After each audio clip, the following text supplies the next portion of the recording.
Dear family, a sensational news has erupted from Douluo continent.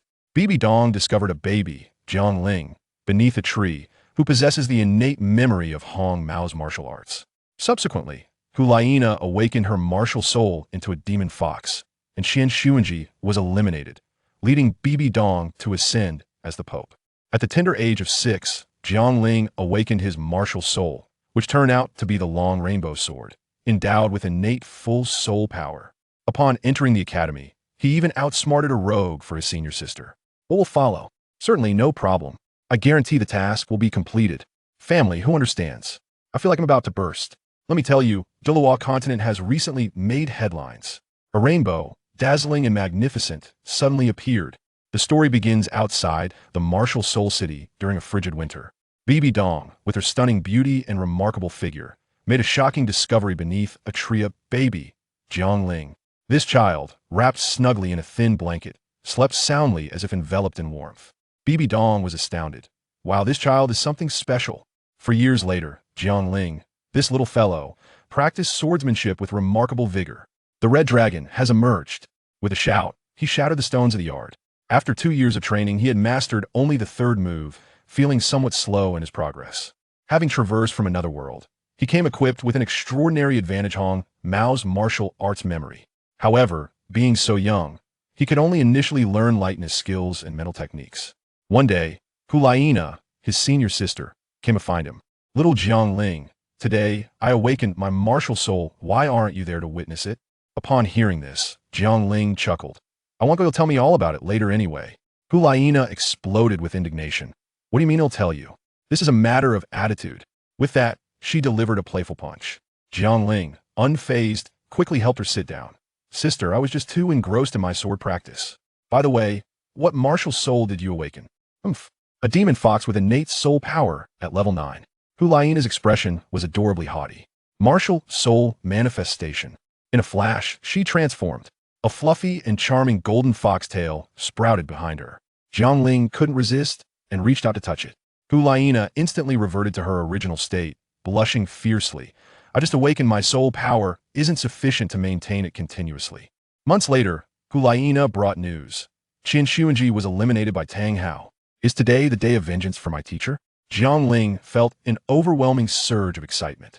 A year later, Bibi Dong had become the Pope, and Jiangling turned 6.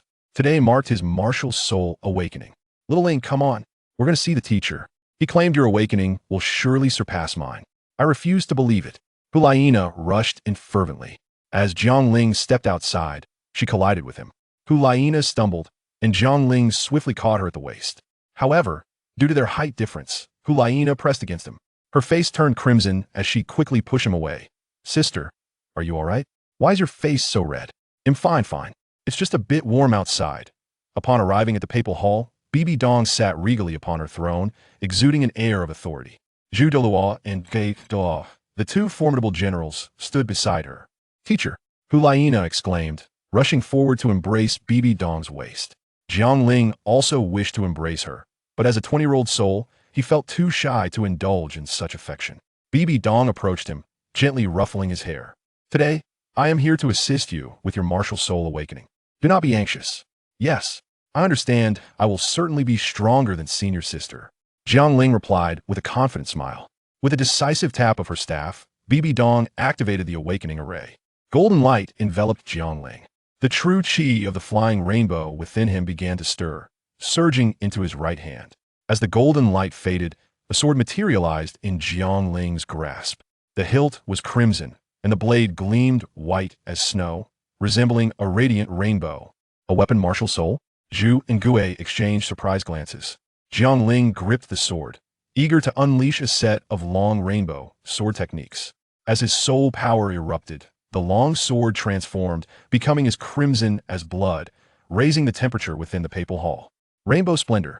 Countless red mini-swords shot forth, transforming the floor of the papal hall into a veritable hive. An original soul skill? Remarkable. Zhu and Gue exclaimed in astonishment. My apologies. Teacher, I couldn't help myself, Jiangling admitted sheepishly. Not to worry, Bibi Dong responded, shaking her head. What is the name of your martial soul? Teacher, it is called the Long Rainbow Sword, a one-handed sword capable of severing hair with a mere breath. Invincible, Jiang Ling declared proudly. Though surprised, Bibi Dong maintained her composure. Now, let's test your soul power. Taking the crystal ball, Jiang Ling released his soul power, instantly illuminating the sphere with a dazzling brilliance. Innate full soul power. Zhu and Gue gasped once more. The revelations of the day surpassed those of an entire year. Very well, solidify your soul power over the next few days, and afterward, I will take you to hunt for soul rings, Bibi Dong said, affectionately patting Jiang Ling's head. Make sure to train diligently. You have the potential to become a titled Douluo before the age of 30. Teacher, could you possibly lend me some gold coins? I promised senior sister I would accompany her shopping, but I have no money, Jiang Ling suddenly recalled, feeling a bit embarrassed. Bibi Dong chuckled softly in response. I must tell you, senior sister left me all alone. I was unfamiliar with the surroundings, so I hurried to catch up. Senior sister, wait for me. With my lightness skill, I swiftly followed her like a shadow. Lo and behold, the Martial Soul Hall Academy was quite expansive, divided into primary, intermediate, and advanced levels, resembling a university town. The regulations were strict. Any upperclassmen who dared to bully freshmen faced severe penalties, while fierce competition was encouraged among peers. Senior sister led me to class, one of the primary level, her cheeks slightly flushed, pointing to the entrance. This is a go on in. As we stepped in the classroom, barely settling into our seats, a muscular red-haired man rushed over, calling out Nana. Nana with an overwhelming familiarity. At that moment, I wondered who this brother was, as I felt utterly invisible. My senior's brows were furrowed so intensely that one could imagine she could crush a mosquito between them. With a sharp retort, she declared, Yin, we are not acquainted. Use my full name. She cast a furtive glance my way, clearly concerned that I might misconstrue the situation. Just as the awkwardness enveloped us, a handsome young man entered the room. His silver-gray hair and sculpted features resembled those of a statue. Surely, this was my senior's brother, Xieyu. He immediately diffused the tension, stating, Nana, it means no harm. Brother. Hulaina swiftly pulled me up for an introduction. This is my junior, Jiang Ling, level 16. Her tone brimmed with pride, as if she were extolling her son for gaining admission to Tsinghua University. She then gestured toward her brother, Xiaolingzi. This is my brother, Xieyu, level 19. Upon hearing my name, Xieyu's eyes sparkled with recognition. You are Jiang Ling? Nana speaks of you frequently. Before I could respond, Hulaina's face flushed crimson. Brother, what nonsense are you spouting? Who mentions him often? Ah, family dynamics. This was merely a classic case of there's no silver here. I promptly exchanged pleasantries with Xieyu, but this fellow was evidently a combat enthusiast. Upon learning of my innate full soul power, he eagerly proposed a duel. Shall we spar sometime? Absolutely, I replied, eager to accept. After all, as a disciple of the Pope, maintaining a certain prestige was imperative. Moreover, my teacher had bestowed upon me such extraordinary talent. Surely for the purpose of seizing opportunities to back down now would be a disservice to my mentor. At that moment, the red-haired muscular man, Yin, approached me with a solemn expression. Hello, I am Yin. I will not give up on Nana. Good heavens, was he issuing a challenge? Just as my senior was about to erupt in anger, I grasped her hand and stepped forward, locking eyes with Yin. My mind raced, and I decided to go bold. I smiled slightly at Yin and declared, You might be disappointed. I have already confessed my feelings, and Nana reciprocates. If you persist, I shall not be gentle. At this proclamation, Hulaina was left dumbfounded, her mouth agape, likely pondering. Has this fool taken leave of his senses today? Xieyu appeared similarly stunned, glancing between me and his sister, his expression one of disbelief, as if to say, When did this happen, and why was I not informed? Yin, of course, found my words incredulous and turned to Hulaina. Nana, is this true? I tightened my grip on my senior's hand, observing Yan's despondent expression, and delivered a final blow, a scholarly retort. In this world, truth is scarce, and a girl's blush speaks volumes beyond mere words. Do you not comprehend? At that moment, I felt an urge to applaud myself. My bravado was impeccable. After hearing my words, Yin was utterly defeated, retreating to his seat in a dejected manner. Xieyu's gaze toward me shifted, as if he were contemplating the depth of my statement, surprised that a sword enthusiast could wield words so adeptly. Once they departed, I hastily released my grip on my senior's hand and whispered, Senior, I sensed your discomfort with him, so I aim to assist you. I understand, the class is about to start, so please refrain from speaking. The senior sister glanced at me, her tone as bland as lukewarm water, her blush having faded. A sudden jolt of anxiety struck me. It seemed I had overstepped. Was my intention to assist her, or was it merely a reaction to my dislike for that man? Alas, how foolish I was. The school bell rang, and in walked a strikingly beautiful teacher clad in green, MS. Zhang Rue, a soul king of level 52. She requested that I introduce myself on stage. I offered a brief salute and stated, "My name is Jiang Ling, a level 16 battle soul master. My martial soul is a sword. I look forward to your guidance." After class, the senior sister walked out in silence, emanating an aura that screamed, "Do not disturb." I dared not let her leave alone and quickly followed. Along the way, I suggested taking her out for a meal or cooking for her, but she only responded with two phrases, "Not in the mood" and "not hungry." Ultimately, I mustered the courage to accompany her home. As I watched him circle around you, I felt an uncomfortable twist in my heart. "Why do you feel that way?" she asked without lifting her head. With determination, I replied, "Because I like you. Of course I dislike him hovering around you." The moment the words escaped my lips, I felt my face flush crimson, akin to a boiled shrimp. Upon hearing my confession, Hulaina's cheeks turned pink as well, but when she looked up and saw my embarrassment, she burst into laughter. "What are you laughing at?" I felt even more awkward. "Xiaolingzi, how can you be so adorable?" She set down her bowl, cupped my face in her hands, and pressed her lips, still smeared with soup, against my forehead. I was completely taken aback. After the kiss, she darted back to her room like a rabbit, leaving behind a remark, "I'm tired today, going to sleep now. Please wash the bowl and bring it to the courtyard." I touched my forehead and stood there grinning foolishly for a long while. Dear friends, is this what it feels like to be in love? From that day forward, our relationship advanced by leaps and bounds. Holding hands and embracing became commonplace. This infuriated the guy named Yan. One day, unable to contain himself, he confronted us after class, shouting in front of the entire class, "Jiangling, I challenge you. The loser must leave Nana." I squeezed my senior sister's hand, signaling her to remain calm. I looked at Yin, speechless.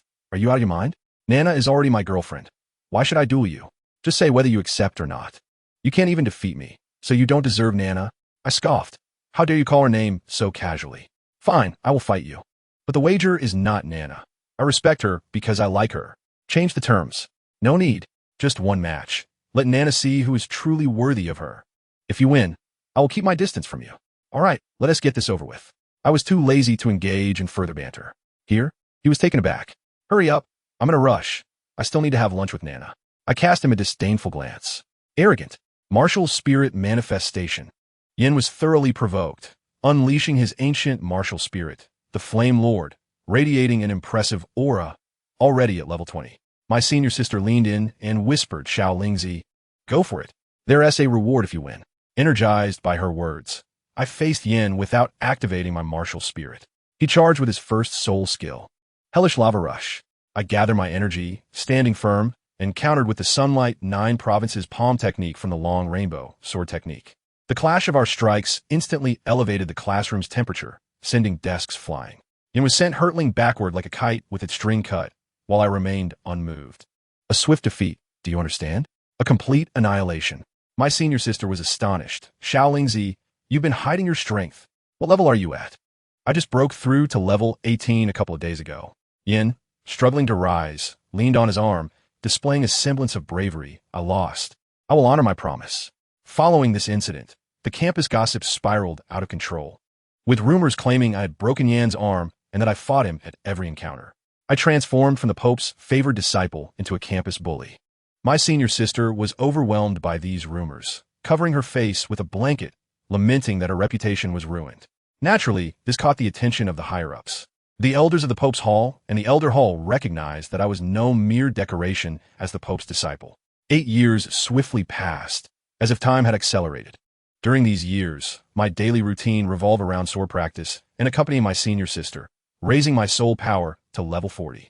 I mastered every technique I could, including the golden bell shield and sword control, excelling in them all. One day, standing atop a mountain with my senior sister, she had blossomed into a stunning beauty. I embraced her from behind, resting my chin on her shoulder. "Senior sister, once I acquire my 4th soul ring, let us embark on a journey across the continent together. Will you accompany me?" "Of course," she replied with a smile. My heart warmed. "By the way, I've developed a new skill. Let me show you." She playfully tugged at my ear. "Those strange sword techniques of yours are too much for a soul king. You intend to use them on me?" "It's not an attack. It's sword control. It can fly. I quickly clarified. I summoned the long rainbow sword, enlarging it significantly, and extended my hand to her. Come on, my lady. Let us soar. My senior sister, both surprised and delighted, stepped in front of me. I formed a sword gesture, invoking sword control, and with a whoosh, the long rainbow sword carried us skyward. I held her as we spiraled above the martial spirit city. The exhilaration was unparalleled. Of course, this spectacle caught the attention of Bai Bai Dong and the elders, who likely murmured about how I had turned a sword into a marvel. Just as we were reveling in the flight, I sensed my soul power dwindling and awkwardly said, "Senior sister, as much as I dislike interrupting, we need to descend.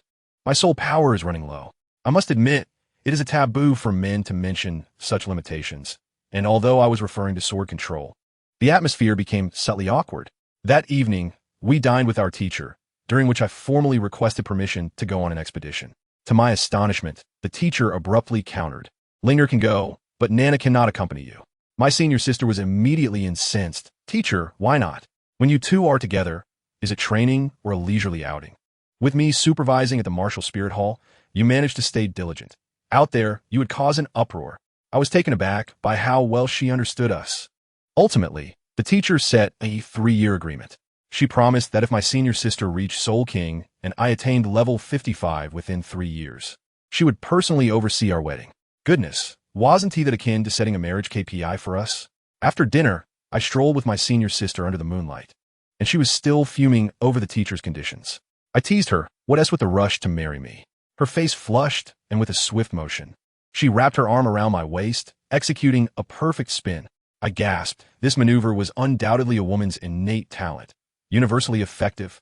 I quickly assured her that I would meet the requirements within 3 years. The following day, the teacher summoned me privately. Upon our meeting, she waved her staff, and a glowing blue skull fragment floated before me. I was dumbfounded. It was a 6,000-year-old wisdom skull bone. This was a treasure among treasures. Instinctively, I considered giving it to my senior sister, but the teacher stated she had something else prepared for her, and this was specifically for me. As my mental strength was a weakness, barely able to withstand my senior sister's charm, I pondered, realizing the truth in her words. Then came the most absurd request. The teacher instructed me to absorb it in her private chamber. I assumed it would be a simple sit-down, but to my shock, she pointed to her bed. My goodness, I was at a loss for where to place my hands and feet. The scent of the teacher enveloped the bed. I quickly settled myself, focusing intently, fearing any inappropriate thoughts. The absorption lasted 3 days.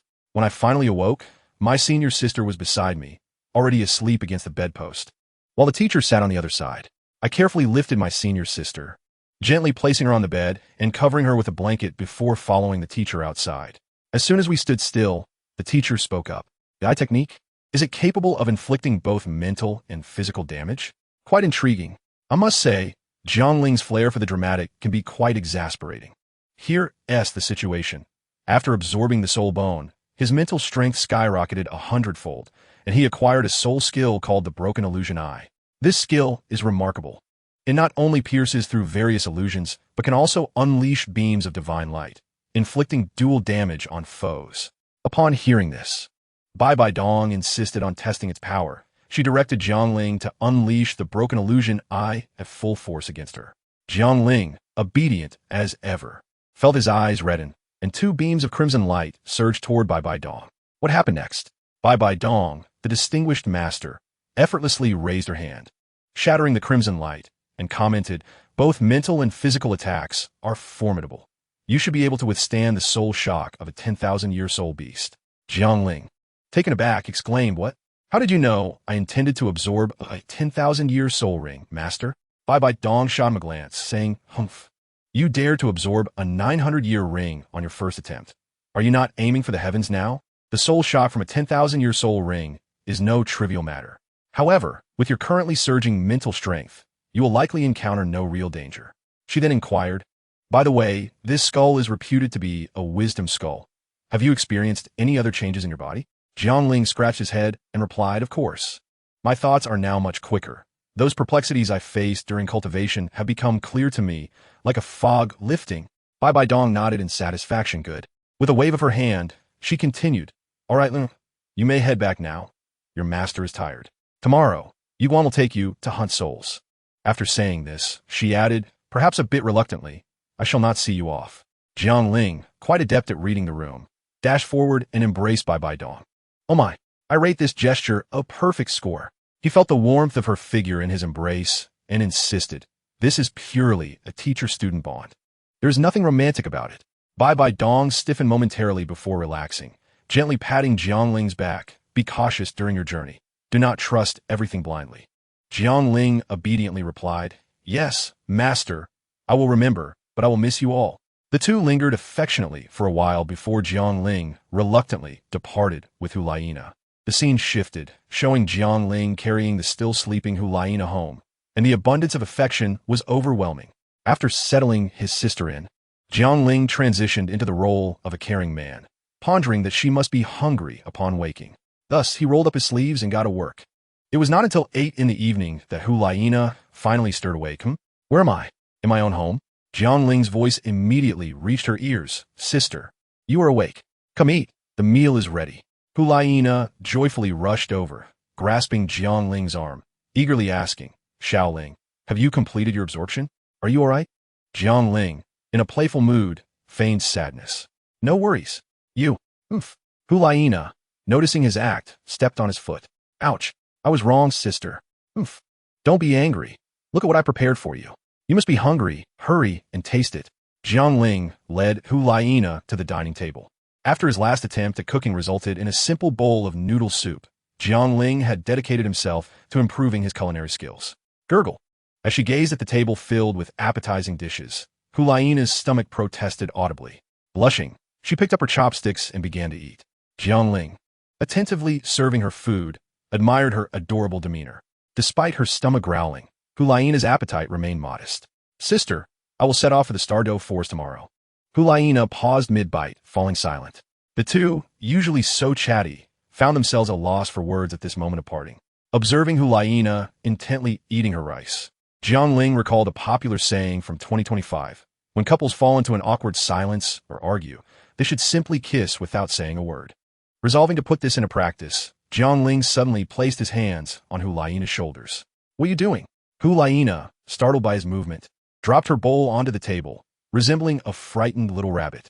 Jiangling did not respond, as he leaned in, his lips and hands moving in unison.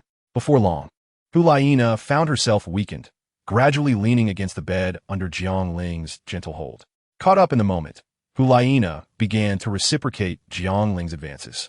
Jiangling attempted to remove the obstructive black attire from her body, but then, abruptly, he was pushed away by Hulaina. Jiangling slapped his own right hand. Blaming himself, inside the room, Hulaina buried herself under the covers, her hand covering her flushed cheeks. What have I just done? The following day, Bai Dong did not come to see him off. Yet Jiangling understood that the master was surely watching over him from somewhere. Indeed, no one relishes the scene of parting, not even the esteemed Pope. However, Hulaina's absence stirred concern within Jiangling. She isn't angry, is she? Xiaoling, let us go. Elder Yuan, please wait a moment. After a brief pause, Jiangling sighed. Alas, Elder, let us depart.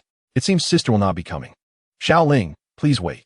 Just a few steps away, a clear and pure voice rang out from behind. Sister. Jiangling turned back to run towards Hulaina. Mutual efforts are meaningful, and cherishing one another ensures longevity. Chapter 10. Jiangling's fourth soul skill. Observing Hulaina in his embrace, Jiangling smiled. I thought you were upset and wouldn't come to see me off.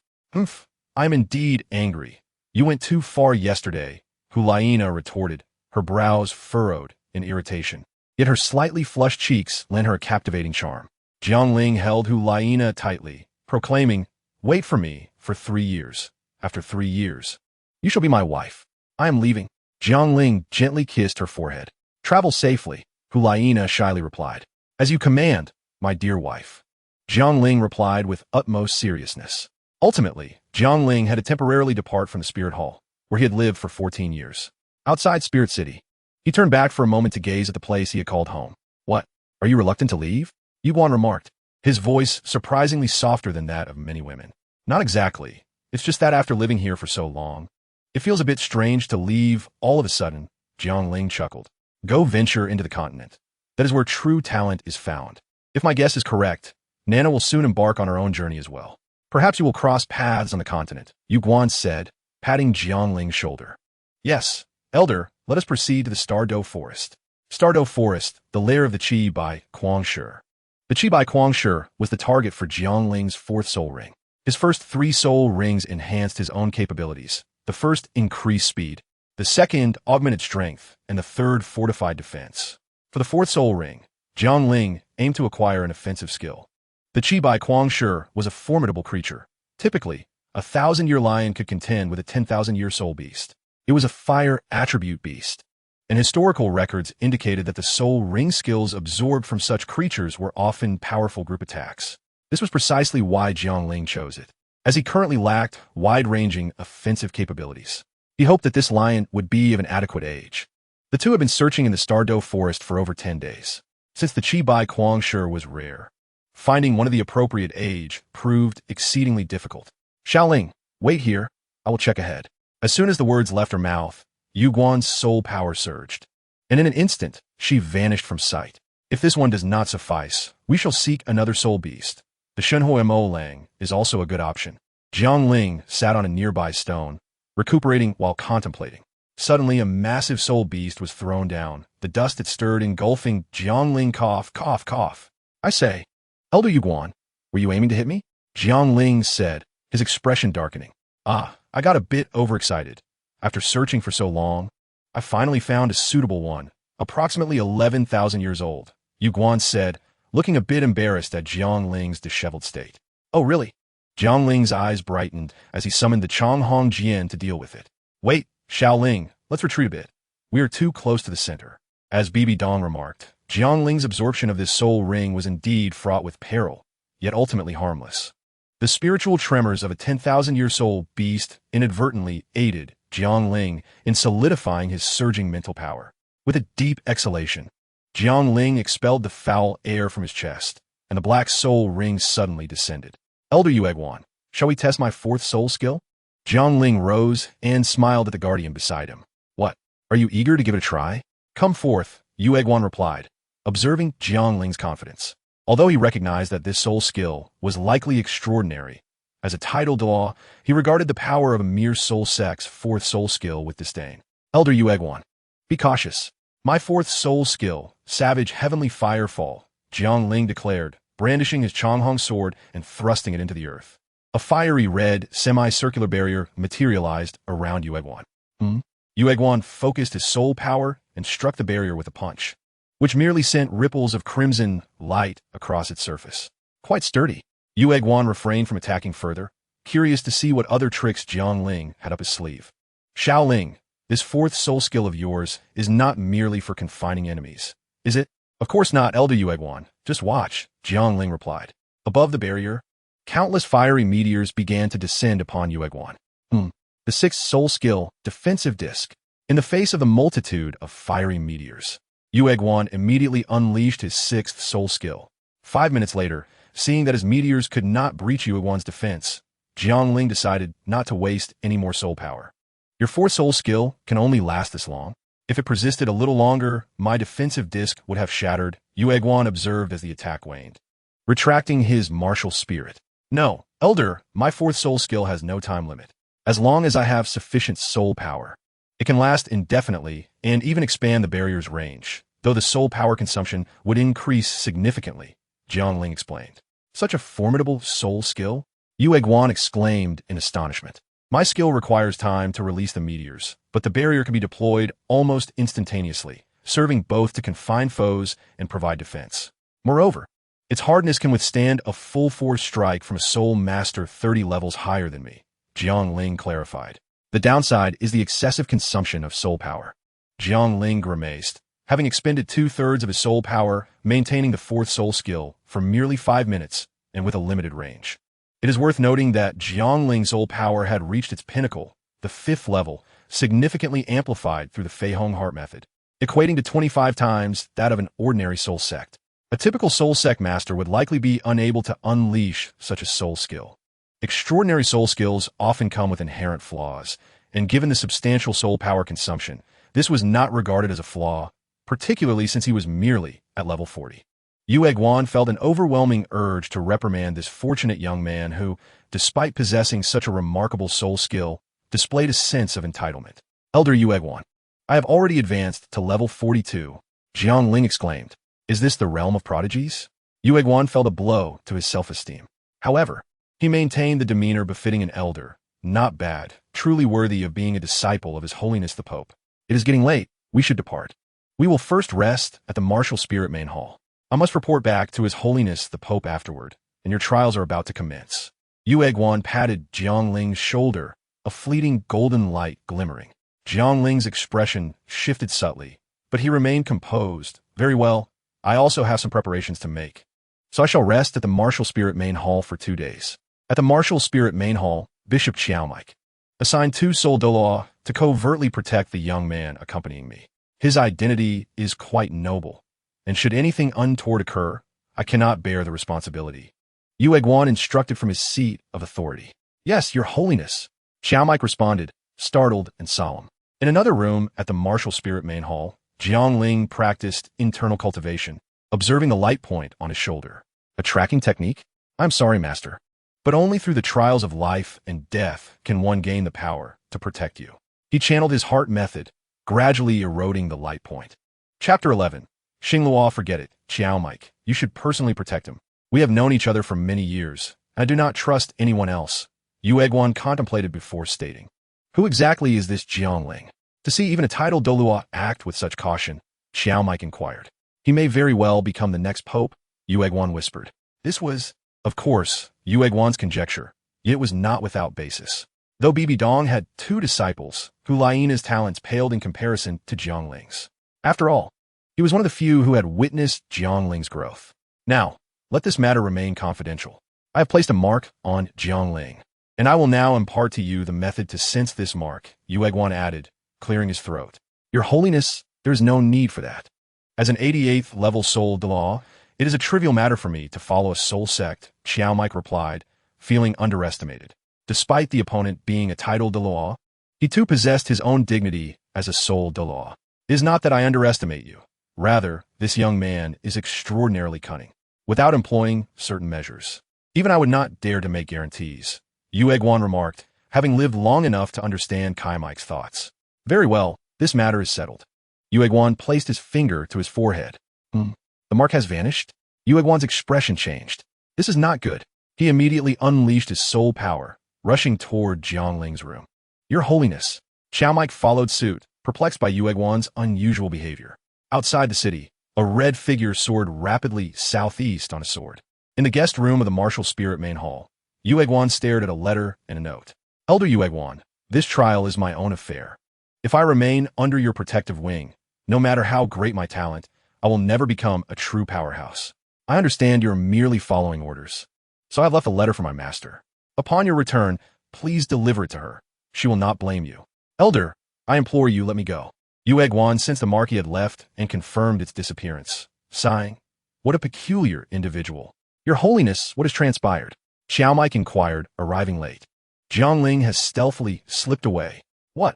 Chiaomike's face betrayed his mortification. How could a martial spirit main hall allow a mere soul sect member to escape unnoticed? Never mind. I will report this to His Holiness the Pope before making any decisions. I must take my leave. With that, Yuegwan vanished from sight. Huh. Chiaomike exhaled deeply. Summon the captain of the guards. He shouted angrily. Such laxity among the guards, if word reached the Pope. Yuegwan traveled through the night, gazing at the martial spirit city before him, glancing at the letter in his hand, and chuckling bitterly. Jiang Ling, you have truly put me in a bind. Jiang Ling, of course, was oblivious as he raced southeast, expending his soul power to fly, and when it ran low, he dashed along the ground to recuperate before taking to the skies again. Although he left a letter for Yuegwan, he had no assurance that Yuegwan would not pursue him. In the Pope's hall, what? You lost track of him? You, a titled Douluo, lost track of Soul Sect? Explaining the situation to Bibi Dong. Yuegwan found himself at a loss for words. Where's the letter? Here, Your Holiness. Yuegwan respectfully presented the letter to Bibi Dong. She accepted it, noting the inscription, to my esteemed teacher. A faint smile crept across Bibi Dong's lips. Esteemed teacher indeed, but why the honorific? The letter read, Teacher, please do not blame Elder Yuegwan. He has been most caring throughout our journey. I understand your concern for my safety, fearing that my unique soul ring may attract envy. Rest assured, I grasped the ways of the world. Furthermore, without enduring the solitude of 7 trials, how can one become a true powerhouse? How can I protect you and my sister in the future? During the absence of the disciples, the teacher must refrain from overexerting herself. Bai Dong's expression softened as she regarded Yuguan, who was bowing respectfully, and said, "You may leave now." I must tell you at that moment, Zhu Zhuqing truly believed her life was about to end. Her eyes were closed, waiting for death, and the final image flashing through her mind was that of her third sister, who among her family could comprehend the depths of her despair. In the end, the only person left who could shed tears for her was a single relative. But what happened? Death did not arrive. Instead, a thunderous shout echoed. Qi Xiu is unleashed. Suddenly, a 3-meter-long fire dragon apparition appeared with a resounding crash, its heat so intense that I felt as though my eyebrows might singe from a distance. With a single strike, it sent her formidable older sister, Zhu Zhiyun, flying. Zhu Zhiyun was no pushover, as she beat out the flames on her body. She demanded to know who had attacked, but the bamboo grove was silent as a grave, leaving her with no reply. Zhu Zhuqing, dazed, opened her eyes to see a handsome young man in white standing before her, the long sword in his hand dissipating into shimmering light. This fellow was quite the proud one. Though he grumbled, he could not resist his softer side, and he swiftly scooped Zhu Zhuqing into a princess carry, vanishing from the bamboo grove as if greased, while simultaneously employing a technique to mask their presence.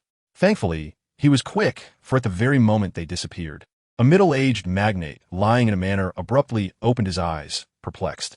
Whose aura was that? And why had it vanished?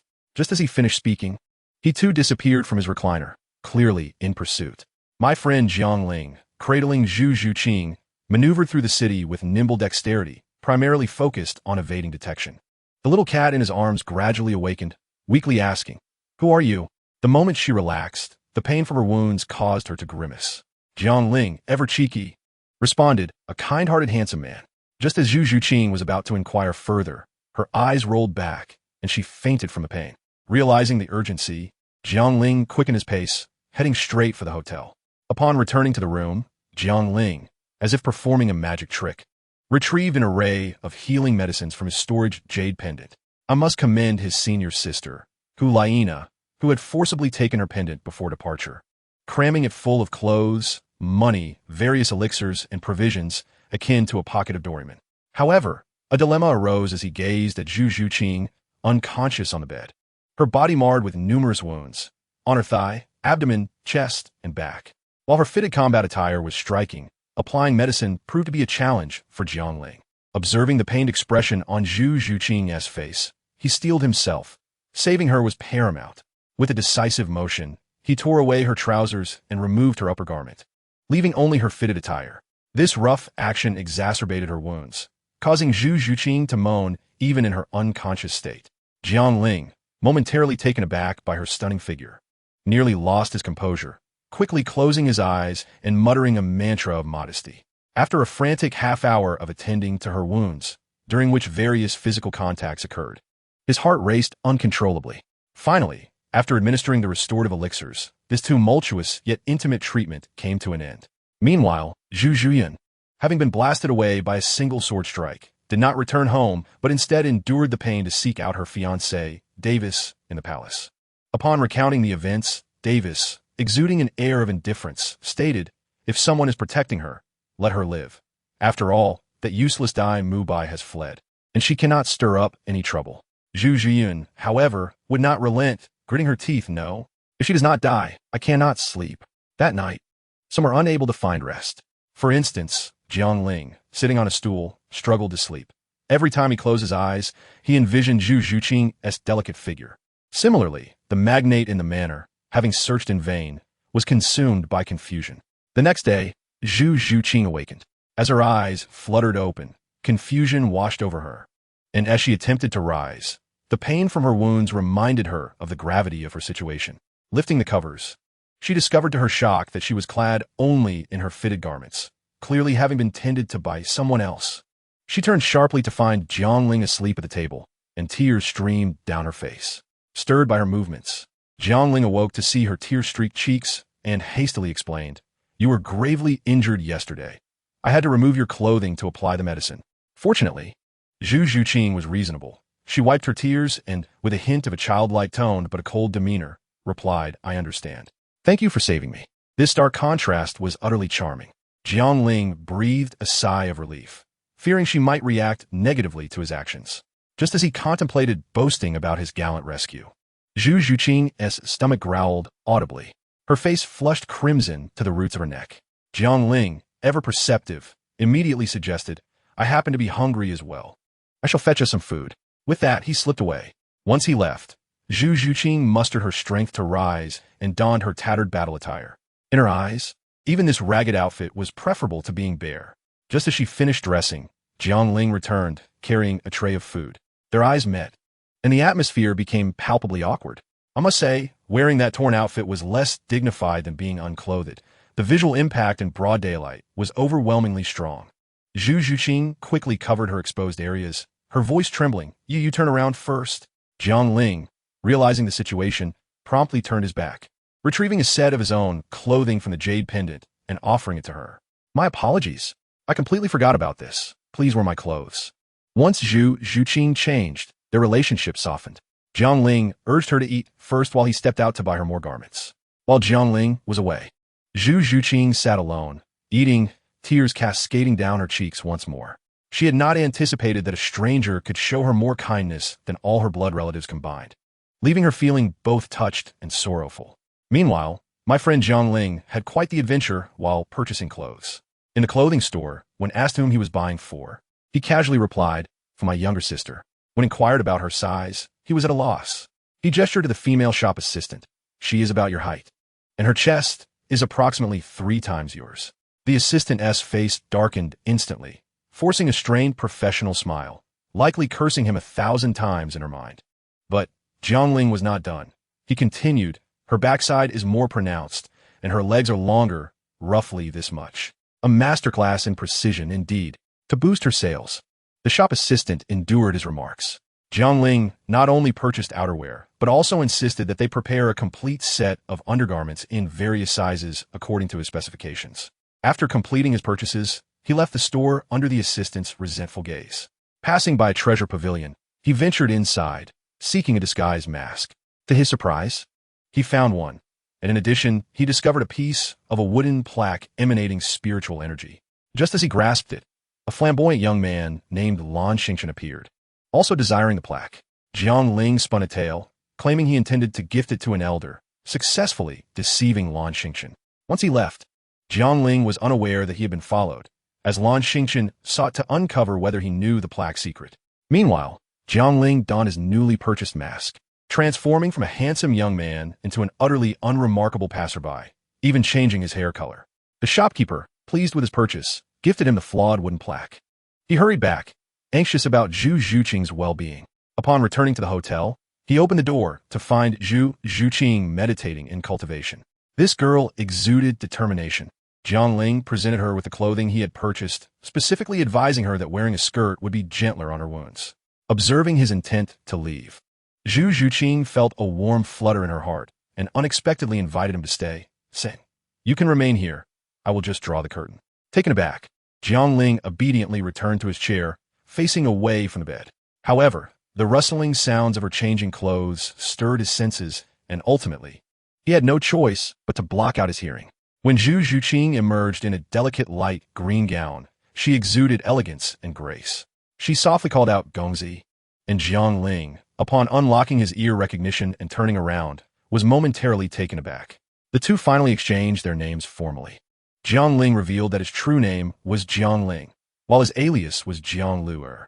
However, the awkward atmosphere returned as they exchanged glances, each staring at the other. Eventually, Jiangling broke the silence, deciding to confront Zhu Zhuqing and persuade her to leave this dreadful place. Yet, Zhu Zhuqing disclosed a more harrowing truth. It was not that she did not wish to leave. She simply could not. She had an elder sister who, duped to her naivety, tried to use familial affection to mend their decayed family, only to be brutally murdered by their own father 5 years ago. Listening to this, I was left utterly stunned. Who could comprehend the anguish of witnessing one's sister being killed by their own father? The psychological trauma must be immense. How could one possibly reside in such a place? From that day forth, Zhu Zhuqing vowed to obtain the highest power and strength to transform this inhumane family and even the entire Xingluo Empire. This was not just for her deceased sister, but also for herself. Jiangling fell into profound silence, knowing this challenge was 1,000 times more difficult than overcoming her elder sister. He contemplated using his identity from the Wuhuan Hall to guarantee her safety for life. But Zhu Zhuqing still declined. Her gaze was terrifyingly resolute. Ultimately, Zhu Zhuqing resolved to return to her family, stating that there were healing spirit masters there, and she would not perish. Before leaving, she pressed a silver bracelet into Jiangling's hand, saying it was a gift from a friend. Take care. Take care. Watching Zhu Zhuqing's disappearing silhouette, Jiangling felt a tightness in his chest. Upon returning to his room, he lifted the curtain to discover that Zhu Zhuqing had forgotten her personal garments and battle-worn attire. Jiangling was speechless, holding up the piece of lingerie, muttering to himself, "If this is so large, then the ones I bought must be too small." In a strange turn of events, he neatly folded these items and stored them in the jade pendant. Meanwhile, halfway back, Zhu Zhuqing paused, her face flushing. She could not bear to ask for her clothes back, feeling too embarrassed, and could only console herself with the thought that perhaps they would never meet again. However, that night, Jiangling found himself sleepless, his mind filled with thoughts of that stubborn girl. The more he thought, the more frustrated he became. Why was he, as a transmigrator, so pitiful? Suddenly, he slapped his thigh and pulled out the disguise mask from the jade pendant, revealing a smile that you can imagine. 3 days later, at the Zhu family, Jiangling, donning an unremarkable face and under the alias Jiang Luer, swaggered to their door, demanding to see Zhu Zhuqing. When the servant announced his arrival, Zhu Zhuqing was chatting with her third sister, Zhu Zhuting, in the attic. Upon hearing the name Jiang Luer, Zhu Zhuqing's heart skipped a beat. How could he be so bold as to come to the Zhu family? Her first instinct was to deny any connection and send him away. Yet, as soon as she uttered those words, she immediately changed her mind. "Wait, I will go with you." She was concerned and felt it necessary to clarify the dangers in person. Her sister watched her reaction with growing curiosity towards Jiang Luer. Just as Zhu Zhuqing reached the entrance, she was met with a sight that made her blood boil. Her arch-rival, elder sister Zhu Zhuyun, was conversing amicably with the masked Jiangling, a smile gracing her face. Zhu Zhuqing felt betrayed on the spot, a surge of anger rushing to her head. Once Zhu Zhuyun departed, she approached with a dark expression. Jiangling, noticing her, was quite pleased. "Why did it take you so long? I've been waiting forever." Zhu Zhuqing scoffed. "I was afraid that coming out too early would ruin your plans." Jiangling's mind was in disarray, filled with questions. What is wrong with you? What plans do I have?" Zhu Zhuqing dismissed him, directly confronting him. "Jiang Luer, what exactly are you here for? Since you have chosen to side with Zhu Zhuyun, it would be best for us to minimize contact." However, she cautioned him, "Davis and the others becoming the crown prince is a done deal. Whatever dealings you have with them, it would be wise to retract and not get yourself entangled." Jiangling was utterly bewildered. What was going on? When did he join Zhu Zhuyun's faction? Observing Zhu Zhuqing's indignant demeanor, he quickly pieced it together. "You've been here for quite a while, haven't you? Did you see me talking to Zhu Zhuyun just now?" Zhu Zhuqing felt somewhat uncomfortable under his gaze, turning her face away with a huff. "Did I say something wrong? You seem to be enjoying your conversation." Jiangling burst into laughter. "Ah, Zhuqing, I never imagined you could be so adorable. You have wrongly accused me." Zhu Zhuyun approached me shortly after I arrived, likely knowing I was here to see you and wanted to test my allegiance. "How significant do you think her power is? I just got here, and she already knew. Faster than GPS." Zhu Zhuqing, listening, pouted, an unmistakable sourness in her tone. "Then why were you chatting so happily?" Well, at that moment, she was actually overjoyed, realizing I hadn't betrayed her. It was a joy of regained trust. But outwardly, she remained proud and aloof. I analyzed for her. "That is the level of your sister. My dear, she is a high-level player, concealing her emotions, unlike you, who wears your feelings on your sleeve. It's like a beginner's tutorial. If I were her, I could easily manipulate you." Zhu Zhuqing fell into silence, and I could almost see thoughts swirling above her head. "Are you implying I'm foolish?" Yet, she refrained from asking. The little girl was meticulously keeping a record, ready to settle scores later. She swiftly changed the subject, pulling me along. "All right, I'll escort you out of the city. You need to flee. Zhu Zhuyun will not hesitate to send someone after you." That's her method. I wanted to resist, but felt as if my feet had taken root, firmly stating, "I've decided to stay and help you."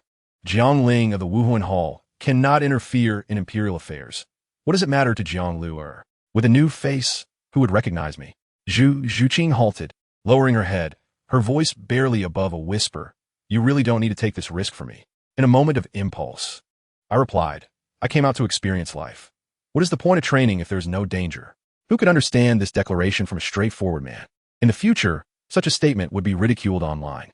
To my surprise, she remained silent for a while before softly saying, Thank you. That voice was so tender it could melt water, leaving me momentarily speechless. To mask the awkwardness, I quickly changed the topic. By the way, how did you recognize me? Your jade pendant. She pointed to my waist. You changed everything but this. You always like to touch it. I picked up the jade pendant, my expression softening. This item was irreplaceable. She seemed to sense something and curiously asked, Is this jade pendant very important to you? I smiled yes. It was given to me by someone very dear. She said if I ever lost it, she would be furious. Senior sister, I miss you a bit. I managed to reassure her, even boasting that I could counterattack if a Soul King appeared, and finally stabilized her. We then strolled through the streets of Xinglua City. I must say, Zhu Zhuqing, usually as cold as ice, seemed to come alive with someone she could lean on. Her laughter was radiant. We wandered to a small stall, and I picked up a green jade hairpin, asking the vendor the price. 5 gold soul coins. Without a second thought, I purchased it. Turning, I noticed Zhu Zhuqing leaning over a candy figure stall, her eyes glimmering with nostalgia. Vendor, 2 candy figures, please. I handed her the jade hairpin. A gift for you. I notice your hair is always loose, and this color matches your dress perfectly. She accepted the hairpin, slightly bashful, but I don't know how to style my hair. I'll help, I insisted, turning her around and gathering her long, dark hair. Goodness, as I swept her hair aside, I caught a glimpse that revealed even her back. I quickly averted my gaze, concentrating on my hair. Just as I was about to announce that I was finished, chaos erupted in the street. A horse, seemingly possessed, charged towards us, with a woman atop, it screaming for everyone to get out of the way. Zhu Zhuqing, already flustered from my proximity, breathlessly fanning my neck, was utterly oblivious to her surroundings. As the crowd surged, she let out a startled gasp and tumbled directly into my embrace. My mind went blank in an instant. She, too, took a moment to register the situation before shoving me away, her face reddening like a ripe peach as she bowed her head, unable to meet my gaze. The atmosphere was so awkward it could be cut with a knife. I cleared my throat, attempting to break the tension, and bravely declared, I'll go see what is happening. With that, I activated my Lingbo Weibo, weaving through the crowd like a fish, and swiftly reached the side of the startled horse. With a surge of my soul power, I compelled the beast to a halt. I deftly caught the girl who had fallen from the horse and set her down before slipping away. Just a few steps later, I heard a group of soldiers rushing towards me, exclaiming, Miss, I have arrived late to your rescue. Ah, a person of considerable importance. However, I had no time to linger on that, as I returned to Zhu Zhuqing, my expression shifting drastically. Just moments ago, I had sensed a murderous intent directed at me. I seized her hand and urged, come with me. What's wrong? She asked, but I offered no explanation, pulling her into a narrow alley. My mental acuity was fully engaged, and indeed, that ominous aura clung to us like a shadow. As I pondered my next move, I pretended to search my person, exclaiming, Oh no, it seems I've lost my sachet. It must have fallen when I saved that girl. Zhuqing, could you please go back and find it? I'll wait here. If those soldiers are still around, it could lead to trouble. All right, she replied without hesitation, turning back. As I watched her retreating figure vanish, the smile on my face faded instantly. The expression I wore was as cold as ice. I then darted away towards the outskirts of the city. I couldn't help but scoff internally. Even after I had detected him, this fellow still dared to follow me, clearly confident in his own strength. Upon reaching a small grove outside the city, I paused and called out into the empty space behind me. You've been following me for quite some time. Why not step out and have a chat?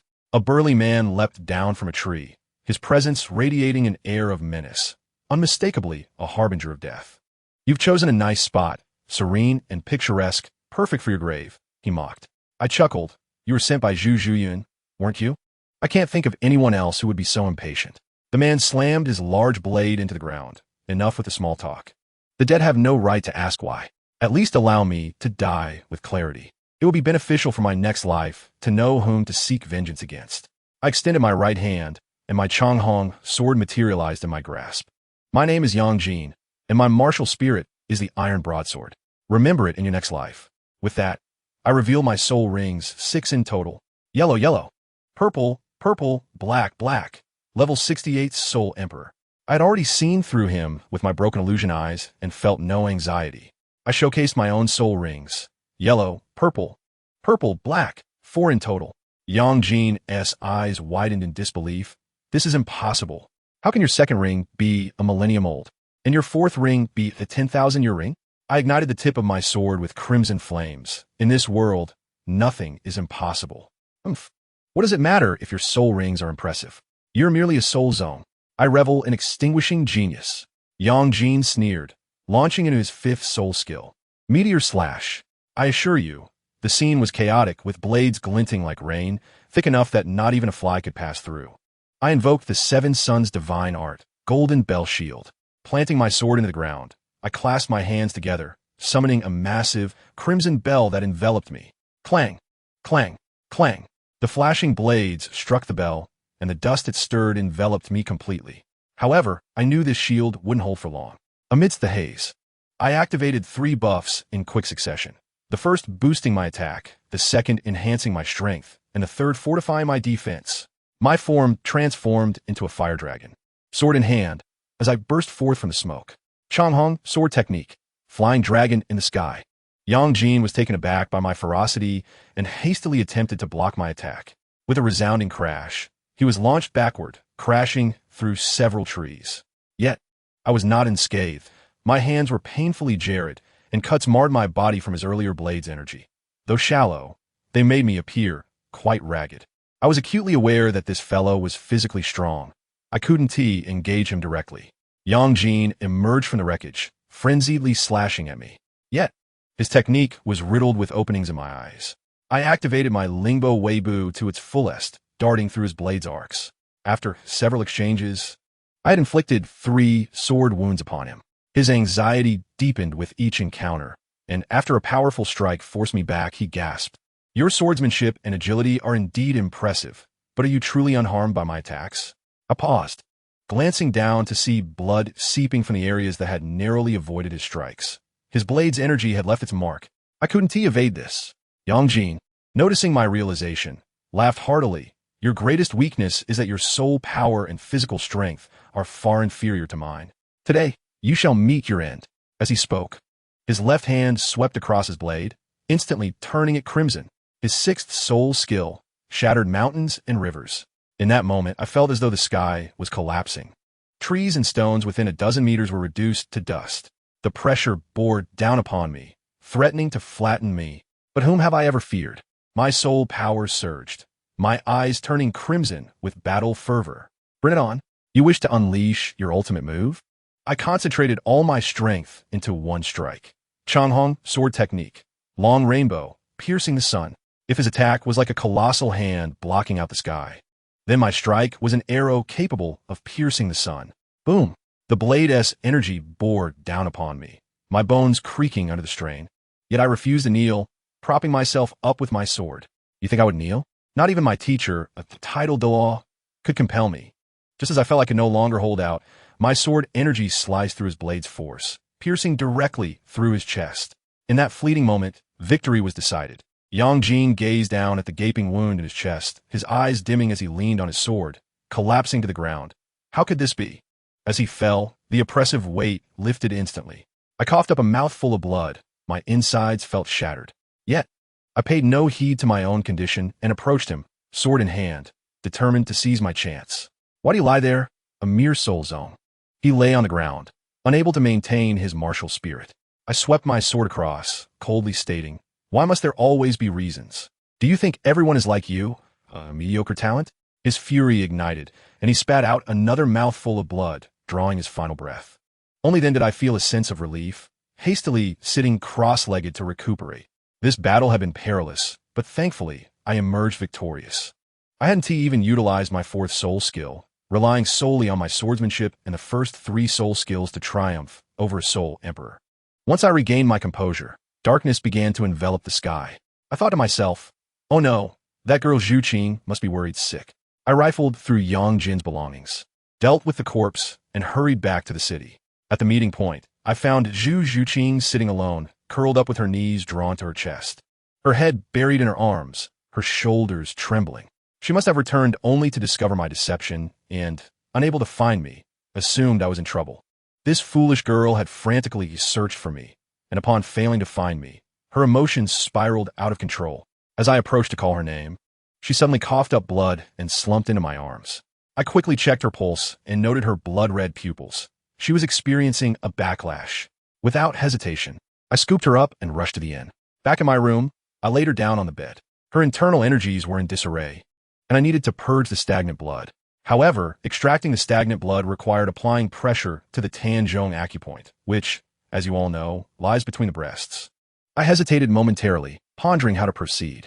The atmosphere was already laden with ambiguity, and yet, as I beheld her furrowed brow and heart-rending groans, I gritted my teeth and thought to hell with it. Saving her was paramount.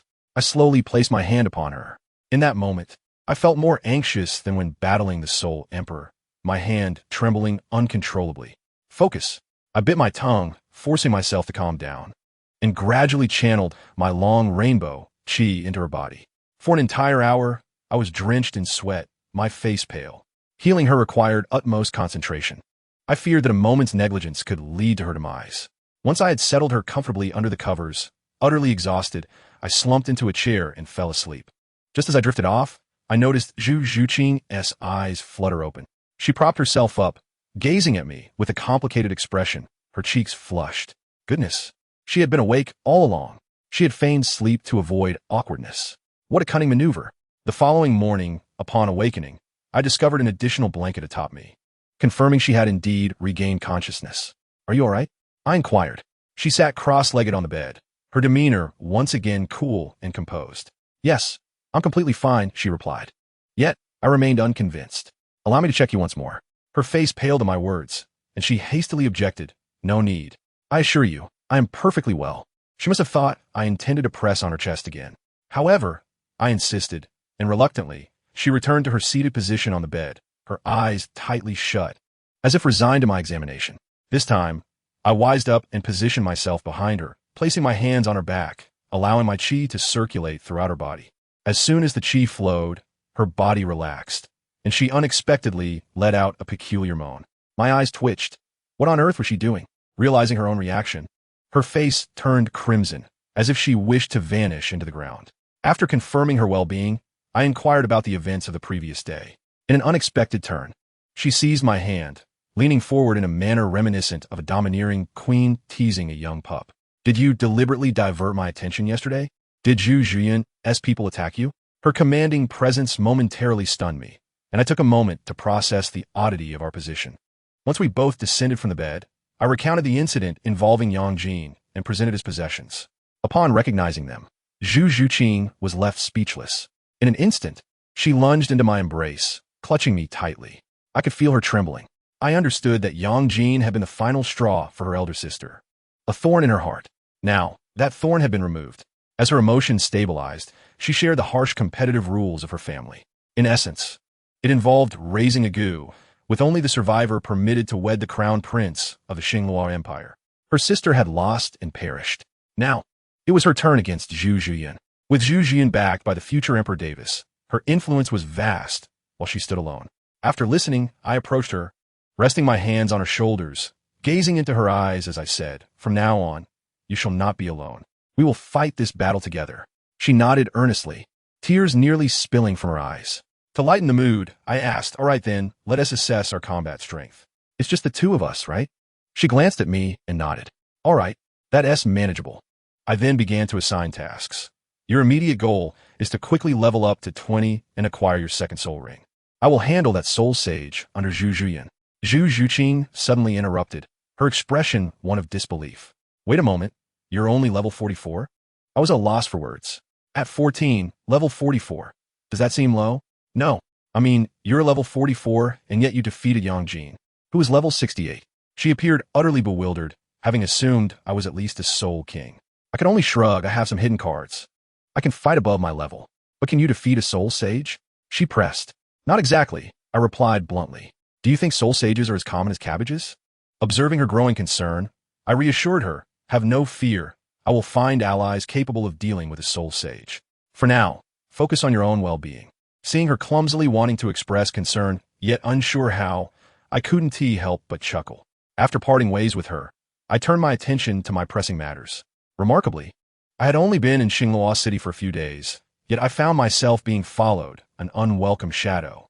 My spiritual sense detected him slipping away, akin to an elusive ghost. I pondered whom I might have offended during my brief stay, mentally tallying my encounters. Aside from that pesky fellow who had competed with me at the auction, there had been no others. This persistent shadow was driving me to distraction. Coupled with Zhu Zhuqing's formidable sister, I was in dire need of support. But what a fortuitous situation it was, lacking manpower. Who was my teacher? Bibi Dong. The entire spirit hall was at our disposal.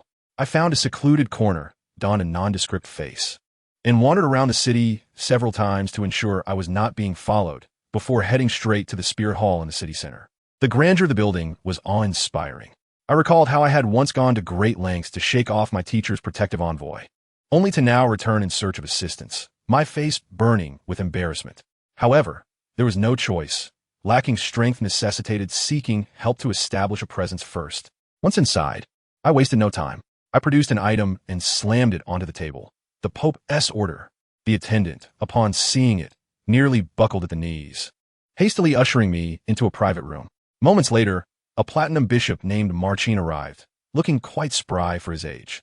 I got straight to the point. Bishop Marcin, no need for pleasantries. I need your assistance in gathering a few level 70 or above enforcers. They should have clean backgrounds, preferably with citizenship in the Xingluo Empire. Do you understand? The old man appeared bewildered, likely unaccustomed to such directness, and after a moment of hesitation, asked what I needed them for. To establish a presence. I replied. His expression was quite something to behold. Noticing his hesitation, I added, by the way, since I brought the Pope's order, you will certainly have to report to my teacher, right? He nodded. Thinking it prudent to cut to the chase, I removed my mask, revealing my true face, and smiled at him. Perfect. Please send my regards to my teacher. Those who understand would know that the old man's jaw nearly dropped. He must have recalled the letter previously sent by Zhuo Guan, describing me. Long orange hair, sword-like brows, piercing eyes. The Pope's disciple fit the description perfectly. I paid no mind to his reaction, having instructed them to find me at the Xingluo Grand Hotel before donning my mask and slipping away. Meanwhile, Zhu Zhuqing returned home, where her only supportive sibling, Zhu Zhuting, sought her out. Zhu Zhuting, being perceptive, noticed Zhu Zhuqing's disheveled state and late return, leading her to suspect something was amiss. She relentlessly interrogated her. Zhu Zhuqing, being stubborn, claimed they were merely ordinary friends. However, as the conversation progressed, Zhuqing inadvertently revealed her grand plan. She intended to participate in the Xingluo ancient realm a month hence. Zhu Zhuting was taken aback, exclaiming, "Have you lost your mind? That place opens only once every 2 years, filled with rampant monsters, and your sister Zhu Zhiyun and the Davis faction will certainly be there. As a mere level 20-something soul master, you would be walking into certain death." Yet, Zhu Zhuqing remained resolute, asserting that the entry restrictions had changed, barring anyone below Soul King, and that entry involved random teleportation, minimizing encounters. To grow stronger, she was willing to gamble her life. Having just concluded my business, I eagerly rushed to find Zhuqing, only to stumble upon her in an emotional embrace with her sister, the atmosphere thick with gravity. Upon seeing me, Zhu Zhuting's expression was complex, laden with unspoken meaning as she cast a lingering glance in my direction before departing, leaving behind a hushed, almost mosquito-like whisper directed at me. Afterwards, Bamboo Ching and I exchanged glances, engaging in a rather awkward conversation that lasted an entire afternoon. I must tell you, an entire afternoon. I consumed 18 cups of tea and made 5 trips to the restroom. The essence of companionship, right? She answered each of my inquiries with a single word, her words as precious as gold. I assured her that the high-end combat capabilities were secured, which elicited nothing more than a nonchalant amount. Despite this atmosphere, she surprisingly found it rather warm and comfortable, which I found quite remarkable. Finally, after enduring until dusk, I stood to take my leave, only to be intercepted by her sister, Zhu Zhuting, who mysteriously pulled me into the garden and revealed the secrets of the so-called Xingluo ancient realm. It turned out to be a confidential dungeon exclusive to the Xingluo royal family and the Zhu family, not open to the public, intended solely for treasure hunting and training, but with a perilously high mortality rate. Her sister suggested that I persuade Bamboo Ching to leave, even to the extent of taking her away to prevent her from walking into danger. However, I reflected that this was not Bamboo Ching's style. She is such a stubborn girl. Would she truly be happy if forcibly taken away? Thus, I outright refused, stating, "I'm sorry, I cannot do that." Her sister grew anxious and questioned whether I was truly willing to watch her walk to her demise. I replied, "Of course not. I've made my decision to accompany her." The next morning, my companion arrived. Goodness, a formidable man named Nu Zhan, level 78 Soul Saint, with a martial soul of the violent Ape King. Master Ma is indeed reliable. He truly cares, having summoned a powerhouse from elsewhere. Upon his arrival, he informed me that there were two groups waiting for me outside the hotel. One Soul Saint and another tasked with tracking me, all perfectly aligned. I instructed Brother Nu Zhan to go stretch his limbs, advising him to teach them a lesson, but not to kill them, as we would need to interact with them later. After handling that, I happened to cross paths with Zhu Yun on my way to the Zhu residence. She was incredibly furious, as the assassin Yang Jin she had sent to kill me had gone missing, and now the spy Li Muhan she dispatched to monitor me had been severely injured. She even attempted to sway me, inquiring about the benefits Zhu Qing had provided, claiming she would offer double. I scrutinized her, lingering a moment longer on her chest, the implication quite clear. This enraged her to the point where her face turned green, and she stormed off to find Davis. I chose to ignore her and headed straight to Bamboo Ching's courtyard. Upon arrival, I found her practicing. To my surprise, she expressed a hint of dissatisfaction, claiming that since I hadn't shown up in the morning, she had absorbed her second soul ring all by herself. Eager to demonstrate her prowess, she insisted on a sparring match. I, feeling quite proud, arrogantly declared, "All right, I'll only use one hand," without even summoning my martial soul. What happened next? I was careless and did not evade. Her speed was astonishing. As she lunged, I sidestepped, but she adapted quickly, her claws nearly grazing my abdomen and tearing my shirt. Friends, it was a scene of utter failure in pretentiousness. I couldn't maintain my composure and had to keep up the act. Seeing that I was still using one hand, she became even more enthusiastic, launching a high kick toward my face. I instinctively grabbed her ankle, attempting to throw her off balance. However, her flexibility was remarkable. She executed a backbend and countered with her other leg, forcing me to release my grip. Reflexively, I exclaimed, "What a great waste." Her face flushed, and she retorted with an insult. I was taken aback. How could complimenting her flexibility provoke such a response? Unfazed, she intensified her assault, each strike aimed at my vital points, clearly intent on forcing me to use both hands. Seizing an opening, I grasped her wrist, swinging her into the air to limit her leverage. Yet, as she fell, I instinctively extended my foot to cushion her descent. Quite soft.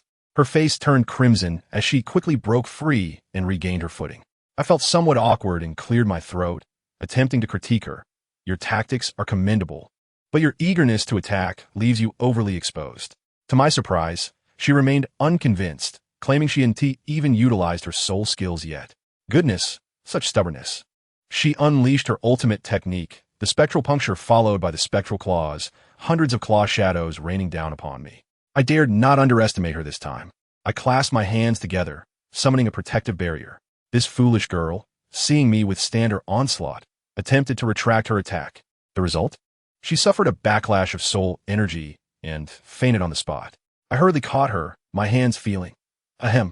I carried her back to bed and infused her with a bit of true energy, discovering that she was merely experiencing disarray in her soul power and a touch of weakness.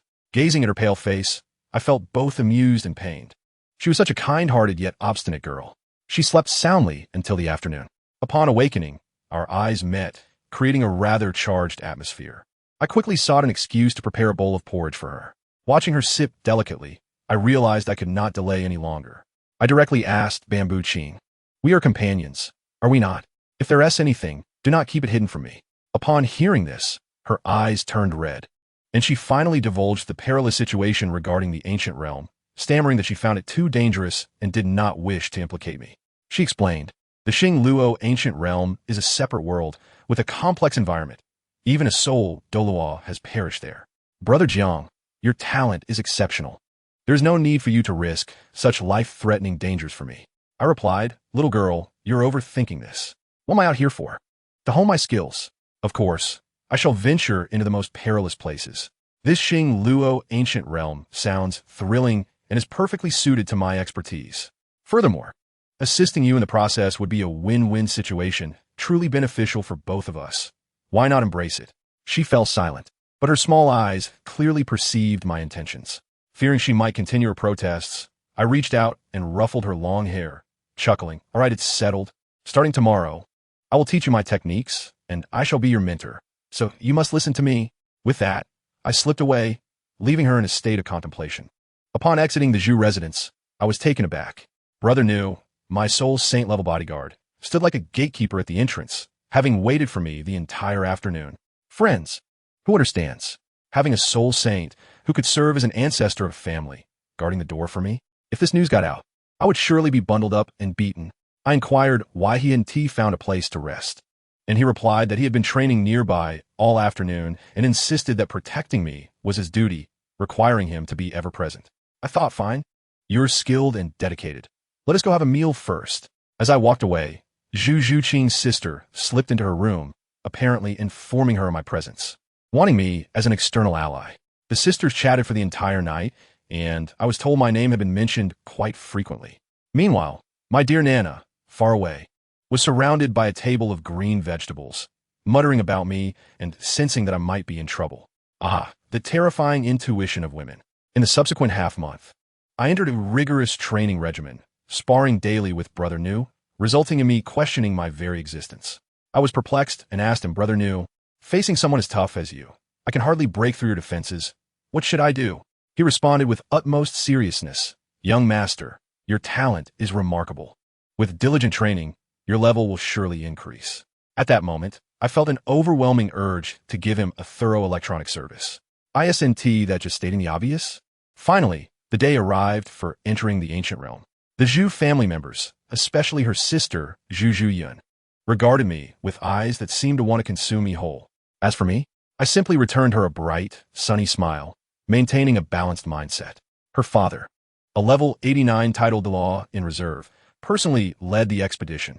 I felt an itch to sneak a glance with my infernal eye, but the oppressive aura nearly caught me off guard, prompting me to quickly retract my abilities. Upon arriving at the palace, a group of prominent figures collaborated to conjure a blue vortex portal, a scene reminiscent of a science fiction epic. Just before stepping in, the Grand Prince Davis, that golden-haired lion, made a gesture across his throat and declared ominously, I will be waiting for you inside. I couldn't help but chuckle. I truly appreciated that naivety. Untouched by the harsh realities of life, I promptly conveyed a message to Zhu Qing, meet at Dongming Mountain, and then step through the portal. To my astonishment, the teleportation was utterly random. Upon landing, I hadn't even grasped my surroundings when a 3-meter-tall, saber-toothed tiger pounced at me. In a swift motion, I transformed it into a delightful barbecue for the evening. Just as I was gnawing on the tigeress leg, concerned for Zhu Qing. The next day, I was soaring through the skies on my sword when I stumbled upon a live broadcast of 2 men and a woman being mercilessly assaulted by a 3-headed ice serpent. Initially, I intended to mind my own business, but when the girl cried out, I know where Zhu Zhuqing is, I knew I had to intervene. Swiftly dispatching the ice serpent, I soon learned that Zhu Qing had been delivered directly into the clutches of Davis's lackeys, pursued relentlessly until she was forced to leap into the blazing Yang Gorge. My anger surged, and I flew with such fervor that sparks flew from my path. Upon arrival, I overheard those ruffians hurling insults at my dear Zhu Qing. Let me tell you, at that moment, my murderous intent reached an epic peak. Without a second thought, I emerged from behind the trees, executing a long rainbow sunset strike that cleaved the most loquacious of them in two. Did the remaining 2 soul masters dare to resist? They were merely appetizers before me. One met his demise at my hands, while the other was incapacitated, coerced into leading me to the cliff's edge.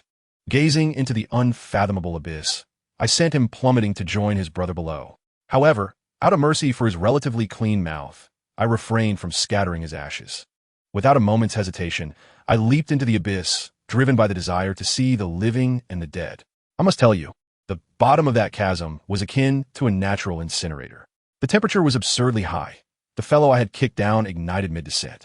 I relied solely on my cultivation to endure, my soul power nearly depleted by the time I reached the ground. There lay Zhu Qing, and to my surprise, She was completely unclothed, her garments incinerated by the intense heat. As I reached for a piece of clothing from my storage soul guide to cover her, it instantly turned to ash upon retrieval. Subsequently, drained of soul power, I found myself in a similar predicament, my own clothes disintegrating as well. Those who understand the scene know it was a moment of painfully awkward transparency. I hastily lifted her into my arms in search of a way out, realizing that the true energy I had left within her safeguarded her vital channels. After what felt like an eternity of wandering, just as I was about to succumb to thirst, I discovered a small lake. The water was icy and invigorating, capable of restoring soul power and healing. I quickly placed her in, joining her in the rejuvenating waters, and was so exhausted that I fell into a deep slumber. Upon awakening, I saw Zhu Qing, her face filled with terror as she covered herself, a scene most mortifying. I swiftly turned to don my clothes and handed her a garment, the atmosphere thick with embarrassment. Later, when I explained the entire ordeal, her focus was astonishing. Rather than concern for life and death, she inquired whether I had seen her completely. I admitted that I had. She then asked, "Did you see everything?" I stiffly nodded. To my surprise, she wondered if I would dislike her for it, citing the inauspiciousness of the white tiger. I was taken aback. It was 2025, and there were still those holding onto such superstitions. I proceeded to enlighten her, denouncing such futile nonsense, and inadvertently complimented her beauty, instantly regretting the slip. Seizing the moment, I professed my feelings, inviting her to join me on my journey. However, she seemed to still linger on thoughts of someone I had mentioned before, hesitating. Curiously, this peculiar place only allowed for soul power recovery within the lake. To mitigate awkwardness, I felled a large tree, creating a physical barrier. Once restored, we followed the roar she had previously heard, leading us to a deep well from which all heat and strange sounds emanated. Initially hesitant, fearing for her safety, I contemplated retreating. Yet this girl was bolder than I. With a resolute declaration, she proclaimed, "I will face the fires of hell with you." What could I say to that? I embraced her waist and leaped. Inside the well lay an infinite world of flames, rife with perilous fiery currents. Shielding her, I descended rapidly. The temperature escalated to an outrageous degree. Observing her pursed lips and the beads of sweat cascading down her neck, my heart ached. I hastily thickened my protective barrier. This treacherous place was akin to being plunged into a cauldron of boiling oil. A moment's distraction could render us vaporized. My throat was parched, reminiscent of the Sahara Desert, and I struggled to utter, "Zhu Qing, the water is in my jade pendant. Take some a drink." The water from the lake was divine, remaining icy despite the extreme heat. Yet when she retrieved the water pouch, instead of drinking herself, she offered it to me. I was momentarily taken aback, but did not hesitate. One hand was occupied with the shield, and the other held her. After I drank, she took small sips. As we continued our descent, I felt increasingly numb, perceiving myself as a weight plummeting endlessly. My thoughts were singular: endure, endure. My true energy and soul power drained like a burst dam, my complexion growing increasingly grim. Finally, gritting my teeth, I warned her, "Let us hold on for another half hour. If we haven't reached the bottom by then, we must turn back." I needed to conserve enough strength to ascend on my sword. Otherwise, it would be a one-way ticket. After another 20 minutes, the depths remained a sea of crimson. Obscured from view, I felt a deep sense of reluctance. Had it not been for Zhu Qing, I would have been cursing aloud.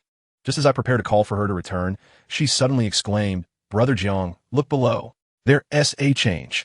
I glanced down, and lo and behold, a small black that had emerged in the endless sea of flames, growing larger by the moment. My mind raced as I instantly shouted, "Zhu Qing, close your eyes." Almost simultaneously, I activated my broken illusion eye, transforming the blinding red world into pure darkness. Thankfully, my warning came swiftly.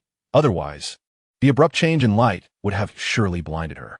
We plunged into that darkness, the sensation of weightlessness vanishing as we landed with a thud. The ground beneath us was no longer hot, and the surroundings were illuminated by gentle moonlight, accompanied by a refreshing breeze that nearly made me sigh in relief. I shook her gently, signaling that it was safe to open her eyes. As we did, we were greeted by an enormous stone door, inscribed with 3 ancient characters, Zhen Mo Jing. Zhen Mo Jing? I heard Zhu Qing pronounce it, and my mind raced through the texts I had encountered in the spirit hall, yet nothing came to mind. I licked my parched lips and instructed her to stay close as we approached. Upon reaching the door, The oppressive sensation on our soul powers vanished. Yet an unsettling feeling crept over me. This place was unmistakably not a tourist attraction. As we neared the stone door, I discovered it was adorned with intricate carvings. Gazing at them, I was rendered speechless, utterly astonished. Those who understand me know that Douluo should not possess such things. Brother Jiang, do you recognize it? Zhu Zhuqing asked, curiosity piqued as she observed my shock. I traced my fingers over the depiction of a creature with a human face, a serpent's body, and a vibrant red hue, my voice low, not just recognition. This creature is known as Zhulong, a divine beast from mythology. It brings forth night when its eyes are closed and day when they are open, capable of summoning winds and rains, illuminating the 9 underworlds. If this truly harbors such a thing, we would not hesitate to turn around and flee. Zhu Zhuqing appeared bewildered, likely encountering a gap in her knowledge. I paid her no mind and continued to observe the mural. As I gazed, my expression shifted from solemnity to sheer ecstasy. Ha, Zhuqing, we are fortunate. In my excitement, I lifted her and spun her around several times, leaving her flushed and adjusting her clothing upon being set down. I took her hand, pointing at the mural to explain. Do you understand? It depicts a mythical beast known as Zhulong, which lost a treasure called the Xiantian Huijing after sustaining injuries in battle. Without Zhulong's suppression, the fire essence developed sentience and began wreaking havoc. Subsequently, the rulers of that time dispatched 2 daughters, the water goddess of Xiaoxiang, to subdue the fire essence, leading to the creation of this little world and the establishment of the Zhen Mo Jing to contain it, intending to cleanse its malevolent energy with formations. As I spoke, I gestured animatedly, illustrating Zhulong's battle, the loss of the treasure, the ensuing chaos wrought by the fire essence, and the intervention of 2 exquisite goddesses. I jokingly claimed I had seen this in a rare manuscript from the Martial Soul Hall, and to my surprise, she actually believed me. Hey, we've stumbled upon such a divine marvel. Surely, there must be treasures within. Why are you not the least bit excited? Noticing her still icy demeanor, I casually draped my arm over her shoulder. Follow my lead, haha smile. Today, I am determined to break her aloof facade. The veins on her forehead seemed ready to burst as she struggled for a moment before sighing, suggesting we hurry inside. Did I intend to linger here for eternity? Realizing she had a point, I released her. However, as my hand slipped down, an impulsive thought crossed my mind, and I playfully gave her bottom a light slap. The sound was crisp. She froze, glancing back at me in disbelief. I assure you, the intent to glare at someone cannot be concealed. I too was momentarily stunned. My hand seemed to have a mind of its own. Her face turned crimson, likely cursing me as a scoundrel who wished to straddle both worlds. I hastily feigned innocence and turned to search for the door mechanism.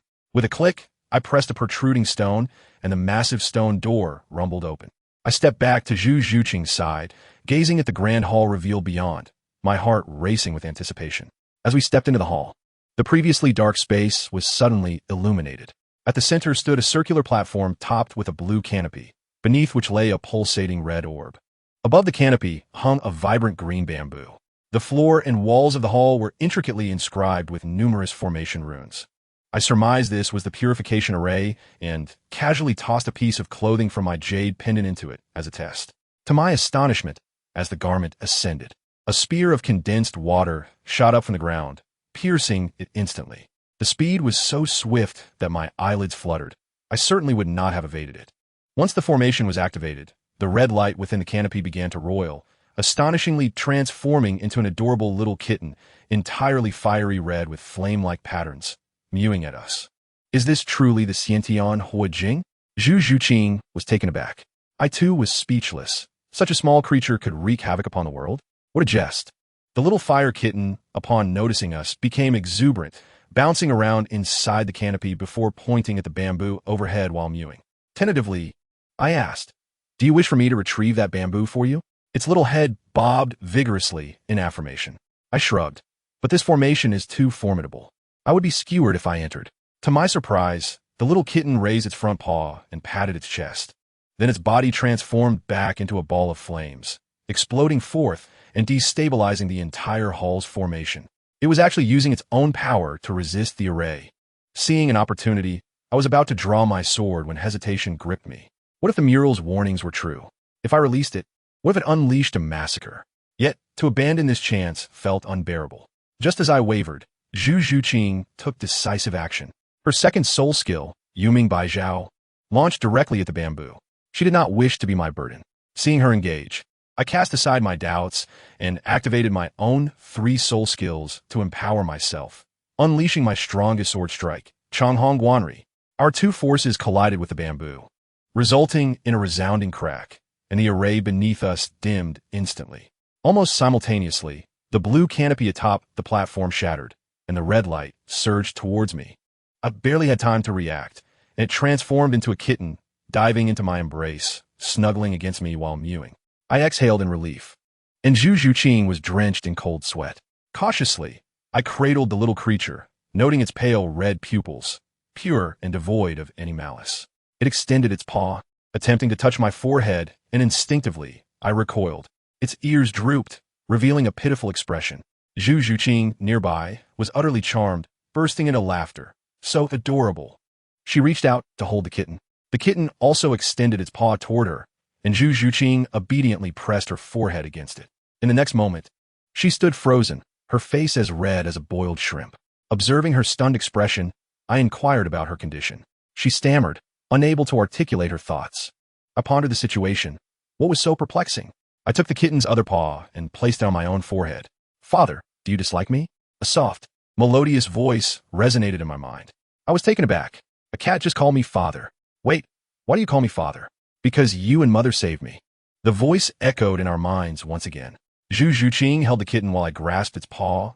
Our proximity heightened as we exchanged startled glances, our noses nearly colliding. Alarmed, we both loosened our grips, causing the kitten to tumble to the ground. Boo-hoo, mother no longer wants me. The kitten lay there, looking dejected. Zhu Zhuqing hurriedly scooped it up, distancing herself from me. Goodness, now we could communicate mentally without needing to touch foreheads. I asked if it could assume another form, as being called father by a cat was rather peculiar. It replied affirmatively, then leapt from Zhu Zhuqing's arms, its body gradually enlarging until it transformed into a petite girl of about 50 to 60 centimeters, clad in red attire, exquisitely carved. In that instant, I comprehended the essence of being a doting father. Father, mother, is this all right? The little girl twirled around gleefully. I stepped forward, eager to embrace her, muttering, "This is simply too enchanting. From this day forth, I, Jiang Ling, joyfully accept the role of a father." However, Zhu Zhuqing was quicker than I, already cradling the little girl, inquiring about her name. The little girl replied she did not know and requested us to name her. Zhu Zhuqing glanced at me, signaling me to respond. Watching the little girl nuzzle against her, I felt a twinge of jealousy and casually said, "Given your fiery demeanor, how about we call you Xiaohua?" "Boo-hoo, father is mean. I don't want that name." The little girl immediately began to cry. Zhu Zhuqing swatted my hand as I reached out to tease her, shooting me a glare. I quickly offered a sheepish grin. Just kidding, just kidding. I pondered for a moment and suggested, "How about we name you Zhu Ling? From now on, we shall call you Ling-er." The name derives from Zhu Long and signifies her as a fiery spirit. Ling-er beamed with joy at the name, repeatedly expressing her gratitude. Zhu Zhuqing appeared momentarily dazed, likely misinterpreting Zhu Ling as a combination of our names. Zhu Ling, lost in her thoughts. I reached out to embrace Ling, but she remarked, "Mother S embrace is much more comfortable than Father S. It's soft and fragrant, while Father S is too hard." I was utterly stunned. Clearing my throat, I inquired about the matter at hand. "Ling-er, are there any other treasures within this grand hall?" Ling-er broke free from my embrace, retrieved the bamboo stick that had previously fallen to the ground, and handed it to me, saying, "Is this what Father meant? This is the only bamboo here." As I took the bamboo, I noticed it bore 3 engraved characters, Xiangfei Zhu. Grasping the middle section with both hands, I twisted it, and with a crack, the bamboo unexpectedly opened, revealing a droplet of water shaped like a tear suspended within. Ling-er, with a look of disdain, remarked that this object had bound her, yet it was exceedingly beneficial for her mother, capable of a complete transformation. Upon hearing this, I immediately urged Zhu Zhuqing to consume it without delay.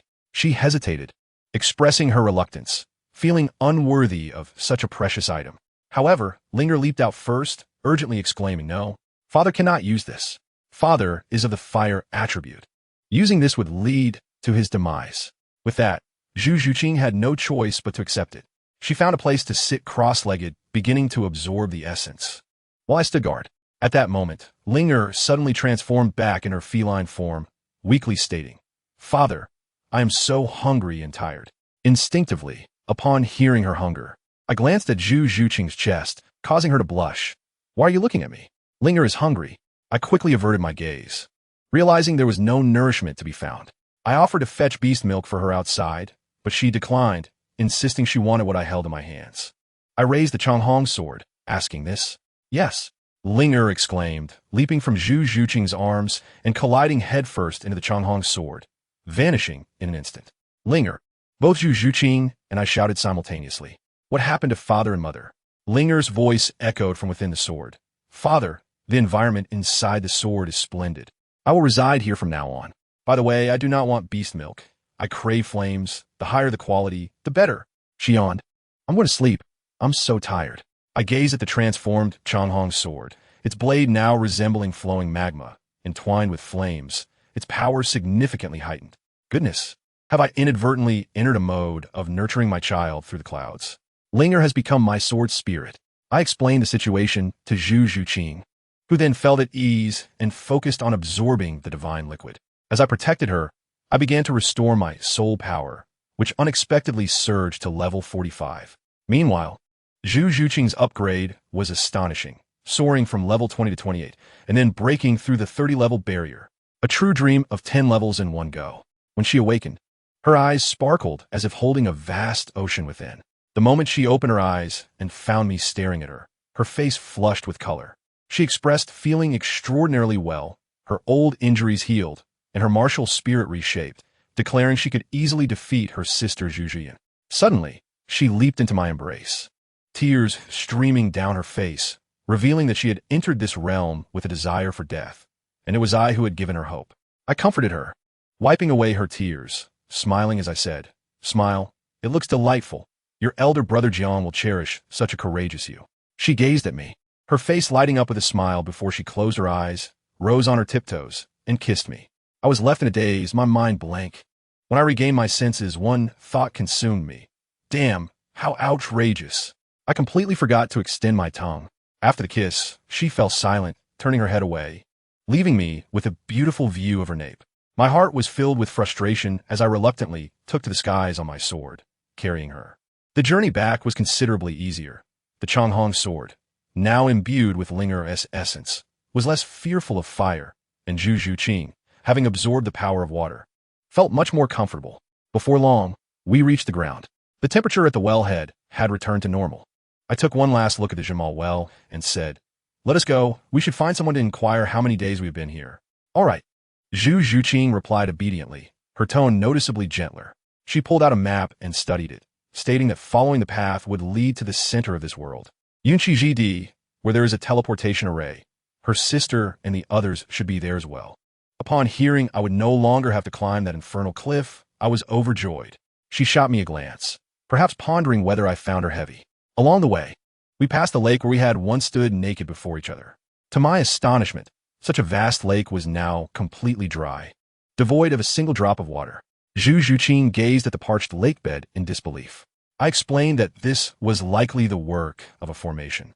After we took the treasure, the core of the formation was shattered, causing the essence of water to evaporate entirely. Zhuqing nodded in acknowledgement, probably realizing she would never forget the days spent at the Jinmal well.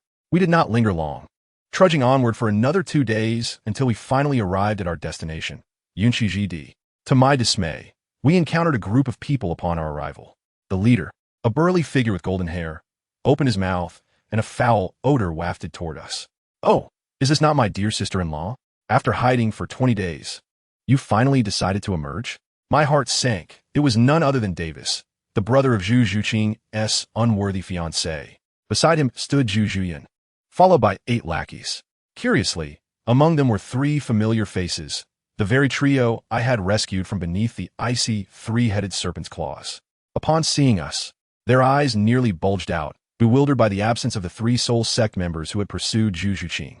Of course, they had been sent away for tea by me. The 3 men exchanged glances with me, immediately lowering their heads, not daring to utter a word. I understood, as nobles, they prioritized self-preservation, and I couldn't be bothered to hold a grudge against them. I stepped forward, crossing my arms, lazily addressing Davis.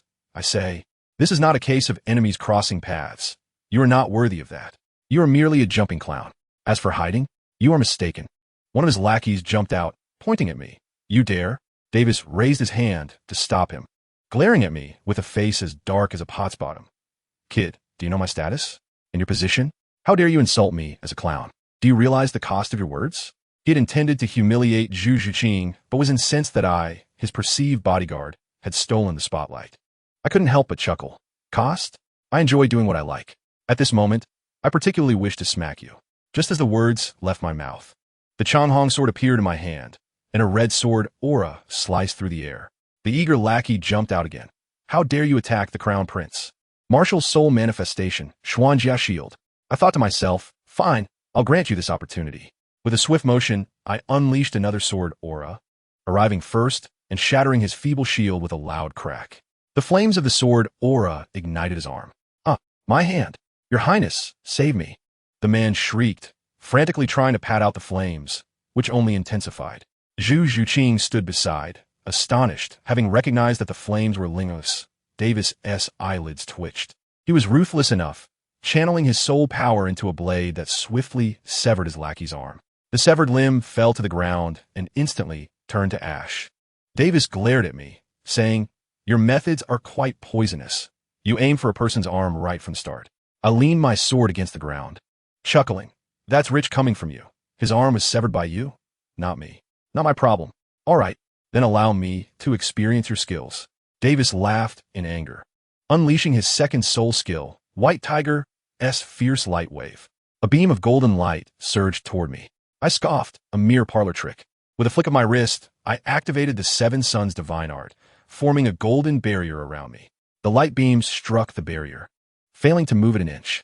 Davis, undeterred, transformed the light beam into a cutting line, its power amplified. Oh, a self-created soul skill? That is somewhat impressive. I teased. I'll give you 2 moves. Now it's my turn. Changhong wave. I thrust my sword forward, the blade's radiance swelling. Davis hurriedly summoned a White Tiger's protective barrier, but it was futile. My sword tip halted barely a foot from his neck. I hesitated for a moment, contemplating whether to send him off with a single strike. At that moment, Zhu Zhuyin, unable to bear it any longer, launched a surprise attack on me. Yuming Bai Zhao. I deftly retreated, having made up my mind. It was decided. Eliminating this great prince of the Xinglua Empire would entail too many subsequent issues, so a lesson would suffice. I glanced at Davis and Zhu Zhuyin standing side by side, my sarcasm overflowing. While I relish fair duels, I'm not afraid of facing you both together. However, calling for help when one cannot win is indeed quite fitting for someone of your weakness. You. Davis clenched his fists in anger. But he was not foolish enough to ignore the vast difference in our capabilities. At that moment, Zhu Qing also positioned herself beside me, coldly gazing at her sister. Zhu Zhuyin, your opponent is me. Zhu Zhuyin exchanged a glance with her followers and provocatively raised her chin toward Zhu Qing. Zhu Qing turned to me for a brief moment, and I nodded, cautioning her to be careful. I knew she had awaited this day for a long time, and I could not impede her. Zhu Zhuyin, the harm you have inflicted upon me and my second and third sisters will be repaid in full today. My dear sister, that sounds like quite a lot. Are you really coming at me? Zhu Zhuyin retorted flirtatiously. Zhu Qing, uninterested in further banter, activated her spirit rings, unleashing her full might. Zhu Zhuyin's expression shifted dramatically. Level 30? How is that possible? Did you not just absorb your second spirit ring? She panicked, sensing a deadly threat emanating from Zhu Qing. Yet she forced herself to remain calm, thinking, level 30 without a third spirit ring? What is there to fear? I must eliminate her today. She covertly glanced at the 2 support spirit masters in their ranks, but such subtlety did not escape my notice. I brandished my sword, its brilliance intensifying, pointing at all of them. Listen closely. If either of them engages in combat, you all shall perish. Mark my words, if one dares to intervene, your entire family will ascend to the heavens. This was directed specifically at Davis. One of his subordinates, a spirit master, retorted defiantly. Do not be too arrogant. Do you think we fear you because we are many? I aim my sword's tip at him. Very well then, go ahead and make your move. The man's face turned purple from rage, yet he dared not act. Naturally, the lessons of the past lingered. Who would be foolish enough to gamble? Davis inhaled deeply. Stepping forward, we will not intervene. This is a family matter for them, and I trust you will not meddle, right? I scoffed, dismissing him with a disdainful smile. Do not be absurd. The strong set the rules, while the weak abide by them. If Zhu Qing truly cannot hold her own, I will certainly step in. What gives you the right to lecture me on principles? Davis's subordinates were infuriated, but were restrained by him. I nodded at Zhu Qing, signaling her to proceed without worry. Zhu Zhuyun, frustrated by my singular dominance over the situation, resorted to personal attacks. You really found yourself a good partner, usually acting like an icy saint. Yet your skills in seducing men are quite impressive. The battle commenced. Zhu Qing, uninterested in further chatter, utilized her agile footwork and charged forward. Her movements were so ethereal that Zhu Zhuyun could not land a hit and could only endure the assault, soon suffering injuries on her arms. In desperation, Zhu Zhuyun distanced herself and unleashed her ultimate move, third spirit skill, Yuming Quan Quan. This was an illusion. I saw Zhu Qing's gaze suddenly lose focus as she muttered, "My heart is so tired." This was bad. Zhu Zhuyun seized the opportunity to counterattack, forcing Zhu Qing to retreat step by step, sustaining several injuries. My heart raced with urgency. First spirit skill, Yuming Tusi. Zhu Zhuyun's claws, glimmering with a deadly chill, lunged towards Zhu Qing's vital points. My grip on the sword tightened. Just as I prepared to intervene, Zhu Qing's body instinctively evaded. Though her shoulder was grazed, she avoided a fatal blow. Remarkable. The body enhanced by the essence of water was indeed formidable. Zhu Zhuyun was taken aback. How is this possible? Unwilling to accept fate, she unleashed her second spirit skill, Yuming Baijiao. Upon seeing this move, I knew Zhu Qing could not dodge, just as I was about to act. A violet bell-shaped shield suddenly emerged around Zhu Qing. Golden bell shield. I was astonished. Looking into her eyes, they were clear and bright, devoid of any confusion. She had managed to break free from the illusion with sheer willpower. Davis was equally dumbfounded. Self-created spirit skill? Zhu Zhiyun's attack crashed against the golden bell shield. While it shattered, most of the damage was absorbed, leaving Zhu Qing with only minor wounds. In contrast, Zhu Zhiyun, having unleashed 3 powerful moves, was left exhausted and unable to stand. How could you break free from my spirit skill? Zhu Zhiyun was distraught, unable to accept her defeat. Though Zhu Qing was also weakened, she managed to explain. The strength of your illusion is tied to your spirit power. You have exhausted too much, and can no longer confine me. And you, do you still have the spirit power to kill me? Zhu Zhiyun, fearful, shouted in a fierce yet hollow manner. Enough. Zhu Qing's right hand glimmered with claws, reaching for Zhu Zhiyun's neck. Zhu Zhiyun, terrified, shut her eyes. Zhuyun, Davis attempted to intervene. Halt, or you'll die. My sword was instantly poised at his throat. Ultimately, Zhu Qing's claws halted just before her sister's neck. I smiled indeed. This was her, cold on the outside, but warm within, tough on the surface yet soft at heart. Zhu Zhiyun had narrowly escaped death, her back drenched in sweat. Zhu Qing retracted her hand and approached me. Though injured, she smiled radiantly. I won. Yet, as she took a step, her legs buckled, and she fell towards me. I swiftly sidestepped to catch her. Then I pointed at the 2 support spirit masters. You two, hurry and treat her. They looked at me with bitter expressions. Boss, we are support, but we are not healers. I inquired further with Davis, who stated that their 2 healers had long since perished. Very well. I contemplated for a moment and declared, in that case, you have provoked me and injured my friend. Surely some compensation is in order. Hand over everything you've gained here. This declaration sent Davis's entourage into a frenzy. Davis hastily stepped in to smooth things over, claiming they had not gained anything, as the spirit beasts here were too fierce. He then produced a piece of fiery red stone, claiming it to be a 10,000-year-old fire rock, offering it as an apology. His subordinates were still dissatisfied, shouting that they would fight me. Davis barked at them. Silence. Goodness, his acting skills and ability to win hearts were impressive. I held the unconscious Zhu Qing, observing his performance. Subsequently, Davis pulled me aside to discuss matters directly. He bluntly stated that he was aware of the bond between Zhu Qing and me and could help dissolve her engagement with his third brother, Dai Mu Bai, on the condition that I would support him once he ascended to the throne. I chuckled at his audacity. You want me to be your henchman? Not at all. Just making a friend, he replied, handing me the fire rock. As I grasped the stone, applying slight pressure caused it to crack, serving as a warning. I pierced through his intentions. Your calculations are astute. A single stone not only wins hearts, but also eliminates me as a threat. Davis's lips twitched. I'll add 500,000 gold soul coins. I boldly declared, 1 million. You are being unreasonable. It should be less, he countered, realizing I was no novice. Once we reached an agreement, I carried Zhu Qing away. Later, I heard that Davis's maneuvering had deeply moved his subordinates, who all pledged their unwavering loyalty. I found a secluded stone wall, opened a stone chamber, and laid down soft straw and robes, focusing on a nurturing recovery. By evening, Zhu Qing regained consciousness, and we shared roasted venison by the fire. I recounted the terms I discussed with Davis. Upon hearing them, she appeared somewhat disheartened, and I inquired if it was due to the engagement. She shook her head, responding, I simply do not understand. Living daily behind masks for the sake of power and profit. Are they truly happy? That night, we sat at the cave's entrance, gazing at the stars. She suddenly asked me if I thought her cowardly for being unable to bring herself to kill Zhu Jian. I was reclining on the grass, lazily remarking, I have long known you lack the heart to strike. This is what one might call gentleness, you know? As the saying goes, the world kisses me with pain. And I respond with song. She blushed slightly at my praise, feeling a tad embarrassed. After a while, she inquired about Ling, contemplating whether to find something for Linger to eat. However, upon turning around, she discovered that I had already drifted into slumber. Then, I must tell you, an absurd event transpired. She actually surreptitiously removed the disguise from my face, gazing at my true visage for an extended moment. She then gently placed a kiss on my forehead before nestling against my arm and lying down beside me. When I awoke the next day, my arm ached terribly, as if pressed down for the entire night. Upon touching my face, I realized, where's my mask? I hastily inquired with Zhu Qing, who feigned ignorance. Her face flushed as she claimed not to know.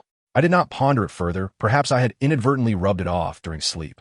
She quickly changed the subject, suggesting finding something to eat for Ling. It was then that I recalled the ancient firestone gifted by Davis. I drew my sword and roused Linger from her slumber. The little creature emerged, weak and unsteady, immediately absorbing the firestone into her mind, stating that she would need to slumber for a while longer, and upon awakening next time, she would be able to speak properly before retreating back into the sword. In the ensuing days, we roamed the ethereal realm, searching for rare treasures, living in blissful ease. Until the final day, as we prepared to depart, I suddenly felt the ground tremble beneath my feet. My pupils constricted, and upon soaring to the summit of the stone wall, I was dumbfounded. Beyond the horizon, dust swirled, and a dark mass of soul beasts surged forth, thousands upon thousands, their eyes glowing red, charging towards us like a frenzy. A beast tide. What is happening? Zhu Qing, noticing my pallor, urgently inquired. We must leave at once. I leapt from the stone wall, soaring on my sword, swiftly embracing her waist and hurtling towards the teleportation array.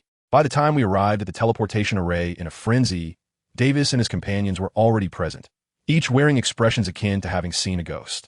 Davis, why haven't we departed? He wore a grimace, akin to a person suffering from constipation. Brother Jiang, the teleportation array has been destroyed. My heart sank, cursing under my breath. Damn it. Upon seeing me, Davis appeared as though he had spotted a savior, quickly explaining that the soul beast riot and the destruction of the teleportation array occurred simultaneously, undoubtedly orchestrated by someone intending to eliminate us all. I surveyed the teleportation array and stated solemnly, the most pressing matter is to repair it. I observed from above that the beast tide is converging from all directions. It will reach us in no more than 5 minutes. Davis hastily turned to a girl named Dai Jia, asking, how long will it take to repair? She was drenched in sweat. Your Highness, it will take at least 10 minutes. Davis turned pale. 10 minutes? Will we sacrifice the additional 5 minutes with our lives? I made a decisive call. Miss Dai, focus on the repairs. The rest of you, hold the line for 5 minutes. Not a single soul beast shall pass. No sooner had I spoken than someone behind Davis crumbled, shrieking, what? How is that possible? So many soul beasts. We would be torn apart at the first encounter. I refused to go. I must tell you, this fellow broke down on the spot, weeping pitifully, clinging to Davis's leg and refusing to let go, expressing his desire to avoid a death sentence.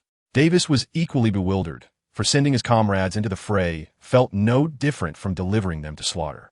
However, as he hesitated, my brother Jiang Ling shouted, Davis, turning back now is a dead end. Rushing forward gives us a chance. The moment those words escaped his lips, Davis's expression transformed. He, too, was a fierce individual, swiftly striking down the one who wavered, silencing him with a resounding slap. He bellowed. Who dares to hesitate again? This is the consequence. My comrades understood that while it was somewhat cruel, this was not a moment for compassion. It was a matter of wartime discipline. Zhu Zhuqing's face turned pale at the sight, and Jiang Ling quickly grasped her hand, signaling her to remain calm. I assure you, with Davis's resolute demeanor, Jiang Ling felt certain that this fellow would achieve great things in the future. Then, Davis began to strategize, instructing Dai Jia to expedite the repair of the teleportation array, while the others rallied alongside him. Most critically, he turned to Jiang Ling, his gaze pleading, as if he were about to cry out for paternal affection, earnestly stating, Brother Jiang, I know you are formidable. I implore you, do not hold back. Save my comrades. His proud fiancée, Zhu Zhuqing, stood beside him, utterly stunned, likely witnessing her fiancé's humility for the first time. Jiang Ling did not waste words, simply replying, I will do my utmost. 5 minutes later, the beast tide arrived. 500 meters, 400 meters, 200 meters. Good heavens, the mass was so dense that it felt as if the ground itself trembled. Just as I thought we were doomed, Jiang Ling made his move. He plunged his sword into the ground, invoking the fourth soul skill, Wild Barrier. A magnificent golden dome erupted from the earth. Yet, even more astonishing was the black soul ring encircling him, an ancient soul ring. Davis and the others nearly had their eyes pop out. However, the sheer number of soul beasts was outrageous. The barrier shattered after merely 15 seconds, and the horde surged forward again. Jiang Ling gritted his teeth and conjured another barrier, pushing them back 50 meters, but within less than half a minute, that too crumbled. The soul beasts bore down upon us. What followed was utter chaos. Waves of light and claws filled the air. Yet I must say, the most dazzling figure in the fray was Jiang Ling. His long rainbow sword technique was nothing short of extraordinary. With each sweep of his sword, he cleared a swath. A true master of clearing the battlefield, his prowess was no exaggeration. Davis was taken aback, remarking that collectively, we had not slain as many as he had alone. Beside us, a comrade was nearing his breaking point, his arm gnawed to shreds, crying out for help. I thought to myself, brother, are you here to recruit assistance? The essence of heeding advice was paramount. Jiang Ling turned and dispatched another wave, saving him. However, it was clear that this approach was unsustainable. Within a minute, several had already fallen. Jiang Ling was visibly exhausted, his chest heaving like a bellows, just as he unleashed one final powerful move. A colossal serpent's tail swept him into the throng of monsters. My heart sank. Zhu Zhuqing went berserk, letting out a cry and attempting to rush in. Even her sister could not restrain her. Love-stricken, dear friends, in critical moments, emotions truly take over. With Jiang Ling down, our defense crumbled instantly, collapsing to less than 10 meters. Yet, against the odds, Jiang Ling forged a bloody path through the horde. When he emerged, hand in hand with Zhu Zhuqing, the aura of slaughter around him rendered even the most irrational soul beasts wary of advancing. What true sovereign presence he exhibited. Upon witnessing Jiang Ling's survival, Davis erupted into joyous laughter, only to faint, his eyes rolling back. In the final 20 seconds, the beasts appeared to grow frantic, lunging at us with reckless abandon.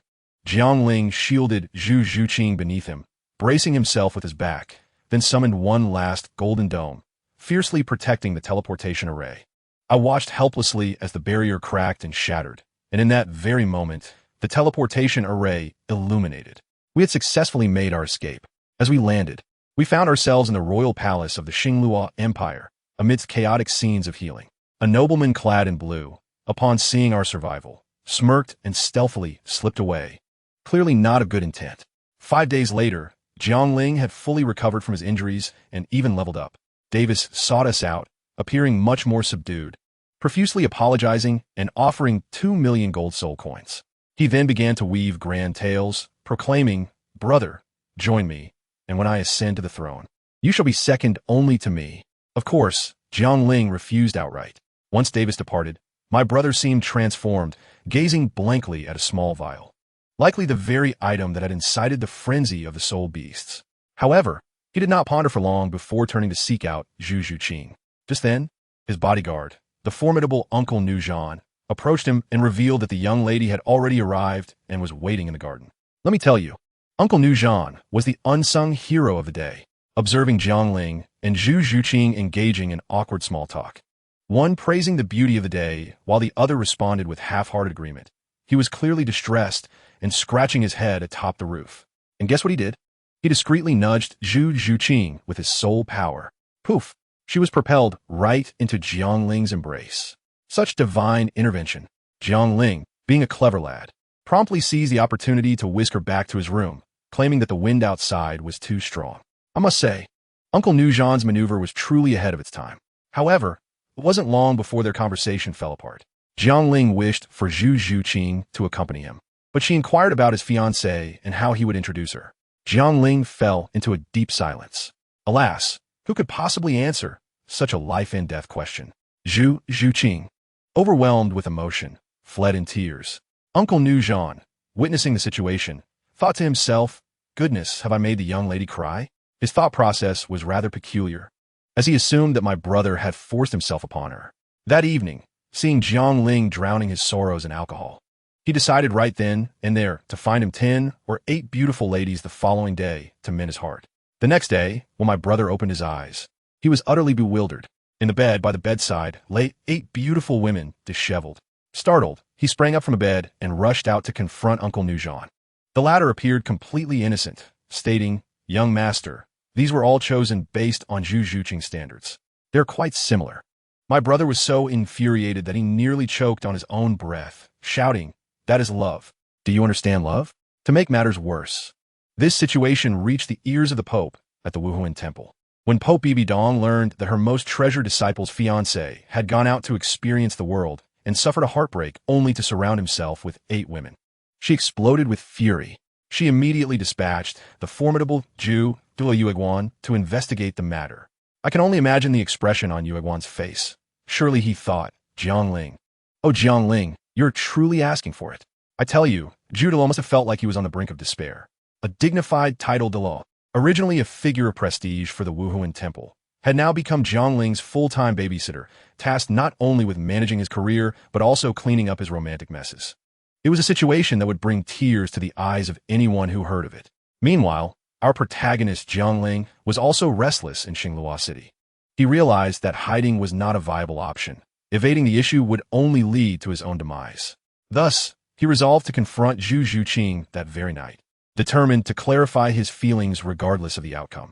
True to his word, he made his move. This fellow was indeed a man of action.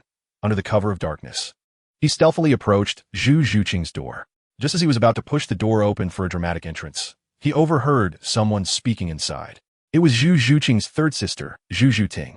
He listened as she asked, "Zhuqing, are you still thinking about that fellow named Jiangluo?" At that moment, I could only imagine Jiangling's awkwardness, caught in the act as he hesitated to decide whether to retreat or proceed. To his surprise, Zhu Zhuqing responded with remarkable candor, saying, "Yes, I have been thinking about him. But while I think of him, I know what I must do." Her sister was taken aback, likely pondering why her usually shy sister was being so straightforward today. She quickly urged, "If you think of him, go find him. Do you intend to become a living fossil by staying cooped up in this room all day?" Zhu Zhuqing sighed, her voice softening. "Sister, you know he has a fiancée. I do not wish to complicate his life. Moreover, liking someone does not necessarily mean one must be together."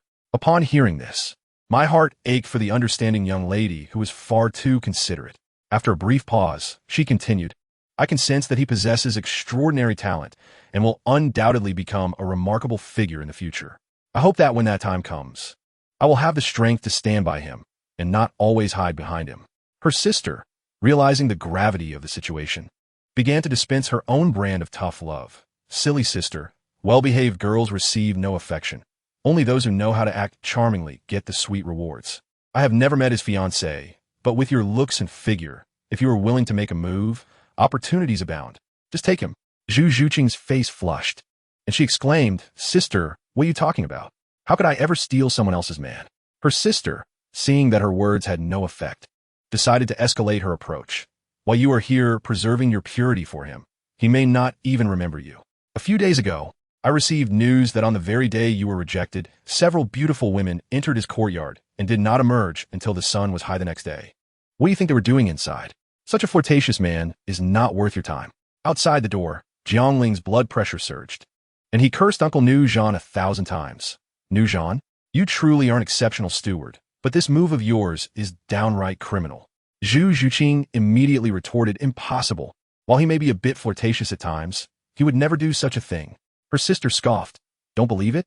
There are witnesses and evidence. I can call those women to confront you at any moment. At this point, Zhu Zhuqing was utterly despondent. Her sister, feeling a pang of sympathy, still spoke the most heart-wrenching words. Zhuqing, for him, this experience may just be a fleeting dream. But do not foolishly let it define your entire life. Who among us can truly comprehend the weight of family? Upon hearing this, I was filled with goosebumps, but the best was yet to come. Zhu Zhuqing clutched the bamboo Jiangling had gifted her, her eyes glistening with unshed tears, yet her tone unwavering. For him, it may be a dream, but for me, it is a lifetime. No matter what kind of person he becomes, I, Zhu Zhuqing, will only ever love him. With that declaration, she unceremoniously dismissed her sister. Her sister sighed outside the door, likely wondering, this fellow isn't even that handsome. How does he possess such charm? Once her sister left, Jiangling jumped down from the roof and pushed the door open. Zhu Zhuqing, thinking it was her sister returning, called out without turning, Sister, I've told you I am resolute in my choice. Do not try to persuade me. To her surprise, a familiar voice responded, I am equally resolute in my choice of you. To me, you are not a mere dream, but a lifetime. Zhu Zhuqing spun around in shock. Jiangling had swiftly moved to stand before her, tearing off the disguise that concealed his handsome face. Zhu Zhuqing managed to utter a single word, but without hesitation. Jiangling lowered his head and kissed her. Action speaks louder than words. He had overheard everything and vowed that he would not allow this girl to suffer. The kiss ignited a storm of passion, and after what felt like an eternity, Zhu Zhuqing, nearly breathless, managed to pull away, gasping for air. Her cheeks flushed with the color of ripe fruit. Jiangling, equally overwhelmed, attempted to lift her onto the bed. Zhu Zhuqing, alarmed, exclaimed, No, that could lead to pregnancy. Jiangling chuckled, gently setting her down on the bed and playfully nudging her head with his. What are you thinking, little one? And as for those women, they were arranged by my dim-witted steward. I did not lay a finger on them. From now on, do not tease me about this, or I will truly devour you. He punctuated his words with a mischievous bite on her earlobe. At that moment, Zhu Zhuqing melted into a puddle, and the two engaged in playful banter for quite some time before finally lying down fully clothed. Jiangling declared, Zhuqing, tomorrow we shall depart together, and I will take you on a journey across the continent. Zhu Zhuqing hesitated momentarily, but Jiangling interrupted, No buts, because you are Zhu Zhuqing. You must come with me. On the following day, before dawn had even broken, the two individuals eloped without a second thought. Zhu Zhuqing left a letter for her sister, and one can only imagine the splendid expression that would grace her sister's face upon discovering it. The night prior, they had spoken of forgetting each other in the rivers and lakes, yet the very next day, she ran away with someone else, a resounding slap in the face. Jiangling also penned a note to the unworthy steward, and out of goodwill, he left some money for his former brother, Inbu Kue. Their departure left several groups in Xinglua City utterly dumbfounded. Zhu Zhuqing's father was intent on uncovering the secret behind his daughter's sudden surge in power, only to find her missing. The blue-haired rascal who had previously wronged Jiangling had intended to snatch the wooden plaque from him, only to find himself thwarted. Meanwhile, at the papal palace, Zhu Thuo returned to report, first clarifying the misunderstandings surrounding the 8 beautiful women. Upon hearing that it was merely a misunderstanding, Bibi Dong relaxed, until Zhu Thuo shifted the conversation. However, the young master had indeed developed feelings for a girl named Zhu Zhuqing in Xinglua, and had eloped with her for several days now. Outrage, Bibi Dong exploded on the spot, slamming her scepter onto the ground, causing the entire papal palace to tremble. One can only imagine her expression, likely filled with exasperation. You ungrateful Jiangling, I have painstakingly raised you with a child bride, and you go out only to not only suffer heartbreak, but to bring another one back. You have truly disappointed me. Despite her fury, she ultimately resolved to allow him to indulge for now, intending to settle accounts after the trial was over. Time passed swiftly, and a year slipped by in the blink of an eye. During this time, Jiangling and Zhu Zhuqing truly transformed their lives into a poetic journey filled with distant dreams. They savored the diverse delicacies of the continent, beheld magnificent mountains and rivers, and effortlessly eradicated several nests of evil soul masters, rescuing numerous individuals along the way. The martial world dubbed them the unparalleled heroic couple. If If they were to exist in 2025, their names would surely trend at the top. Jiang Zhu Haitang. One day, as they ventured into the territory of the Tiando Empire amidst a gentle rain, they sought refuge in a village for the night. The door was opened by a charming little girl named Yia, who brightened at the sight of the two soul masters, believing them to be kind-hearted individuals. That night, they stayed over and, upon their departure the next day, generously left a bounty of snacks for little Yaya. However, as they ventured a short distance from the village, they turned back to see flames rising high into the sky. Jiang Ling's heart sank. He sensed trouble and took to the skies on his Changhong sword, carrying Zhu Zhuqing with him. By the time they arrived, the village had been transformed into a hellish nightmare. 3 evil soul masters were busy refining blood energy, and Jiang Ling swiftly dispatched one with a single strike. The remaining leader, clad in black robes, sneered at the approaching Jiang Ling and Zhu Zhuqing. The unparalleled heroic couple? Do you truly believe that slaying a few insignificant foes grants you invincibility? With that, he summoned a blood-red orb, and in an instant, a thick mist of blood enveloped the area, releasing a stench so foul it could make one regurgitate their last meal. This blood mist had the power to corrode one's blood, causing enemies to explode. Yet, Jiang Ling and Zhu Zhuqing remained unscathed. The black-robed man went wild with disbelief. Impossible. Why are you unharmed? Jiang Ling regarded him with a frigid gaze. Domain, you presume to challenge me. With that, he unleashed his true power, causing the 5th soul ring to radiate with a corona of light. A colossal sword of flame descended from the heavens. The black-robed man, a soul emperor, was so frightened that he hastily consumed medicine, yet he was still annihilated by a single blow, leaving not a trace behind. Jiang Ling picked up the blood orb from the ground, instantly bombarded by the anguished cries of countless vengeful spirits within, igniting an uncontrollable fury within him. He dashed into the village and beheld Zhu Zhuqing, who was crouched on the ground, cradling the now icy Yaya and weeping bitterly. Before her death, Yaya had pleaded for them to deliver a bracelet to her brother. Witnessing this heart-wrenching scene, Jiang Ling could no longer suppress his rage. At that very moment, the people from the Wuhuan Palace arrived belatedly. Jiang Ling swiftly seized a soul respect's throat, filled with murderous intent, demanding, "Are you here to eradicate the evil soul masters or merely to collect the villagers' corpses?" The sub-palace master, Fan Liang, hurried forth to explain that it was not their lack of capability, but rather the military of the Tiando Empire that had intentionally impeded them, causing this tragedy. Jiang Ling felt his anger boil over. He then realized that the Tiando Empire was rotten to its core, with even the platinum bishop, Salus, turning a blind eye to such matters. He immediately produced the papal decree and issued a stern command. In the future, should any evil soul masters wreak havoc, those who dare to obstruct shall be executed without mercy. After addressing the situation, Jiang Ling and Zhu Zhuqing set their course for Tiando City. He intended to confront Salus and inquire whether the Platinum Bishop still desired to retain his position. Along the way, Jiang Ling discreetly entrusted someone to send a sample of the manic potion seized from the evil soul masters, along with a letter, to Wuhuan City for BB Dong. This situation was too grave. He could not place his trust in Salus and felt compelled to escalate it to the highest authority. The scene shifted to 3 conspicuous figures. 3 burly men strolled down the street, grumbling as they went. It turned out these unfortunate souls had crossed paths with Hulaina and had been poisoned, now being forced to repair a broken flute to exchange for an antidote. Meanwhile, Jiang Ling and Zhu Zhuqing were nearing Tiando City.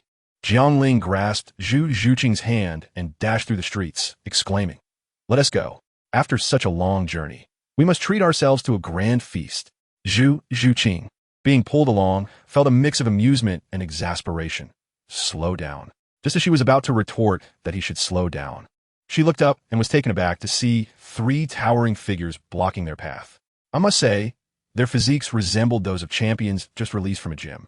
Initially, it seemed they would merely brush past each other, but as I glanced over, my gaze locked onto one of the men, who was clutching a flute.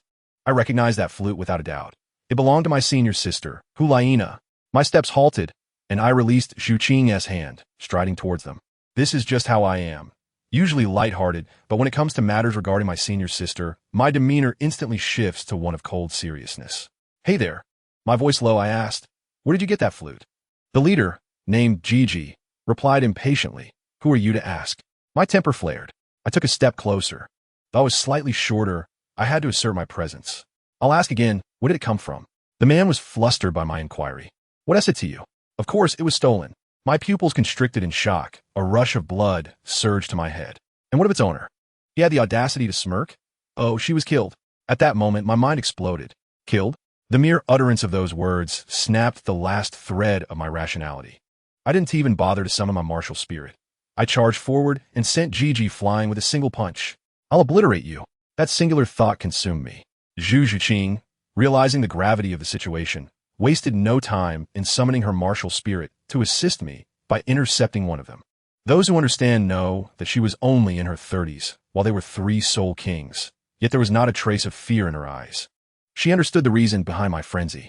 As for me, I was completely consumed by rage, seizing a man named Mao Mao by the throat and lifting him off the ground. He instantly turned pale. My right foot was planted firmly on Gigi's face, who had just been knocked over. Just as I was about to deliver a fatal blow to these rascals, a voice floated towards me, one I would never forget for the rest of my life. Xiaolingzi. The voice carried a hint of reproach and a great deal of affection, causing me to freeze in place. My grip loosened, and Mao Mao fell to the ground. Gasping for air, slowly, I turned around and beheld the figure I'd longed for. My eyes instantly welled with tears. Senior sister. In the next moment, I teleported to her side, embracing her with all my strength, wishing I could meld her into my very being. Let go, I can't breathe. Hulaina struggled in my embrace, her face turning as red as an apple. I finally loosened my grip slightly, but my arms remained around her waist as I gazed down at her, yearning to kiss her. However, she turned her head away, playfully chiding, there are still people around. In that instant, I jolted back to reality and remembered, oh no, Zhu Zhuqing is still here. I turned around in haste and beheld Zhu Qing standing there alone. Her head bowed, clutching her arms, exuding a profound sense of desolation. My heart sank. The anticipated turmoil had finally arrived. Yet, to my surprise, this situation was merely a misunderstanding. My senior sister explained that these 3 young men were her newly recruited subordinates from a few days prior, who had intended to confront her but were subdued by her illusions. The trouble had arisen from a previous fight, resulting in the damage to Xiao's weapon, which she had instructed them to repair. Upon recognizing our acquaintance, the trio burst into tears, clinging to my legs, crying out their innocence. They had assumed I was a foe of my senior sister and attempted a desperate ploy to frighten me away by falsely claiming she had been harmed. At that moment, I wished I could vanish into the ground. To add to the absurdity, one of them, named Benbin, seemed rather dim-witted and began to say, but I just saw the young master holding this lady's hand before being silenced by his companions. My senior sister, in a good mood, chose to overlook their antics and sent them on their way. Then came the most awkward moment. And this young lady is? Hulaina asked, smiling at Zhu Qing. My tongue fell tied, stammering she is someone I saved in Xingluo. Before I could finish, Zhu Qing stepped forward, executing a noble bow and smiling graciously. Hello, Sister Hu, I am Zhu Qing. Brother Jiang saved me in Xingluo, and I am on my way to Tiando to visit relatives, so I accompanied him. I was momentarily stunned, watching Zhu Qing, who did not cast a glance in my direction. My heart was a tumult of emotions. That evening, we rented 2 rooms. Hulaina insisted on sharing a room with me, while Zhu Qing took the other. Inside the room, I was preoccupied, watching my senior sister in her cool tank top and shorts, yet my thoughts were consumed by guilt for Zhu Qing. Suddenly, I had a whimsical idea and began a classic joke I had heard. Sister, may I ask you something? I have a friend who is about to marry the love of his life, yet he has developed feelings for another girl. He doesn't want to let either go. What should he do? My senior sister replied without hesitation, your friend is the antithesis of a pure-hearted warrior. Isn't a scoundrel. You should sever ties immediately. After a moment, I pressed on. What if you were the fiancé? Me? Hulaina, with her eyes closed, responded, I would castrate him. I felt a chill run down my spine, realizing our conversation had come to a halt. Unbeknownst to me, as my senior sister spoke those words, tears streamed down her face in silence. The next morning, I awoke to find my senior sister had already left. I knocked on Zhu Qing's door, but received no response. Pushing the door open, I discovered an empty room with only a letter left on the table. As I unfolded the letter, a sense of numbness enveloped me. Zhu Qing was gone. In her letter, she expressed that she thought she loved me enough, but upon seeing Hulaina, she realized she was mistaken. She wrote that sister who loved me with pure devotion without a trace of impurity. She remarked that a dragon should hide among the clouds, just as I should occupy her heart. After possessing me for 2 years, it was time to return me to Sister Hu. The final line read, "Brother Jiang, I like you, and thus I wish for you to be surrounded by adoration, with your path adorned in blooms and bustling with life." I sank onto a chair, feeling as though my heart had been hollowed out. When my senior sister returned with a multitude of new clothes, I could no longer contain myself. I embraced her tightly from behind and uttered 3 words, "I'm sorry." My senior sister stiffened, unable to respond. She had already known the implications of my foolish question regarding my friend, and my inquiry was merely the last straw. She neither scolded nor struck me, and the atmosphere was thick with silence. In a moment of impulsiveness, I turned her around and kissed her. She froze for several seconds before biting my lip fiercely. The scream that escaped me was likely heard throughout the entire building. In the following days, we soared toward Tiando City, my swollen lips resembling those of a cartoon character. My speech was hindered by the swelling, and I jested, "We finally arrived in Tiando City." My senior sister couldn't help but laugh at my appearance, which only ignited my embarrassment. In retaliation, I playfully smacked her backside while we were in midair, prompting her to retaliate by attempting to bite my arm. We engaged in a playful scuffle on the flying sword, the sword swaying perilously beneath us. Upon reaching Tiando City, we sought accommodation. To our astonishment, there were 8 couple hotels on the same street. Ultimately, we settled on one named Jige, which sounded intriguing. As we entered, we encountered a man exiting who, upon seeing us, winked and remarked, "Brother, you're quite fortunate." My senior sister was nearly provoked to kick him. We insisted on booking 2 separate rooms at the front desk, only to be met with incredulous stares from staff. Just as we were registering, a voice from behind called out, "One room, please." The name was Yu Xiaojiang. Upon hearing those words, my smile vanished, and I turned to regard the disheveled, middle-aged man with cold indifference. That evening, after dining with my senior sister, I lingered in her room until midnight before departing. However, instead of returning to my own room, I found myself standing before Yu Xiaojiang's door. Let me tell you, I have little tolerance for 2 types of people, those who are pretentious and those who are incompetent yet feign superiority. He embodied both traits. The thought of him daring to use the items given by my teacher to threaten her ignited a murderous intent within me. I knocked sharply. When the door swung open, confirming it was indeed him, I wasted no time and seized his throat with my right hand, dragging him into the room as if he were a mere chicken, and shut the door behind us. He struggled desperately, his face turning purple. I nearly ended his life right then and there, but I reconsidered. Killing him would be too merciful. Instead, I envisioned humiliating him by defeating his most prized pupil in front of him, which would be a far more fitting punishment.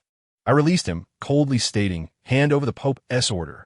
Terrified, he scrambled to produce the token from his pocket. I accepted the token and, before leaving, returned his own infamous words to him. "I've heard you say there are no useless martial souls, only useless soul masters. I believe those words suit you quite well." With that, I turned and walked away, feeling much lighter in spirit. Behind me, I heard a thud. It seemed he had fainted from sheer rage. The next day, I overslept until noon, utterly exhausted from our travels. Upon awakening, I found my senior sister seated by my bed, having dozed off against the headboard. As I sat up, she stirred, a hint of embarrassment in her voice. "I intended to wake you, but seeing you sleep so soundly, I couldn't bring myself to do it." Glancing outside, I noticed the sun was high in the sky, prompting me to leap from the bed and rush through my morning routine. Within 3 minutes, we were hastily on our way out. As we reached the staircase, we encountered the service staff from the previous day. He looked at us, my hair still damp and my senior sister's cheeks flushed with a strange expression. Once we had walked a little further, I heard him mutter, "These young people today, sneaking around to book a room, trying to conceal their activities. It's a waste to book 2 rooms to throw off the scent. But it's wild. They've been at it all night and half the day without even coming down for a meal." That remark left my senior sister and me speechless. Hulina's face turned as red as a cooked shrimp, and without a word, she dashed down the stairs, as though she could physically eliminate the server with her glare. I, too, felt my embarrassment deepen. I wondered what gave him the audacity to speak so freely. I hurried after her. Upon arriving at the entrance of the Martial Soul Hall, I cleared my throat to ease the tension, saying, "Ahem, I'll go announce our arrival." After all, Hulina was only 18, still shy at heart. Standing there, our presence commanded respect, and the guards at the entrance dared not neglect us. Certainly, It would be impossible to directly report to Bishop Salas. He had first informed the captain of the guards, armed with the papal decree bestowed by my teacher. We were granted unhindered access to the Grand Hall of the Holy Temple. The grandeur of the Holy Temple in Tiendo City was truly remarkable. Even the captain of the guards was at the Soul Sage level, showcasing formidable strength. Nana cast a sidelong glance at me, took a seat beside me, and said with a smile, "Of course, this is the branch temple second only to the main temple in Wuhuan City. It must command respect. You've spent over a decade in Wuhuan City, read countless books, yet you remain oblivious to your own wealth?" I felt a bit embarrassed. Throughout these years, I had immersed myself in the historical evolution of Douluo and various obscure texts, showing little interest in political machinations or the distribution of power. I reasoned that as long as my sword was swift enough to dominate the world, all other issues would pale in comparison. While we were conversing, the bishop named Salas finally arrived. The old man appeared quite austere, with dull eyes that only sparkled at the sight of Nana, as he exclaimed, "Young master?" Nana nodded in acknowledgement. Salas then turned his gaze toward me, forcing a smile that resembled a grimace. This must be the second disciple of His Holiness. "Young Master Jiangling." I was taken aback. "Do you know each other?" Nana blinked. "We met once at the teacher's place 10 years ago. You were being punished that day, so you missed it." "Ah, so that was how it was." I silently scoffed. "Old man, don't get too sentimental. What she remembers is me being punished. You were merely a backdrop." Without further ado, I addressed Salas directly. "Bishop Salas, I wish to inquire about matter. The Tiendo Empire is obstructing our Wuhuan Palace from exterminating the evil soul masters. Are you aware of this?" Salas remained silent for a long moment before responding solemnly. "I'm aware." My frustration flared. "If you know, why not take action? Why not report it?" Just as Salas was about to explain, a cold female voice suddenly resonated from the rear hall, crisp and clear with just 3 words. I allowed it. All 3 of us turned to see a woman emerging. My heavens, dear friends, I was utterly mesmerized. The woman appeared to be in her early 20s, adorned in a golden palace gown, her skin as pale as snow, and her beauty reminiscent of an AI-generated image, both stunning and regal. Just her presence, silent yet commanding, felt like a poetic masterpiece. A sharp pain suddenly shot through my waist, and I jolted back to reality to find Nana glaring at me in indignation. Quickly averting my gaze, I silently chanted to myself, "The first glance is instinctive. The second is composure." I composed myself and asked her why. The woman, who was none other than Reincarnation, took her seat at the main position and replied coolly, "There is no reason. The Wuhuan Palace has done its utmost. It is the Tiendo Empire that has brought this upon itself. We are guiltless." At that moment, I exploded with rage. "Clearly, you had the power to prevent this tragedy, yet you stood by and did nothing. How is that any different from being a murderer? Are you accusing me of being a murderer?" Reincarnation's expression turned icy in an instant. "Indeed," I declared resolutely. Salas beside us adopted a neutral stance, pretending to be oblivious. Nana attempted to speak, but I held her back. Reincarnation sneered. "Shueqinghe could certainly resolve this. But why should I? I have been here since I was 9, masquerading as others, engaging in intricate schemes and deceit. Why should I sacrifice myself for a group of strangers and complicate my path to the throne? I have already invested 13 years into this task." Upon hearing this, I immediately felt regret. Indeed, why should I place demands upon her? I had grown up in the Wuhuan Palace without a care, while she, as a young girl, was forced to leave her home and navigate the treachery of the palace, living each day in manipulation. I was truly standing in a position of ignorance. I lowered my head and sincerely apologized. "I am sorry. I lost my composure." This response left Reincarnation momentarily taken aback, speechless. I turned to Nana and said, "Senior sister, we shall depart tomorrow and hunt the evil soul masters ourselves." "All right." Nana immediately grasped my hand. Before leaving, I couldn't resist giving Reincarnation a parting piece of advice. What appears to be harmless is often the most perilous. This felt like a foreshadowing to her. Regarding the one called Shui Beng, a mere pawn in the grand scheme of the Dragon King-esque narrative, playing the role of the underdog, Reincarnation, after pondering my words, called us back, requesting a private word with Nana. Very well, I would wait outside. Once Nana entered, only the 2 of them remained in the grand hall. As it turned out, they had met a few times in their childhood. Reincarnation simply felt lonely after so long without familiar faces and wished for someone to converse with. Nana, however, couldn't help but sing my praises, painting me as a flower in Reincarnation's presence. Ultimately, Nana even asked Qian Rinxue to assist in resolving the matter of the Tiando nobles. To my surprise, Qian Rinxue actually agreed, on the condition that Nana owed her a favor. While I waited outside, Nana emerged, linking her arm with mine, beaming. She agreed to help. How will you thank me? At that moment, I felt utterly defeated. How is it that my social circle seemed to be outshone by Nana? Truly, she was the real socialite. I jested, thank you by carrying you back to the hotel, to which she dashed a few steps away, turned, and made a face at me. You're not exactly handsome, yet you think too highly of yourself. I was both amused and vexed. Am I unattractive? You say I am not handsome? Stop right there. We chased each other down the streets of Tiando City. I caught her, and she didn't protest, but leaped onto my back. Under the setting sun, I carried her slowly, feeling as if the entire world had fallen silent. This silly girl was undoubtedly trying to cheer me up after my earlier confrontation with Qian Rinxue, finding ways to bring me joy. For my sake, she had likely made some promise to Qian Rinxue as well. How unworthy I felt, Jiangling, of such kindness. In that tender moment, she shifted on my back, and before I could react, my hand slipped. What was once supporting her thigh now inadvertently landed on a rather sensitive area. My goodness, I swear it was unintentional. Both of us froze, the atmosphere growing painfully awkward. Just as we were entangled in this embarrassing situation, the tension erupted on Qian Rinxue's side. Salas delivered a letter to her, a command from my teacher, Bibi Dong, instructing her to deal with the evil soul masters. Qian Rinxue shattered the letter in anger. Trembling with rage, she harbored no animosity towards me or Nana, but rather towards her mother, feeling it was unfair that her mother would risk her own daughter for a disciple she had taken in. Early the next morning, I rushed to Nana's room, only to find her shopping plans dashed. I had previously slain an evil soul master and obtained a blood bead, which was heavy with resentment and needed purification by Qian Rinxue. When I arrived at her room, she had just finished bathing, donned a bathrobe, her hair still dripping. As I helped her dry her hair, I explained the situation. However, a fleeting glance made my heart race.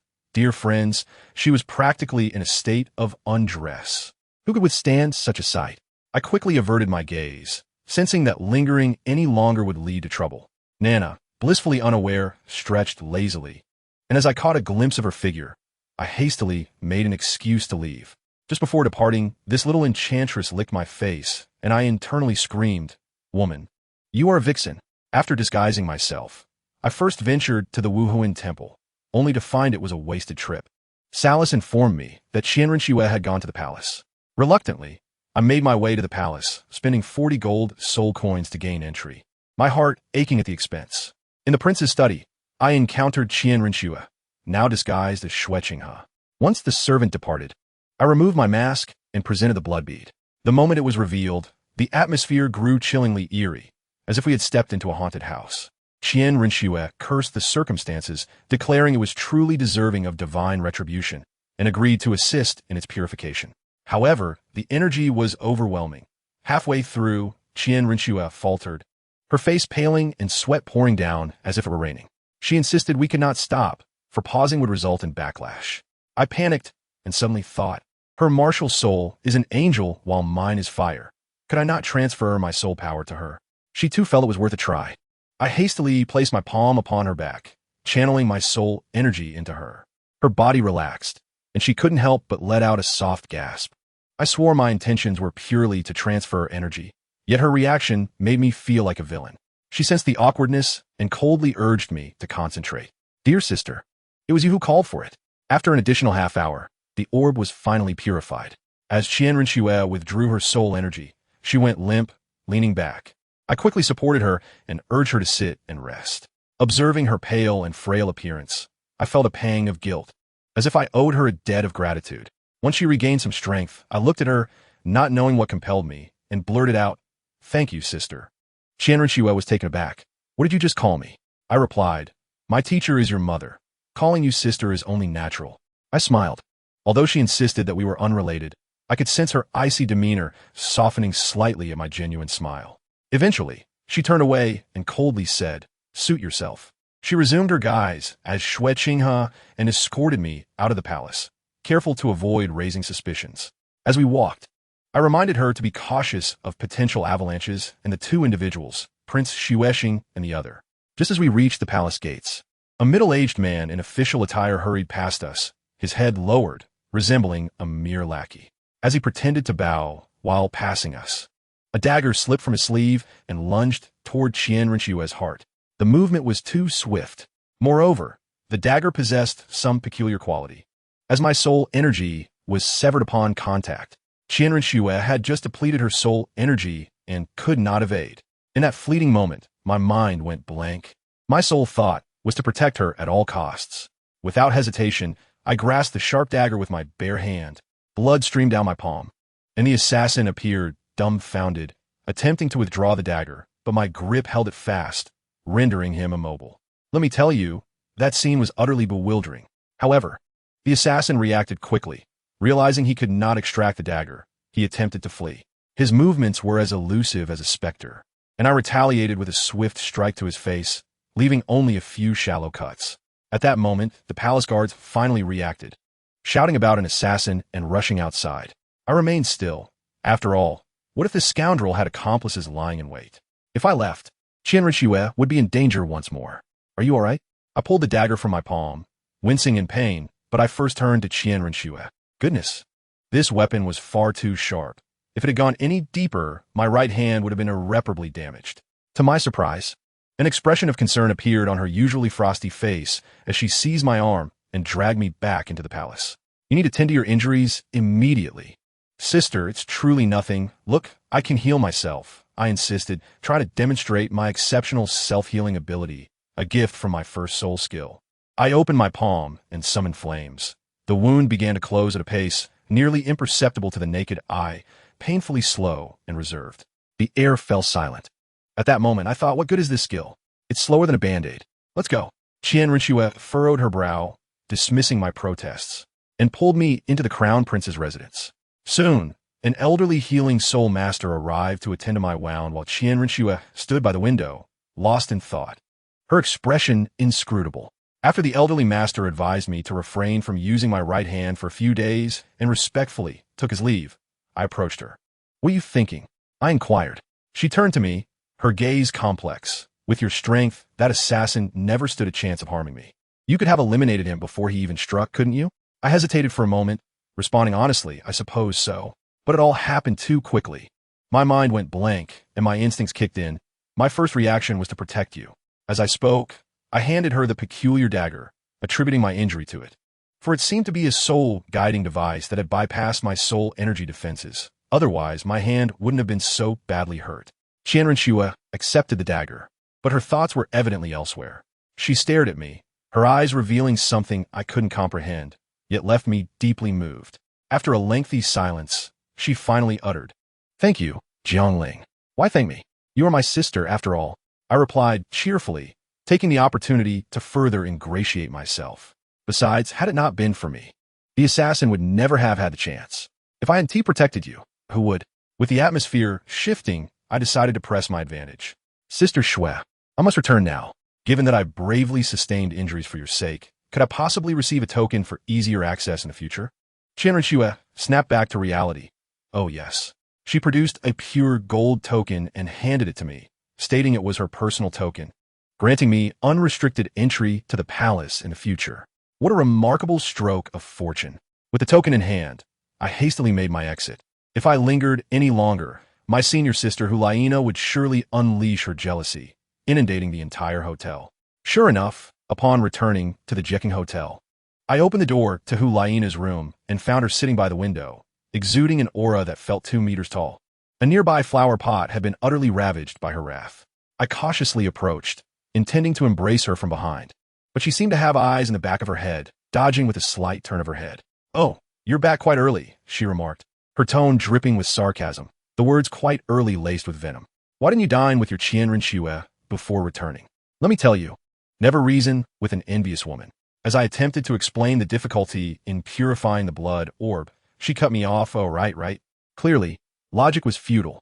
In a moment of impulsivity, I abandoned all reason and sank my teeth into her ear, which was conveniently close. She froze, utterly stunned. Seizing the opportunity, I let my hands wander. 3 minutes passed, and her defenses crumbled. 2 minutes in, and we had lost the high ground. Just as I was about to claim the final victory, I scooped her up in a princess, carry, and made a beeline for the bed. Garments flew off one by one. And just when it was most critical, she suddenly regained her senses, grasping the last line of defense with a flushed face, exclaiming, "No, we can't. We must wait until the wedding day."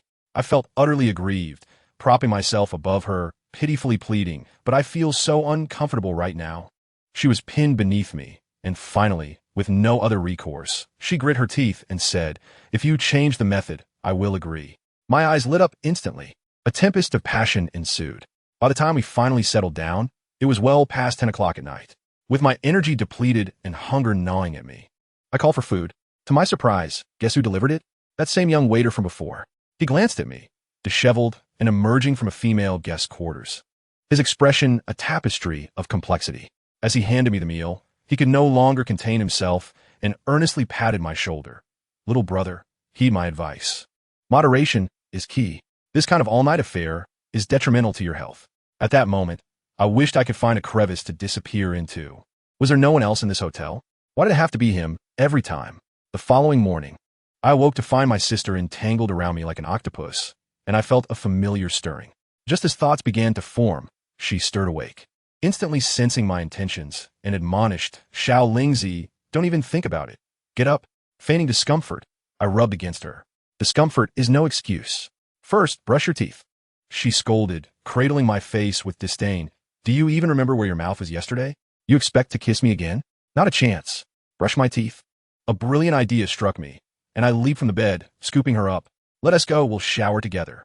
The bathroom door slammed shut with a resounding thud, leading to an extensive 2-hour grooming session.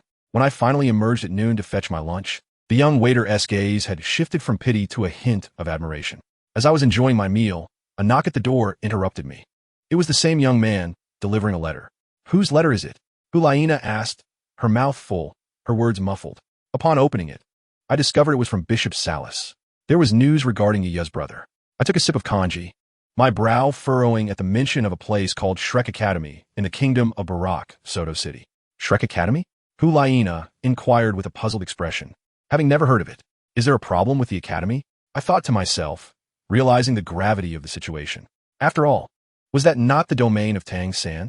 This year marked their enrollment period, and to complicate matters further, his father, Tang Hao, who could easily defeat a titled Douluo with a single blow, would undoubtedly be nearby, providing covert protection. This situation was indeed intricate. However, I could not disregard Yaya's request. I had long been displeased with the Shrek gang's penchant for bullying the weak. "Sister, once we arrive at Shrek, we must not reveal our identity as members of the Spirit Hall," I said earnestly to Hulaina. "As far as I know, there is a titled Douluo there who is not on good terms with us." Hulaina immediately grasped the seriousness of the matter and nodded. "Shall we depart now?"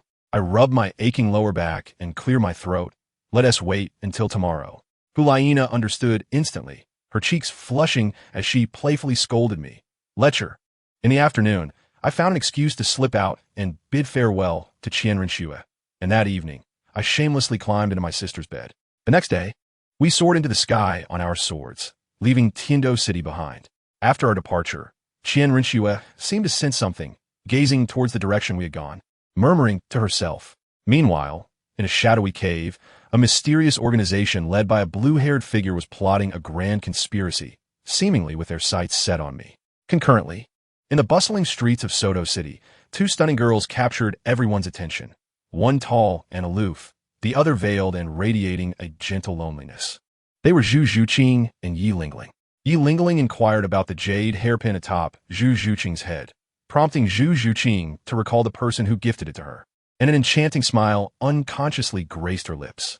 In that instant, chaos erupted as people stumbled and collided in a frenzy. The 2 girls sought a hotel, but mistakenly entered a couple's hotel, only to awkwardly retreat. At that moment, Tang San and Xiao Wu walked in. Upon seeing Tang San's ever-gentle smile, Zhu Zhuqing recalled my description of him as a hypocrite, and her heart instinctively grew wary. Yet, as she reminisced about me, a smile crept onto her lips, inciting Xiao Wu's fury as she accused Zhu Zhuqing of seducing Tang San. This ignited a powder keg, without a moment's hesitation.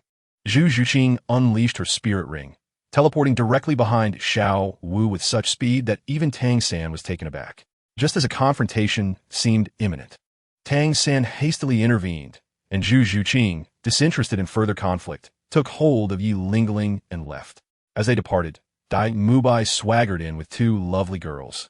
Intent on claiming the last available room, Tang San and his companions had their eyes on. Upon entering, they were met with a scene of chaos. Zhu Qing, upon witnessing Dai Mubai's demeanor, felt a surge of disdain and relief, grateful for my presence. She lost all desire to spectate and quickly urged Yi Lingling to seek alternative accommodations.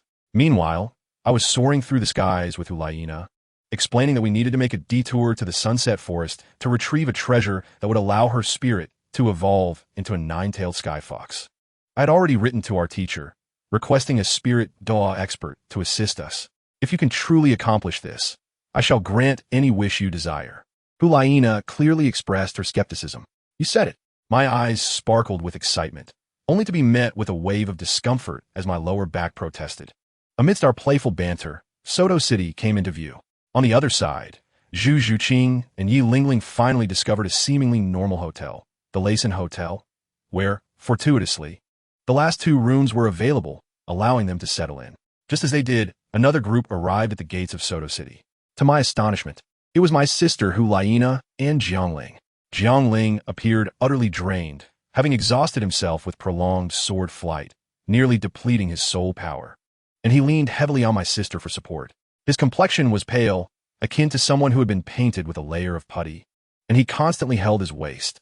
The two of them staggered into the Laysan Hotel, where my sister approached the portly owner at the front desk and requested a room. You won't believe what happened next. The owner, with an understanding look, solemnly informed my sister, "My dear, we are fully booked. However, if I may interject, is this your husband? Given his weakened state, you should get a medical attention. Young men ought to exercise moderation. At this rate, he may be in grave danger." Anyone who understands the situation could see my sister's face turn crimson to the roots of her neck.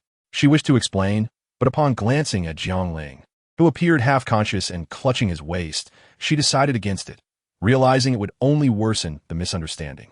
My sister was infuriated, wishing she could simply drop Jiangling on the ground. This scene was inadvertently witnessed by Yi Lingling, who had just emerged from her bath. Peering through her veil, she mused, "Oh dear, that young man seems quite pitiful, though his wife is truly beautiful." Meanwhile, Zhu Qing was enjoying a bath in her room when an inexplicable sense of unease washed over her, as if something of great importance was slipping away from her life. She abruptly stood up, water cascading off her, hastily donned her clothes, and rushed out. Just as she opened the door, she collided with Yi Lingling, who was about to knock. With no time for words, Zhu Qing exclaimed, "I need to go out," and dashed away.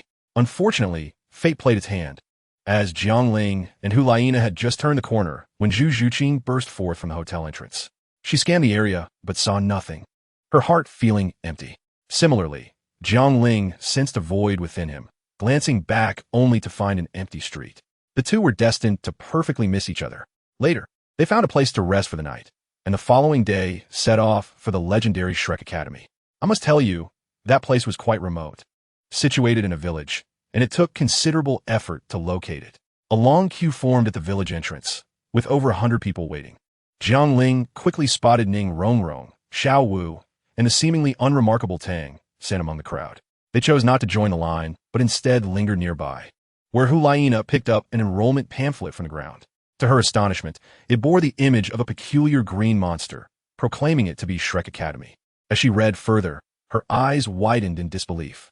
It stated that only monsters would be accepted, excluding ordinary individuals. This seemed relatively normal. But what followed was astonishing. Graduates would become barons of the empire. The Spirit Hall personally endorsing it. Jiangling and my sister exchanged glances, their foreheads emblazoned with 4 glaring characters: Fraud Academy. The audacity of such claims could rival the heavens themselves. When had the Spirit Hall ever endorsed a village-run institution? That old rascal Flinder was quite the charlatan. Just as they were lamenting this, a commotion erupted nearby over a non-refundable registration fee. Jiangling focused his gaze and recognized the earnest young man arguing with the academy's teacher, none other than Zhang Yuhao, Yi's brother. Jiangling wasted no time, channeling his soul power and bellowing, "Is there a Zhang Yuhao here? I am here on behalf of your sister." This proclamation drew the attention of the entire crowd. Ulaina facepalmed, thinking to herself how brutally straightforward Jiangling's method of finding someone was. Upon hearing his name, Zhang Yuhao rushed over, wearing a wary expression. Jiangling wasted no words, recounting Ya's harrowing encounter with an evil soul master and presenting the wooden bracelet Ye had crafted with her own hands. Zhang Yuhua collapsed on the spot, kneeling on the ground and weeping uncontrollably. Jiangling, witnessing this, felt a pang of sorrow in his heart. He patted Zhang Yuhua on the shoulder and turned to approach the wooden box that collected the registration fees, intending to retrieve the 10 Jin Hun coins that belonged to Zhang Yuhua. Stop! The elderly man in charge of admissions seized Jiangling's hand, asserting that the academy had its rules. Once registered, fees were non-refundable. As he spoke, the old man's soul power erupted, revealing 6 soul rings, 1 white, 1 yellow, 3 purple, and 1 black, a formidable soul emperor. The people in line were taken aback. A mere admissions officer from a rundown academy turned out to be a soul emperor. Jiangling, however, merely sneered, "Rules? Is your rule to bully the weak?" No sooner had he spoken than Jiangling acted. With a sudden twist of his left hand, a surge of soul power, far surpassing that of the old man, exploded forth. Yellow, purple, purple, black, black. 5 soul rings dazzled the onlookers. The long rainbow sword was drawn from his side, and with his left hand, he grasped the old man by the neck, lifting him as if he were a mere chick. A profound silence enveloped the arena. Tang San, Dai Mubai, and the others stared in disbelief. This soul ring configuration was simply an impossibility from the pages of a textbook. At that moment, a figure darted forward like lightning, targeting Jiangling. Without a glance, Jiangling hurled the old man in his grasp as a projectile. The figure had no choice but to abandon the attack to catch the old man. It was none other than the academy's principal, Flinder, the four-eyed cat eagle. Upon seeing his teacher being bullied, he erupted in fury. "Young man, lay a hand on my academy's teacher, and you shall not leave today without an explanation." Jiangling planted his sword into the ground, resting his hands upon the hilt. With a mocking expression, he bullied my friend first. "You failed to clarify your admission conditions, deceiving the common folk for their registration fees, hindering them from seeking other academies. And you still dare to call yourselves educators?" His voice grew louder, entering full rhetorical mode. "Flinder, I have heard of you. You too come from humble beginnings. How is it that you have prospered only to exploit the poor? Those 10 Jin Hun coins represent nearly a year's income for my friend and his sister. Just because you've faced the rain, do you now feel entitled to tear apart others' umbrellas? And you claim to only accept monsters? I ponder, what true genius would deign to look upon your shabby village? You cannot even provide a decent training environment. Is this not a disservice to the youth?" Each word pierced to the heart. The people in line suddenly awoke to the truth. Was this not a blatant scam? In a rush, a great many fled.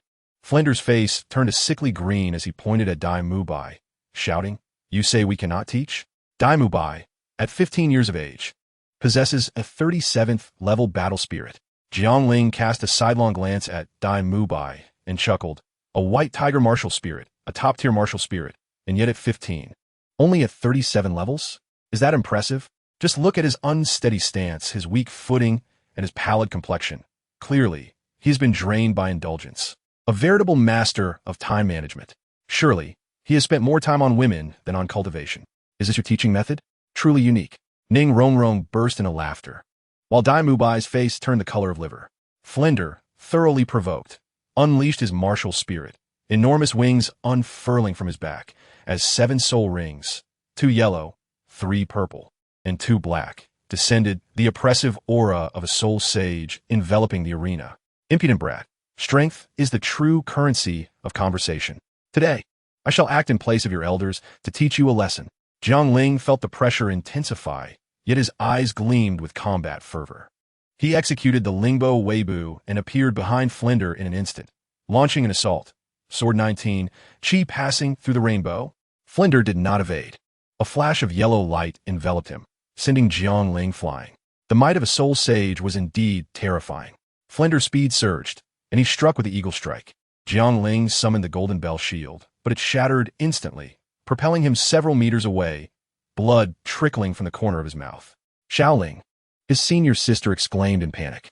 Flinder coldly remarked, apologizing now would still be timely. Jiangling wiped the blood from his mouth, stood tall, and smiled. The battle is not yet over. Flames ignited around him, and his 5th soul ring glowed brilliantly. I tell you, the scene was as if a colossal crimson sword, magnified hundreds of times, descended from the heavens like a missile.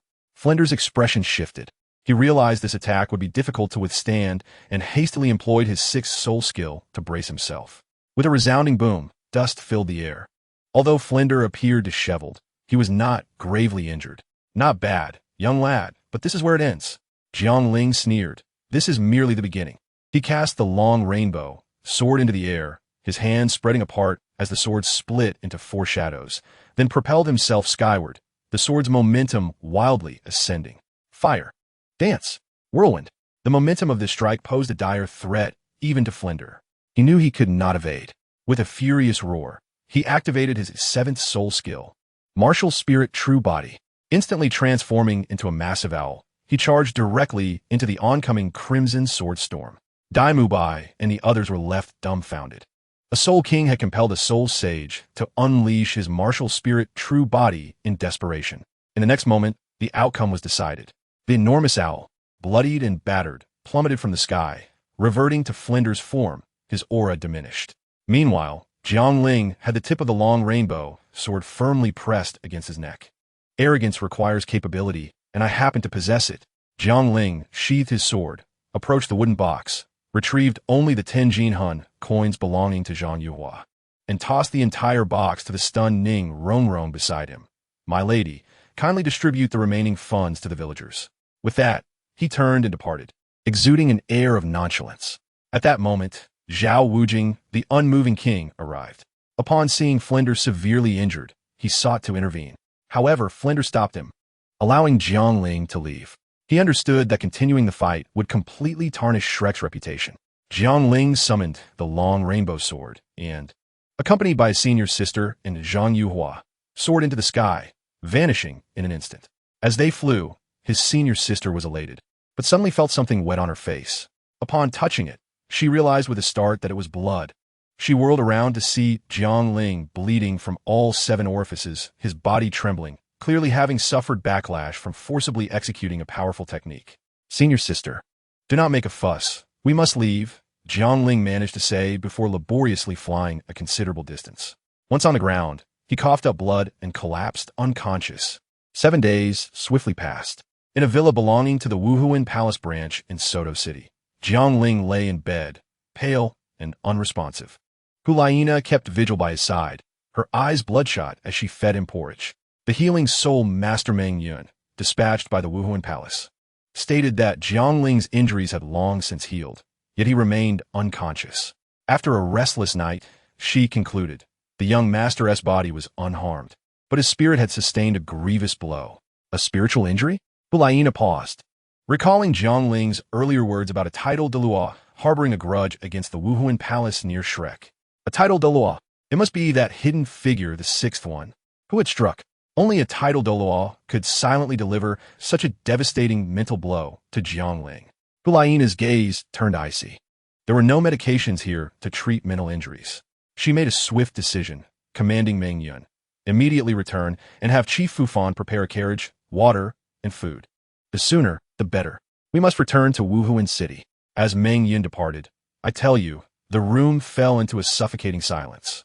Hulaina sat by the bed, her eyes red, fixated on the unconscious Jiangling, and suddenly began to murmur softly, "You big fool, if you do not wake up, I shall never forgive you," taking the blame upon herself. Who understands, family? Although I was unconscious, hearing those words brought me immense sorrow. Just then, there was a knock at the door. Hulaina, thinking it was Meng Yun returning, wiped her tears and allowed the visitor to enter. As the door swung open, 2 individuals entered. One was Bishop Fu Fan from Suo Tawa City, and the other was a formidable, muscular man, as robust as a bear. Bishop Fu Fan promptly bowed and introduced him as a man sent by His Holiness the Pope. The muscular man clasped his fists together, his voice resonating. "Young master, my name is Nujan. I have been commanded by His Holiness to protect both of you." Upon hearing that he was sent by her teacher, Hulaina surmised that this was the result of her earlier plea for help and nodded in acknowledgement, saying, "Very well. You shall accompany us back to Wuhan City tomorrow." To this, the big man appeared taken aback, exclaiming, "Return to Wuhan City? I have only just arrived." It was evident that his mind was filled with questions, yet he inquired once more, "May I ask where young Master Jiangling is?" "I must say, This fellow repeatedly asked about my whereabouts, prompting Hu Lai Na to grow vigilant. She questioned him, "Do you know Jiangling?" Nuzhan quickly replied, "Of course. I know him. Previously in the Luo Empire, I was responsible for protecting young Master Jiangling." Upon hearing this, Hu Lai Na's expression softened, and with a sigh, she led him into the inner room, explaining, "Xiao Ling has sustained severe injuries and remains unconscious. Our return to Wuhan City is to provide him with healing." Upon learning of my injuries, Nuzhan sprang forward, entering the room and seeing me lying motionless on the bed. His eyes turned red as he solemnly addressed Hu Lai Na. "Young master, who was the scoundrel responsible for this? I shall eliminate him." In his view, no peer could have inflicted such harm upon me. It must have been some shameless old rogue who had launched a sneak attack. Hu Lai Na, however, remained composed and shook her head, stating that this matter should wait until I awoke, for the adversary was a title de law, not someone who could be defeated merely through fervor. She remained tenacious and inquired once more with Bishop Fu Fan if there were any remedies in Suo Tua City to treat mental trauma. The answer, unsurprisingly, was negative. Just as Hu Lai Na's gaze began to dim, Nuzhan suddenly slapped his thigh, exclaiming, "Young Master Jiangling has suffered mental injuries? I possess a remedy." I tell you, the scene that unfolded was nothing short of miraculous. Nuzhan retrieved a jade box from his storage soul guide, and upon opening it, a powerful yet gentle wave of mental energy instantly filled the room. Inside lay a palm-sized dragon-shaped blood ginseng. Hu Lai Na's eyes sparkled with excitement as she snatched the jade box, her face flushed with exhilaration. Grasping the box tightly, her knuckles turned white. She declared to Nuzhan, "I will buy this from you, whatever the cost." At that moment, I felt certain that even if Nuzhan refused, she would never let it go. To my astonishment, Nuzhan chuckled heartily and waved his hand, stating, "Young master is being overly modest. This blood jade dragon ginseng was originally given to me by young Master Jiangling.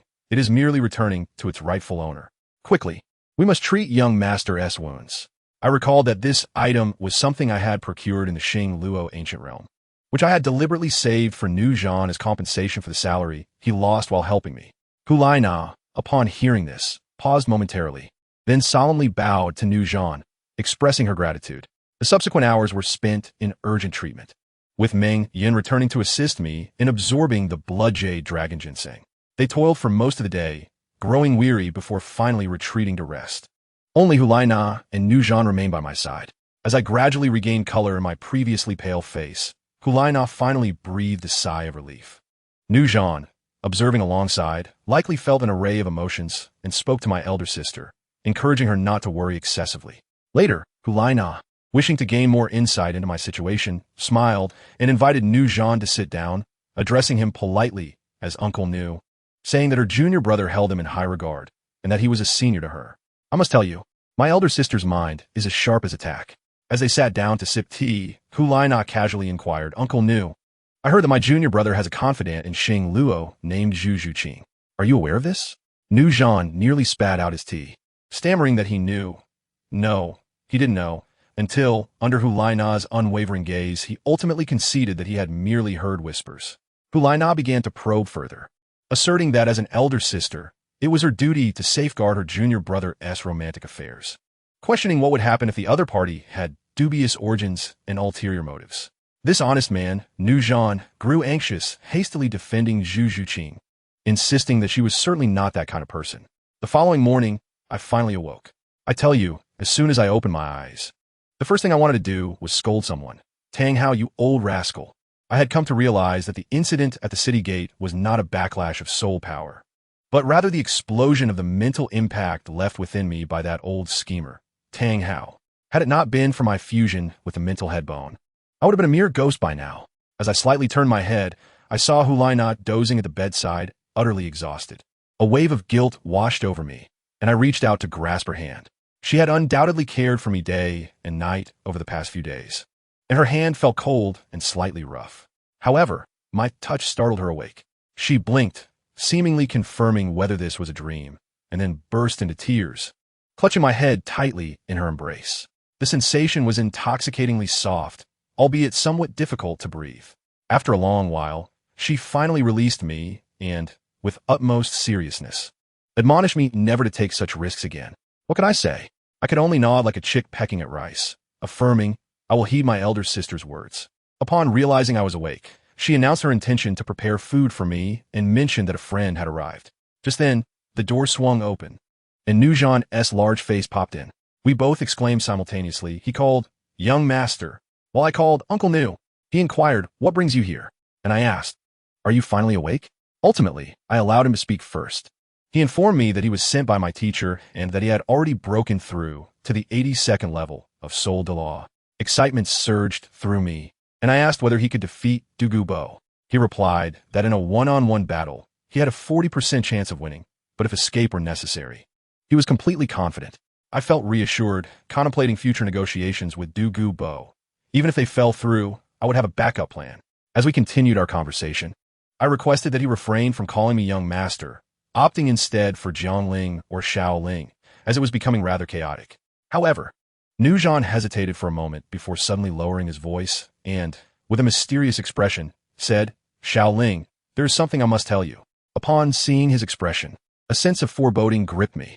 He leaned closer, wearing a face that conveyed, You can trust me, and proudly claimed, Your elder sister inquired about your relationship with Zhu Zhuqing yesterday, and I managed to smooth things over. I had lauded Zhu Zhuqing to the heavens, saying that you indulged in drinking daily for her sake, even maintaining your composure in the presence of 8 beautiful women, declaring your love for her alone. I sensed that your elder sister was convinced, and once we returned to the Wuhan Hall, she will surely advocate on your behalf with His Holiness to fulfill your union. Oh, how can anyone understand my plight? My blood pressure soared in an instant. I nearly coughed up blood. I felt as if I had been jolted awake from a near-death experience, realizing that the joke was on me. I struggled to contain my frustration as I looked at his face, which was brimming with eagerness for praise, and gritted my teeth, asking, Uncle Nu, how on earth did your aunt come to take a liking to you? He wore a blissful grin, replying, She said she likes my silly demeanor. I found myself utterly speechless. Before he could continue, I interrupted, my face reddening in anger as I fought the impulse to deliver a punch, growling softly, Uncle Nu, have you ever considered that perhaps my elder sister is my fiancée? Nujan's smile froze instantly, his entire being turning to stone. Is that true, really? Do I appear to be jesting? That Shaoling, you should rest for now. I shall check if Meng Yin has finished resting. Before he could finish, he dashed away, leaving only the sound of a belated door closing. I finally understood that with the unparalleled Nujan at my side, I need not worry about remaining single for eternity.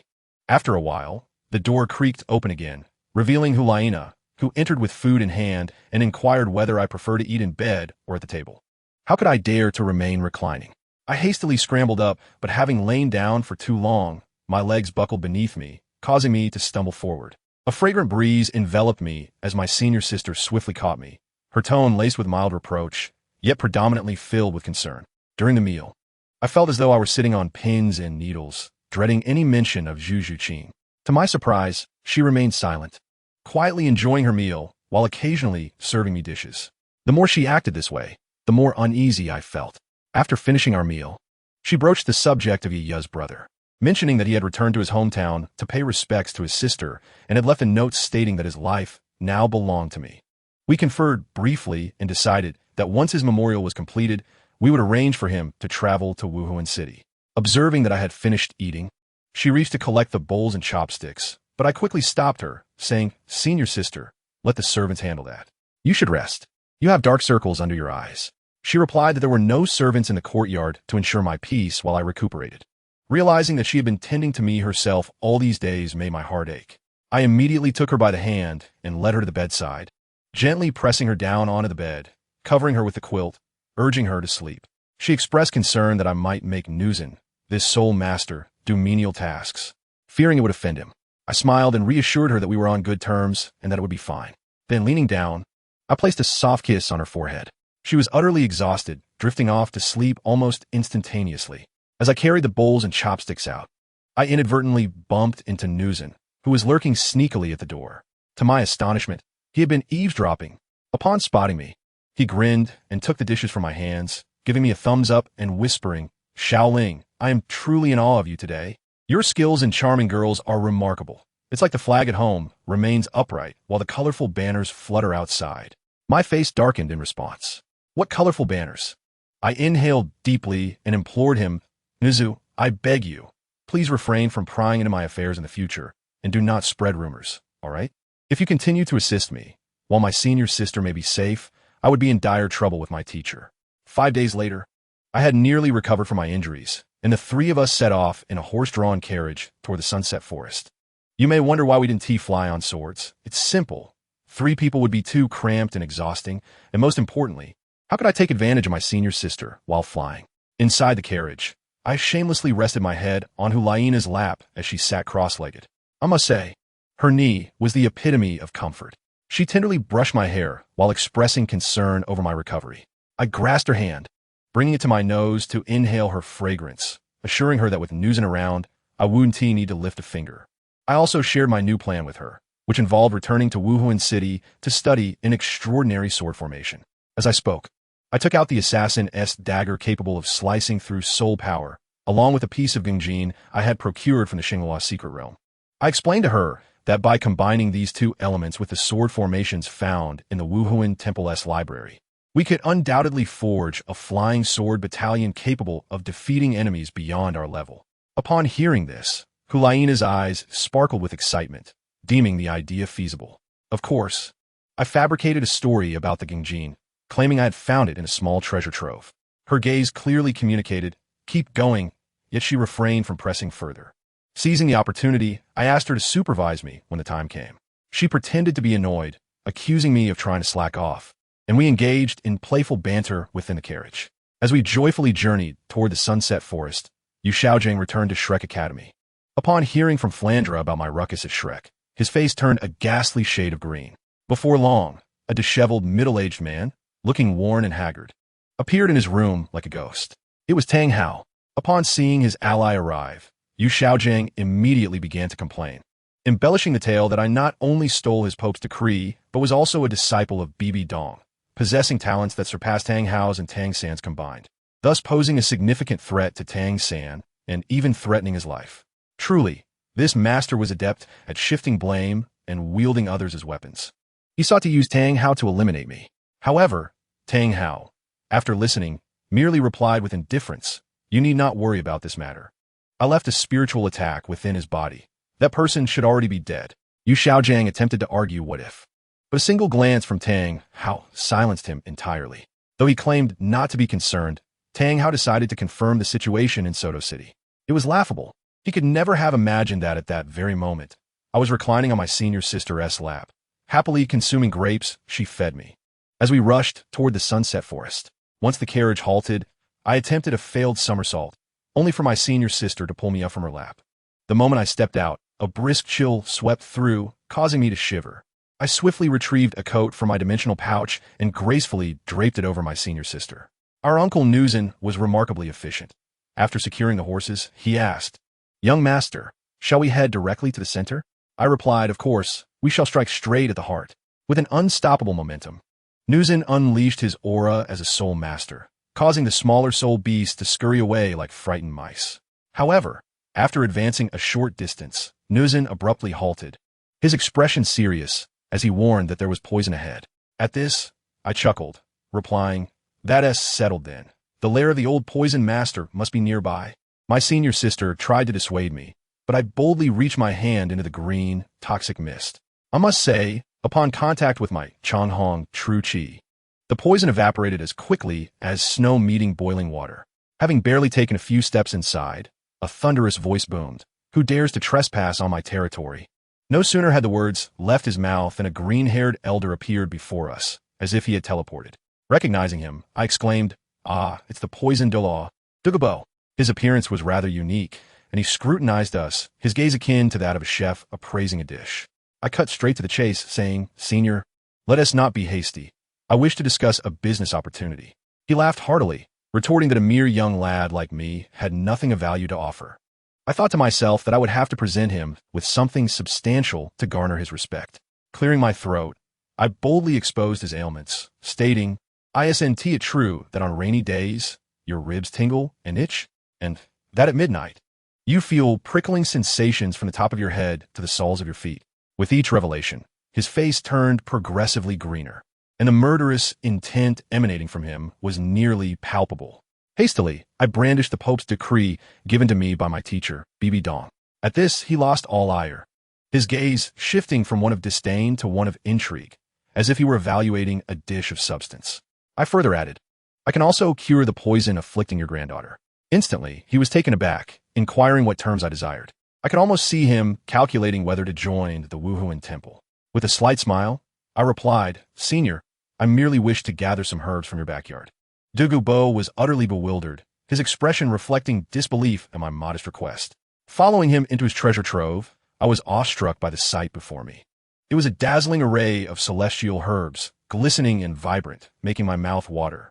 I promptly instructed my senior sister and Nuzin to remain outside, joking that the energy field within was so explosive that their foundations would surely be compromised if they entered. My senior sister, visibly concerned, had her eyes turn red with worry, even biting my hand in anguish, leaving a neat row of teeth marks. After much persuasion, I finally calmed her down. Once inside, to demonstrate my sincerity, I produced my prized possession, the Bodhi essence saliva. Then came the main event, treating his ailment. I asked him to remove his shirt, which he was reluctant to do, puffing and glaring at me. I reassured him, do not misunderstand. I have no interest in you, old man. It's just that if my fire ignites, whatever you wear will be incinerated. The treatment process was laborious. I utilized my innate flames to perform a directional explosion within him, driving the toxins toward his so-called Dan beads. I must tell you, this task is even more exhausting than preparing for the entrance exams. It requires an intense level of concentration that nearly caused my CPU to overheat. After I finally managed to complete it, I was utterly spent, sprawled out like a dog beside me to recuperate.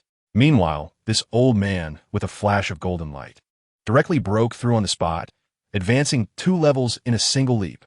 At that moment, a singular thought struck me. This defies logic. Seizing the opportunity, while he was engrossed in his upgrade process, I took the liberty of exploring his garden. This plant is for my teacher, enhancing his physique.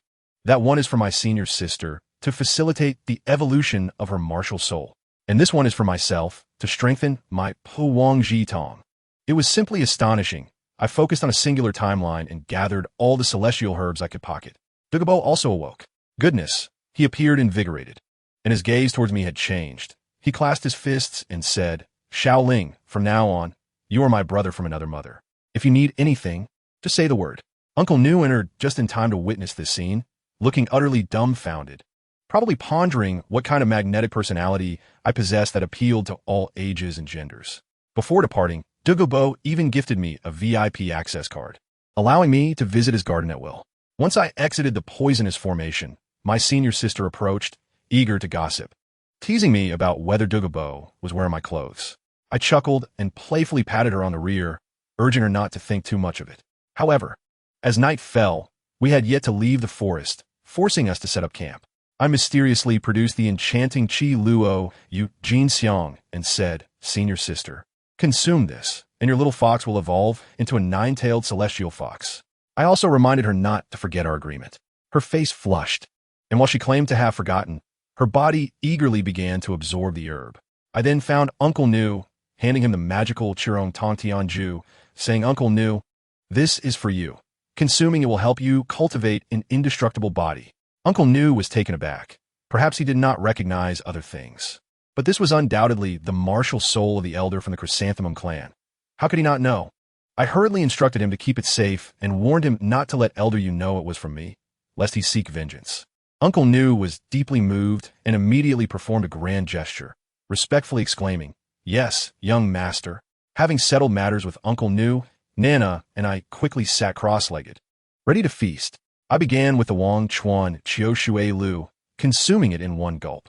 I must say, the sensation was akin to receiving a monumental upgrade from my Puang Jitong.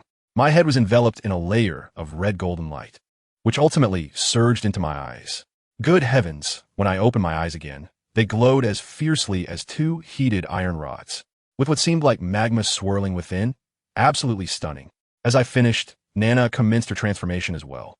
Her enchanting fox martial soul materialized, enveloping her entirely, and the golden fur gradually turned to pure white. A jolt of excitement coursed through me. It worked.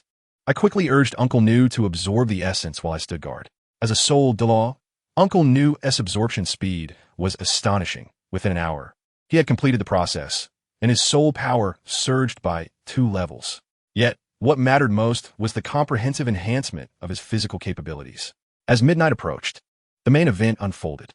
While Uncle Nu and I kept watch, Nana's white fox martial soul underwent a sudden transformation. The last vestige of gold faded away, revealing a pristine white snow fox.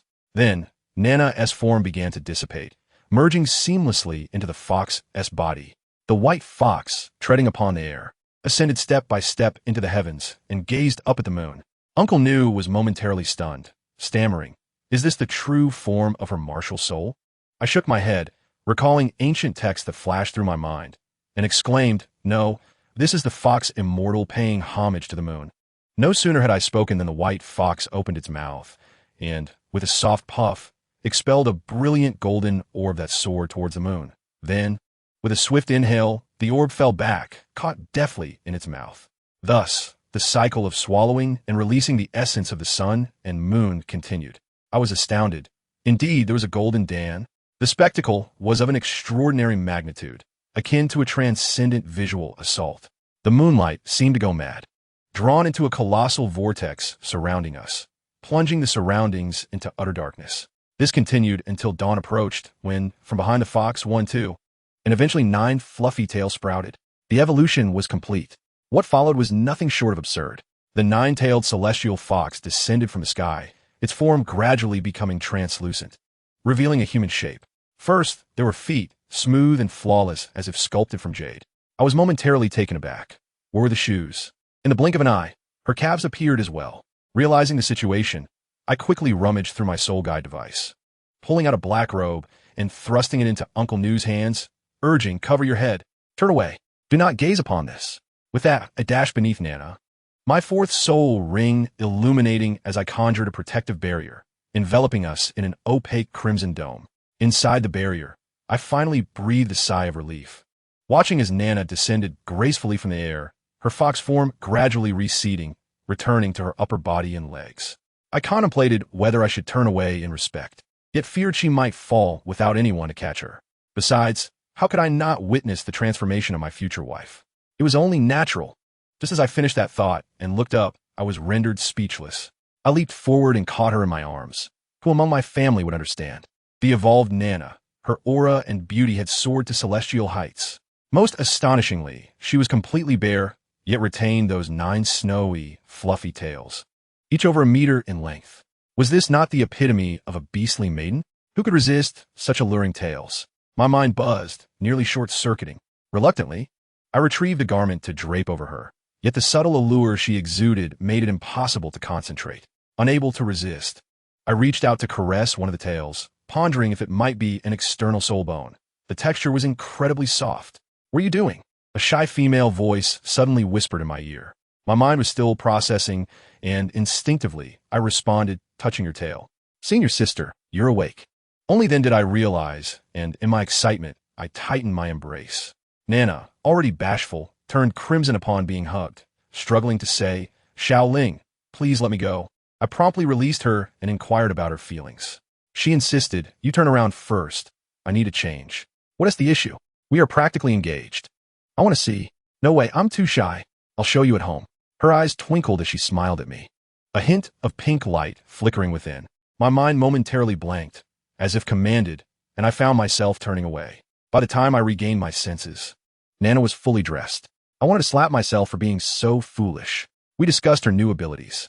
Those 9 tails were akin to external soul bones, capable of enhancing all states by 100%, and could also be wielded as whips, creating deep craters upon impact. Impressive. Furthermore, that golden Dan could neutralize poisons and even possess life-restoring properties. I urged her to keep it safe, as it was undoubtedly a trump card for survival.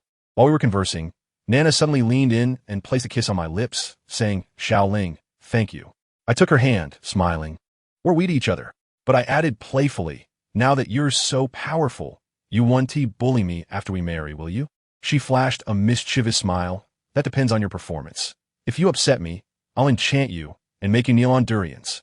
We exchanged playful banter as we dismantled the barrier and stepped outside. We quickly found Uncle Nu and made our way out of the sunset forest, returning to the carriage. Nana had already reached level 50, and I thought we should head to the Qingdao Great Forest to find her soul ring, as there were more options available. Upon entering the carriage, I promptly lay my head on Nana's lap, justifying it as a reward for guarding her throughout the night. On the way, I informed her that we would make a stop at Tiando City to deliver a celestial herb to Qianren. Upon hearing this, Nana's expression hardened as she cupped my face in her hands and playfully rubbed it. Are you smitten with her? I stammered, my words muddled by her affectionate teasing. How could that be? After all, she is the daughter of a teacher. Seeing my foolish demeanor, she let out a light chuckle and finally relented. The complexities of a woman's heart truly elude comprehension. Then a thought crossed my mind, and I suggested that since her martial soul had successfully evolved, perhaps it was time to fulfill a promise. Her cheeks flushed as she admonished me not to push my luck. At that moment, I boldly proposed a daring idea, but it was swiftly crushed without mercy. The principles of marital conduct were evidently lacking. Later, while in the carriage, I refined a treasure known as the Bodhi seed, resulting in a significant surge in my mental strength. When I finally awoke, night had fallen. Nana, noticing my awakening, handed me some food while complaining that my training had caused us to miss the chance to bathe in the town. Upon hearing this, I seized the opportunity to display my intentions. I took her by the hand and led her into the woods. Using my broken illusion, to scan the area until I discovered a tranquil pool. Employing my fourth soul skill, the Crimson Shield, I heated the water as well. I had truly mastered this soul skill. Just as I prepared to undress and join her, she firmly pushed me away, declaring, "You go out. I will bathe first." Am I the sort to concede so easily? I verbally acquiesced, but once she was inside, I employed the tortoise breathing technique and stealthily slipped into the water. At the moment she was enjoying her bath, I suddenly emerged from the depths, lifting her above the surface and earnestly stating, "Sister, I believe you could use someone to scrub your back." She was momentarily stunned. Her face flushed as she screeched, "Xiao Lingzi, put me down." Ultimately, she relented but stipulated 3 rules, permitting only back scrubbing. I obediently agreed, "Of course, sister, I will behave," while inwardly skeptical. Let me tell you, as long as the atmosphere is right, everything will naturally fall into place. However, I was too rough, inadvertently causing her discomfort, which startled her awake. She turned and bit me, prompting a pained cry from my lips as I nearly bit my own tongue off. The following day, Nana activated her Cold War mode, ignoring me for 4 hours. I catered to her every whim, bringing her tea and massaging her shoulders, all in the name of companionship, yet she barely acknowledged my presence.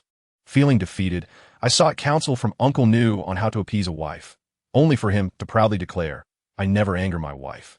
What conversation killer that was. Disheartened, I returned to the carriage, ready to continue my apologetic efforts when suddenly, the carriage screeched to a halt, causing both Nana and me to lurch forward. Instinctively, I embraced her, my hands awkwardly positioned, yet my mind was far from romantic. My expression darkened immediately. A hoarse voice echoed from outside, "This road ends here."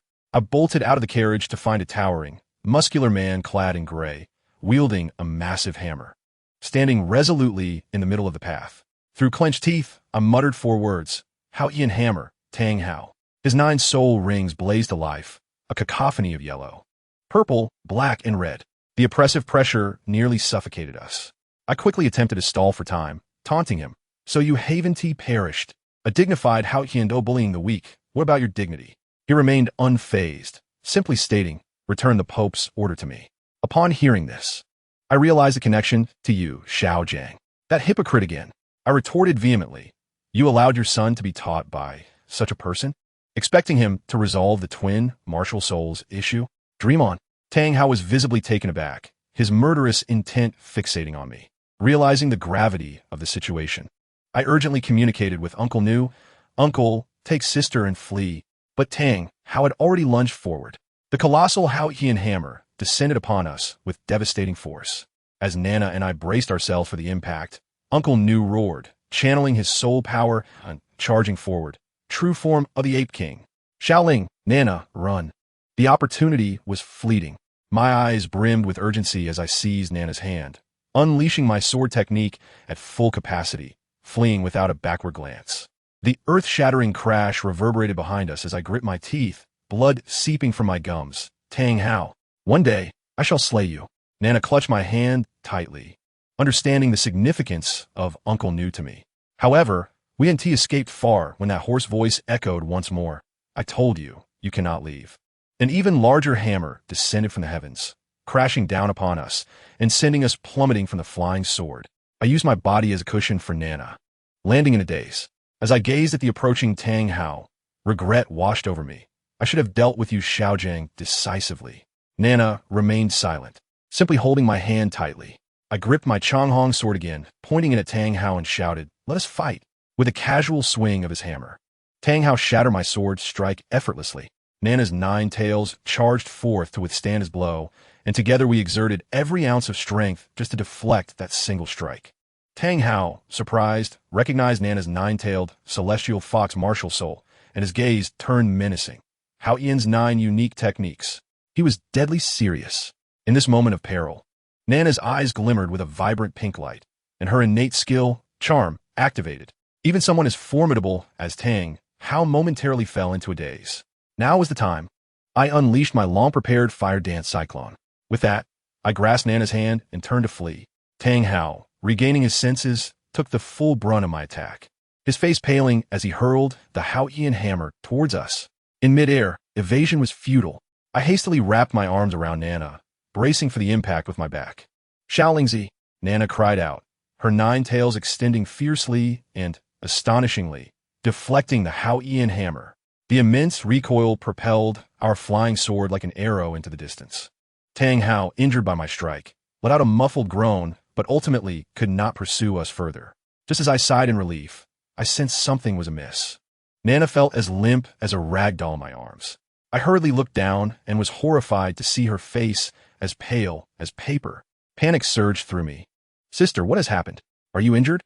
She forced a smile, a grimace more painful than tears, claiming, "I'm fine, just shaken. Focus on flying. We must get home together."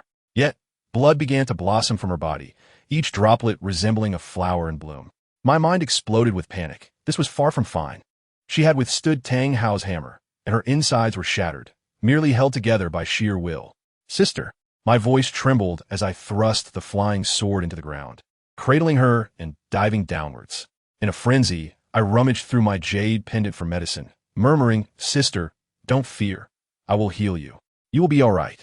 However, she coughed up blood, grasping my hand weakly and whispering, "Fool, don't search. The medicine in your pendant was all bought by me. It cannot heal wounds like mine. Just stay with me and talk, all right? Who understands, family?" She was in such pain, cold sweat beading on her forehead, yet she still tried to smile at me. Tears streamed down my face as she attempted to raise her hand to wipe them away, but it fell limply halfway. I quickly grasped her hand and pressed it to my cheek. With that smile, her palm against my face, she gently uttered, "I will transform into the winds and rains of the world, always accompanying you." Then, I watched in horror as her body began to fade, becoming specks of white light. I reached out, but my hand passed through her, grasping nothing. In that moment, I felt utterly lost, engulfed in despair. I slapped myself, condemning myself as a failure, unable to protect the one I cherished most. Just then, the jade pendant I had cast aside vibrated violently, and, suddenly, a white peony I had never seen before shot forth from the pendant, tethered to a dark stone. Red of heartbreak, I immediately grasped the significance. This was a treasure of the highest order. I stood there, bewildered, having forgotten I possessed such a gem. The flower disregarded me entirely, casting aside the broken stone and soaring directly towards my senior sister, penetrating her fading form. A miracle transpired. Her transparent body gradually solidified, the bloodstains vanished, and her complexion blossomed with vitality. I was overwhelmed with emotion. However, the dilemma remained that although she appeared to be merely asleep, she would not awaken. What kind of predicament was this? At least her life was spared, and I dared not delay further. Cradling my senior sister, I made my way to Tiendo City. Upon arriving at the spirit hall, I summoned the most formidable healing spirit saint they had. After an extensive examination, he informed me, "Young master, the patient is in excellent health. Her spiritual and soul powers are abundant." Upon hearing this, I was infuriated. "Then why won't she awaken?" the spirit saint stammered, unable to provide a satisfactory answer. In my frustration, I swept the teacup off the table, deeming him useless. Regaining my composure, I hastily penned a letter to my teacher. Knowing this matter required the intervention of a title de law, I instructed Salas to expedite the letter's delivery, and to send someone to locate Uncle Nu, for I needed to see him alive or dead. Just as I was fretting, Qianrenshua, my elder sister, arrived. I felt as if I had found my anchor and recounted everything that had transpired. She, too, was incensed, cursing Tang Hao for shamelessly pursuing our young kin. I was seething with rage, gritting my teeth as I declared, "I will slay you, Xiaojiang and Tang San. If it weren't for that fool, our identities would never have been exposed. If I cannot eliminate the elder, I shall first take down the younger one, ensuring Tang Hao experiences the agony of losing his lineage." My sister restrained me firmly, urging, "Calm yourself. Tang Hao will undoubtedly be lying in wait at Shrek. Going now would be tantamount to delivering yourself as a gift. The priority is to ensure Hulaina is returned to the Spirit City for treatment." Her words jolted me back to reason. Indeed, I had become reckless. We waited 5 days, and finally, my teacher sent someone. To my surprise, 2 individuals arrived, Zhu Douluo and Gue Douluo. The elder, who cared for my sister as if she were his own granddaughter, wasted no time volunteering to assist upon learning of her plight. As soon as they arrived, I could hardly bear to linger. Immediately cradling my sister and following the 2 elders as they soared towards the Spirit City. The speed was nothing short of astonishing. I must tell you, during this journey, I exhausted my soul power and resorted to consuming medicine without pause, my mind solely focused on one thought: returning home. When my feet finally touched the floor of the Papal Palace, my legs buckled, my vision blurred, and I collapsed. When I regained consciousness, I found myself in a long-missed room, my teacher, Bibi Dong, sitting by my bedside. It had been over 2 years since I last saw her, and in that moment, all my grievances, anger, and fears surged forth. I bolted upright and threw myself in her arms, weeping unabashedly, like a fool, soaking her shoulder with tears and snot. She did not push me away, gently patting my back instead. Once I had cried enough, I hoarsely inquired about my sister's condition. I recounted how I had fed her the celestial herbs, how she had been gravely injured by Tang Hao, and how she was ultimately saved by Xiangxi Duanchang Hong, ensuring I left no detail unmentioned. My teacher listened in silence for a long time before delivering a chilling piece of news that plunged me into despair. She explained that although the powers of the 2 celestial herbs had saved my sister's life, they were in conflict, forming a cage within her body that trapped her consciousness. This cage could only be shattered by her own will. I trembled, my voice quivering as I asked, "If she cannot break it, will she never awaken?" My teacher nodded solemnly.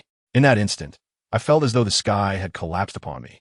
In the ensuing days, I descended into madness, practicing swordplay relentlessly in the courtyard, unable to contain the fire raging within me, my techniques becoming erratic.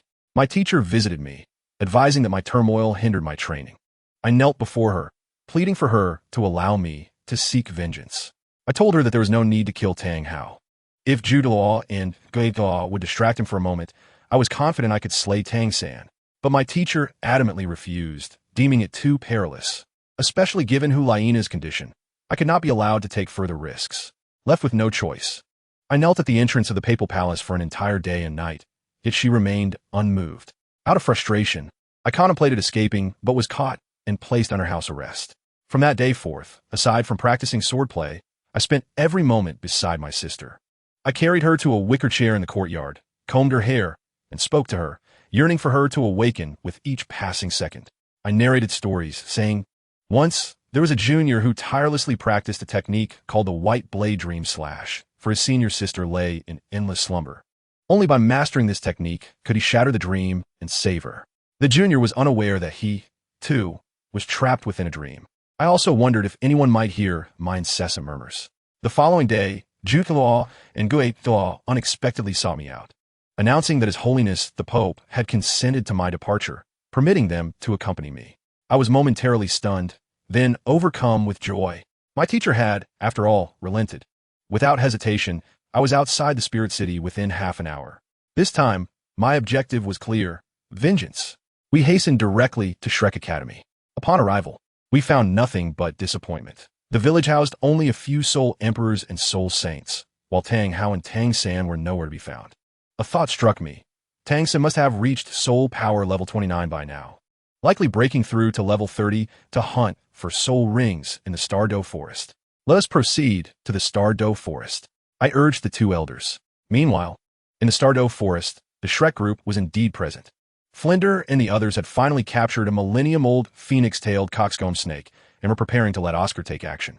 Just then, a voice commanded them to halt, as Long Gong and Shi Pe, along with Meng Yiran, made a striking entrance, claiming the snake had been discovered by them first. Initially, there was room for negotiation, and with Shi Pe presenting evidence, Flinder hesitated, ready to return the snake. But guess what? Yu Xiaojiang, that theoretical master, interrupted coldly, stating, "In this Stardow forest, all soul beasts are considered unowned. Perhaps you discovered it first, but we are the ones who captured it. To insist it belongs to you would be rather unfair. While it may be well suited for your grandson, it is equally advantageous for one of my students."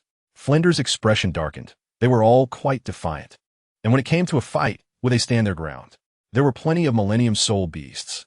If this one didn't work out, another could be found. There was no need to recklessly contend with the title Douluo. He did not understand why Yu Xiaojiang, usually so composed, was being so reckless. Yu Xiaojiang, on the other hand, believed this was an excellent opportunity to consolidate his students' loyalty. By helping Oscar retain the soul beast, his stature in their eyes would rise. Facilitating management. Most importantly, he was aware that Tang Hao was lurking nearby and understood they would not suffer greatly. He did not consider whether this would provoke Tang Hao's ire. I'm kindly explaining this to you. Do not underestimate us as a couple, Long Gong remarked coldly, exerting pressure with his 8 soul rings on everyone present. Elder Flinder released his martial spirit to confront him. Meanwhile, Xiaowu trembled further in Tang San's embrace. To be precise, she had been cowering behind him since Long Gong first appeared. As Flinder began to apologize, the pressure from Long Gong abruptly dissipated. A glimmer of surprise crossed Long Gong's rugged face. There was indeed an expert concealed among them. In that case, I, Long Gong Meng Shu, will not bully the weak, and we shall adhere to the rules of the Soul Master community. Since all parties desire this soul ring, and both sides contributed to capturing this phoenix-tailed coxcomb snake, let's find a way to share it. Let us determine the ownership of this Feng Wei Jigua, she through strength. If your disciple defeats my granddaughter, I shall depart without a word. Long Gong mused aloud. Elder, Shi Pe questioned in confusion, clearly seeing their advantage. Long Gong gently patted Shi Pe's arm, signaling her to remain calm. Meanwhile, Flander was taken aback, wondering if the legendary Long Shi was truly so agreeable. He then proposed, "Very well, however, I have a request. This disciple is not a battle spirit master. He is merely an auxiliary spirit master, specifically a food-type spirit master. I request that my other disciples fight in his stead." "Certainly." Meng Shu nodded in agreement. "Xiao San, you shall compete." Yu Xiaojiang suddenly interjected. Oscar discreetly gave Tang San a thumbs up, whispering, "Good brother. Rest assured, this spirit ring will surely be yours." Tang San smiled confidently in response. "My name is Tang San, and my martial spirit is Lanyan Chao. I'm a level 29, 2-ring battle spirit master." Tang San stepped forward, revealing 1 yellow and 1 purple spirit ring. Meng Yiran, already incensed, was ready to unleash her martial spirit to teach these ring thieves a lesson. "Wait, we too shall change our combatants," Meng Shu announced. "Grandfather." Meng Yiran pouted in discontent. Meng Shu affectionately patted her head.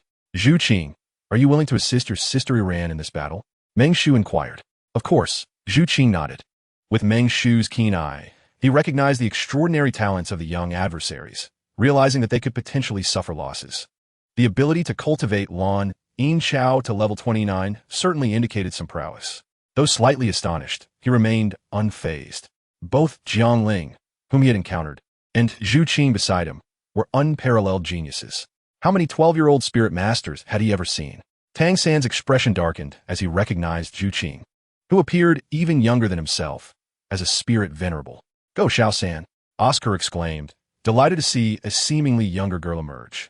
Zhu Qing, with her martial spirit, Yu Mingling Mao, stood at level 42 with 4 rings descending.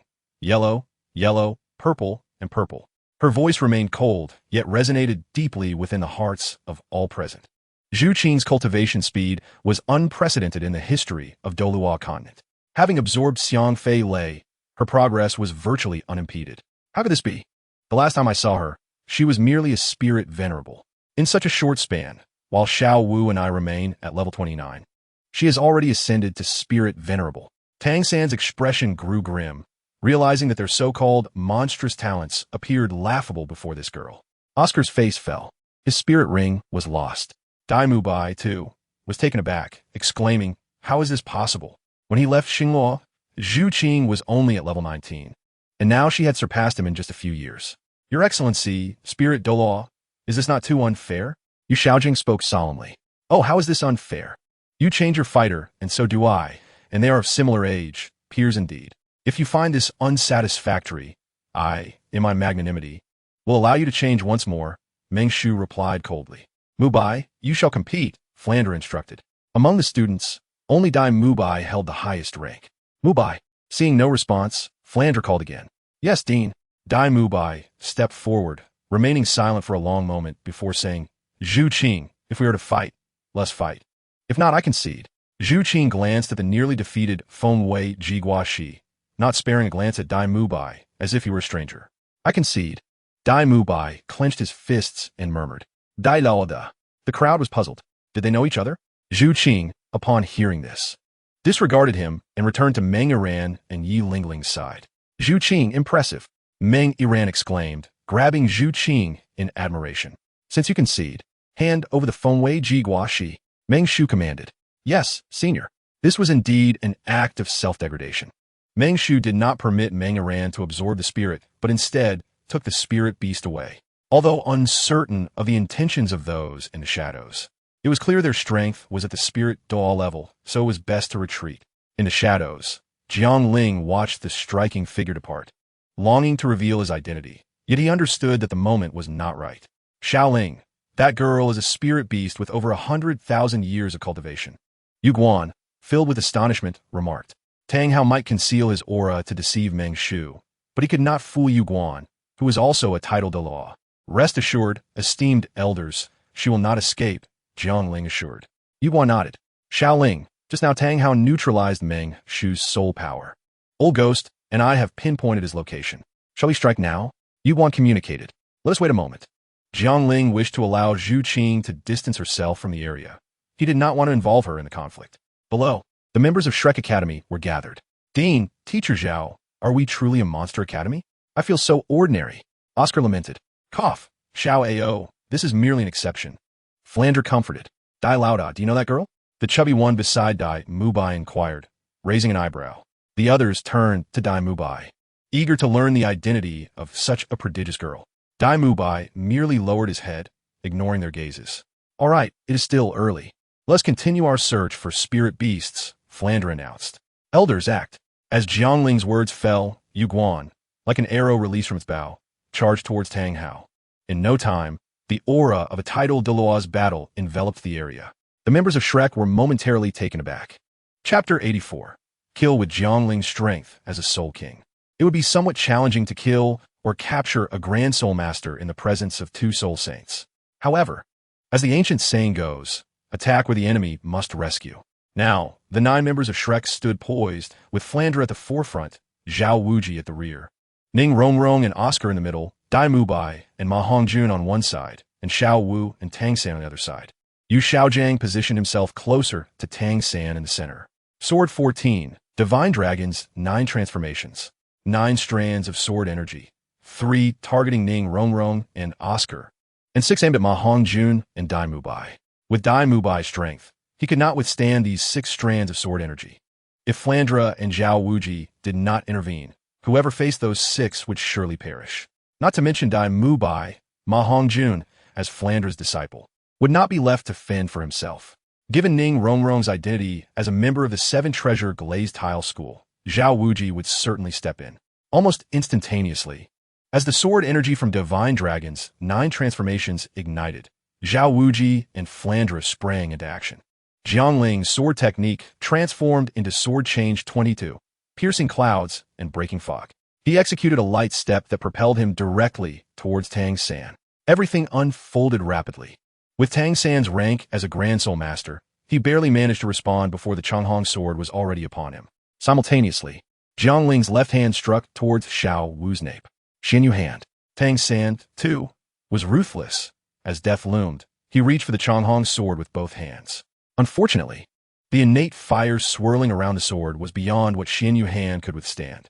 Upon contact, Tang San's hands were instantly shattered by the sword. Just as the sword was about to pierce Tang San's chest, a shadow appeared, grasping him and pulling him back while delivering a palm strike that repelled Jiangling. A soul saint, an evil soul master. Upon contact, Jiang Ling felt a chill. He was all too familiar with the aura of an evil soul master. Moreover, the ability to deceive the two titled Douluo, Yueguan and Gue Mei, is likely possessed solely by the Shunsur. The shadowy figure clearly did not wish to prolong the battle. After repelling Jiang Ling and seizing Tang San, it swiftly withdrew. Jiang Ling, recognizing the futility, did not insist. For a single strike that could not guarantee a kill had forfeited the opportunity. The Poingzhiteng unleashed two crimson beams of light that shattered Yu Xiaojiang's scapula. As he cradled the unconscious Xiao Wu under his arm, with a swift motion, he grasped Yu Xiaojiang and took to the skies on his sword. The entire sequence, though seemingly drawn out, transpired in mere breaths. Leave the person to me. Frand, having endured the 6 waves of sword energy, bellowed angrily. The cat-eagle spirit flapped its wings and pursued Jiang Ling. Who are you exactly? Targeting our Shrek Academy repeatedly. First, you disrupted our enrollment. And now you've seriously injured our disciples and captured our faculty. Do you truly believe we are easy to bully? Frand, recognizing Jiang Ling as the one who had previously caused chaos at Shrek Academy, exclaimed with fury. Frand, I advise you to refrain from meddling. My enmity with him runs deep. You may consider him a friend, but he might not confide in you entirely, Jiang Ling warned. Due to Jiang Ling's influence, when Tang San enrolled, Zhao Wujin had not tested them, and Tang Hao had not troubled Zhao Wujin either. Frand was only aware that Tang San was Yu Xiaojiang's disciple, oblivious to the broader context. Regardless, today, you must leave the person behind. Frand's expression darkened as he prepared to unleash his martial spirit's true form. Jiang Ling's eyes glowed red again, like flowing magma, determined not to allow Frand to manifest his martial spirit's true form. Otherwise, escape would be impossible. Po Wang Zhutong. This strike was magnitudes stronger than the one that had penetrated Yu Xiaojiang's scapula. The yellow light enveloped Frand, just managing to shield himself against the Po Wang Zhutong. Yet it still sent him crashing to the ground, nullifying any chance of pursuit. Damn it! Frand roared, punching the ground in frustration, having been repeatedly bested by Jiang Ling. Jiang Ling, witnessing Frand's fall, sighed in relief, feeling a wave of exhaustion from overexertion. Meanwhile, Ning Rongrong had yet to emerge from the shadow of death. As the little princess of the 7 treasures glazed tile school, she had never encountered such a dire situation.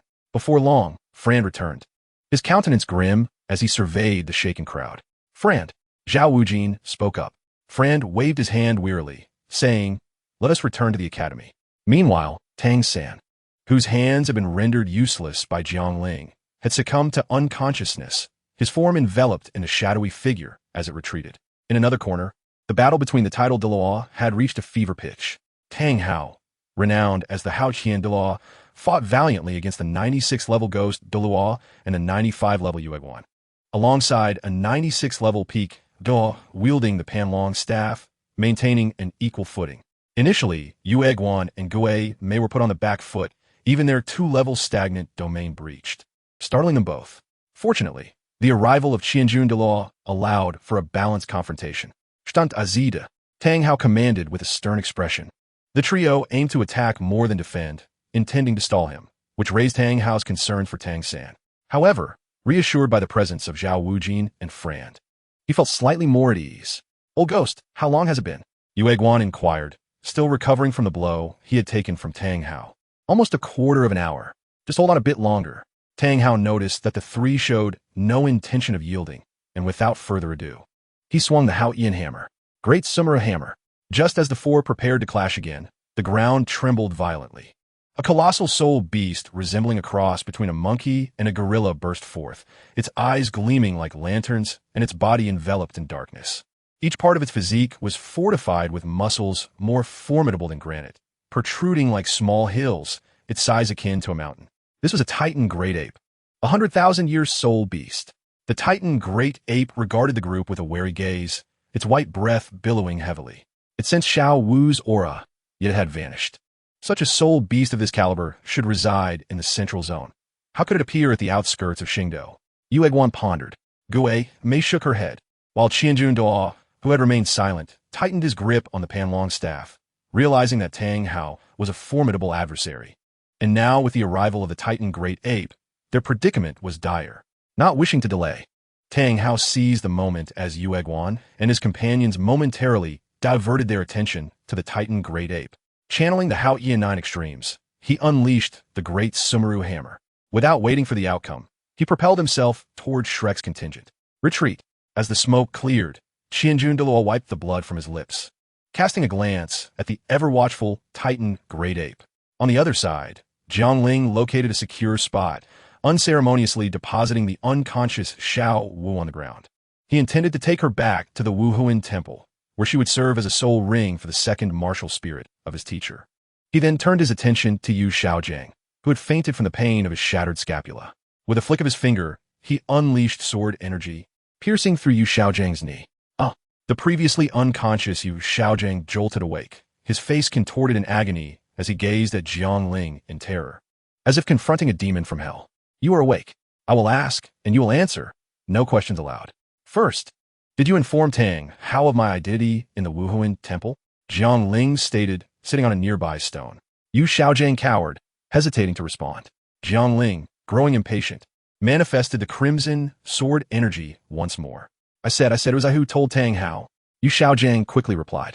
Second, why does my teacher have feelings for you? Do not claim it is because of your talent, Jiangling demanded, his tone stern. You truly are a disciple of Bibi Dong, Yu Xiaojiang exclaimed in shock. Jiangling furrowed his brow, unleashing the red sword energy again, piercing through Yu Xiaojiang's other leg. Did I permit you to ask questions? Is my teacher someone you can mention? Jiangling's cold gaze bore down on Yu Xiaojiang. She favored me because of this. Yu Xiaojiang stammered, trembling as he produced a bead from his bosom.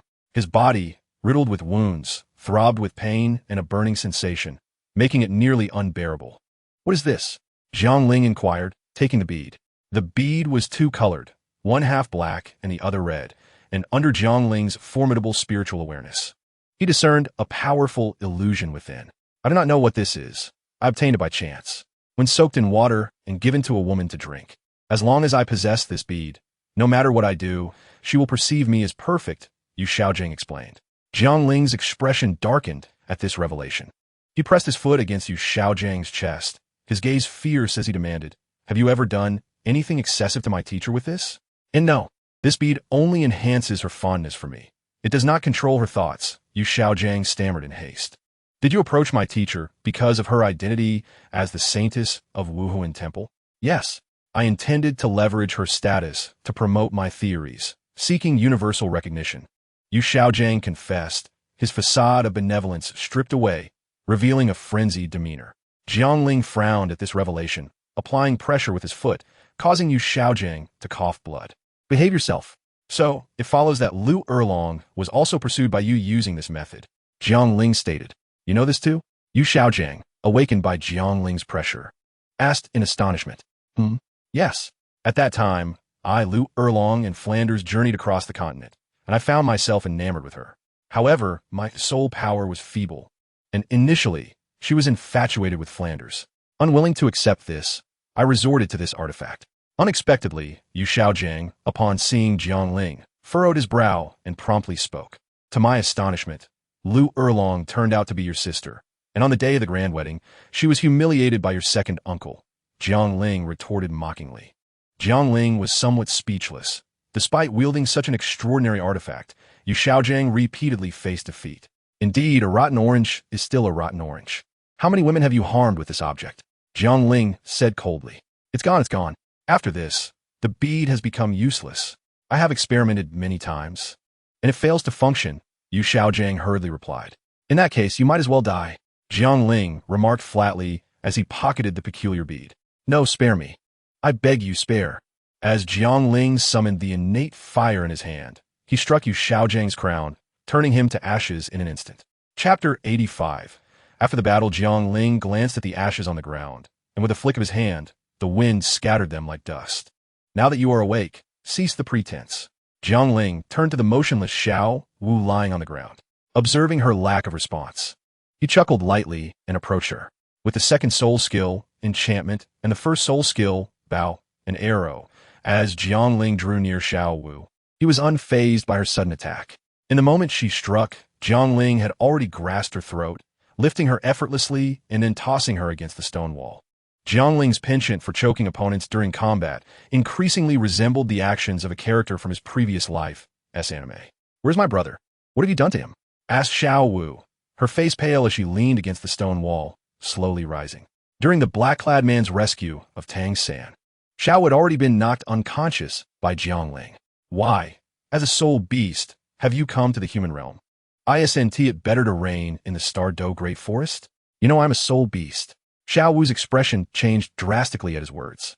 "Do you believe you have concealed it well? Do you know Tang San's identity? He's the son of the Hao Hian Law.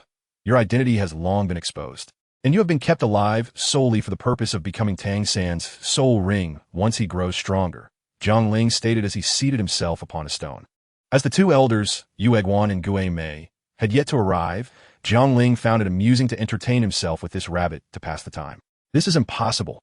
My brother would never do such a thing."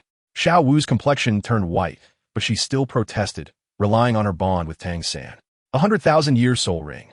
Which soul master does not covet such a treasure? Have you not noticed that Tang San values becoming stronger far more than he values your companionship? Furthermore, after being together for so long, have you not realized that he possesses some unique skills? Has he ever attempted to teach you?" Jiang Ling scoffed. It was evident that Tang San was destined to be an adversary rather than a friend. Jiang Ling would not miss any opportunity to strike an enemy. "My brother merely seeks to grow stronger to protect me better. As for those unique skills, there must be a reason he hasn't taught me," Xiao Wu insisted, her voice weakening, though she remained stubborn. In the past, she had deliberately avoided such discussions. "Do you even believe those words?" Jiang Ling taunted. Hearing this, Xiao Wu bit her lip and fell silent. Noticing her lack of response, Jiang Ling grew disinterested and leaned against the stone wall, pretending to doze off. After a while, Xiao Wu finally asked, "What have you done to my brother?" Jiang Ling's lips twitched. She was truly infatuated. "I have already killed him," he replied nonchalantly. "What?" Jiang Ling was taken aback as he saw Xiao Wu tremble violently, her eyes turning crimson. He quickly approached her, striking her back to seal her soul power. In the Star Do Great Forest, he could not allow her to act recklessly. It would be disastrous if the Titan Giant Ape and the Sky Blue Bull Python were to be drawn in. "I will definitely kill you." Xiao Wu collapsed to the ground, her eyes burning red and her voice as cold as ice. "We will discuss that once you have secured your life," Jiang Ling said, just as two piercing sounds cut through the air. "Xiao Ling, the two elders." Jiang Ling greeted the newcomers respectfully. "Did you succeed?" Yu Egwan inquired, his injuries evident. If Jiang Ling had failed, it would be a significant loss.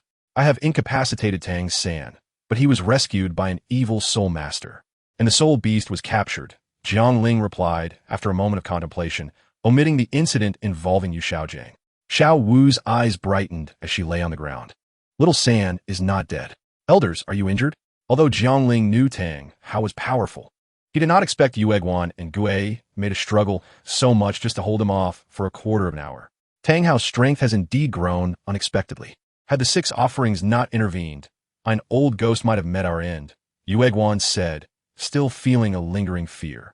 Hearing this, Xiao Wu's face turned pale. Little San's father was indeed a titled Douluo. The man with the orange-red hair had not deceived her. The 6 offerings? Jiang Ling pondered, a golden figure flashing through his mind. "Where is he?" Jiang Ling asked. "He did not accompany me. He left after confronting Tang Hao," Yu Egwan replied. Jiang Ling realized that Tang Hao and Tang San had connections with the evil soul master. However, having incapacitated Tang Hao's son and captured a 100,000-year soul beast was no small feat. Xiaoling. The task is complete. To avoid lingering complications, we should hasten back to Wuhuan City.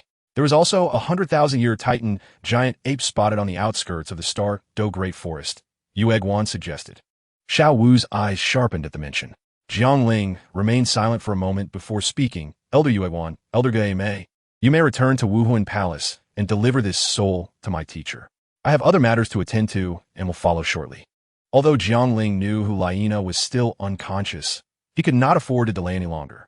It had been over a year since he last saw Zhu Zhuqing, and if he missed this opportunity, he did not know when he would get another chance. "Sister, just 2 days.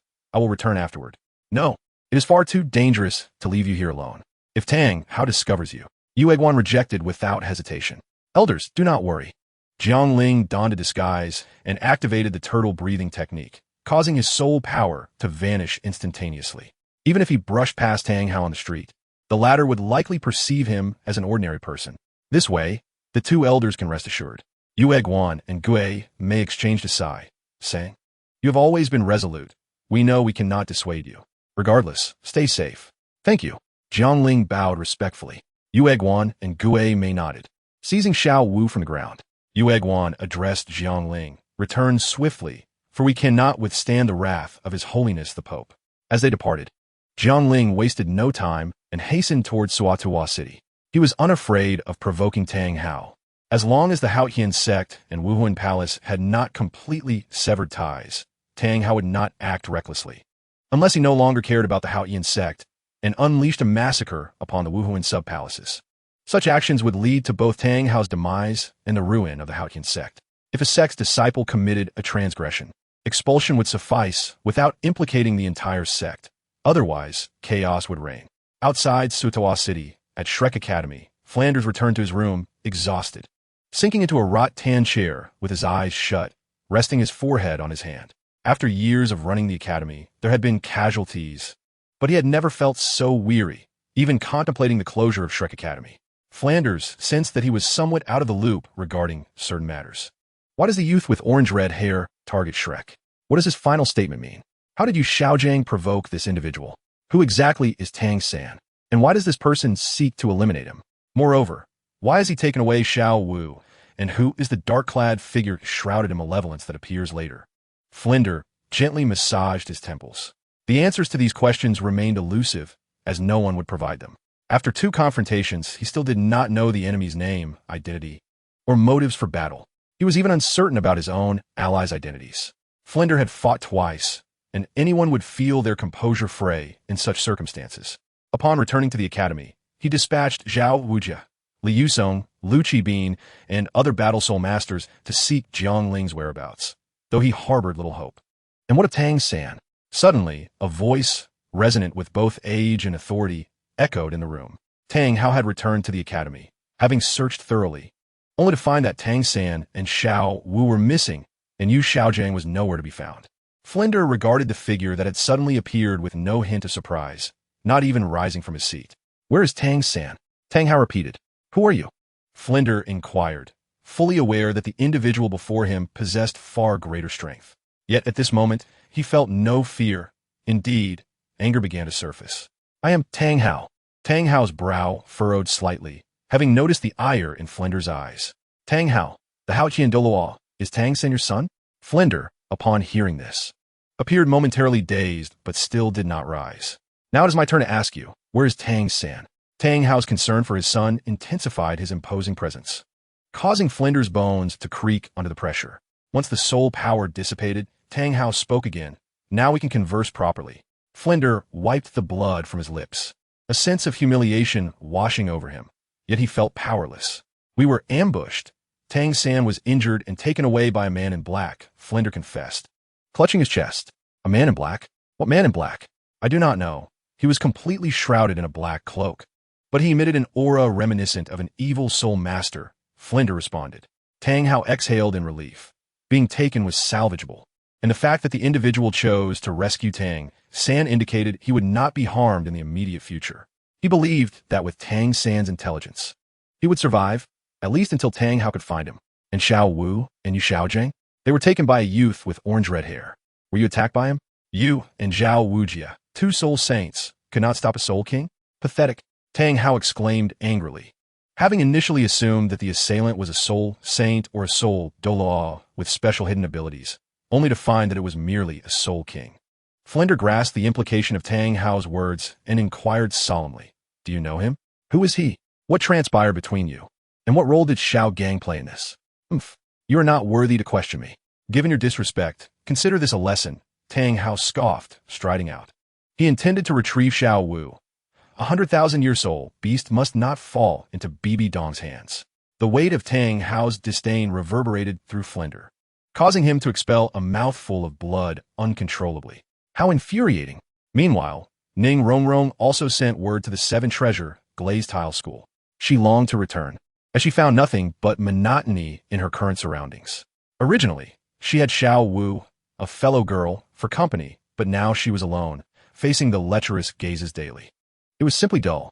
Big brother Dai, you still haven't told us who that extraordinary girl is. Ma Hongjun inquired. Shut up, fatty, if you keep asking questions. Do not blame me for being impolite, Dai Mubai retorted angrily. TCH, what's so great about it? If you won't say, then I'm off to find my Asyong.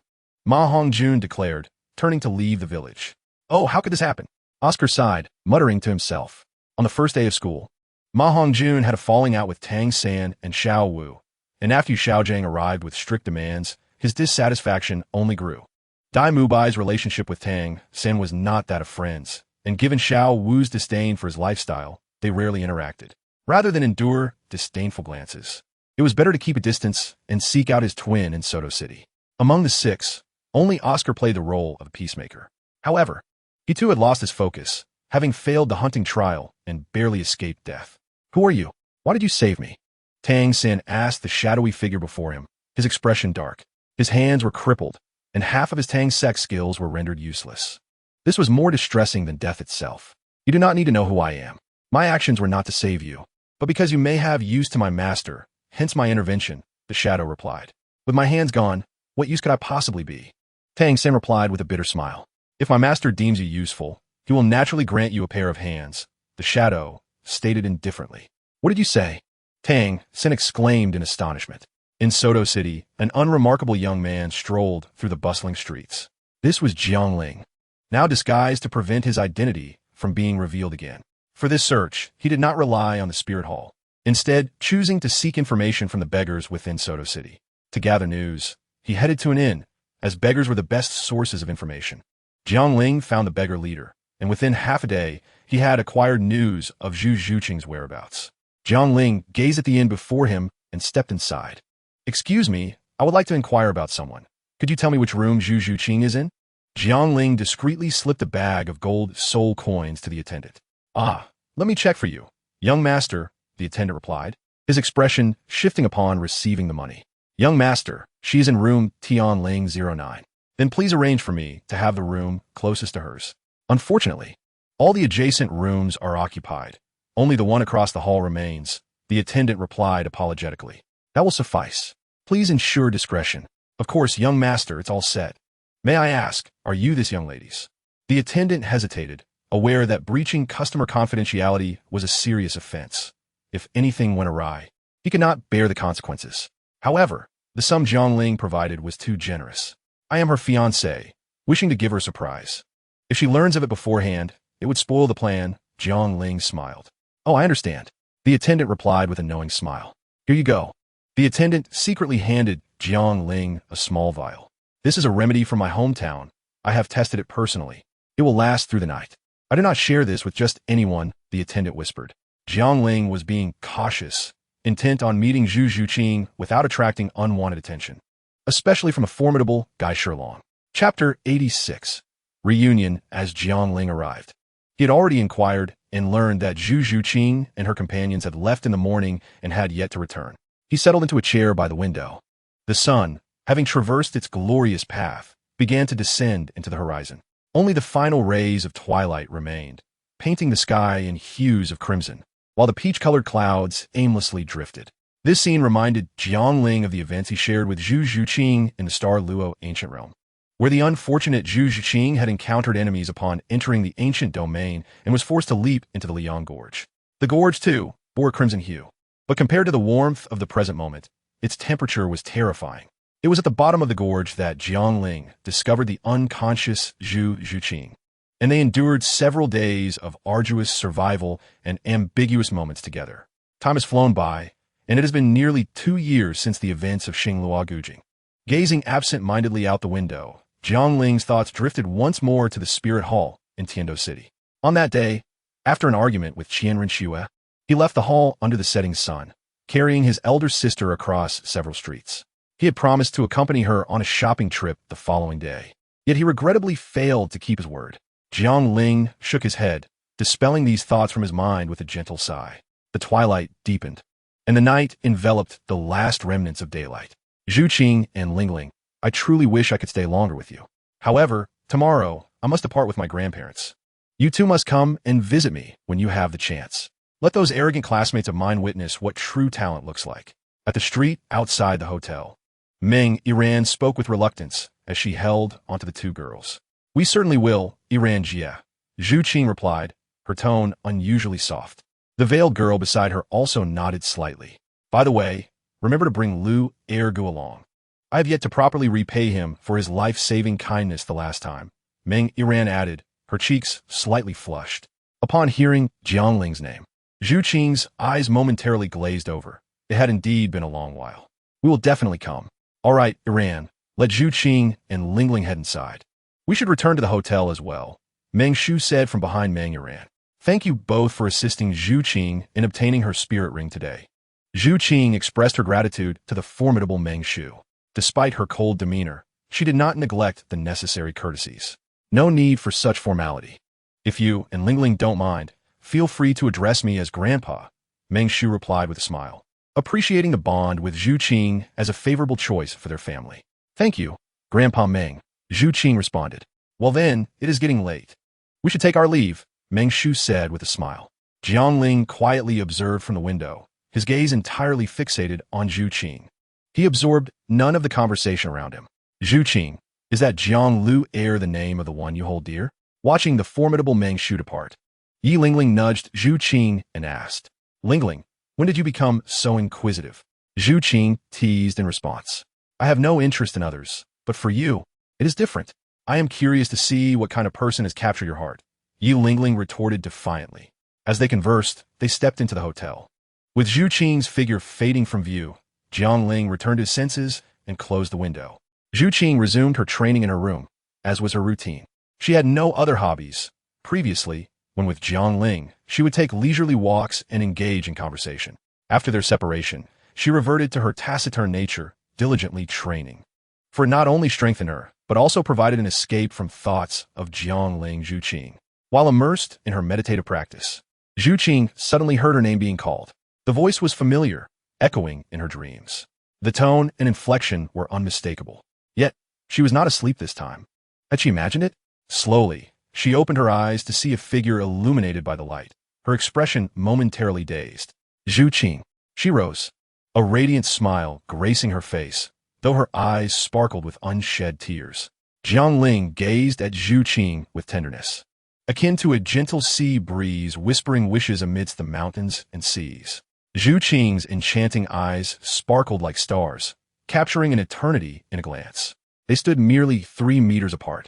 After a long moment, Jiangling stepped closer, wrapping his arms around the slightly stiff Zhu Qing. I thought you would not come looking for me, Zhu Qing murmured, burying her face in Jiangling's embrace, her voice tinged with emotion. Jiangling froze at her words, a bittersweet smile tugging at his lips, tightening his hold on her. The girl cared deeply, even though she had chosen to leave. She still wished for the boy to seek her out. I'm sorry, Jiangling whispered, his cheek pressed against Zhu Qing's hair. He had brought her out of the Xinglua Empire, but had failed to take care of her properly. It's all right, Jianggu. How did you know I was here? Is Sister Hu also here? Zhu Qing released Jiangling from her embrace, forcing a smile. The momentary grievance faded. Her understanding nature shone through. Jiangling did not answer her question, but leaned down to kiss away the tears from the corners of her eyes. After a lengthy moment, their lips parted. Jiangling took Zhu Qing's hand and sat her on the edge of the bed, breaking the silence. Much has transpired since you left, and only today did I encounter you again in the Star Do Great Forest. As he spoke, he grasped her delicate hand tightly. Zhu Qing turned, wrapping her arms around Jiangling, wishing to offer him warmth. Zhu Qing, come back with me to the Spear Hall. I fear for your safety because of me. Jiangling spoke softly from Zhu Qing's embrace. They had traversed the continent together for a year. If Tang Hao truly wished to investigate, he could easily do so. Zhu Qing hesitated, unsure of how to respond. If she agreed, would it betray Sister Hu? If she declined, she felt reluctant to part from Jiangling, knowing he would soon return to the Spirit Hall. Could I just enter Spirit City without going to the Spirit Hall? After a long pause, Zhu Qing finally spoke. Of course, as long as you are within Spirit City, I can protect you, Jiangling said joyfully, having expected Zhu Qing to refuse. By the way, Jiangge, during this time, I made a friend named Yi Lingling. Her spirit is the 9-heart sea peach blossom. I would like to ask her to treat Sister Hu and see if it might help. Zhu Qing mentioned as a thought crossed her mind. Yi Lingling. The one with the veil? Jiang Ling was taken aback. Was this the same unfortunate Zhu Qing he had known? After their separation, she encountered the only person in the entire continent with the 9-heart sea peach blossom. Yes, although my teacher did not say so, I would still like to try. Then I will speak with Lingling tomorrow. Zhu Qing nodded. Well then, let us rest, Jiang Ling said, gazing at her beautiful face so near. His intention had been to persuade Zhu Qing to return with him, and now that he had achieved his goal, he felt a sense of relief and relaxation. Upon hearing this, Zhu Qing's cheeks flushed, and she softly murmured, "Do not engage in mischief. If in this life, I am destined to grasp at illusions, having become fallen petals, then in the next life, may I grant you the snowy hair of your brows, holding hands across the horizon. Would you be willing to weave your hair into a knot, smiling like a flower, and lend me a lifetime of your years?" In Chapter 87, Jiang Ling directly embraced Zhu Qing, his body instantly ensnared in the strength of his embrace, the unfinished words swallowed by a kiss filled with affection, greedily capturing her essence. In that fleeting moment of passion, Zhu Qing was momentarily stunned, forgetting everything around her. Their bodies pressed tightly together. Jiang Ling inhaled the faint fragrance of Zhu Qing, his breath becoming fervent. Words became unnecessary. The sudden kiss struck like a tempest, leaving Zhu Qing unprepared. Her mind went blank as she instinctively closed her eyes, unable to recall when they had last shared such an intimate kiss, merely clinging to Jiang Ling. That night marked the most restful sleep Jiang Ling had experienced in days. The following morning, Zhu Qing's long lashes fluttered as she slowly awoke, her beautiful eyes still heavy with sleep. She turned her head slightly to gaze at Jiang Ling, who was still peacefully slumbering beside her, a sweet smile unconsciously gracing her lips. As she gazed upon the slumbering Jiang Ling, Zhu Qing found herself drawn closer, her lips gently pressing against his cheek. Her face flushed crimson, not minding Jiang Ling's proactive nature. Yet the act of initiating a kiss proved too overwhelming for the shy Zhu Qing. Stealthily, she lifted the covers and slipped out of bed, her flawless form exposed to the cool air, adorned only in a pair of black shorts, now crumpled. After neatly tucking the blanket back, she noticed Jiang Ling remained undisturbed by her movements and exhaled a sigh of relief, turning towards the bathroom. Yi Lingling, an early riser herself, dedicated her mornings to rigorous training, as support-type soul masters naturally progress slower than their combat-oriented counterparts. Since meeting Zhu Qing, her diligence had only intensified. During their initial encounter, their soul powers were nearly equal, yet Zhu Qing had since acquired her 4th soul ring, while Yi Lingling felt genuine joy for her dear friend. A competitive spirit stirred within her, as both were gifted individuals with their own pride. Upon concluding her morning regimen, Yi Lingling made her way to Zhu Qing's room, gently pushing the door open. Oddly, Zhu Qing was late in opening it today. With curiosity piqued, she retrieved the key to Zhu Qing's room. Yes, she possessed a copy. As she entered the spacious hotel suite, which boasted both a sizable bedroom and a living area, she felt at ease. The bedroom door was slightly ajar, and she stepped in without hesitation, having done so before. However, this time was different. Upon entering, she was taken aback by the sight before her. A man lay on the bed. Though his features were obscured, the disarray of clothing strewn about and his exposed arms spoke of a night filled with fervor. Just as Yi Lingling pondered whether she had entered the wrong room, the bathroom door swung open, revealing a familiar figure clad in a bathrobe, Zhu Qing. Upon seeing Yi Lingling at the door, Zhu Qing froze, her face instantly aflame. She swiftly gestured for silence, fearing the awkwardness that would ensue should Jiang Ling awaken at that moment. Barefoot, she hurried to Yi Lingling's side, pulling her away and closing the door behind them. What on earth is happening? Who is he? Yi Lingling questioned, her eyes fixed on Zhu Qing, who still wore her bathrobe. A sense of emptiness washed over her. His name is Jiang Ling, also known as Jiang Luer, Zhu Qing replied shyly. After all, she felt as if she had been caught in a compromising situation by her best friend, which filled her with embarrassment and a desire to vanish. Wait, wasn't he supposed to be gone? How did you end up with him overnight? Yi Lingling struggled to comprehend. He saw us in the Xingdou Great Forest, found out where I was staying, and came to see me last night. Zhu Qing admitted, her honesty evident as she had no reason to deceive Yi Lingling. Since you encountered him in the Xingdou Great Forest, why not confront him directly instead of sneaking into your room at night and behaving so inappropriately?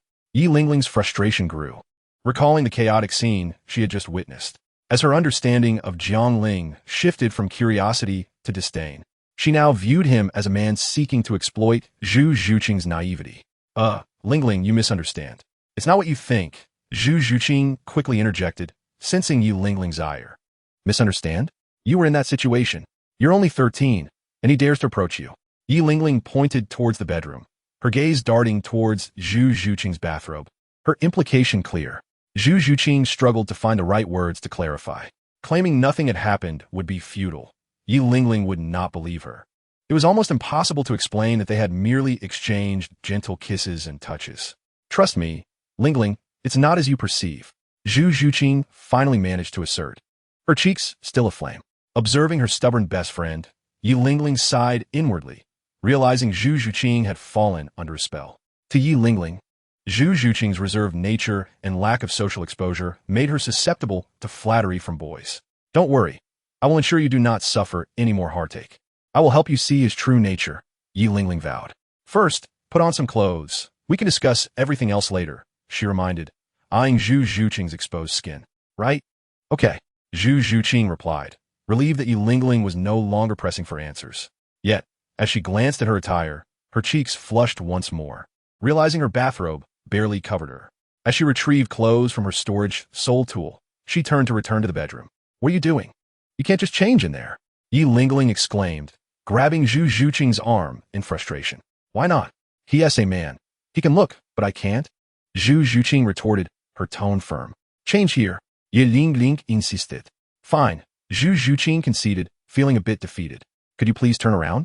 Zhu Zhuqing hesitated, still uncomfortable with anyone but Jiang Ling watching her change. I am not a flower withering in my hometown. Yi Lingling, I have a favor to ask. Zhu Zhuqing began after she had dressed, sitting beside her friend. I refuse, Yi Lingling replied without looking up, still harboring resentment over Zhu Zhuqing's request for privacy earlier. Zhu Zhuqing, unaccustomed to asking for favors, fell into silence. Lingling, Zhu Zhuqing started to speak, but was interrupted. I was just teasing you. What do you need? Yi Lingling smiled, recognizing the importance of their friendship. I have a friend who is injured and unconscious. I would like your help to heal him, Zhu Zhuqing explained, her expression brightening. Is he your friend, or is he Jiang Luer's friend? Yi Lingling reclined on the sofa, curling her petite frame into the cushions. He is my friend, Zhu Zhuqing replied hastily. Zhuqing, you're not good at lying, Yi Lingling sighed. Seeing Zhu Zhuqing's silent demeanor, Yi Lingling felt a mix of exhaustion and frustration. With such talent for training, why are you so naive when it comes to matters of the heart?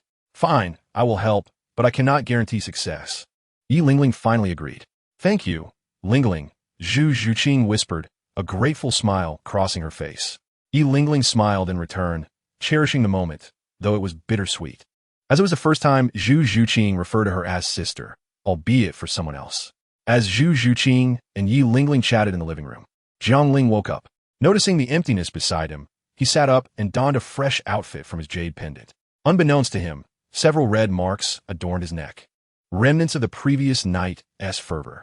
Zhuqing, Jiang Ling called as he stepped out, spotting Zhu Zhuqing and the dark-clad Yi Lingling in the living room.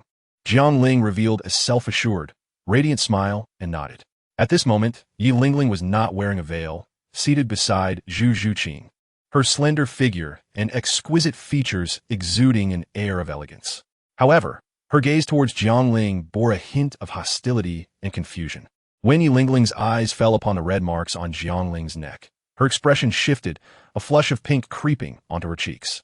She grasped Zhu Zhuqing's delicate wrist and leaned in to whisper in her ear, "You still lied to me, saying nothing happened yesterday." Zhu Zhuqing's face turned crimson as well. The strawberry marks on Jiang Ling's neck were indeed her handiwork from the previous night. Additionally, there were several on Zhu Zhuqing's chest, the result of Jiang Ling's affections, stubbornly resisting removal even after a lengthy bath, which was why she had asked Yi Lingling to turn away while changing clothes. "Jiangge, this is Yi Lingling, Lingling Jie," Zhu Zhuqing introduced, her cheeks flushed. Jiang Ling observed the two women with curiosity. Yi Lingling whispered something to Zhu Zhuqing, causing both their faces to turn a deeper shade of red. "Greetings, monsieur. I am Jiang Ling, the Jiang Ling from the distant Jiang Ling," he said with a smile. "Hello," Yi Lingling replied, merely nodding. She felt a sense of familiarity with Jiang Ling, but could not place where she had seen him before. Are you hungry? Shall we go eat?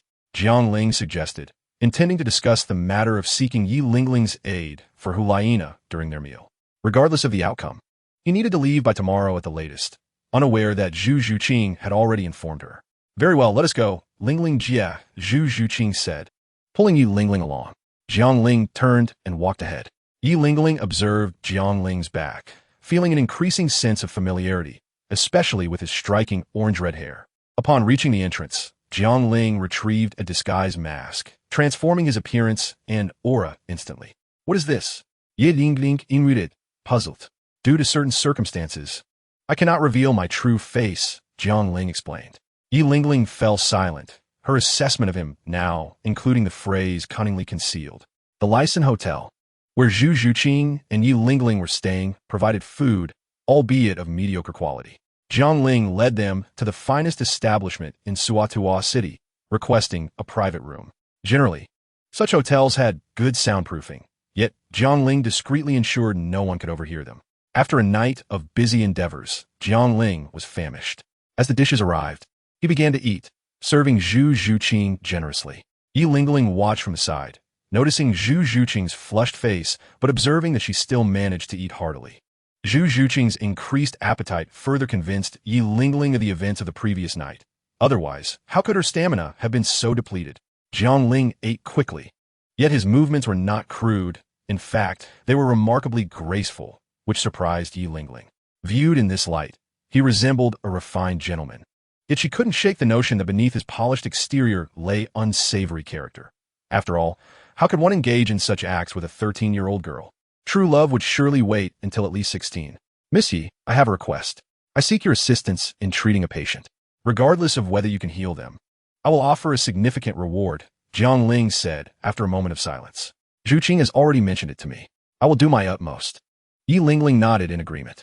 Zhu Zhuqing, feeling the weight of Jiang Ling's gaze, smiled shyly, her eyes inadvertently drawn to the marks on his neck as memories of the previous night flooded back. Thank you, Miss Yi. I promise not to take up too much of your time. Jiang Ling expressed his gratitude. Yi Lingling nodded. Zhu Zhuqing had informed her that the patient was in Wuhuan City. She was quite surprised to learn that Jiang Ling was affiliated with the Wuhuan Palace, as she had perceived him to be merely a charming drifter. She held no particular aversion towards the Wuhuan Palace.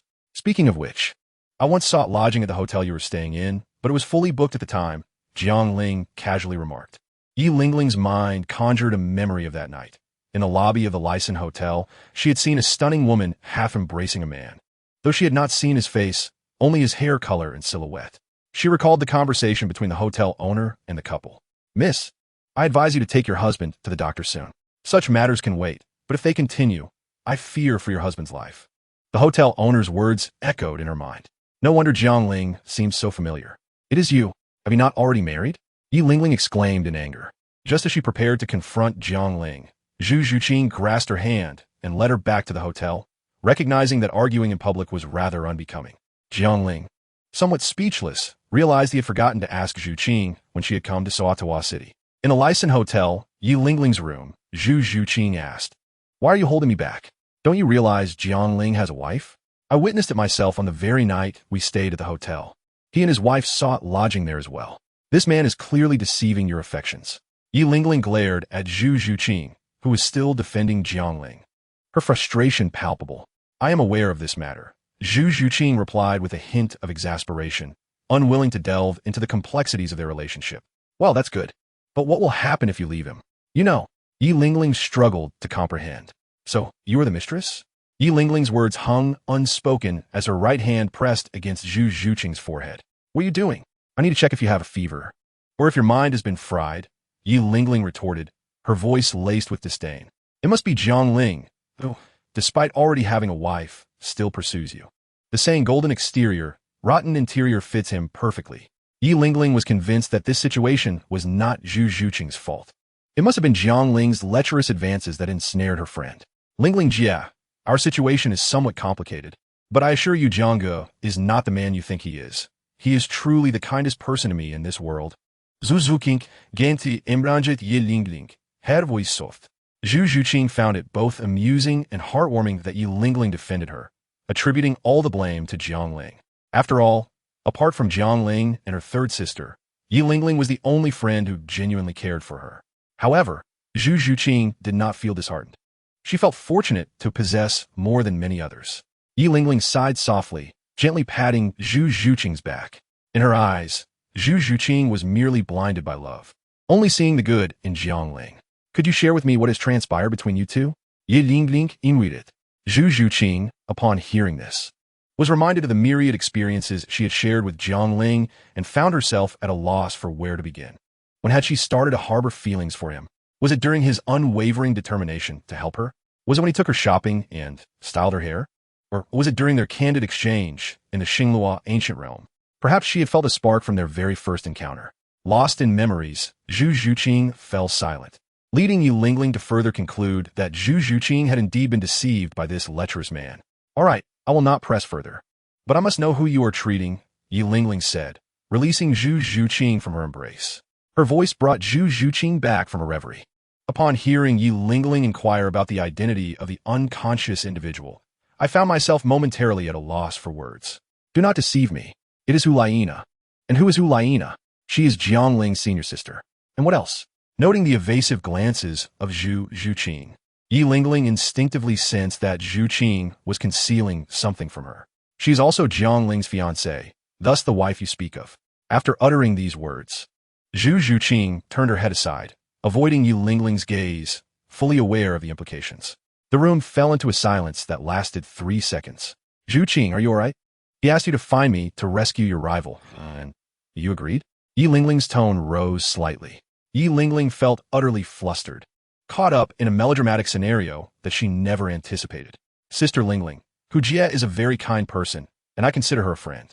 Zhu Zhuqing replied, feeling slightly awkward, acknowledging the complexity of their relationships. Yi Lingling chose not to press further. In her eyes, Zhu Zhuqing had completely fallen under Jiang Ling's spell. Jiang Ling's reputation in Yi Lingling's mind had now acquired an additional adjective, shameless. I am aware of these matters, and rest assured, I have promised you that I will do my utmost. However, I have a request. You must sleep with me tonight, Yi Lingling stated. Zhu Zhuqing, having succumbed to enchantment, knew that persuading her to leave Jiang Ling was out of the question. The approach had to be gradual. Yet, with Yi Lingling by her side, it was impossible for Jiang Ling to inflict harm upon Zhu Zhuqing physically. If you refuse, I shall not go to the Wuhan temple, Yi Lingling threatened, crossing her arms. Fine, I will sleep here, but I will inform Brother Jiang, Zhu Zhuqing whispered softly. Naturally, Jiang Ling was oblivious to the tarnished image he had in Yi Lingling's eyes. After bathing and practicing in Zhu Zhuqing's room, he sought to heal some of his hidden injuries. With a soft thud, the bedroom door opened, signaling the end of Jiang Ling's training. Zhuqing, Jiang Ling smiled leisurely, rising to grasp Zhu Zhuqing's hand. What transpired? It has been clarified. It was my fault. Jiang Ling gently wrapped an arm around Zhu Zhuqing's slender waist, sighing. It's fine. Everything is good. Sister Lingling is my friend, and she will eventually find out, Zhu Zhuqing replied with a smile. By the way, Brother Jiang, Sister Lingling asked me to spend the night at her place. What should I do? Jiang Ling paused at her words. Tonight, you will have to rest in my room alone, Zhu Zhuqing said helplessly. Why? You are my girlfriend. Why should you accompany her? Jiang Ling retorted indignantly. All right, perhaps Sister Lingling fears that you might have ulterior motives towards me, Zhu Zhuqing teased, seeing the childish side of Jiang Ling. How could that be? I managed to restrain myself during last night's incident. Jiang Ling began to speak, but was silenced by Zhu Zhuqing's hand over his mouth, playfully scolding him. Do not speak. Perhaps it had been too long since they had seen each other, and Zhu Zhuqing had indulged Jiang Ling's overly bold actions without much resistance. Reflecting on it now, she felt her cheeks flush with heat, unable to believe she had acted in such a manner. All right, Jiang Ling gazed down at Zhu Zhuqing, his face gradually drawing closer. What are you doing? Zhu Zhuqing attempted to retreat, but Jiang Ling's arm encircled her waist, forcing her to lean back slightly. Her face flushed as she whispered, Not now. It is still afternoon. Jiang Ling captured Zhu Zhuqing's delicate lips. Zhu Zhuqing felt a wave of embarrassment, realizing it was still daylight. In Yi Lingling's room, she wondered why Zhu Zhuqing had not returned after half an hour. Could it be that scoundrel Jiang Ling? Yi Lingling quickly rose and headed outside. Upon arriving at Zhu Zhuqing's door, she opened it and stepped inside, hesitating before pushing open the closed bedroom door, fearing the sight that awaited her. Suddenly, an idea struck her, causing her face to flush. She knocked urgently on the bedroom door. Chapter 91. I suspect she has feelings for you. The hurried knocking roused Zhu Zhuqing, who blushed as she pushed Jiang Ling away and hastily dressed in the scattered clothes on the floor. Initially annoyed by the interruption, Jiang Ling's irritation faded as he found Zhu Zhuqing's flustered demeanor rather endearing. Her fair skin fluttered before his eyes, captivating him. Sensing Jiang Ling's gaze, Zhu Zhuqing tossed his clothes at him, exclaiming in a mix of embarrassment and anger, "Hurry up and get dressed." "I won't." Jiang Ling tossed the clothes back and lay down on the bed, covering himself with a blanket, leaving only his eyes visible. If not for Yi Lingling being Zhu Zhuqing's close friend and his need for her assistance, Jiang Ling would not have indulged her in this manner. Zhu Zhuqing regarded Jiang Ling's childish behavior with a mix of amusement and annoyance. She chose to ignore him, quickly dressing and calming her emotions in preparation to exit the bedroom. Before leaving, she shot a glare at Jiang Ling, the source of her predicament. Zhu Zhuqing opened the door a third of the way and stepped out, promptly closing it behind her. "Sister Lingling," Zhu Zhuqing called softly, her face still flushed. Observing Zhu Zhuqing's disheveled attire, tousled hair, and rosy cheeks, Yi Lingling immediately understood what had transpired and inwardly cursed Jiang Ling, deeming him a lecher. "Where is he?" Yi Lingling inquired, noticing only Zhu Zhuqing had emerged. Never mind you. Sister Lingling, let us return," Zhu Zhuqing said, grasping Yi Lingling's wrist, her face still crimson. Ever since Jiang Ling's arrival, she realized her cheeks had seldom returned to their natural hue. "Let us go," Yi Lingling sighed, noticing the transformation in Zhu Zhuqing. She was no longer the reticent girl she once knew. Little did Yi Lingling realize this side of Zhu Zhuqing was revealed solely to Jiang Ling afterward. Yi Lingling refused to let Zhu Zhuqing stray even a step away from her, insisting they return to their quarters after dinner. "Miss Yi, we shall set off tomorrow morning," Jiang Ling reminded. "Understood," Yi Lingling replied coldly, turning with Zhu Zhuqing and ascending the stairs, not allowing them a moment to converse. Yi Lingling's demeanor left Jiang Ling puzzled. What was the matter? Shouldn't she be angry at him? As the moon rose above the windowsill, Jiang Ling found himself unable to sleep for an extended period, opting instead to meditate and cultivate his soul power. The herbal remedy he consumed had little effect on his soul power, which barely reached level 53. The herbal remedy. Jiang Ling chuckled bitterly as he retrieved a jade box from his pocket. He felt a sense of forgetfulness wash over him, recalling that he had overlooked the herbal remedy. Due to the matter surrounding Hulaina, he had failed to mention the herbal remedy during his visits to the Spirit Hall in Tiando City or when meeting his teacher. The Ba Jiao Xianbing Chao and Lai Hua Xing Jiao Shu could be delivered to his teacher upon his return to the Spirit Hall. However, the Shui Xianyu Ji Gu needed to be personally handed to Shuejia, given its precious nature. Furthermore, he wished to express his gratitude to the 6 offerings from the Spirit Hall, as their assistance had been pivotal to the success of his journey. Jiang Ling put away the jade box. "Very well. I shall take a detour to Tiano City.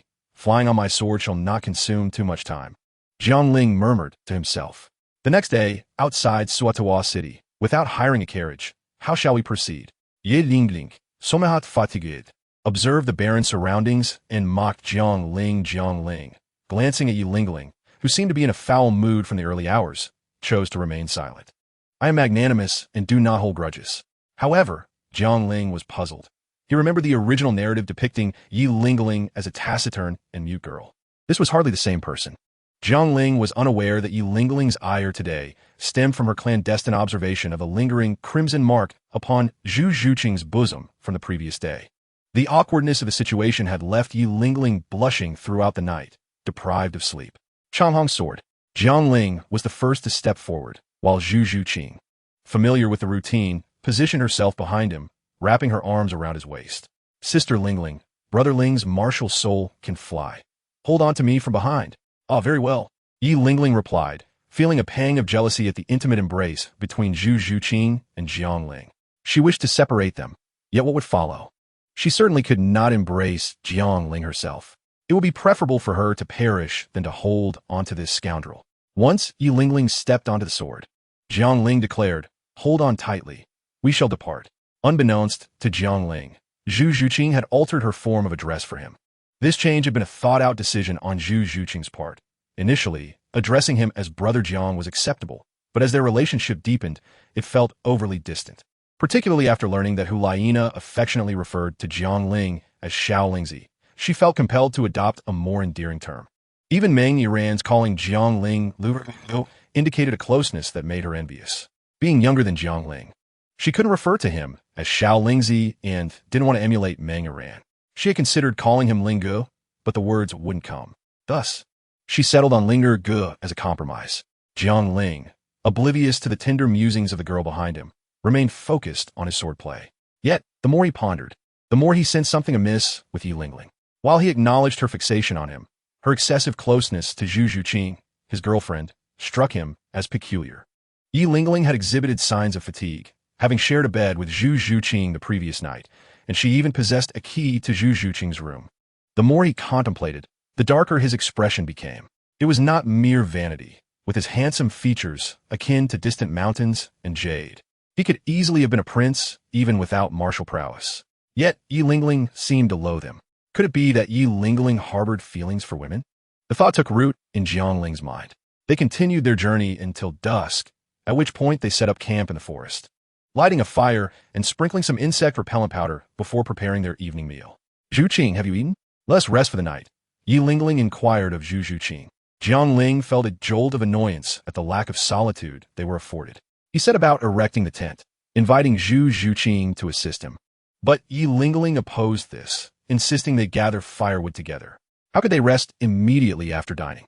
As Jiangling lifted his right foot slightly, a gust of wind stirred, sending a wisp of ash from the fire onto Yi Lingling's cheek, transforming her into a comical sight.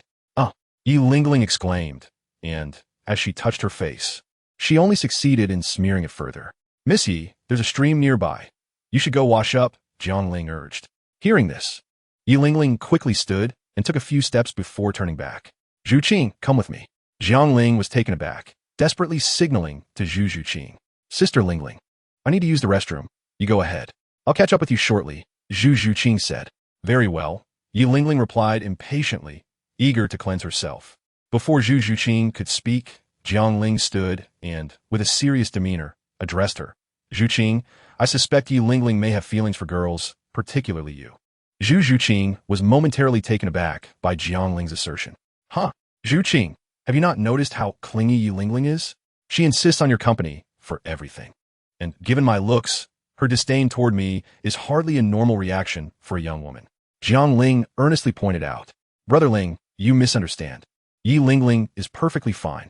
She is merely concerned about me. Zhu Zhuqing replied, stifling a laugh at Jiangling's self-proclaimed attractiveness. While she had an inkling of Yi Lingling's sentiments, she struggled to explain it to Jiangling. I'll check if Yi Lingling has finished washing her face, Zhu Zhuqing said, smoothing her clothing before bending down to plant a kiss on Jiangling's cheek. You've endured quite a bit these past few days.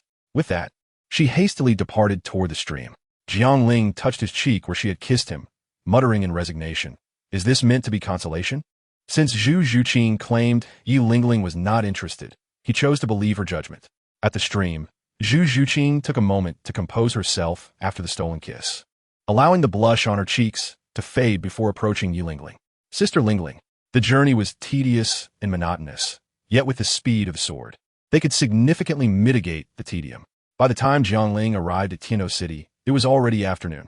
Zuqing, Monsieur, you may find lodging for the night and rest. We shall depart at dawn. I have some matters to attend to and will return later. Jiangling said gently to Zhu Zhuqing. Is it safe? Zhu Zhuqing asked, her expression laced with concern. Fear not. I am merely visiting a friend, Jiangling reassured her, affectionately ruffling her hair.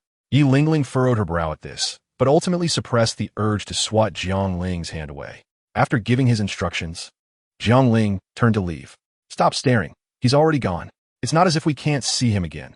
He'll be back tonight, Yi Lingling chided, waving her hand in front of the dazed Zhu Zhuqing. Zhu Zhuqing blushed and replied, let us go find a place to stay. Cool me. Let us freshen up and rest well. I, as a healing soul master, am nearly exhausted from your antics, Jiangling said, donning a disguise before heading directly toward the palace. As the hour grew late, he sought to waste no more time. With the golden badge of Shueqinghe at his side, he could easily gain entry to the crown prince's residence. Unfortunately, fate was unkind. For Qian Rinxue was absent from the palace. Jiang Ling was forced to exit, remove his disguise, and head to the spirit hall. Bishop Salas, is Sister Shui here? Jiang Ling asked, having become quite familiar with the spirit hall in Tiando City. Yes, young master. I will take you to her. Please continue to call me Xiaoling.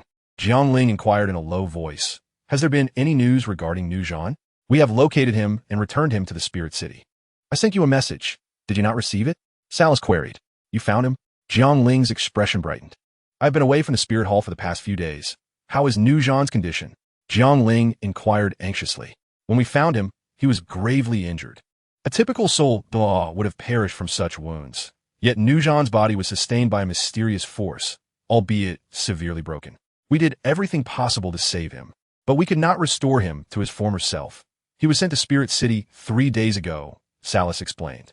The mysterious force Salas mentioned was likely the effect of the Qirong Tongtianju, which was known for its exceptional healing properties. As long as he is alive, I will ensure he recovers fully, Jiang Ling affirmed solemnly. As they approached a room, Salas paused and said, Young master, Sister Shui is inside. I shall not enter. Sister Shui knew I would come? Jiang Ling asked, taken aback. I cannot say. That was her instruction, Salas replied. Xiaoling, I shall take my leave now, Salas said with a respectful gesture. The bishop bid farewell, and Jiang Ling nodded in acknowledgement. He pushed open the exquisitely crafted and costly door, stepping inside. Upon entering, Jiang Ling's gaze was immediately drawn to Qian Rinxue, who lay half-reclined in a rocking chair. Her golden hair cascaded down her back, her skin as white as snow, exuding a delicate blush reminiscent of cherry blossoms. Her cheeks were rosy, and her heart-shaped face bore a serene expression, her phoenix eyes gently closed, giving her an unexpectedly endearing appearance. Jiang Ling had always perceived Qian Rinxue as intelligent, poised, and slightly aloof. Encountering this rare display of innocence left him momentarily spellbound. His entrance did not disturb her slumber. Initially intending to rouse her, he hesitated, deciding instead to wait as the hour was still early. From his jade pendant, he retrieved a black cloak and gently draped it over her. He then quietly stepped onto the balcony. The room where Qian Rinxue resided was on the highest floor of the Wuhuan Temple, offering a panoramic view of the majority of Tiando City. With the contours of the Tiando Palace clearly visible, Jiang Ling suddenly comprehended why Qian Rinxue sought refuge in the Wuhuan Temple rather than remaining in the prince's mansion. Perhaps for her, the Tiando Palace was the very place she longed to escape. He stood on the balcony for over an hour. From the brilliance of the midday sun to the descent of dusk, Qian Rinxue's eyelashes fluttered, and her eyes gradually opened, revealing a drowsy gaze. Observing the dim room, she sighed. I fell asleep again. She disliked sleeping during the day because awakening at dusk, with the sky darkening outside, filled her with an overwhelming sense of loneliness and an inexplicable sorrow that even her formidable strength could not conquer, leaving her feeling engulfed by solitude. Sitting up, the cloak slipped from her shoulders, and she paused in surprise. Shuijia, you are awake. Noticing her awakening, Jiang Ling turned on the room's lights and approached her. The dim room suddenly brightened, causing Qian Rinxue to squint slightly. Though Jiang Ling's figure appeared somewhat blurred in the light, she distinctly saw the smile playing upon his lips, dispelling the loneliness that had encircled her. Xiaoling, when did you arrive? Qian Rinxue inquired, her cheeks subtly flushing. She felt a tinge of embarrassment for having fallen asleep in front of him, hoping he had just recently come. I arrived not long ago and saw you resting, so I refrained from disturbing you, Jiang Ling replied with a smile. He was no longer the emotional novice he once was. He understood that strong women often wish to conceal their vulnerabilities. Qian Rinxue's expression softened as she nodded, and once again, silence enveloped the room. Shuijia, thank you for persuading the sixth elder to intervene. Had it not been for your assistance, my journey might have encountered numerous unforeseen complications. Jiang Ling expressed his gratitude, breaking the silence once more. It was nothing. Tang Hao is an adversary of the Wuhuan Temple, and the sixth elder's intervention was to be expected. Qian Rinxue replied as she rose from the rocking chair and took a seat opposite him, her previous innocence dissipating, replaced by her usual composed demeanor. Jiang Ling recognized that this transformation was not a deliberate act by Qian Rinxue, but rather a habit cultivated over years of disguising her true self. By the way, Shuijia, I have something for you, Jiang Ling said, drawing a jade box from his waist. With a flick of his finger, the box opened to reveal a pristine white flower, appearing as pure as a blue lotus. Shuejia, this is Shui Xianyujigu, an extraordinary herb that nourishes the tendons and bones, facilitating the flow of energy through the 7 channels and 8 meridians, greatly benefiting cultivation. When consuming it, one should only eat the petals and finally suck the stamen, using soul power to absorb its essence while maintaining a calm mind, Jiangling explained. Presenting the jade box to Qianren Xue. Is this considered a reward for me? She inquired, gazing at the jade box in her hands. No. This is a gift I present to you as a brother, Jiangling replied earnestly. Qianren Xue had never lacked talent or resources for cultivation.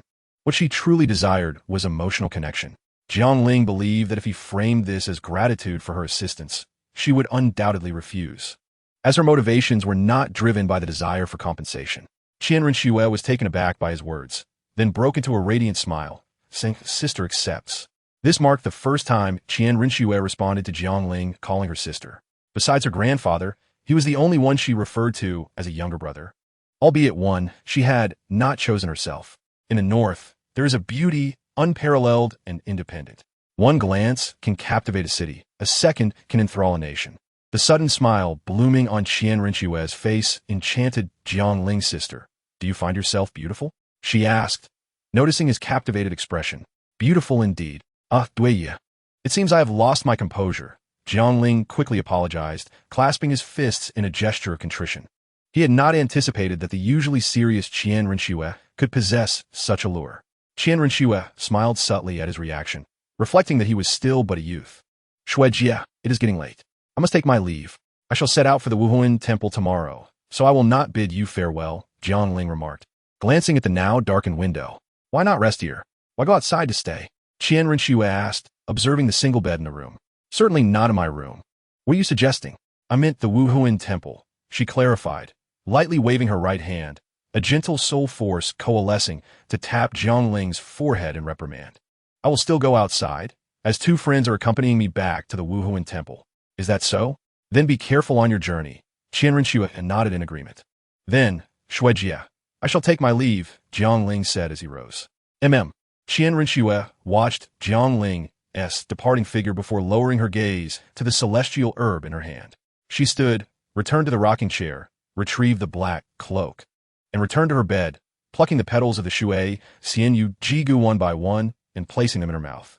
As Jiangling departed from the Wuhuan temple, he followed the connection to Zhu Zhuqing, but the closer he drew, the more peculiar his expression became. Could it be this coincidental? Upon reaching his destination and gazing at the hotel before him, he couldn't help but twitch the corners of his mouth. The Jega Hotel was the same one where he had stayed with Hulaina during their time in Tiando. He found it perplexing that the 2 young women, Zhu Zhuqing and Yi Lingling, had chosen a couple's hotel, and even more coincidentally, it was the same one as before.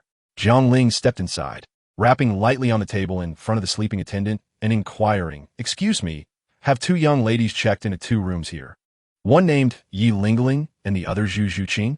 Please hold on, let me check." "Yes, we do have them," the attendant replied after perusing the records. "You must be Jiang Luer," the attendant added. Indeed, Jiangling confirmed, relieved that it was not the peculiar individual from before. "The 2 young ladies are in room 404. You can go find them there. The key to the other room, 405, is also with them," the attendant informed him. "Thank you." Jiangling turned and made his way upstairs. "Knock, knock, knock. Zhuqing, I'm back," he called out while gently ruffling Zhu Zhuqing's hair. "Ling Agi, let me take you to your room," Zhu Zhuqing said, seizing his mischievous hand and pulling it into her embrace. "Zhuqing, the key is right here just next door. You can go by yourself." Yi Lingling grasped the hand of Zhu Zhuqing and extracted a key from her embrace, tossing it to Jiangling with a cold remark. "Have you forgotten your promise?" she said to Zhu Zhuqing. Jiangling, having only just felt the astonishing elasticity of Zhu Zhuqing's chest, was pulled away by Yi Lingling, leaving him momentarily speechless. "I will endure," Jiangling declared as he took the key, preparing to leave. "My lord, is that really you? I thought I had mistaken you for someone else," a voice called from behind Jiangling. He turned to see his server dressed in a way that made his scalp tingle. It was the same server who had previously provoked Hulaina to a furious outburst. "My lord, have you changed your lady?" the server inquired softly, glancing at the girl beside Jiangling. "She seems less mature than the last one, yet still quite beautiful, albeit younger. Please take care of yourself, and don't repeat the past mistakes." Before Jiangling could intervene, the server had boldly escorted him to the guillotine. "Scoundrel! Lingling's face flushed with anger. The door slammed shut behind her with a resounding bang. Can they hear us? I was speaking quite softly, the server said, bewildered. You have 3 seconds to vanish from my sight, or else, Jiangling warned darkly. I'm sorry. The server fled swiftly, leaving Jiangling to shake his head in frustration. He resolved never to enter this hotel again, regardless of the weather outside. Lingling remained infuriated, attempting to persuade Zhu Zhuqing, who was lost in thought, contemplating whether Ling and Hulaina had arrived at their final step. Chapter 94. Jiuxin Haitong, with the matters of Tiando concluded, Jiangling wasted no time and hastened towards Wuhuan City. Upon entering, the three did not proceed directly to the Wuhuan Palace. Instead, Jiangling, under Zhu Zhuqing's name, purchased a quaint courtyard within Wuhuan City, surrounded by lush bamboo groves. Miss Ya, I wish to speak privately with Zhuqing, Jiangling indicated to Lingling, his meaning clear. Lingling Jia, Zhu Zhuqing, sensing an impending rebuttal from Lingling, tugged at her sleeve. Very well, Lingling relented, her friend's pleading gaze leaving her no choice, and she turned towards the bamboo grove. Zhuqing, I must ask you to endure here for a while. I will explain our situation to the teacher as soon as possible, Jiangling said softly as Lingling departed, embracing the beauty before him. No, let's wait until Hu Jia awakens, Zhu Zhuqing replied, biting her lip. She felt a sense of guilt towards Hulaina, still in pain, and could not bear to stand beside Jiangling in such a manner. Moreover, she wished to spare Jiangling any discomfort. Jiangling held his silence, merely tightening his embrace around Zhu Zhuqing. Deep down, he too felt uncertain about his teacher, Bibi Dong, given her past sorrows. Although he was her disciple, Hulaina was equally so. This issue was inherently his, and it was one his teacher abhorred. He feared she might retaliate in a dreadful manner. As they walked towards the papal hall, Jiangling and Lingling strolled side by side. I cannot fathom how some individuals possess such audacity. Even with an engagement, they dare to entice other young ladies. They may flirt, but they bear no responsibility, Lingling scoffed. Aware of Jiangling's esteemed status as a disciple of the current pope, she felt no hesitation in defending Zhu Zhuqing. In her view, Jiangling's decision to leave Zhu Zhuqing alone in the quaint courtyard, rather than bringing her to the Wuhuan Palace, exemplified typical scoundrel behavior, self-serving and irresponsible. Jiangling cast a glance at Lingling but chose to remain silent. He did not wish to stoop to her level, nor did he know how to counter her accusations. Seeing Jiangling's lack of response, Lingling let out a soft hum, silencing herself further. Given Jiangling's actions thus far, she was reluctant to offer her assistance, but felt obligated due to her promise to Zhu Zhuqing. Instead of visiting Bidong first, Jiangling led Lingling directly to Hulaina's residence. Jiangling held little hope for Lingling's success. If the powerful healing soul masters of the Wuhuan Palace had been unable to help, how could a mere soul master like Lingling succeed? He could only place his faith in the miraculous qualities of Jiuxin Haitong. Upon entering the long-cherished courtyard, Jiangling pushed the door open. Young master, you have returned, exclaimed a servant inside, surprise flitting across his face as he quickly bowed. Indeed, Jiangling nodded. Miss Ya, this way please, he gestured to Lingling. Taking a deep breath, he opened the door to Hulaina's chamber. Like an angel, she lay quietly. Lingling, momentarily entranced, realized that unlike the previous time when she had only seen Jiangling's back, she now beheld Hulaina's exquisite features. In her life, she had never encountered such an enchanting maiden, making it difficult to forget her. Yet, in just a few short months, the world had changed drastically. Before Jiangling could speak, Lingling clasped her hands together, summoning a pink Jiuxin Haitong. The flower's petals, a blend of white and pink, were stunningly vibrant.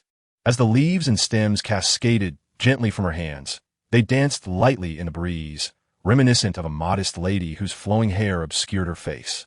Imbued with deep emotion and elegance, the Jiuxin Haitong fully healed Hulaina, accompanied by a faint fragrance as a white light descended from above, taking the form of petals that gracefully enveloped her. Jiangling's expression shifted from surprise to hope. Perhaps this truly would work. It was the first time Jiangling witnessed Lingling harness her martial soul, sensing an unparalleled vitality emanating from the flower. The white light enveloped Hulaina for a full quarter of an hour before Lingling trembled, the Jiuxin Haitong dissipating as she wobbled unsteadily. Miss Ya, Jiangling, who had been intently observing the healing process, quickly moved to support her shoulder to prevent her from falling. Are you all right? He inquired with concern. I am fine. Please let go, Yilingling protested, feeling awkward under his touch. She struggled against him, but her exhausted energy rendered her unable to resist effectively, appearing almost as if she were playfully leaning into him. Her face flushed crimson, but thankfully, her veil concealed her embarrassment from Jiangling. Unaware of Yilingling's myriad thoughts, Jiangling helped her sit on the bed and urgently asked, "Did it work? Can she be cured?" There are two exceptionally pure and potent forces within her. They must be the powers of celestial herbs. Either one would benefit her immensely, but having both simultaneously is challenging, especially since they were consumed in close succession. Yilingling frowned as she spoke. Her expertise in pharmacology, stemming from her martial soul, made her well-versed in the existence of celestial great herbs, though she had never encountered them before. Then, "Monsieur, do you have a solution?" Jiangling's voice quivered slightly as he posed the question, realizing how much weight it carried. The high-ranking healing soul masters of the Wuhuan Palace had been unable to reach a conclusion, while it had taken Yilingling only a brief moment to diagnose the situation. A feat his teacher had only inferred after learning that Hulayina had consumed 2 celestial herbs. It can be cured, but it will require a considerable amount of time. Yilingling replied weakly, "I have exhausted myself." Yilingling's complete healing would harmonize the 2 vastly different energies, allowing Hulayina's body to gradually absorb them. The lengthy duration was a consequence of her insufficient strength. Had she been a soul doll, or even a title Douluo, awakening Hulayina would have taken mere moments. Taking a little longer is fine, as long as she can be cured. Thank you. Jiangling, upon hearing that there was hope for healing, let out a sigh of relief, his gaze flickering as he expressed his gratitude to Yilingling. Observing Jiangling's uncharacteristic demeanor, Yilingling felt a twinge of surprise. He did not appear to be the sentimental sort. "Prepare a room for me. I need to restore my soul power," Yilingling stated plainly. "Very well. The guest room is next door. I shall assist you there," Jiangling replied, eager to lend a hand. At that moment, Yilingling would have accepted any form of assistance from him without a hint of resentment. "It is sufficient for a servant to help me," she said, slightly leaning back to evade Jiangling's outstretched hand, hastily adding, "Please, let them assist." Understood, Jiangling withdrew his hands, feeling no embarrassment. Chapter 95. The Silhouette. After bidding farewell to Yilingling, Jiangling knelt beside the bed of Hulayina, filled with joy as he spoke. "Sister, you are saved. You will awaken soon. Do not be afraid." He placed his right hand gently on her cheek, his eyes glistening with moisture. "I shall inform our teacher of this good news. Wait for me. I will return shortly." With that, Jiangling turned and hurried towards the Pope's Hall. Upon entering the Hall of Spirits, Jiangling was reported to Bibi Dong, who felt no anger at his failure to greet her first, but rather a sense of relief. However, when she learned that he was accompanied by a woman, her brow furrowed slightly. Suppressing the urge to summon Jiangling for clarification, she continued with her duties. As expected, within an hour, Jiangling would indeed come to see her. Teacher, Jiangling called out as he rushed into the Pope's Hall, finding it empty. He quickly made his way to the rear chamber, where Bibi Dong was indeed engrossed in her work. "Teacher," Jiangling respectfully bowed. "Good, half an hour." Bibi Dong seemed to murmur to herself. What do you mean by half an hour?" Jiangling was taken aback by her sudden comment. "It is nothing. Why are you in such a rush to see me?" Bibi Dong inquired, lifting her gaze from her work. "Teacher, my sister has been saved," Jiangling exclaimed with a smile. "What did you say?" Bibi Dong was momentarily taken aback. Jiangling recounted the events in detail, explaining about the Jiu Exine Haitang. "No wonder, I had completely forgotten," Bibi Dong nodded. It was true that Yilingling's soul power was still too low to have come to Bibi Dong's attention. However, she was aware of Yilingling's mother, the previous owner of the Jiu Exine Haitang.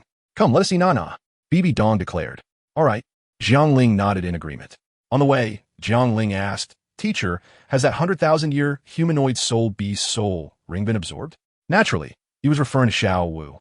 "Not yet. It will take some time before it can be absorbed," Bibi Dong replied, shaking her head. "You bringing back this 100,000-year soul beast has been a tremendous help to me."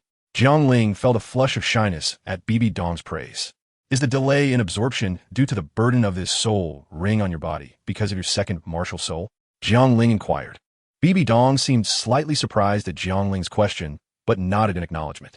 Indeed, solving the conflict of twin martial souls relied on divine power. Jiangling pondered how far along she was in her trials. "Teacher, I possess 2 items that can temper the body and forge a golden physique, enhancing your constitution. The Ba Jiao Xian Bing Chao and the Lai Hu Xing Jiao Shu. I forgot to give them to you last time, Jiang Ling said, retrieving a golden box to present to Bibi Dong. This is one of them, the Ba Jiao Xian Bing Chao, the pinnacle of ice power.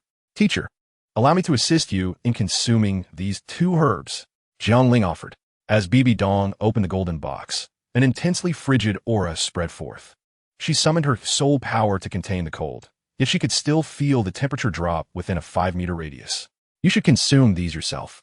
I do not require them, Bibi Dong said, closing the jade box and returning it to Jiang Ling. It was not that Bibi Dong truly did not need them. Rather, she believed Jiang Ling would benefit more from their use. Jiang Ling's martial soul and physical condition were inferior to that of a beastmaster, and these herbs would significantly compensate for that shortcoming. Meanwhile, she could resolve her own twin martial soul issues through the trials of a Rakshasa god. Jiang Ling stared at the golden box in his hand, momentarily lost in thought, and then paused in his steps, falling behind Bibi Dong. As he gazed at Bibi Dong's silhouette ahead, his eyes naturally fell upon her graceful figure. Shaking off the distraction, he hurriedly caught up with her. Teacher, I have already consumed one of the celestial herbs. I cannot use these 2 again. If you do not take them, they will go to waste. Jiang Ling explained as he ran to Bibi Dong's side. You really consumed one? Bibi Dong halted, turning to ask. Indeed, I did, Jiang Ling confirmed earnestly. His sincere gaze betrayed no hint of deceit. Bibi Dong nodded, reaching out to grasp Jiang Ling's wrist, a gentle wave of soul power enveloping him. He felt a current of strength within him, though it was calm and centered, unlike the surge experienced by Na, and it primarily gathered around his eyes. There is no conflict with these 2 celestial herbs, is there? Bibi Dong inquired calmly. No conflict.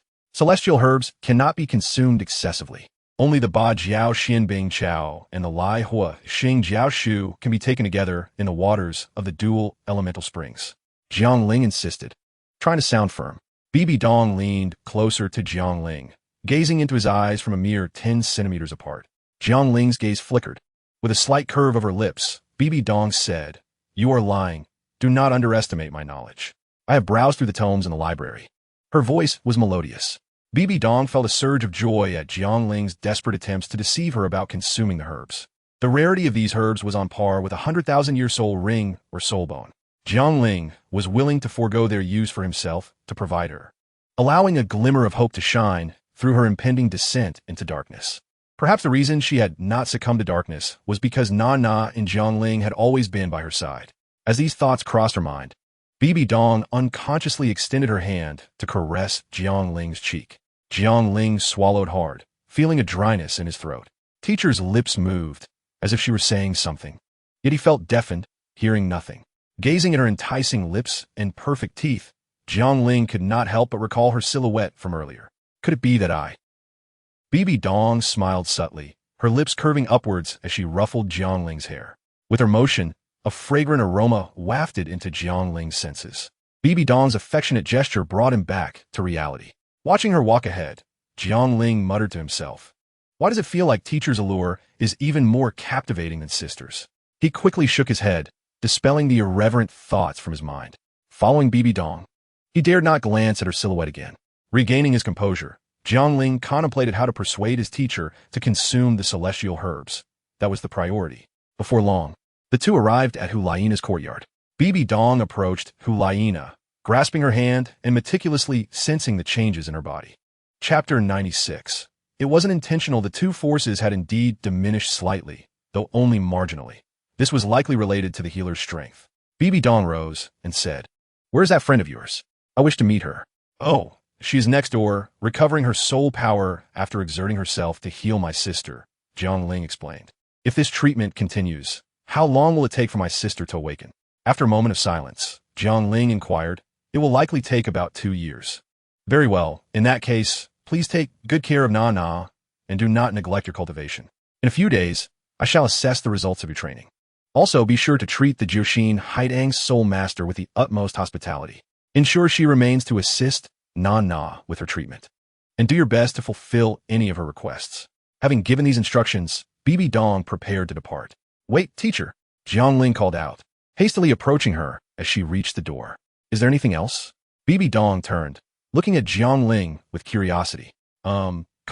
Teacher, I have something to report. Let us go to my courtyard, It may disturb the senior sister's rest here, Jiang Ling suggested, clearing his throat. All right, Bibi Dong nodded and stepped out. Though she sensed something unusual about Jiang Ling's demeanor, she paid it no mind.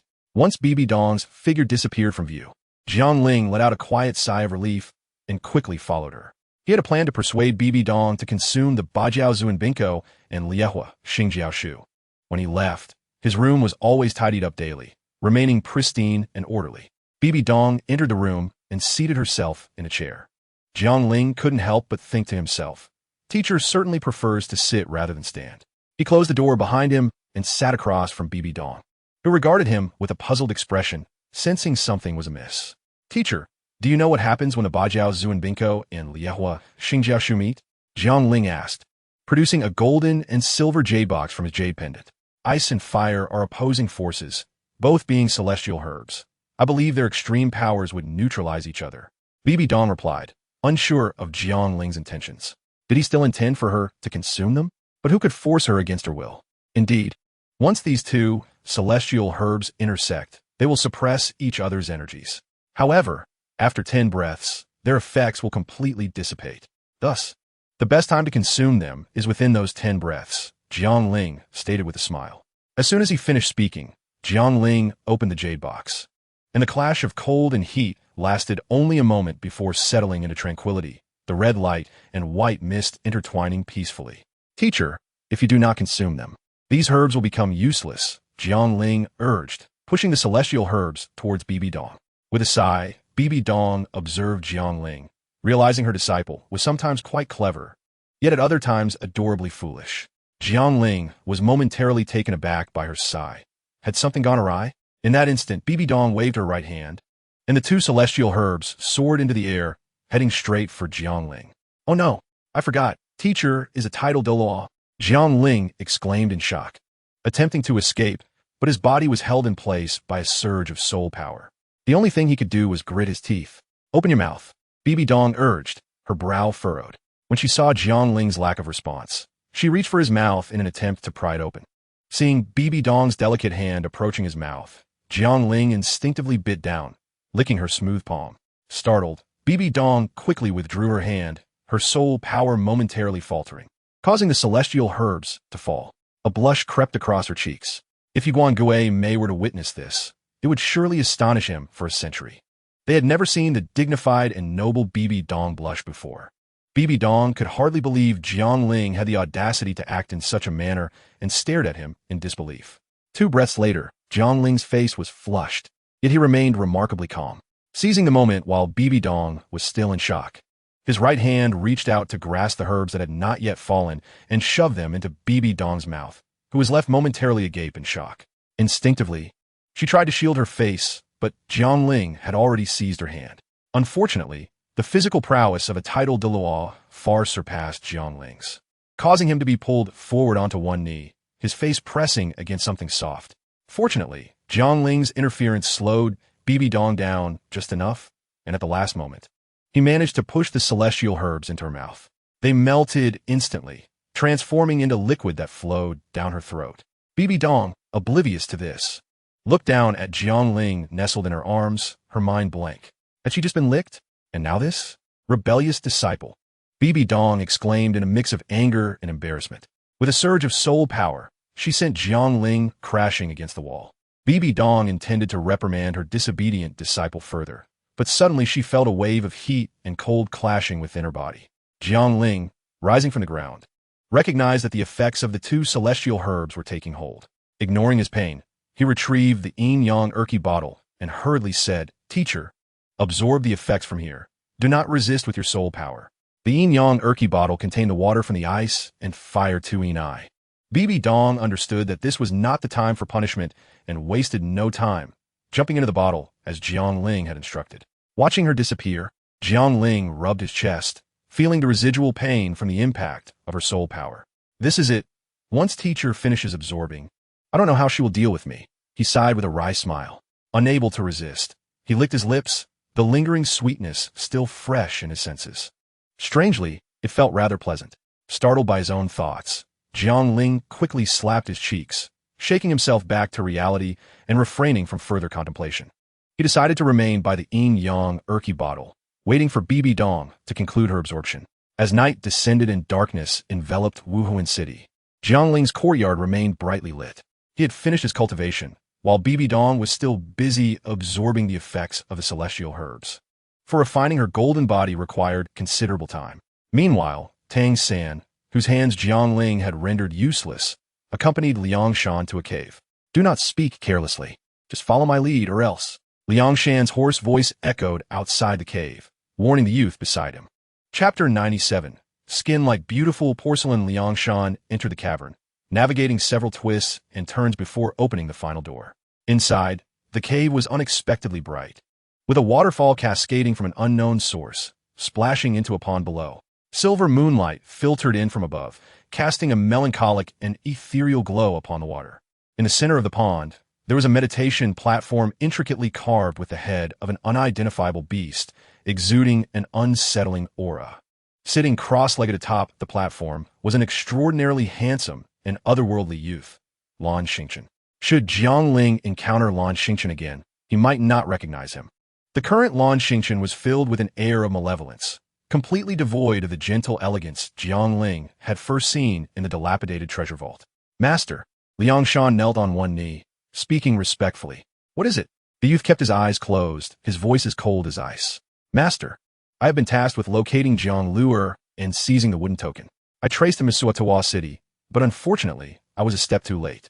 By chance, I discovered that Jiang Luer's real name is Jiangling and that he's a disciple of the current pope, Bibi Dong," Liang Shan reported, bowing his head solemnly. "Bibi Dong's disciple?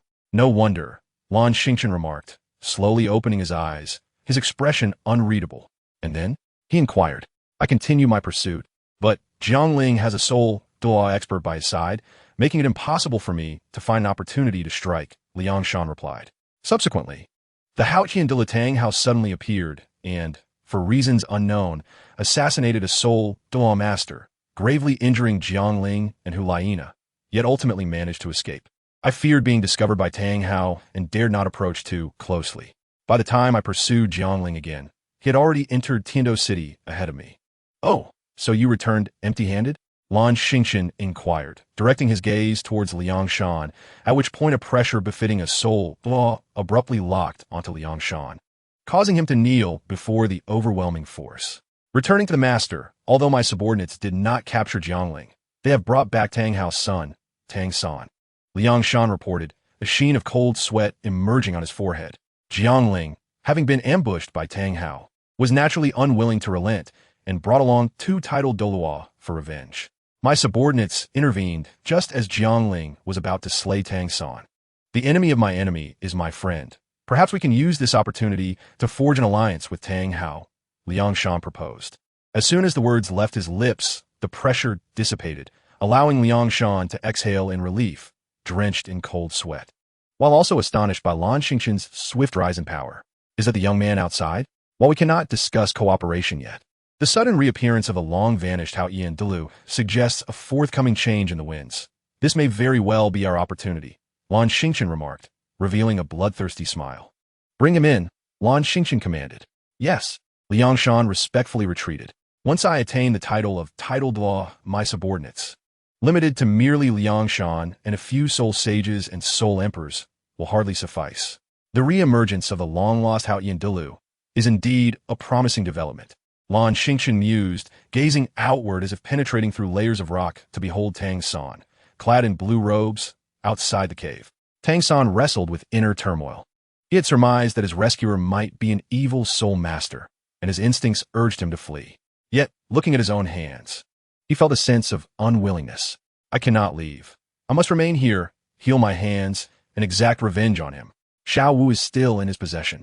Tang San's eyes flashed with overwhelming hatred as a figure flickered in his mind. "Come with me. The master wishes to see you," Liang Shan said, nodding at the unflinching Tang San. With the numerous traps in this place, attempting to escape would mean certain death. Tang San obediently followed Liang Shan, though a chill coursed through him, realizing that the master he spoke of was indeed a capricious individual. "Master, I have brought him here." Liang Shan knelt on one knee. He subtly gestured for Tang San to kneel as well. However, Tang San, having lost his hands, merely inclined his body slightly toward the strikingly handsome youth before him. Ha! Indeed a character. But to earn special treatment, one must demonstrate their unique worth. Lan Xingchen laughed heartily, observing the seemingly ordinary boy. What do you believe sets you apart? What warrants a re-evaluation from me? Lan Xingchen's expression turned cold as he spoke in a chilling tone. At this moment, Tang San found himself at a loss for words. His life had been saved by another, and he had come here to heal his hands, thus being in a position of need. In Lan Xingchen's view, only the strong or those he deemed worthy were entitled to stand alongside him as equals, and it was evident that Tang San did not fit this criterion. Having pride is commendable, but lacking the strength to back it up will only lead to your demise. Liang Shan, take him below. He is yours now, Lan Xingchen instructed, closing his eyes to resume his cultivation. Tang San felt dazed. He had assumed that being captured meant he held some worth, yet now he was met with silence, merely for failing to kneel. Leave. Liang Shan's expression darkened as he seized Tang San's shoulder and dragged him away. As dawn broke, the sky gradually lightened. After a night of watching over the Yingyang Erqi-ping, Jiangling finally witnessed a change, the vessel trembling violently. The master has absorbed it, Jiangling exclaimed in delight. His soul power erupting from his fingertips, entwining around the Yingyang Erqi-ping to allow BB Dome to emerge. A flash of white light revealed a body of exquisite perfection, skin like fine porcelain, lips resembling cherry blossoms, bright eyes and pearly teeth, standing elegantly with a slender waist, exuding charm as she moved. For a moment, Jiangling was entranced, swallowing hard at the sight. BB Dome, emerging from the Yingyang Erqi-ping, noticed Jiangling's gaze and struck out, sending him crashing outside the room, though she ensured he was unharmed, quickly supporting herself against the wall. Embarrassed by having her figure exposed to Jiangling, BB Dome was enveloped in a layer of rosy hue, her cheeks burning. She attempted to retrieve a garment from her storage ring, only to find it destroyed by the flames of the ice and fire two-headed dragons, spring water. Jiangling, toss in a set of clothes, she commanded sharply. As Jiangling, who had been thrown outside, prepared to flee, he realized that he was truly in danger. Hearing his teacher's voice, he quickly pulled out a black dress he had purchased for Zhu Zhuqing from his jade pendant and tossed it into the room before hastily retreating. BB Dong donned the dress and appeared in the courtyard, glaring at the fleeing Jiangling, her anger boiling as she unclenched her tightly held fist. Without further delay, she retreated to change into proper attire, as she was still in a state of undress. Jiangling, wishing to avoid any further complications, slipped away to the back mountain of the Wuhuan temple. Any meeting with his teacher could wait until later. How am I to face the teacher now? Who would have thought that consuming a divine herb would lead to such absurdities? Jiangling sighed as he lay on the grass. Chapter 98. The first encounter with Qiandaoliu. Why the sigh? A calm voice suddenly resounded from behind Jiangling during his moment of distress. Startled, he pushed himself off the ground and turned to face the person who stood merely 3 meters away, silently cursing his own carelessness for allowing someone to approach unnoticed. He regarded the newcomer with caution. The man appeared to be in his 30s or 40s, handsome with a gentle smile, exuding a tranquil and soothing aura. Do not be alarmed. I'm also a member of the Wuhuan Temple, an elder from the Elder Hall. My name is Liu Yun, the handsome man declared with a smile. Liu Yun? I have never heard of you. Jiangling responded with curiosity, yet gradually relaxed his guard. Recognizing that in the presence of Qiandaoliu and BB Dong at the Wuhuan Temple, one could not move about freely unless they were indeed a member. The young master Jiangling does not concern himself with the affairs of the temple, which is why you are unaware. Your senior sister Hulaina would surely know of me, the man said warmly. Jiangling's face flushed slightly with embarrassment as he cupped his hands and replied, Elder Liu Yun, my apologies for my oversight. Shall we have a chat? Liu Yun suggested, sitting on the grass and patting the spot beside him, inviting Jiangling to join him. Jiangling nodded and took a seat nearby. What prompted your earlier sigh? Liu Yun resumed his inquiry. It is nothing, merely some troubling matters, but I believe I now know how to address them, Jiangling responded, knowing he could not divulge his issues with his teacher. Liu Yun nodded thoughtfully, understanding Jiangling's reluctance to elaborate. What do you think of the Wuhuan Temple now? After a brief silence, Liu Yun posed another question. Jiangling looked at Liu Yun with surprise and replied, The Wuhuan Temple helps commoners awaken their martial souls and is revered by all. The Wuhuan city is a holy place in the hearts of all soul masters, and the titled Douluo occupy more than half of the continent, firmly establishing themselves as the foremost power. These are merely the external perceptions. I refer to your own beliefs. Liu Yun laughed heartily, clearly pleased with Jiang Ling's observations. What do I believe? Beneath the facade of the seemingly invincible Wuhuan temple lies a fatal flaw, Jiang Ling boldly asserted. Liu Yun was momentarily taken aback and replied solemnly. What leads you to such a conclusion? On the surface, the Wuhuan temple is governed by my teacher, by Dong. Yet the Elder Hall and the Douluo Hall predominantly respect the Grand Priest, Qian Dao Lu. This is something that Elder Liu Yun is certainly more aware of than I am. A colossal power requires but a singular voice to advance further. Jiang Ling remarked with a hint of implication. Are you suggesting that the Grand Priest should relinquish authority? Elder Liu Yun inquired, intrigued. That is your interpretation, not mine. Jiang Ling replied with a smile.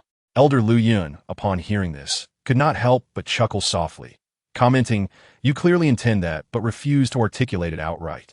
You, my friend, have lost some youthful innocence and overthink matters. Caution and prudence are essential for longevity. Elder Liu Yun's words left Jiang Ling speechless.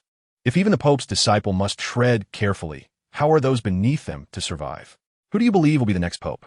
You, Hulai Na, or Qianren Shui? With only the two of us here, feel free to speak freely. No one will know, Elder Liu Yun suggested. Jiang Ling's eyes flickered with a hint of surprise. Are we so familiar? Nevertheless, it is harmless to share thoughts, he mused. After a moment of contemplation, he continued.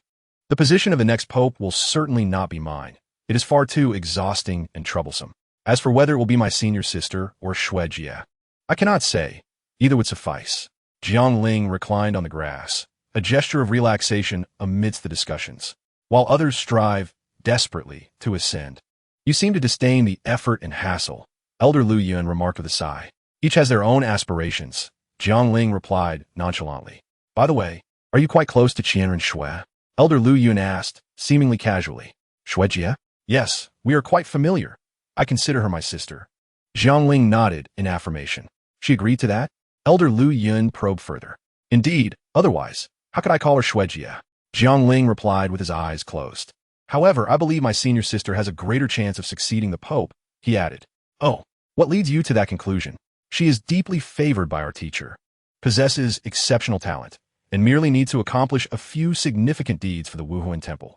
Jiang Ling spoke of Shui Jie with enthusiasm. That may not necessarily be the case, Elder Liu Yun countered. Qianren Shui's talent is undeniable, and with her undercover work in the Tiando Empire, should her plan succeed, it would be a tremendous contribution to the Wuhuan Temple. Even if the Pope were to oppose her, it would be in vain, as the Wuhuan Temple cannot be entirely controlled by a single individual. Indeed, the Elder Liu Yun before me is none other than the renowned Qian Dao Lu. Invincible in the skies. Jiang Ling had his suspicions when Elder Liu Yun mentioned Qianren Shui, and the casual mention of her undercover status in the Tiando Empire confirmed that his identity was far from that of an ordinary elder.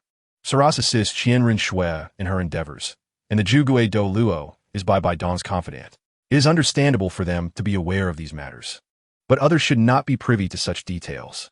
Additionally, Elder Liu Yun spoke of Jiang Ling and Hulai Na without much deference, remaining rather indifferent, which suggests that he aligns himself with Qian Dao Lu. However, when discussing Qianren Shui, there was no hint of respect, rather a sense of endearment. When Bai Dong was mentioned, his tone bore a hint of admiration, yet lacked any semblance of reverence. A privilege that only the Grand Priest Qian Dao Lu could afford. Elder Liu Yun snapped back to the present, playfully patting Jiang Ling on the head, chiding him. You clever boy, trying to extract information from this old man. Jiang Ling, rising and clasping his hands in respect, said, I have met the Grand Priest and apologize for any offense. He held no substantial animosity towards Qian Dao Lu. When did you deduce my identity? Qian Dao Lu nodded, acknowledging Jiang Ling's insight. When you mentioned Shui Jie, Jiang Ling responded. Shui has frequently mentioned you in our recent correspondence, and she usually doesn't concern herself with matters of the Pope's Hall. When she unexpectedly wrote to ask for my assistance on your behalf, I felt compelled to meet you. Qian Dao Lu stated as he rose with his hands clasped behind his back.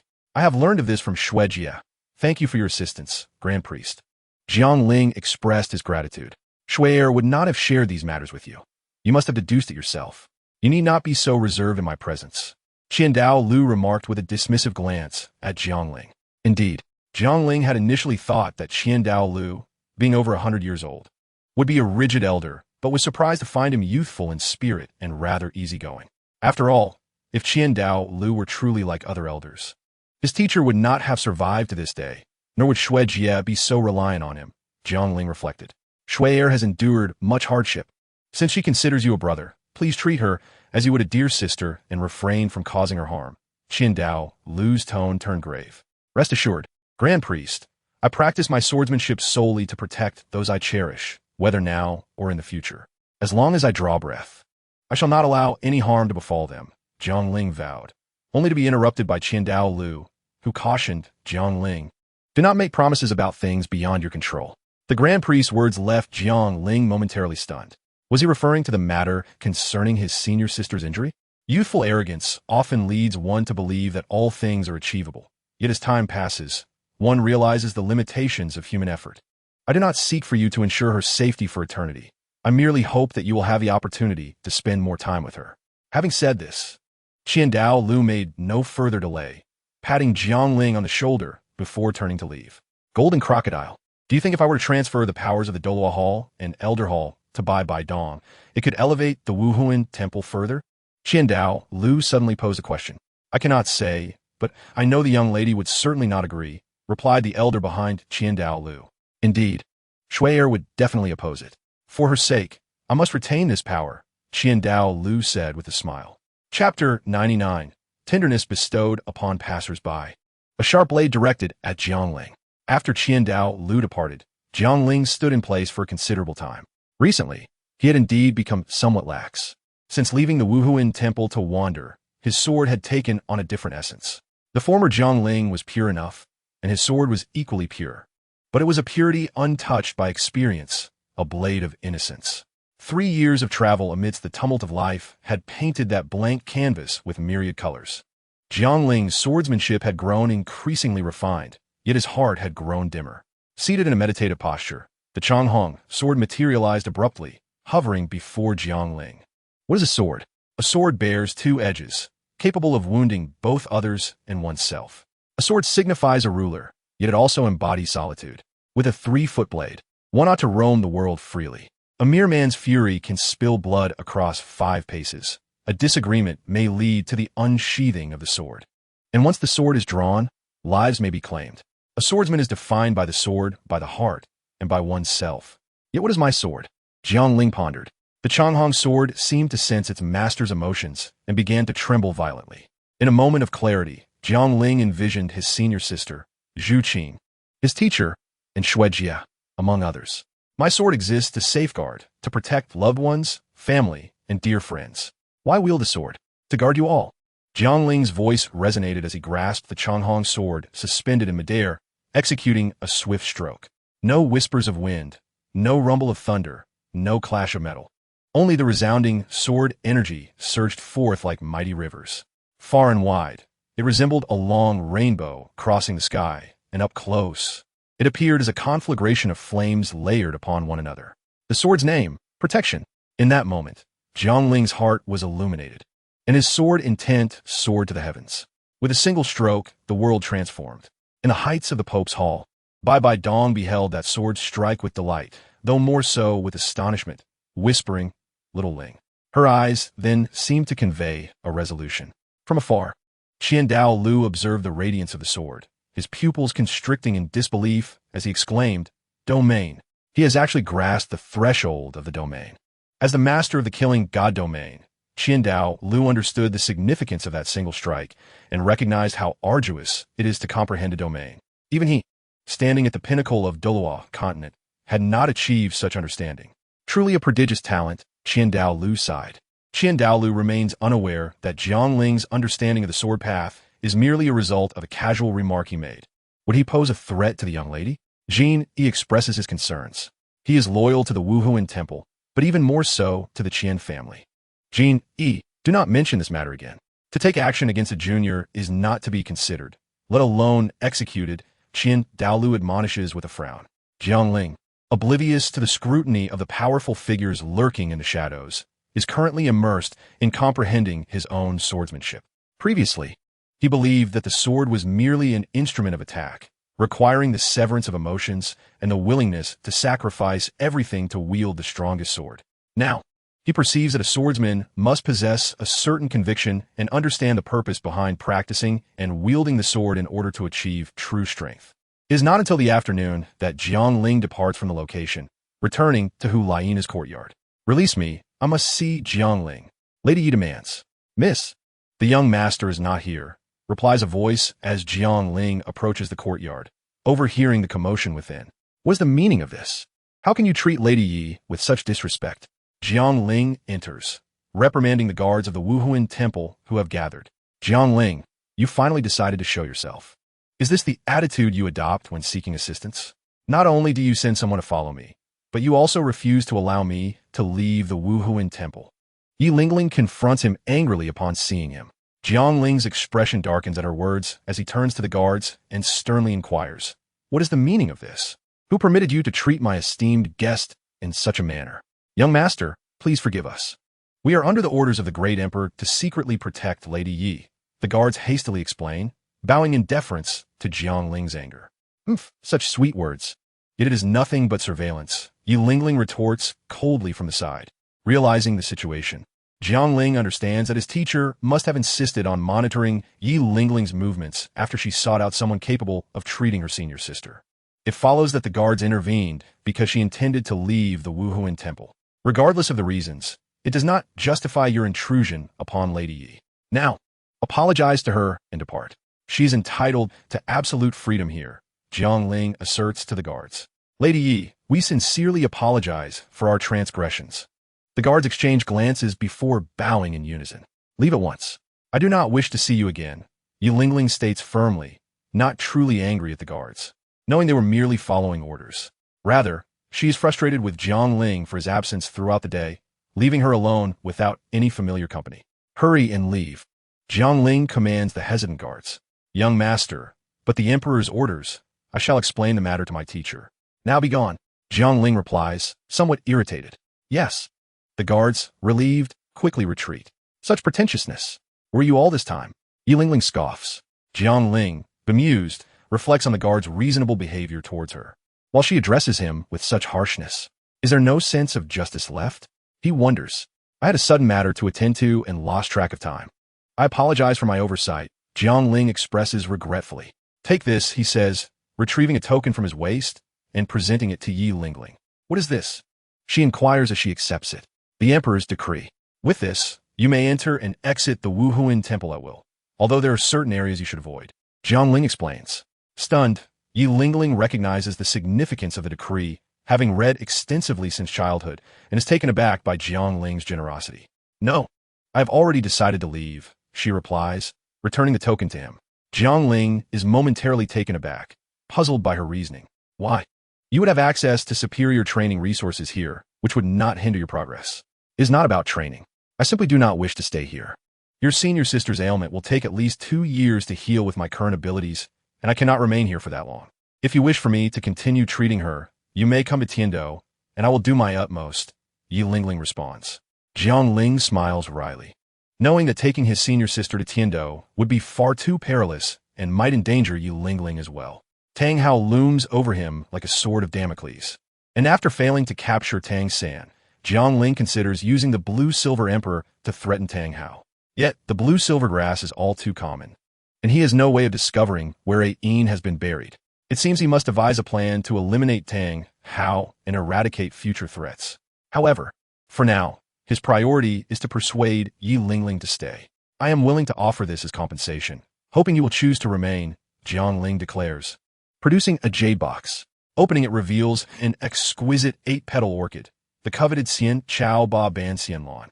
Jiang Ling feels a pang of pain. Yet for the sake of his senior sister, every sacrifice is worth it. "This is the 8-petal orchid," Yi Lingling gasps in surprise, covering her mouth. Recognizing that Hu Laiina had consumed an herb of such caliber, she is astonished by Jiang Ling's generosity.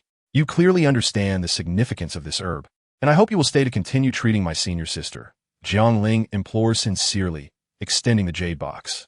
Faced with such a treasure, Yi Lingling cannot feign indifference. "You truly care for your senior sister, having already expended 3 precious herbs on her, haven't you?" she remarks, feeling a sense of injustice for Zhu Zhuqing. Jiang Ling furrows his brow, puzzled by Yi Lingling's sudden comment. If you wish for me to stay, you must leave Zhu Qing, she continues. That is out of the question. Lady Yi, although you are a friend of Zhu Qing, your repeated attempts to sow discord between us are rather excessive, don't you think? Do you truly believe I'm so easily bullied? Jiang Ling rebukes her. Even a clay figure has some temper. Despite Jiang Ling's humility, Yi Lingling's audacity is intolerable. He turns away, intending to leave and visit Nuzhan. Stunned by Jiang Ling's rebuke, Yi Lingling remains momentarily speechless, only regaining her composure after he departs. Her anger rising. I am excessive? You are the one straddling two boats while accusing me of being excessive. She retorts, pursuing him, determined to confront him. Although Jiang Ling has left, the Emperor's decree remains in Yi Lingling's possession, granting her freedom of movement, and no one dares obstruct her. Jiang Ling has already learned from his teacher where Nuzhan is recuperating. He had intended to arrive after Bibi Dong absorbed the herbs, but a series of unforeseen events delayed him until now. Adjusting his mindset, he enters quietly, finding Nuzhan still unconscious. After inquiring with the Soul Master treating him, he learns that the situation is dire, requiring a lengthy period of recovery. Yi Lingling arrives breathlessly, having run all the way, her forehead glistening with sweat. Standing at the entrance, she gazes at the robust man on the sickbed and the dejected Jiang Ling seated nearby. She opens her mouth, but the words are swallowed back down. Suddenly, she feels unable to comprehend Jiang Ling. Is he truly the person she believes him to be? Jiang Ling notices Yi Lingling, but chooses to ignore her. A beam of white light, shaped like a petal, falls upon Nuzhan, gradually merging with his body. Jiao Xen Haitang, Yi Lingling stands at the doorway, eyes closed, cradling the sea begonia in her hands. The healing process lasts for a full 10 minutes. As the white light dissipates, Yi Lingling feels a wave of dizziness and reaches for the doorframe, only to collapse from exhaustion. After having treated Hulaina earlier that morning, her spiritual energy had yet to fully recover, and now, healing Nuzhan, who is nearly 50 levels above her, proves to be immensely challenging. Exhausted, she faints as her spiritual energy is depleted. Jiang Ling swiftly settled behind Yi Lingling, steadying her shoulder. Upon noticing her unconscious state, a complex mix of emotions surged within him. Why is it that you can forgive the guards who clashed with you, and even save the severely injured stranger you just met? Yet you seem to have a particular grudge against me? Jiang Ling muttered to himself with indignation. It was indeed a perplexing situation, as he poured his tenderness into the world, only to receive harsh words in return. With Yi Lingling rendered unconscious, Jiang Ling could not linger any longer. He picked her up and stepped outside the courtyard, addressing the elder healer Fei with urgency. Elder Fei, I implore you to do your utmost to treat Nuzhan. Please notify me of any developments. Rest assured, young master, replied Fei, setting down the medicinal herbs in his hands. Fei Mingtsong, an elderly man, was a healer of formidable skill, well-versed in pharmacology, and known for his exceptional healing methods within the Wuhuan Temple. Jiang Ling nodded, cradling Yi Lingling as he turned it apart. As the sun dipped below the horizon, he found himself in the courtyard of Hulaina, assisting her in stretching her muscles, arms, fingers, calves, and so forth. Even soul masters experience physical decline after prolonged bed rest. Young master, Elder Fei wishes to see you outside, the maid Qinger said softly. At merely 12 or 13 years old, Qinger was a petite and endearing figure in the elder sister's quarters. Elder Fei, has Uncle Nu's condition improved? Jiang Ling pondered aloud. Take him to the parlor. I will join you shortly, he instructed as he rose. Yes, Qinger replied with a curtsy before retreating. Elder Fei, is it late to seek me because Uncle Nu's condition has improved? Jiang Ling inquired hastily. Indeed, there's been some improvement. But first, you must tell me what you did when you visited Nuzhan today, Fei Mingtsong asked with heightened emotion. I did nothing at all. Oh wait, a friend of mine used her martial soul to treat Uncle Nu, Jiang Ling recalled quickly. Where is that person? I wish to meet her, Fei Mingtsong exclaimed with delight. She has fainted from exhaustion and has not yet awakened. What is the matter? Jiang Ling furrowed his brow at Fei Mingtsong's excitement. The reason Nuzhan remains unconscious is not solely due to his severe external injuries.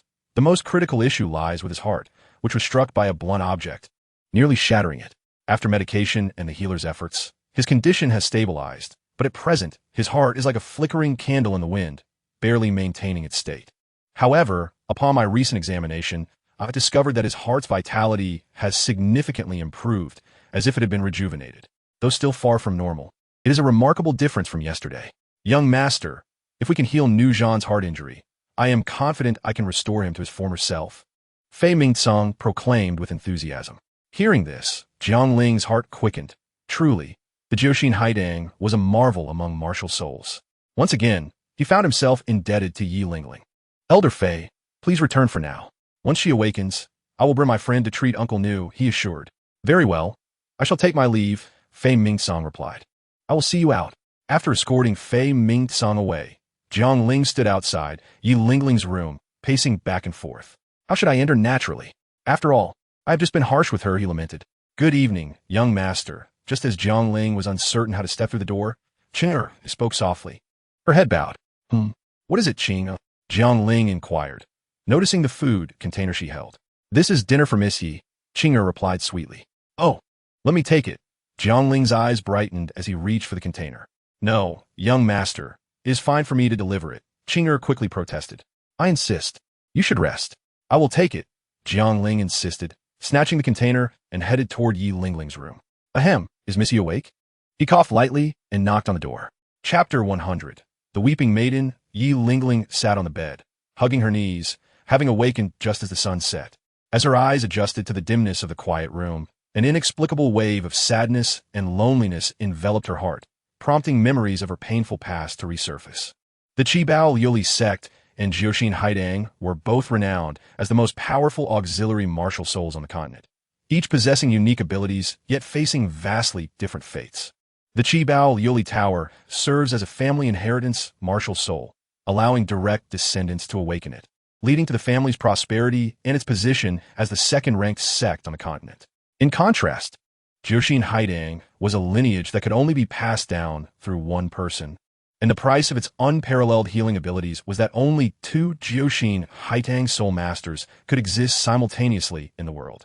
This meant that those who awakened Jiuxin Haidang became coveted by various soul master factions. For possessing it was akin to holding an indestructible talisman for survival. Yi Lingling's mother, Ding Yingling, was also a Jiuxin Haidang soul master, who fell in love with her father, Yi Zue.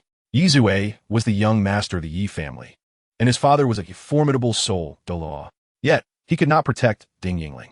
When Yi Lingling was merely 3 years old on a stormy night, Yi Zue and Ding Yingling comforted their crying daughter, frightened by the thunder.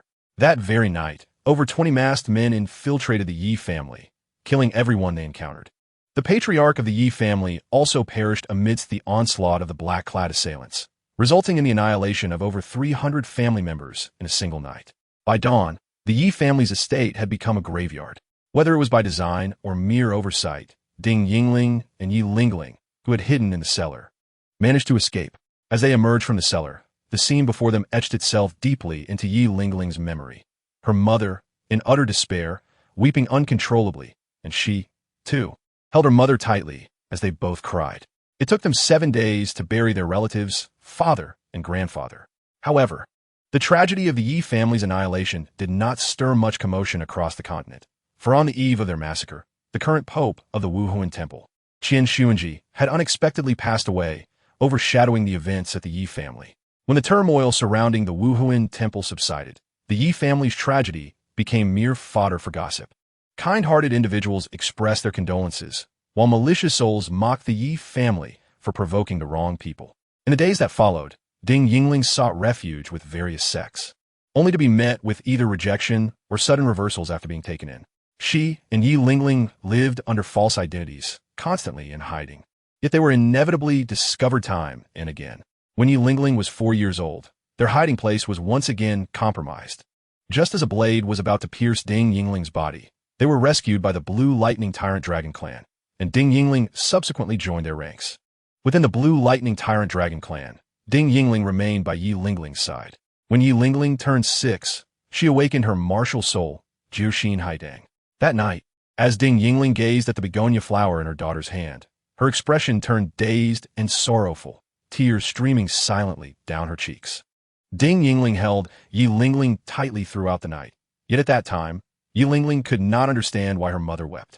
By the time she was 7, her mother began to go out frequently, her smiles growing rarer. Yi Lingling often witnessed her mother suffering from insomnia throughout the night. That same year, Ding Yingling sent her to study at the Tiando Royal Academy, parting ways with the Blue Lightning Tyrant Dragon clan when Yi Lingling was 8. The clan informed her that her mother had been assassinated. By the time she returned to the Blue Lightning Tyrant Dragon clan, her mother had already been buried, and she had not even had the chance to see her one last time. From that moment on, she became increasingly withdrawn, fearful of solitude, yet feeling profoundly lonely. Eventually, she encountered the likes of Duge Yin and Yu Feng, especially the cheerful Duge Yin, who shone like a sunbeam. Later, she met Zhu Zhuqing, who saved her. The moment she laid eyes on Zhu Zhuqing, an inexplicable familiarity washed over her, as if they were kindred spirits, both burdened by unspoken pasts. Mother on the bed, Yi Lingling buried her face deeply in her knees, her shoulders trembling slightly. "Missia, are you awake?" Jiang Ling's voice called out. It was puzzling. She should have awakened by this time, he thought, noticing the silence in the room. "What is it?" Just as Jiang Ling was about to leave, Yi Lingling's gentle voice emerged from within. "I know you haven't had dinner yet, so I brought you some food," Jiang Ling said from outside the door. Upon hearing this, Yi Lingling initially wanted to refuse, but a wave of hunger surged through her. She touched her flat little belly, wiped the tears from her eyes, and said, "Come in." As the door creaked open, Jiang Ling entered and turned on the light, puzzled. "Why is the light off?" "Oh, I just haven't had the chance," Yi Lingling replied softly, lifting the covers and getting up. Have you been crying?" Only after the light was on did Jiang Ling notice Yi Lingling's red eyes, indicating she had been crying recently. "I haven't." Yi Lingling turned her face away and whispered, "I'm sorry about this afternoon. It was my fault." Jiang Ling apologized, believing Yi Lingling was still upset with him. As Jiang Ling was about to speak again, a rumbling sound interrupted them. Jiang Ling was momentarily taken aback by the noise, while Yi Lingling's face flushed crimson, including the exposed part of her delicate neck. "Ah, that's my fault. Miss Ye, please eat quickly," Jiang Ling exclaimed. Finally realizing Yi Lingling's embarrassment, he hurriedly placed the food box on the table and began to take out the contents one by one. "You should eat first," he urged Yi Lingling, who remained standing in place. "Thank you," Yi Lingling said, sitting down at the dining table. She ate gracefully yet quickly, each morsel finding its way into her cherry-like mouth. She was genuinely hungry. Her soul energy had been depleted, and she had run for quite a while. Jiang Ling watched her, thinking how gentle and quiet she appeared, though she seemed somewhat frail. His gaze drifted down to her chest. "Could you please stop staring at me?" Yi Lingling said shyly. Usually, she would have scolded Jiang Ling and sent him away, but now she was eating the food he had brought. Indeed, believing Jiang Ling to be a man of integrity was merely her illusion, she thought. "Ah, I'm sorry, I was lost in thought," Jiang Ling chuckled, trying to mask his embarrassment. However, to Yi Lingling, this sounded entirely different. A man staring at a girl and then claiming to be lost in thought was rather inappropriate, especially when he had a fiancée and a girlfriend who was her close friend. "Do you have anything else to say?" Yi Lingling asked, putting down her chopsticks and looking at Jiang Ling. "Not really. I just wanted to thank you. The person you treated this afternoon is my close friend. He was injured while trying to save me," Jiang Ling said earnestly, cupping his fists in a respectful gesture towards Yi Lingling. "No need to thank me. I just acted because his injuries were severe.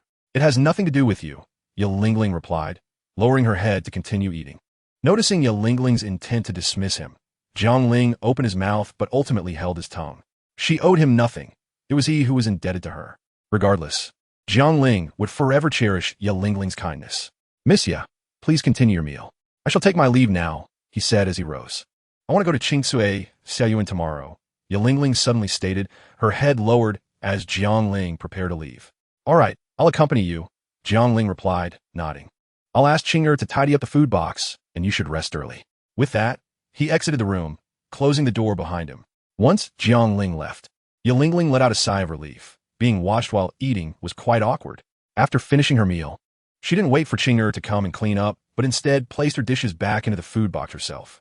"Miss Ye, Qing'er will take care of these," Qing'er said as she entered, promptly taking the items from Yi Lingling's hands. "It's nothing," Yi Lingling smiled in response. "By the way, Qing'er, do you know who brought me back?" Yi Lingling hesitated before asking. Qing'er was unaware, but recalled hearing from an older sister in the courtyard that this afternoon, the young master had carried a girl back. "So it was that guy who brought me back." Yi Lingling's face turned crimson. She remembered the journey was quite long. "Miss Ye, I shall take my leave now," Qing'er said, bowing slightly and lifting the food box. Yi Lingling nodded. After Qing'er left, She walked to the bathroom and removed her outer garments. Having run quite a distance earlier, she had sweated profusely, and having been carried by that detestable fellow for so long, she needed a good wash. Although Yilingling's figure was not as striking as Zhu Zhuqing's, she was still slender and graceful, resembling a delicate willow swaying in the wind, her waist slender enough to be grasped with a single hand. Once the water was ready, she bent down to test the temperature, her body outlining beautiful curves. She shed her intimate clothing and stepped into the water. In Qingzue Xiaoyuan, Zhu Zhuqing sat alone in the courtyard, taking a rare break from her training. The moonlight was lovely tonight. She rested her chin on her hand, gazing at the bright moon, yet her thoughts lingered on Jiangling. The next morning, in the Pope's hall, Yue Guanguimei was instructed to deliver a decree to Qiandaoliu, requesting him to observe the ceremony in half a month's time. Bibidong's soul power gently descended before Yue Guanguimei. Yes, Your Holiness, she replied, accepting the decree. May I inquire what ceremony is to be observed by the grand offerings? Yue Guan and Guimei exchanged glances, hesitating to ask. The promotion ceremony for Shaoling to the position of Holy Son, Bibidong replied with a confident smile, speaking nonchalantly. Upon hearing this, Yue Guan Guimei's pupils contracted. Was it about to begin?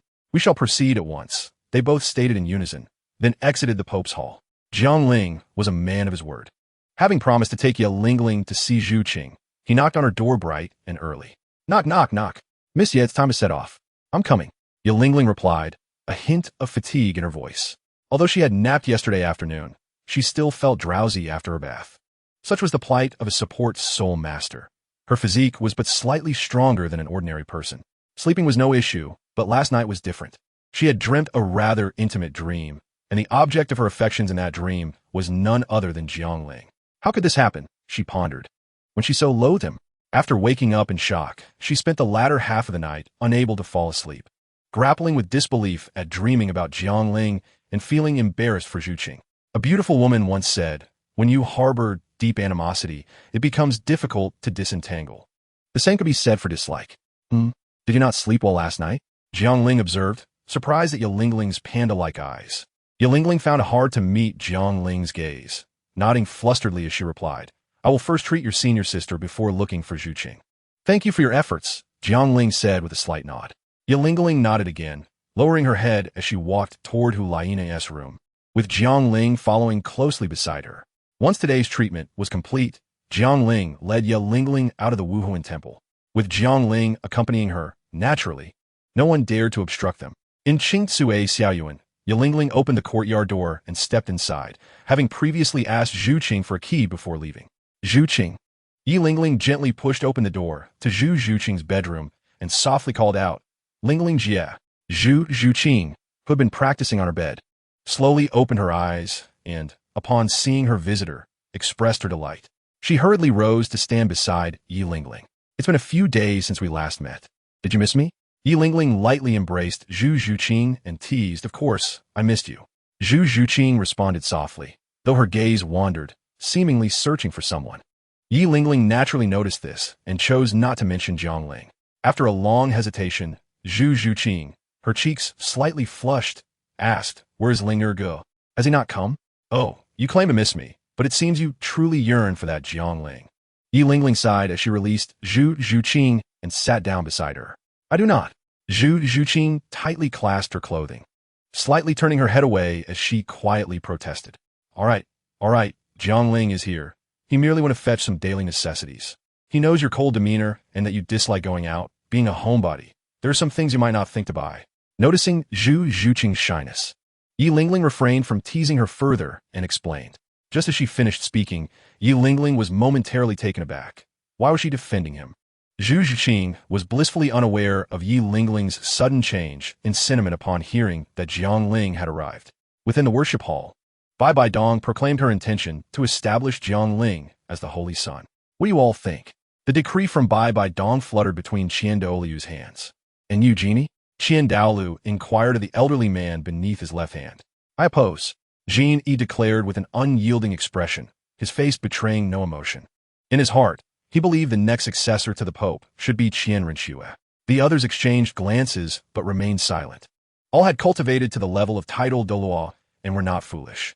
Since Qiandaoliu had asked, It was evident he was inclined to agree with the proposal.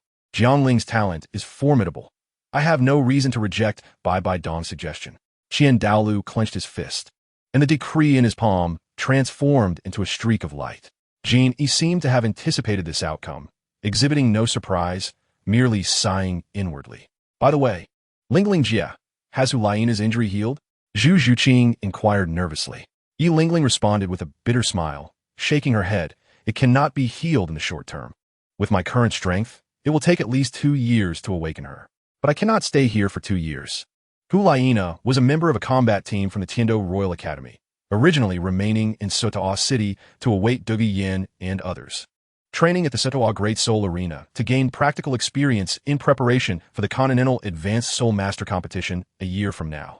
Though she had little interest in the competition, as a member of the team, she felt compelled to return for training. Initially believing her journey to the Spirit Hall would conclude in 10 days to half a month. She had not anticipated it would prove so troublesome. Must you leave? Zhu Zhuqing murmured after a moment of silence. Aware of what this meant for Jiangling, Yi Lingling did not reply. Indeed, without her, as a support soul master, others would surely fill the role. Though the Tiando Royal Academy could be somewhat antiquated, there were always a few exceptional individuals. She had wanted to leave earlier due to feeling isolated in the Spirit Hall, which was entirely unfamiliar to her, compounded by the covert surveillance that had angered her. Now, however, Yi Lingling wished to depart because she sensed a shift in her feelings towards Jiangling, particularly after the unsettling dream she had experienced the previous night.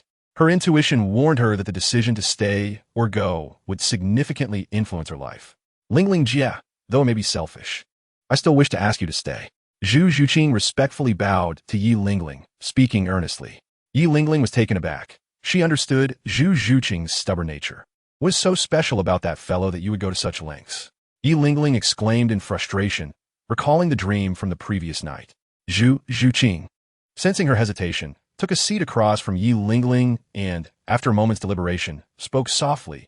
Lingling Jie, I am from the Yuming Lingmao family of the Xingluo Empire. My family has intermarried with the royal family for generations, and thus, the brutal struggles of the Xingluo imperial court have also affected us. It is said that children born into royalty have the hardest lives, yet my family's cruelty is no better than that of the royal family. Other families may face competition among their descendants, but if they lose, they merely risk their futures, their fortunes, and their reputations. For me, losing means losing my life. Within my family, my eldest sister constantly seeks to bring me to ruin. She is 7 years my senior and possesses far greater soul power than I. My beloved second sister has passed away, and my third sister's soul power has been rendered useless. The prince I was betrothed to has also fled. You may find it hard to believe, Lingling Jie, but my innate talent for cultivation is average. 2 years ago, I was merely a soul master without a second soul ring. It was only after consuming a rare treasure that I underwent a transformation. And that treasure was gifted to me by Ling Erge. When we first met, Ling Erge saved me. Zhu Zhuqing recounted the events between them, seemingly oblivious to her surroundings. Though she downplayed her own misfortunes, it was evident to Yi Lingling that Zhu Zhuqing had endured a tragic childhood, and she could not help but empathize. She rose and gently wrapped her arms around Zhu Zhuqing, allowing her to rest her head against her abdomen. Yi Lingling's prejudice against Jiangling began to fade. Ling Erge is a person of deep affection. I am well aware of how significant Hu Jie is in his heart. If Hu Jie cannot awaken, Ling Erge will never find happiness, and that is not what I desire. Thus, Zhu Zhuqing earnestly pleaded, so, Lingling Jie, I implore you to save her. I cannot repay your great kindness. Not at all. Even if you had not saved me previously, I would still assist you simply because you call me Lingling Jie. Yi Lingling admitted, I had thought Jiangling to be a fickle person unworthy of you, which is why I often opposed him, wishing for you to see his true nature, so you might give up on him. I never expected you two to have endured so much together. I apologize. Yi Lingling expressed her regret. No, it is my fault for not clarifying things earlier. Lingling Jie, do you wish to stay? Zhu Zhuqing looked up at Yi Lingling with a sense of urgency. Yi Lingling nodded helplessly. Thank you. Zhu Zhuqing stood and pressed her lips against Yi Lingling's cheek. This moment was fortuitously witnessed by Jiangling, who had just returned from shopping. Clatter. The sound of a copper pot falling to the ground echoed. Ling Erge, what are you doing? It smells wonderful. Zhu Zhuqing exclaimed, inhaling deeply as she observed Jiangling preparing ingredients and a pot of red broth. I am cooking. This dish is called hot pot. You'll understand shortly. Here, try this. Jiang Ling explained, picking up a piece of Fu Ling cake and offering it to Zhu Zhuqing. This was a special dessert he had instructed Qing to prepare, meant for Zhu Zhuqing. Remembering that Ling Ling Jia was beside her, Zhu Zhuqing's face flushed, but she still parted her lips to take a bite of the Fu Ling cake. Jiang Ling smiled at this, gently ruffling Zhu Zhuqing's hair, saying, "It will be ready soon. I can see you haven't eaten breakfast this morning. You must be quite hungry." Umph. The dark-clad Yi Lingling observed Jiang Ling and Zhu Zhuqing with a cold huff. "I haven't had breakfast either. I was treating your senior sister this morning. Why don't you show me such care?" "All right, it's ready to eat," Jiang Ling announced as the hot pot broth began to boil, addressing both Zhu Zhuqing and Yi Lingling. Upon hearing this, Zhu Zhuqing sat beside Jiang Ling, relishing this moment as the happiest she had experienced in days. Yi Lingling, who felt inundated with dog food, initially intended to sulk in defiance, but her empty stomach would not allow such behavior. Though the dog food was sweet, it could not stave off hunger. Reluctantly, she pulled up a stool and sat beside Zhu Zhuqing. "How does one eat this? Do we drink the broth directly?" Yi Lingling inquired, gazing at the bubbling, crimson broth. "Miss Yi, this soup is utterly unpalatable. It is exceedingly spicy." Upon hearing this, Jiang Ling broke into a sweat. "Just place the thinly sliced beef and lamb rolls that I have prepared into the pot for a brief dip before consuming them." As he spoke, Jiang Ling demonstrated the process, offering a piece to Zhu Zhuqing. "How does it taste?" Jiang Ling inquired. The ingredients and seasonings in Douluo are abundant, yet the cooking methods are somewhat monotonous. This hot pot base was concocted by Jiang Ling himself, and he eagerly sought his wife's approval. Delicious and incredibly spicy. Zhu Zhuqing licked her slightly reddened lips, her eyes sparkling as she spoke. "Ah, that is splendid. Let's dig in." Jiang Ling sighed in relief. "Alas, Miss Yi, the vegetables require a longer cooking time. They must be fully cooked before consumption." This meal was quite enjoyable, with Zhu Zhuqing and Yi Lingling's faces flushed from the heat, their lips a vivid crimson. Jiang Ling, upon seeing them, could hardly resist the urge to take a bite. Jiang Ling sliced a large piece of beef into thin slices, but he could not hold out until the end, reluctantly cutting the remaining portion. As a master of swordsmanship, his knife skills were naturally impressive. Chapter 103. Love never flew away. Jiang Ling lingered in the verdant courtyard until the afternoon. During this time, he retrieved a guqin from the jade pendant and played a piece called Su Nu for Zhu Zhuqing and Yi Lingling. Once the melody concluded, Jiang Ling gently caressed the guqin, while the two ladies listened, entranced. However, Jiang Ling felt a pang of melancholy. This piece was one he had learned alongside Hulaina, and it was his most practiced song. Before departing from the Wuhuan temple, Jiang Ling often performed this piece in duet with Hulaina. Awakening from the emotions evoked by the music, Zhu Zhuqing noticed Jiang Ling's somewhat despondent expression, instinctively realizing he was reminiscing about Hulaina. With graceful steps, she approached Jiang Ling and took his hand in hers. Jiang Ling smiled softly and reciprocated by holding Zhu Zhuqing's delicate hand, his right hand gliding over the guqin before placing it back in the jade pendant. He then encircled Zhuqing's waist, gently drawing her closer, savoring the delicate fragrance of her hair. Zhu Zhuqing's cheeks flushed as she nestled into Jiang Ling's embrace. Yi Lingling observed the affectionate scene between Jiang Ling and Zhu Zhuqing and, with a disdainful huff at the sight of the flirtatious couple, turned to leave, granting them privacy. Naturally, Yi Lingling's departure did not escape Jiang Ling's notice. He looked down to see Zhu Zhuqing's cheeks flushed and, without hesitation, leaned in to kiss her moist red lips. Zhu Zhuqing blushed fiercely, pushing him away with all her might. Yet her efforts were in vain, and, as she attempted to resist, she found herself entrapped by a hand resting upon her bosom.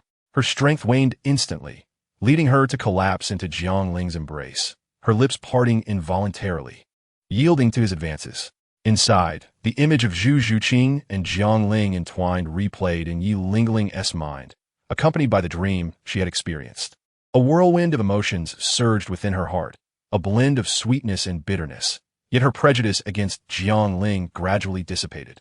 As the sun began to set, Zhu Zhuqing stood at the courtyard's entrance, facing Jiang Ling and Yi Lingling. Upon closer inspection, one could discern that her lips were red and slightly swollen. "Zhuqing, we shall take our leave for now. I will come again another day," Jiang Ling said, gently squeezing Zhu Zhuqing's palm with a smile. "You need not return." Zhu Zhuqing stamped her foot, reproaching him, for her lips were still tingling. Not only her lips, but her chest felt tight and painful, and she felt sticky from the shrimp sauce. Zhuqing, I will return frequently, Jiangling assured her. Yi Lingling softly embraced Zhu Zhuqing and spoke gently, saying goodbye.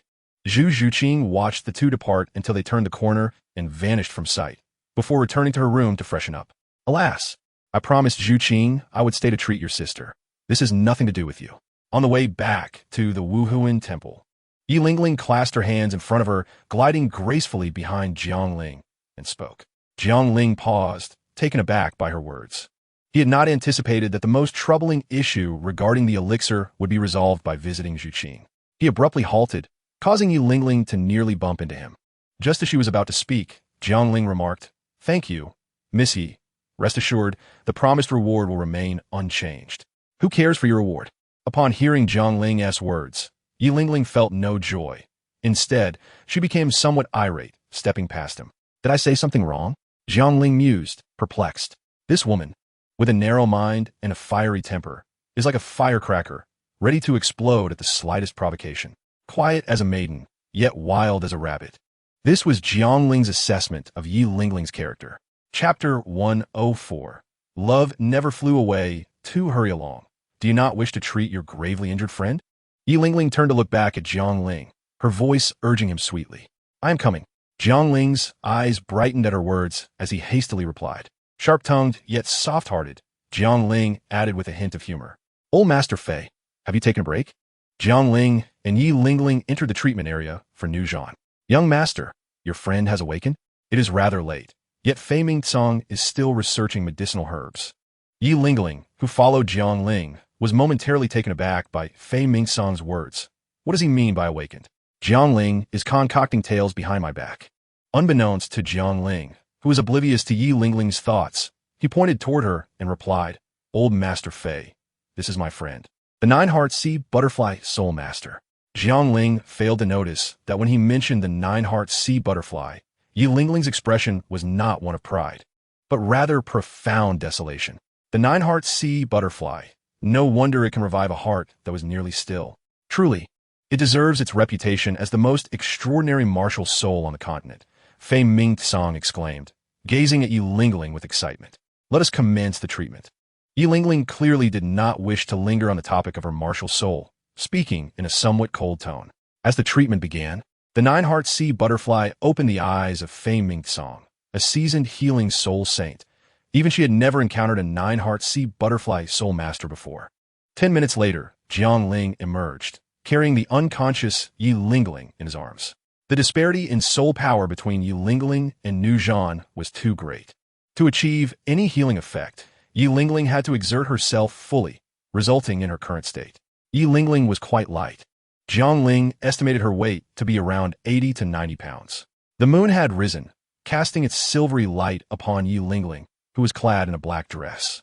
Her fair face and the exposed portion of her neck gleamed under the moonlight, enveloping her in a soft, ethereal glow. Autumn had arrived, bringing with it significant temperature variations, especially on such a windy night when the air turned quite chilly. Jiangling, as a battle soul master, felt no discomfort, but Yi Lingling was not so fortunate, particularly in her unconscious state, which compromised her immunity. Gently, Jiangling set Yi Lingling's feet on the ground, wrapping one arm around her waist to support her against him, while retrieving his coat to drape over her shoulders. He then lifted her once more. Unlike before, Yi Lingling's body felt somewhat rigid, lacking the softness she had previously exhibited. Jiangling attributed this to the cold weather causing her muscles to tense. In reality, Yi Lingling had awakened. Jiangling's movements had roused her from her state of exhaustion. Held in Jiangling's embrace, Yi Lingling felt uncomfortable, yet she dared not open her eyes, uncertain if it was embarrassment over the awkward situation or an unwillingness to part with Jiangling's comforting presence. Or perhaps she simply forgot to resist. Fortunately, the rosy hue of her cheeks, tinged with shyness, was well concealed under the moonlight. Before long, Jiangling arrived at the courtyard, pushed open Yi Lingling's door, switched on the light, and gently placed her on the bed, reaching down to remove her shoes. He tidied his clothes, covered her with a blanket, extinguished the light, and quietly exited the room. Yi Lingling, what is the matter with you? Noticing that Jiangling had already departed, Yi Lingling cupped her face with both hands, her cheeks ablaze, and inquired. It was only now that her thoughts returned to her mind. She could hardly believe she had allowed someone else to embrace her and remove her shoes. Chapter 105. The Pope's instruction to Jiang Ling the next day dawned beautifully, beginning with morning cultivation. Unfortunately, fate did not align with wishes. Before Jiang Ling could complete his set of sword techniques, the esteemed Pope summoned him. This caused Jiang Ling's expression to instantly fall, recalling that he had yet to overcome the challenge of angering his teacher. Sigh, did the teacher mention anything? Jiang Ling asked the Soul Master who conveyed the message. Replying to the young master, I do not know, the Soul Master respectfully replied. Very well, I will tidy up and go shortly. Jiang Ling wished to delay a bit longer. Young master, the esteemed Pope requests your immediate presence. Please do not make it difficult for me, the Soul Master implored. Bowing even lower. Let us go, Jiang Ling said helplessly. To live is to work, to die is to be counted. Greetings, teacher. As Jiang Ling entered the Pope's hall, he quickly bowed, lowering his head, not daring to look at Bai Dong. Jiang Ling's timidity amused Bai Dong, who then recalled being seen by her disciple in a state of undress, feeling a mix of embarrassment and annoyance. However, there was a serious matter to discuss today, so she set that aside for the moment. Rise, Linger. I have summoned you today to inform you that I intend to appoint you as the Holy Son of the Spirit Hall. The Elder Hall has already approved this. In half a month, we will hold the ceremony for your promotion, Bai Dong stated calmly, as if announcing a fact rather than consulting Jiang Ling. Does this mean I have no choice but to accept? Jiang Ling was somewhat speechless upon hearing this. The Elder Hall had already consented. It seemed he was the last to know. What? Do you wish to refuse?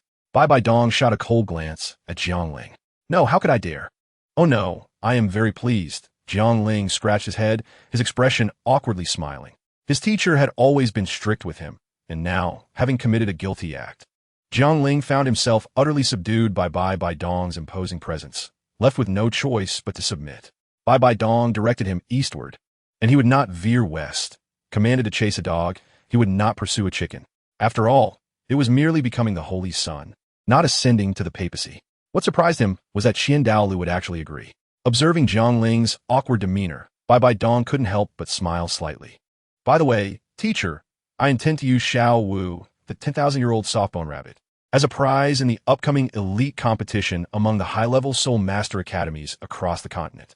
I wish to lure Tang Hao and his son out, to hunt them down within the Spirit Hall, Jiang Ling suddenly announced. Although Tang Sen had escaped, and despite having rendered his hands unusable, the world of the Hanging Wall was beyond imagination. Keeping him alive was a constant threat, and he was determined to avenge his enmity with Tang Hao. Using Xiao Wu as bait, he was unafraid of Tang San's absence. If Tang San appeared, Tang Hao would not remain idle. Even if they did not come, who could snatch first place from Jiang Ling? In the original work, Tang Hao was able to rescue Tang San simply by catching the Spirit Hall off guard. But this time, Jiang Ling had woven a great net, waiting for Tang Hao to fall into it. Does this old beast have a connection to Tang Hao and his son? Bai Dong inquired. As far as Linger knows, Tang Hao's son and this 10,000-year-old softbone rabbit are childhood friends, Jiang Ling replied. How truly familial, Bai Dong remarked, somewhat astonished. The Tang family tradition dictates that sons marry soul beasts starting from 10,000 years, and daughters marry those of the Hanging Wall to ascend to divinity. Truly a jest, Jiang Ling thought to himself. But regrettably, the Tang family would meet its end at the edge of his sword. Very well. Bai Dong pondered for a moment before speaking. Though I cannot exert my full strength, it would not be difficult to keep Tang Hao here within the Spirit Hall. Provided I am prepared, it would merely delay the absorption of this soul ring. Moreover, one crucial point remains. Those who harm my disciples must pay the price. A flash of murderous intent crossed her eyes, sending a chill down Jiang Ling's spine. With the serious matters concluded, only personal ones remained. Kneel, Bai Dong said to Jiang Ling, her tone indifferent. Jiang Ling, somewhat bewildered, wondered how their conversation had turned so abruptly, yet he complied, for she was his teacher. Bai Dong gestured with her right hand, and a black dress flew towards Jiang Ling. It was the very one he had given her 2 days prior. This garment does not seem to fit Sister Nana, Bai Dong remarked, elegantly crossing her legs while seated upon the Pope's chair. It may have been a mistake on my part, Jiang Ling replied, beads of sweat forming on his forehead. You have been together since childhood. How could you make a mistake? Bai Dong remarked coldly, her lips slightly moving.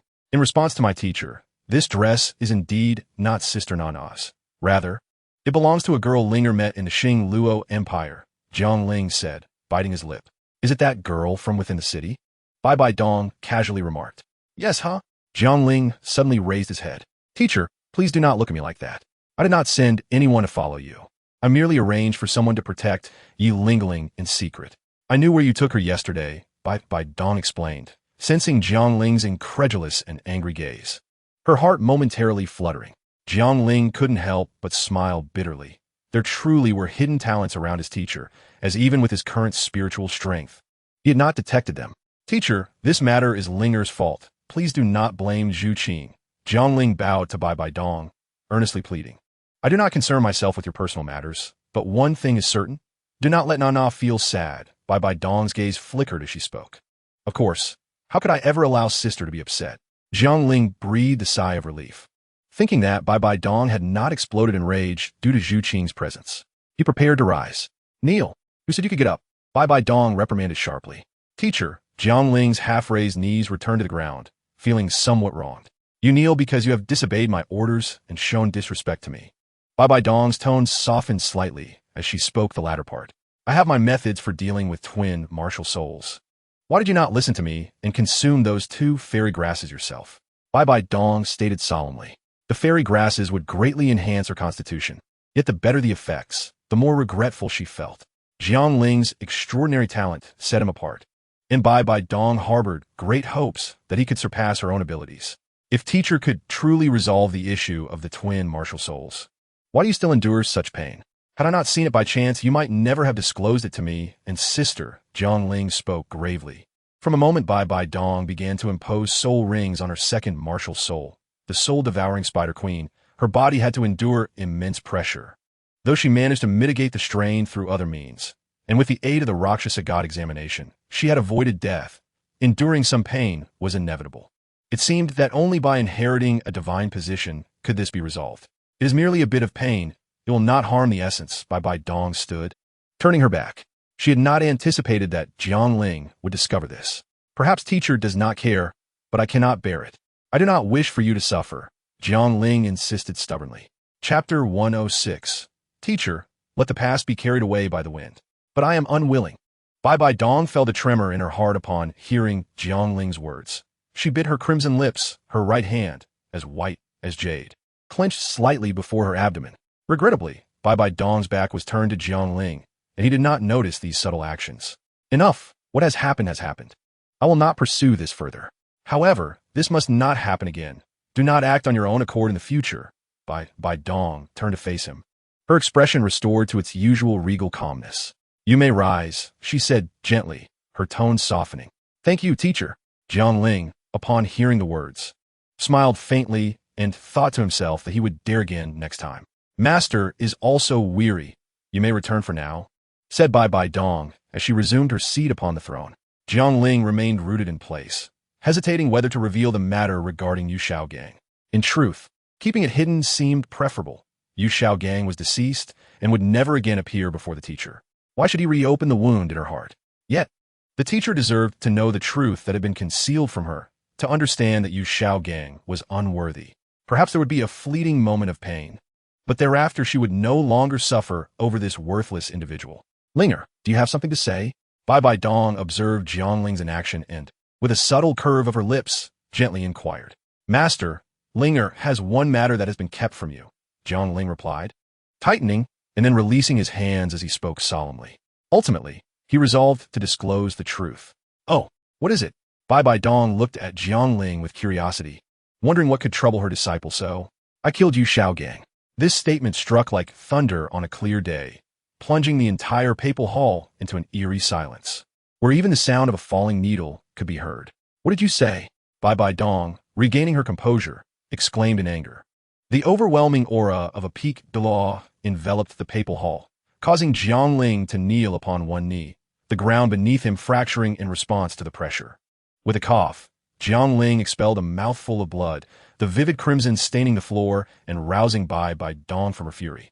She hastily retracted her overwhelming presence, regarding the bloodied Jiang Ling with a desire to assist, yet she halted, her tone icy. I require an explanation. Jiang Ling attempted to rise, but faltered, his body growing weak as he coughed again, opting to remain seated on the floor. While training with my senior sister, I encountered Yu Xiaogang in Tiando. Knowing the history between you and him, I decided to teach him a lesson. I discovered a medallion on him, the Papal Medallion. Although there are 6 Papal Medallions, each possesses its own distinct characteristics, and this one belonged to the Haotian sect, Jiangling explained, producing the medallion.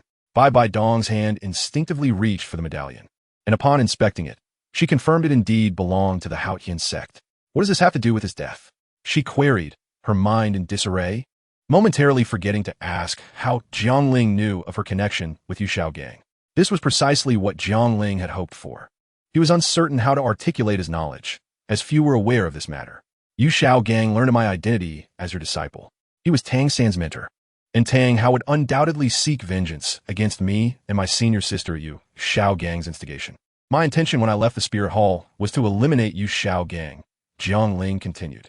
Bai Dong, upon hearing this, wearily sank back into her throne, torn between her beloved disciple and a past affection. Master, that scoundrel Yu Xiaogang is utterly unworthy of your affections. His pursuit of you was merely a means to exploit your status, to propagate his theories and gain recognition throughout the continent. Your feelings for him stemmed from this, Jiangling asserted vehemently. He then produced a black-red orb, which contained a potent illusionary magic. When immersed in water, a woman who drank from it would develop an affinity for the man holding the orb. Bai Dong's spirit surged as she recognized it. Certain it was the very orb once possessed by Yu Xiaogang, albeit in its original solid black form. Now, it bore a red hue, foreign yet familiar, as it resonated with her own essence. After leaving you, Yu Xiaogang used this orb to ensnare Lu Erlong's affections, the red hue representing her essence. Jiangling added. Bai Dong believed much of what he said. She distinctly remembered the illusion cast upon her during her weaker days, which had long since lost its potency.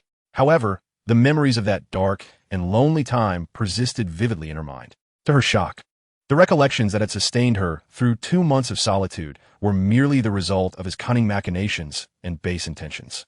She had been willing to sacrifice everything to follow him, enduring humiliation to protect him from harm, only to discover the true nature of the man she had saved. With a slight exertion, Bai Dong crushed the black-red orb in her palm, shattering it into fragments. In Tiando City, at the Blue Tyrant Academy, a woman in her 30s, clad in a simple azure dress, exuded a stunning figure beyond the reach of ordinary maidens. Yet, at that moment, her expression was somewhat dazed, as if she were just beginning to comprehend her surroundings. Back in the Papal Hall, Jiangling observed Bai Dong leaning against the throne, her eyes closed. Gathering his strength, he slowly rose and exited the hall. Some women require a shoulder to lean on during their sorrow, while others merely seek a tranquil space to retreat into solitude and weep in silence. Without a doubt, Bai Dong was of the latter kind. As Jiangling stepped out of the Papal Hall, 2 streams of tears cascaded from Bai Dong's closed eyes. Although Jiangling's injuries were not trivial, they were not overly severe either. His initial intent was to incite her anger, diverting her attention to Yu Xiaogang's demise rather than inquiring how he had come to know of their past. Regrettably, he had underestimated her feelings for Yu Xiaogang. Had it been anyone else, they might have been slain on the spot. Seeing his teacher in such anguish, Jiangling felt a pang of sorrow. Yet he did not regret his actions. It was better for her to confront the truth about Yu Xiaogang than to cling to false memories. After all, it is often said that a brief pain is preferable to a prolonged suffering. The morning had passed when he left, and by the time he emerged, it was already afternoon. Ultimately, Jiangling did not return to his courtyard, but summoned a passing guard to assist him back. Yi Lingling, having completed her treatment of Hulaina in the morning, sat in the courtyard, waiting for Jiangling's arrival. After a lengthy wait, her heart sank with disappointment. Why do I feel disheartened by his absence? She pondered, startled by her own thoughts. Quickly, she justified to herself, I must be feeling sympathy for Hulaina. After all, she has been injured and unconscious, and, as her fiancé, he should be here to visit her. Yet she forgot that she and Hulaina were hardly acquainted. Chapter 107. A visitor in the late night. Just as Yi Ling was engulfed in her melancholy, 2 figures appeared in the distance. Although she could not see them clearly, she recognized one to be Jiangling by his silhouette. She hastily adjusted her skirt, unsure of why she felt compelled to do so. As Jiangling drew nearer, she sensed something was amiss. What happened? How did you sustain such severe injuries? Ling rushed towards him, but then felt it inappropriate and slowed her pace, speaking to him in a calm, yet concerned tone. Although her voice remained composed, her actions were brisk, and almost as soon as she finished speaking, the healing light of the Jiao Xen Haidang descended upon Jiang Ling. Jiang Ling's turbulent energy gradually stabilized, and the excruciating pain caused by his internal injuries began to subside. "Thank you, Miss Yi," he said gratefully as he released the guard who had been supporting him. "I am well. You may return now." The guard bowed and took his leave. "What transpired? Who would dare harm you in the spirit hall?" Ling inquired with furrowed brows. "It is nothing, merely a minor injury sustained during a sparring match," Jiang Ling replied with a smile, downplaying the situation. "If you do not wish to speak, then so be it," Ling said, slightly annoyed, as she turned away. Her flowing hair brushed against Jiang Ling's nose as she made her way toward the courtyard. She simply lacks combat experience. She is not foolish. It is evident that the injuries sustained by Jiang Ling were inflicted by someone with significantly greater prowess, and they had not held back. There is no such thing as a lethal exchange during a spar. "Miss Yi, this is for you." Jiang Ling hurriedly caught up, retrieving the 8-petal fairy orchid from his jade pendant. "What are you doing? I haven't even healed your senior sister yet." Ling turned to glance at the orchid in Jiang Ling's hand, but did not take it. "I have faith in you, and you have chosen to stay." Jiang Ling grasped Ling's hand, placing the jade box containing the 8-petal fairy orchid into her palm. At this moment, his act of giving the herb to Ling carried a deeper significance. The faster her strength increased, the sooner her senior sister would awaken. Ling gazed down at the jade box in her hand, a surge of inexplicable emotions welling up within her. "Do you know how to consume it?" Jiang Ling observed the previously somewhat willful Ling now exhibiting a childlike demeanor and teased her. "Of course, since I can recognize it, I naturally know how to use it," Ling replied with a hint of pride, raising her gaze to see Jiang Ling's teasing expression and, realizing, playfully scolded. "How dare you mock me? Don't think you know more about the herb than I do. I have read about it in the illustrations. Just not as fortunate as you to possess it." Speaking of this made Ling feel a twinge of envy, as Jiang Ling seemed to possess more than one type of fairy herb. "All right, go back and consume it. Let's not attend to Uncle Nu today." Jiang Ling smiled gently. Uncle Nu's heart injury had stabilized. After a few more treatments, he would recover. Jiang Ling was not in a hurry. Rather, he focused on enhancing Ling's spiritual power to spare himself the effort of carrying her back after each treatment. "Okay," Ling obediently replied. With this fairy herb, perhaps she could cultivate to become a soul Douluo. Yet, what would it matter if she became a soul Douluo? She was merely a healing soul master, unable to avenge that deep-seated blood feud, not even knowing who her enemies were, which left her feeling a sense of melancholy. "What is wrong?" Noticing Ling's mood had sunk, he inquired with concern. "It's nothing. Let's go inside." Ling forced a smile, turning to lead the way into the courtyard. Jiang Ling followed suit. Observing Ling consume the 8-petal fairy orchid, Jiang Ling kept watch for a while and, seeing no unusual reactions, exited the room. "Qing'er, remain here and ensure no one enters. If anything arises, inform me immediately," Jiang Ling instructed Qing'er, who was in the courtyard. "Yes, young master." Jiang Ling nodded and spent some time with his senior sister before returning to his own quarters.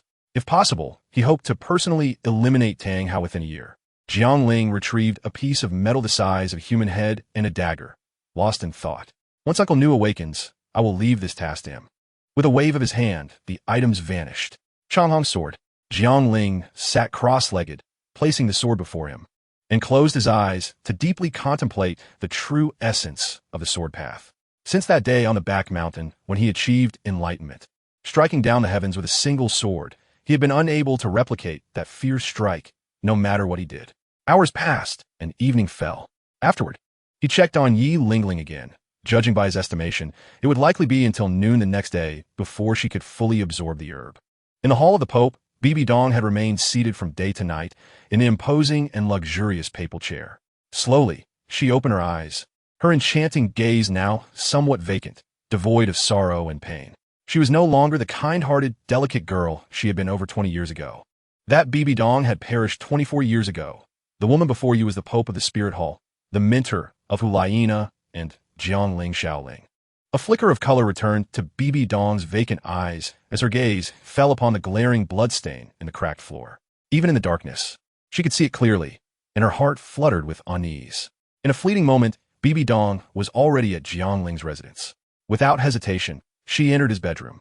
Although the room was unlit, the bright moonlight streamed through the window, dispelling the darkness. Observing Jiangling, who was peacefully asleep with a stable breath, Bibi Dong couldn't help but feel relieved. She gracefully approached Jiangling's side, sitting beside him on the bed, lost in thought as she gazed at his face. Is it guilt? Bibi Dong involuntarily extended her left hand to touch Jiangling's cheek. Her hand was icy and soft, while Jiangling, with his innate fiery constitution, radiated warmth. The moment Bibi Dong's hand made contact, Jiangling's body heat enveloped her palm, startling her awake. Feeling a sudden chill on her cheek, Jiangling awoke from his slumber. Seeing that Jiangling was about to rouse, Bibi Dong stood to leave. However, just as she rose, her hand was caught. Teacher, is that you? Jiangling, his eyes still heavy with sleep, looked at the tall and graceful figure before him and inquired. At the same time, he waved his free hand, illuminating the room with light. It is I. I wanted to see how your injuries were faring. Bibi Dong, seeing that Jiangling had awakened, halted her departure, speaking softly. Bibi Dong gently tugged at her hand, which Jiangling held. He was no longer the infant she once cradled in her arms. Feeling a bit awkward, Jiangling hastily released her hand, the sleepiness dissipating instantly. Teacher, please sit. I am fine now. Missy has treated me. Jiangling quickly rose from the bed, supporting Bibi Dong's shoulder to help her sit, while he poured her a cup of hot tea. Chapter 108. Overnight, Jiangling noticed that Bibi Dong was still wearing the papal attire from the morning, a fitting and resplendent golden gown, adorned with a 9-curved purple gold crown. Her complexion somewhat haggard, clearly indicating that his teacher had spent the entire day in the hall of the Pope. Now, it was late at night, and the tea had grown cold. Jiangling infused his soul power into the cup, gradually warming the water. Teacher, please wait here for a moment. Jiangling gently placed the warm tea into Bibi Dong's hands. Bibi Dong nodded slightly. Her thoughts were chaotic, and she was uncertain of her next steps. Jiangling's request for her to wait was simply accepted. Once Jiangling departed, Bibi Dong cradled the teacup in her hands, sipping the tea slowly. Shortly after, Jiangling returned with a pot of lotus seed and longan porridge. To expedite the cooking process, he had even utilized his Changhong true energy. Teacher, have something to eat. This lotus seed and longan porridge nourishes energy, calms the mind, and replenishes blood. Plus it tastes delightful. Jiangling smiled as he ladled the porridge into a bowl. Jiangling had guessed correctly. Bibi Dong had not eaten anything all day, and even her first sip of water was from the tea just moments ago. Teacher here. Jiangling approached, squatting before Bibi Dong, handing her the porridge after taking the teacup from her. Strong women do not like to be seen weeping, but even after shedding tears, they still need the comfort of loved ones to soothe their wounded hearts. Bibi Dong gazed at the steaming porridge in her hands, her eyes slightly moist. Whether it was the steam or something else, she felt a wave of moisture surge to her eyes. The teacher she had once trusted and respected the most had turned out to be a beast, while the person she loved dearly was a despicable hypocrite. Fortunately, her disciple had not disappointed her. Bibi Dong picked up the porridge spoon, scooped a bit, and placed it in her mouth, glancing at Jiangling with a bittersweet smile, saying it's quite sweet. Jiangling gazed at Bibi Dong in astonishment. His teacher had always exuded an air of strictness. Even her smiles were but subtle shifts in her expression. He had never witnessed such an unreserved, heartfelt smile from her, nor had he ever heard such a sweet, almost coquettish remark. This left Jiangling, who had long been accustomed to the company of Hulai Na and Zhu Zhuqing, momentarily entranced. What's wrong? Bai Dong inquired as she noticed Jiangling staring at her. It's nothing. I just thought it might be a bit inconvenient for you to drink porridge with that on your head, Jiangling replied, regaining his composure as he pointed to the resplendent purple gold crown atop Bai Dong's head. Upon hearing this, Bai Dong acknowledged the weight of the crown and, tilting her head slightly, removed it with her right hand.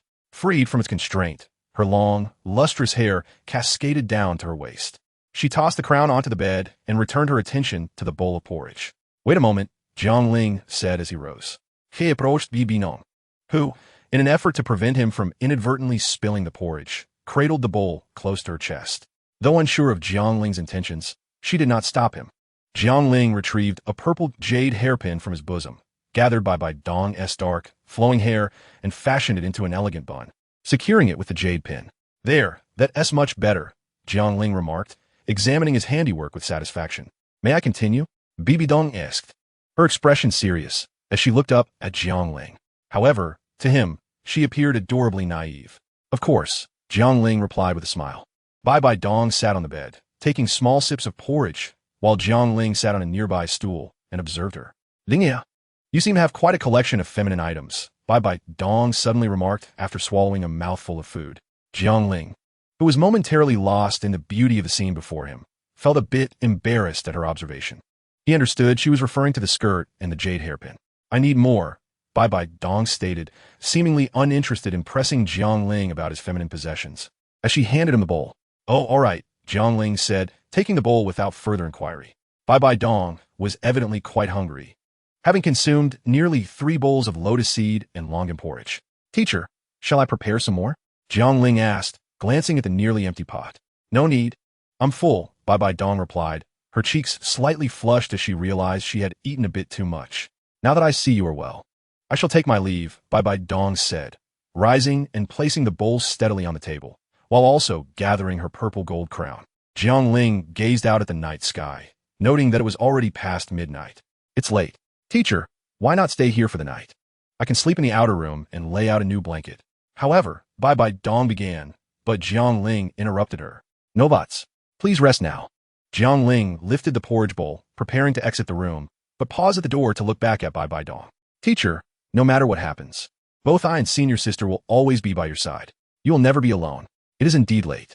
Please rest well. Jiang Ling said with a radiant smile that warmed Bai Dong's battered heart. Yes, I still have a disciple, Bai Dong mused, a smile gracing her lips as she turned away from the closed door. She felt the corners of the bed and, shedding her papal garments, slipped beneath the covers in her underclothes. The bed still retained Jiang Ling's warmth, offering her comfort against the chill. Unlike her usual bouts of insomnia, Bibi Dong ne succumbed to sleep. As the Pope, she often bore the weight of many responsibilities, and her mind was frequently burdened with worries, making it difficult for her to find rest at night. The autumn winds rustled through the trees, stripping away the final vestiges of summer warmth, and a cool night enveloped the land, leaving only Bai Dong's chamber untouched. In the morning, a brisk autumn breeze danced through the trees and houses. Jiang Ling awoke and ventured into the courtyard to practice his swordplay, surprised to still sense his teacher's presence within the room. He had assumed she would rise early, yet it seemed she too enjoyed the comfort of her bed. Closing his eyes, he focused on Bai Dong's breathing, confirming she remained in slumber. A faint smile graced his lips as he glanced at the door and made his way to the kitchen. Shortly thereafter, he exited the courtyard to engage in his daily sword training. After half an hour, Bai Dong opened her eyes and was momentarily dazed. Sitting up, she stretched and threw off the covers, revealing her flawless figure. After donning her papal attire, she sat before a mirror to groom herself, smoothing her hair and using clean water to wash away any remnants of makeup. Her fingers brushed against the purple gold crown that signified her status. But after a moment of hesitation, she withdrew her hand and picked up the nearby purple jade hairpin. As she prepared to leave, a slip of paper fluttered down as she opened the door. Bai Dong reached out to catch the note. Teacher, breakfast is in the kitchen pot, warm and ready. Remember to eat when you wake.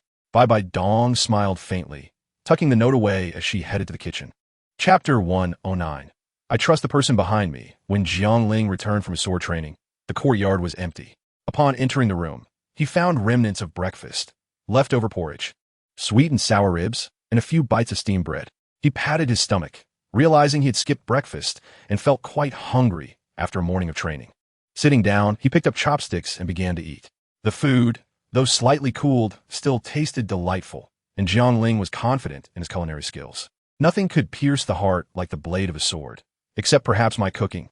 In no time, the table was cleared, and Jiang Ling lifted the half bowl of porridge that Bai Dong had left behind.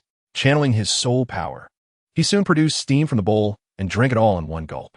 Clean plate action starts with me, Jiang Ling declared, satisfied with his accomplishment. He then stood and departed, heading towards senior sister, as he suspected that Yi Ling's 8-petal Xianlan was close to being fully absorbed. As Jiang Ling approached the entrance of Hu Lai Na's courtyard, he spotted a familiar figure rapidly approaching. Yan, what did you return? Jiang Ling exclaimed, stepping forward to greet the robust Yan with a smile. While Jiang Ling's physique was relatively well-proportioned, Yan was indeed quite imposing. Like Jiang Ling and Hu Lai Na, Yin had also ventured out into the continent for training. Yin, upon noticing Jiang Ling's friendly demeanor, did not respond but continued into the courtyard. You cannot go in now, Jiang Ling interjected, concerned that disturbing Yi Ling might cause her harm. Yin, unfazed, swung a powerful fist towards Jiang Ling. Have you lost your mind? Jiang Ling shouted, catching Yin's fist with his hand. Yin appeared to ignore him, channeling his soul power to break free from Jiang Ling's grip, then retaliating with a series of fierce strikes aimed directly at Jiang Ling's vital points. Jiang Ling evaded several blows, managing to repel Yin with a palm strike, though he did not injure him. If you continue this way, don't blame me for being impolite. Impolite? I'm curious to see how you plan to be impolite, Yin retorted, finally voicing his thoughts with a cold smirk. Seeing this, Jiang Ling's expression darkened, his anger rising as he realized Yin had activated his martial spirit. Knowing that Yi Ling was not yet finished absorbing her energy, he needed to subdue Yin quickly to prevent further disruptions. Sunlight over the 9 provinces. Jiang Ling lunged forward, striking Yin to disperse his soul power without inflicting harm, gripping his shoulders firmly as he stated coldly, "Calm down." Yin struggled unsuccessfully for a moment before conceding, gritting his teeth as he glared at Jiang Ling, seething with rage. Why is it that Na lies gravely injured and unconscious while you remain unscathed? He returned to the Wuhuan Palace today and fortuitously encountered Zhang Ping, an exceptionally gifted student from Wuhuan Palace Academy and a participant in the prestigious Advanced Soul Master Competition. Prior to the collective expedition for training, he had always shared the same class with Jiang Ling, Hulaina, Yin, and Xieyu. It was Zhang Ping who informed Yin about Hulaina's grave injury and subsequent coma. Upon hearing Yan's inquiry, Jiang Ling fell silent, his grip on Yan's shoulder loosening slightly. Observing this, Yin summoned his strength to break free from Jiang Ling's hold, but refrained from retaliating. Over the course of nearly 3 years, the gap between himself and Jiang Ling had not diminished. In fact, it had only widened. Answer me. Why is it that you remain unscathed while Na has suffered such severe injuries? Yin pressed in a low voice. Jiang Ling frowned and coldly replied, "It appears I owe you no explanation. For your information, I am Nana's fiancé. You should address her as Hulaina." You. Jiang Ling's irritation flared. He had already shown restraint by not retaliating against Yan's initial aggression. "I have the right to demand an explanation, Jiang Ling." A silver figure approached and spoke. "Xieyu, you have returned as well," Jiang Ling remarked with a wry smile. "As an elder brother, one should know how his sister was injured," Xieyu asserted, taking a deep breath. "Indeed, one should," Jiang Ling nodded in agreement. There was no need for concealment or deception. It was true that he had inadvertently revealed their whereabouts in Tiando City. "I have brought trouble upon my senior sister," Jiang Ling stated calmly, having endured heart-wrenching anguish. Yet beneath his calm exterior lay a tempest of turmoil. As Jiang Ling's words fell, Xieyu's moonblade was already aimed at him. Although Jiang Ling held a prestigious position as a disciple of the Pope, it would be utterly inadequate for him to remain passive while his sister lay in a comatose state. "Stand down," a female voice interjected.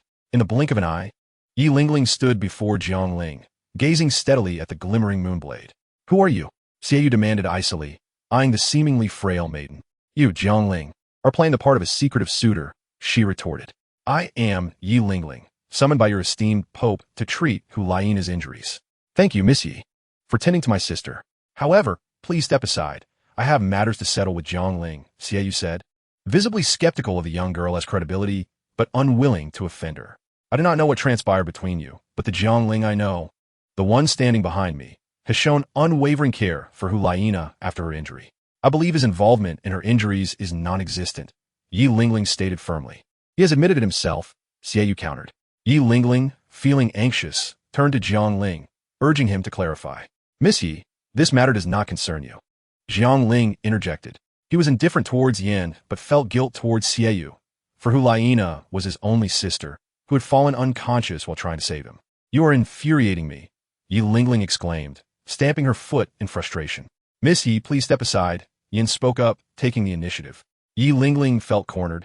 Her fists clenched tightly within her sleeves as her mind raced to find a way to prevent conflict. Suddenly, a thought struck her, and she hastily produced an object from her bosom. "What do you make of this?" "The Pope's decree." Both Xieyu and Yin exclaimed in astonishment. "How do you possess the Pope's decree?" Yi Ling asserted, If you recognize it, you should also understand that the bearer is an elder of the Wuhuan Palace. Are you truly directing your weapons at an elder? Xiaoyu and Yin exchanged glances, reluctantly sheathing their weapons. I will not permit anyone to fight here, Yi Lingling declared once more. Originally, she intended to say that no harm should come to Jiangling, but she felt it might sound ambiguous. Yes, elder. Yin and Xiaoyu replied helplessly, bowing. Jiangling, come with me. Your assistance is required for the treatment. Yi Lingling turned and said, her expression reflecting her dissatisfaction with Jiangling's earlier silence. Chapter 110. I am different from you. I am his brother-in-law. Reluctantly, Jiangling followed suit, while Yin and Xiaoyu, observing the situation, also attempted to accompany them. What are you doing? Yi Lingling turned to glare at Yin and Xiaoyu. Daddy, I wish to visit Nana. I am her brother, Xiaoyu explained. And him? Yi Lingling shot a glance at Yin. I am Nana's classmate. Yin replied with a stoic expression. No, you're not allowed inside, Yi Lingling said coldly. On what grounds? Yin retorted in anger, nearly losing control had it not been for Yi Lingling's possession of the Pope's decree. The patient requires peace and quiet. No disturbances are permitted. Yi Lingling's tone sharpened. Jiangling recognized that Yi Lingling was intentionally making things difficult for Yin out of concern for him and chose not to intervene. He was also somewhat angered by Yan's actions. While he owed some people explanations, Yin was not one of them. Am I considered a mere disturbance? Yin laughed bitterly, his aura intensifying. Stop! Xiaoyu interjected hastily, but it was too late. Yi Lingling gasped as she stumbled back a few steps, only to feel a hand wrap around her waist, preventing her from falling. Jiangling set Yi Lingling down and swiftly positioned himself in front of Yin, gripping his throat and lifting him off the ground. You have gone too far, Yin, Jiangling said in a low voice, astonished by Yan's reckless disregard for restraint against Yi Lingling. Yan's mouth opened slightly, yet no words escaped as he attempted to pry Jiangling's hand away. Jiangling, Xiaoyu called out urgently, astonished by Jiangling's speed and strength, rendering Yin powerless to retaliate. Hearing Xiaoyu's voice, Jiangling loosened his grip, causing Yin to drop to one knee, clutching his throat and coughing violently. In that moment, the sensation of suffocation enveloped him, and he truly glimpsed death. If you have grievances, feel free to seek me out. I am ready to engage. Miss Yi is the only chance for my senior sister to awaken. Should anyone dare to harm her, I will not hesitate to eliminate them, Jiangling proclaimed, his gaze icy as he stared at Yin. Hearing this, Xiaoyu felt a shiver run down his spine and couldn't help but harbor resentment towards Yin. A female official approached from a distance, recognizing Jiangling as she drew near. By order of the Pope, Xiaoyu and Yin are to proceed to the Pope's hall immediately, she announced. Jiangling recognized her as someone close to his teacher, possessing the strength of a soul Douluo. Bibi Dong, aware that Xiaoyu and Yin would inevitably clash with Jiangling upon their return to Wuhuan Palace, had intended to meet them beforehand. However, she did not anticipate their swift encounter. In accordance with the Pope's orders, Xiaoyu replied, bowing. He glanced back at the courtyard, sighing inwardly, realizing he would have to wait longer to see his sister. Can you still walk? He inquired of Yin. Gulp, I'm fine, Yan rasped. Watching them depart, Jiangling sighed and approached Yi Lingling, inquiring with concern. Are you injured? No, Yi Lingling responded flatly. Is it just my imagination? Or does Yi Lingling's tone seem somewhat off? Jiangling pondered, taken aback by her response. Thank you. He expressed his gratitude with a nod. No need to thank me. I merely fear you might be severely beaten and waste my soul power on healing. Yi Lingling scoffed, turning away with a cold smile that seemed to harbor a hint of petulance.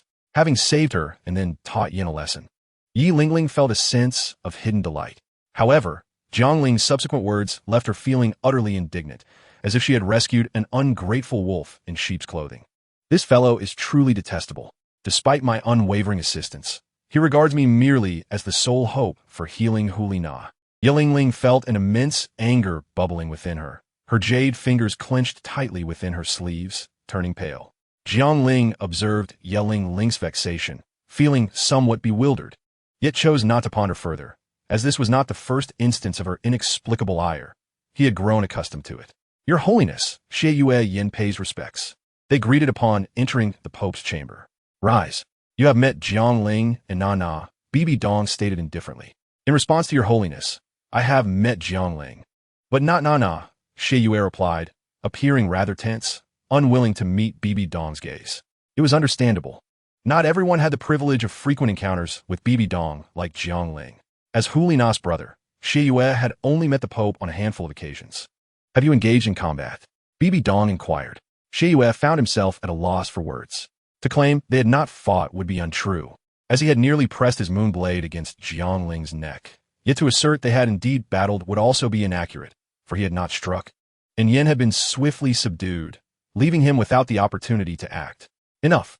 The reason I summoned you is to clarify that Nana's injuries are not significantly tied to Jiang Ling.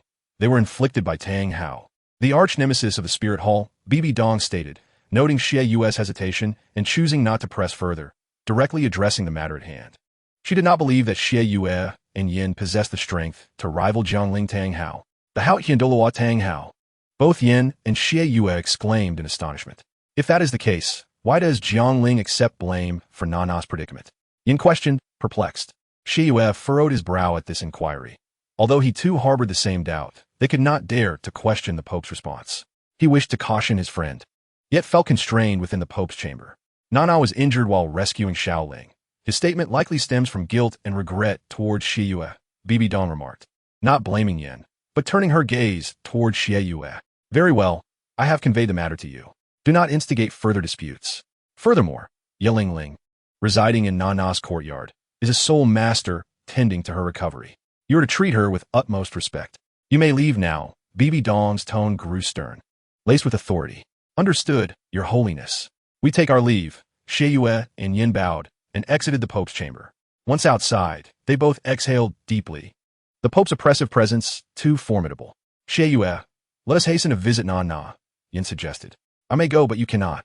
Have you forgotten your previous actions? Xie Yue replied, glancing at Yin with a hint of exasperation. Yin's temperament mirrored that of his martial soul. Fiery and irritable, his essence was not malevolent. Merely overly enamored with Hulina. Who could have anticipated that girl was truly a guest of the Pope? Yin lamented, his expression troubled. Moreover, you have angered Jiang Ling. He will not treat you with the same courtesy as he does me. I shall go first. Once their tempers have cooled, you may offer your apologies, Xie Yue advised, patting Yin's shoulder as he prepared to depart. Yin, heed my counsel. While we are classmates and friends, Jiang Ling is a disciple of the Pope and may one day ascend to the position of Pope himself. There exists a hierarchy. One must sometimes be mindful of propriety. Xie Yue halted, imparting his wisdom. But did you not also intend to confront him just now? Yin retorted, momentarily taken aback. I am not like you. I am Jiang Ling's brother-in-law, Xie Yue asserted earnestly before proceeding with his soul power, striding ahead. After a brief pause, Yin muttered, You. Chapter 111.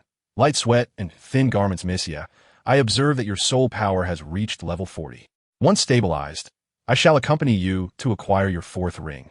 Jiang Ling remarked to Yeling Ling, having completed her treatment and retracted his martial soul. Due to the unique nature of the Jiuxin, Haitang martial soul, the selection of soul beasts and their ages held greater significance than their types. It was prudent to choose those with gentle dispositions. The limit for the fourth ring is 5,000 years, and given that Yeling Ling had consumed celestial herbs and the soul beasts were of mild temperament, absorbing those of 6,000 years would pose no issue. Of course, this was merely Jiang Ling's conjecture. The specific requirements would ultimately depend on Yeling Ling's desires. Do you have any particular preferences for your fourth ring? Jiang Ling inquired, handing her a towel. Due to the increase in soul power, Yeling Ling had extended the treatment duration. The exertion had left her slightly breathless, her cheeks flushed with a delicate hue, glistening with fine beads of sweat. Jiang Ling approached, catching a hint of her unique fragrance, a sight reminiscent of flowers in bloom, delicate and ethereal. I am uncertain. Previously, I merely followed the suggestions of the Academy's instructors. Please, decide for me, Yeling Ling replied, shaking her head as she took the towel to dab her face. Very well, leave it to me, Jiang Ling nodded, his mind already made up regarding the type of soul beast to hunt. As he spoke, he noticed a few strands of Yeling Ling's hair sticking to her forehead and cheeks due to the towel's wiping, giving her a slightly disheveled appearance. Do not move, Jiang Ling gently instructed. What is it? Yeling Ling, feeling flustered at Jiang Ling's increasing proximity, stammered, her already rosy complexion preventing her from noticing anything amiss. Jiang Ling raised his hand to tuck the errant strands behind her ear, his fingertips inadvertently brushing against her cheek. causing her heart to skip a beat and her throat to constrict. Some hair was stuck to your face. It is all fixed now, Jiangling remarked, ensuring there were no remnants left. The moment Jiangling's hand withdrew, Yellingling hastily lowered her head, her small hands overlapping on her abdomen, subtly revealing her already flushed neck, her gaze cast downward in silence. Thank you, she murmured shyly after a moment of hesitation, her voice barely audible. Young Master Shiyue has arrived. At that moment, Qing Er entered, reporting. What does he want now? Is he here to trouble you again? Yellingling asked anxiously, raising her head with a hint of annoyance in her tone. That is unlikely. He is the brother of my senior sister and has come to visit her. Jiangling replied. That is acceptable. However, should he lay a hand on you, you must not refrain from retaliating. Otherwise, if you are injured, I shall not heal you. Yellingling sighed in relief, but still playfully threatened. All right. Yellingling regretted her overt display of concern. I shall step out now. She averted her gaze from Jiangling and hurriedly exited the room. Jiangling watched her retreating figure, murmuring to himself, has she grown overly concerned for my well-being? Jiangling, has my sister's courtyard become yours? Even I, her brother, must announce my arrival, Shiyue remarked darkly upon seeing Jiangling emerge. Apologies. I merely wished to avoid disturbing my senior sister. At the time, you had not returned, and I forgot about you. Jiangling responded with a hint of regret. In the future, if Shiyue comes, there is no need for an announcement.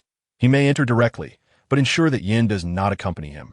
Jiangling instructed the woman beside him. Understood, young master, she replied. Shiyue chuckled silently at Jiangling's words, feeling fortunate that Yin had not been invited. Without further ado, he stepped into the room, while Jiangling chose to remain outside, allowing the siblings some private time. In the courtyard, Jiangling approached a nearby swing, which he had crafted for Hu Lina. It had been made during a time when he was frustrated with her interruptions while practicing swordplay, leading him to create such trinkets for her amusement. At times, when he had inadvertently angered Hu Lina, these little creations had served as tokens of reconciliation. Riding bamboo horses, circling the bed to play with green plums, living together in Chang'an, 2 children without suspicion. Jiangling recited softly, reminiscing about the past, a smile breaking across his face. After a while, Shiyue emerged, glancing at Jiangling on the swing. Shall we take a stroll? Let us head to the back mountain. Jiangling suggested as he rose to his feet. Onward. Shiyue retrieved an item from the storage soul guide and tossed it directly towards Jiangling, which turned out to be a jar of wine. Jiangling caught it, opened the stopper, took a whiff, and then proceeded to drink from it. You drink alcohol? Shiyue remarked in astonishment. He was aware that Jiangling abstained from alcohol and had merely thrown it as a means of mockery. However, Jiangling's actions left him utterly astonished. Previously, they had shared a drink once, during which Hu Lina had joined them and tasted a bit as well. Jiangling had only consumed a small amount before becoming inebriated, exclaiming his desire to kiss Hu Lina, and had it not been for Hu Lina's intervention, he would have faced a beating. Since that drunken episode, Jiangling had sworn off alcohol, having only indulged a couple of times during his years of training. The occasion he referred to was when he drank for Zhu Qing in Xingluo, though his capacity for alcohol was indeed quite modest. Upon hearing this, Shiyue chuckled softly, took a hearty swig from another jar, and, after a moment of silence, inquired, How long will it be until my sister awakens? Perhaps over a year, Jiangling replied quietly, seated with the jar in his arms, taking several more gulps until half of it was gone. The Pope informed me that I had wronged you. I was impulsive this morning, Shiyue admitted, sitting alongside him. He was not one to be unreasonable. Given that the Hao Tian Douluo had acted, it was already a stroke of luck that Jiangling and Hu Lina had returned alive. Moreover, Jiangling had avenged himself by killing the instigator and maiming Tong Hao's son, which alleviated much of Shiyue's resentment towards him. I couldn't care less about your opinion of me. I only blame myself for failing to protect my senior sister, Jiangling retorted, his face flushed, eyes slightly glazed, revealing the effects of intoxication. You brat, I was trying to console you, and yet you. Shiyue pointed at Jiangling, but ultimately chose to remain silent. Aren't you afraid I might object to Nana marrying you? Shiyue threatened. Come now, can you even defeat me? Besides, will my senior sister listen to you? Jiangling mocked. Shiyue, caught off guard, was momentarily at a loss for words. Glancing at Jiangling's drunken state, he sighed. What am I even arguing with a drunkard for? You're the drunkard.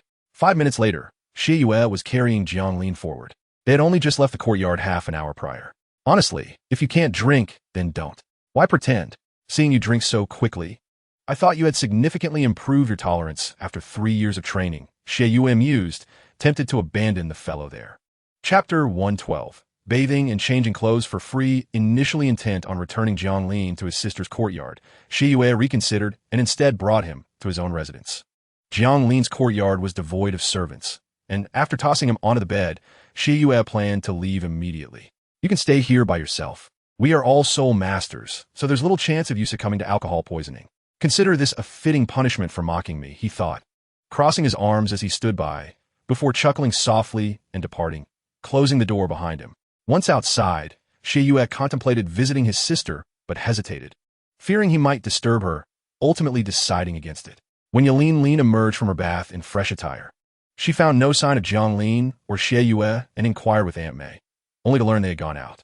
The sun gradually descended, transforming from a golden hue to a crimson sunset, until it finally dimmed, giving way to the moonrise and the onset of night. Where has that fool gone? Is he still tending to that old man?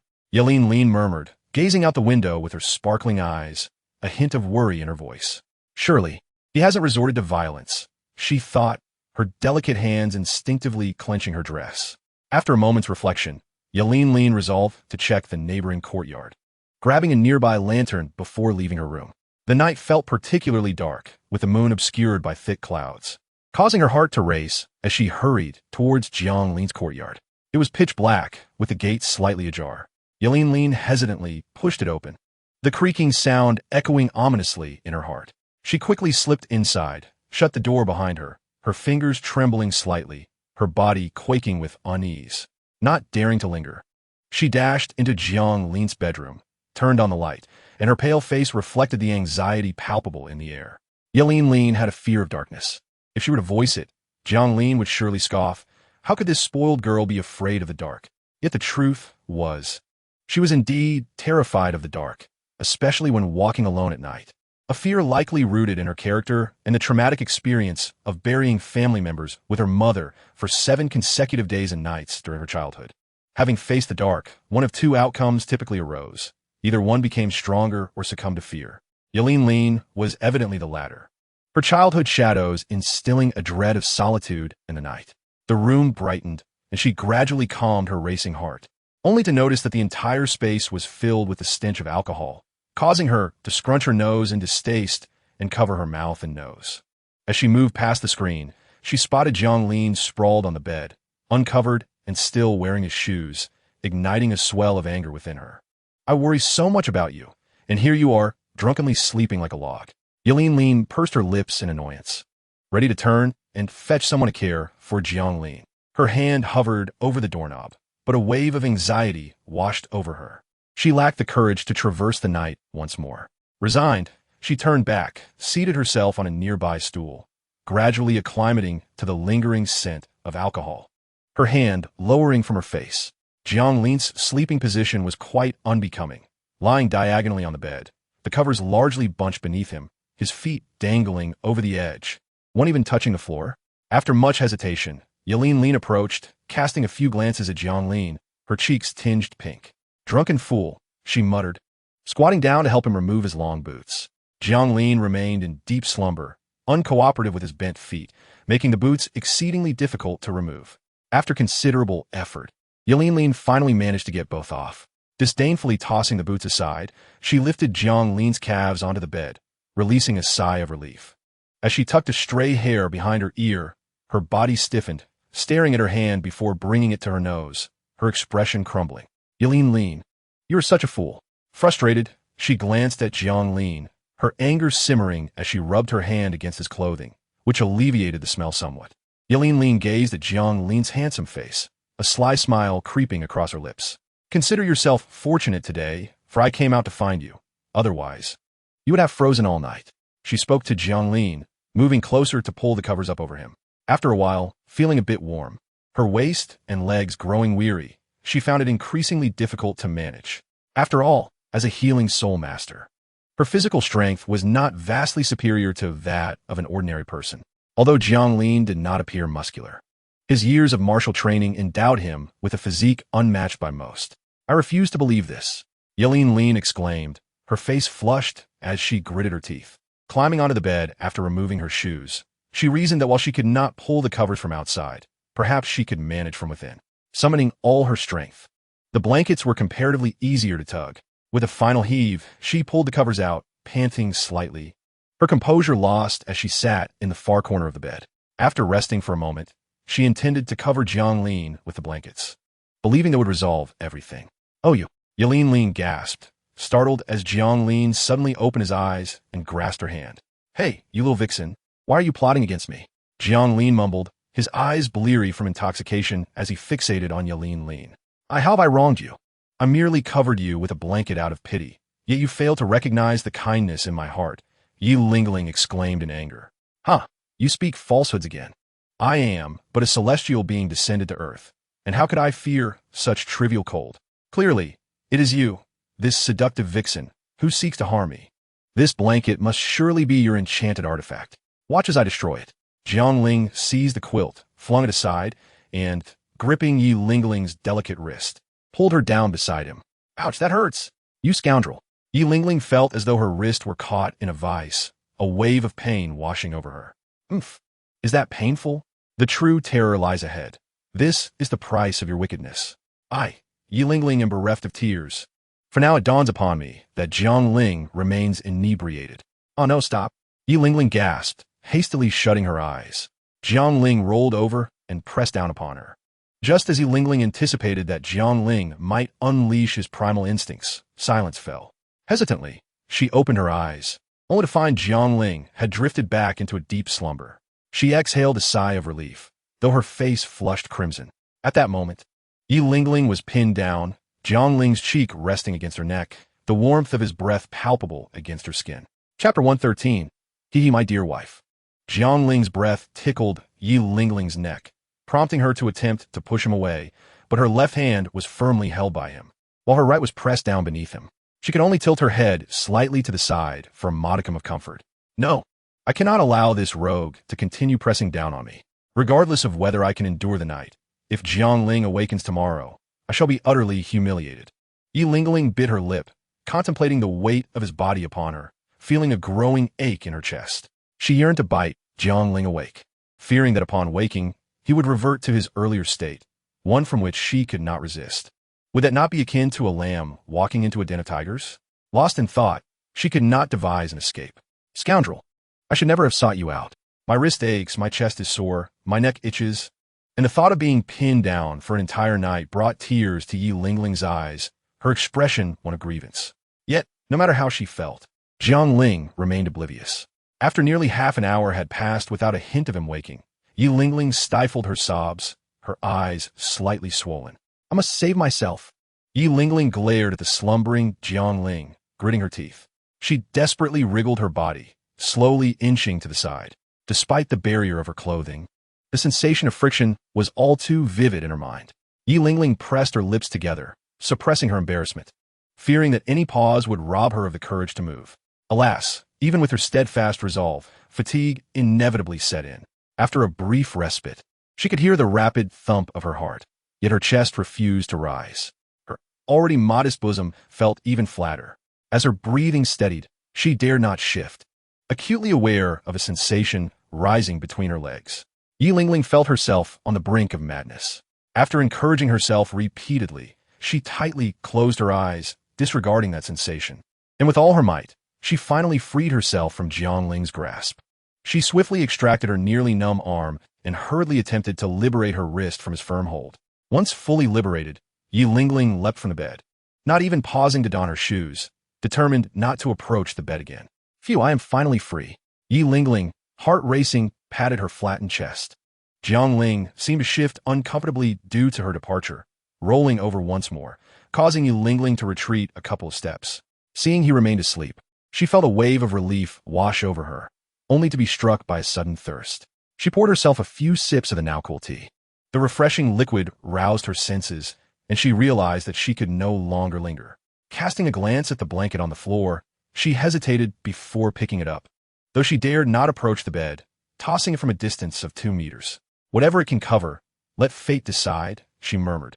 She quickly retrieved her shoes, ready to leave, undeterred by the darkness.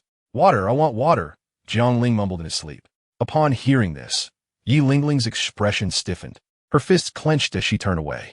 I will not concern myself with you any longer. She lifted her leg to exit the bedroom, choosing not to look back. My throat is so dry, so uncomfortable. I need water, Jiang Ling's voice rose slightly. Yi Lingling paused, her anger flaring as she spun around, retorting, I'm truly frightened of you. She grabbed the teapot, filling a cup to the brim. Here is your water. But let me be clear, I will give you water, but you must refrain from touching me. Cradling the cup with both hands, she still hesitated to approach. Fine, as long as you provide me with water. I shall obey your every command, Jiang Ling replied. Seemingly hearing Yi Lingling's words, his eyes still closed. Relieved, Yi Lingling stepped forward. Here, drink, Jiang Ling, upon hearing her, half opened his bleary eyes, propping himself up with his hands and parting his lips. Yi Lingling's face darkened as she realized the stark difference between a person who was intoxicated and one who was sober. With a resigned sigh, she knew better than to argue with a drunken man, and she tilted the cup toward his mouth. Glug, glug, glug. In no time, the cup was nearly empty. Cough, cough. Jiang Ling erupted into a fit of violent coughing. Startled, Yi Lingling hurriedly sat beside him, placing the cup aside, and gently patted his back in a panic. How could you choke? I was careful not to feed you too quickly. Cough, cough, ha ha ha. I tricked you, my dear wife. You are far too easy to deceive. Jiang Ling laughed heartily. You. Yi Lingling rose in exasperation, glaring at Jiang Ling, who had not even noticed that he had called her wife. I shall not speak to you any longer. You can stay here by yourself. In a huff, she turned to leave. My dear wife, please don't go. I was wrong. I shouldn't have joked like that. Seeing Yi Lingling about to depart, Jiang Ling reached out but only managed to grasp the fabric at her waist, pulling her back with such force that her dress tore. Yi Lingling gasped, yanked back by the sudden strength. Crash! The cup shattered on the floor. My dear wife, I was wrong. Please don't leave. Stay with me tonight, Jiang Ling pleaded, wrapping his arms around her waist, resting his chin on her shoulder in a tender manner. You have mistaken me for someone else. I'm not your wife. Yi Lingling exclaimed, both startled and frightened, her body blushing furiously, her cheeks as red as a boiled lobster, as she struggled to pry Jiang Ling's fingers away. You are my wife? Why won't you admit it? Jiang Ling insisted stubbornly. Jiang Ling, please wake up. I am Yi Lingling. I'm not your wife. She tried to clarify, but her words were stifled, her body rendered immobile. Pressure points. You are indeed my wife. Let us retire for the night. With a mischievous grin, Jiang Ling released his grip on Yi Lingling's shoulder, cradling her softly as she slumped into his embrace. Jiang Ling then laid Yi Lingling down on the bed. What is this? So bothersome, he murmured, glancing at the torn fabric in his hands. With a careless motion, he shredded it further, revealing the delicate garments beneath. In an instant, the gentle lamb was laid bare before his gaze. Yi Lingling's eyes widened in fury, helplessly witnessing the unfolding events, unable to voice her protest. The trepidation within her heart transcended mere shyness, as a crystalline tear slipped from the corner of her eye. Hee, my lady, Jiang Ling chuckled, having just made contact with Yi Lingling. Looking down at himself, he casually tore at his clothing. Jiang Ling, in a fit of chaotic affection, nibbled at her, some parts even eliciting a bite. Yi Lingling could only watch helplessly as Jiang Ling acted at will. And what filled her with even greater shame was the fact that she had responded. However, due to the effects of alcohol, Jiang Ling seemed to have lost his way, ultimately falling into a deep slumber while embracing the incapacitated Yi Lingling. Chapter 114. A wonderful misunderstanding. He picked up a teapot nearby and filled a cup with tea. Give me water. But let me be clear. I will give you water, but you must not lay a hand on me, Yi Lingling said, cradling the cup in her hands, still hesitant to approach. All right, as long as you provide me with water, I shall adhere to your every command, Jiang Ling replied softly, seemingly acknowledging her words with his eyes closed. Hearing this, Yi Lingling breathed a sigh of relief and stepped forward. Here, drink, she urged. Without wasting a moment, he immediately contacted his comrades, rallying various hidden forces from the shadows, and they remained active well into the night without a single report. In the face of Su Zichuan's skepticism, Guyu merely smiled calmly, fully comprehending the sentiments of Mu Yun and Su Zichuan at this moment. Much like his own feelings of doubt and disbelief when he first received the news, Ao Tian pondered for a moment. Adhering to the principle of helping others to the end, he resolved to assist the two siblings in establishing a foundation. After all, It would ultimately lead to their inability to manage the Jiang family, and gaining strength for self-preservation was not a bad outcome. At the very least, Ao Tian did not wish to witness them being relentlessly pursued by the Jiang family due to their insufficient power. Qin Fengzhan suddenly spoke coldly. If you dare to fire a shot, everyone shall perish with you. Just then, Feng Jiping's vehicle arrived, pulling up beside Qin Fengzhan's car. He stepped out and observed the two in a standoff, unsure what to say, and simply stood by. The Taishan was compelled to step forward, determined to protect his homeland. He ventured alone to the Sylvan Palace to negotiate with Qian Qing, who promptly devoured Taishan Huage and continued the pursuit of the fleeing Kotian. Regarding such a humanized emperor system, Lei Yu was quite satisfied. This upgrade finally allowed him to experience what it truly meant to possess the most formidable emperor system, as everyone else merely appeared as data in his eyes. With astonishment, Ao Tian immediately grasped Shui Er's arm, unleashing a surge of true energy. If he were to establish a foundation for Shui Er, he needed to fully comprehend her condition. Otherwise, he could not guarantee her safety. How is that possible? Firstly, how could that seal be deceived? And secondly, how could the crown prince be sent to the solitary city to meet his demise? Ling Si remarked with a raised brow. Xiang Feng's words caused Xian Yuan Nian Shan to pause, slowly turning to face him with a look of astonishment. He genuinely did not expect Xiang Feng to utter such words. East King, I was just about to report this matter. General Yang has gone to pursue the West King's daughter, Luo Dagong hurriedly stated. Big shot, what business do you have with me? Zhang Liang, not wishing to prolong the matter, sensed a hint of discontent from Lu Dahua's tone and wondered what had transpired. Why was he so directly seeking him out? Did he wish for Zhang Liang to compose a song for him? The world was undergoing monumental changes, yet the residents of Quitamondo continued their daily lives, diligently working and living, even amidst the fall of the gods. 3,000 miles beyond Floating City stood a towering mountain, perpetually eroded by wind and sand, appearing on the verge of collapse. Nonetheless, it stood proudly, an undeniable marvel, albeit seldom appreciated. Numerous tourists flocked to the Caribbean islands, driven by curiosity about pirates, thus providing substantial economic benefits to the local populace. A wife requested her husband to accompany her to the Flower Street to witness the auction of the courtesan's first night. This was no longer a mere unusual occurrence, but rather a sign of impending doom. Yaner remained somewhat bashful, hiding in her room, while Jin Yang had already taken Duo out early.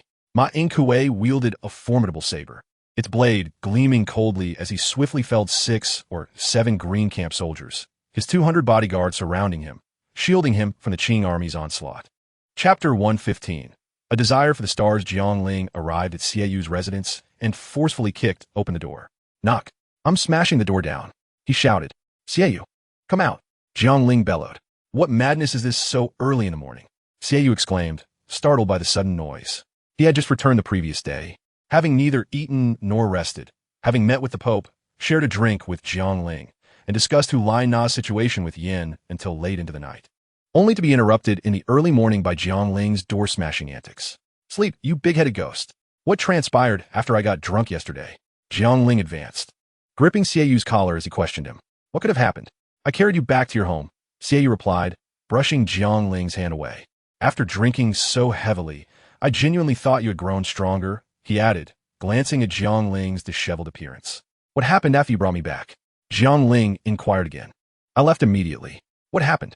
Xieyu sensed something amiss with Jiang Ling and asked. At Xieyu's questioning, Jiang Ling's face nearly flushed with embarrassment as scenes from the previous night replayed in his mind. He quickly banished those enticing thoughts and firmly asked, I am fine. Did you mention my drunken state to the people in the senior sister's courtyard? Did you arrange for anyone to look after me? No, after bringing you back. I didn't want to disturb Nana, so I left directly. You know how your drinking habits are. Would I dare to arrange anyone to attend to you?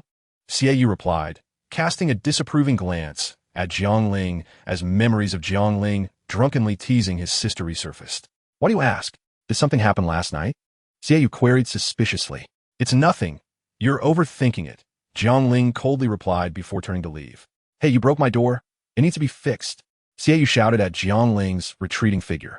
Yi Lingling forced herself to return to her residence, taking a moment to recuperate. Thankfully, she had come back early, just as dawn broke and no one had seen her.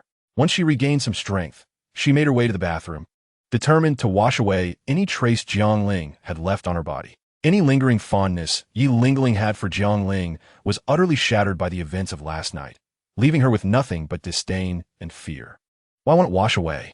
Why won't it wash away? Yi Lingling desperately rubbed at the fading bite marks on her chest, her skin turning red from the friction. Yet the marks remained glaringly visible. Sitting in the bathtub, she hugged her knees and wept quietly.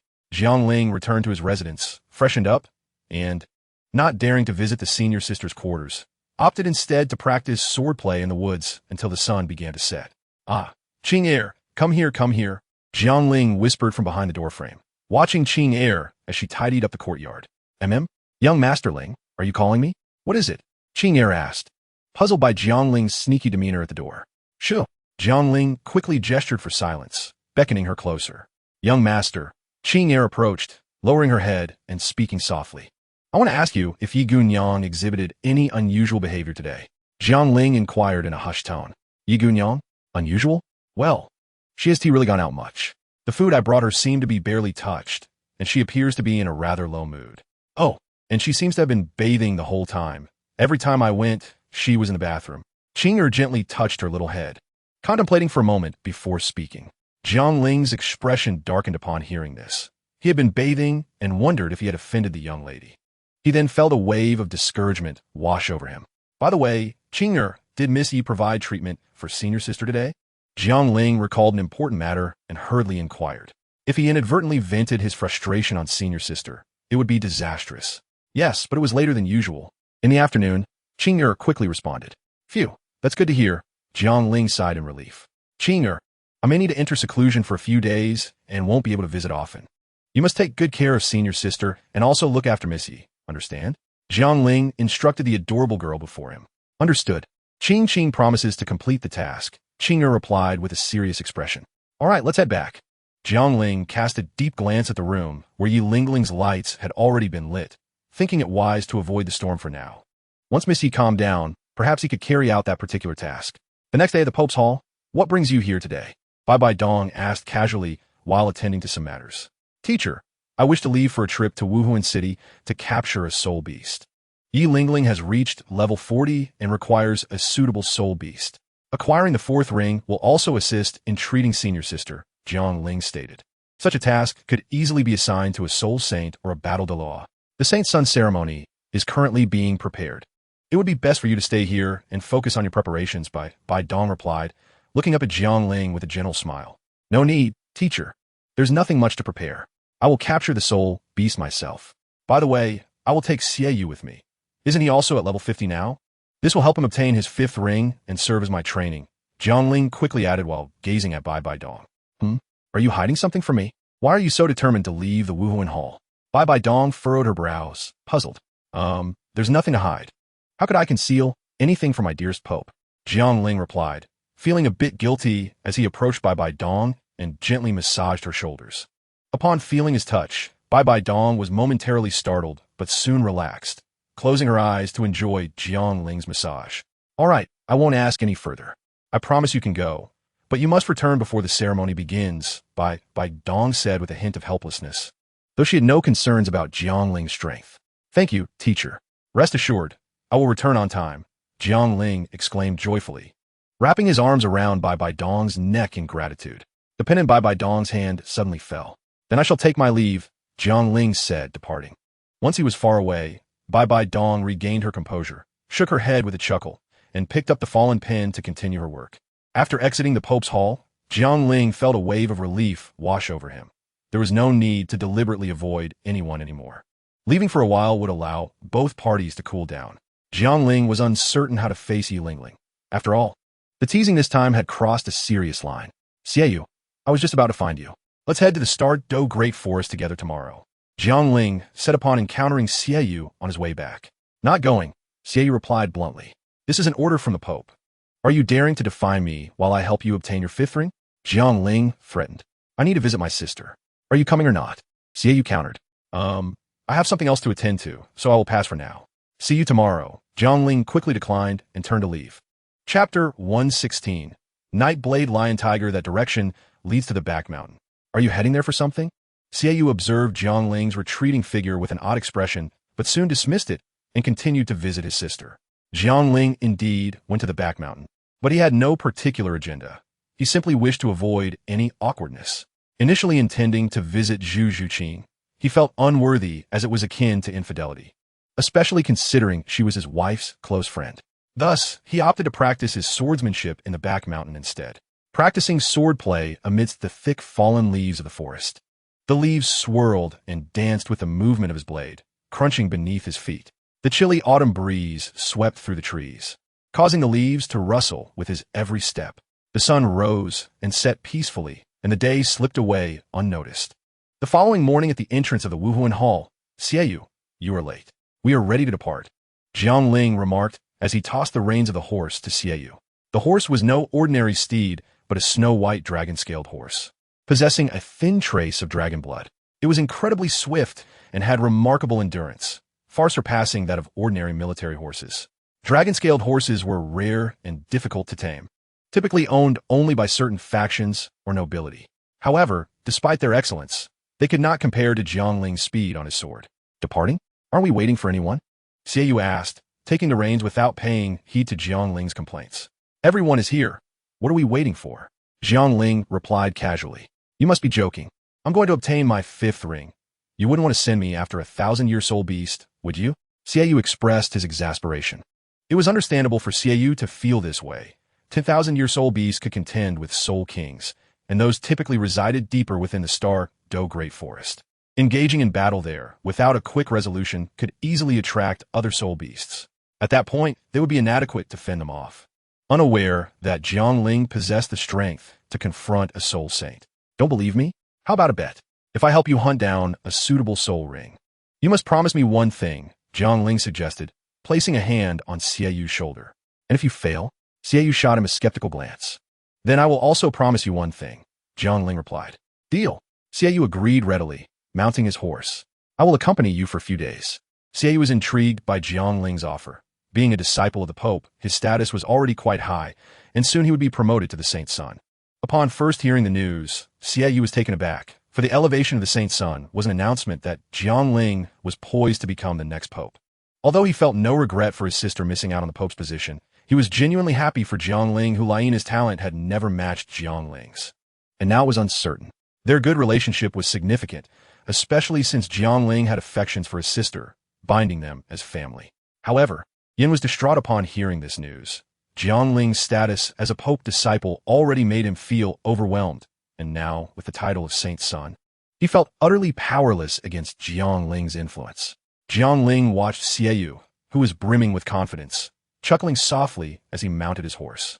Although riding was less glamorous than flying on a sword, it was far less tiring, and Jiangling was in no rush.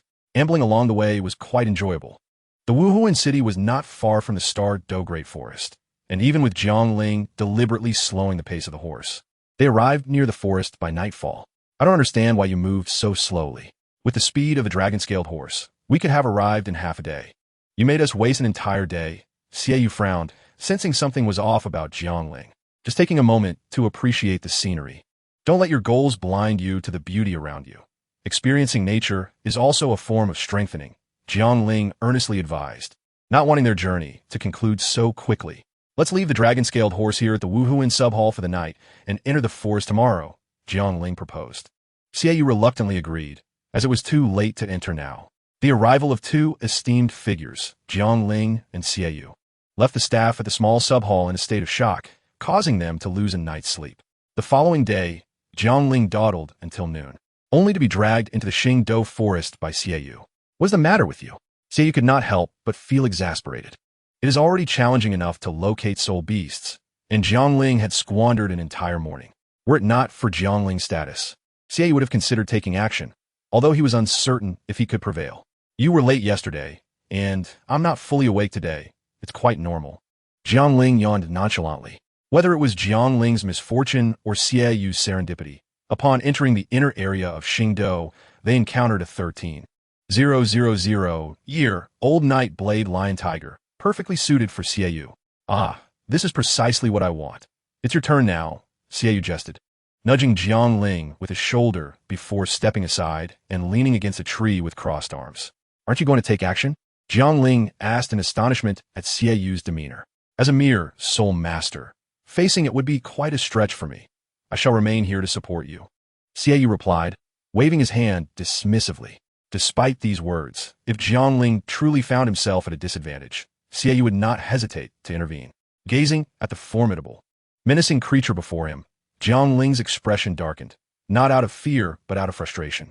Why did you show up so early? Can't you wait a couple of days? Are you in such a hurry to perish? Since they had encountered the beast, Jiangling would not hold back. He would never gamble with a friend's future. Missing this opportunity could lead to dire consequences if the right soul beast did not present itself again. With a fierce determination, Jiangling unleashed his fourth soul skill. Man Wang Zhao, followed by Jian Shi Chuan Yinpu, and Jian Shi Qi Chong Hong Luo Ri. His strikes were thunderous. Yet Man Wang Zhao was torn apart like paper before the Night Blade Lion Tiger, a feat even a soul sage could not achieve. Nevertheless, the two sword techniques found their mark, with the second slicing off a substantial portion of flesh and the third blinding one of its eyes. Roar! The Night Blade Lion Tiger, in pain, charged at Jiangling with a frenzied attack, its massive paw aimed directly at him. Xie Yu's body tensed, and he grasped his moon blade firmly. Jiangling countered instinctively, wielding the Chonghong sword to carve a crescent arc that cleaved towards the lion tiger's paw. Sensing the sword's deadly intent, the creature retracted its paw slightly, revealing razor-sharp claws that glimmered like black iron. Clang! The clash sent shockwaves through the air. The Night Blade Lion Tiger's claws indeed lived up to their fearsome reputation, managing to withstand the Chonghong sword's edge. What it repelled was merely your sharpness. Your lack of skill is not my concern, Jiangling thought as their weapons separated, leaving his hand slightly numb. I shall not play with you any longer, he declared, disregarding whether the beast understood his words. He then raised his sword to the heavens, trailing a red glow from the blade that surged towards the tip and shot into the sky. With a single stroke, the world transformed, revealing Jiangling's fifth soul skill, Ri Mianjiguang. A colossal crimson sword descended upon the Night Blade Lion Tiger, which now bore only one eye. Its expression filled with fear as it attempted to flee. Trying to escape? Jiangling grasped with his left hand, layers of Man Huang Zhao enveloping him, thinking to himself, I may lack many things, but soul power is not one of them. Seemingly realizing he lacked any deficiencies, Jiangling focused on the severely wounded Night Blade Lion Tiger below. What are you waiting for? Drag it away from here and find a more suitable place to absorb it, he urged Xie Yu. All right. Xie Yu snapped back to reality, hauling the soul beast away towards the outskirts. He was genuinely astonished by Jiangling's power. Was that truly just your fifth soul skill? In truth, Jiangling had held back. Otherwise, that strike could have obliterated the Night Blade Lion Tiger. Following Xie Yu closely, Jiangling remained vigilant of their surroundings. The noise from his last strike was bound to attract other soul beasts. Let us absorb here. I shall protect you, he stated after 10 minutes of running, extending his spiritual energy to sense the area. Jiangling approached the matter with utmost seriousness. Xie Yu nodded, wielding his moon blade to swiftly end the lion tiger's life. A black soul ring slowly rising. Xie Yu quickly sat cross-legged, adopting a 5-pointed star position. Jiangling stood by quietly, contemplating his swordsmanship. Sword separation, sword energy, sword intent, sword momentum, sword path. The first layer of swordsmanship merely relies on the sword's advantages. If one only possesses this layer, they do not even qualify as a swordsman. The second layer, sword energy, signifies a burgeoning mastery of the sword path, where many falter. The third layer, sword intent, allows for a clear understanding of the sword's essence. The fourth layer, sword momentum, condenses sword intent into a force, creating one's domain. The fifth layer, sword path, represents a legendary realm, perhaps that of a sword immortal. Is there such a being in Douluo? Jiangling shook his head, dismissing such lofty thoughts. Chasing after unattainable heights would only lead to one's downfall. His sword momentum remained unformed, making any discussion of the sword path premature. Currently, Jiangling stood at the threshold of sword intent, just a step away from solidifying his momentum and comprehending his own domain. To his knowledge, only the one known as Qibao, Liuli Zong's Qingtian Baiyu Zhu, and Jiahai Zijin Liang had ventured into the realm of sword momentum. As Jiangling's thoughts wandered deeper, Xie Yu completed his absorption. Jiangling promptly approached, inquiring, How did it go? Are you all right? What could possibly be wrong with me? Xie Yu laughed, playfully punching Jiangling. I truly appreciate it. This soul beast has granted me a soul skill that suits me perfectly. My 5th soul skill is called Sha, enhancing my attack power by 300%. Xieyu's expression turned serious as he expressed his gratitude. Even if you are so polite, I still expect my due from our wager. Remember, you owe me one. Jiangling responded, shifting the topic. Let us proceed. We have more soul beasts to find. Is there something else? Xieyu inquired. Missy has reached level 40 and needs a soul beast. We shall capture one for her. Jiangling explained as he walked forward. Missy is busy with healing and cannot accompany us. Jiangling anticipated Xieyu's question and replied. This was, of course, a ruse. Jiangling was unsure how to explain to Yi Lingling and did not trust others to hunt soul beasts for her. He intended to procure an exceedingly rare creature for Yi Lingling, the 7-colored elk. In terms of strength, the 7-colored elk might not rank highly, but its rarity is unparalleled.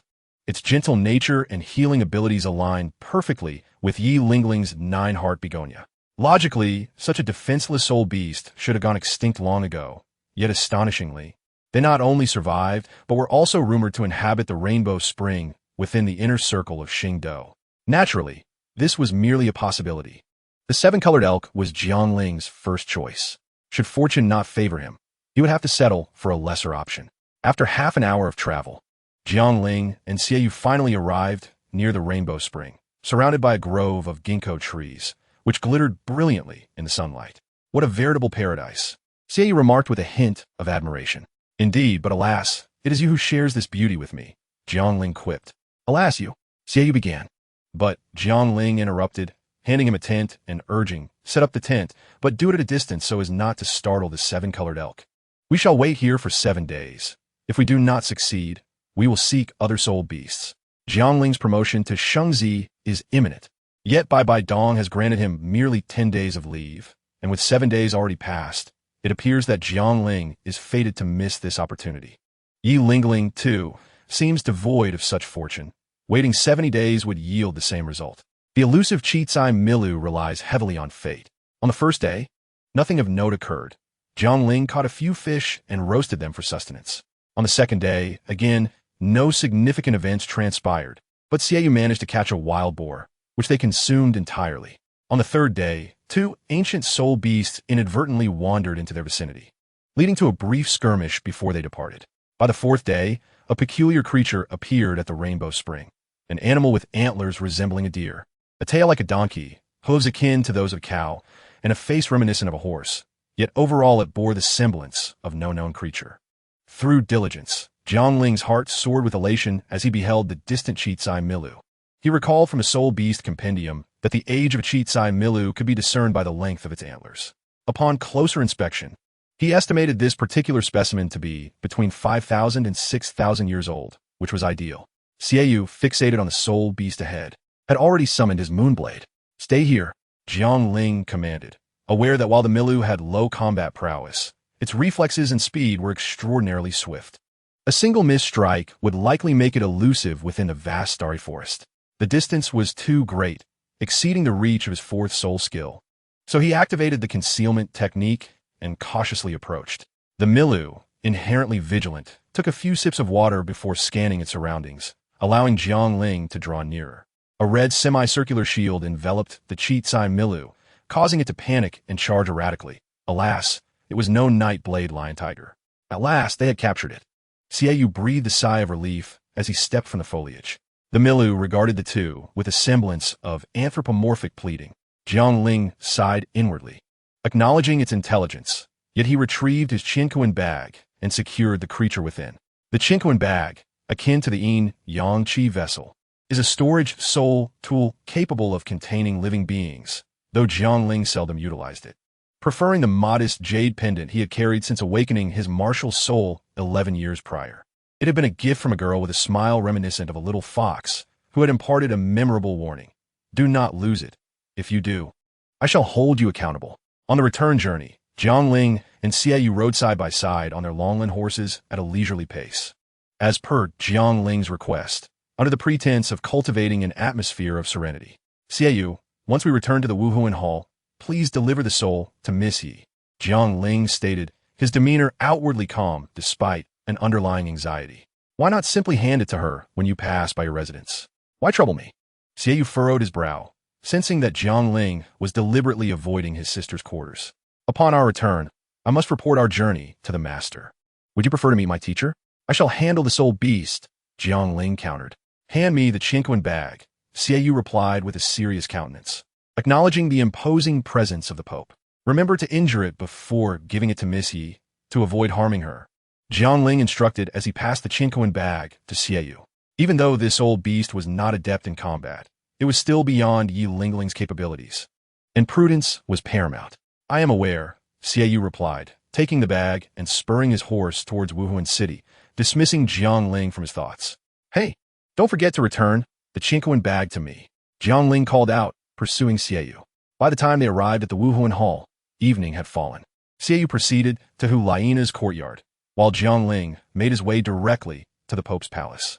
Unfortunately, Jiang Ling found himself at a loss, as Bai Bai Dong was absent from the hall. Strange, where could the master be? Jiang Ling mused as he exited, casting a puzzled glance behind him. It was possible that the master had been summoned unexpectedly. He chose not to dwell on it and continued to the area where Nu Zhan was recuperating. Old Fei, Jiang Ling greeted. Ah, young master, your news travels fast. Nu Zhan has only just awakened, and you already know, Fei Mingtsong exclaimed with delight upon seeing him. Uncle Nu has awakened? Jiang Ling was momentarily taken aback. Indeed, did not Missy inform you? Fei Mingtsong inquired, noticing Jiang Ling's apparent ignorance. No, I was away on business and have only just returned, Jiang Ling replied with a wry smile. Ah, I see. No wonder the person accompanying Miss Yi for treatment has changed these past few days, Fei Mingtsong remarked, stroking his beard thoughtfully. Old Fei, I shall go check on Uncle Nu, Jiang Ling said, eager not to delay. Wait a moment. Nu Zhan is currently absorbing the medicinal concoction I prepared for him to regain his strength and familiarize himself with his body. He will need a little more time.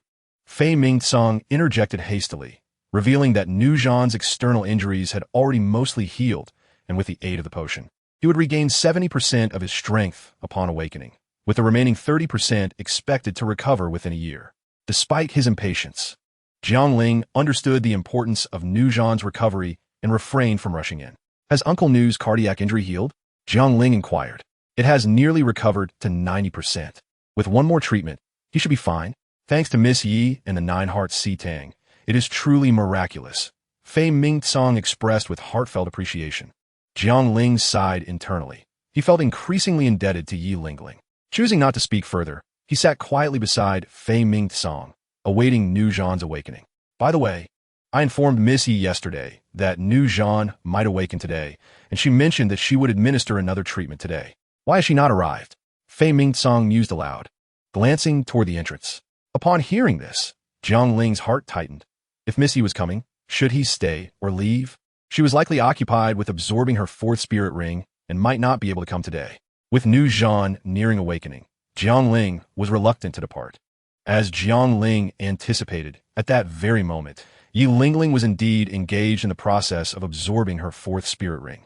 She had intended to delay until tomorrow, yet the soul beast would not permit it. Before she could intervene, Xiaoyu struck the Milu with a palm, sealing its fate, ensuring that even if Yi Lingling refrained from intervening, the soul beast would not survive until the following day. Reluctantly, she postponed her plans by a day and assigned Xing Heir to inform Fei Mingtsong that she would not be able to attend. After a brief wait of 10 minutes, a surge of soul power resonated from within the room. It's done, Jiang Ling exclaimed as he sprang to his feet and entered the chamber. Uncle Nu, he called out to Nu Zhan, who remained seated in the bath. Xiaoling, I knew you would surely turn misfortune into fortune, Nu Zhan responded, his face lighting up upon seeing Jiang Ling, his booming voice filled with excitement, as if he were not the one who had been injured. How do you feel? Uncle Nu, is your body recovering? Jiang Ling inquired with genuine concern. It's nearly there, Nu Zhan replied, donning his clothes and patting his chest reassuringly. The two then discussed the events following Tang Hao's injury to Nu Zhan, and upon hearing that Hu Laiana remained unconscious, Nu Zhan's frustration culminated in him smashing the table with a powerful strike. Kid, I healed you, and you still want to demolish my home? Fei Mingtsong rushed into the courtyard, his eyes narrowing at the sight of the shattered table as he reprimanded Nu Zhan. Oh, my apologies, old Fei. I couldn't control my strength, Nu Zhan said sheepishly, scratching his head in embarrassment. Be more careful, Fei Mingtsong cautioned, his expression softening.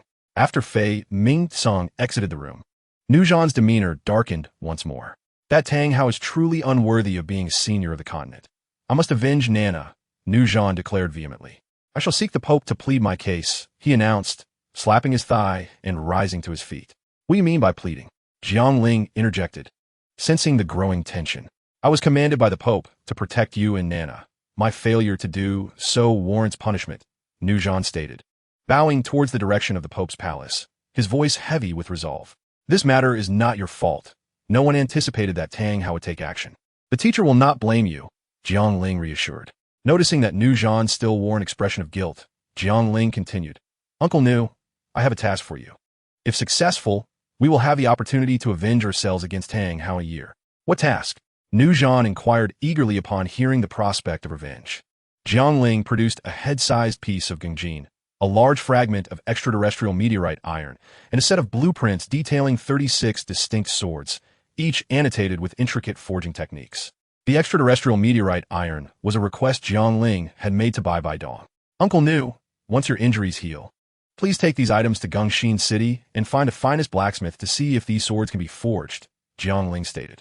He had already sought out the best blacksmith from the Wuhuan Temple, but to no avail. Nujan glanced at the blueprints and then at the gungjin, which emanated a chilling aura.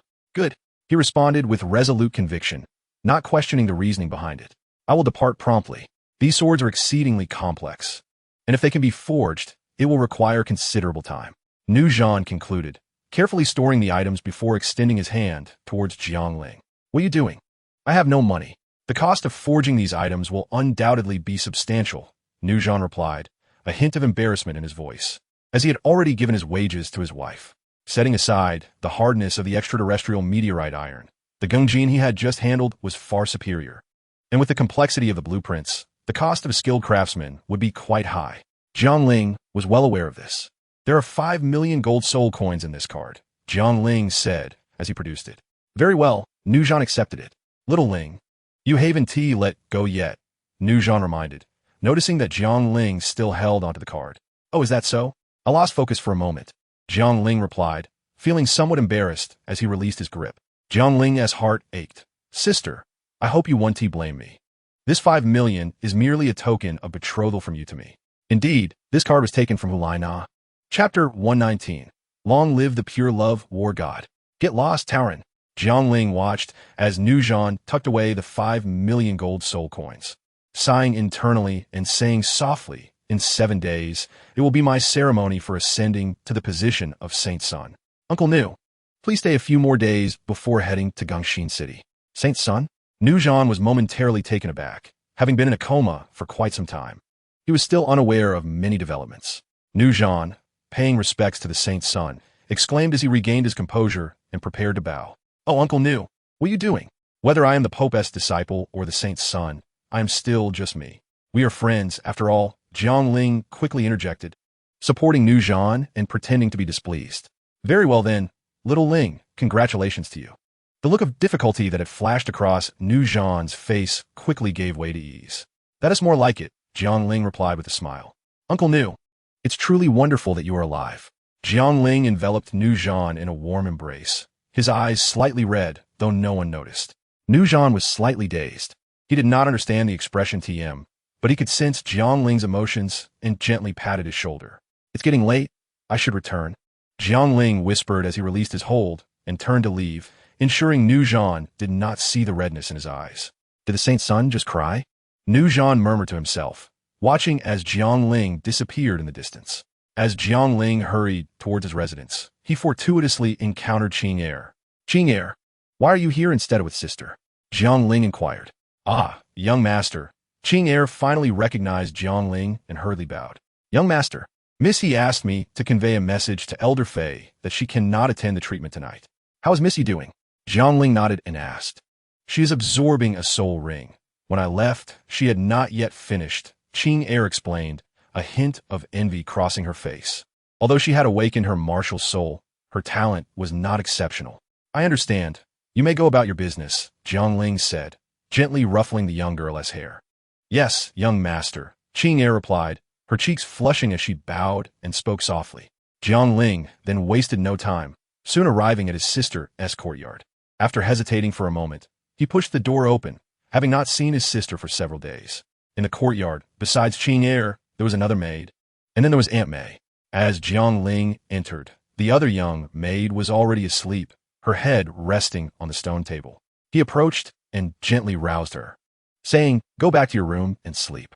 This girl, like Qing Er, was quite young with low soul power. On an autumn night, she could hardly withstand the chill. "Young master, I'm sorry," the groggy maid exclaimed upon awakening, startled to see Jiang Ling. "It's fine here. Return to your room to rest," Jiang Ling smiled. Afterward, he entered Hu Lai Na's room and spent some time there before emerging and glancing at Yi Lingling's room. "Still not finished? It's taking quite a while," Jiang Ling thought with a flicker of concern and proceeded to walk over. Upon entering, he found Aunt May inside. Aunt May began to speak, but Jiang Ling gestured for silence. Observing Yi Lingling's calm and steady breathing, with no signs of distress, Jiang Ling sighed in relief. Surmising that the seven-colored deer was indeed a rare beast, and absorbing its soul ring would not be an easy task. "Aunt May, please go rest. I will keep watch here," Jiang Ling said in a hushed tone. "Yes, young master," Aunt May agreed immediately. Having served Hu Lai Na for many years, she was well acquainted with Jiang Ling's character. He was approachable and rarely spoke with an authoritative tone. Jiang Ling's request for solitude was understood, and she bowed before exiting. With the door closing behind her, the room was left with only Jiang Ling and Yi Lingling. Jiang Ling sat on a stool, quietly observing Yi Lingling, who sat cross-legged on the bed. While guarding her, he pondered how to earn her forgiveness.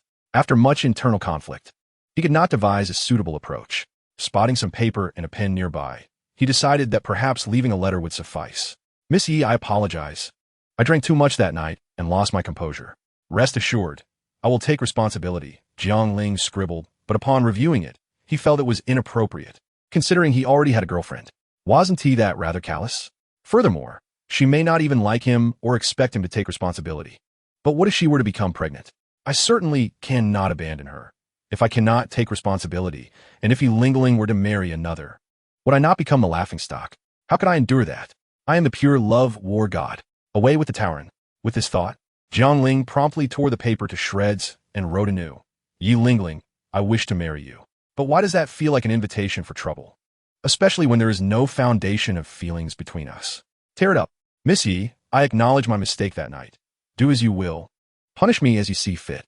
But what if she truly harmed me? Tear it up. Miss Yi, I genuinely drank too much that night. I will comply with any compensation you desire. Resources for cultivation, status, anything. If you happen to become pregnant, I will care for the child, or we can raise it together." Jiang Ling scrutinized his freshly penned letter, feeling it resembled a cliché tale of a wealthy heir's tragic love for a common schoolgirl, lacking sincerity. "Tear it up." Jiang Ling wrote and wrote, each page a battle between reason and emotion, ultimately resulting in the tearing of countless sheets. Soon, the stack of paper was depleted. "Why bestow upon me a face that captivates, all yet deny me the emotional intelligence of a true romantic?" Jiang Ling felt a wave of despondence wash over him. As Yi Lingling's soul ring absorption approached its conclusion, Jiang Ling found himself in a state of dismay. Surprised by the sight, he hastily gathered the discarded papers and prepared to leave. Not fully ready, he contemplated whether to apologize or postpone it for another day. However, as he opened the door, a fierce autumn wind swept in, stirring up a cloud of dust and prompting him to shield his eyes with his right hand.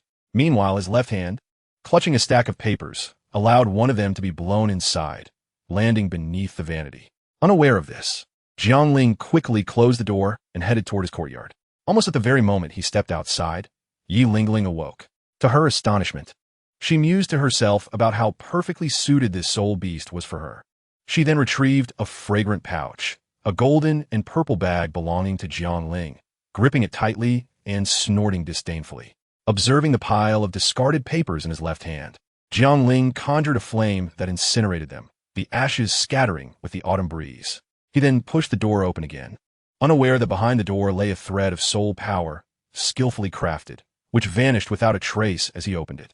Chapter 120. Who slept in my bed? Jiang Ling, blissfully unaware, passed through the courtyard and entered his bedroom. A faint fragrance wafted through the air, and he paused, inhaling deeply. Could it be that the teacher had visited? He was taken aback and rushed outside to survey his surroundings, finding nothing amiss.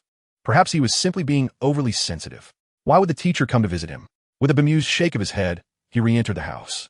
After a long day, fatigue washed over him, and he collapsed onto his bed. Just as he lay down, he abruptly sat up, astonished. There was indeed someone warm beside him. It was no wonder Jiang Ling was shocked. Few dared to enter his room, even if it was left unlocked, let alone lie on his bed. Skeptical, he took a whiff of the quilt, and a scent, far more potent than that in the air, filled his nostrils. It was unmistakably the scent of his teacher. Had she slept here? Jiang Ling's gaze turned momentarily vacant. Not far from Jiang Ling's courtyard, atop a massive boulder, Bai Dong stood gracefully.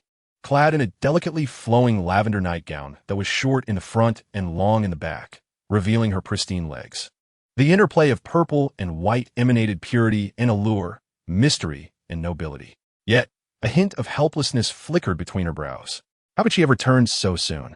Were there truly so many suitable soul beasts in the Douluo forest? Casting one last glance at Jiang Ling's dimly lit bedroom, she floated away. Ever since Jiang Ling had departed to hunt for soul beasts, Bai Dong had taken to spending the night in his quarters. She harbored many unspoken thoughts, keeping them buried deep, compounded by the overwhelming responsibilities of the spirit hall, which often left her restless.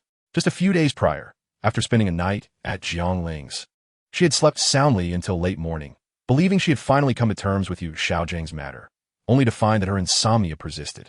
Bai Dong surveyed her own room, which could only be described in 2 words, desolate and lonely. The stillness followed her even into her newly changed quarters. On the day Jiang Ling and Xie departed the spirit hall for the Douluo forest, Bai Dong, after visiting Hulaina, inadvertently wandered into Jiang Ling's room and spent the night on his bed, sleeping deeply and forgetting her worries, finding solace for her restless spirit. If Bai Dong's room was characterized by a cold palate, then Jiang Ling's was undoubtedly warm. In her profound contemplation, the coldness of her previous environment had inevitably led to an imbalance, resulting in her insomnia and night sweats. Thus, during Jiang Ling's absence, she settled here, even setting up mechanisms at the courtyard gate to alert her if someone entered, feeling secure against the possibility of a sudden return. Yet, she had overlooked her own fragrance, which ultimately led Jiang Ling to discover her presence. As the sun rose high, Jiang Ling awoke, stretching luxuriously. Indeed, his own bed was the most comfortable, especially since it had been warmed by his teacher. The lingering scent of Bai Dong enveloped him, granting him a deep slumber that caused him to miss his daily sword training. He also dreamt vividly of a prolonged battle, one where the sword wielders either overwhelmed the staff bearers or vice versa, resulting in mutual ruin. However, the sword, possessing innate sharpness, often held the advantage, predominantly taking the offensive while the staff remained primarily on the defensive. The dream concluded with Jiang Ling waking up, a flush of embarrassment coloring his face as he muttered a soft apology. After rising, Jiang Ling washed and changed, circumventing Yi Lingling's dwelling before heading directly to the papal hall. "Teacher," he exclaimed, gazing at Bai Dong seated regally upon the papal throne, memories of his dream flooding back, and he promptly bowed in respect. "Xiaoling, when did you arrive?" Bai Dong inquired with a gentle smile as he entered. "Are you not aware of when I returned?" Jiang Ling thought to himself. Though he replied promptly, "I made it back last night. Everything went smoothly. And Yi Lingling has also become a member of the Soul Sect. I believe my senior sister will arrive soon." Though puzzled by why his teacher had been in his quarters, he was not foolish enough to ask.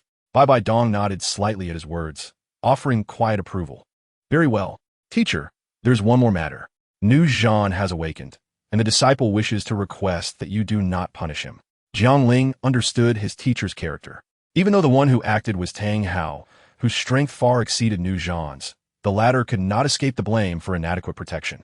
Had there been no incident, it would have been one thing, but the outcome nearly cost Hulaina her life. "I am already aware of this matter. Before you arrived, Nu Zhan had come to see me. I did not punish him. I advised him to seek you out to atone for his actions." Bai Dong replied as she stood and gracefully exited the papal hall, with Jiang Ling following closely beside her.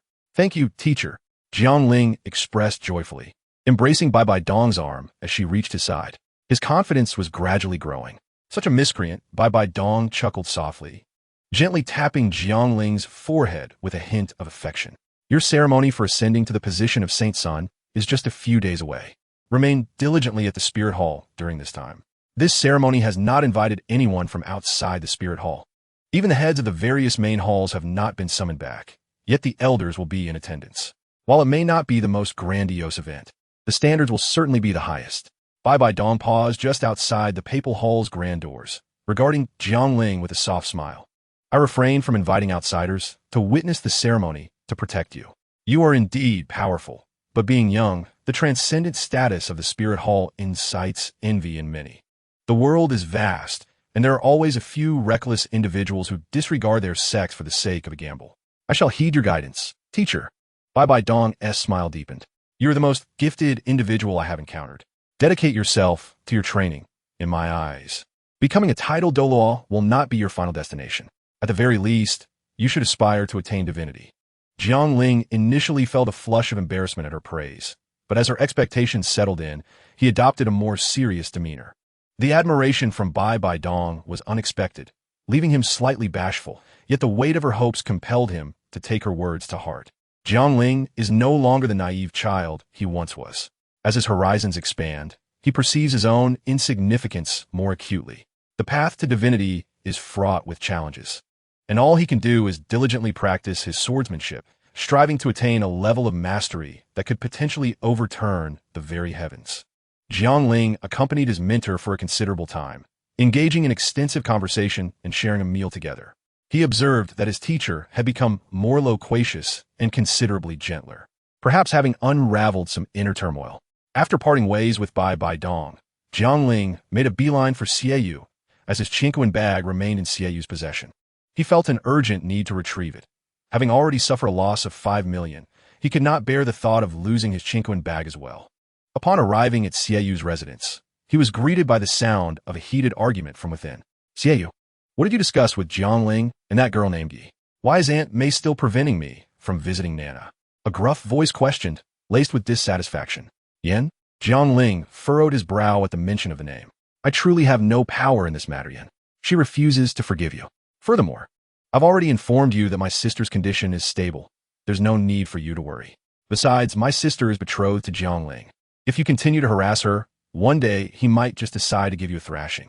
I must warn you, Jiangling's strength is beyond your imagination. Xiaoyu spoke earnestly, gripping Yen's shoulder. How strong could he possibly be? Does he simply possess one more soul ring than I do? My soul power is nearly complete. In a few days, I will go acquire another soul ring, and then we shall see who prevails. Yen retorted defiantly. One may lose a battle, but one must never show weakness in spirit. That is my life principle, Yen added. I was about to say something, Xiaoyu. Jiangling interjected as he stepped through the door, glancing at Yen with a calm demeanor. I'll await your ascension to Soul King before we compete. What brings you here? Xiaoyu inquired with a smile, realizing that he needed to mediate the tension between the two. I am here for my Chinquan bag, Jiangling stated plainly, eliminating the need for any indirect approach given their established rapport. Initially, Jiangling had intended to procure a divine herb for Xiaoyu, but alas, he found nothing suitable. Much like Jiangling, Xiaoyu wielded an offensive martial spirit, and Jiangling had only consumed a single herb to enhance his vision, leaving him with the hope of presenting a rare treasure in the future. There was, however, a herb that would suit Yen. The coxcomb phoenix sunflower was on his person, but given their antagonistic relationship, it was unlikely he would part with it easily. The Chinquan bag. Did Missy not give it to you? Xiaoyu queried. I left the Chinquan bag with her yesterday, thinking she would hand it over when you visited Nana. With Missy? Jiangling's voice rose involuntarily. Is there a problem? Xiaoyu asked, noticing the change in Jiangling's expression. No. When I returned yesterday, Missy was still absorbing her soul ring. This morning, my teacher summoned me, so I haven't seen her yet. Jiangling replied, momentarily flustered. In that case, I shall go find Missy. Jiangling promptly made to leave. Wait, I will accompany you. I also wish to see my sister, Xiaoyu insisted. Jiangling felt a wave of frustration. He had merely used this as an excuse to escape, not genuinely intending to go. I will go too. Yen chimed in eagerly. You will do no such thing. Jiangling shot a glare at Yen. Xiaoyu, I suddenly recall that my teacher instructed me to attend to another matter, so I shall not go after all. I will visit later this evening, Jiangling declared, offering his farewells as he walked away, ignoring Xiaoyu's calls. That fellow undoubtedly has ulterior motives. Nana remains in her slumber, and Jiangling would not evade Aunt May and Qing air like this unless it concerned Yi Lingling. Xiaoyu's curiosity was piqued. He felt compelled to uncover the truth. After parting ways with Xiaoyu, Jiangling exited the martial soul hall and made his way to the verdant courtyard. Realizing it had been a week since he last saw Zhu Qing, upon reaching the courtyard, he chose not to knock, but stealthily entered. It was now mid-afternoon, and the heat of the day had begun to dissipate, giving way to a brisk autumn breeze. Zhu Qing stood by the pond in the courtyard, her long hair cascading like dark silk, having grown several inches since he last saw her. Clad in a snug black training outfit, her figure was accentuated, her shoulders delicately sculpted, and her waist slender. The fullness of her form evoked a memory from his past life, an adage that spoke of the value of such attributes.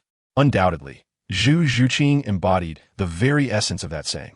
Jiangling shook his head, dispelling the wayward thoughts. He had intended to surprise Zhu Qing with a playful embrace from behind, but now he found himself reconsidering. Noticing her inappropriately light clothing for the cooling weather, he retrieved a cloak and approached her quietly. "The weather has turned chilly. You shouldn't linger outdoors dressed so lightly," he said gently as he draped the cloak over her shoulders. It was only then that Zhu Qing noticed someone was behind her.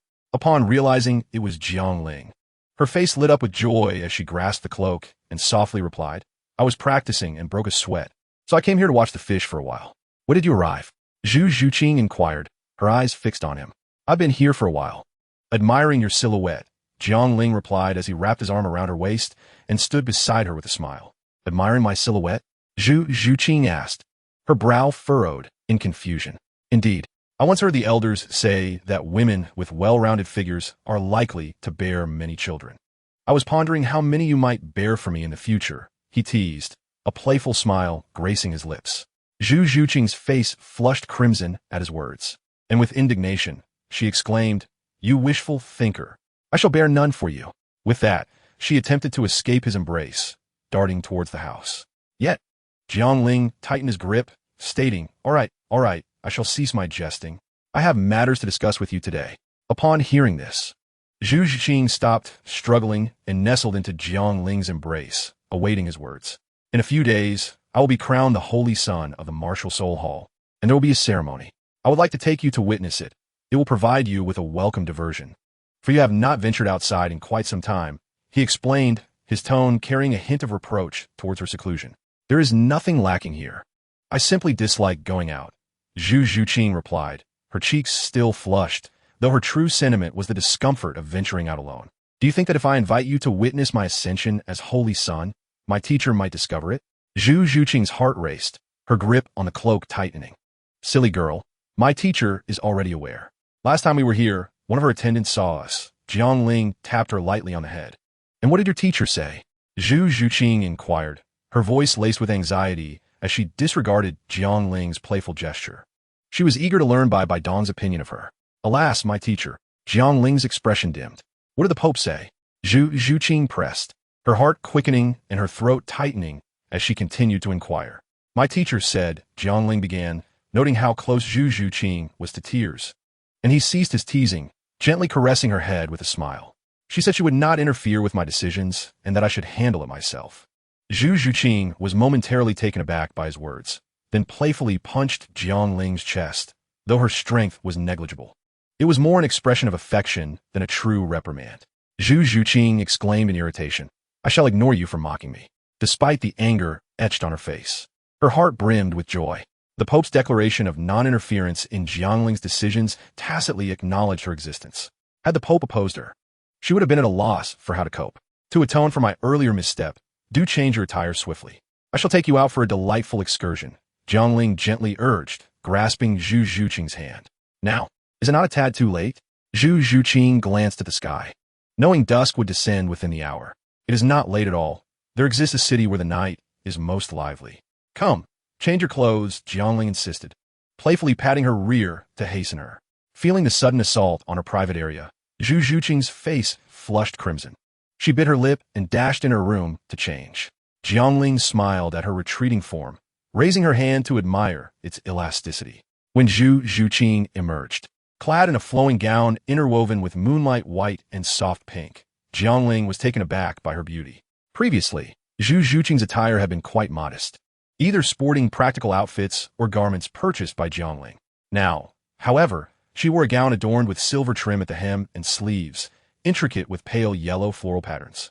A delicate pink and white sash cinched her waist, accentuating her slender figure.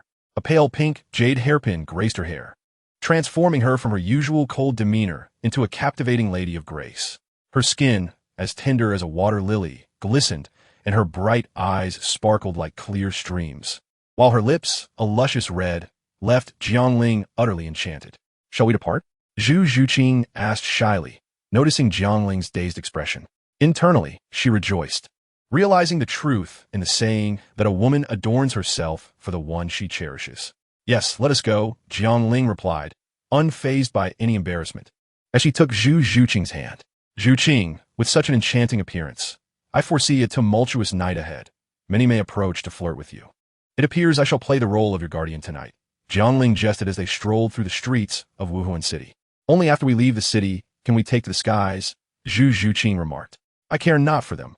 I dress for your eyes alone," Zhu Zhuqing blurted out, her face reddening immediately after. Jiangling was surprised by Zhu Zhuqing's boldness, gently squeezing her hand as she assured her, "I will ensure our world remains undisturbed." Zhu Zhuqing nodded bashfully. "By the way, will you not feel cold dressed like this at night, considering autumn has arrived?" Jiangling inquired with concern. "Nay, the gown is crafted from heavenly silk, and I am wearing undergarments," Zhu Zhuqing replied, though she felt a twinge of shyness discussing her attire openly in public. Meanwhile, Xie was subtly probing Yi Lingling to uncover what had transpired with Jiangling. "Miss Yi, have you and Jiangling encountered some conflict?" Xie inquired, observing Yi Lingling seated across from her. "Is this what you call subtlety? Perhaps you have misconstrued that term," Yi Lingling retorted, her expression icy. Xie was taken aback by her directness. "Jiangling has confided in me. Recently, he has been hesitant to come here. He sent me to resolve this matter." Yi Lingling's countenance darkened, fists clenched, as she seethed at the thought of Jiangling divulging details to another. "Leave," she barked, glaring at Xie. Xie was taken aback, wondering if they were not to negotiate terms, sensing the gravity of Jiangling's conflict with Yi Lingling. "Miss Yi, please hear me out. Jiangling has acknowledged his mistake. He merely feels embarrassed to come personally. He is willing to compensate, regardless of the amount. Just please do not harbor resentment." "Did he truly say that?" Xie, sensing a glimmer of hope, quickly affirmed, "Yes, those were his exact words." "Get out." Yi Lingling's fury erupted as she hurled a teacup at Xie. "Miss Yi." Xie dodged, narrowly escaping the projectile. "Leave." With Yi Lingling poised to throw more, Xie swiftly exited the courtyard. "This is disastrous. Jiangling has surely angered her greatly. I must have him come personally. I cannot let her take her wrath out on Nana," Xie murmured to herself. After dismissing Xie, Yi Lingling retreated to her room, slamming the door shut and collapsing on her bed, tears flowing uncontrollably. "Jiangling, do you think of me as someone who can be humiliated with money? I despise you. I loathe you." Meanwhile, high in the sky, Jiangling, cradling Zhu Zhuqing as they soared on a sword, sneezed unexpectedly. He conjured a protective shield around them, ensuring the wind generated by their flight did not touch Zhu Zhuqing. "Strange, could I be catching a cold?" he pondered. "What is it?" Zhu Zhuqing asked with concern. Nothing. Hold on tight, we are almost there," Jiangling replied with a smile, gradually descending. Innate City, a mid-sized city, bore a name reminiscent of an outlaw haven, yet its law enforcement was unparalleled, even surpassing that of the imperial capitals of two nations. This was due to its direct administration by the Wuhuan Hall, with a titled law station nearby. Such privileges were not granted even to the Wuhuan Sacred Hall. The inhabitants of Wuhuan City were primarily soul masters, with few entertainment venues or street vendors. Conversely, Innate City thrived with common folk, bustling with stalls selling candied fruits, puppet shows, and operas. It also boasted upscale treasure houses, trading posts, and auction houses, all under the control of the Wuhuan Hall, serving as a source of revenue. No one dared cause trouble here, for none would challenge the authority of the Wuhuan Hall, making it a favored trading location for many soul masters.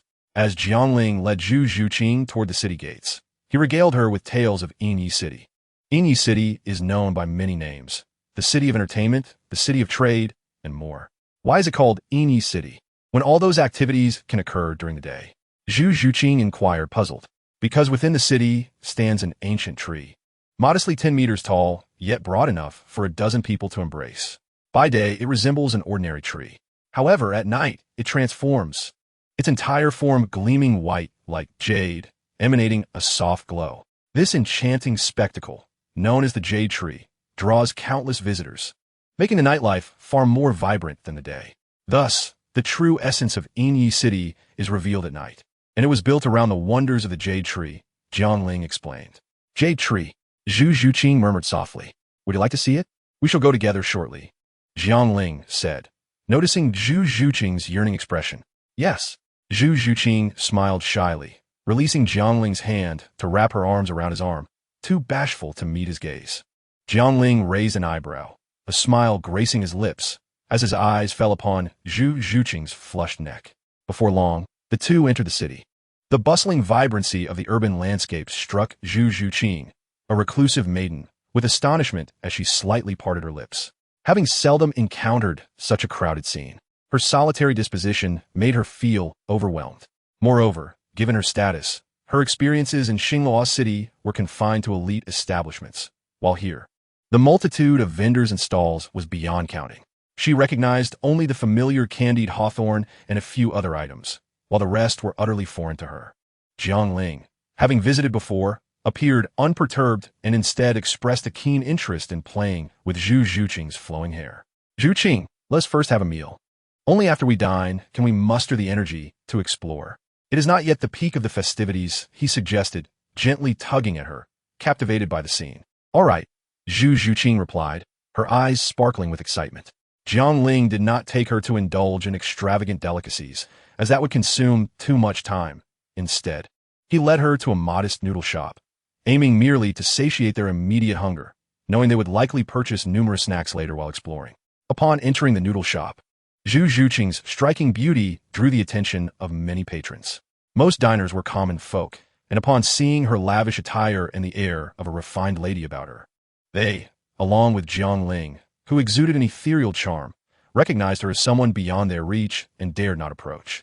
What would you two esteemed guests like to order? The owner promptly inquired, lowering his gaze, unable to fathom how such celestial beings would dine in his humble establishment. Do you have a private room? Jiangling asked, noticing the prying eyes of the crowd, slightly furrowing his brow. Although the patrons did not dare approach, their gazes lingered upon them. Well, this small shop has limited resources and unfortunately does not. The owner replied awkwardly. By the way, are you not here to cause a scene? Jiangling had initially intended to enjoy a simple meal before taking Zhu Zhuqing out, but the numerous stairs made it difficult to eat, prompting him to consider relocating. Young sir, there's a corner over there. Perhaps you could sit there? The owner suggested, perceptive enough to recognize the intentions of the diners. The corner was indeed out of the sight of most onlookers. Jiangling's eyes lit up at this. Very well. Owner, bring us 2 bowls of noodles, not spicy. He then took Zhu Zhuqing's hand and led her to the corner. Observing this, the other diners couldn't help but silently criticize the owner for his perceived betrayal, while those who could see the corner wore smug expressions, basking in their superiority. Where did this unfounded sense of comparison arise? However, Jiangling's subsequent actions left the onlookers feeling as if they had consumed something distasteful, their noodles losing all appeal. Zhuqing, please sit inside. Jiangling gestured to the seat beside her. He, instead of sitting next to her, took a seat across from her, perfectly obscuring her from the view of others. Those who wish to gaze upon my woman shall find the door firmly shut. Zhu Zhuqing quickly grasped Jiangling's intention and stifled a laugh, surprised to see his possessive side. The noodles were soon served, 2 generous bowls. Although the presentation might not have been exquisite, the quantity and flavor were beyond reproach. Jiangling ate quickly. Despite his elegant demeanor, he consumed the noodles at an astonishing pace.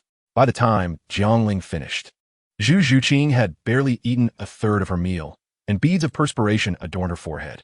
Is it too spicy for you? Jiangling inquired upon seeing her sweating profusely. Yes, Zhu Zhuqing nodded, her lips flushed. I need water. Jiangling hastily produced water for her while bringing his own bowl of soup closer. He could hardly believe it. He had ordered it non-spicy. After taking a sip, his face turned crimson. They had indeed added pepper. Just as he was about to call for the owner, Zhu Zhuqing stopped him, saying, forget it. There are too many patrons.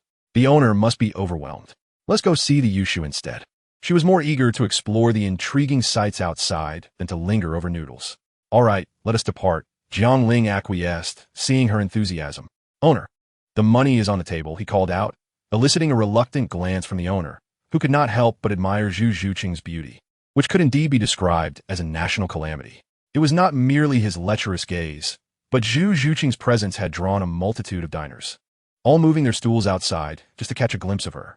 As they strolled, Jiangling purchased numerous trinkets that girls often adored, along with various snacks, candied hawthorn, fruit dumplings, milk tea, satisfying their hunger. Zhu Zhuqing, seemingly liberated, wanted to linger at every stall. After nearly an hour, they had yet to reach the Yushu, and Jiangling felt a slight ache in his feet. Linger over there, they sell masks. Let's take a look. Sure, Jiangling replied.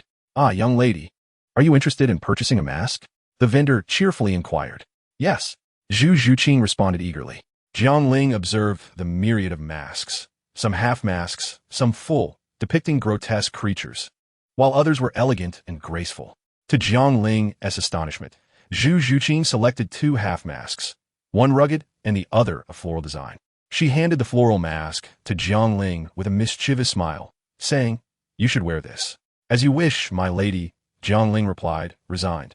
As he donned the feminine mask, Zhu Zhuqing also wore a mask, instantly obscuring her exquisite features. This is better. It may prevent unnecessary chaos, Jiangling mused internally. Throughout their journey, they encountered no disturbances, suggesting that the influence of the Wuhuan temple was indeed potent here. However, many men who dared to glance at Zhu Zhuqing were swiftly reprimanded by their companions, while numerous young maidens gazed at Jiangling, their male partners too intimidated to protest. Only the officials may ignite the flames. The common folk must not dare to light a lamp. Chapter 124.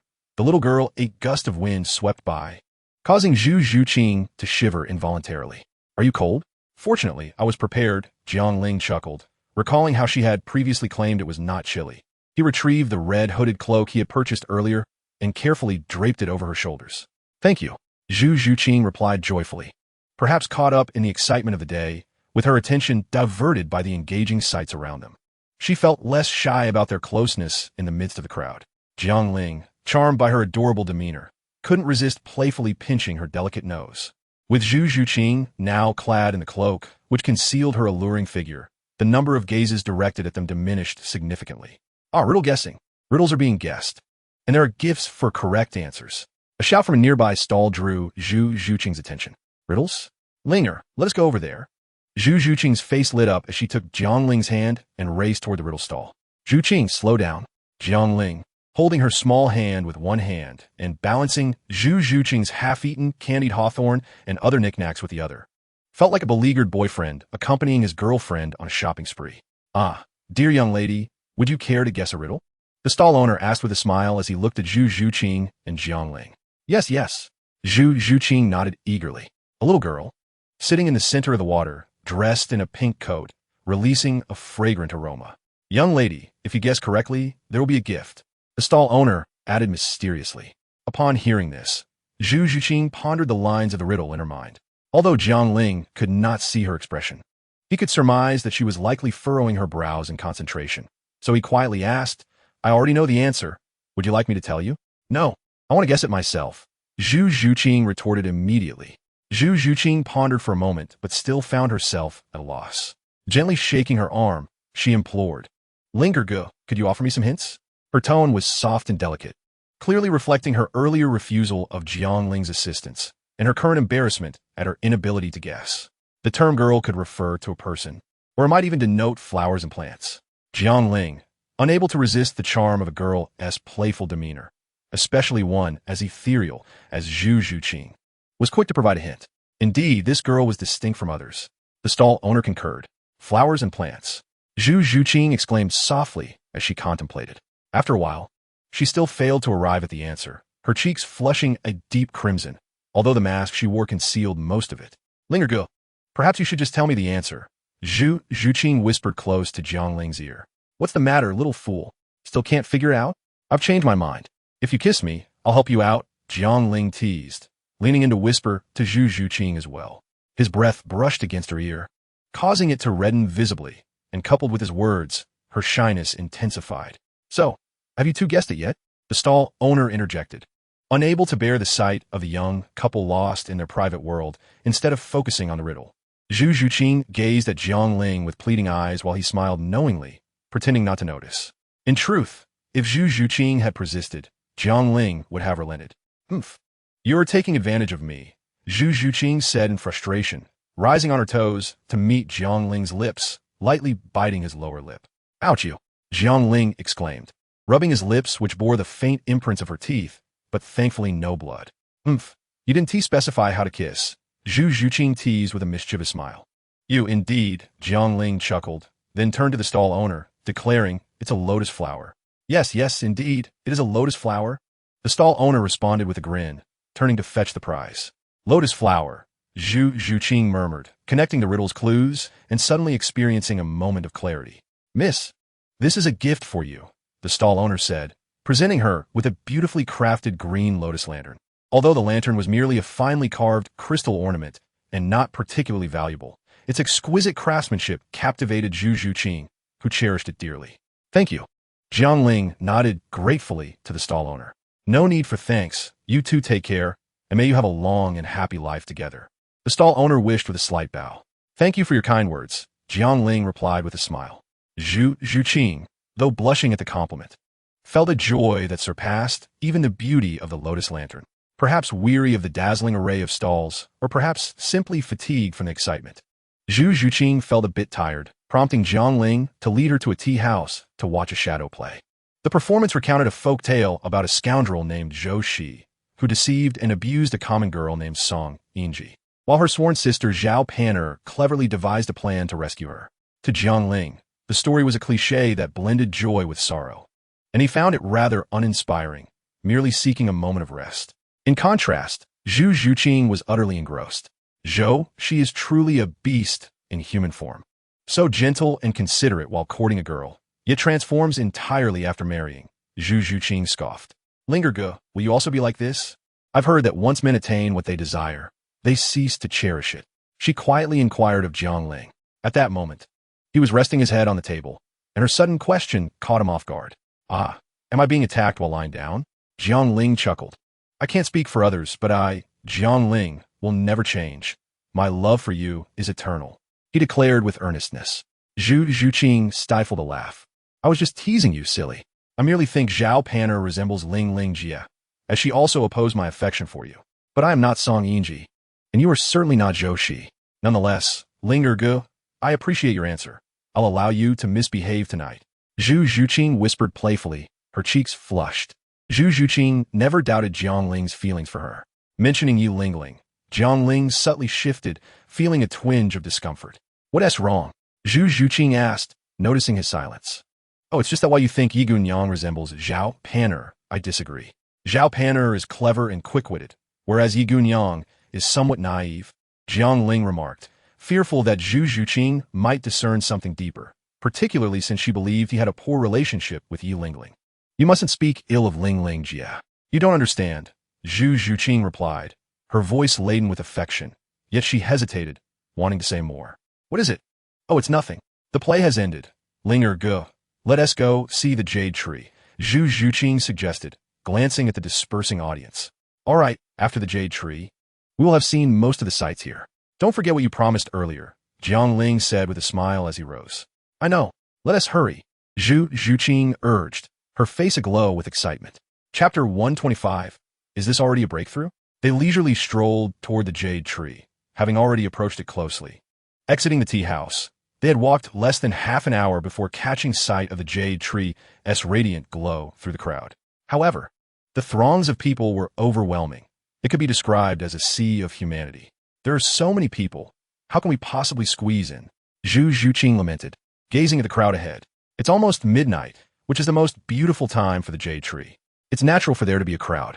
Don't worry, I'll handle this, and I'll ensure you get a close view of the jade tree, Jiang Ling reassured her, gently patting her head. In truth, it would be simple for Jiang Ling to reach the front.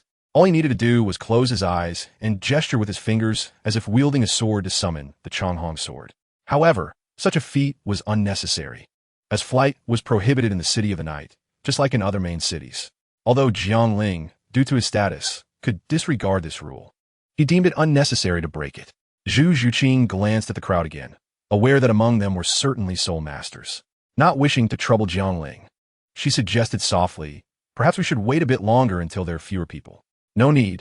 I told you I have a plan to ensure you see the most beautiful jade tree, Jiangling insisted. No sooner had he spoken than a crimson hue flickered in his eyes, as if ready to spill molten lava. With a mere glance at the crowd, he assessed the strength of the individuals present. Most were soul masters, with many in the 30s and 40s, over 20 soul kings, 5 soul emperors for soul saints, and 1 soul Douluo. Jiangling's eyes returned to their normal color as he drew Zhu Zhuqing into his embrace, placing her hood over her head. "What are you doing?" Zhu Zhuqing asked, taken aback by Jiangling's actions but not resisting, her voice questioning softly. "You'll find out soon enough. For now, hold tightly to my waist and rest your head on my shoulder. Don't look around," Jiangling said with a relaxed smile. Zhu Zhuqing bit her lip and complied, grateful for the hood that concealed her face from view. Jiangling lifted Zhu Zhuqing slightly off the ground, her feet barely touching the ground. She gasped softly, her long lashes fluttering. Jiangling pretended not to hear and said, "We're off." Thanks to the large cloak, from an outsider's perspective, it was impossible to discern that Jiangling was carrying a young maiden. Jiangling emitted a faint aura of a soul king as he maneuvered through the crowd, deliberately avoiding any soul masters of higher rank. Those at the soul sect or soul reverent levels, upon seeing Jiangling as a soul king, dared not voice their dissent, cursing him silently in their hearts. If glares could kill, Jiangling would surely have become mere pulp by now. Zhu Zhuqing understood why Jiangling held her so tightly. The people outside could not discern her figure, yet through the gaps in her hood, she could see clearly. Jiangling's actions were indeed somewhat unethical. The onlookers gazed at him with an almost predatory intensity, and facing such scrutiny, one might gradually lose the courage to step forward. The peculiar posture she found herself in made her acutely aware of her own embarrassment, her heart aflame like the hues of a sunset, undeniably charming. Jiangling, however, paid no heed to the glaring gazes of the crowd. With a thick skin, he was determined to lead Zhu Qing to the forefront. Who dared to obstruct him? Even if no one dared to impede Jiangling, the journey was not short. Listening to Zhu Zhuqing's rapid heartbeat caused Jiangling's mind to wander into fanciful thoughts, which he quickly stifled, much like chives being repeatedly cut, a relentless cycle akin to wildfires that cannot be extinguished, but rather reborn with the spring breeze. Jiangling gradually succumbed to the sensation of her soft form against his hands and chest. Ultimately, everything culminated as Jiangling reached the forefront, and Zhu Zhuqing stepped out of his embrace. Gazing upon the tranquil and gentle jade tree before him, Jiangling's restless heart began to calm, and Zhu Zhuqing felt similarly. She had never encountered such an extraordinary tree. No, it should be referred to as a white jade tree. The brilliant white light it emanated was striking, yet did not dazzle her eyes. Instead, it seemed to resonate with her in a mysterious way. With her hands folded over her chest and her eyes gently closed, she appeared to transcend the confines of this space. "Gulan Zhuqing?" Jiangling was startled by Zhu Zhuqing's unusual demeanor. "Is this a breakthrough?" He wondered in astonishment. Could it be that just a glance at the jade tree could induce such a transformation? Although surprised, Jiangling's hands were swift, employing the turtle breathing technique to mask the fluctuations of Zhu Zhuqing's soul power. After half an hour, Zhu Zhuqing slowly opened her eyes. At that moment, her soul power had remarkably reached level 44, having ascended 2 levels in half an hour, leaving Jiangling speechless. Such a pace of cultivation was extraordinary. "Linger, I have just broken through," Zhu Zhuqing exclaimed joyfully, her cheeks radiant like the sun. "Yes, I noticed. Was it the jade tree that aided you?" Jiangling replied with a smile, delighted by his wife's newfound strength. "I cannot quite describe the sensation. I just felt a profound connection with the jade tree. Perhaps it is the Xiangfei tears that resonate with it." Zhu Zhuqing pondered for a moment. "That is possible. How about this, Zhuqing? Once we return, you should move here. I believe the jade tree will greatly benefit you," Jiangling suggested. "I refuse," Zhu Zhuqing responded without hesitation. "Why not? There are so many enjoyable things here. And the jade tree could enhance your capabilities," Jiangling questioned, puzzled.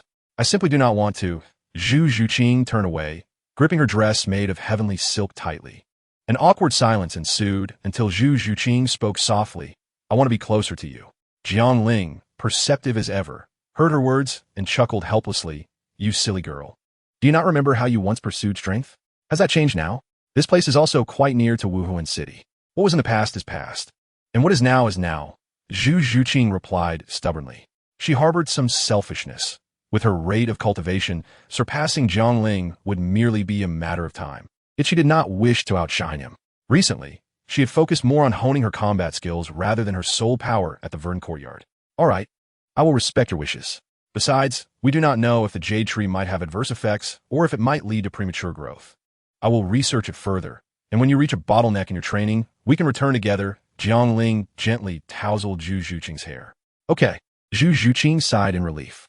Seizing the dim light, the audacious Zhu Zhuqing quickly pecked Jiang Ling's lips. Just as Jiang Ling was about to speak, he suddenly sensed someone approaching. He pulled Zhu Zhuqing aside, pressing her against the wall. Come, there is no one here, a man whispered, glancing into the shadowy alley. Oblivious to the presence of Jiang Ling and Zhu Zhuqing hidden deeper within. To his surprise, a sultry voice emerged. I did not expect the boss to have such a peculiar preference. Just to clarify, there will be an additional charge outside. Jiang Ling and Zhu Zhuqing, both soul masters, recognized the woman immediately. She was dressed provocatively, heavily made up, exuding a strong air of the brothel. Rest assured, I will not forget your share. Isn't it more exciting outside? Do you not enjoy that? The man responded, reaching to unfasten the woman's clothing. Of course I do, the woman giggled, her voice trembling with allure. Just as she was about to continue, she suddenly covered her face and pointed towards Jiang Ling, exclaiming, Someone is here. Chapter 126. Do not ask, just know is the last room. Given their capabilities, Jiang Ling and Zhu Zhuqing should not have been discovered. It was merely that the man and woman were too eager. Before Jiang Ling could react, the man hastily advanced. Embarrassed, Zhu Zhuqing quickly turned away, stepping on a branch that snapped underfoot. The middle-aged man, also a soul master, called out softly into the depths of the alley. Who is there? This alley was a dead end, sealed at the top, resembling a useless warehouse, accessible only from the front. Even if Zhu Zhuqing had remained silent, Jiang Ling would have intervened to disrupt the couple's intimate moment. He had no interest in watching them fight, especially with Zhu Qing by his side. Let's go, Jiang Ling said, taking Zhu Zhuqing's hand as they walked outward, ignoring the man. As they drew closer, the woman caught sight of Jiang Ling, her eyes lighting up as she licked her red lips. Letting her hands drop from her half-unbuttoned shirt, she exposed her ample bosom and flashed Jiang Ling a seductive smile. Little brother, do visit me at Linglong Tower. I'll treat you well, no charge. You shall experience true earthly pleasures, the woman purred, casting a glance at Zhu Zhuqing. Given her years in the trade, she could easily discern that Zhu Zhuqing was still innocent. The woman's voice was not loud, yet all three heard her clearly. A mere commoner, she paid no mind to the displeasure of her male companion, emboldened by her association with Linglong Tower. Jiang Ling remained unfazed, leading Zhu Zhuqing onward, while she cast a disdainful glance at the woman, her face growing cold. The man watched Jiang Ling and Zhu Zhuqing pass by, especially noting Jiang Ling's handsome and ethereal features, which only deepened his scowl. It was one thing to be handsome. It was another to have such a stunning girlfriend.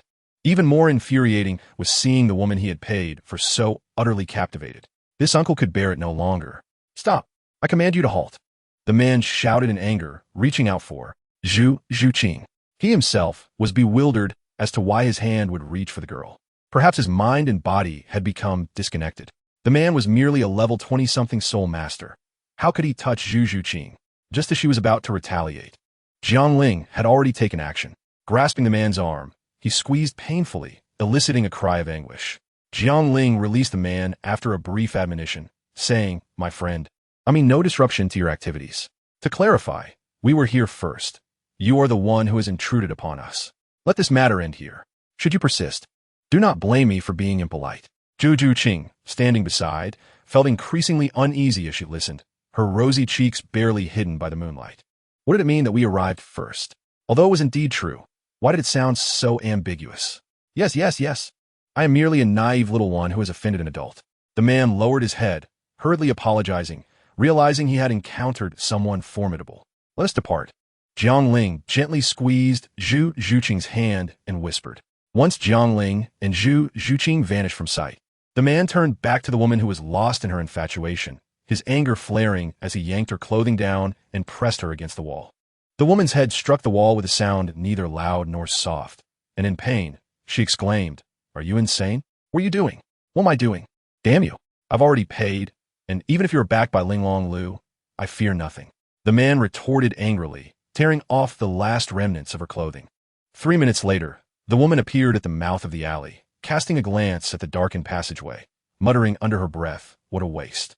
She casually discarded the paper she had used to wipe her body and sauntered away. Meanwhile, Jiang Ling and Zhu Zhuqing walked along the street, Zhu Zhuqing's head downcast, perhaps still reeling from the earlier scene. "Zhuqing, shall we rest over there?" Jiang Ling suggested, pointing to a secluded spot with decent lighting. All right," Zhu Zhuqing nodded obediently. Even though it was already past midnight, the streets were still bustling with people. The two settled under the shade of a tree, observing the ebb and flow of passers-by nearby and the lively crowd in the distance. Jiang Ling took out the hawthorn and raisins he had purchased earlier, along with some snacks, placing them in front of Zhu Zhuqing. "Would you like to have some?" he asked, holding a piece of hawthorn near her lips. Zhu Zhuqing leaned forward slightly, taking the hawthorn delicately. Next time, let us invite Lingling Jie to come along," she said, her words slightly muffled by the fruit. Jiang Ling paused in peeling a banana, chuckling, "Sure, I'll bring Missy next time," as he wiped the remnants of hawthorn from her lips. He handed her the peeled banana. Zhu Zhuqing appeared somewhat weary, perhaps due to the late hour. "Let us find a place to stay," Jiang Ling suggested, pushing himself up from his seated position and extending his hand to her. "Oh," Zhu Zhuqing grasped his hand for support, standing up softly. Thinking Jiang Ling was in a hurry to find a place to stay, she felt a rush of shyness and a hint of anticipation. As a city that combined tourism and commerce, Yuezhicheng boasted an abundance of inns and hotels. The pair had only walked a few hundred meters west when they encountered a luxurious hotel. "This will do," Jiang Ling declared. "All right," Zhu Zhuqing replied softly, her face flushing as she realized what was to come. Entering the lobby, they found a young couple ahead of them, appearing to be around 18 or 19. "Hello. I'd like 2 rooms," the young man requested. "I'm sorry, we only have one luxury couple's room left," the receptionist replied with a smile. "Just one couple's room?" The young man seemed a bit bashful, glancing at the girl beside him, who confidently responded, "It's fine, the bed is big enough. We can sleep separately." "All right, let us take it," the young man said, paying and taking the key before heading inside with the girl. Jiang Ling, feeling somewhat helpless, was about to leave with Zhu Zhuqing when the receptionist called out, "Excuse me, are you two looking to stay?" "Yes, but aren't there no rooms left?" Jiang Ling turned back to ask. "There is still one luxury couple's room available," the receptionist said cheerfully. Okay, let us take that one," Jiang Ling conceded. "Great. Here's your key." The receptionist beamed, his service impeccable, as Jiang Ling and Zhu Zhuqing reached the stairs. The receptionist's voice echoed behind them again. "Are you two looking to stay? We still have one luxury couple's room left." Jiang Ling and Zhu Zhuqing exchanged glances, his eyes reflecting a mix of exasperation and admiration for the receptionist's persistence, while Zhu Zhuqing felt flustered, wondering how such a hotel employee could exist. Chapter 127. The Return of the Evil Soul. The hotel was indeed opulent, deserving of the couple's theme. A massive heart-shaped bed adorned the room, surrounded by sheer pink drapes. The walls and furnishings were adorned in varying shades of pink. What made both of them blush even more was the shower area, separated by transparent curtains that did not reach the floor, exposing the shape of the bathtub. The enormous bathtub was transparent, and should Zhu Zhuqing sit inside, Jiang Ling would have a clear view of her exquisite form. The entire room exuded an atmosphere of indulgence and intimacy, causing even Jiang Ling to feel a stir of heat, his face reddening. "Zhuqing, you should go wash up first.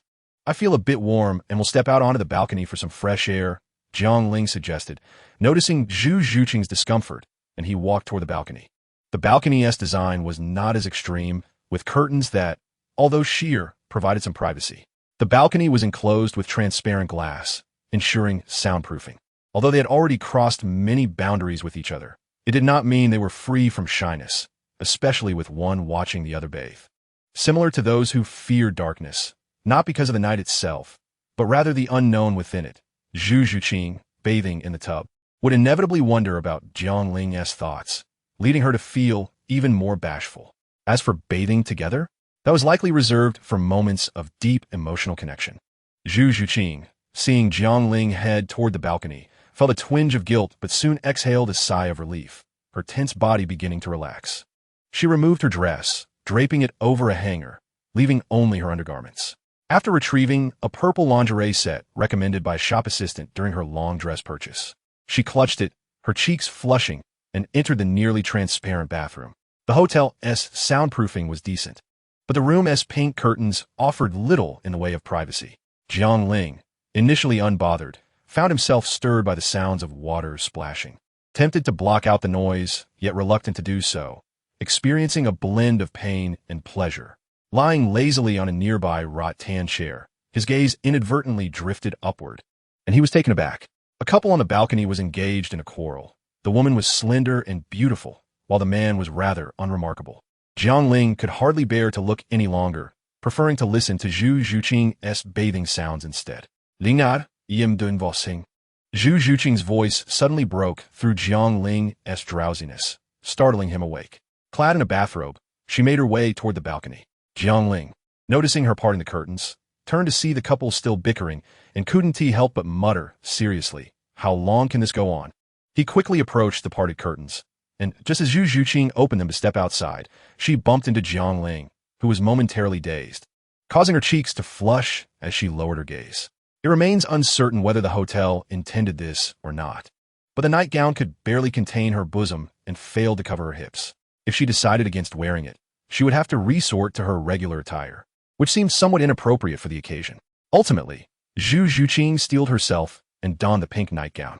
In truth, Zhu Zhuqing had unjustly criticized the hotel. The provided nightgowns were of standard size, and the ill fit could only be attributed to her unique physique. Linger, you should go take a shower. I will stay on the balcony for a while, Zhu Zhuqing said, pulling Jiang Ling from his reverie. The array of violet, pink, and cream colors before him was overwhelming. Upon hearing that Zhu Zhuqing intended to remain on the balcony, Jiang Ling quickly protested, "No need for that, just lie on the bed. The balcony is a bit chilly, and it's transparent. What if someone were to spy on you?" After all, he had just been peeking at Gu Yi. Zhu Zhuqing found herself in a dilemma upon hearing this. "There's nothing to be embarrassed about.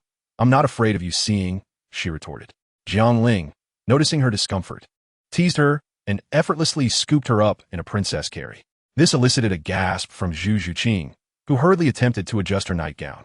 Given its short length, she found herself increasingly exposed as she bent down. No sooner had Jiang Ling set her on the bed than Zhu Zhuqing grabbed a nearby blanket to cover herself, leaving only her petite head visible. Seeing this, Jiang Ling chuckled softly and said, "I'm going to take a shower. Feel free to look." "Who want to look at you?" Zhu Zhuqing replied, her cheeks flushed as she playfully spat back. Jiang Ling couldn't help but laugh at the adorable Zhu Zhuqing before turning and heading towards the bathroom. Zhu Zhuqing cast a glance back, but swiftly turned away, not daring to look again. The sound of running water stirred her heart, yet after a day of training and a night of fun, she felt a wave of fatigue wash over her. Her eyelids grew heavier, and she gradually succumbed to sleep. Jiang Ling's shower was swift, taking no more than 10 minutes to cleanse himself thoroughly. He glanced at the nightgown, which he had no interest in wearing, preferring the comfort of sleeping in a nude. With a buoyant spirit, he approached the bed. "Xiao Qingqing, I'm here," he called out in a teasing tone, reminiscent of a playful young master. Noticing Zhu Zhuqing's lack of response, he climbed onto the bed and gazed at her cherubic face, unable to suppress a smile.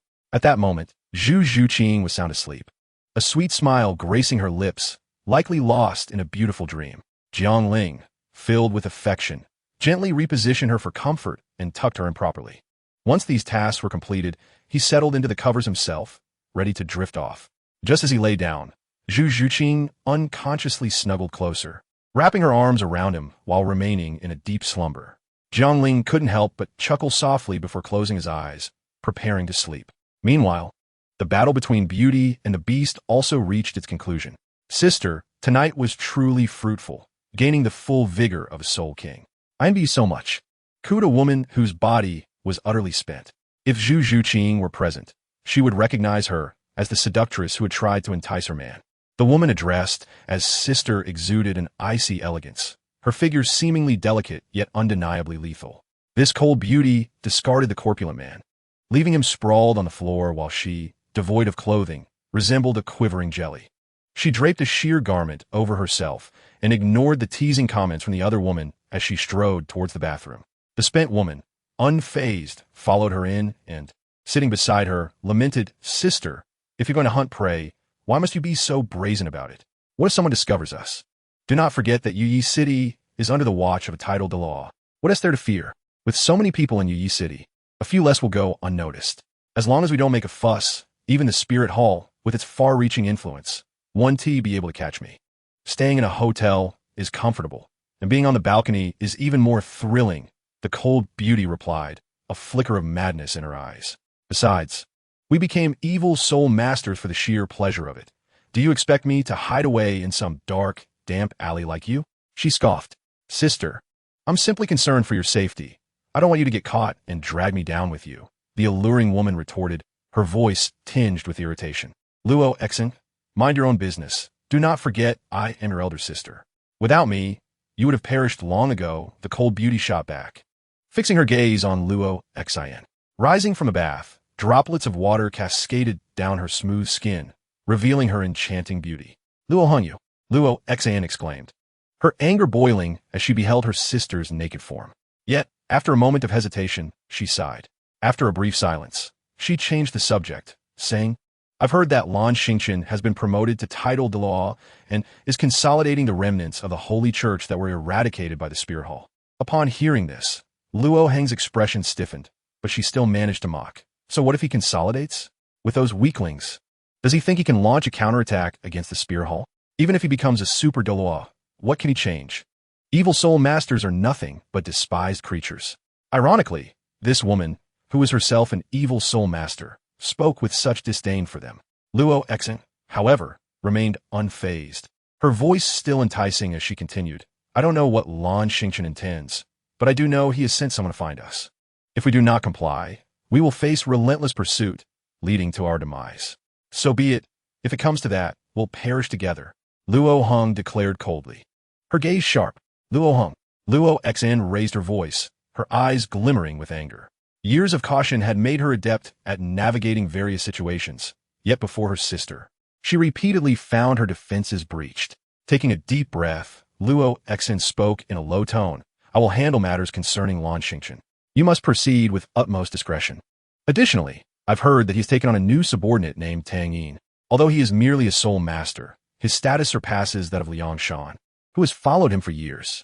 This indicates Lan Xingqian's regard for him, and we will be under his command. Perhaps we will meet Tang Yin soon. Let us go together when that time comes. Did you not hear my words? I said I will not go back. Whether it is Lan Xingqian or Tang Yin, it matters not to me. If they wish to kill me, let them come. Luo Heng's voice was as cold as ice as she picked up a garment from the floor, preparing to dress. Finding it sticky, she grimaced and discarded it again, opting instead for a nightgown that barely covered her hips. And do not meddle in my affairs, especially mine, she added, opening the door and glancing back at Luo Xn before stepping out clad only in the nightgown. Luo Xn did not stop her, but remained seated in silence for a long while, her brow furrowed with lingering worry. Eventually, she sighed deeply, rose to dispose of the corpulent man's body, and left the room. This morning marked yet another day wasted in training. It was unclear whether it was the softness of the hotel bed or Zhu Zhuqing's own softness, but Jiang Ling did not awaken until midday. Slowly, his sleepy eyes began to clear, and he turned his head to find Zhu Zhuqing still peacefully resting on his arm, her warm body entangled around him like an octopus. The ill-fitting pajamas, after a night of wear, had already lost their buttons, revealing a glimpse of the purple corset beneath, much to Jiang Ling's delight. He decided to turn on his side to face Zhu Zhuqing, observing her slumbering form with a smile. Perhaps due to her sleeping posture, a small gap formed in Zhu Zhuqing's lips, allowing a glimmer of drool to escape, adorably endearing. If only he had his phone, he would have certainly captured this moment of the aloof goddess sleeping soundly. Perhaps sensing the gaze upon her, or simply having slept long enough, Zhu Zhuqing soon awakened. Upon opening her eyes, she found Jiang Ling staring intently at her, causing her cheeks to flush. What are you doing? She shyly inquired. Oh, I was just pondering how someone promised to engage in mischief with me, but ended up sleeping alone. What do you think I should do to punish her? Xiao Qingqing. Jiang Ling asked with feigned seriousness. She shouldn't be punished, Zhu Zhuqing murmured, burrowing deeper into the covers until only her head was visible. Jiang Ling, unwilling to let the little cat escape, lifted the blanket and joined her, rolling over to pin Zhu Zhuqing beneath him as the covers fell over them both. Zhu Zhuqing's figure was voluptuous, the kind that could serve as a blanket on top or a mattress below. The two frolicked for nearly an hour, with Zhu Zhuqing not only serving as a blanket, but also as a comforter, until her pleas for mercy finally brought their playful antics to a close. By the time they completed their cleansing rituals and checked out, it was already well past 2 in the afternoon. Jiangling gazed at the sun, high yet not scorching, and sighed. Spring nights are fleeting, and the sun rises too soon. From now on, the emperor shall not hold morning court. Zhu Zhuqing, her cheeks still flushed, retorted, "You consider yourself an emperor? More like a lecher, hmm? Xiao Qingqing, you're not being very good." Jiangling feigned a mischievous demeanor, reaching toward her chest, which startled Zhu Zhuqing, causing her to release his hand and dash ahead. "Xiao Qingqing, don't run," Jiangling called out. Zhu Zhuqing felt embarrassed, not expecting him to shout those words, and she sensed the curious gazes of others upon her. Pretending not to know Jiangling, she hurried forward. Jiangling smiled at her reaction and pursued her. What could be more amusing than making an aloof girl or a somewhat brazen girl blush, or earning the trust of a highly capable woman? The latter was momentarily unattainable, but the former was still a possibility. As they chased and teased one another, Jiangling accidentally collided with a woman, or rather, 2 prominent features. "I'm so sorry, are you all right?" He quickly apologized. His gaze fell upon the woman, revealing her striking beauty. She appeared to be in her 30s, with delicate features that captivated, lightly brushed eyebrows, and lips that enticed with their allure. Particularly striking was her waist, which, if a woman's waist were a deadly blade, hers was akin to the legendary green dragon crescent blade of Guan Yu. However, her attire was quite daring, exposing 80% of her skin to the cool autumn air. "Have you seen enough?" The woman coldly glanced at Jiangling, her voice frigid. Jiangling was momentarily taken aback, unsure of how to respond. The woman then disregarded him and continued on her way. This woman, dressed so provocatively yet possessing such a cold demeanor, left Jiangling perplexed, sensing there was more to her than met the eye. Zhu Zhuqing, walking ahead, noticed Jiangling's encounter and quickly approached him, feeling a twinge of jealousy as she observed him still gazing at the woman's retreating figure. "She's already far away. Why do you still look?" she said icily. Zhuqing, I just found her a bit unusual," Jiangling explained. "So in your eyes, anyone beautiful is unusual?" Zhuqing retorted. "I'm hungry," she added, genuinely feeling the pangs of hunger. Jiangling was taken aback by Zhu Zhuqing's sudden change in tone. It was akin to a couple arguing one moment and then the wife requesting dinner the next. However, since they were out, Jiangling couldn't cook. So he took Zhu Zhuqing's hand and resignedly said, "Let us go get something to eat." This time, Jiangling was wise enough to find a restaurant that appeared to offer private rooms. After finishing their meal, which fell between lunch and dinner, the two decided not to linger in the city of night and took to the skies towards Wuhuan City. Xie Yu was in a foul mood. Ever since he perceived Yi Lingling's animosity towards Jiangling, he had been anxious about his sister being implicated. However, he could not prevent Yi Lingling from treating Hulaina, for she was her only chance of recovery, and he dared not defy the Pope's orders. Thus, he could only seek out Jiangling to bring him back to apologize to Yi Lingling. To his dismay, Jiangling seemed to have vanished, and after searching various locations without success, he finally learned from a guard that Jiangling had left the Wuhuan Palace. Xie Yu decided to wait at the entrance, determined to take him back as soon as he returned. Unlike Xie Yu's frenzied state, Yi Lingling felt deeply aggrieved and humiliated. The joy she felt when Jiangling gifted her the 8-petal immortal orchid was now replaced with sorrow. If it weren't for the preciousness of the 8-petal immortal orchid and her promise to Zhu Qing to help Hulaina, she would have severed ties with Jiangling long ago.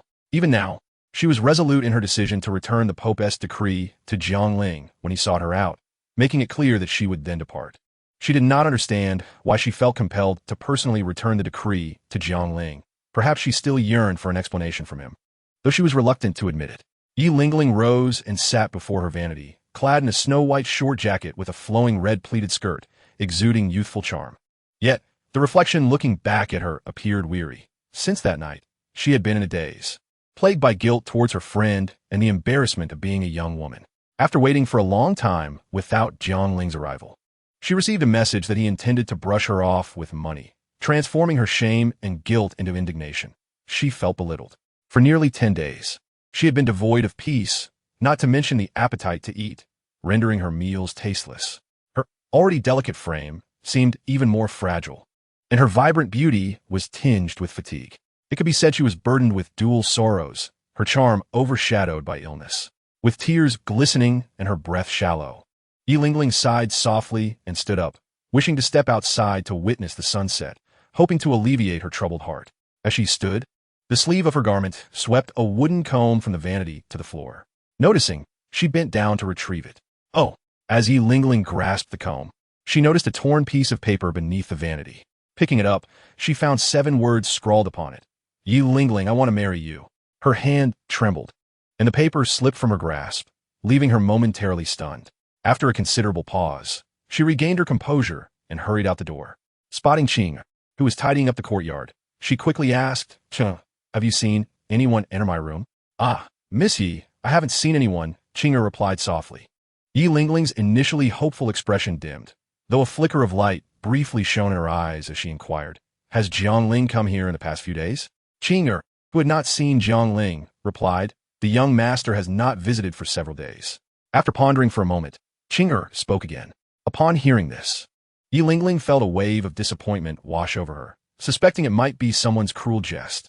She turned to return to her room. Yi Miss, Aunt May. What is it? Yi Lingling, upon hearing someone call her, turned to see Aunt May emerging from an unknown direction, suppressing her disappointment as she asked, Yi Miss, are you looking for the young master for something? The day before yesterday, it was the young master who protected you while you absorbed the 4th soul ring, Aunt May remarked. With Aunt May's words, Yi Lingling was lifted from despair to joy, exclaiming, it's nothing, before rushing back to her room to retrieve the paper that had fallen to the ground, cradling it in her arms. This was not a mere prank. The once dull glimmer in Yi Lingling's eyes now sparkled, and a hint of joy graced her features. However, after this moment of elation, Yi Lingling was beset by doubts. If he had written this, then why did Xie Yu say such things? Moreover, even if Jiangling had feelings for her, should she truly choose him? He already had a fiancée in Zhu Qing. The blush of excitement that had graced Yi Lingling's cheeks began to fade. Overwhelmed by her emotions, she soon realized that her situation remained unresolved. Jiangling, you're so annoying, she muttered, burying herself under the covers. Jiangling had escorted Zhu Zhuqing back to the verdant courtyard, lingering for a while before returning to the Wuhuan Hall. Jiangling, Xie Yu, what are you doing crouching here? Jiangling, upon entering the door, was startled by Xie Yu's sudden appearance, inquiring, I'm waiting for you. Waiting for me? What nonsense is this? I'm not a girl. Stop with the useless chatter. Come with me.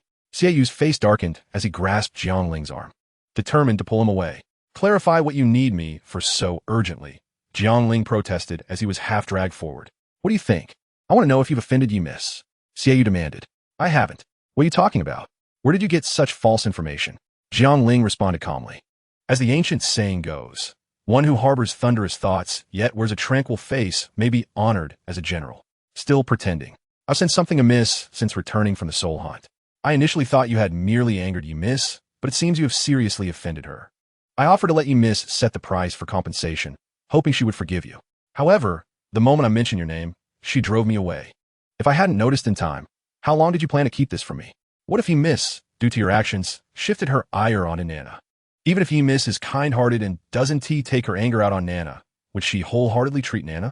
Or, if Yi Miss is benevolent and clear about grievances, still devoted to treating Nana, do you not feel any shame?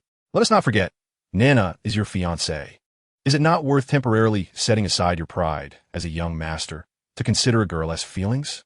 This may be the only chance to awaken Nana. After reprimanding Jiangling for so long, Xie Yu felt a sense of satisfaction. However, some of what he said was exaggerated. It was not he who allowed Yi Miss to set the price for compensation, but rather he intended for Jiangling to bear the cost himself. Chapter 130. Cherish the present. Xie Yu. Jiangling's expression changed dramatically upon hearing this. What's wrong with me? Are you not grateful? Xie Yu raised an eyebrow, his tone icy. Thank you. I truly appreciate it. You are indeed a good brother, Jiangling snapped, wrenching his arm free from Xie Yu's grasp.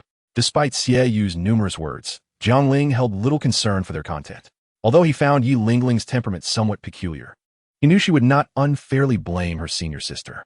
A kind-hearted person does not take out their pain on others. As for feelings of shame, Jiangling indeed felt them and had considered apologizing, though he was not yet prepared, as this matter was somewhat delicate. What truly caught Jiangling's attention was the revelation that Xie Yu had sought out Yi Lingling, attempting to use money to gain her forgiveness. This statement weighed heavily on Jiangling, causing him inner turmoil. Xie Yu, the second pit of Douluo, the first being the wrath of battle. Jiangling knew without a doubt that Yi Lingling must now view him as a reckless, irresponsible scion. With his indecision resolved, Jiangling understood he could no longer hesitate. If he failed to explain himself now, there would be no future to salvage. Determined, Jiangling turned to find Yi Lingling, prompting Xiaoyu to follow. "What are you doing? I can manage on my own. Don't complicate things for me," Jiangling stated. "What do you mean complicate? I am a master of mediation," Xiaoyu retorted, displeased. "A master of mediation, is it? Then you go ahead. I won tea." Jiangling stepped aside, gesturing for Xiaoyu to proceed. "Jiangling, you." Xiaoyu pointed at him, recalling how Yi Lingling had dismissed him the previous day, and reluctantly withdrew his hand. "But you must promise me to eliminate Yi Mrs. Resentment." "Understood. Now go back," Jiangling replied, turning away and waving his hand. Xiaoyu stood there for a long moment, until Jiangling's figure disappeared. Feeling an inkling of unease, he thought to himself, "Did I forget to ask Jiangling how he offended you, miss? Never mind. As long as Yi Mrs. Resentment is alleviated, his sister's safety is all that matters. The reason behind it is irrelevant."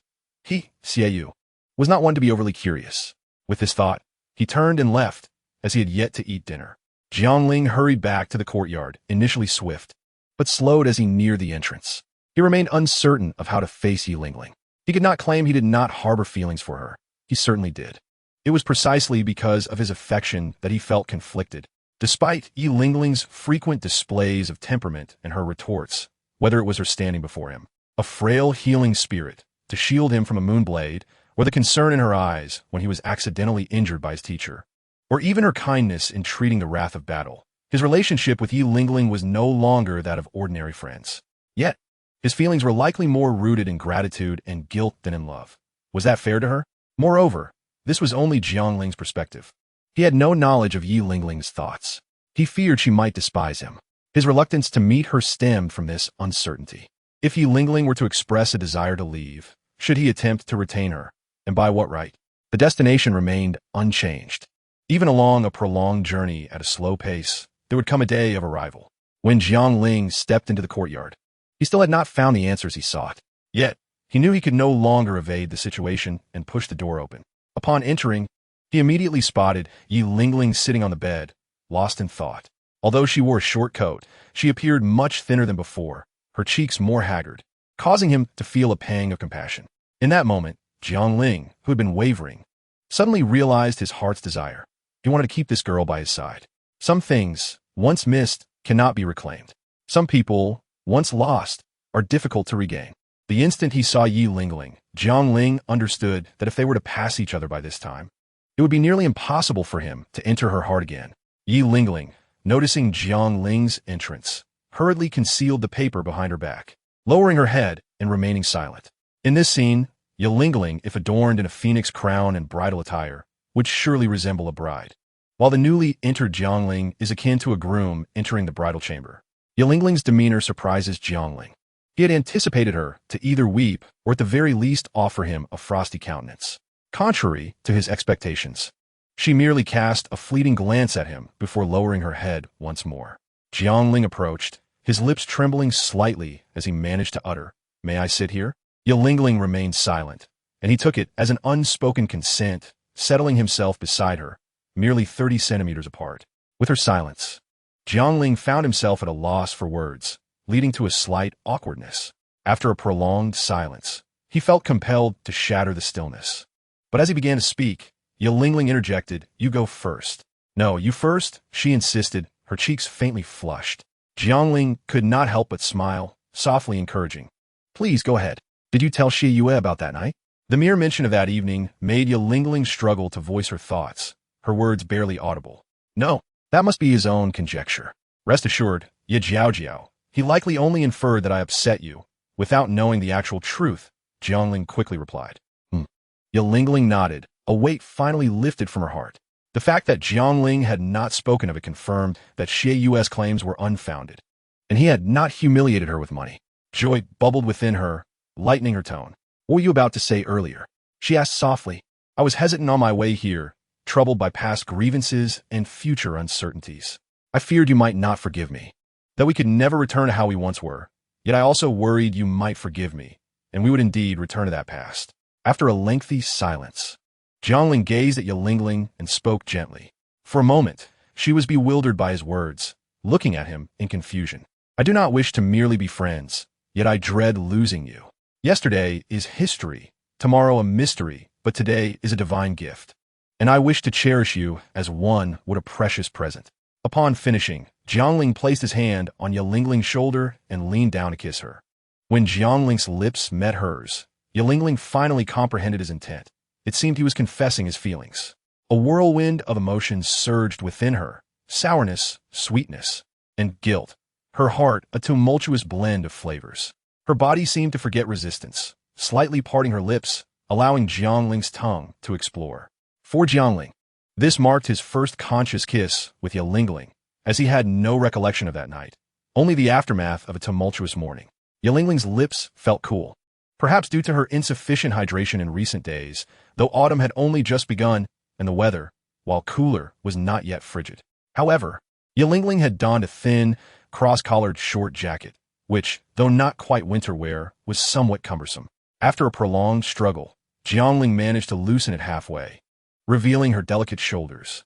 The sensations of numbness from the kiss and the sudden chill on her shoulder brought Yelingling back to her senses, and she blushed deeply, realizing the intimacy of the moment. This was her first experience of such closeness with another, and the embarrassment flooded her entire being. Unlike that previous night, where fear overshadowed shyness, she now found herself gently pushing against Jiangling's chest, the paper she held slipping from her grasp unnoticed. Her face turned away. Attempting to evade Jiangling's lips, she breathed out softly, "No, please stop." Hearing her words, Jiangling halted, unwilling to force her, yet still inquired. "Do you not like me?" Yelingling, now flustered, kept her lips tightly sealed, struggling with her feelings. Did she like him? The answer was unequivocally yes. But could she voice it? This was her first fervent love, intertwining her existence with his, yet he was her sister's boyfriend. Jiangling observed Yelingling as she focused on rearranging her half-removed clothing, her hair obscuring her face, preventing him from discerning her expression. Uncertain of what her silence signified, whether affection or indifference, he was about to probe further when his peripheral vision caught sight of the fallen paper. Reaching down to retrieve it, Yelingling noticed it too, startled, leaning forward to pick it up. However, her legs, having grown numb from sitting, could not support her weight, and she gasped as she nearly toppled over. "Are you all right?" Jiangling reacted quickly, encircling her slender waist and guiding her back to the side of the bed. "I am fine. Please let go," Yelingling murmured, her complexion flushed. Jiangling released her and bent to retrieve the paper, but Yelingling attempted to intervene, only for him to grasp it first. As he examined the 7 words inscribed on the paper, he was astonished. Did I not destroy these?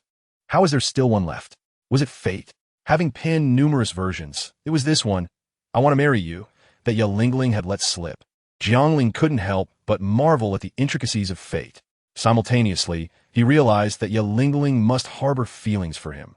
Otherwise, she would have destroyed the paper rather than kept it. Furthermore, she had not been angry about the kiss. "Give it back," Yelingling protested, her cheeks burning as she saw Jiangling fixated on the paper. Jiangling, smiling, sat down beside her, prompting Yelingling to inch towards the head of the bed. As she moved away, Jiangling followed suit, maintaining close proximity. Before long, Yelingling found herself at the very edge. "What are you doing?" she exclaimed, a mix of embarrassment and annoyance. "Promise me, can you?" Jiangling urged, holding up the paper softly.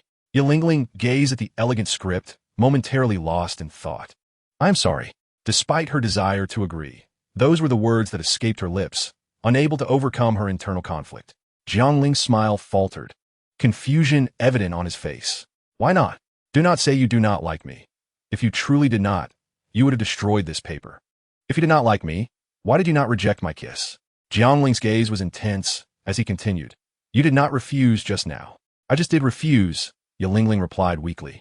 Jiangling felt an overwhelming urge to pull her into his embrace and scold her for evading the main point. "I am not ready," Yelingling eventually conceded under Jiangling's unwavering gaze. Jiangling momentarily grappled with her words. "Ready for what?" Yelingling, irritated by his question, found his usual cleverness frustratingly absent. "It is simply that I am not ready. Please go home. I want to sleep." She kicked off her embroidered shoes, reclining on the bed, her legs drawn up, using her small feet to push Jiangling away from her side. As the saying goes, Speaking half a sentence is akin to mixing arsenic with rice. Yilingling not only left her thoughts unspoken, but also physically pushed Jiangling away from the bed.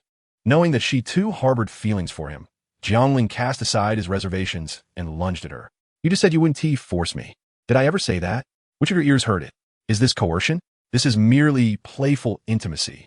Pinned beneath him, Yilingling was momentarily stunned. How could he be so aggressive? Just moments ago, when she had struggled slightly, Jiangling had released her. What was happening now? Jiangling, what are you doing? Get off me! Yilingling exclaimed, her voice laced with annoyance. You weren't prepared, were you? Allow me to assist you, Jiangling replied, gazing at her intently. Ugh! Yilingling began to protest further, but her words were swiftly silenced by Jiangling's lips. She attempted to push him away, but as a healing spirit master, how could she possibly overpower him? Yilingling had never imagined that Jiangling would force himself upon her. Meanwhile, Jiangling believed that they both harbored feelings for one another, having already shared an intimate moment that could lead to a child. Marriage was merely a matter of time. Indeed, he treated Yilingling with far more boldness than Zhu Zhuqing, his senior. If a couple faced a disagreement, there was no kiss that could not resolve it. If one kiss was insufficient, then another would suffice, and if that too failed, many more would do the trick. Jiangling firmly believed in this notion and had put into practice.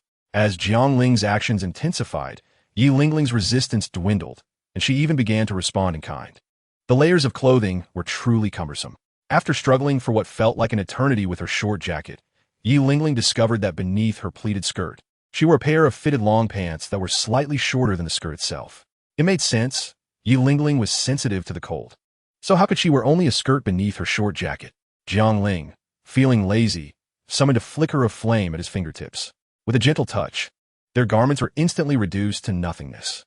His mastery over this innate fire had reached an extraordinary level, causing no harm to their bodies. He swiftly wrapped them in a blanket. Suddenly engulfed in darkness, Yilingling regained a semblance of clarity as she felt Jiangling's warm body against hers. As if she sensed what was about to transpire, she desperately pushed against him, but Jiangling held her wrist firmly to the side. Ah! Yilingling cried out in pain, her delicate brows furrowing, and she bit down on Jiangling's shoulder as if to alleviate her discomfort. Jiangling was momentarily taken aback, not by the bite itself, but by the overwhelming fog in his mind. How could this be happening? It should not have unfolded this way that night. After a moment, Jiangling regained his senses, realizing the grave mistake he had made.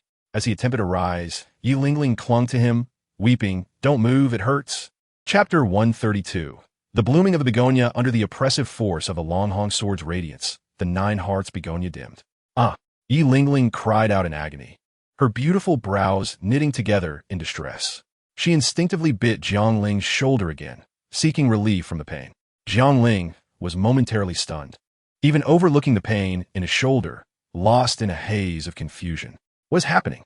It shouldn't be like this, he thought, his mind racing. He was aware of his irrevocable error.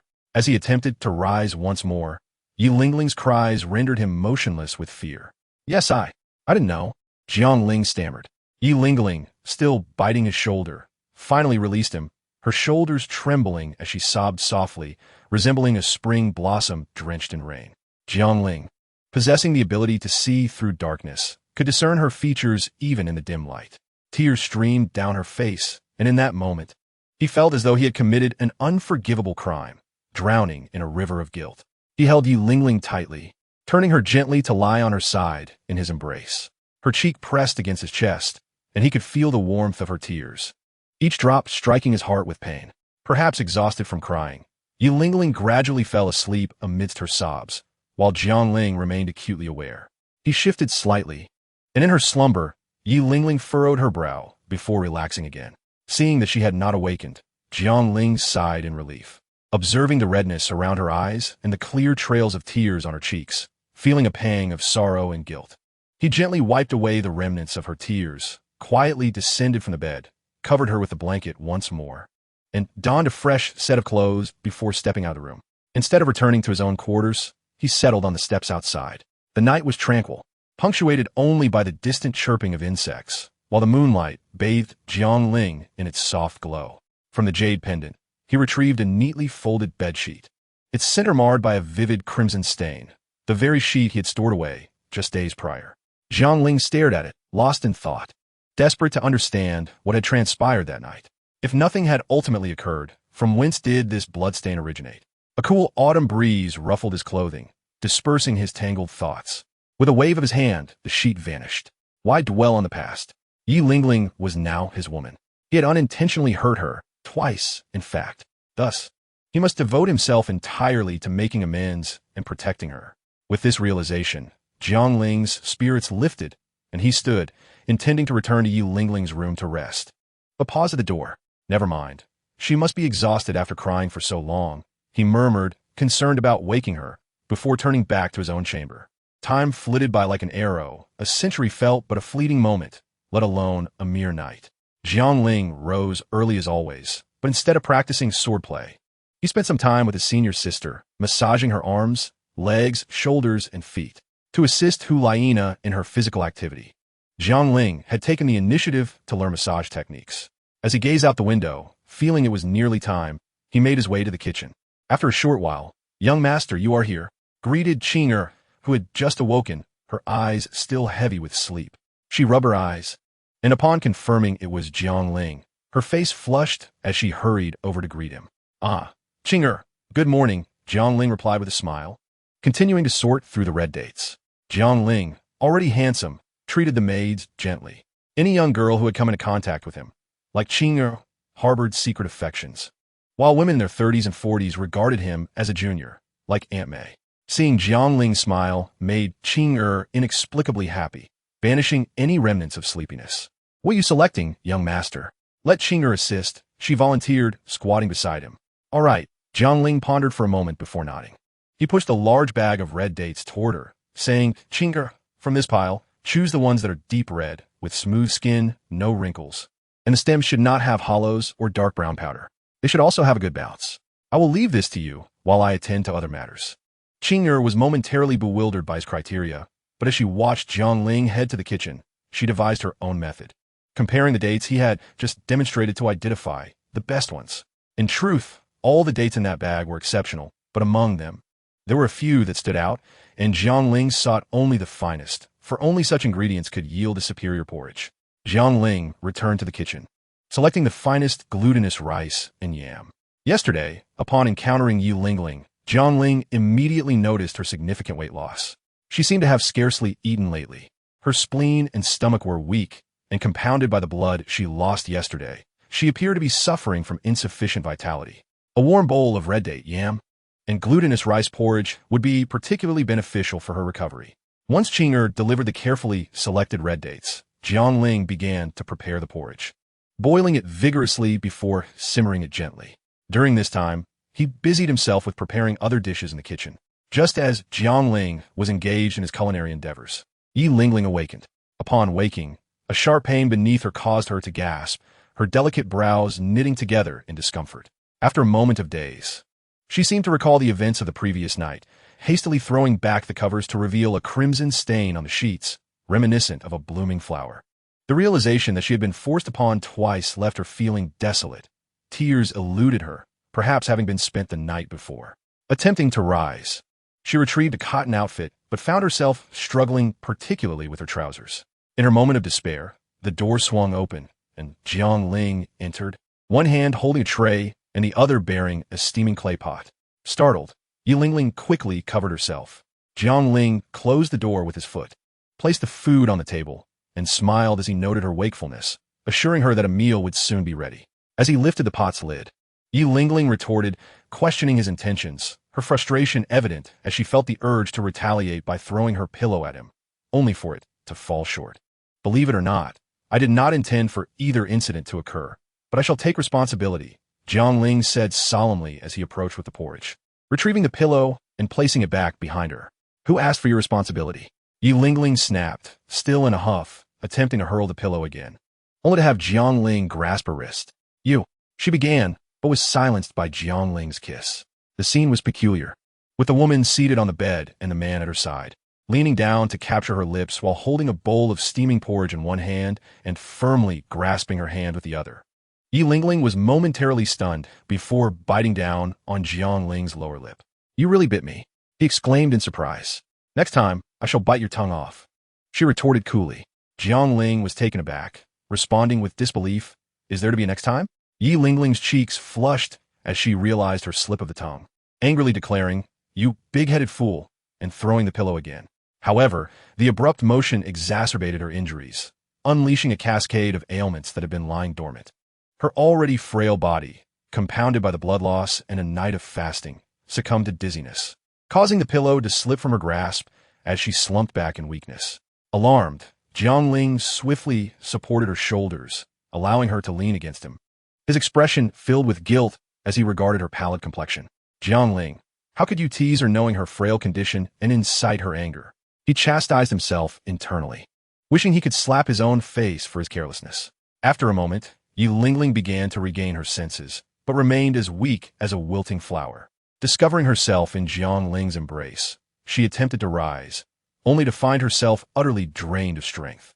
You are awake, Jiang Ling exclaimed with delight upon seeing her eyes open. Come, eat something. He adjusted her position so she could lean against his chest, using his free hand to scoop porridge and blow on it before offering it to her lips. Although some time had passed, Jiang Ling had kept the porridge warm, and it still emitted steam. Yi Lingling lowered her eyes, gazing at the spoonful, her lips pressed tightly together as she turned her head slightly away. Please, Yi Lingling, do not punish yourself for being upset with me. Once you recover, I shall let you vent your frustrations upon me as you wish. Without retaliation, Jiang Ling implored earnestly.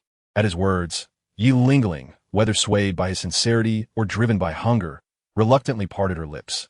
Jiang Ling promptly fed her a spoonful. He continued to feed her methodically, but the bowl was small, and soon she could only manage to consume half of it. Jiang Ling did not press her further.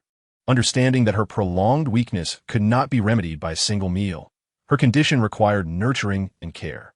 He finished the remaining porridge in one gulp, tossing the empty bowl onto the table with precision. Rest for a few days. I shall take care of you, allowing you to experience the prowess of the finest chef in Douluo, he declared with a smile, looking at the delicate Yi Lingling. Perhaps due to the nourishment, her spirit lifted slightly, and she murmured, I don't want to get fat. After uttering these words, however, Yi Lingling began to breathe heavily. Jiang Ling, initially inclined to tease, quickly suppressed his words, gently guiding her to lie back down on the bed, whispering softly, as you wish. I shall step out for a moment. Rest well. He tucked a loose strand of hair behind her ear. Upon hearing this, Yi Lingling closed her eyes, and Jiang Ling, smiling at the sight, turned to tidy up the remnants of their meal before exiting the room, mindful not to waste any food. After hearing the door close, Yi Lingling opened her eyes again, troubled by both physical pain and a tumultuous mind, feeling lost and overwhelmed. Jiang Ling had only been gone for an hour when he returned, and Yi Lingling quickly pretended to be asleep. Observing her feigned slumber, Jiang Ling smiled and decided to remain, sitting beside her to practice his cultivation. Given Yi Lingling's current frailty and limited mobility, Jiang Ling's presence offered her some reassurance. Even if she was not tired, she found herself dozing off again, lost in a haze until midday, when she awakened not by choice, but due to the pressing urgency of nature's call. Jiang Ling appeared oblivious to the passage of time, still engaged in his practice. Yi Lingling turned her head to look at him, contemplating whether to call out, but hesitated. Jiang Ling, she called weakly. Ultimately, her physiological needs triumphed over her shyness. What is it? Jiang Ling inquired, ceasing his training. Noticing Yi Lingling's struggle to articulate her needs, he glanced outside, realization dawning upon him. You must be hungry. I shall prepare a meal. He stood to leave, prompting Yi Lingling to panic. If you go, what shall I do? She whispered urgently. I need to use the restroom. The moment the words left her lips, her face flushed crimson with embarrassment. Feeling the humiliation akin to being unclothed before him, Jiang Ling smacked his forehead, having only considered her needs for food and rest while forgetting that even a simple trip to the restroom was a daunting task for her at present. I shall carry you, he declared, bending down to lift the covers and take her in his arms. Don't, Yi Lingling protested, flustered. She could hardly agree, as she was not properly dressed. What shall we do then? Should I call Qing'er to help? Jiang Ling suggested, hesitant to force the issue. No, if she comes, it would expose everything, she exclaimed, her concern palpable. What do you suggest then? Jiang Ling asked, feeling somewhat helpless. You blindfold me and embrace me, while I guide you. Yi Lingling spoke urgently, struggling to contain her emotions. There is no need for us to hide our eyes from each other. I promise I won't peek, Jiang Ling assured. Hurry, blindfold yourself. Yi Lingling was on the verge of tears, her frustration mounting as Jiang Ling continued to jest, making her already dizzy mind feel even heavier. All right, I will, just don't be angry. Jiang Ling quickly complied, taking out a black strip to cover his eyes. Yi Lingling, lacking the strength to even lift the covers, had no choice but to rely on Jiang Ling's assistance. At that moment, she was dressed in a simple garment. The quilt was easy to lift, but holding her was another matter. She extended her right hand to the proper position, yet her left hand inadvertently brushed against his backside. Consumed by endless embarrassment, she found herself devoid of the strength to scold him. How do we proceed? Just move forward, she replied softly. To the left. Stop. As Yi Lingling gazed at the doorknob, so close yet so far, she attempted to raise her arm to open it, but despite her efforts, she could only rest her hand upon it without the strength to press down. I can't open the door. The usually strong-willed Yi Lingling, who often contradicted him, unexpectedly began to cry. Jiang Ling's heart raced, and he quickly reassured her, I'll open it, don't worry. He carefully placed her delicate feet on the floor, swiftly opened the door, and carried Yi Lingling inside. This time, without waiting for her to speak, he embraced her from behind and supported her legs. The sound of gentle pattering resonated clearly within the room, and Yi Lingling felt as if her entire being was ablaze. If given another choice, she would rather suffocate. Jiang Ling seemed to sense her scorching body and softly comforted her. Lingling, there's no need for you to feel shy in front of me. I will definitely marry you. We are already one. Yi Lingling listened to his words, biting her lip without responding. Who is one with you?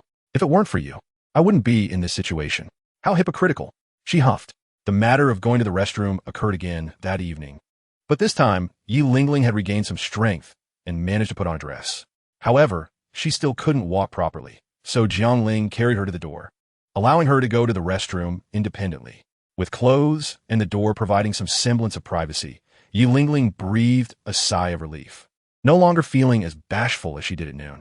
In the following days, Jiang Ling took it upon himself to prepare meals, crafting various nutritious dishes without repetition, personally serving and feeding Yi Lingling.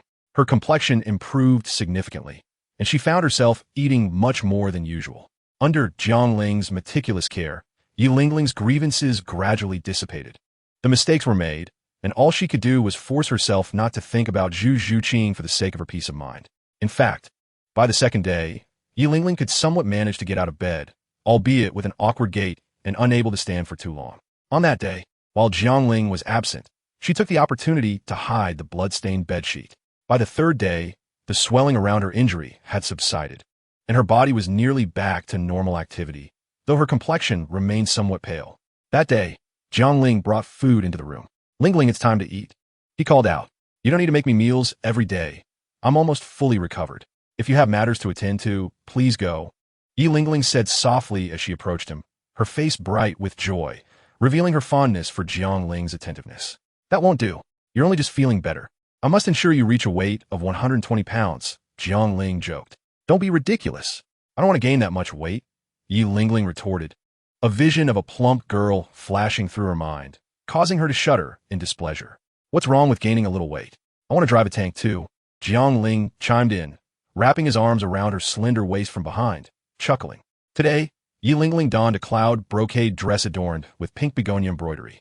Though the garment was somewhat thick, her waist remained delicate. Her beauty exuded a graceful charm. Yet Jiang Ling knew that this seemingly demure beauty was anything but a tank. What tank? Yi Lingling inquired, puzzled by Jiang Ling's words, while her hands continued to set the dishes he had brought onto the dining table. It's nothing at all. Jiang Ling suppressed a laugh.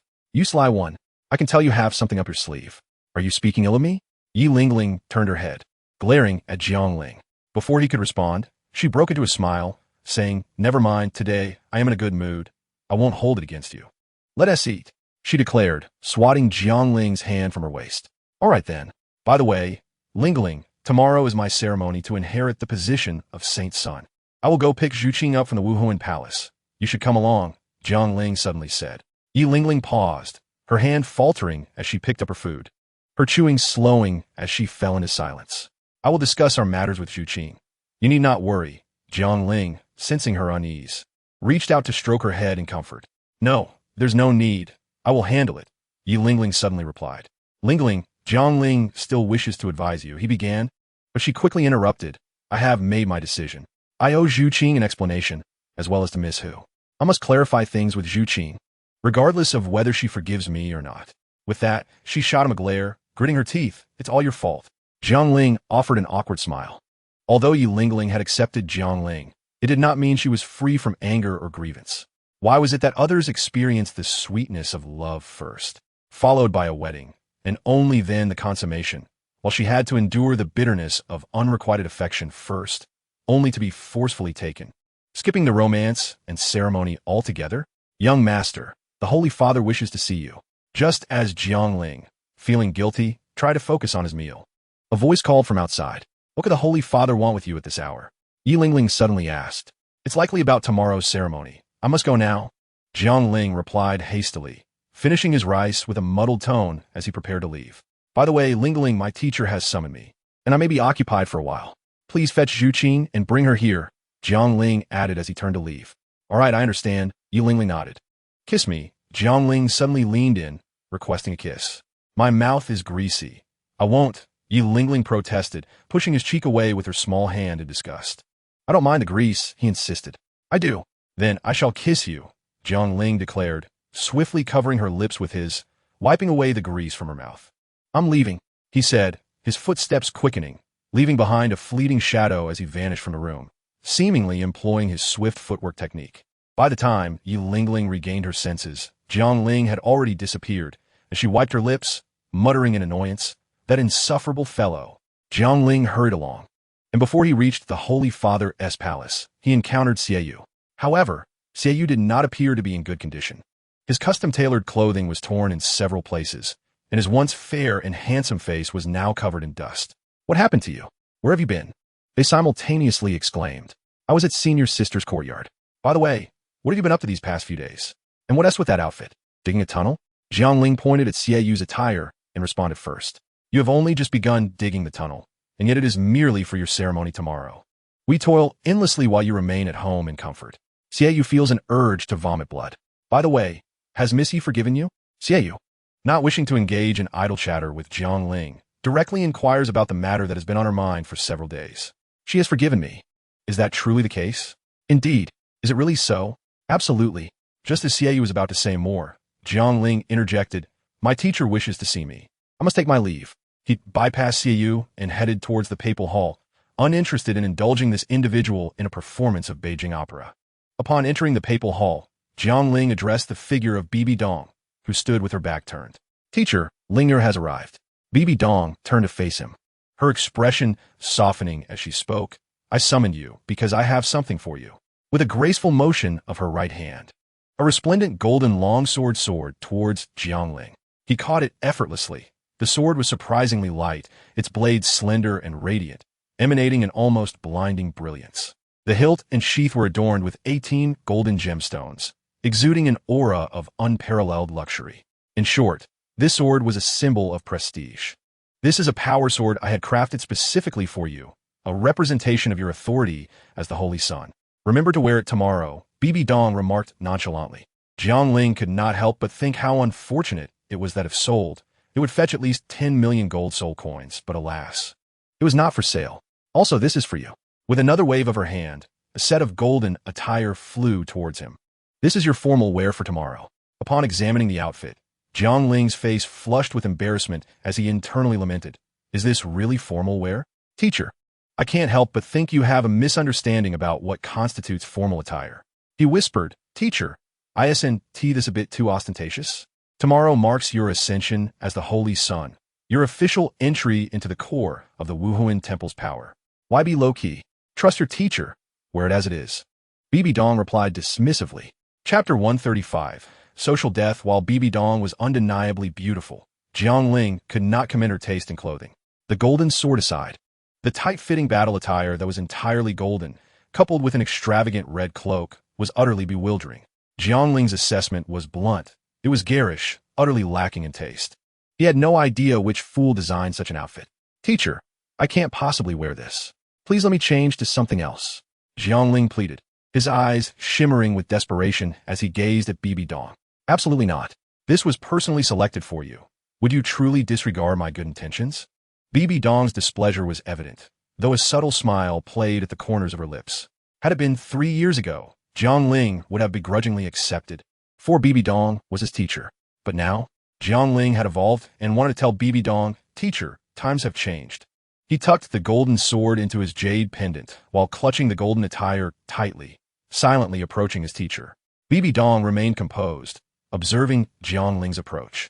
Curious to see what he might attempt, Jiang Ling halted just within a foot of Bibi Dong, looking down at her, close enough to initiate a kiss.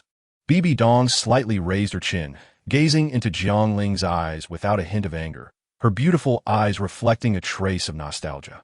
The boy who had once been shy and timid, barely reaching her knees, had indeed grown. "Teacher, I refuse to wear this. Forcing me to don this outfit tomorrow is tantamount to sending me to my death." Jiang Ling tossed the clothing aside and knelt, clinging to Bibi Dong's legs, crying out with heartfelt emotion. The anguish in his voice was enough to move anyone to tears. Bibi Dong was momentarily taken aback, examining Jiang Ling closely to confirm he was indeed her disciple and not an imposter. However, why did he look so pitiful? As Jiang Ling shook her legs, Bibi Dong regained her composure and said, "Crying will not help. You must wear the outfit. Release me. I won't let go unless you agree," Jiang Ling retorted, tightening his grip, causing her thigh to yield slightly under his embrace. "Let go," Bibi Dong exclaimed again, her face flushing slightly. Jiang Ling's head had nestled upon her knee, causing his warmth to seep through her garments. "How about this? Wear it for me once, and if it truly looks dreadful, I shall let you change." Bibi Dong, seeing Jiang Ling's refusal to relent, reluctantly acquiesced. Jiang Ling, still clutching her legs, considered this and thought, "It is better to wear it for one person than for a crowd." "Fine," he reluctantly replied. "Then release me," Bibi Dong commanded as Jiang Ling continued to hold on. "Oh, all right. I will change in the back. Please wait here." As Bibi Dong walked towards the papal chair, her legs now free, she could not help but look over her shoulder at Jiang Ling. "Teacher, there won't be anyone else here, right?" Jiang Ling hesitated but finally voiced his concern. "There won't be," Bibi Dong replied coolly, feigning anger towards Jiang Ling, though a sly smile crept onto her lips when he could not see. "Very well. I shall go in," Jiang Ling murmured, reluctantly shuffling towards the back room. Once he disappeared from view, the smile on Bibi Dong's lips was no longer concealed. Bibi Dong had once sought counsel for her insomnia and excessive sweating, with the doctor attributing it to overexertion and excessive worry. The remedies offered were ineffective, and while hypnosis was a possibility, it left her feeling insecure. The doctor also suggested letting go of all burdens and taking a break, but as the Pope, this was utterly impossible.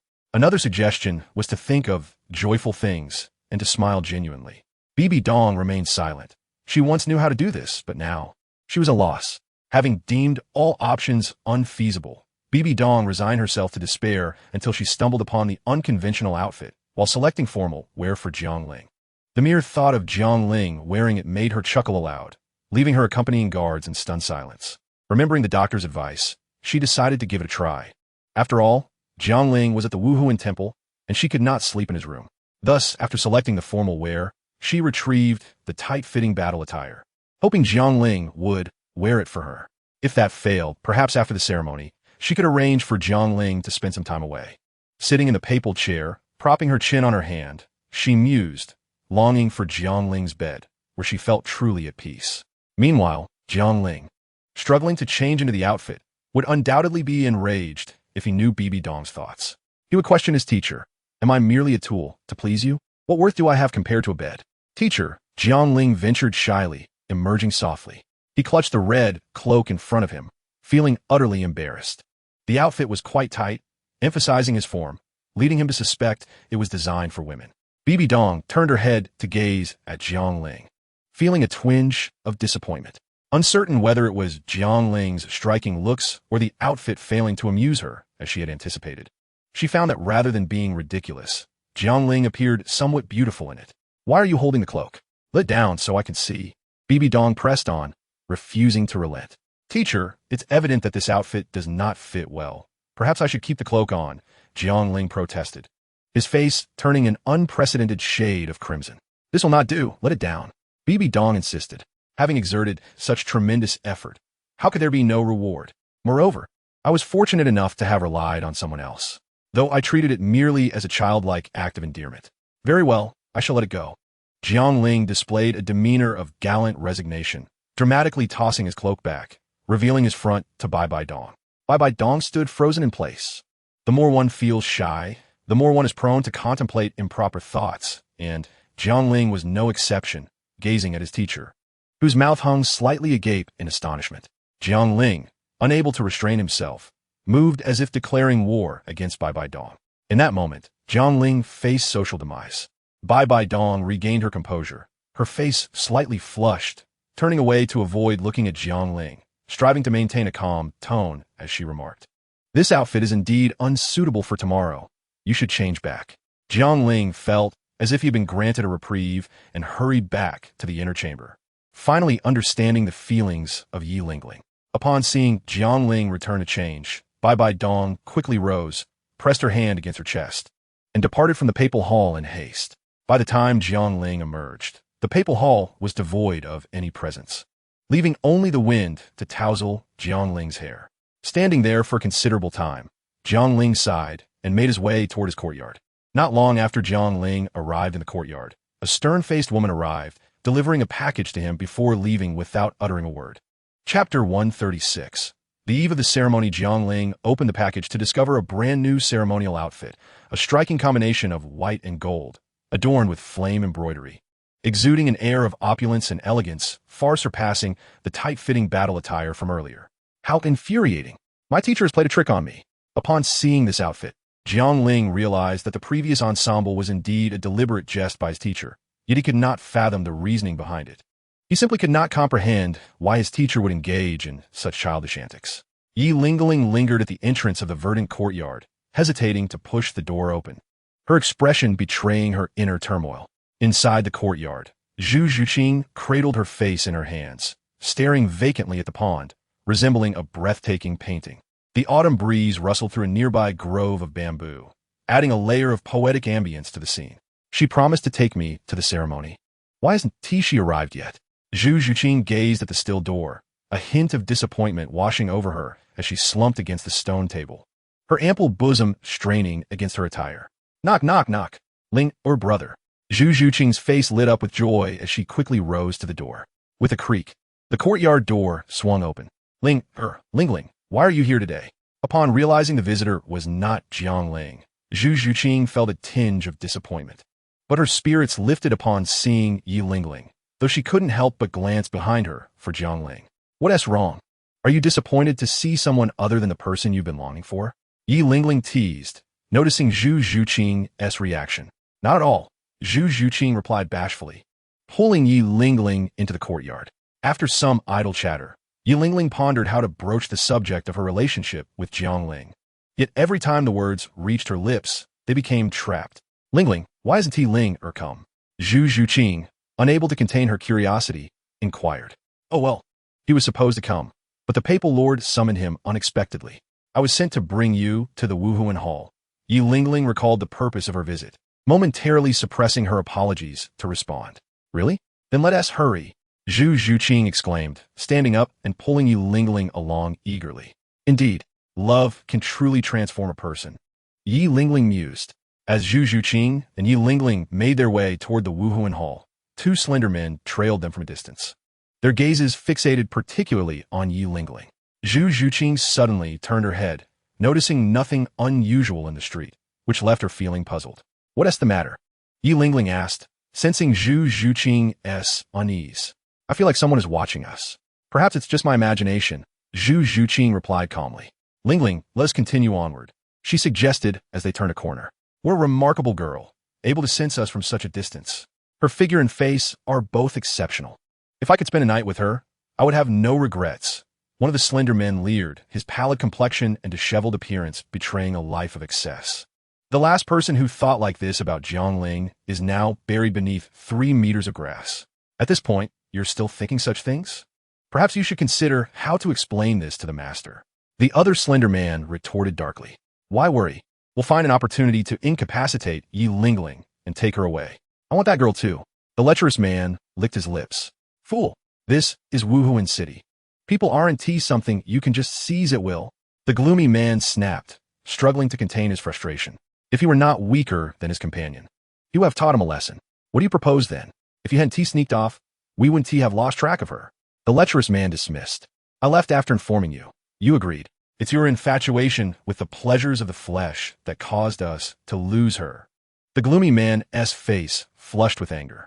Take these grievances to the master and see if he cares to hear your excuses, the lecherous man warned coldly. I advise you, we are in this together. If you dare to cause internal strife, I'll deal with you first. You, although Wuhuan City is tightly guarded, if we wait for Yi Lingling to be alone, we can act swiftly enough to find a glimmer of hope. The lecherous man added reassuringly. Hearing this, the gloomy man fell silent. This was the only plan they had, and he dared not contemplate what would happen if they failed. A shiver ran down his spine. These two were dispatched by the Blue Lightning Tyrant Dragon Clan to protect Yi Lingling. However, it was more accurate to say they were there to monitor her.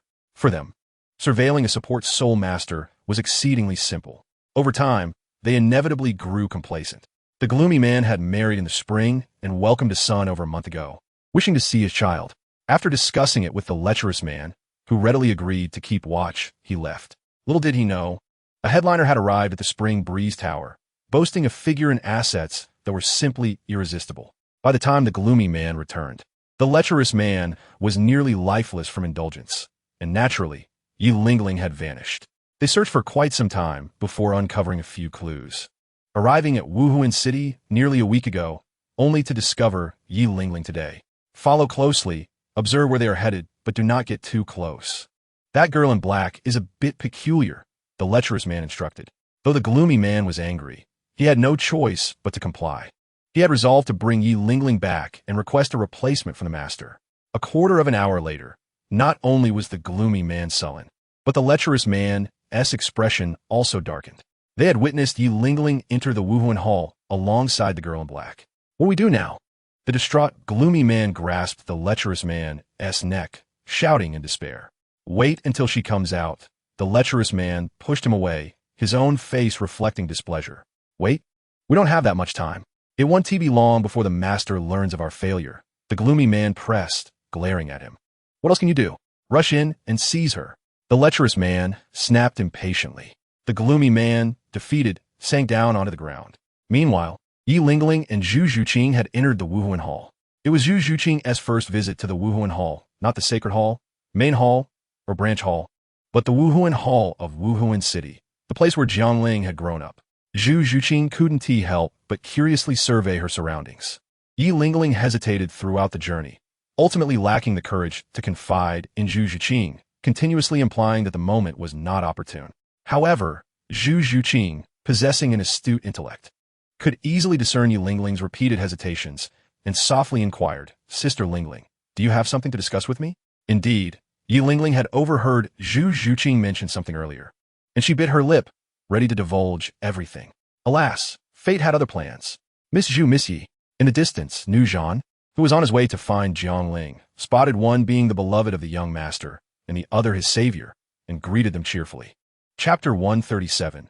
The unfeeling and the most carefree, Yi Lingling gazed at the approaching figure, silently lamenting, very well, I shall find another opportunity to speak tonight.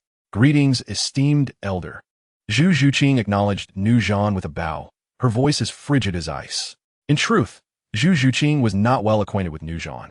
They had merely crossed paths a few times during the Luo incident, where Jiangling mentioned him as a formidable expert. Yet, she had never witnessed Nu Zhan in action. What truly left an impression on her was that he had arranged for Jiangling to meet 8 mature women.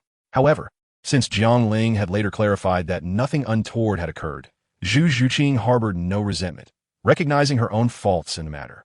If it weren't for her, how could Linger have resorted to intoxication? With this thought, she suddenly felt an urge to meet Jiangling. No, Miss Zhu, you flatter me. Nu Zhan quickly gestured dismissively. It would be preposterous for me to receive such deference from the future Pope's consort. Zhu Zhuqing was eager to see Jiangling. Yet Nu Zhan showed no signs of stepping aside. I am forever indebted to Miss Yi for her life-saving assistance. Nu Zhan turned to Yi Lingling and clasped his fists in gratitude. You're too kind, esteemed elder. I hardly contributed. If anyone deserves your thanks, it should be Jiangling and Elder Fei. Yi Lingling shook her head, responding modestly.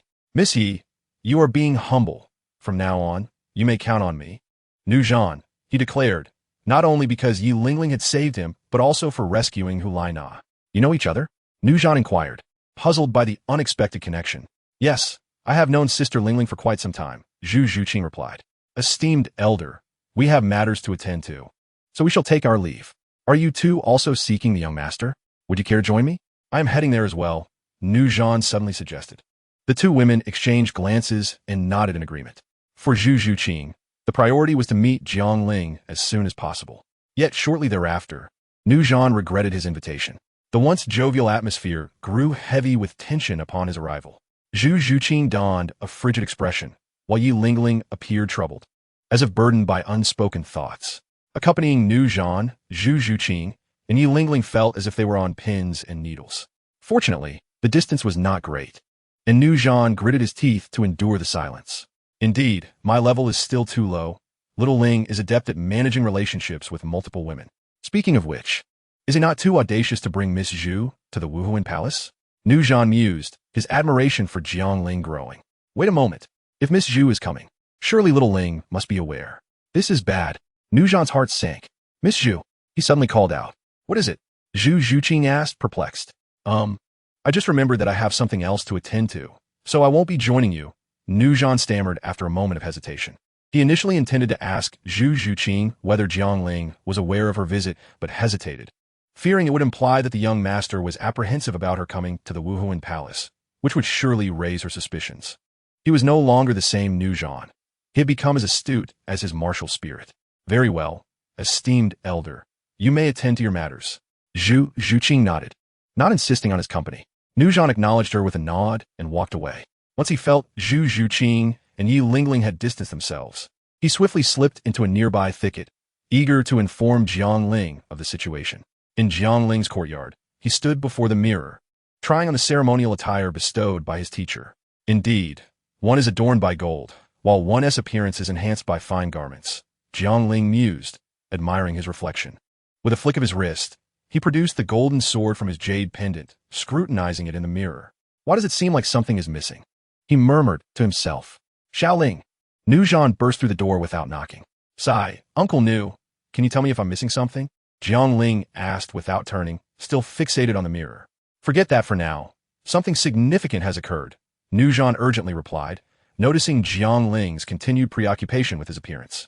Growing impatient, he stepped in front of Jiang Ling. Uncle, what is going on? Jiang Ling inquired, bewildered by Nu Zhan's disheveled appearance, covered in yellow leaves. Never mind that. I need to tell you that Zhu Qing from Xing Luo has arrived, Nu Zhan hurriedly stated. She has arrived? Jiang Ling's expression brightened, and he turned to leave. Wait, Xiaoling, you knew she was coming? Nu Zhan exclaimed, astonished. Of course, I asked Lingling to fetch her, Jiang Ling replied. Nu Zhan was momentarily speechless, then solemnly remarked. Xiaoling, though I typically wouldn't speak to you this way, given my status, since you do not regard me as subordinate, I must offer you this heartfelt advice. Go ahead, Jiang Ling responded, sensing the seriousness in Nu Zhan's tone. It is well known that the Pope cherishes your sister greatly. Before I even met you, I had heard her name. Her abilities are one thing, but the Pope's affection is another. You are betrothed to Nana, who has suffered for you. Now that you have brought Miss Zhuqing here, what do you think the Pope will think? You can't possibly believe that your ascension to Saint Sun exempts you from considering the Pope's feelings, Nu Zhan cautioned. Had Jiang Ling not already received his teacher's assurance, he might have been greatly troubled by Nu Zhan's words. Just as he was about to explain himself, Nu Zhan interrupted, Xiaoling, wait until you become the Pope before you bring Miss Zhuqing here. At that point, who would dare oppose you? If you're truly struggling with this matter, leave it to me. I can find you some exquisite young ladies. I can procure any kind you desire. Get lost. Do you think I am that indiscriminate? Jiang Ling retorted angrily. Regardless, I believe bringing Miss Zhuqing to the Wuhuan Palace was ill-considered, Nu Zhan asserted defiantly. My teacher is already aware. She stated that she wouldn't interfere in my personal affairs. Now are you at ease? Jiang Ling replied, exasperated. Really? Nu Zhan exclaimed, relieved that his concerns were unfounded. However, he quickly added, still, I believe what you have done, Xiaoling, is somewhat unethical. How is this any different from a man cheating with a mistress while his wife is pregnant? Compared to Zhu Zhuqing and Hu Lai Na, Nu Zhan leaned more towards Hu Lai Na. Jiang Ling's expression darkened. While metaphors can be relatable, they should not be taken to such extremes. What do you mean by comparing this to infidelity during pregnancy. The former is purely physical, whereas what I have is clearly affection. Jiang Ling suddenly recalled a novel he had read in his past life, where the protagonist had over 30 women under his command. Why should he, with only 2, no 3, be deemed immoral for being betrayed by his brother? Indeed, too much passion can be ostentatious, while indifference is the most carefree. Jiang Ling's good spirits were thoroughly shattered by Nu Zhan's words, and he chose to ignore him, striding purposefully outside. Chapter 138. Night upon encountering 2 adjacent courtyards. Zhu Zhuqing suddenly altered her intentions and decided to visit Hulaina first. Miss, please wait. May I inquire who you are? As Zhu Zhuqing stepped into the courtyard, she was halted by Aunt May. I am Zhu Zhuqing. She hesitated, unsure of how to introduce herself. A friend of Hulaina? The words barely escaped her lips. Aunt May, this is Zhu Zhuqing. She is my friend, as well as a companion to Jiang Ling and Hulaina. Here to visit Hulaina, Yi Lingling explained. Aunt May's expression softened. Since she is Miss Ye's friend, there is no problem. Please follow me. Aunt May maintained a distance of 7 steps from Zhu Zhuqing, a distance that allowed her to act instantly, if necessary. Although Zhu Zhuqing was brought by Yi Lingling, Aunt May remained cautious, wary of any deceitful intentions aimed at Hulaina. Zhu Zhuqing noticed Aunt May's subtle actions, but chose not to comment, feeling a sense of admiration rather than displeasure. Yi Lingling, oblivious to the underlying tension, remained unaware. Unexpectedly, the 3 women met in such a manner, one in a deep coma, another oblivious to the betrayal of her closest friend, and the last one clutching her attire tightly. Zhu Zhuqing gazed at Hulaina, who lay peacefully on the bed, her complexion rosy yet unconscious, feeling a mix of envy and guilt. She envied Hulaina's willingness to endure pain for the sake of Jiang Ling, while guilt washed over her for being by Jiang Ling's side during Hulaina's suffering, feeling as though she had taken advantage of the situation. Ye Lingling, lost in her thoughts, did not approach but instead stood at the doorway. Jiang Ling, having just entered the courtyard, sensed the presence of several individuals inside the room. He opted not to enter but sat quietly in the courtyard, awaiting their emergence. Yi Lingling, noticing Jiang Ling, stepped outside but appeared somewhat despondent. Why are you out here? Did Zhuqing not join you?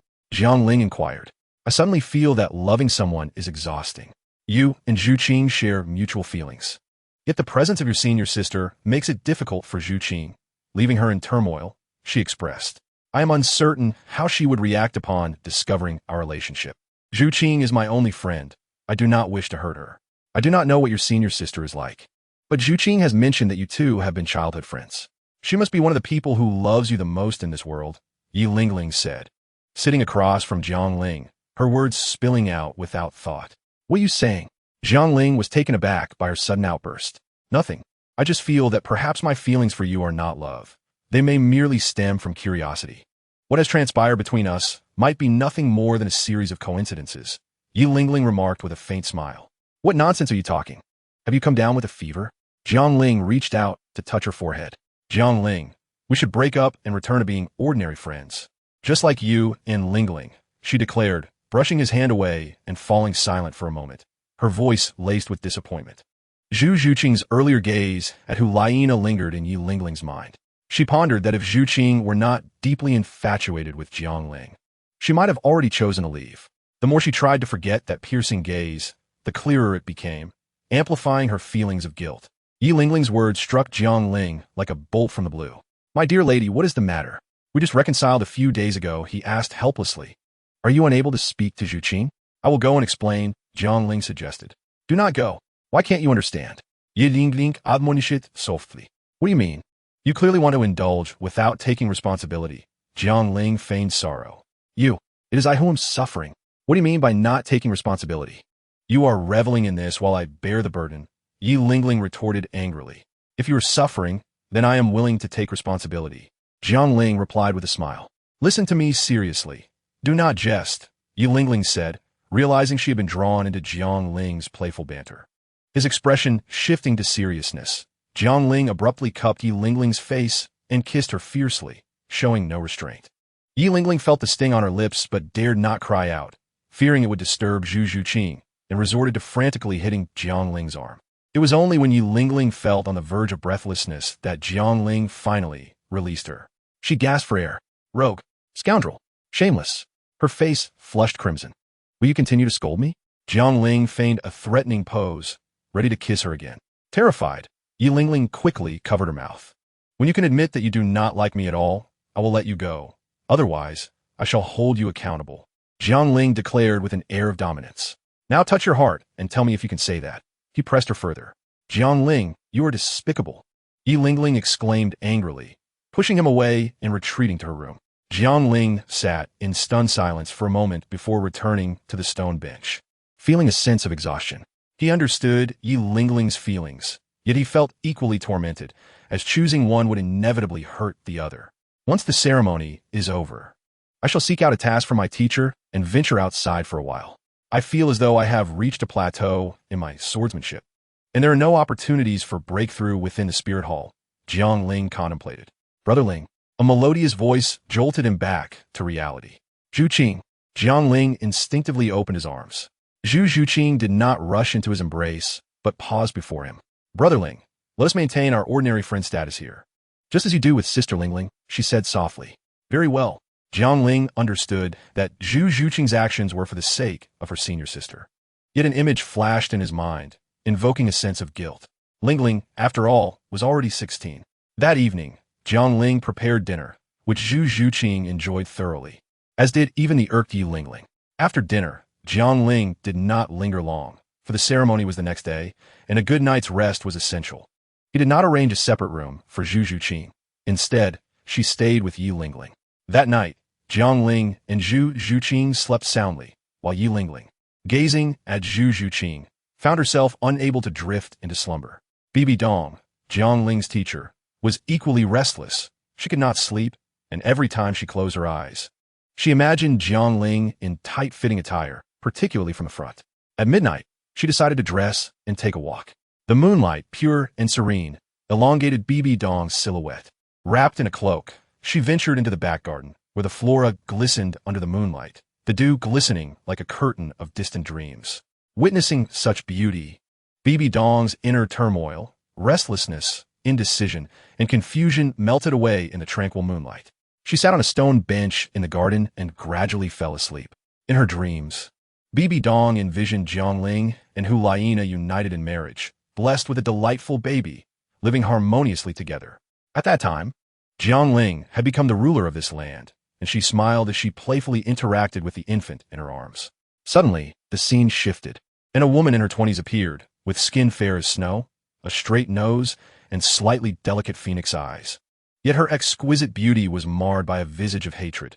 If you do not love me, why bring me into this world? Bibi Dong jolted awake, beads of sweat the size of soybeans trickling down her forehead. She has been plagued by insomnia day and night, with part of the reason being a truth she is reluctant to admit, related to Qian Ringshu. Bibi Dong wiped the cold sweat from her forehead, took a moment to catch her breath, and then rose to return to her room. She placed Qian Ringshu in a place devoid of maternal love and emotion, believing that by punishing Qian Xuanji, she was also punishing herself. Her feelings for Qian Ringshu melted away over time, flowing endlessly like the Milky Way in the sky. Chapter 139, The Holy Sun. The autumn breeze gently blew, and another night quietly passed, leaving only a few resilient leaves swaying on the branches amidst the falling foliage.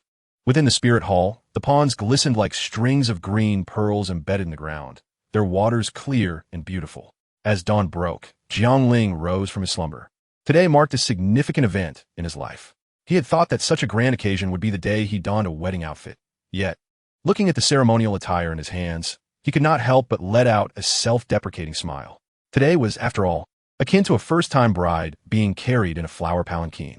However, he felt no anxiety, for he had the powerful presence of his teacher behind him.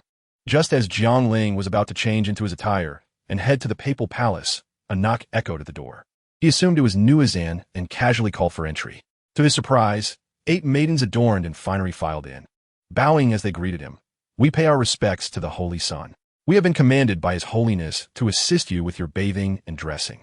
Jiangling paused for a moment, but soon understood. On such a momentous day, how could his teacher not send someone to prepare him? Despite his belief that it was unnecessary, under the hands of these maidens, Jiangling transformed from his usual gentle and sunny disposition into a figure of striking vigor. with sharp brows and orange-hued eyes sparkling with intensity. Dressed in a golden and white gown adorned with fiery patterns, he resembled a sword unsheathed, radiating formidable majesty. Holy Son, it is all set. His Holiness has instructed you to be ready and proceed to the papal palace immediately, the leading maid said, her head bowed. Isn't my hair going to be styled? Jiang Ling asked in disbelief, pointing at his orange-red hair, which was simply tied with a red ribbon at mid-length. In response to the Holy Son, His Holiness only commanded us to do this much. The maid lowered her head even further. I understand. You may leave now. Jiang Ling nodded, knowing his teacher would not say much to them and would not cause them any trouble. Yes. Jiang Ling's companion, spoke. Let Qianjun and Jiang Ma know they must not be absent and must attend. Qian Douluo brushed off non-existent dust from his clothes, calmly instructing Jiang.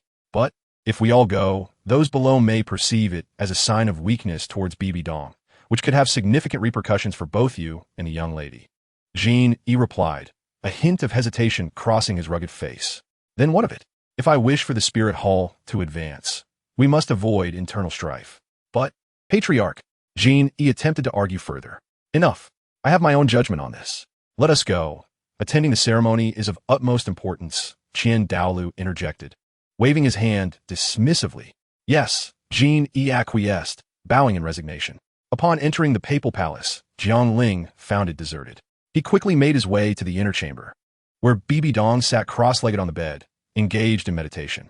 Jiang Ling lightened his footsteps, hoping not to disturb her. But how could he hide from Bibi Dong? You've arrived, she said, her gentle eyes brightening as her lips curled into a soft smile. Teacher, Jiang Ling greeted her respectfully. Follow me. Bibi Dong instructed as she rose.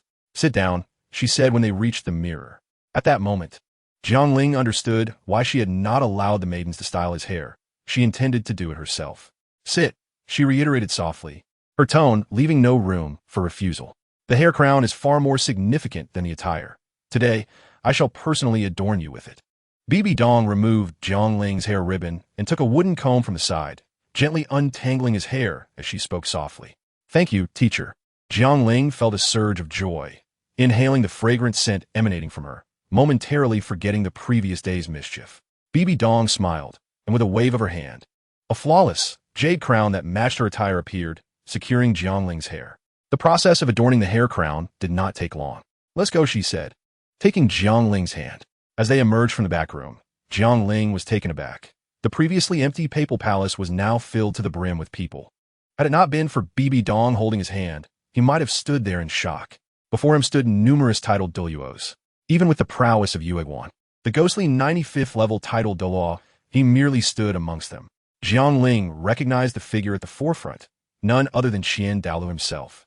Kid, didn't you claim you wouldn't become the Pope? How is it that you are now the Holy Son? Qian Douluo smiled as he communicated telepathically. Jiang Ling could only force a bitter smile, refraining from responding telepathically, well aware of his teacher's animosity towards the Qian family. Becoming the Holy Son brought the greatest joy to Yuan, whose delight was evident on her face. As followers of Bibi Dong, their status solidified further with Jiang Ling's ascension. Bibi Dong led Jiang Ling through the crowd toward the grand entrance of the papal palace, with the titled Douluos closely following behind, including Jiang, while Qian Douluo remained behind.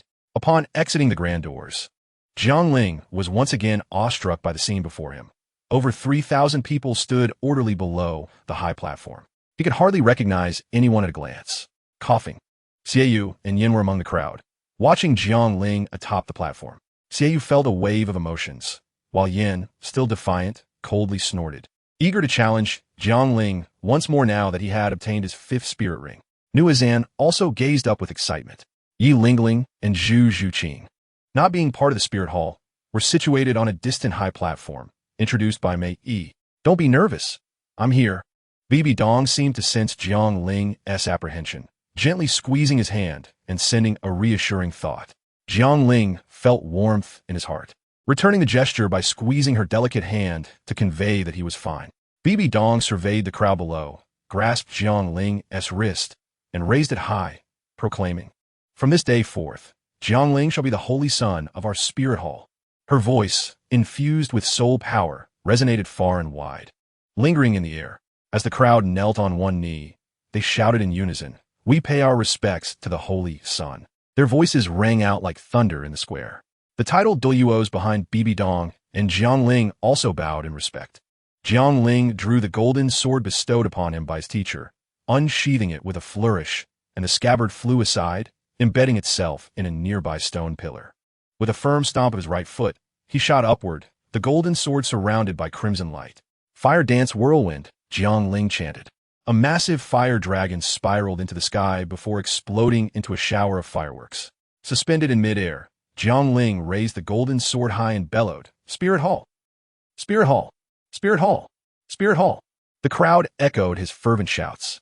"He has been outfitted again," Yin muttered in frustration. "Huh! Cheer up!" Xiaoyu laughed, wrapping an arm around Yin. Meanwhile, Nuazan shouted fervently for the Spirit Hall. On the high platform, Yi Lingling and Zhu Zhuqing gazed at the spirited Jiang Ling, momentarily lost in admiration. Chapter 140. The Old Residence following the proclamation of the Holy Sun. Bai Dong showcased the formidable presence of the Spirit Hall, an event that had been meticulously prepared over the past half-month. The grandeur of the occasion could only be rivaled in Jiang Ling's recollections by the day his mentor ascended to the papacy. With the two most significant segments concluded, the next order of business was merely the banquet, where the bishops would seek to curry favor with Jiang Ling, the newly elevated noble. As the subsequent activities unfolded, both his mentor Bai Dong and Qian Dao Lujin Yi, the golden crocodile, departed, leaving only the title Doa, Yuguan, and Gue Mei to preside over the remaining ceremonies. "Jiang Ling, I have been searching for you everywhere. Why are you hiding here?" Just as Jiang Ling was arranging the somewhat cumbersome folds of his attire and settling onto a slightly dilapidated stone bench to rest, a voice, both playful and scolding, reached his ears. Yi Ling and Zhu Zhuqing entered a rather neglected garden, and upon spotting Jiang Ling, Yi Ling could not help but call out. After the stunning spectacle, Jiang Ling had taken the stage to speak, only for the Pope to vanish thereafter, and inexplicably, the Holy Sun Jiang Ling had also disappeared. Shi and Zhuqing had searched numerous locations before finally discovering Jiang Ling in this garden. "Zhuqing, Ling, how did you find your way here?" Jiang Ling rose, turning to them with a delighted expression. "Ling, congratulations." Zhu Zhuqing quickly approached Jiang Ling, speaking softly, and then added, "It was thanks to the Pope's order carried by Ling. Otherwise, we would not have been able to move freely within the Spirit Hall. I appreciate your efforts," Jiang Ling said, gently ruffling Zhu Zhuqing's long hair, then addressing Yi Ling beside him. I thought having become the Holy Sun, you would forget about us and avoid meeting us, hiding away in such a secluded spot." Yi Ling Koldi Hufet, clearly still nursing her grievances over Jiang Ling's rudeness the previous day. Jiang Ling's expression darkened. If it were not for Zhuqing's presence, he would have certainly responded more fervently. However, Zhuqing's words provided him with some solace. Ling, Brother Ling must have his reasons. It is certainly not intentional," Zhu Zhuqing remarked, exasperated, as the two always seemed to bicker upon meeting. "Zhuqing, why are you always siding with him? I want to hear his reasons for hiding away so discreetly without even informing us in advance." Yi Ling's brows furrowed slightly as she pointed at Jiang Ling. Her face flushed with indignation, yet she refrained from voicing her feelings and instead shifted the topic. Jiang Ling found Yi Ling's adorable demeanor amusing. In her attempt to provoke others, she ended up agitating herself. "The major ceremonies have concluded. The banquet is next. If I remain there, surely someone will come to flatter me and urge me to drink, which I cannot do, as you both know." Jiang Ling paused slightly, looking at Yi Ling with a teasing smile. "You understand, don't you, Ling? You." Yi Ling's cheeks instantly flushed a rosy hue. If her eyes could devour, Jiang Ling would have perished 1,000 times under her glaring gaze, for he had the audacity to tease her in front of Zhu Zhuqing. Ling should be unaware. "I have not mentioned it to her," Zhu Zhuqing replied, oblivious to the subtle tension between the two. Upon hearing Zhuqing's response, a hint of embarrassment crept onto Jiang Ling's cheeks. He cleared his throat and continued, rather than engaging in back and forth, "It is better to sneak out. There were too many people, and I feared exposure. Hence, I did not have the chance to seek you out. My apologies. It's all right, did we not find you? We even strolled around the Spirit Hall, which was quite delightful. There were indeed too many people. I do not favor such crowds. This place is rather pleasant." Zhu Zhuqing said as she took Jiang Ling's hand and sat back down on the stone bench with a smile. Seeing Jiang Ling and Zhu Zhuqing in such a close position, Yi Ling felt a twinge of jealousy. Yet she refrained from saying anything and instead moved over to sit opposite them. Gu Fei, how could there be this abandoned courtyard amidst the splendor of the spear hall? Yi Ling immuted, serving her surroundings in confusion. This was once my mentor's residence. After she moved, it was left vacant. She forbade anyone from cleaning it, preserving everything in its original state. Although she did not order it to be sealed off, others in the spirit hall treat this place as a forbidden area. Even when my sister and I visit, we merely sit in this garden and refrain from touching anything else, Jiang Ling explained. There was one more thing Jiang Ling did not mention. This courtyard concealed his mentor's most cherished youthful memories. The time when she had yet to meet Yu Xiaojiang and was still the innocent and carefree Bai Dong. Oh no, have we trespassed here? If the Pope finds out, will she be angry? Zhu Zhuqing's face paled as she spoke hesitantly, for she held Bai Dong's opinion in high regard due to Jiang Ling. Do not worry, my mentor is not so petty, Jiang Ling reassured her, rising to move another stone block closer to his seat, connecting it with Zhu Zhuqing's. He softly said to Zhuqing, after a long day, I shall take a short rest. With that, he reclined, resting his head upon Zhu Zhuqing's ample lap, closing his eyes as he added, Zhuqing, wake me at the hour of you. I still need to visit the main hall to meet everyone.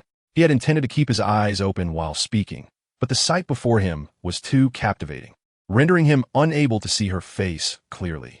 Were it Ling, he would surely have a clearer view. All right, sleep well, Zhu Zhuqing said shyly, her cheeks flushed, feeling a bit awkward in such close proximity to her sister. Zhu Zhuqing dared not glance at Yi Ling, lowering her head to gently smooth the hair that lay across Jiang Ling's head, ensuring it wouldn't become disheveled upon waking. Yi Ling, witnessing this, felt a surge of anger, not directed at Zhu Zhuqing, but at Jiang Ling. How could he be so inconsiderate, knowing I am right beside him? Yet he remains so close to Zhuqing without a thought for my feelings? Her delicate fist tightened in frustration. She felt a conflict within, wanting to relinquish her feelings for the sake of Zhuqing, yet feeling envious when seeing their closeness. Lost in her tumultuous thoughts, Yi Ling suddenly felt something intrude beneath her skirt. Lowering her gaze, her face turned crimson, not from embarrassment but from fury. That rascal Jiang Ling has slipped off his shoe and is stretching his foot under my skirt. In a fit of rage, Yi Ling was on the verge of standing up, but then she hesitated, pondering how to explain herself if Zhuqing were to ask.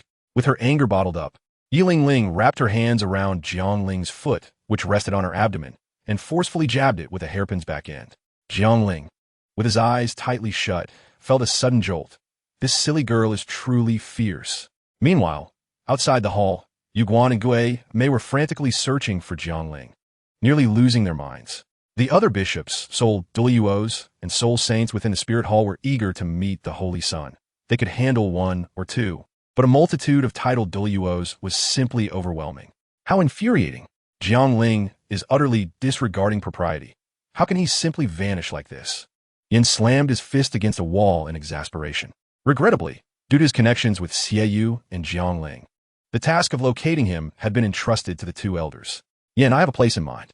Do you remember the location we stumbled into with Na when we were young? Xie pondered aloud. Chapter 141. Drinking, you mean the Pope's old residence? How could he dare? Yin exclaimed in astonishment. What does he have to fear? Let us not forget, Na is fearless, Xie replied with a wry smile. After a brief silence, Yin spoke. Should we search for him or report this to Elder Zhu and Elder Gui? Let's take a look nearby. Given the circumstances concerning the Pope, do you think the two elders would intervene? We might even receive a scolding. Xie stretched lazily. Fine. I truly want to smash Jiang Ling's head, Yin exclaimed with frustration. To this day, he had yet to see Hu Lai Na. Observing his companion, who had witnessed the formidable Jiang Ling's sword, Xie felt an urge to dissuade him from his unrealistic aspirations, yet hesitated, fearing it might dampen his spirit. The duo arrived at the former residence of the Pope and noted the signs of recent entry at the entrance. After a moment of deliberation, they ultimately decided to abandon their pursuit. The Pope's authority was undeniably profound. They opted to wait nearby, planning to report back once Jiang Ling emerged, thus fulfilling their mission in some measure. The afternoon, though brief, seemed to pass even more swiftly in slumber. As dusk approached, Jiang Ling slowly opened his eyes, greeted by the sight of two large floating orbs that dazzled in the setting sun. His eyes squinted against the brightness, and once accustomed to the light, He gently extricated himself from Zhu Zhuqing's embrace. Rising to his feet, he stretched slightly and observed Zhu Zhuqing and Yi Lingling, both sleeping soundly on the stone table. Jiangling couldn't help but chuckle softly, reflecting. Spring drowsiness, autumn fatigue, summer naps, and the unending slumber of winter's 3 months. If I were to wait for you to call me, it might well be evening. He decided to let them rest a little longer, as it was still not too cold. Once the ceremony concluded, he would return for them, murmuring to himself. He retrieved a black robe from his jade pendant and draped it over Zhu Zhuqing. Approaching Yi Lingling, he placed his hand on the jade pendant, only to freeze momentarily. The attire prepared by his senior sister had been entirely consumed. Just as he was about to awaken them, he glanced down at his platinum-colored ceremonial garb and paused, realizing the ceremony was nearing its end, making the outfit somewhat superfluous. He promptly removed the ceremonial attire and cloaked Yi Lingling in it, deciding against any further delays as he made his way towards the courtyard. Upon exiting, he fortuitously encountered Xiaoyu and Yan, who exclaimed joyfully, "What a coincidence! We were just waiting for you. Quickly lend me a piece of clothing." Jiangling found himself in quite a disheveled state. Xiaoyu and Yin chimed in, expressing their surprise at his absence during the saint ceremony. Yin, not one to hold back, began to chide Jiangling without reservation. "Relax, it hasn't ended yet. If I return now, it won't count as an absence." Jiangling waved dismissively, pointing to the sky. "Does anyone have an extra outfit? Please lend me one," he implored urgently. "I don't have one," Xiaoyu replied with a shrug. "What about your clothes?" Yin retorted, "Stop asking so many questions. If you don't have any, I'll go find something. If I linger any longer, the ceremony will truly be over," Jiangling replied impatiently. "I have some. Here."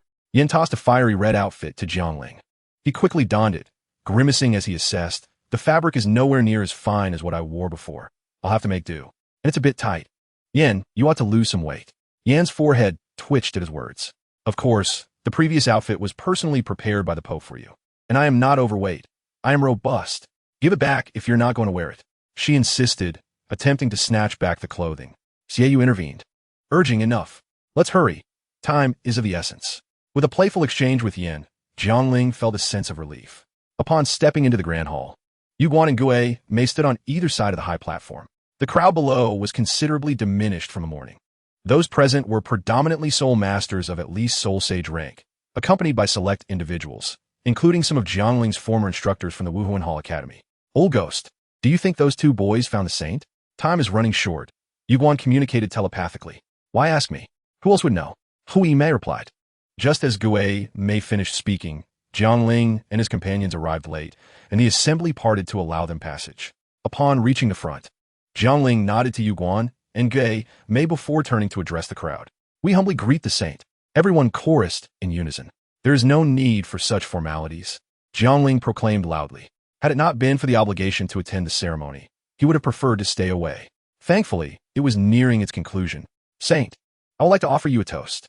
Just as Jiangling thought the ceremony was wrapping up, a gentle voice interrupted. His smile faltered momentarily. He could evade the initial confrontation, but not the final one. "An interesting spectacle awaits," Xiaoyu remarked with a smirk, glancing at Yan beside her. Following the voice, Jiangling's gaze fell upon a female soul master, appearing to be in her 30s or 40s. Though slightly inebriated, she retained her enchanting beauty, with rosy lips and delicate features that shimmered alluringly in the light. Jiangling had no time to appreciate her beauty. He intended to decline the drink. But this particular woman was one he could not refuse. She was none other than Zhang Rue, who had imparted knowledge of the continent to him upon his entry into the academy. "Teacher Zhang, I do not deserve such honor," Jiangling said, pouring a jug of wine into a jade cup to offer her a toast. "One cup should be manageable." "Saint, I too would like to toast you," an elderly soul Douluo exclaimed. "Saint, we all raise our cups in salute." The gathered crowd echoed instantly. Meanwhile, in the former residence of Bibi Dong, she gracefully descended into the garden, her gaze landing on the two women by the stone table. Her attention fixed on the Qianquan bag at Yi Lingling's waist and the white and gold gown adorned with fiery patterns. A slight frown creased her brow. Without a word, a gust of wind arose, stirring the air and awakening the slumbering Yi Lingling and Zhu Zhuqing. Yi Lingling slowly lifted her head, her eyes widening upon seeing Bibi Dong before her. Startled, she quickly rose and bowed, saying, "Yi Lingling pays her respects to your holiness." Jiangling's ceremonial robe slipped from her shoulder, revealing it to Yi Lingling, who felt a jolt of surprise. Why is his outfit here? Where is he? Zhu Qing, noticing the commotion, turned to look as well. She had seen Bibi Dong from a distance earlier and would not forget her stunning beauty and regal presence. She hurriedly bowed. Zhu Qing pays her respects to Your Holiness. Rise, Bibi Dong replied after a moment of silence. Thank you, Your Holiness, the two women responded as they stood. Yi Lingling moved closer to Zhu Qing, signaling her to remain calm and not to be anxious. Zhu Qing, may I ask you to step aside for a moment? I have some matters to discuss with this young lady, Bibi Dong said softly. Your Holiness, I wish to speak. Yi Lingling began, but was interrupted as Zhu Qing gently pulled her back. Yi Lingling, please return. Your Holiness will not cause me any trouble, Zhu Qing whispered. But Zhu Qing, I still want to say. Yi Lingling protested. Please return for now. After a brief moment of silence, Yi Lingling suddenly knelt on one knee, holding out a Pope's decree. Your Holiness, my intrusion here was solely my fault. It has nothing to do with Zhu Qing. I implore you not to hold it against her. Zhu Qing, Yi Lingling acclaimed urgently. Bibi Dong observed the decree in Yi Lingling's hands. Her curiosity piqued further. The gown, the decree, the Qingquan bag, clearly, Jiangling was concealing matters from her. However, her visit today was solely to speak with Zhu Qing. Do not worry, Lingling. I harbor no ill intentions towards this young lady. Bibi Dong reassured her, gently gesturing for Yi Lingling to rise. Then, I take my leave, Yi Lingling said, casting a glance at Zhu Qing before departing. Hesitating for a moment, Yi Lingling picked up the gown, blushing furiously as if she might bleed. Zhu Qing, noticing the gown, felt a wave of confusion but recognized that this was not the right moment to inquire. As Yi Lingling exited Bibi Dong's former residence, the autumn breeze swept through, dispelling the warmth from her cheeks. I must seek out Jiangling and promptly inform him of the Pope's matter with Zhu Qing. Yi Lingling glanced back at the courtyard before hastening outside. Are you all right? Should we escort you home? Xiaoyu inquired, observing Jiangling's unsteady gait and flushed complexion. Yin stood nearby, unable to conceal the smile that betrayed his current jovial mood. Who would have thought Jiangling could not hold his liquor? Nonsense, I'm not drunk. This is just a mere amount of alcohol. I could handle a couple more jars without issue, Jiangling retorted stubbornly, shaking his head vigorously, feeling as though the ground beneath him warped and spun. Never mind, I'll take you home, Xiaoyu sighed, stepping forward to support Jiangling. After all, he was his sister-in-law's husband. No, don't touch me. I'm not drunk. I know the way home perfectly well, Jiangling staggered back a few steps, adamantly asserting. Suddenly, with a clang, the Changhong sword soared into the air. Jiangling grasped the sword, pointing it around while muttering, west, west, towards the west. Coming to a halt, he directed the sword towards the western horizon and smiled brightly, exclaiming there, I found it. Let's go. With a flash of red light, Jiangling grasped the sword hilt and soared westward, albeit erratically, rising and falling, nearly causing himself to plummet several times. This won't do. I need to escort him back. Xiaoyu furrowed his brow, hesitating before speaking. Such a state of Jiangling was indeed worrisome. I believe it is unnecessary, even if he sleeps outside for a night. Given his constitution, he will be fine, Yin remarked nonchalantly. If the Son of God is found sleeping by the roadside, it would be quite embarrassing if others discovered him. Enough chatter. Let's go, Xiaoyu replied, patting Yin on the shoulder. He could not fly and could only channel his soul energy to pursue the direction Jiangling had taken. Yin had no choice but to follow suit. A drunken person possesses a notably poor sense of direction. Despite Jiangling's apparent intent to fly westward, he gradually veered off track. The alcohol he struggled to suppress surged upward, causing turmoil within his stomach. His wrist grew weak, and as he dispersed his soul energy, he plummeted straight down. With a splash, he landed directly in the pond, icy water rushing into his mouth and nose, making him cough, which only caused him to inhale more of the pond's water. The sun had set, and the moon now hung high, casting a silvery glow that illuminated the water surface, making it shimmer brilliantly. The rippling surface of the pond compelled the recently submerged Jiangling to involuntarily close his eyes. The autumnal waters felt bone-chillingly cold, and the dampness of his clothing dissipated the heat from Jiangling's body. The water he inhaled also provided a slight clarity to his mind. How'd I end up here? I distinctly remember flying west, Jiangling murmured to himself while pressing his hand against his forehead. Regaining his bearings, he soared into the air, racing towards the Pope's palace like a shooting star. Meanwhile, Xiaoyu and Yin arrived at the courtyard. Aunt May, has Jiangling returned? Xiaoyu inquired urgently upon seeing the woman in the yard. Not yet, why? And Mai responded, Bushelled. Damn it, I should have stopped him earlier, Xiaoyu exclaimed, smacking his forehead in regret. What now? Yin leaned against the doorframe and asked, What else can we do? Let's search the vicinity and see if he's fallen somewhere, Xiaoyu replied, feeling somewhat exasperated. After leaving Bai Dong's former residence, Yi Lingling proceeded to the main hall in search of Jiangling. As a healing soul master, her speed was somewhat lacking, and by the time she arrived, the banquet had already concluded. Yi Lingling promptly turned to return to the courtyard to find Jiangling, and as she passed near the Pope's palace, a figure suddenly descended, startling her into an exclamation. Jiangling, what are you doing here? I've been looking for you for ages. Thankfully, illuminated by the bright lights of the Pope's palace, Yi Lingling recognized Jiangling and exclaimed in delight. At this moment, Jiangling's attire had already been dried by soul energy, and aside from his disheveled hair, he appeared entirely normal. However, as Yi Lingling approached, her expression of joy quickly dissipated, replaced by panic as she instinctively recoiled, her voice trembling. You've been drinking again. She had an unsettling premonition. Ling, I haven't been drinking. I just tasted a little, Jiangling stammered. His face flushed, eyes slightly glazed, reaching out to embrace Yi Lingling. It was unclear whether Jiangling was intoxicated or merely entranced by the sight of his beloved. Oh no, Yi Lingling gasped, darting backwards like a startled rabbit. Yet, how could her speed possibly evade Jiangling? Ling, where are you going? It's getting late. We should rest, Jiangling said, wrapping his arms around her slender waist from behind, his expression one of confusion. You, let go of me. Why do you always behave like this?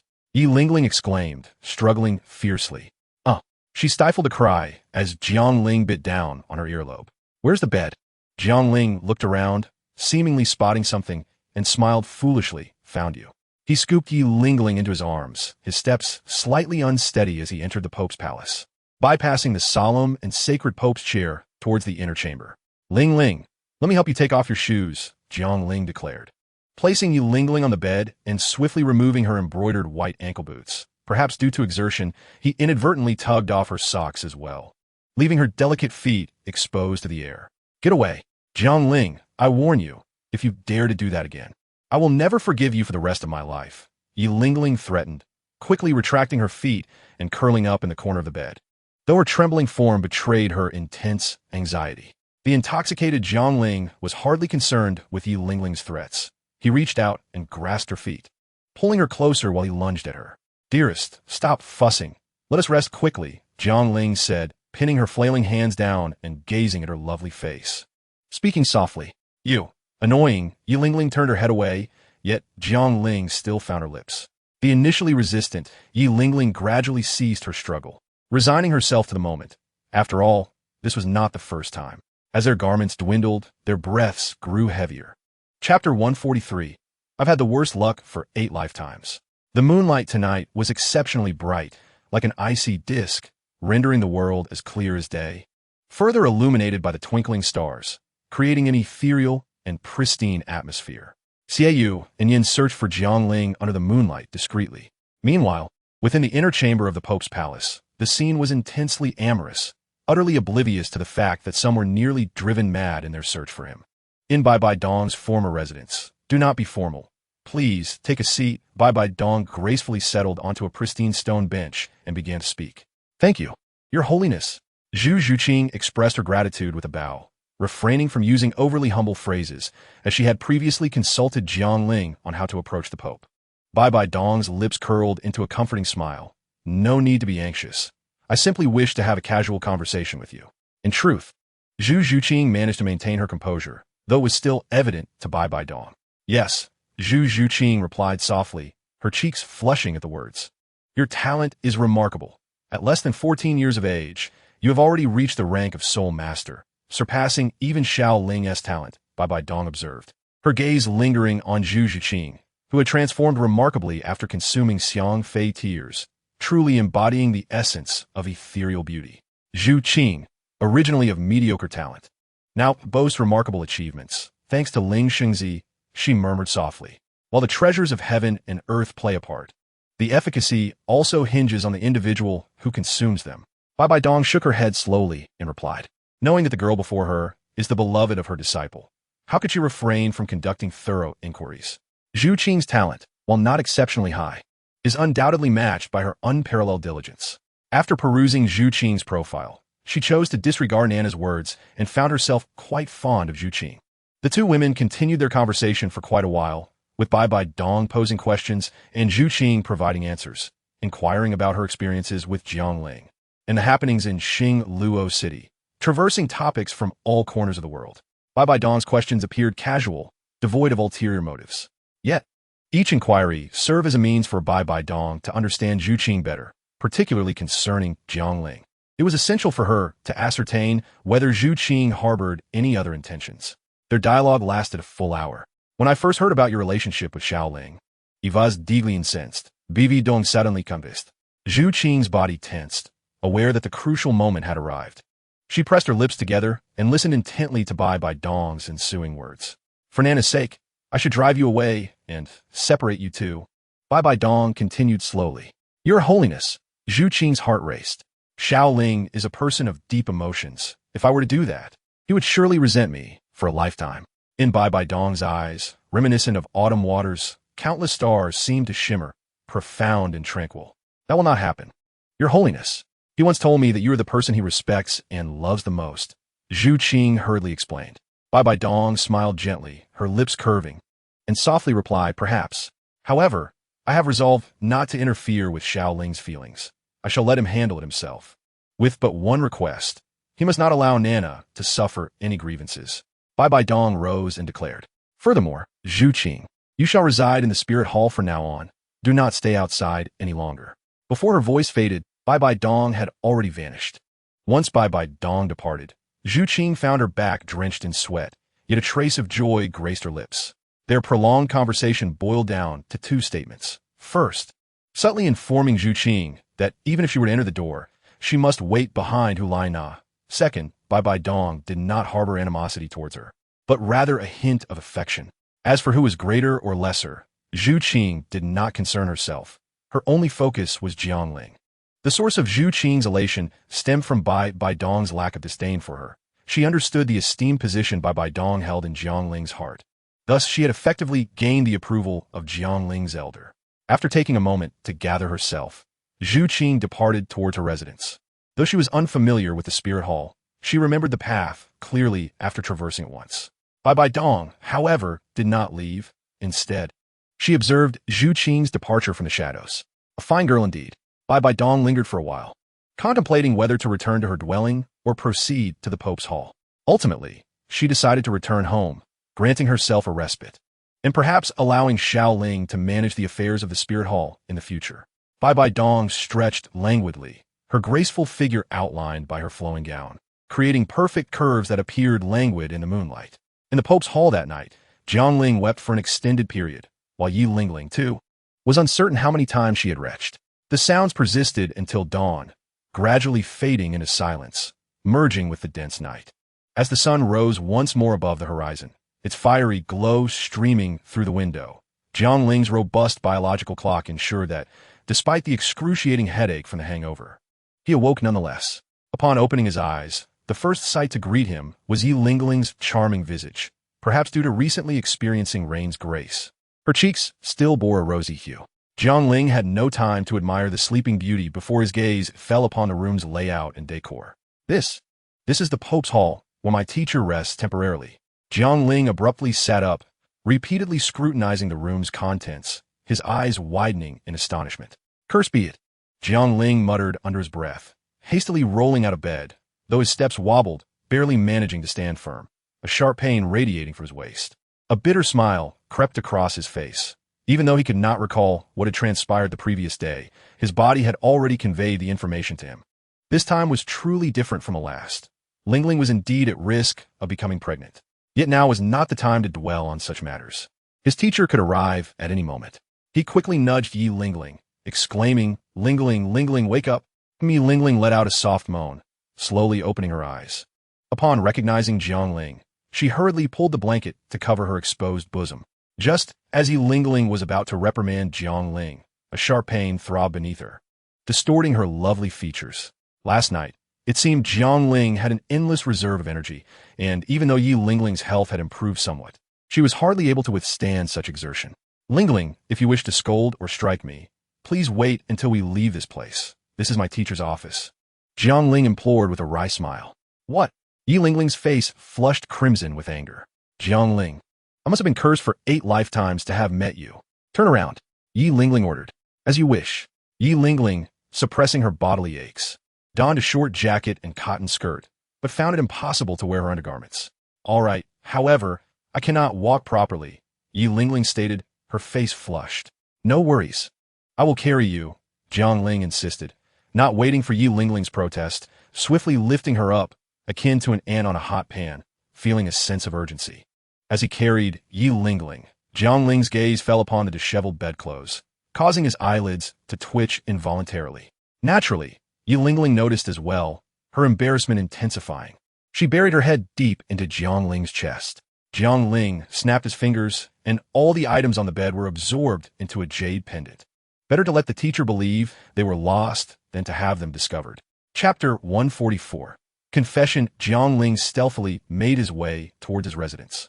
In truth, he need not have been so anxious. Perhaps due to his elevation to Shengzi, Bai Dong felt a sense of delight, having surprisingly enjoyed a peaceful night's sleep, still yet to awaken at this moment. In contrast to Bai Dong, Zhu Qing had not slept a wink throughout the night. Upon returning to her residence, Zhu Qing sensed something amiss. Not only had Jiang Ling not returned, but Yi Lingling was also absent from her room. After inquiring with Aunt Mei, she claimed to have not seen either of them. Zhu Qing suddenly recalled that for the past few days, Lingling appeared burdened with worries whenever she asked. Lingling would act as if she were reluctant to speak, hesitating and stammering. She then remembered the dress that Lingling had in hand last night, belonging to Jiang Ling.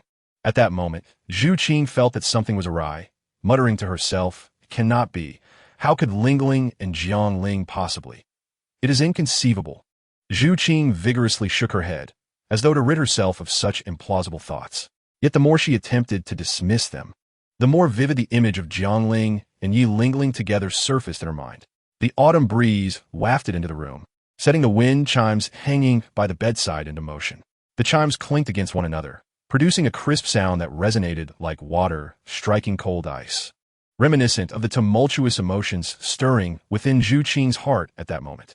The melodious chime rang swiftly and softly, enchanting the soul, and Zhu Qing, overwhelmed by the sound, reached out to grasp the wind chimes, exclaiming for them to cease. With a resounding crash, the wind chimes fell to the floor, and the room fell into silence, allowing Zhu Qing to slowly calm her racing heart. Tomorrow, everything will be clear. Zhu Qing sat in silence throughout the night, gradually succumbing to slumber atop the table.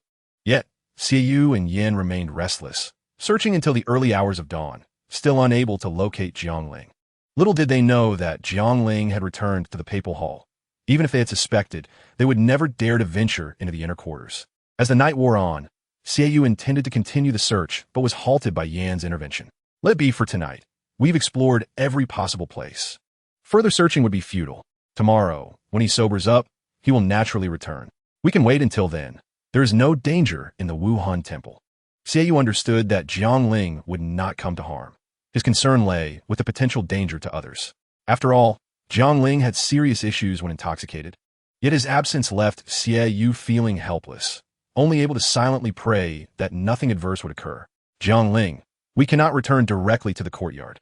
Zhu Qing is certainly there, Yi Lingling said softly, biting her lip as she wrapped her arms around Jiang Ling's neck. Then let us return to my room. Jiang Ling contemplated for a moment before responding. Yi Lingling replied softly. Lingling, this cannot go on. It is unfair to you and deceives Zhu Qing. I shall explain things to her. I will make the decision that you cannot, Jiang Ling declared, seeking a secluded path. Suddenly, he added, No, do not tell her. Give me more time. Yi Lingling tightened her embrace around Jiang Ling's neck, her tone laced with pleading. Jiang Ling remained silent, having made up his mind. Yi Lingling appeared resolute, yet her heart was frail. If Jiang Ling did not take this decisive step, she might never find the courage to speak. Soon, Jiang Ling stealthily returned to his own courtyard, his anxious heart finally easing. He placed Yi Lingling gently onto his bed and stretched his weary body. The exertion of carrying her had taken its toll, and the familiar ache from his hangover began to resurface. Lingling, I'm going to take a bath. Would you like to join me? Jiang Ling inquired, glancing down at her. No, Yi Lingling exclaimed, pulling the blanket over her flushed face. In truth, she also wished to bathe. Her discomfort was palpable, especially with the residue of dried substances clinging to her skin. However, she dared not share a bath with Jiang Ling, haunted by the painful memories of the previous night. Do not worry. I shall not touch you. I merely concern myself with your well-being. Jiang Ling reassured her with a wry smile, knowing that even if Yi Lingling were unclothed, his thoughts would not stray to such matters. I am fine. I do not wish to bathe. You go ahead. Yi Lingling's voice chimed through the blanket. Very well. I shall bathe alone. We're like an old married couple now. Why be so shy? Jiang Ling muttered to himself in resignation. Who is an old married couple with you? Yi Lingling retorted, lifting the blanket to reveal her lovely face, her eyes glimmering with indignation. Jiang Ling chuckled at her reaction. Her annoyance was a sign that she was not genuinely angry. He playfully pinched her delicate nose before turning towards the bathroom. At the entrance, Jiang Ling had already donned his attire, a hot shower dissipating the lingering scent of alcohol. Taking a deep breath, he pushed the door open without hesitation. The creaking door roused Zhu Zhuqing, who had fallen asleep with her head resting on her arms. Upon seeing Jiang Ling, her face lit up with joy, but it quickly faltered as she asked, Linger, where is Lingling? Her gaze held a trace of accusation. Initially, Jiang Ling felt his spirits lift at Zhu Zhuqing's smile, but her question caused his hands to clench tightly, his expression becoming somewhat awkward. After a moment of struggle, he finally met Zhu Zhuqing's enchanting eyes and spoke hoarsely. You have guessed. I have pieced together some of it. I wish to hear it from your lips. Zhu Zhuqing replied softly, lowering her gaze. Jiang Ling approached her, gently placing his hands on her shoulders, urging her to lean against him. In the past, Zhu Zhuqing would grasp his hands, but now she remained still, seemingly awaiting his words. That day, Xiaoyu, my senior sister's brother, returned. We drank on the back mountain, and I got drunk, Jiang Ling explained after a brief silence. I do not recall what transpired that night, but when I awoke in the morning, we found ourselves together. I had sealed Lingling's acupoint. What about last night? Zhu Zhuqing inquired further. At the end of the ceremony, I could not escape the wine and drank excessively. I must have encountered Lingling near the papal hall, Jiang Ling recounted, feeling a pang of sympathy for Yi Lingling. Jiang Ling, you promise me you will not drink again. Zhu Zhuqing implored as they locked eyes, struggling to express her thoughts about Jiang Ling, but ultimately sighing in defeat. I swear I shall never drink again, Jiang Ling assured her earnestly. You said the same last time, Zhu Zhuqing exclaimed, shifting the topic. Linger, where's Lingling now? In my courtyard, Jiang Ling replied. I will go see her. You should stay here, Zhu Zhuqing stated, turning to leave. I will accompany you, Jiang Ling insisted, fearing a confrontation between the two women. What business do you have? After what you did, Lingling surely does not wish to see you. I too do not know how to face her, Zhu Zhuqing scolded, her brows furrowing in discontent.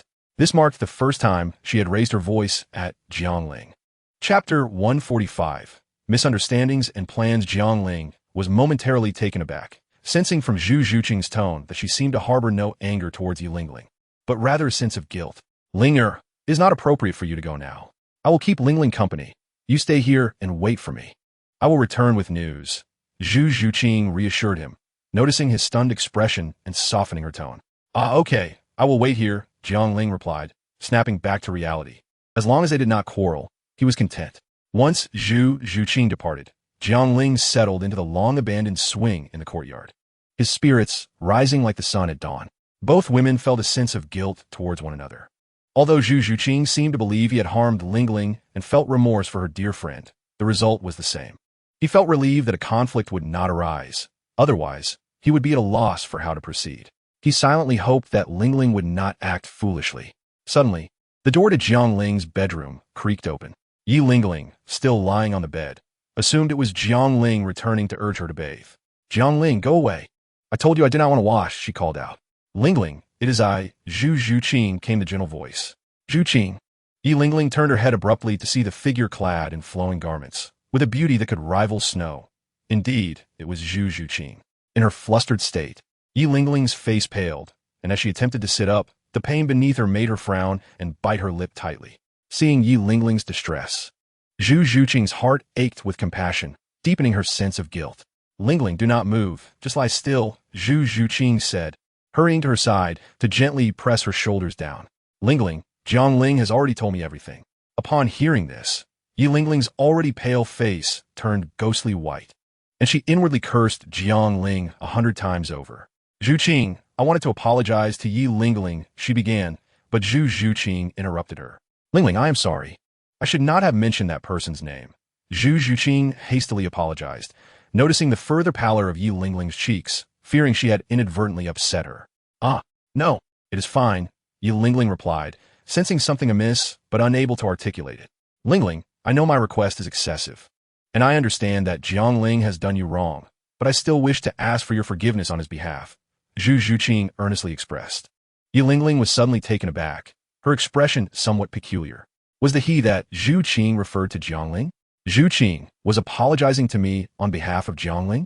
Seeing that Yi Lingling had not spoken for a long time, Zhu Qing, fearing that Yi Lingling was unwilling to forgive Jiangling, felt a bit disheartened and with a somewhat dejected demeanor said, Lingling Jia, if you must harbor resentment, direct it towards me.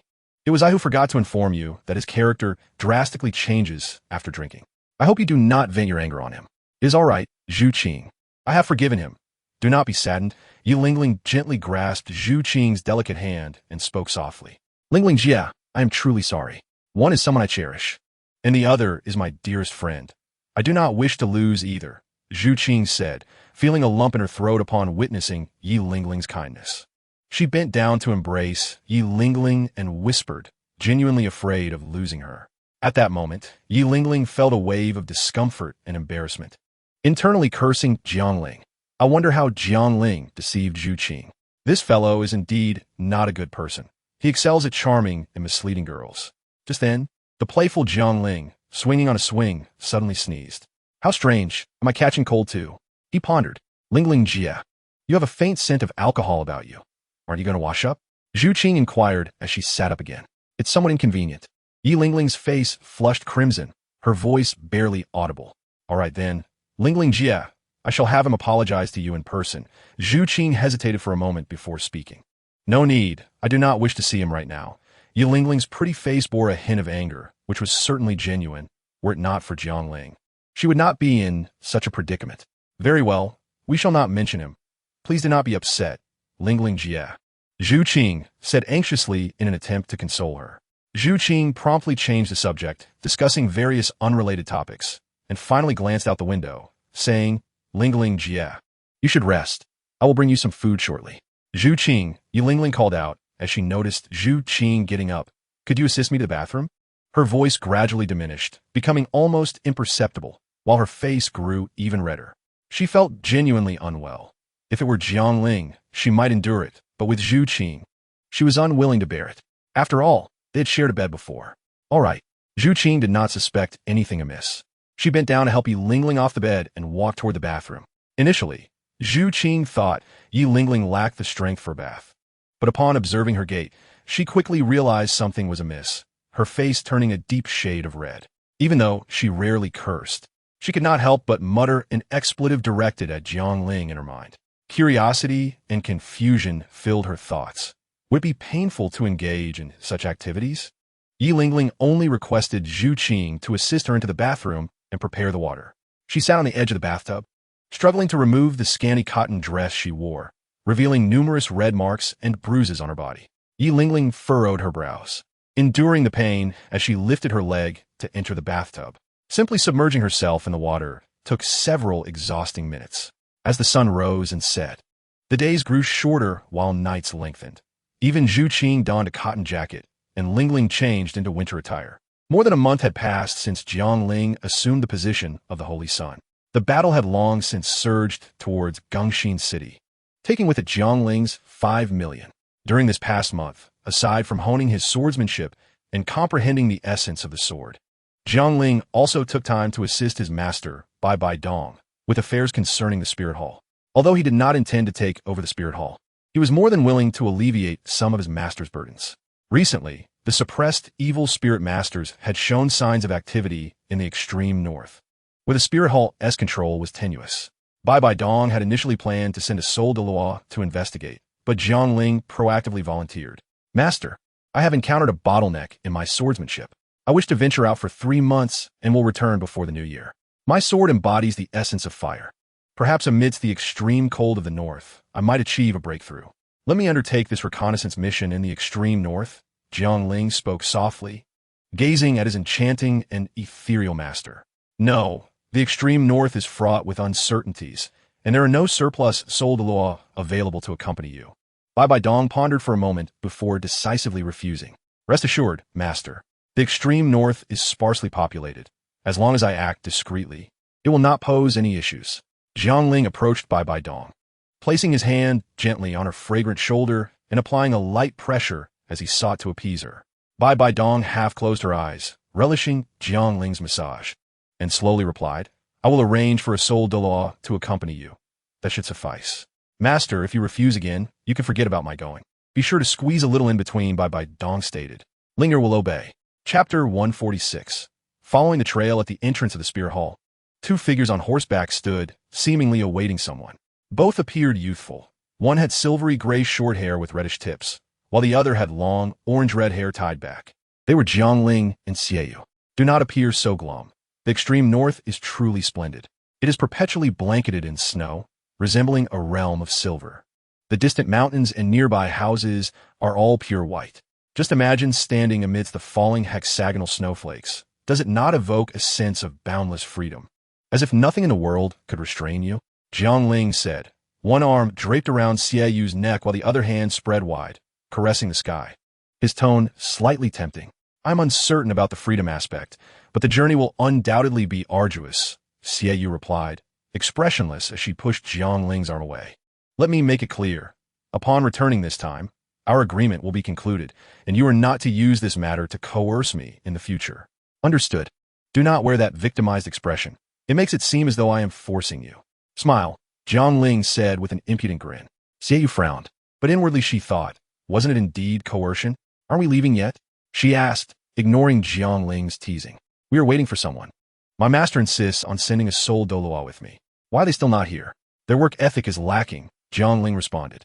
Just as he finished speaking, a hoarse voice called out, Holy Son, I have arrived. A figure promptly materialized 3 meters before Jiangling, revealing a woman of breathtaking beauty, her complexion somewhat pale, standing as though she were a millennium-old glacier, exuding an aura of chilling coldness. The sudden appearance of an individual startled Xiaoyu, and she instinctively summoned her moonblade. Jiangling, too, was taken aback, not due to her appearance, but because she had materialized beside him without his notice, despite his spiritual power being comparable to that of a Douluo. Who are you? Jiangling inquired. I am your subordinate. The woman replied, devoid of flattery or subservience, answering as if she were a robot. If you were already here, why did you not reveal yourself? Jiangling asked with a serious tone. You did not give the order, Yue replied directly. That makes perfect sense. Jiangling marveled at the hidden talents within his masteress ranks and chose not to argue further, sensing that continuing the debate would only irritate this cool-headed woman. How will you proceed? Jiangling asked. I will follow discreetly, Yue replied. All right, Xiaoyu, let us depart. Jiangling mounted his horse and beckoned to Xiaoyu. He felt a wave of relief for having brought Xiaoyu along. Otherwise, he feared he would be bored to death on this journey. Perched high within the Wuhuan Palace, Zhu Zhuqing and Yi Lingling gazed towards the grand entrance. Though the view was not entirely clear, they were acutely aware that Jiangling was just beyond, and despite bidding farewell the previous night, a sense of reluctance still lingered. Lingling, let us return. The wind outside is quite strong, Zhu Zhuqing spoke softly. As a battle soul master who had consumed Xiangfei tears, her vision, though not specifically enhanced, was certainly superior to that of an ordinary soul master. She could see more clearly than Yi Lingling at that moment, and Jiangling was already astride the Longlin horse, departing from the Wuhuan Palace. Let's go. Yi Lingling nodded in agreement. As Gu Ai's presence faded from sight, Jiangling, undeterred, began to expand his mental energy in search of her silhouette. It seemed that Gu Ai had sensed Jiangling's movements as well, holding her breath and focus, treating the situation with utmost seriousness. Despite the high status of the Holy Sun, she had no desire to curry favor. Unfortunately for her, Jiangling's meticulous search led him to discover her location. Had he not known she was nearby, and if she had not exhibited any murderous intent, he would have been utterly oblivious to her presence. Jiangling produced a golden soul coin and tossed it in Gu Ai's direction. What are you doing? Is money just for burning? Xiaoyu remarked upon witnessing Jiang Ling's action. Nothing much. By the way, Xiaoyu, prepare yourself. We might be in for a fight, Jiang Ling warned. If he could detect Gu AI, there was no way he would overlook the two lesser foes trailing him. A fight? What fight? Xiaoyu was perplexed. We are being followed. One Soul Emperor and one Soul King. Jiang Ling divulged without hesitation. Such audacity to lay hands on someone from the Wuhuan Palace, Xiaoyu replied, unperturbed, and then quietly inquired, will that esteemed soul Douluo not intervene? She likely won't unless we find ourselves in peril. The teacher did not send her just to serve tea. Jiang Ling shook his head. Perfect, then we can have a proper battle. The Soul Emperor is yours, and the Soul King is mine. Xiaoyu grinned fiercely, eager for combat after having not faced an opponent of his level since breaking through to Soul King. I have no desire to engage. Why not let you take both? Jiang Ling teased. Oomph. Xiaoyu retorted with a cold snort, tightening the reins and surging ahead of Jiang Ling. In the shadows, Gu AI observed the golden soul coin with an inscrutable expression before pocketing it. The Longlin horse was swift, and soon they exited the city, proceeding northward for another 20 miles. Jiang Ling deliberately slowed his pace, wary of losing their pursuers. You two, having followed us for so long, why not come out and chat? Jiang Ling turned the horse around and called out. What is the matter? Are you afraid to show yourselves? If you don't, I want to slow down and wait for you, he shouted again, directing his words towards the location where the two were concealed. What should we do? It seems these two have some skill. Should we engage? A somber-faced man asked. Engage? After trailing for so long without encountering their elder, what can two young boys do? We have delayed too long. The head of the family will have already received word. If we don't act now, we may lose our chance. The pallid-faced man spoke with a ruthless tone. The two were the same individuals who had come to Wuhuan City over a month ago in search of Yi Lingling. They were frustrated to find that Yi Lingling had not ventured outside the Wuhuan Palace, nor had the girl accompanying her shown her face. After a month of inaction, they realized they could not remain idle and planned to abduct a disciple of the Wuhuan Palace to gather information on Yi Lingling. Yet, disciples always traveled in groups of 3 to 5 and rarely left the city, leaving the two men without confidence in subduing them quickly. Had they not fortuitously encountered Jiang Ling and Xiaoyu leaving the city today, they might have resorted to fleeing to escape the pursuit of the Blue Lightning Tyrant Dragon clan. Seeing that there was still no response, Jiang Ling shook his head. If they did not show themselves, he could not genuinely leave either. He intended to dismount and draw them out. Just as Jiang Ling and Xiaoyu were about to dismount, the two lean, middle-aged men emerged, though they had no intention of speaking, summoning their martial souls and charging forward.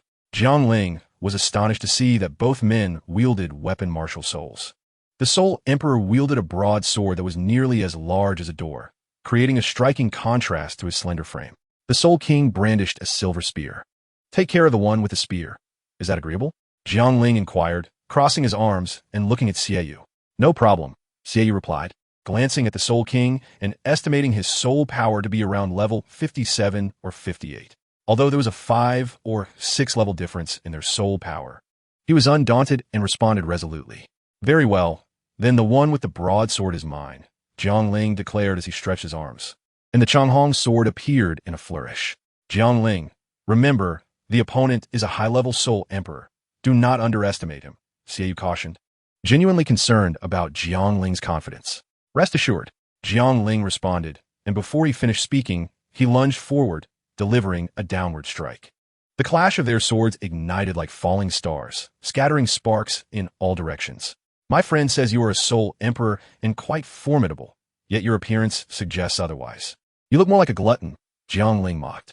Whether I am formidable or not, you shall find out, the lean man retorted, swinging his broadsword and sending Jiang Ling sprawling. Gripping the sword hilt with both hands, he dragged the sword across the ground, carving a deep trench. As Jiang Ling engaged in combat, Xiaoyu clashed with the spear-wielding man. The silver spear moved with the ferocity of a dragon, while the moon blade gleamed coldly, creating a balanced confrontation between the 52-level Xiaoyu and the 58-level Spearmaster. Hey, Xiaoyu, have you resolved your side yet? Jiang Ling dodged the broadsword and called over to the fierce combat happening beside him. Not so quickly. Give me a moment, Xiaoyu shouted as he repelled the spear-wielding master, the moonblade's brilliance flashing as he began to unleash his soul skills. All right, I shall entertain this old fellow for a while to warm up, Jiang Ling remarked, pointing the tip of his sword, causing the air to tremble slightly, resonating with a low hum as he accurately struck the sword's body. The man seemed to struggle to maintain his grip on the massive sword, which collided with his chest. Infuriated by Jiang Ling's contemptuous words, he spat out a mouthful of blood. "You brat, you have quite the audacity. Let us see how you fare against my technique," the broadsword wielder declared with a scowl. Sixth soul skill, sweeping the army. A formidable blue crescent sword energy surged forth, appearing as if thunder rumbled, slicing towards Jiang Ling, leaving a trail of dust in its wake, obliterating stones and trees alike. Jiang Ling, witnessing this, could not help but be taken aback. Indeed, he was facing a soul emperor, and even one with suboptimal soul ring configurations was not someone Jiang Ling could easily dismiss. Jiang Ling wielded his long sword, positioning it before him, twisting his right hand, causing myriad long rainbow sword phantoms to materialize behind him, radiating a brilliant crimson light that compelled the broadsword wielder to shut his eyes. Sword 16, Long Rainbow Illusion, go. Countless rainbow sword phantoms pointed towards the immense crescent sword energy. The powerful blue crescent sword, though fierce, was met with an unyielding wave of long rainbow illusions. And as the final phantom shot forth, the crescent sword energy dissipated into the ether. The broadsword wielder's face shifted dramatically, realizing his misjudgment of Jiang Ling's capabilities and beginning to entertain thoughts of retreat. "Xiaoyu, have you finished yet?" Jiang Ling inquired once more.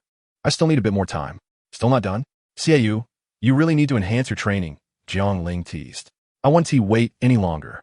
I shall conclude this battle now." He raised an eyebrow and declared. The Kuojian man felt a sudden surge of anxiety upon hearing those words, causing his sword techniques to falter. In a panic, he swung his sword and unleashed his sixth spirit skill, attempting to force Jiang Ling back to make his escape. However, Jiang Ling was unwilling to grant him that opportunity. Sword 22, piercing the clouds and breaking the mist. This strike was executed with such swiftness that in the blink of an eye, Jiang Ling had already reached the man's back. The Kuojian man looked down at his chest, where a crimson flower of blood blossomed, expanding continually. It seemed as though he had lost all vitality. His eyes grew vacant, and the massive sword slipped from his grasp, dissipating before it even touched the ground. The man collapsed with a resounding thud. A single strike pierced the heart.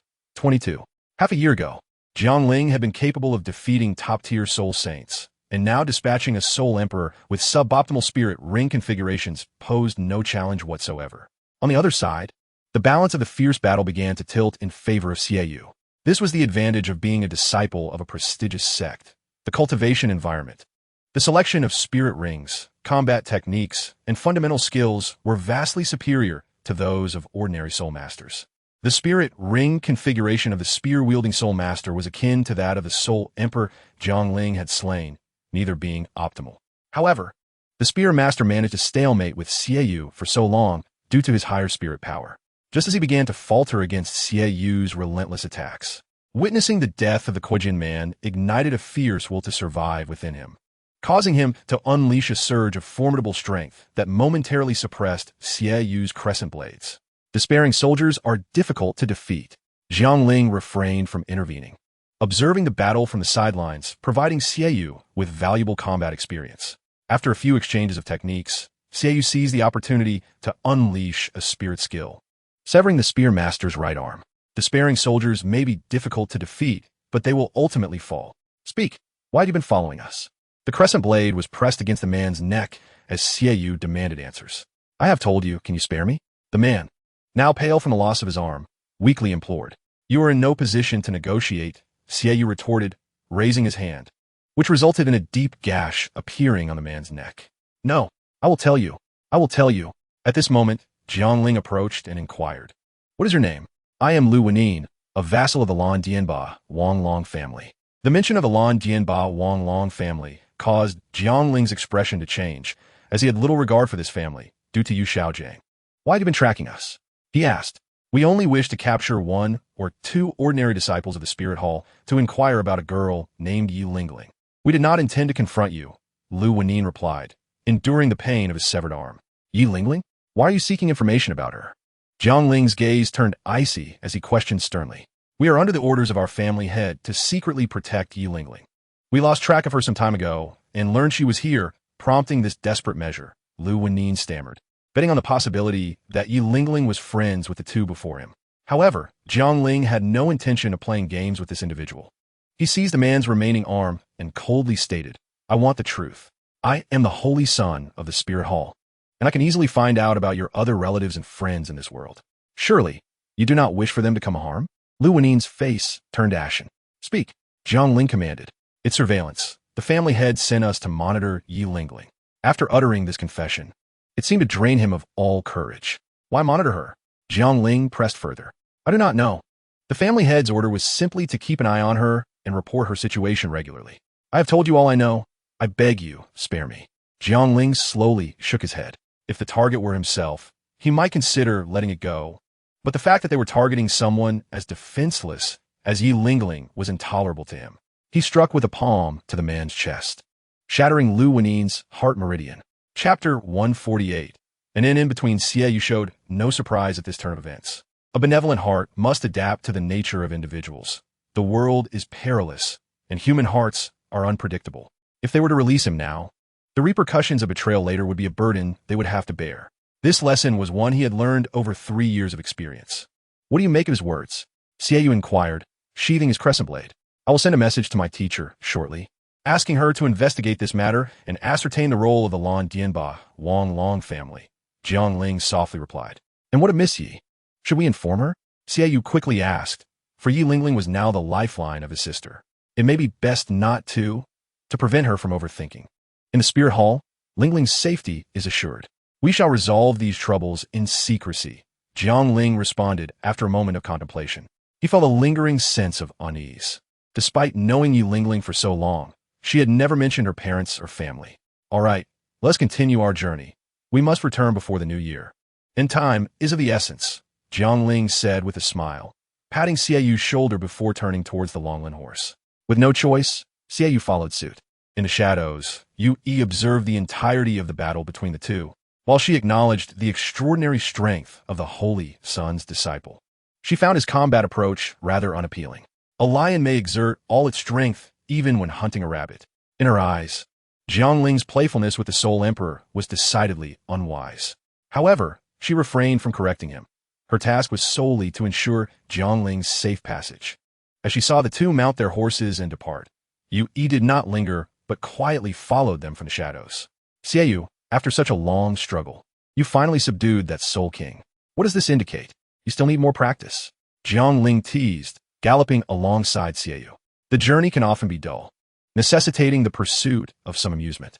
I have not yet exerted my full power. If I did, he would not have been able to withstand even a single strike." Xieyu retorted, unyielding in his response. He indeed possessed such strength. His most formidable attack, the self-created spirit skill, Round Moon, had considerable drawbacks. After its release, his spirit power would be nearly exhausted, making it a life-risking technique. If he failed, he would become easy prey. "When we have the time, I would also like to experience your Round Moon." Jiang Ling, fully aware of what Xieyu referred to, smiled broadly and spurred his horse to increase their speed. To be honest, after mastering swordsmanship for so long, riding a horse brought an entirely different sensation. Jiang Ling and Xieyu, along with the elusive Yu Yi, who had not yet revealed herself since leaving the Spirit Hall, traveled northward. Initially, they passed through bustling cities, but soon they found themselves in smaller towns, and eventually mere villages. As night fell, after a long day of rapid travel, they encountered no one. They gathered wood to start a fire and set up camp. Jiang Ling shared his prepared provisions with Xieyu, sitting down on the ground. "I'm beginning to doubt that anyone actually lives in the extreme north," Xieyu lamented, chewing on dried meat. "Of course there are. No matter how harsh the environment, there will always be a few stubborn souls unwilling to leave the land that nurtured them. Moreover, the extreme weather surely harbors treasures. The soul beasts of the extreme north are immensely attractive to ice-type soul masters. The influx of people should not be sparse. Thus, the extreme north could very well be a land of opportunity," Jiang Ling reassured him. After all, he had brought Xieyu along. "Then why have we encountered so few people on our journey?" Xieyu shot a glance at Jiang Ling, clearly unconvinced. Perhaps, once we cross into the boundaries of the extreme north, we will see more people," Jiang Ling awkwardly explained. "By the way, Jiang Ling, have you learned anything about you?" Xieyu, not genuinely complaining, merely sought to change the subject. Yui? I have not heard of it either. But I am aware that my teacher commands a killer squad, known as Yasha. I surmise that this Yui is a member of that very team. Jiangling cast a glance toward a certain direction, which was the location of Yui. However, Gu Yao and Xie Yu chose not to inquire further, as they too were familiar with this clandestine squad. In a world divided into black and white, certain matters that cannot bear the light of day must be dealt with in secrecy, and Yasha fits that description. As the group drew closer to the north, the weather grew increasingly frigid, transforming the entire landscape into a vast expanse of white. Gazing northward, one could still behold the towering, snow-capped mountains. It is often said that one cannot reach the mountains by merely looking at them. Jiangling and Xie Yu had journeyed for most of the day, making it impossible to reach the snow-capped peaks, yet they spotted a tall flag waving amidst the rapidly falling snowflakes, which seemed to threaten to bury everything in its wake. The flag rustled audibly, emblazoned with 4 grand characters, Yujian Kujan. This in the far north greatly differed from the hotels in the capital. It was a 2-story building constructed of Chiyan wood, appearing somewhat dilapidated, but it could comfortably accommodate dozens of guests. The structure was flanked by 2 courtyards, suitable for storing miscellaneous items and housing horses. Lacking the luxurious grandeur of a hotel, it was instead marked by practicality and simplicity. Although Chiyan wood was not ideal for construction, in this icy realm, it was indeed quite fitting. It certainly resembled an establishment of dubious repute, Seiyu remarked with a peculiar expression. Indeed, its sudden appearance raised suspicions in anyone's mind. Regardless of its questionable nature, I only know that I can finally enjoy a restful sleep and a hearty meal. If they truly intend to rob and murder, then I shall have no choice but to distinguish between right and wrong with my sword. Jiangling stretched his body, stiff from prolonged riding, the joints cracking as he commanded, "Let us descend." He pulled on the reins and charged toward the inn, with Xie Yu closely following. The closer they approached the inn, the more Jiangling sensed something amiss. There was a faint scent of blood. What? Xie Yu paused, asking. Even in the biting cold, Jiangling discerned the subtle odor of blood, his eyes flashing crimson as he surveyed the scene within the inn. He cursed under his breath. It truly is a den of iniquity. Xie Yu, hurry up, Jiangling shouted, leaping into the air and taking to his sword. Lacking Jiangling's keen senses, Xie Yu remained unaware of the chaos inside, but felt a sense of urgency nonetheless, spurring the long Lin horse to quicken its pace. Inside the inn, a violent skirmish was unfolding. The establishment was bustling with approximately 30 individuals, most of whom were not patrons. Over 20 brawny men clad in coarse cotton garments, all soul masters of varying strengths, were present. The white soul rings on their bodies were plentiful, with the most formidable among them being merely a soul emperor, accompanied by 2 soul kings. At that moment, aside from the 3 of them, the others were besieging 6 women dressed in blue skirts. Among the 6 women, 2 were slightly older, appearing to be in their 30s. While their beauty may not be extraordinary, they were exceptionally well-preserved, exuding a certain charm. The remaining 4 appeared much younger, all resembling maidens. The 2 middle-aged beauties were adorned with 7 soul rings, revealing them to be 2 soul saints, while the remaining 4 included 1 soul zone and 3 soul zune, all possessing optimal soul ring configurations. Despite their formidable soul power, the situation was dire. Chapter 149. The martial spirit is commendable, but the individuals leave much to be desired. The 6 women staggered on their feet, with the 3 soul zune struggling to maintain their balance. The 2 soul saints and the soul zone girl shielded the others behind them, collectively resisting the onslaught. Each of them bore various wounds, with one of the soul saints having sustained a deep gash to her abdomen. For those of lower ranks or with less effective soul techniques, their own attack power paled in comparison to wielding a large cleaver or a spear. Brother, we hit the jackpot this time. It has been ages since we encountered such exquisite women. Just look at their attire. They must be of noble lineage, undoubtedly possessing valuable possessions, remarked one of the 3 onlookers, his gaze fixated on the soul zone girl, his eyes glinting with lewd desire. The other 2, however, paid no heed to the lecherous 3rd in command. Truly, these soul saints from a powerful faction are remarkable. Even after consuming our concocted aphrodisiac, they still exhibit such combat prowess. Observe the 2nd in command, eyes glued to the unfolding battle. They must be instructors from the academy, lacking in worldly experience, and too easily fell prey to that drug. The higher their soul power, the more potent the effect. The more they utilize their soul power, the quicker the drug takes hold. Soon, They will be left with no choice but to surrender. Let's wait a bit longer to see if the two soul saints have any tricks left. The third in command spoke coldly, uncaring for the lives of his subordinates, falling one after another. As yet another bandit fell, a soul saint sustained another wound, and the soul zone girl was pierced in the shoulder by a spear. The third in command felt a twitch in his eyelid. Had the leader not been present, he would have slain his subordinate on the spot. Brother, I believe the two soul saints have reached their limits. Let us allow the third brother to finish this battle. The third in command implored, bowing respectfully toward the two others. Be cautious, the leader responded, his tone devoid of concern. Yes, the third in command replied dutifully, raising his gaze toward the women. Licking his lips in a lecherous manner, he summoned forth his martial spirit, a smooth iron rod, unleashing a devastating strike aimed at the two soul saints. The two soul saints, barely able to maintain their martial spirit state, stood no chance against a full-force blow from a soul king, being slammed against the wall before collapsing helplessly to the ground, utterly devoid of combat ability. Third brother is truly impressive. Third brother is formidable. The crowd cheered loudly. Their acclaim filled him with gratification as he turned his attention toward the soul zone girl, whose pale face revealed her injury. Her eyes narrowing like a serpent poised to strike, leering with malicious delight. Look at those enticing lips of yours.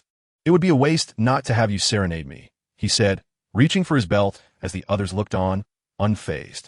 The two other leaders merely cast him a glance before moving toward the two soul saints. Being air, the two beautiful women in the corner cried out in anguish, attempting to rise but finding their bodies racked with pain. Eldest sister, the other three girls cried out in despair. At that moment, the girl named Bing Air, though ashen-faced, remained composed, staggering backward. The third in command finally unfastened his belt, his gaze filled with lust as he looked at the young girl. Even thieves have their codes. Killing should not be so base. Jiang Ling's voice suddenly rang out, dripping with disdain and contempt.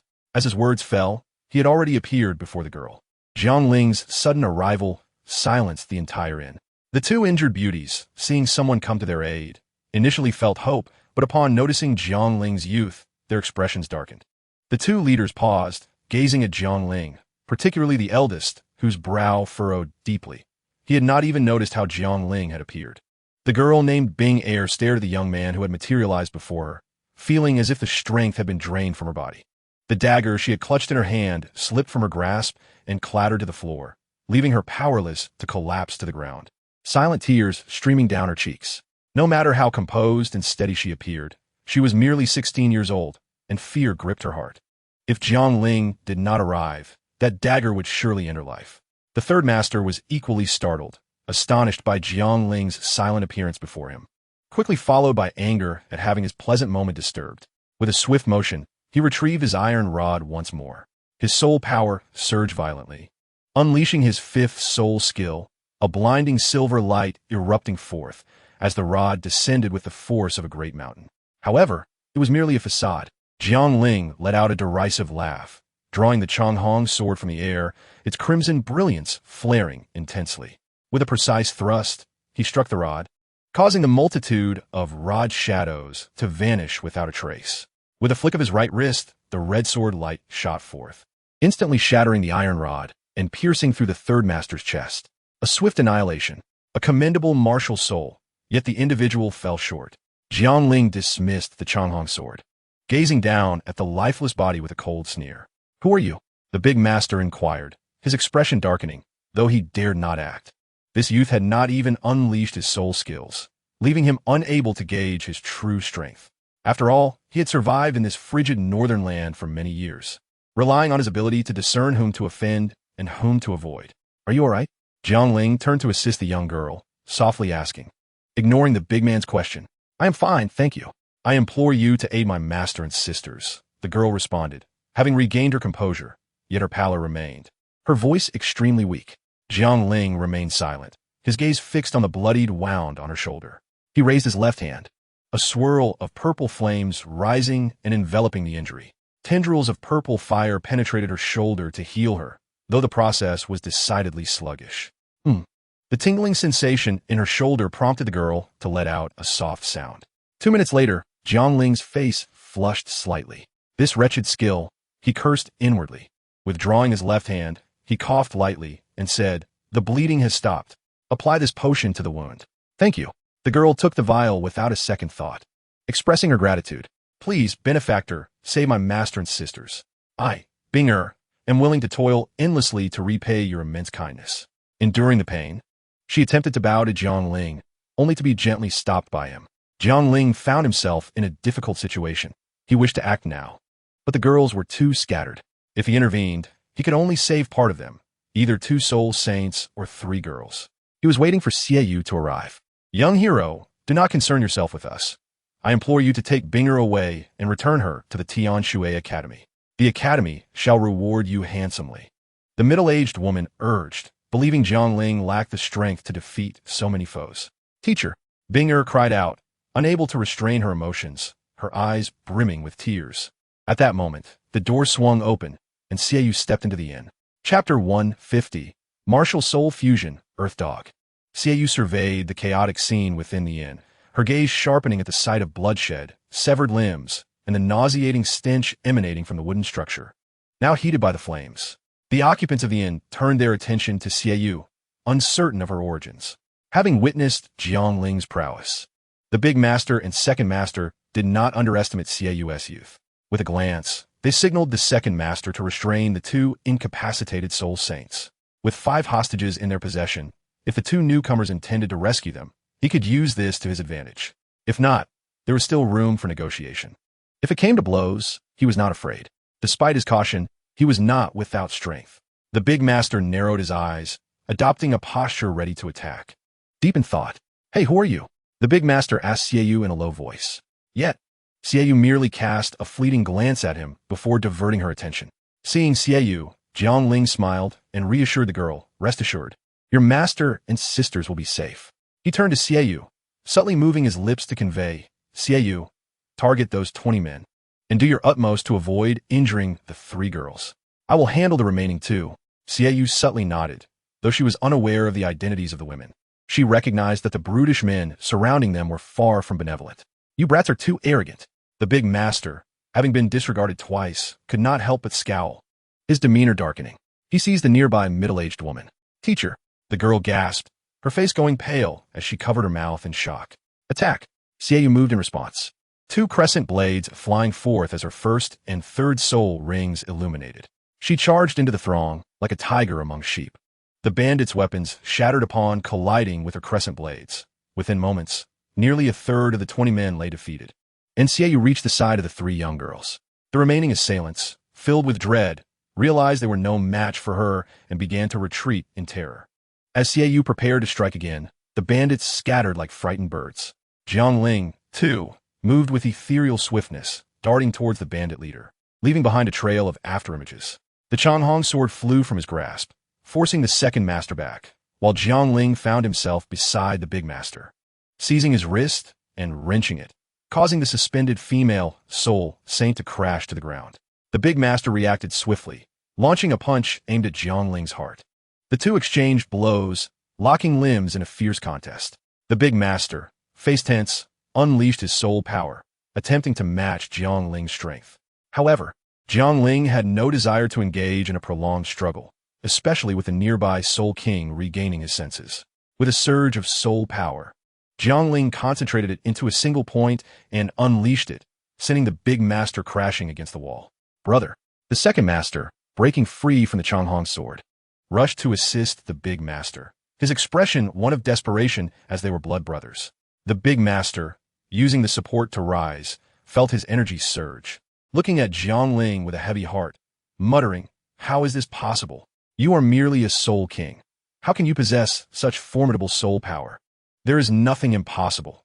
I have never lost in a contest of soul power against others of the same rank," Jiang Ling replied, his right hand extending to grasp the Changhong sword once more. "Teacher, Binger," the soul sect girl rushed over upon seeing her teacher safe. Throwing herself into the embrace of the middle-aged woman, her eyes still filled with fear and worry. Gu Li, Vice Dean, Teacher Ruoshang, elder sister. The 3 soul masters, saved by Xie, approached. Though uninjured, they appeared disoriented, their faces pale, especially upon witnessing the horrific scene of dismembered bodies. "Shuewu, Hairo Ruoshue, I am relieved to see you safe." The woman referred to as the Vice Dean gazed at the girls, her eyes misting with emotion. Xiaoyu stepped closer, standing guard beside Jiangling, ready to defend against the two men in case of a desperate move. The big master and second master gazed at the six girls, their expressions grim, as the once favorable situation had been disrupted by these two youths. Scoundrels! The second master prepared to retaliate in anger, but was firmly restrained by the big master. Brother! The second master shouted, but the big master ignored him, focusing on Jiangling and Xiaoyu. This time we brothers concede defeat. The grudge has been established. We shall part ways for now, and perhaps our paths will cross again. The big master declared, preparing to leave, not out of fear, but because he sensed something unsettling about the two youths. Though they appeared young, they showed no mercy in battle. Most importantly, the effects of the drug would wear off in an hour. Time was of the essence. And if they did not leave now, they would soon face the wrath of two enraged soul saints. Wait a moment, since you have declared enmity. Do you think I'll let you leave? Jiangling suddenly interjected, raising his left hand to conjure a scarlet shield that enveloped the entire inn. The leader, noticing Jiangling's movement, darkly intoned like a crow in the night. Boy, do you truly believe I cannot deal with you? Do not let your arrogance be the cause of your demise. As his words fell, 6 soul rings, yellow, purple, and black, slowly descended, forming the optimal configuration. The leader stepped forward, and with a single stride, the air became suffused with a stifling pressure, akin to being caught in a summer tempest, heavy and suffocating, causing even the flickering light of the oil lamps within the inn to shrink, as if they might extinguish at any moment. Jiangling, embodying the essence of the evil moon, remained unafraid, but the 6 women behind him, nearly drained of their soul power, found it difficult to withstand the oppressive force. Jiangling frowned slightly, pointing his longsword at the leader as 5 soul rings, yellow, purple, black, and black, descended, an unprecedented combination, alleviating the leader's pressure. He stated calmly, I have said, you will not leave today. The members of Tianshui, sheltered behind Jiangling, gazed in astonishment at the soul rings of this striking youth, their eyes betraying their shock. The 3 soul respect young women even covered their slightly agape mouths, astonished that someone had surpassed the limits of soul ring absorption. Although they had witnessed this many times before, each sighting still provoked a desire in Xiaoyu to exclaim, truly monstrous. The leader, momentarily taken aback, quickly regained his composure. Now was not the time for astonishment.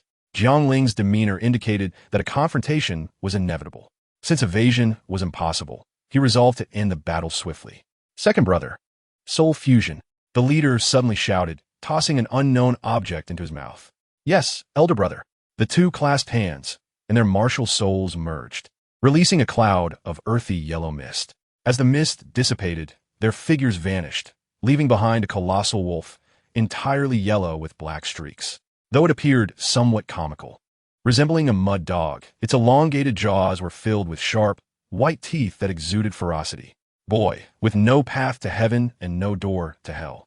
Since you seek death, we shall grant it to you, the giant wolf growled, addressing the onlookers.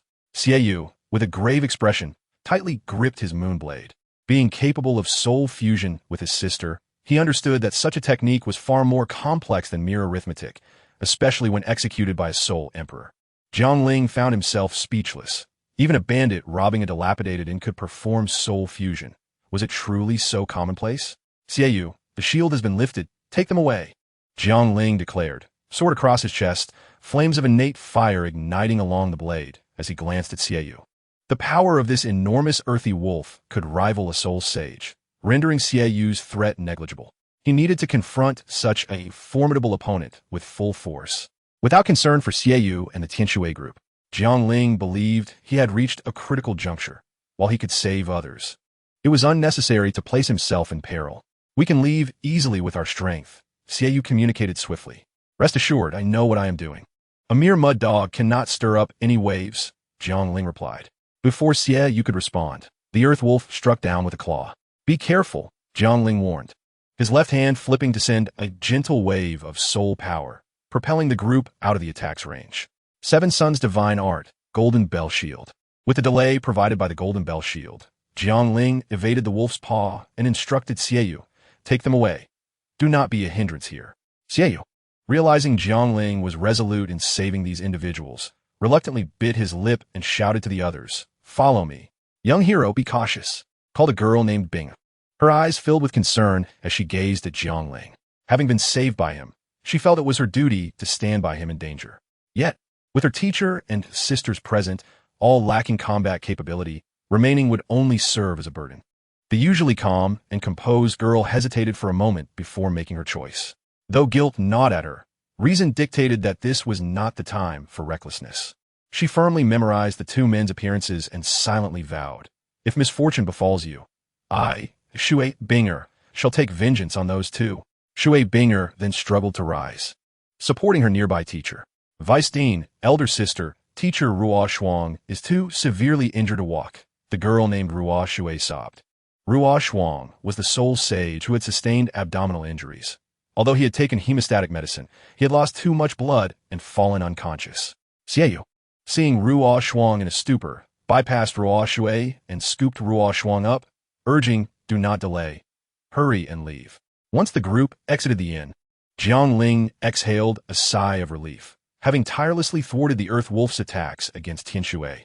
Gazing at the menacing creature, he elevated his tone, Mud Dog. Now it's time for us to have some fun. I'm a wolf, not a dog, you bastard. I will tear you apart. The Earth Wolf roared, unleashing a barrage of claw strikes. Jiangling evaded where possible, and when evasion was impossible, he cleaved through the attacks with ease, mockingly stating, not bad. Is this called dog claw? Bring it on, scoundrel. The Earth Wolf's eyes turned crimson as it panted heavily, recklessly launching itself at Jiangling, realizing that something was amiss. Jiangling grimaced. The fusion of these two souls appeared different from what he knew. Having missed multiple attacks, the creature became increasingly enraged, seemingly retaining its primal instincts. Jiangling's provocation had fully awakened its beastly side. Now it was uncertain whether the giant wolf was controlled by the Soul Emperor and Soul King, or if they had succumbed to their baser instincts. Xie led the group for several miles before halting. Esteemed guests, I shall escort you no further. Here are some excellent healing potions. I must go to retrieve my friend. We part ways here.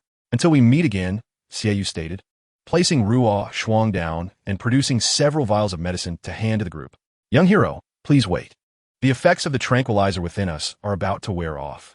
Once I recover my soul power, I will accompany you. Vice Dean Yu Linling interjected. I appreciate your kindness, senior.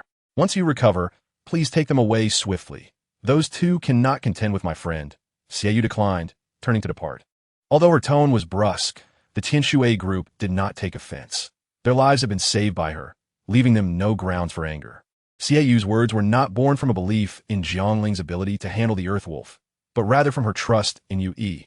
Despite the night demon's cold and aloof nature, their duty to protect Jiangling was a direct order from the Pope, which they could not defy. Xieyu, is it true that the young hero will not be in danger? Shui Binger hurriedly followed, asking as she ran alongside Ruo Shui. She had heard Jiangling's name from the one who rescued her at the inn. It is indeed true, Xieyu replied, initially reluctant to waste time answering questions. But seeing Shui Binger's beauty and her genuine concern, he hesitated before responding. Upon hearing this, Shui Binger's face brightened, the weight in her heart lifting as she softly inquired. May I know his name? I wish to remember the name of my benefactor. His name is Jiangling, Jiang as in the river, and Ling as in tomb.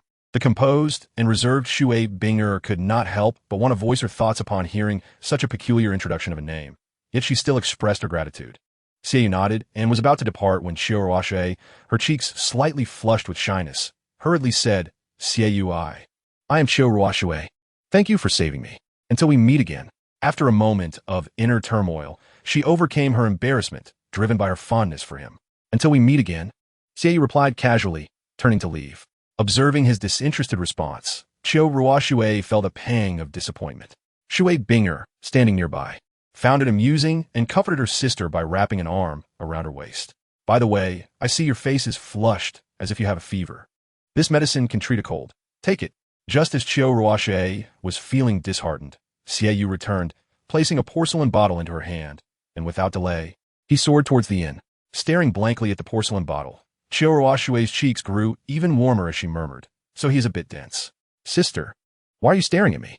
Ruo turned to Shui Binger, feeling somewhat guilty. It's nothing. You mentioned you had a fever, so I wanted to see how serious it was. After experiencing a life-and-death crisis, she could not help but tease her. Sister, you're mocking me again, Chivalrous Shui said, her embarrassment deepening as she reached for Shui Binger. Hiss. During their playful scuffle, she accidentally aggravated her shoulder injury, causing Shui Binger to gasp in surprise. Sister, are you alright?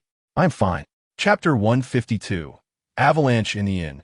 Jiangling narrowly avoided the sharp teeth of the wild wolf, but was struck by its claw, crashing through the wall and landing in the courtyard. The Changhong sword carved a long trench into the ground, finally halting his retreat. The wild wolf had lost its human-like rationality, no longer controlled by the Soul Master, but it gained immense power instead. Jiangling wiped the blood from the corner of his mouth, gazing at the fully unleashed, beastly aspect of the wild wolf. The innate fire swirling around the Changhong sword intensified, flowing like lava.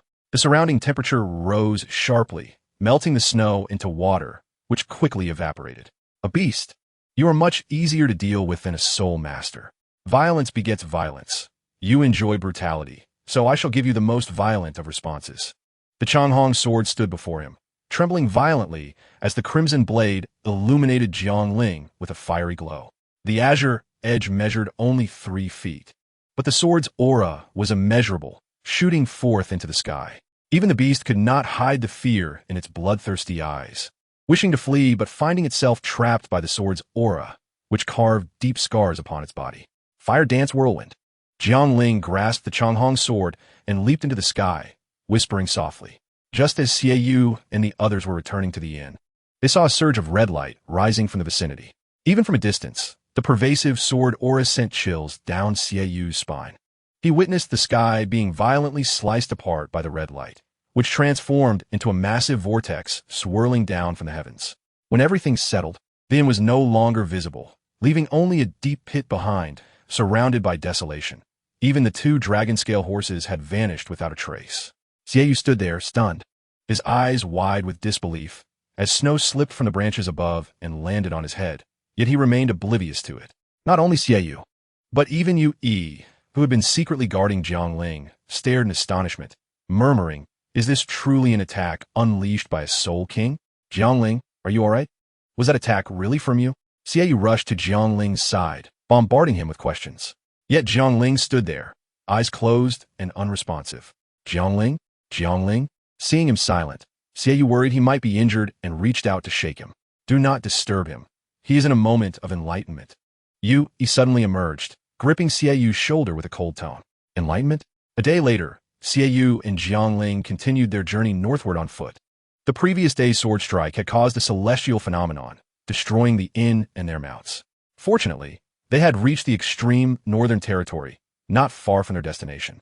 Jiangling was again in a state of enlightenment, grasping the profound realm, yet still unable to master it.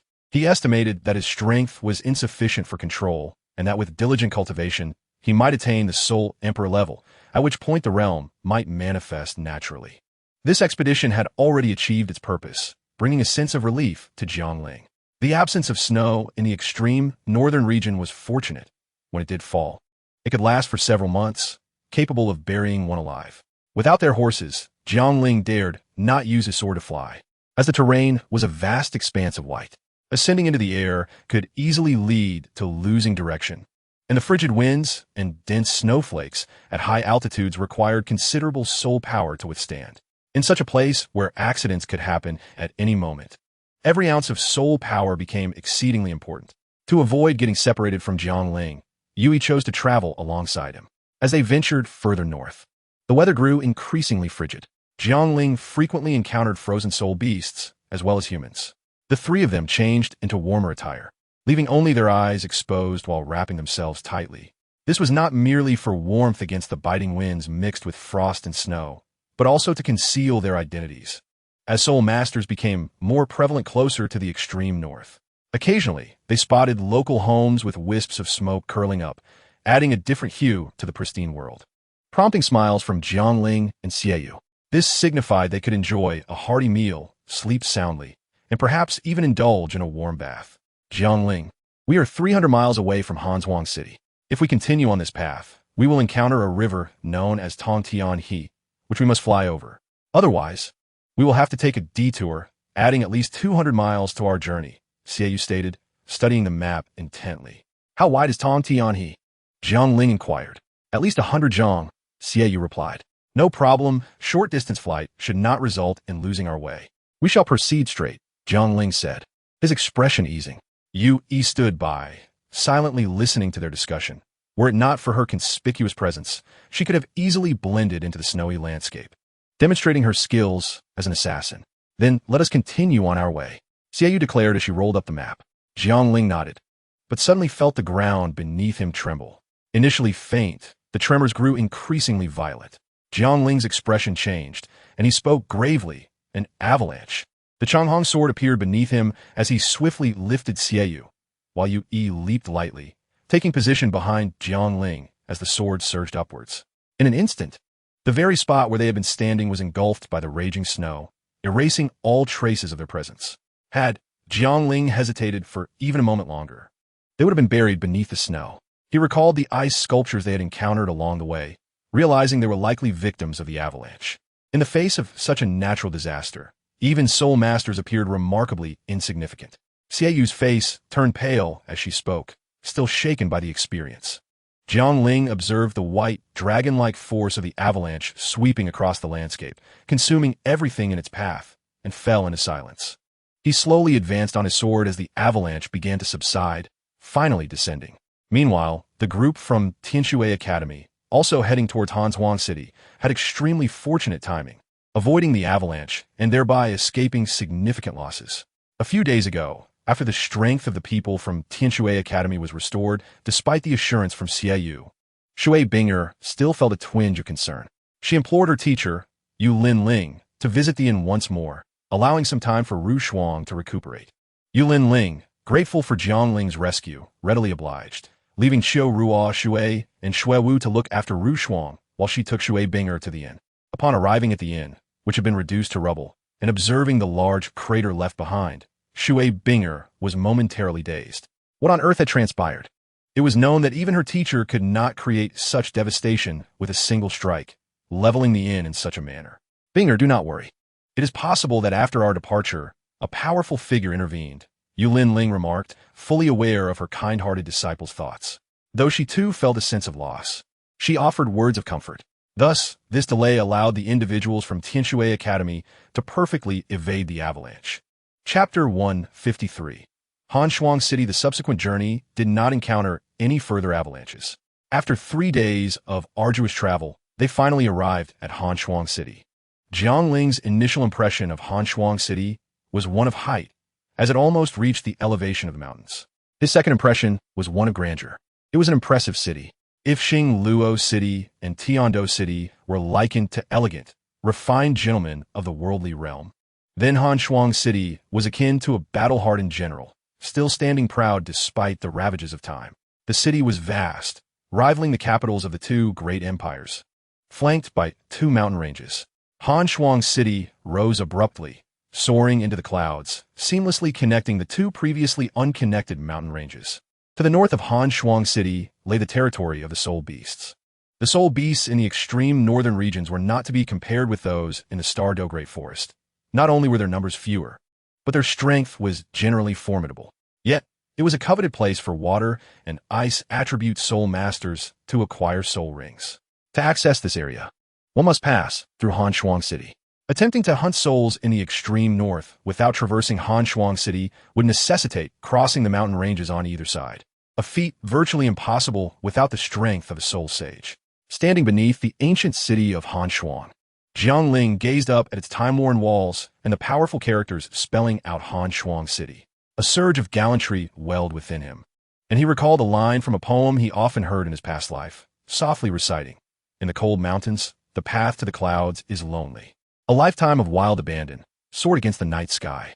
Standing beside Jiang Ling, Yu Yi and Xie Yu wore puzzled expressions, not comprehending the words.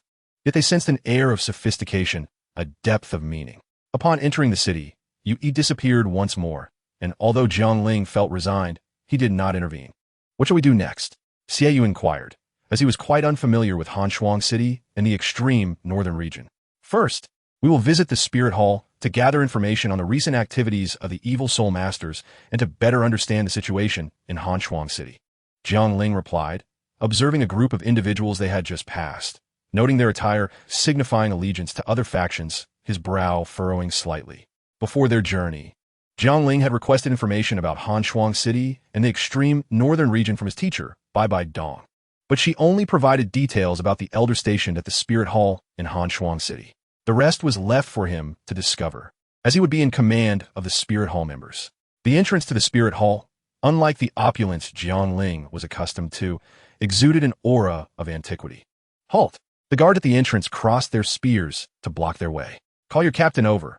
We are sent by the higher-ups, Jiang Ling stated calmly. The two guards exchanged glances, sensing Jiang Ling's extraordinary demeanor, which did not suggest deceit. One of them hesitated and said, "Please wait a moment." Shortly thereafter, a burly man with a scruffy beard approached, holding a chicken leg. Had he not been clad in the uniform of the Spirit Hall's guard captain, Jiang Ling might have mistaken him for a bandit. Surprisingly, this disheveled individual possessed the strength of a soul sage, a level sufficient to lead a Spirit Hall. Yet he was merely a guard captain. You claim to be sent by the higher-ups, but do you have any credentials? The man asked bluntly. Jiang Ling produced the papal order, presenting it before the captain's eyes. Take me to see Elder Bai Li Bing. What do you mean? The captain reached out with his greasy hand to take the papal order, but Jiang Ling quickly withdrew his right hand, admonishing him. I do not recognize that emblem. I merely wish to show it to the elder. The captain, though taken aback by Jiang Ling's reprimand, felt a bit embarrassed but did not take offense. How could you, as a guard captain, not recognize the papal order? Jiang Ling exclaimed in astonishment. Ultimately, Jiang Ling did not hand over the papal order, finding the captain too unkempt. The captain, embarrassed by Jiang Ling's rebuke, decided to lead Jiang Ling and Xiaoyu to meet Bai Li Bing. Elder Guchun, someone wishes to see you. Instead of leading Jiang Ling to the main hall, the captain brought him to a courtyard, respectfully greeting a middle-aged man who was arranging tea utensils.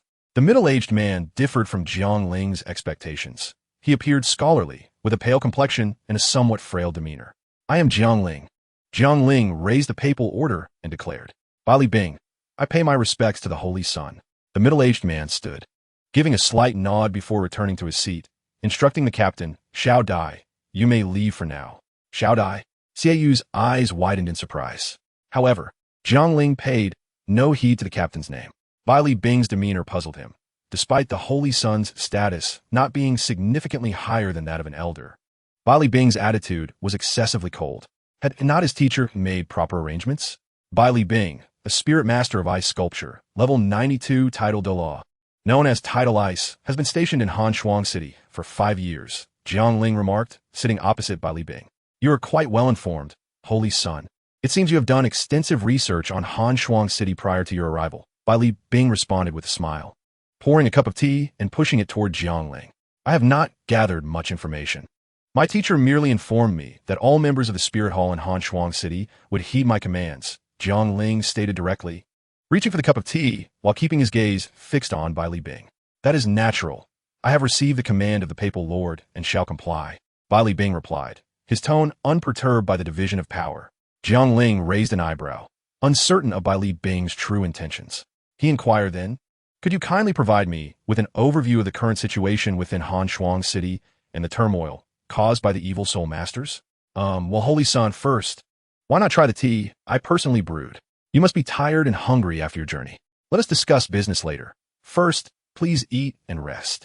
I will make arrangements, Bai Li Bing said, a hint of embarrassment fleeting across his face, followed by a warm invitation. Jiang Ling was taken aback by Bai Li Bing's sudden enthusiasm, but before he could gather his thoughts, Bai Li Bing had already vanished without a trace. Jiang Ling's brow furrowed deeply. Bai Li Bing had claimed to be reluctant to accept his authority as a newcomer, yet his previous response did not seem insincere. However, now he was evading the discussion regarding the situation in Hanshuang City. Xiaoyu, what is your take on Bai Li Bing? Jiang Ling inquired of Xiaoyu. His speech and actions lack coherence. His behavior is eccentric and inscrutable, Xiaoyu replied, shaking his head. It seems this expedition to the extreme north will not proceed smoothly. Jiang Ling sighed, while gazing at the fragrant tea in his cup. Meanwhile, Xiao Dai, where's the Chuan? Bai Li Bing, having left the courtyard, quickly sought out the burly man. Elder, Sister Chuan seems to have gone to gather food for this month's supplies. There's news of distinguished guests arriving. We must prepare to receive them properly, Xiao Dai remarked, scratching her head.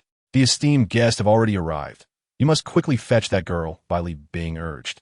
Ah, it's the elder. I will go at once. Chapter 154. A desolate place, Xieyu. Do you not sense that this Wuhuan branch is particularly, desolate? Jiang Ling inquired, his fingers gliding along the walls of the assembly hall, observing the white-brown dust in his palm with a peculiar expression. After Bai Li Bing departed, there was not a single soul to greet them. Jiang Ling drained his teacup and decided to wander about the Wuhuan Hall in this city of Hanshuang. The longer he roamed, the more he felt something was amiss. Throughout their journey, they had encountered not a single figure. It seems this place has been long abandoned. It is not just here, but many areas we passed were dilapidated, some even collapsed by the wind and snow, with no signs of upkeep. Were it not for the plaque of our Wuhuan Hall hanging outside, I would surely think this was an ordinary, forsaken residence, Xieyu sighed. He could not fathom how a Wuhuan branch overseen by a titled Douluo could be in such disarray. Do not ponder it too deeply. The truth will soon reveal itself. Jiang Ling reassured him, patting Xieyu on the shoulder. Indeed, Xieyu nodded, his expression shifting as he glanced at Jiang Ling's recently retracted hand, his face darkening.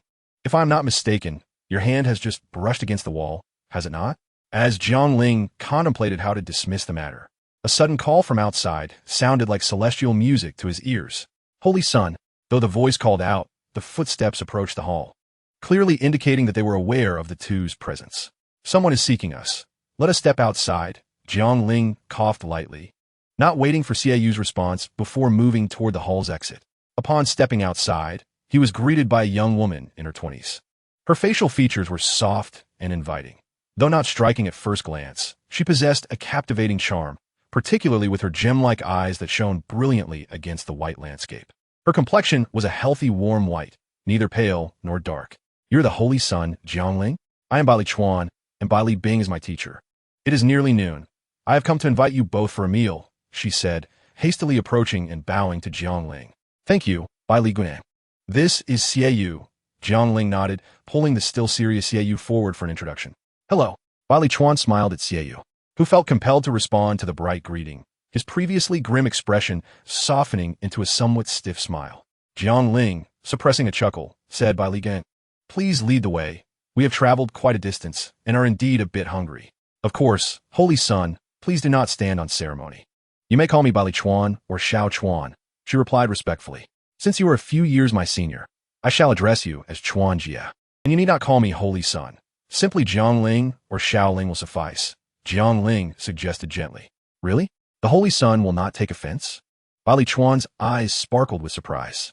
Not at all, Jiang Ling replied with a serene smile. That is wonderful. When I heard you were coming, I worried about how well we would get along, so I bought many fine wines and dishes, spending nearly all my living expenses for the month.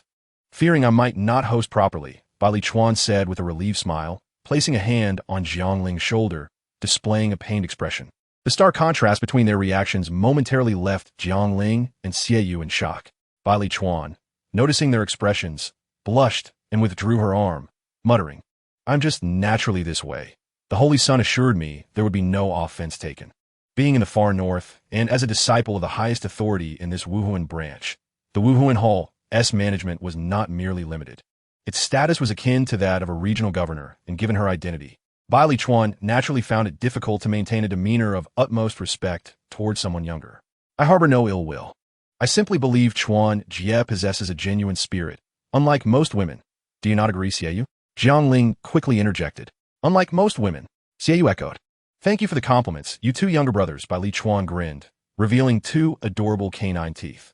Jiang Ling and Xieyu exchanged glances, silently acknowledging the same thought. This woman is quite forward. Chuan Jie, could you share why the Wuhuan Hall here is so desolate, as well as the current situation in Hanshuang?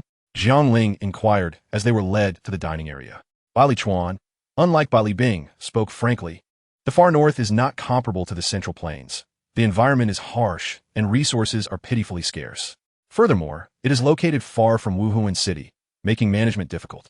Thus, very few disciples are stationed here, all of whom were newly recruited. Currently, the Wuhuan Hall in Hanshuang consists of just 3 people. My teacher, Xiao Dai, and myself. Just 3 people? Jiang Ling's expression stiffened as he questioned. Yes, there were originally more, but due to insufficient funds, I had to dismiss some. Xiao Dai was also meant to leave, but she chose to stay out of gratitude for my teacher saving her, even foregoing her pay, Bai Li Chuan confessed quietly, feeling the grim reality of managing the Wuhuan Hall. But there are still 2 guards at the entrance, are there not? Jiang Ling suddenly recalled the 2 individuals stationed at the gate. They were informed of your arrival. Those 2 are merely for show, she explained. In the Central Plains, even in the capitals of the 2 great empires, the Wuhuan Hall is an iconic structure, and its strength is unmatched, with the highest authority resting with the Platinum Bishop, a sole master of formidable prowess. Yet here, the one in charge of the Wuhuan Hall is a titled Douluo. How could it have become this way? Jiang Ling's voice grew somber, laced with indignation. In Wuhuan City, it is regarded as a sacred ground by all soul masters, supported by Wuhuan City itself. And the Wuhuan branches in each capital are held in high esteem. However, Han Shuang is different. The prestige of the Wuhuan Hall has little impact on the soul masters here, and 2 prominent families dominate the area, their influence far surpassing ours. My teacher, though a titled Douluo, is merely a dragon crossing a river, unable to contend with the local snakes, Bai Li Chuan explained, noting Jiang Ling's rising anger with a pained smile. What do you mean? Do these 2 families also possess titled Douluos? Jiang Ling's expression shifted as he inquired. The local snakes of this region are akin to titled Douluos, or possess strength comparable to one, Bai Li Chuan affirmed. Yes, the 2 families are the Zhao family and the Lu family. The Lu family has a titled Douluo whose strength surpasses my teacher's, while the Zhao family is slightly weaker, having only an 89th level soul master, Bai Li Chuan continued. Are these 2 families collaborating to marginalize our Wuhuan Hall? Jiang Ling's gaze darkened. Not exactly. The Lu family's strength is too formidable, and the Zhao family, fearing being consumed, chose to cooperate with us, Bai Li Chuan replied after a moment of silence. Upon hearing this, Jiang Ling halted, turning to face Bai Li Chuan. If it were true that the 2 families were working together to push the Wuhuan Hall into such despair, Jiang Ling would reluctantly accept it. However, with one of the local factions siding with him while still managing so poorly, it was difficult to comprehend. Bai Li Chuan, meeting Jiang Ling's piercing gaze, felt a twinge of guilt. No matter how magnanimous and composed Jiang Ling was, the aura of one who had long been in a position of authority could not be erased, while his smile was as refreshing as a spring breeze. A scowl indicated that he was truly displeased. Chapter 155. A gathering storm when we first arrive in Han Shuang. My teacher had a confrontation with the head of the Lu family, Lu Qing, and lost. Bai Li Chuan appeared unable to withstand Jiang Ling's gaze any longer and turned to betray his own teacher. Just as Bai Li Chuan was about to speak, Jiang Ling interrupted him, saying, "No need to elaborate. I understand. Your teacher has given up, hasn't he?" Surprised, Bai Li Chuan was puzzled by Jiang Ling's choice of words. "What do you mean by given up?" he asked. "It's nothing. Do you know the true strength of this Lu Qing Tian?" Jiang Ling inquired, taking a deep breath. Bai Li Chuan replied, "I once asked, but my teacher did not disclose anything." Jiang Ling pondered this. To have defeated Bai Li Bing thoroughly, he must possess at least the strength of a level 95. The Douluo continent is indeed a land of hidden talents. If one were to rely solely on the few publicly recognized titled Douluos, they would surely be overwhelmed in this vast realm. And what about the recent occurrences involving the evil soul masters? Jiang Ling continued, striding forward. The information regarding the evil soul masters was relayed to us by the Zhao family. I have also investigated, and there are indeed signs of their activities. His Holiness the Pope has commanded that all matters concerning evil soul masters be reported without fail, so we dare not conceal anything. We report any findings immediately. Bai Li Chuan had initially believed that, given his teacher's status as a titled Douluo, the Pope would not send anyone, but would expect them to resolve matters themselves. To his surprise, not only did the Pope send someone, but he also dispatched the Holy Son. What about your investigations? Where is Bai Li Bing? Jiang Ling pressed, unaware of Bai Li Chuan's thoughts. My teacher has entrusted all matters of the Spear Hall to me, since I have already spoken what should and should not be said. I will not hide anything, Bai Li Chuan admitted. Jiang Ling scoffed. He has indeed given up entirely, hasn't he? If memory serves. This extreme northern territory was requested by Bai Li Bing himself, as the Spirit Hall had not yet reached the point of sending a titled Douluo to such a desolate place. Observing Jiang Ling's expression, Bai Li Chuan silently prayed for his teacher. Teacher, may you seek your own fortune. Although the Spirit Hall in Han Shuang City appeared desolate and dilapidated, it still had its twists and turns. However, the halls they passed through were all shrouded in darkness. It was not until they reached the furthest courtyard to the north that the scene brightened, shedding the prior feeling of desolation and adding a touch of warmth. The heavens and earth are imbued with the 5 elements, and the northern direction corresponds to the element of water, which is abundant in the extreme north. Even in such a location, Bai Li Bing had never neglected his cultivation. "Teacher, Jiangling has arrived," Bai Li Chuan called out as he hastily opened the door and shouted into the courtyard, displaying a refreshing lack of shyness typical of ordinary women, which left Jiangling with a favorable impression of him. "No need for such familiarity. You shall address him as Holy Son," Bai Li Bing, reclining in a chair, feigned anger as he rose. The chair was positioned perfectly at the entrance of the hall, a splendid spot for viewing the snow, though one might wonder if the continuous snowfall for months would ever become tiresome. "What are you talking about?" "It was Jiangling's younger brother who permitted me to call him that," Bai Li Chuan pouted, her voice laced with a hint of playful affection. "Indeed, a spoiled girl is often the most fortunate," Bai Li Bing remarked, turning to Jiangling to offer an apology. "No offense taken. I believe Bai Li Chuan is simply being true to herself," Jiangling responded calmly, leaving the rest of his thoughts unspoken, trusting Bai Li Bing would understand. Bai Li Bing, hearing this, cast a helpless glance at the woman behind her. Meanwhile, Bai Li Chuan playfully stuck out her tongue, her gaze flitting about, deliberately avoiding looking at Bai Li Bing.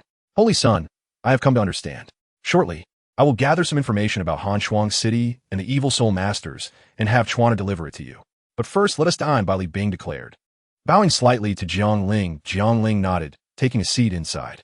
He glanced at the standing figures of Xie Yu and Bai Li Chuan and softly said, "What are you standing around for?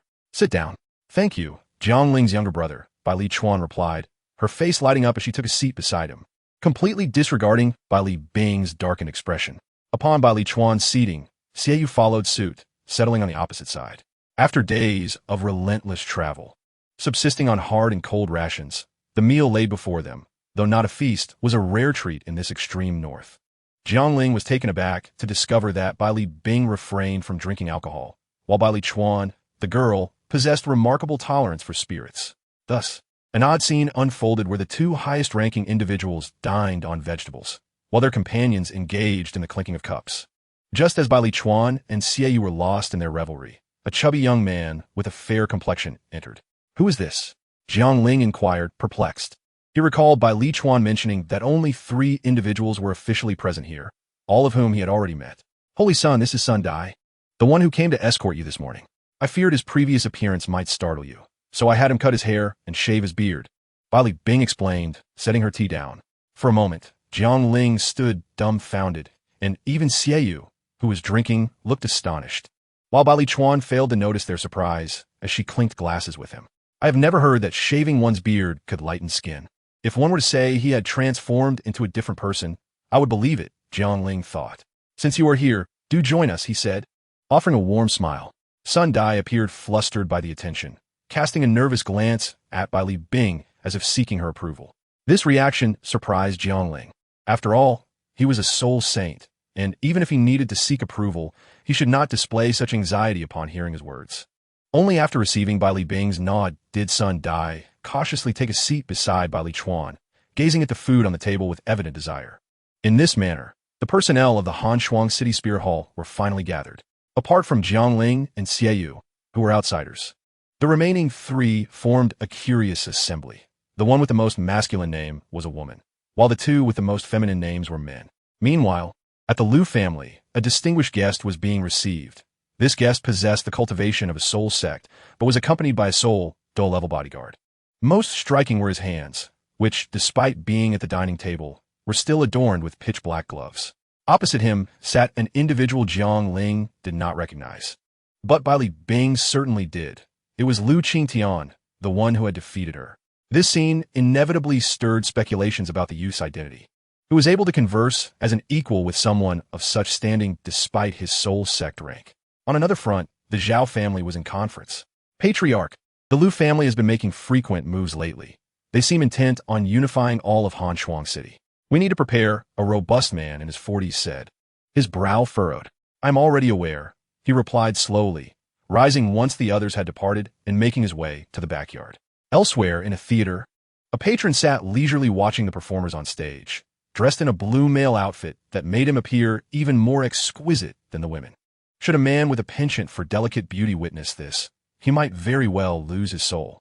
100 miles south of Hanshuang City, several women bundled in oversized cloaks were hurrying along. At a brothel, a portly man with a mohawk of crimson hair was laboring with all his might.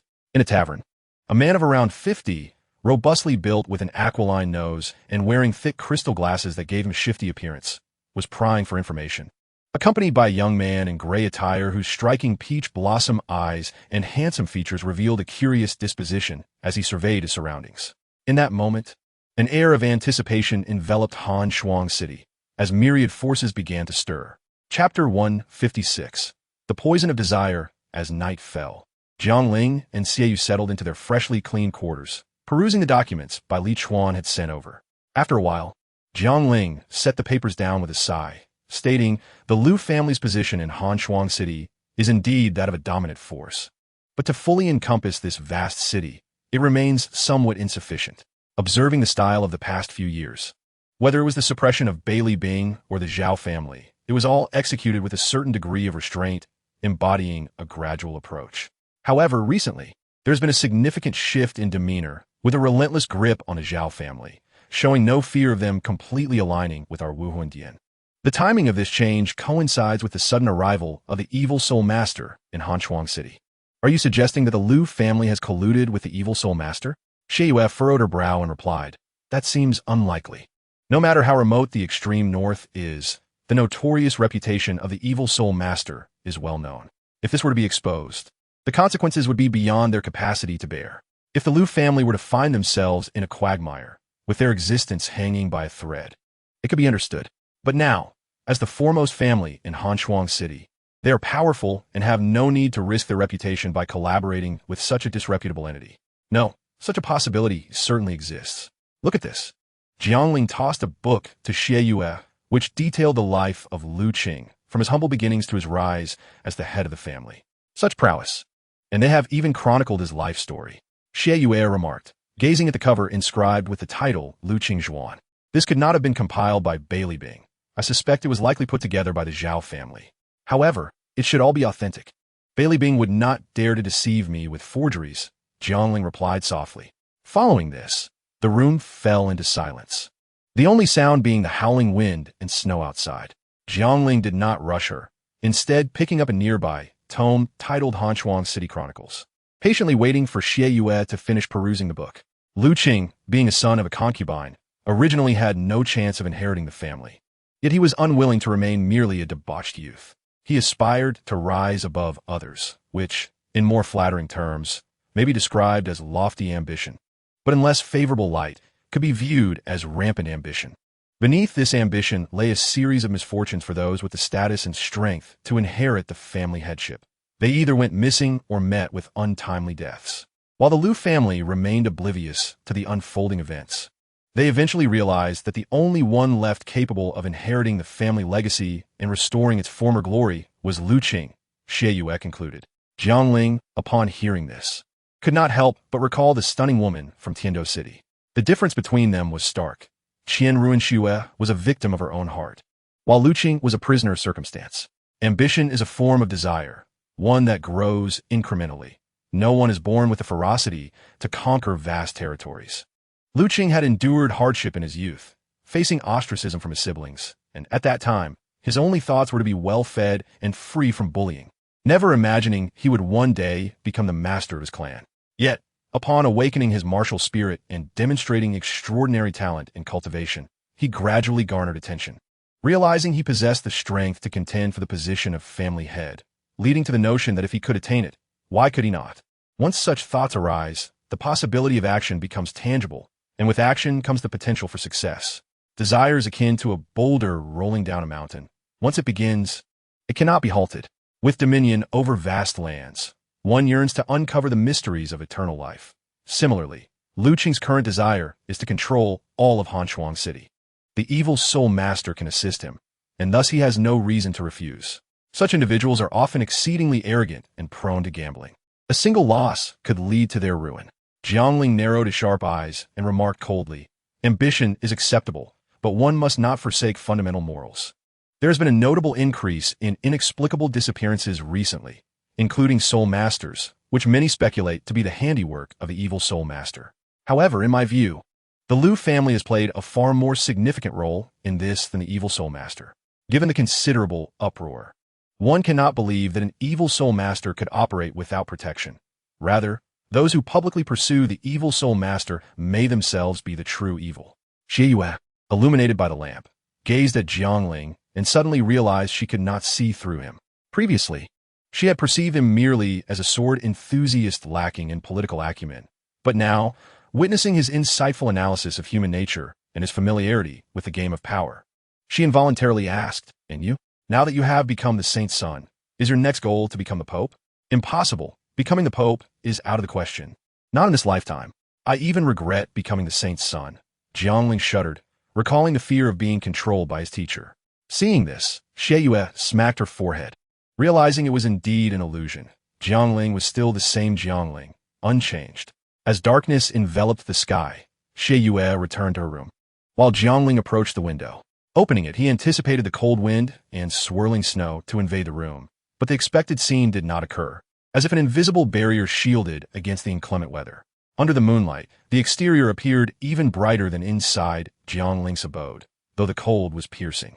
Even a most beautiful snowfall can become tiresome, much like Jiangling, who had grown weary after just over a month of witnessing it. Not quite to the point of disdain, but certainly not to the level of fondness. Yet, there are those who have gazed upon it for decades without weariness, such as assassins. The blood spilled during a killing does not leave a scent upon the snow, and all traces vanish with the falling flakes, leaving nothing behind. Even a corpse will soon be obscured by the vast expanse of white. An hour prior, a group of masked assailants had ambushed a squad of soul masters just outside the city, instilling fear and deterring any thoughts of resistance among the onlookers. The slain soul master lay in the snow, quickly buried beneath a shroud of white. In the morning, after several consecutive days of restless sleep, Jiangling lingered in bed until the sun was high in the sky, finally dressing and washing up. The Wuhu Indian was in such disrepair that there were no maidservants to attend to him, but fortunately, the extreme north lacked nothing, except for water. "Jiangling, brother, good morning. I thought the saint's son would be diligent and industrious, but it seems you also enjoy sleeping in," Bailey Chuan teased as he emerged from the courtyard upon seeing Jiangling. Jiangling felt overwhelmed by the title of brother from Bailey Chuan, and just as he was about to respond, Xie Yue also appeared, looking somewhat unwell. She had consumed a considerable amount of alcohol the previous evening and had been dragged by Jiangling to review documents, so it was no wonder her spirits were low. "Perfect timing. You are both awake. Let's go out for a meal. I shall treat you," Bailey Chuan declared brightly upon seeing Xie Yue. "Go out to eat?" Xie Yue asked in surprise. "What? Do you expect this young lady to cook?" Bailey Chuan exaggeratedly pointed at himself, pouting. Jiangling's expression stiffened. This woman had an overly expressive demeanor. Whoever married her would undoubtedly be thoroughly captivated. He rubbed his cheeks, softening his rigid features, and looked at Xie Yue, saying with resignation, "Then let us go out to eat." "Yay!" Bailey Chuan exclaimed, swiftly moving to Jiangling's side, seizing his wrist with excitement. "Let's hurry. I am famished." "Wait, should we not invite Bailey Zhonglao and Suindia?" Jiangling asked as he was pulled along by Bailey Chuan. "My teacher will not join me for a meal. He is satisfied with just tea. Little Dia is still asleep. I will bring her something later. Come on, let's hurry," Bailey Chuan urged, tightening her grip on Jiangling's arm. "Jiangling, brother, let me tell you, this restaurant serves the most exquisite food. It is the best in Hanshuang City, bar none," Bailey Chuan enthusiastically explained, pointing at the four-story establishment before them, her cheeks flushed with excitement.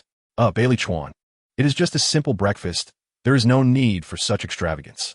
"I noticed that the wonton stall we passed earlier looked quite good," Jiangling explained, still adjusting to Bailey Chuan's enthusiasm. "Moreover, after we eat, we need to go elsewhere. We cannot linger here for too long. It is unacceptable. You have traveled far, and the teacher has instructed me to ensure you are well taken care of. If you refuse, I will undoubtedly face punishment."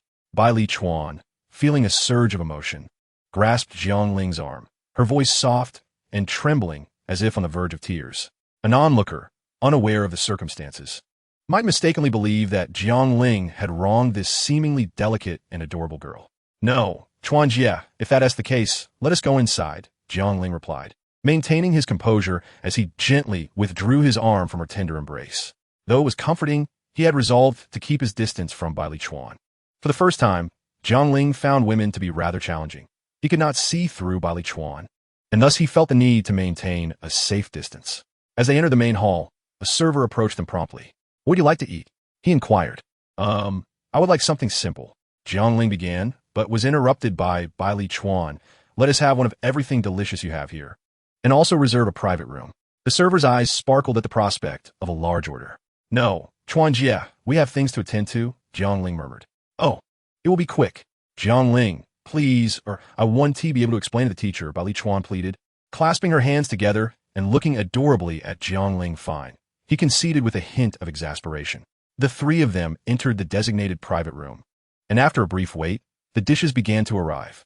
Bali Chuan's dining style was rather bold and carefree, even more so than Jiang Ling's companion, Xiaoyu, as he had observed the previous day.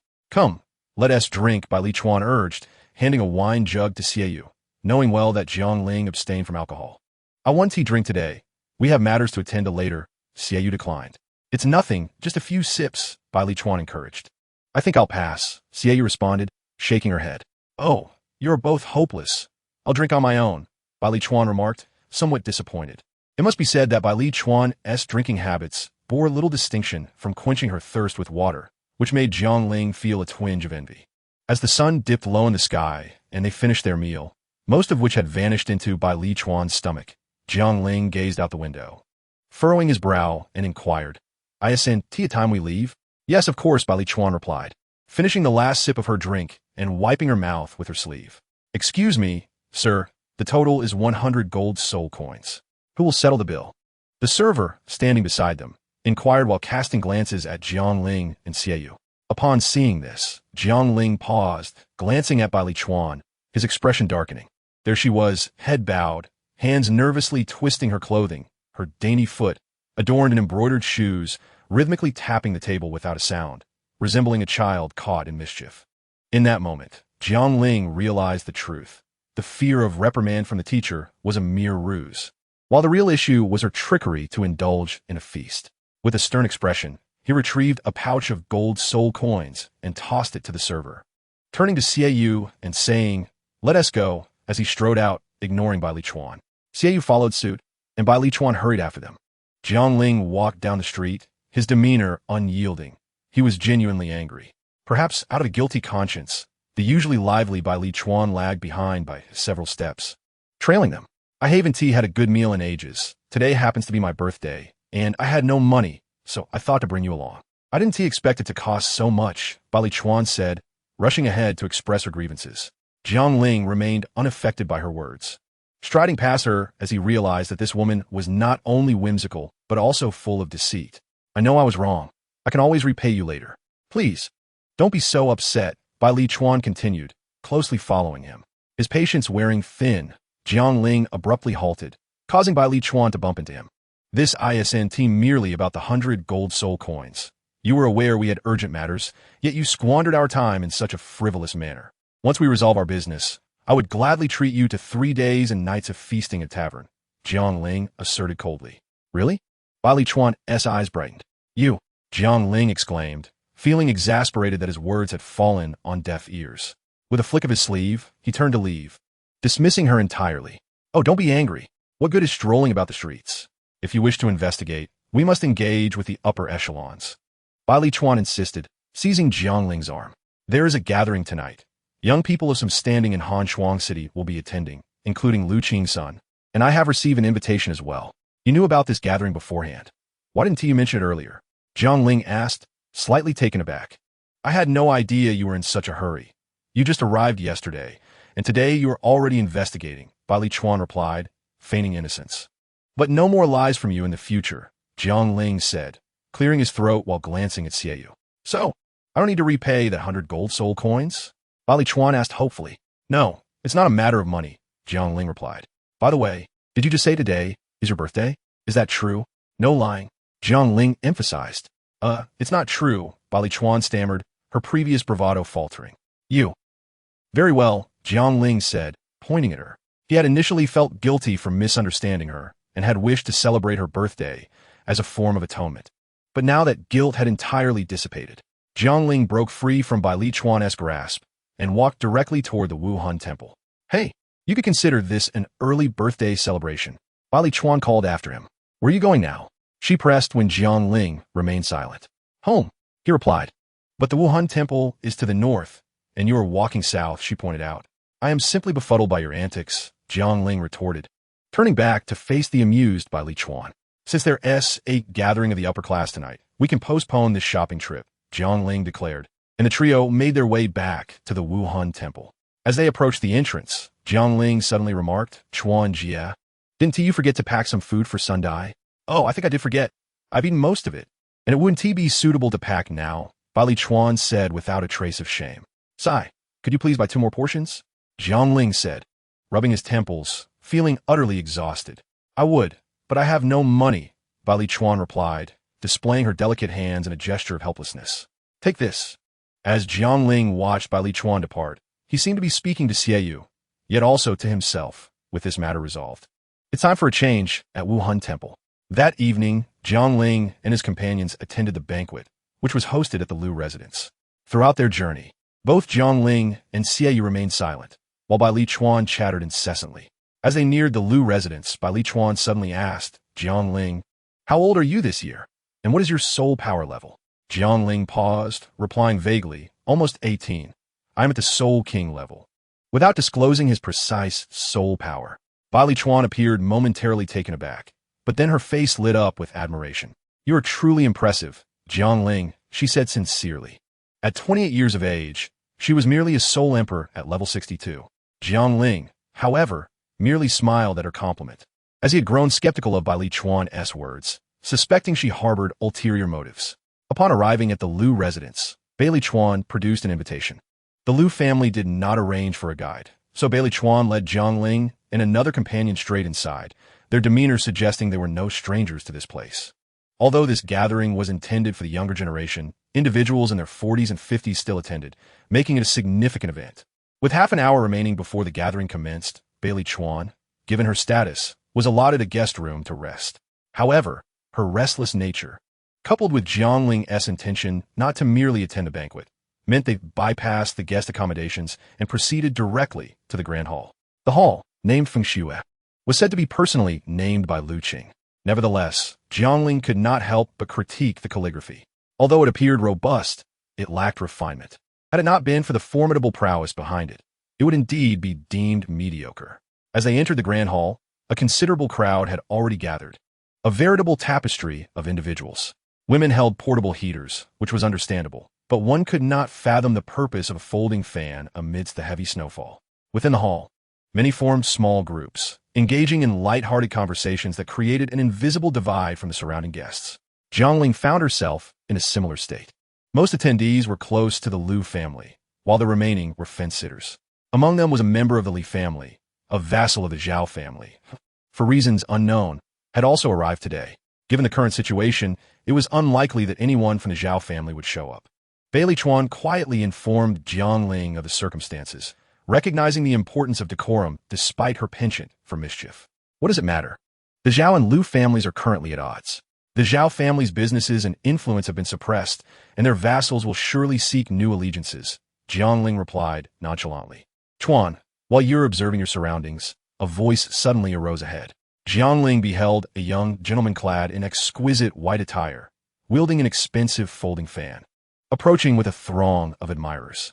This was Lu Qian, the youngest son of Lu Qing, already a sole emperor at the age of 30, yet described as nothing more than a frivolous buffoon, incapable of besting me, Bali Chuan remarked with a furrowed brow. Chuan, the gathering has yet to commence. Why are you not in the guest room? You've caused me to waste my time, Lu Tian said, his eyes narrowing with a playful smile. Lu Tian, does it matter where I choose to linger? Bali Chuan retorted coldly, instinctively drawing closer to Jiang Ling, her arms entwining with his. Jiang Ling, unaware of Bali Chuan's intention to use her as a shield, attempted to withdraw her arm but found it firmly held, her form slightly squished against Bali Chuan. Xie observed with a frown, feeling compelled to remind Jiang Ling that she was already betrothed. With a snap, Lu Tian folded his fan, his gaze piercing. Although he wore a smile, his tone was frigid. I am Lu Tian. You, my friend, do not appear to be from these parts. Does it truly matter whether one is local or not? Jiang Ling retorted calmly. Perhaps you are unaware that this northern realm is fraught with perilous snowstorms. One must exercise caution lest one be lost in the blizzard and never awaken. Therefore, I advise you to remain within Hanshuang City and avoid mingling with the wrong crowd, or you may find your life at stake, Lu Tian continued, maintaining his cordial demeanor as if Jiangling were an old friend. Thank you for your kind warning, Lu Xiang. I am most appreciative, Jiangling replied with a smile. Though the atmosphere seemed amicable, none present were oblivious to the underlying tension. As the verbal sparring ensued, the entire Fengxue hall fell silent, all eyes drawn to the unfolding drama, for Lu Tian and Bailey Chuan were the most prominent figures present. It was common knowledge that Lu Tian harbored affections for the illustrious Bailey lady, and for a moment, Xie Yu faded into obscurity. Numerous young women from various esteemed families filled the hall, for this gathering attracted the finest talents from Hanshuang City. For these ladies, aside from honing their own soul power, securing a partner was paramount. After all, who among them did not harbor youthful dreams?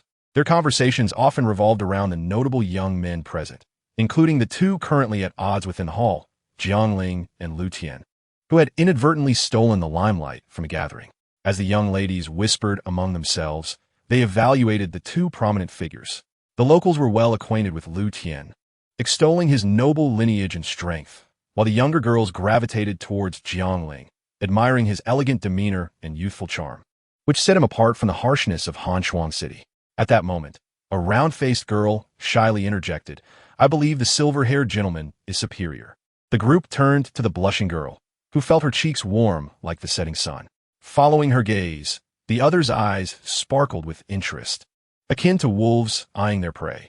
While they dared not contest Bailey Chuan, who had a title Douluo as her mentor, the silver-haired youth presented a different opportunity, and the women suddenly realized the direction the gathering might take. Meanwhile, Xie Yu, who had been quietly observing, felt an unsettling chill creep over him. He glanced around, sensing an unusual tension, and his gaze flickered towards the group of whispering young ladies. Noticing Xie Yu's attention, several noble women exchanged glances, deepening his confusion regarding the unfolding dynamics. As Jiangling and Lu Tian stood on the brink of confrontation, Jiangling, despite having been thrust into this predicament by Bailey Chuan, was prepared to retaliate against Lu Tian's provocation. Even if Lu Tian refrained from instigating, Jiangling would seize the opportunity to provoke him, as time was of the essence, and he needed to expedite his infiltration of the Lu family's affairs. Chapter 159. You are playing with fire. His objective was to obstruct their path, forcing them to eliminate him, igniting a rivalry with Lu Tian that was merely the beginning. With Yo secretly safeguarding him. Unless Lu Qing intervened personally, Jiangling had little to fear. Moreover, Lu Qing's actions would not go unnoticed by Bailey Bing.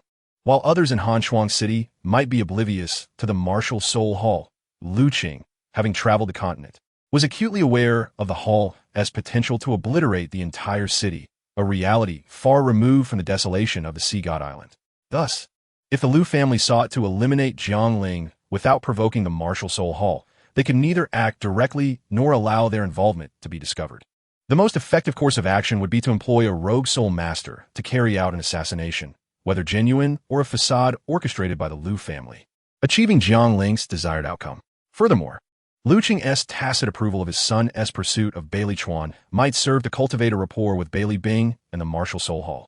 Yet Lu Tian's lack of insight into the deeper motives hindered this potential alliance. Having heard that Lu Xiong possesses formidable strength, achieving the rank of 6-ring Soul Emperor at such a young age, I, Jiang, humbly request to experience your esteemed techniques, Jiangling said with a serene smile. Jiangling, you, Bailey Chuan exclaimed in astonishment. She had merely intended to provoke Lu Tian for her own amusement, never anticipating that Jiangling would engage him in combat. For even a fool like Lu Tian was still a 6-ring Soul Emperor. The conversation of Bailey Chuan remained unfinished, as Jiangling's sudden movement left her momentarily stunned. He withdrew the arm she had embraced, swiftly encircling her waist and drawing her close, while his other hand gently pressed his fingers against her delicate lips, whispering softly, "Chuaner, do not worry, your man will not be defeated." Although his voice was soft, every word reached Lu Tian's ears with clarity. Time and again, this woman Bailey Chuan had ensnared him in traps. If she believed he could be easily bullied, she was mistaken. However, one must admit that at 28, despite her whimsical personality, her physical maturity was undeniable. Hidden beneath her voluminous cotton robe, it was not apparent, but in his embrace, her form was unmistakably revealed. Bailey Chuan's cheeks flushed a deep crimson. Though she had often teased Jiangling and acted coyly, it was always in the context of his seriousness. If Jiangling were a lecherous man, he would never dare to adopt such a posture in her presence. Yet unexpectedly, after spending his days playing the falcon, he was ultimately pecked in the eye. Flustered, Bailey Chuan hastily extricated herself from Jiangling's embrace, her rosy complexion betraying her embarrassment as she lowered her head and retreated behind him, her hands alternately clenching and grasping the hem of her clothing, unsure where to place those delicate fingers. Meanwhile, Lu Tian's expression darkened significantly. Having known Bailey Chuan for several years, he had never witnessed her in such a state. He had initially perceived the well-groomed man before him as merely a shield for her, but now it seemed that there was much truth to it. Lu Tian had long considered Bailey Chuan his own possession, viewing her as a forbidden fruit. Now, witnessing another man suddenly holding her close ignited a fierce anger within him, directed not only at Jiangling but also at Bailey Chuan. His hands clenched tightly, producing a sound akin to cracking knuckles, and a chilling murderous intent was evident on his face. If you seek death, then let us proceed. With that, a snow domain lion's spirit manifested, as 6 swords of yellow, purple, and black descended slowly. Ah, how can one engage in combat within the hall, disturbing other guests? Let's step outside. The heavy snowfall, as you mentioned, will erase all traces of our conflict in no time, thus sparing the feelings of others. Jiangling smiled, unfazed by Lu Tian's murderous aura. After speaking, he turned and walked toward the exit. Lu Tian suppressed his murderous intent and followed him outside. The spectators within the hall gradually emerged, standing at the entrance. At this moment, Bailey Chuan regained her composure, dispelling the enchanting atmosphere. Worry crept into her heart, for after all, this predicament was of her own making. Jiangling's esteemed status meant that if he were to be harmed, not only would she suffer the consequences, but even her teacher might not withstand the ensuing wrath. Observing Shiyue, who sat nonchalantly without a hint of concern, Bailey Chuan felt a surge of frustration. The Holy Sun is about to be brutally beaten, and you're not the slightest bit worried? She reached out to pull Shiyue, intending to stop the impending conflict or perhaps take her place in the duel. Oh please. No, Shiyue replied helplessly. The overwhelming power of that astonishing sword from the inn had completely subdued him. He was not concerned even if Lu Tian were a soul saint. Outside the hall, Jiangling had already summoned the Changhong sword. The hexagonal snowflakes, cascading down, evaporated before they could touch the blade. Compared to Lu Tian, who was now enveloped in the snow domain lion spirit, Jiangling wielded his sword with remarkable valor and charisma. The women who had previously praised Lu Tian due to his lineage could no longer utter insincere words, their gazes fixed on Jiangling with admiration. A weapon spirit? Perhaps of the fire attribute. If we were inside the hall, your odds of victory would be somewhat higher, but in this icy expanse, my spirit will only grow stronger while yours will be restrained by the environment, Lu Tian sneered. His expression shifted abruptly, and with a thunderous voice, he shouted, "Prepare to die." 6th soul skill, absolute domain lion. With a powerful stomp, a flurry of snow erupted, and as Lu Tian charged towards Jiangling, his form began to morph. Ice crystal-like armor attaching itself to his body. By the time he reached Jiangling, the armor was fully formed, and he unleashed a punch. I shall utterly crush you with absolute dominance. Jiangling's gaze sharpened as he met the blow with his sword, redirecting Lu Tian's force aside. He executed a flying kick against Lu Tian's armor, yet it did not budge, forcing him to retreat. In that brief encounter, Jiangling discerned why Bailey Chuan had deemed Lu Tian a fool. He possessed considerable soul power, but lacked any combat experience. His 6th soul skill augmented all attributes, making him seemingly invincible against opponents with lesser soul power. However, to Jiangling, Lu Tian's every movement revealed a plethora of weaknesses, even more so than when he had fed moves to Zhuqing. Do you dare to underestimate me? Prepare to die. Lu Tian's furious voice echoed as he observed Jiangling's dismissive shake of the head. Jiangling, no longer inclined to play games, wielded the Changhong sword with renewed intensity, its crimson light flickering.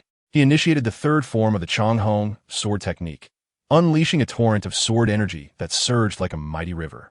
The entire sword was enveloped in a red aura, resembling a coiling dragon.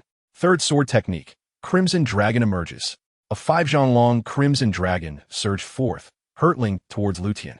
Jiangling gazed at the dragon with nostalgia, recalling when he had first mastered this technique over a decade ago. The dragon had barely stretched 2 or 3 meters. Its power was only sufficient to shatter stones. Ah, no. Luqian's terrified cry snapped Jiangling back to reality as he witnessed Luqian fleeing in fear from the colossal dragon. Yet, his speed was no match for the dragon, and in an instant, Luqian was engulfed by the sword energy, crashing through 3 walls. At that moment, an overwhelming presence surged forth, causing Jiangling to stagger back several steps, while the enormous crimson dragon dissipated into the ether. Youth, sparring is one thing, but to strike with such lethal intent is excessive, a deep voice intoned. The snow and debris settled, revealing a tall man with rugged features, thick eyebrows, and a prominent nose, reminiscent of the legendary warrior Zhang Fei. Yet, Jiangling recognized him as Luqian's father, Lu Qing. At that moment, Lu Qing held the unconscious Luqian in one hand, while the other remained poised as if to crush the dragon. Despite Luqian's disheveled appearance, he had not sustained severe injuries. Had it not been for his lack of combat experience, he would not have been so easily frightened, unable to maintain his 6th soul skill. The blow from the Crimson Dragon had merely sent him flying, leaving him somewhat disheveled. Lu Qing's gaze fell upon Jiangling. The authority he had wielded for so long was ineffective against Jiangling, who stood unfazed. Young man, simply a spar, yet your blows were a tad too fierce. Lu Qing stated, surprised by Jiangling's composure. If the son of the Lu family unleashes his 6th soul skill, should I hold back? I fear I would find myself on the ground instead. Moreover, I have indeed refrained from using my soul skills. I have yet to engage fully. The witnesses here can attest to this. I now suspect your son intended to set me up. Jiangling replied with a grave expression, feigning anger. Lu Qing's sudden appearance left the spectators momentarily stunned. Upon hearing Jiangling's statement, whispers erupted among the crowd. Some women who held favorable opinions of Jiangling defended him, while others eager to curry favor with the Lu family naturally sided with Lu Qing, criticizing Jiangling for his excessive force. Sharp-toned, Lu Qing scoffed, his voice resonating in everyone's hearts. The previously bustling hall fell silent in an instant. Lu Qing extended his right hand forward, disregarding any semblance of dignity, and ruthlessly lunged at Jiangling. His nature was audacious and ruthless, showing no regard for public opinion. Having injured his own son, he would strike first and ask questions later. Master Lu, please show mercy. Bai Li Chuan shouted loudly as he rushed out of the crowd, attempting to position himself in front of Jiangling, only to be brushed aside by Lu Qing, who wore a frown. Jiangling, witnessing this, felt somewhat speechless. Was the Lu family always so reckless? They did not even inquire about his identity before taking action. There was no point in overthinking. He had to overcome this challenge. Jiangling tightened his grip on the Changhong sword, positioning it across his chest.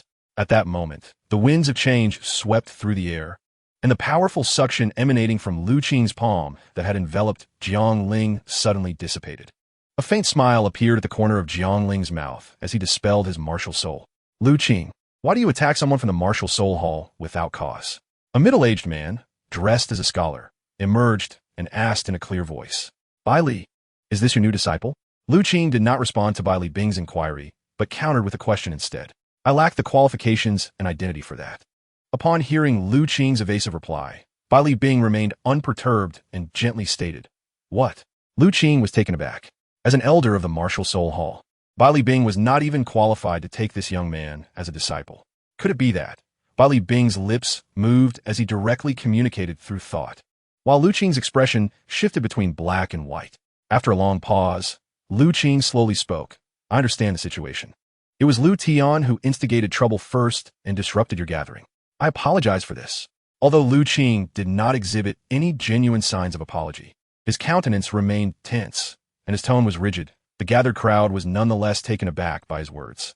Yet, in truth, only Lu Qing, Bai Li Bing, and Jiangling knew that this apology was directed at Jiangling.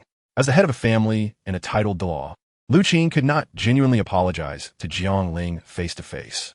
His gesture was already the utmost he could offer, and Jiangling did not press him further, graciously replying, Thank you, Master Lu, for your keen insight. Bai Li Bing then interjected, Everyone, please continue your gathering. The two of us old fellows shall not intrude upon the youthful revelry, right, Lu brother? Lu Qing nodded, albeit somewhat awkwardly, and said, Bai Li brother speaks truly. Without lingering, He quickly departed with the unconscious Lu Tian in tow. Since assuming the position of family head, he had never experienced such a loss. Teacher. As Lu Qing left, Bali Chuan rushed over, lowering his head in a manner reminiscent of an ostrich. Xiaoyu also approached, and Jiangling patted her shoulder, signaling that he was fine. You troublesome girl, you've caused trouble for the holy sun again. Bali Bing reprimanded with a stern face. Having guessed the outcome upon seeing Lu Tian, now that the matter had been resolved without dire consequences, Bali Chuan's spirits lifted, and she playfully tugged at Bali Bing's arm, saying, "What does it have to do with me?" It was Jiangling who wanted to confront that annoying Lu Tian. You. Bali Bing feigned a strike, causing Bali Chuan to quickly release his arm and hide behind Jiangling, discreetly watching her teacher. All right, Elder Bai. Chuan Jie was not mistaken. It was indeed I who instigated the trouble, Jiangling said, exasperated at the childishness exhibited by these two individuals who together boasted over a century of age. Did you hear that, old man? I did not deceive you. Bali Chuan chimed in, standing on her toes and resting her chin on Jiangling's shoulder while casting a reproachful glance at Bali Bing. Bali Chuan leaned against Jiangling's back, and although Jiangling felt a flutter in his heart, he discreetly stepped forward. Bali Bing, uninterested in her capricious disciple, turned to Jiangling and said softly, "Holy son, I cannot remain long at this gathering of youth. I must take my leave. Elder Bai, travel safely." Jiangling replied with a slight bow, and Xiaoyu followed suit. Take care, Bali Chuan smiled brightly. Bali Bing nodded at the two of them, but his expression darkened again as he glanced at Bali Chuan before departing. With the exit of the two titled Douluos, the Fengxue Hall soon returned to its previous state, with small clusters of discussions resuming. However, unlike before, many young women flocked to Xiaoyu's side, exchanging glances and expressing their affections. The extreme north lacked the gentle grace of the Central Plains, exhibiting a more unrestrained demeanor. Liking someone was simply liking someone, which rendered Xiaoyu's experience throughout the gathering exceedingly awkward. Given the events that had transpired, the attendees were aware of Jiangling's notable identity, and they had no reason to refuse his attempts at conversation. Halfway through the 2-hour gathering, Jiangling had already gleaned a wealth of information from this group. During this time, a few individuals, undeterred by Bali Chuan's piercing gaze, approached Jiangling for conversation, discussing names, ages, and interests. Chuan Jie, are you quite familiar with the Lu family? Why not take me out for a stroll? Jiangling inquired, positioning himself beside the pensive Bali Chuan. At that moment, Bali Chuan stood on the moon platform, extending her hand to catch the snowflakes falling from above. What good is going out? Isn't it more enjoyable to chat with those young ladies? You seem quite happy just now. Bali Chuan averted her gaze and remarked sourly, I was merely gathering information. Jiangling attempted to explain, but then teasingly added, Chuan Jie, you wouldn't really have developed feelings for me, would you? I must clarify, I am already betrothed. Even if you like me, it would only lead to you becoming a concubine. Who would like you? I could be your mother at my age. I have no interest in younger boys, Bali Chuan retorted, her face flushing red from the mention of concubine. Jiangling was utterly exasperated by her words, contemplating how this woman possessed a figure and beauty, yet spoke so thoughtlessly. Where exactly am I small? Jiangling wanted to insist that she observe for herself, for he was certainly not lacking in any regard. Just say if you're going or not. If you're not going, I will go alone, Jiangling said coolly. Oomph. Bali Chuan huffed, plopping down on the moon platform, swinging her legs in the air while crossing her arms, creating a scene of turbulent emotions. Jiangling felt a twitch in his eyelid. He truly wanted to tell Bali Chuan, you are 28, not 8, not indulging her. Jiangling leaped lightly off the moon platform. Hey, if you leave me behind, I might die. You were just making those girls laugh so happily. Bali Chuan shouted angrily as she jumped down after him. Jiangling looked at Bali Chuan, who was chasing after him, and wanted to laugh, but knew he absolutely could not, lest he invoke her wrath. I'm not worried about you getting lost and being devoured by the Lu family. I merely promised my teacher to ensure your safety, Bali Chuan said, placing her small hands behind her back while following Jiangling, her cheeks puffed in indignation. While uttering this, she felt a twinge of insecurity, realizing that Jiangling had just defeated Lu Tian. But then she thought it was merely Lu Tian, a weakling. She could defeat him as well. Gaining confidence, she puffed out her chest, making her padded coat more noticeable. Thank you, Chuan Jie, Jiangling replied with a faint smile, expressing his gratitude. Where exactly are you planning to go? After wandering aimlessly for a few circles, Bali Chuan could not help but ask. Although Jiangling had suggested she lead the way for a stroll, she had been following his steps all along. Chuanjia, just keep quiet and pretend we are aimlessly wandering like a couple. Maintain a natural expression and do not let anyone see through us. Jiangling suddenly grasped Bai Li Chuan's hand and communicated through thought. After leaving the Fengxue Hall, Jiangling expanded his spiritual perception to its maximum, hoping to discover something within the vast Lu family. With Bai Li Chuan by his side, he would have a reasonable explanation if they were to be discovered. Bai Li Chuan, upon hearing the words, paused for but an instant before realizing what course of action to take. She swiftly embraced Jiangling's arm, her expression adorably innocent as she exchanged a glance with him, then turned her gaze to the surrounding scenery with a look of pure wonder. Her acting prowess was so convincing that even Jiangling was led to believe in its authenticity. 100 gold soul coins. Bai Li Chuan's lips moved slightly, and a cunning voice echoed in Jiangling's mind. Deal. Although Jiangling was bankrupt, he could still manage a mere few hundred gold soul coins. The local wealthy landowners. Bai Li Chuan inwardly pouted, lamenting her loss. Lu's residence, Lu Qing's basement. Are you mad? Jiangling is the holy son of the Spirit Hall. If he were to perish here, the entire Hanzhuang city would share his fate. Even if I were to gain Hanzhuang city, what good would it do then? Lu Qing sat imposingly in a stone chair, casting a dark gaze at the ordinary-looking youth before him, his most notable feature being the iron-like gloves adorning his hands. Why not simply use your identity as an evil soul master? You can act, and I will take the blame. The existence of evil soul masters in Hanzhuang City had likely reached the ears of the Spirit Hall, and Jiangling's presence was presumably tied to this matter. We capture him, and as long as we do not reveal our intentions, we can shift the blame onto the evil soul masters. The Spirit Hall will not unleash its wrath on the entirety of Hanzhuang City. I must clarify, I do not wish for his death. I desire for him to suffer a fate worse than death. The youth spoke calmly, but the hint of hatred in his tone was unmistakable. His serene countenance resembled that of a middle-aged man who had lived for decades rather than that of a mere boy. Why should I agree to this perilous arrangement, which would spell doom upon exposure? Our contract does not encompass this matter, Lu Qing replied. Have you not recently captured a soul master possessing a top-tier ice phoenix? I can assist you in extracting the essence of her martial soul, allowing your martial soul to undergo a further evolution, breaking the constraints that bind it. This could elevate your soul power by at least 2 levels. Do you truly believe you will achieve further strength within your lifetime on your own? The youth's tone remained cold. Lu Qing fell silent. At 74 years of age, he was a 95th ranked title Douluo, a height reached only through extraordinary circumstances in his youth. Advancing further felt akin to scaling a mountain. On what basis should I trust you? Lu Qing's right hand lightly tapped the stone chair, the clear sound lingering in the chamber. After a long pause, he finally spoke. Choose a time, and I can extract a portion to give to you. After you consume it, you can decide whether to trust me. Very well. Lu Qing conceded after a moment of contemplation. It was only then that a cold smile graced the youth's face. What are your plans for execution? That is not for you to inquire. I can ensure that a person quietly disappears within this Hanzhuang city. Confidence is a commendable trait, but do not let it turn into arrogance. A year ago, I was able to confront and defeat a high-ranking soul saint directly. I do not wish for failure. Thank you for the reminder. Lu Qing's sharp, cold gaze darkened. Underestimating him could easily lead to alarming repercussions. I am curious.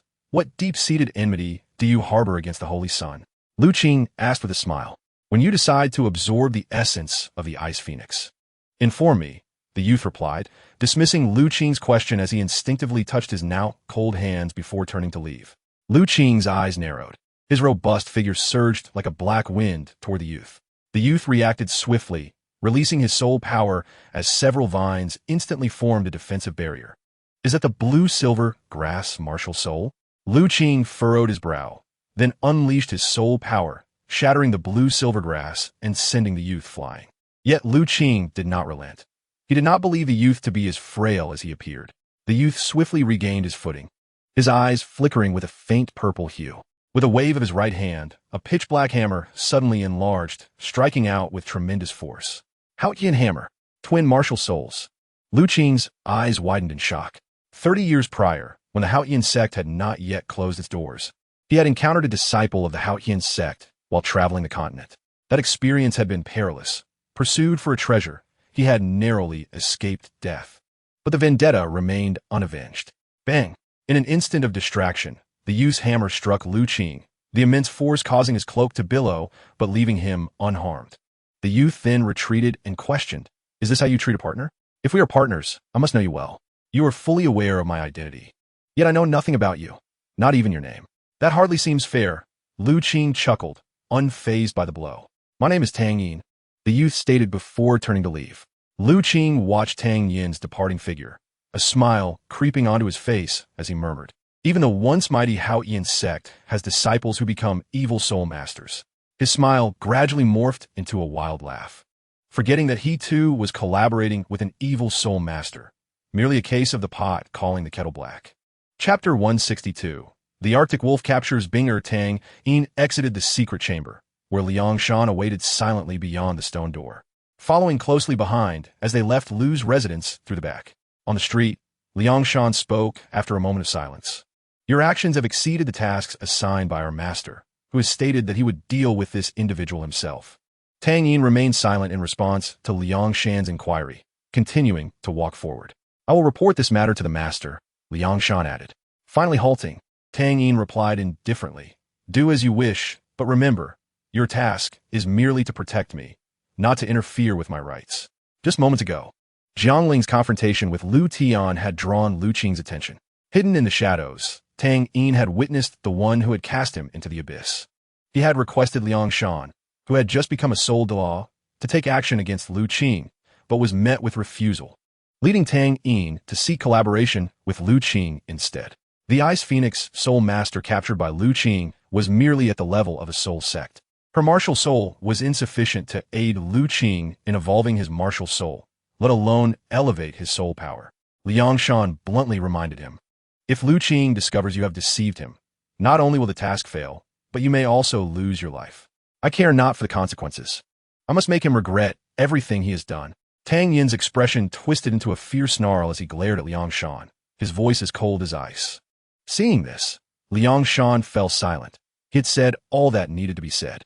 Whether Tang Yin heeded the warning was his own affair, as he focused solely on his responsibilities. Having released his pent-up emotions, Tang Yin managed to regain his composure, taking a deep breath as flakes of snow accompanied the chilling air that filled his lungs. The two continued onward, gradually disappearing from the street. Jiang Ling and Belituan remained aimlessly wandering within Lu's residence, both searching for abnormalities and memorizing the layout of the estate.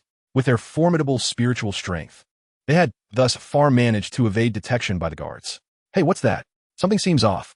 Jiang Ling turned to the north, noticing a room resembling a storeroom with its door tightly shut. This seemingly ordinary door was somehow blocking Jiang Ling's spiritual probing. "What is it?" Belituan asked, noticing Jiang Ling's sudden halt.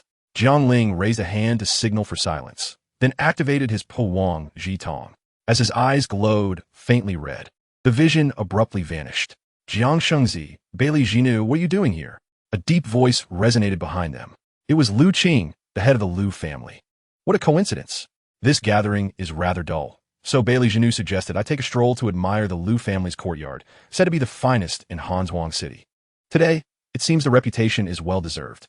Jiang Ling surveyed his surroundings and praised the scenery. Yet inwardly, he felt a sense of relief, fortunate to have noticed Lu Qing's arrival in time to disperse the Po Wang Ji Tong, lest he reveal any telltale signs.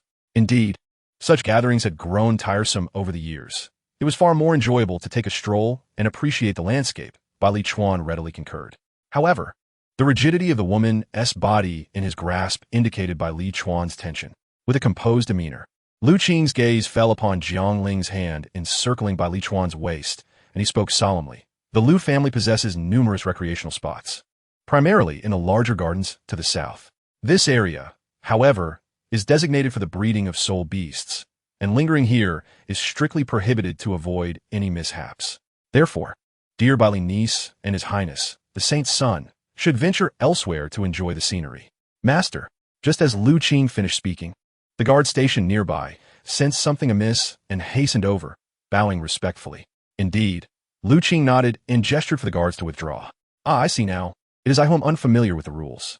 Sister Chuan and I shall take our leave," Jiang Ling replied with a smile, bowing in apology as he took Ba Li Chuan's hand and headed south. Lu Qing watched their receding figures, his brow subtly furrowing as he pondered. Could Jiangling be here for the Lu family? He then turned and stepped into the storeroom. As the doors swung open, a beam of beautiful moonlight flooded into the previously dark storeroom, dispelling the heavy shadows. The room was empty save for a figure lying in the corner, seemingly in a faint. Lu Qing's gaze flickered with eagerness, for this represented an opportunity for him to advance his soul power. He recalled Jiangling's earlier demeanor, and, although he felt he had not revealed any weaknesses, it was prudent to ensure that the Martial Soul Hall did not suspect him. Thus, he commanded, "Bring her to Jishuiju for confinement." Jishuiju, adjacent to his residence at Donghuju, was a place where no one could stealthily rescue anyone from under his watchful eye. Yes, master. As for using this as bait to ensnare Jiangling, Lu Qing would never entertain such a notion. While he appeared rugged, he was in fact a man of delicate thoughts. His aim was to ensure Jiangling's disappearance was entirely disconnected from him, with no room for suspicion. Therefore, any action against Jiangling within the Lu family was out of the question. Upon returning to Feng Shuedian, Jiangling found that the banquet was nearing its conclusion. At that moment, Xiaoyu was thoroughly intoxicated, held in the embrace of a striking young lady. This scene filled Jiangling with ire. While he had engaged in battles and wits against Lu Qing for the sake of investigation, Xiaoyu seemed to treat this gathering as mere leisure. "My lady, I must take Xiaoyu away now. You may continue your conversation another day." Jiangling approached and gently tapped the young woman on the shoulder. "No, I shall take care of brother Xiaoyu tonight," she giggled, having also indulged her share of drinks. It seemed that Xiaoyu's charm far surpassed that of another. Li Chuan burst into laughter, teasing Jiangling. "You deal with her." Jiangling shot a glare at Li Chuan and coldly retorted. Fortunately, Xiaoyu managed to retain a sliver of clarity and extricated himself from the young lady, ultimately being carried back to the Martial Soul Hall by Jiangling. After delivering Xiaoyu to his room, Jiangling slipped away from the Martial Soul Hall, seeking a secluded spot where he changed his attire and donned a disguise before heading once more towards the Lu family. He was determined to uncover the secrets hidden within that storeroom, fearing that further delays might alert Lu Qing to his intentions. Having already visited once, he navigated the area with ease, arriving near the storeroom without difficulty. As he approached, he sensed something was amiss. The barrier obstructing his spiritual perception had vanished. Avoiding the guards, Jiangling entered the storeroom. Though shrouded in darkness, it was no different for him than daylight. "Lu Qing, you truly are cautious. I underestimated you," Jiangling murmured as he surveyed the barren storeroom. Just as he prepared to depart for further exploration, his gaze was suddenly drawn to a corner, where he hastened over and picked up a porcelain vial. Could it be her? Jiangling contemplated as a familiar young lady flashed through his mind. The vial belonged to him, or rather, once did, as he had entrusted it to a girl named Shui Bing'er at an inn he had destroyed with a single strike. Chapter 163. The difficulty of rescuing a person. Jiangling tucked the vial into his jade pendant and swiftly exited the storeroom, retrieving a pitch-black short sword from within. "Tell me, where have you relocated the girl in the storeroom?" he demanded, holding a guard hostage with the blade pressed against his throat, speaking in a hushed tone. Enveloping them in a soundproof barrier with his soul power, he was unperturbed by the guard's potential cries. Please don't kill me. I was just reassigned to this post. I have no idea where the girl you speak of has gone." The guard's face turned pale with fear, especially with the cold sensation of the blade at his neck, causing him to collapse to the ground in terror. Jiangling's expression darkened at the guard's response, and he pressed further. "What about the previous guards? Were they reassigned?" "To Jishuiju," the guard stammered. "Where is Jishuiju?" "To the east. Please don't kill me," the guard implored, cradling his head in desperation. "Listen carefully. If you dare reveal that you have seen me tonight, I will undoubtedly end your life," Jiangling warned in a chilling tone. "And no, I swear I won't say a word." The guard quickly shook his head, already petrified with fear. He was merely a first-ring soul master, who had taken on this guard position through a friend's recommendation after fearing for his life while hunting and selling furs. He had barely started when he encountered Jiangling. "Get some rest." Jiangling reversed his grip on the short sword and rendered the guard unconscious with a swift strike. Without further delay, he concealed himself and proceeded eastward. One could not deny the vastness of the Lu family estate. The number of guards was overwhelming. It took Jiangling a full half-hour to finally spot the sign for Jishuiju. The characters for Jishuiju bore the same style as those of Feng Shuedian, evidently crafted by Lu Qing himself. oblivious to his own lack of skill in calligraphy. As Jiangling gazed at the small courtyard ahead, he exhaled softly and activated his breathing technique to its utmost. Just as he took a step forward, a hand suddenly grasped his shoulder. Startled, Jiangling spun around, the short sword whirling in a defensive arc towards the intruder. "It's me." Yu Yi released Jiangling, stepping back to avoid the blade, and spoke softly. "Yu Yi, what are you doing? You nearly scare me to death." Upon recognizing the visitor, Jiangling sighed in relief. He had been so focused on Ji Shuai-ju that he had not noticed Yu Yi's close proximity. "This is not a place for conversation. Follow me," Yu Yi said, disappearing into the shadows. "Wait." Jiangling hesitated at Yu Yi's sudden appearance. He wished to rescue Shui Binger, yet Yu Yi seemed to have important matters to discuss. After weighing his options, he decided to follow, as he had already discovered the location where Shui Binger was detained and did not wish to rush in recklessly. "Speak, what is it?" Jiangling inquired as he followed Yu Yi out of the Lu estate and into a dimly lit alleyway. "You cannot go to Ji Shuai-ju to rescue her," Yu Yi stated directly. "Why not?" "Because Lu Qing resides next door at Donghu-ju. Your attempt to rescue her would surely be detected," Yu Yi replied, her voice devoid of any emotion. Jiangling found himself momentarily speechless by Yu Yi's response, yet he felt a flicker of relief. The profound power of the breathing technique had lulled him into overconfidence, convincing him he could infiltrate anywhere. However, he realized that if he drew too close and exerted even a modicum of soul power, he would surely be discovered by the titled Douluo in an instant. "You have been monitoring Lu Qing all along?" Jiangling suddenly queried. "No, I am commanded by His Holiness, the Pope, to secretly protect you. Since you have come to the Lu family, I naturally must investigate them. So, when we were at the gathering, I went to the storeroom with Bai Li Chuan, and you were nearby?" "Yes." "Lu Qing did not discover you?" Jiangling inquired. A sudden alternative plan emerged in his mind, should it be feasible. Although Lu Qing is a super Douluo, his spiritual power is not particularly strong. As long as I maintain a distance of 100 meters from him, he will not detect me. Yu Yi furrowed her brow, vaguely sensing a hint of conspiracy, and asked, "What do you intend to do? If you're discovered by Lu Qing, can you escape?" Jiangling did not respond to Yu Yi's question and instead remarked, "I cannot be discovered. I am a professional assassin." Upon hearing this, Yu Yi's expression turned cold, and she replied icily. Jiangling felt a bit bewildered by her sudden anger, but pressed on, saying, "I meant hypothetically, what if you were discovered? There is no what if." Yu Yi's gaze was frosty. She suddenly paused and softly said, "Do you want me to deliberately expose myself to divert Lu Qing?" "Yes, of course. If you cannot shake off Lu Qing, this plan will remain stillborn." Jiangling nodded. "We assassins excel in concealment and speed.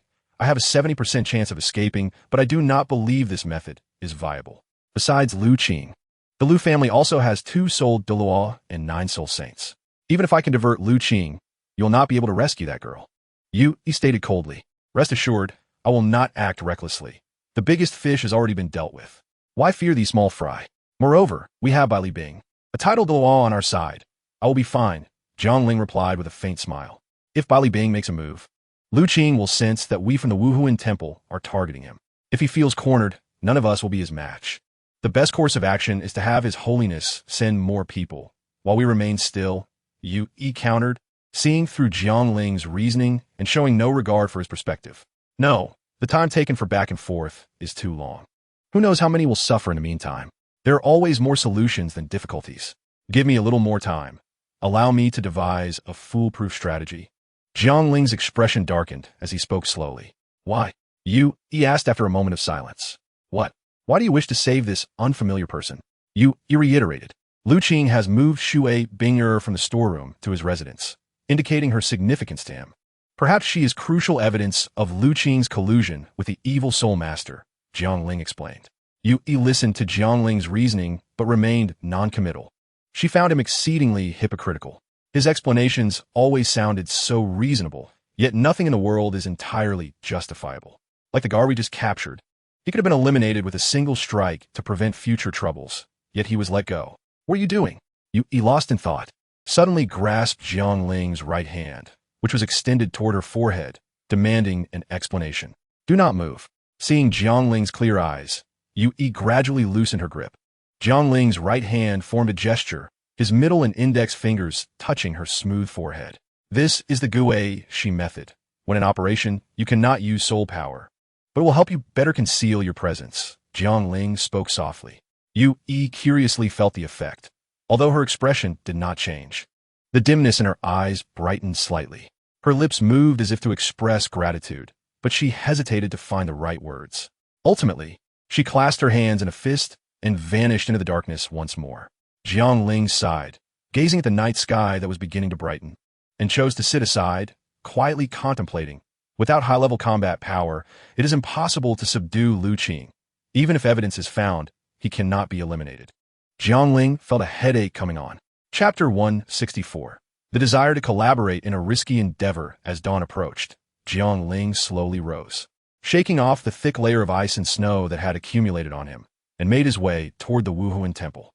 Throughout the day, Jiang Ling confined himself to his room, poring over the towering stacks of documents related to the two powerful families, seeking methods to potentially breach the Lu family stronghold. Nearly 3/4 of the documents pertained to the Lu family, while the remaining quarter was gathered by Li Bing regarding the Zhao family. As a titled Douluo who had spent many years in the extreme north, some basic information could still be unearthed. As the day drew to a close, Jiang Ling gently closed the last volume on the Lu family, finding himself empty-handed. His gaze fell upon a smaller stack of books nearby, which contained information on the Zhao family. Initially, Jiang Ling had not considered the Zhao family significant. A family without a title Douluo could hardly contribute much to the struggle. He reached out, summoning the text on the Zhao family to his side. After all, they were an ancient clan that had contested with the Lu family for countless years. He hoped they had some depth to their legacy. Time trickled away, and night fell deeper, the darkness thickening and the wind and snow intensifying, while Jiang Ling's eyes grew ever brighter. Zhao Wanchuan, Jiang Ling murmured. Zhao Wanchuan? Who is this? Many in Hanshuang City would likely be unaware, even by Li Chuan and Lu Tian. Perhaps only the older generation would recognize the significance of those three characters. No one remains eternally youthful. Yet there are always those who are young. 70 years ago, in Hanshuang City, the most powerful family was not the Lu family, but the Zhao family. There are no everlasting fairy tales. The Lu family was not always dominant, nor was the Zhao family perpetually weak. Zhao Wanchuan, the current head Zhao Jiping's elder uncle, became a titled Douluo at the age of 62, overshadowing the Lu family and establishing the Zhao family as the rightful first family of Hanshuang City. 20 years ago, the now centenarian Zhao Wanchuan mysteriously vanished, disrupting the Zhao family's dominance. Fortunately, the Lu family had no title Douluo, leading to a balance of power. The Zhao family came under the leadership of Zhao Jiping, while Lu Qing claimed the position of head of the Lu family, with Zhao Jiping's limited talent stalling at level 89 for many years, while Lu Qing ascended rapidly to become a super Douluo. Gradually, people forgot the glory of the Zhao family, only remembering the might of the Lu family. What rekindled Jiang Ling's hope was this Zhao Wanchuan. The records indicated that Zhao Wanchuan was missing, not dead, but missing. The description of his disappearance was vague, leading Jiang Ling to suspect that perhaps this person was still alive. Once this thought took root, it burgeoned in Jiang Ling's mind, prompting him to speculate about recent events concerning the Zhao family and their potential responses. The Zhao family members had gathered, relinquishing most of their businesses in Hanshuang City, focusing solely on securing the Zhao family estate. According to Li Bing's reports, there have been recent assassination attempts against members of the Zhao family. If the Lu family is a fierce tiger intent on devouring the Zhao family, the Wuhuan temple resembles countless silkworms, seeking to gradually consume the Zhao family's leaves. There is no such thing as a free lunch. The Wuhuan temple, having assisted them through their crisis, would not allow the Zhao family to simply abandon ship. Now that the situation has reached this point, the Zhao family should understand they are entrenched in a quagmire. It is time to make a decision, either be swallowed by the Lu family or gradually consumed by the Wuhuan temple. Yet, they remain indecisive. Do they still hope for a turnaround? Who would they rely on? Zhao Jiping? No, it can only be Zhao Wanchuan. Yui. Jiang Ling raised his gaze and softly called her name.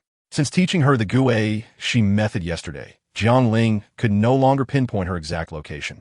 Yet he knew she was nearby. Yui silently manifested before Jiang Ling, approaching him without making a sound. Keep an eye on the Lu family. It would be best if you could locate those who have gone missing recently and determine where they're being held. When the time comes to act, this intelligence will be invaluable, Jiang Ling instructed softly. Understood. Yu Yi saluted with a fist and prepared to withdraw. Wait. Yu Yi halted her steps, casting her gaze towards Jianglin, awaiting the forthcoming words. Prioritize your safety. If circumstances become untenable, preserving your life is paramount. Do not perish. Jianglin expressed concern, as he was operating under the watchful eye of a 95th level titled Douluo. However, Yu Yi wore a look of astonishment, suddenly perceiving that Jianglin bore little resemblance to the disciple of the Pope, nor to a power broker. For those in power are often more concerned with the mission than the individuals executing it. Despite having stained her hands with countless lives and her heart hardened like stone, a ripple of emotion surged within her as she coldly uttered, Yeka does not accept failure. She then turned and departed, leaving Jianglin visibly taken aback in her wake. Having discovered a means, the next step was to validate its feasibility. After resting for half the night, as dawn began to break, Jianglin rose and knocked on the door of Bailey Bing. Elder Bailey, accompany me to the Zhao family. We must proceed discreetly. The fewer who know, the better. We must evade the ears and eyes of the Liu family. Jianglin stated plainly. Bailey Bing hesitated for a moment before responding. I shall make the arrangements. He was, however, unaware of Jianglin's true intentions, having only been in Hanchuang City for 3 days. What could one accomplish in merely 3 days? 3 days could barely suffice for 9 meals. At Zhao Jiping's residence, the visit from Hanbing Mian was truly a momentous occasion. Zhao Jiping, donned in casual attire, greeted Bailey Bing with a smile. Though Zhao Jiping was slightly older than Bailey Bing in the Douluo continent, strength dictated respect, and the powerful were prioritized. Jianglin observed Zhao Jiping closely. Unlike the imposing stature of Lu Qing or the refined demeanor of Bailey Bing, Zhao Jiping appeared simply thin, yet his complexion was vibrant. Nevertheless, an unmistakable weariness lingered in his features, indicating that the head of the family had recently endured considerable hardship. Zhao brother, you are too kind. Today, I'm not here for myself, but rather for my holy son, Bailey Bing nodded. Holy son? Zhao Jiping turned to the elegantly poised Jianglin. Greetings, Zhao family head. I come today with matters to discuss. Shall we not step inside? Jianglin spoke with a calm demeanor. Holy son, Mian, please. Zhao Jiping gestured for them to enter. Once seated, Jianglin wasted no time and declared, Zhao family head, we have come today to discuss a collaboration. His words left Zhao Jiping perplexed, prompting him to inquire, collaboration? Indeed, collaboration. The Wuhuan Temple has discovered that the Liu family is colluding with evil soul masters. The recent disappearances of people and soul masters within and outside the city are linked to the Liu family. I intend to eradicate them and would like to invite the Zhao family to join forces. Jianglin paused before continuing. Furthermore, the Liu family has been pressing your family quite hard of late. If this continues, your entire lineage may face annihilation. This course of action will be beneficial for you. Jianglin's words caused a change in Zhao Jiping's expression, and even Bailey Bing appeared somewhat uneasy.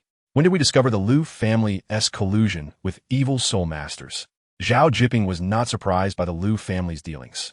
He had inferred as much through his family's intelligence network, but had feigned ignorance, knowing that such knowledge would only hasten his family's demise. He had subtly hinted to Bailey Bing through documents he provided, but the apathetic Douluo had evidently failed to review them. Zhao Jiping's change in demeanor was not one of fear, but of excitement. Yes, excitement. For the prospect of eradicating the Liu family had finally presented itself. May I inquire, holy son, how many individuals have you brought to Hanchuang City? Zhao Jiping hastily asked. 2. Jianglin's response caused his countenance to stiffen. 2. Only 2. And what is the strength of the other? Zhao Jiping pressed on, unwilling to let go of hope. A Soul King's prowess. Zhao Jiping's expression darkened. Hope had appeared, only to slip away before his eyes. The emotional roller coaster aged him 10 years in an instant.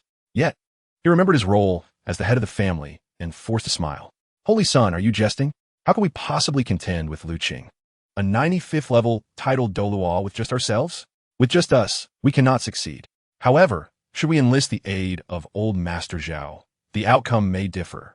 Jianglin's gaze remained fixed on Zhao Jiping, not wishing to miss any flicker of expression. Surely you jest? I am merely a soul Douluo. How could I ever stand against Lu Qing?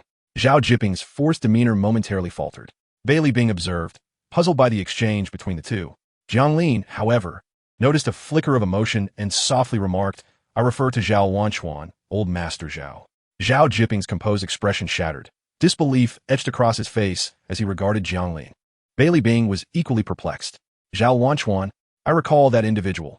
Wasn't he already deceased? You are mistaken, Elder Bailey. Old Master Zhao is merely missing. Death is certain. Disappearance can encompass many interpretations. Retreating from the world, closing oneself off, or wandering. All can be labeled as missing, Jianglin replied with a calm smile, feeling a sense of relief that Zhao Wanchuan was indeed alive. Indeed, my uncle is still alive. He stepped down from the position of family head 2 decades ago due to the resurgence of old injuries and age, using the pretext of disappearance to recuperate. It is remarkable that after all these years, someone still remembers.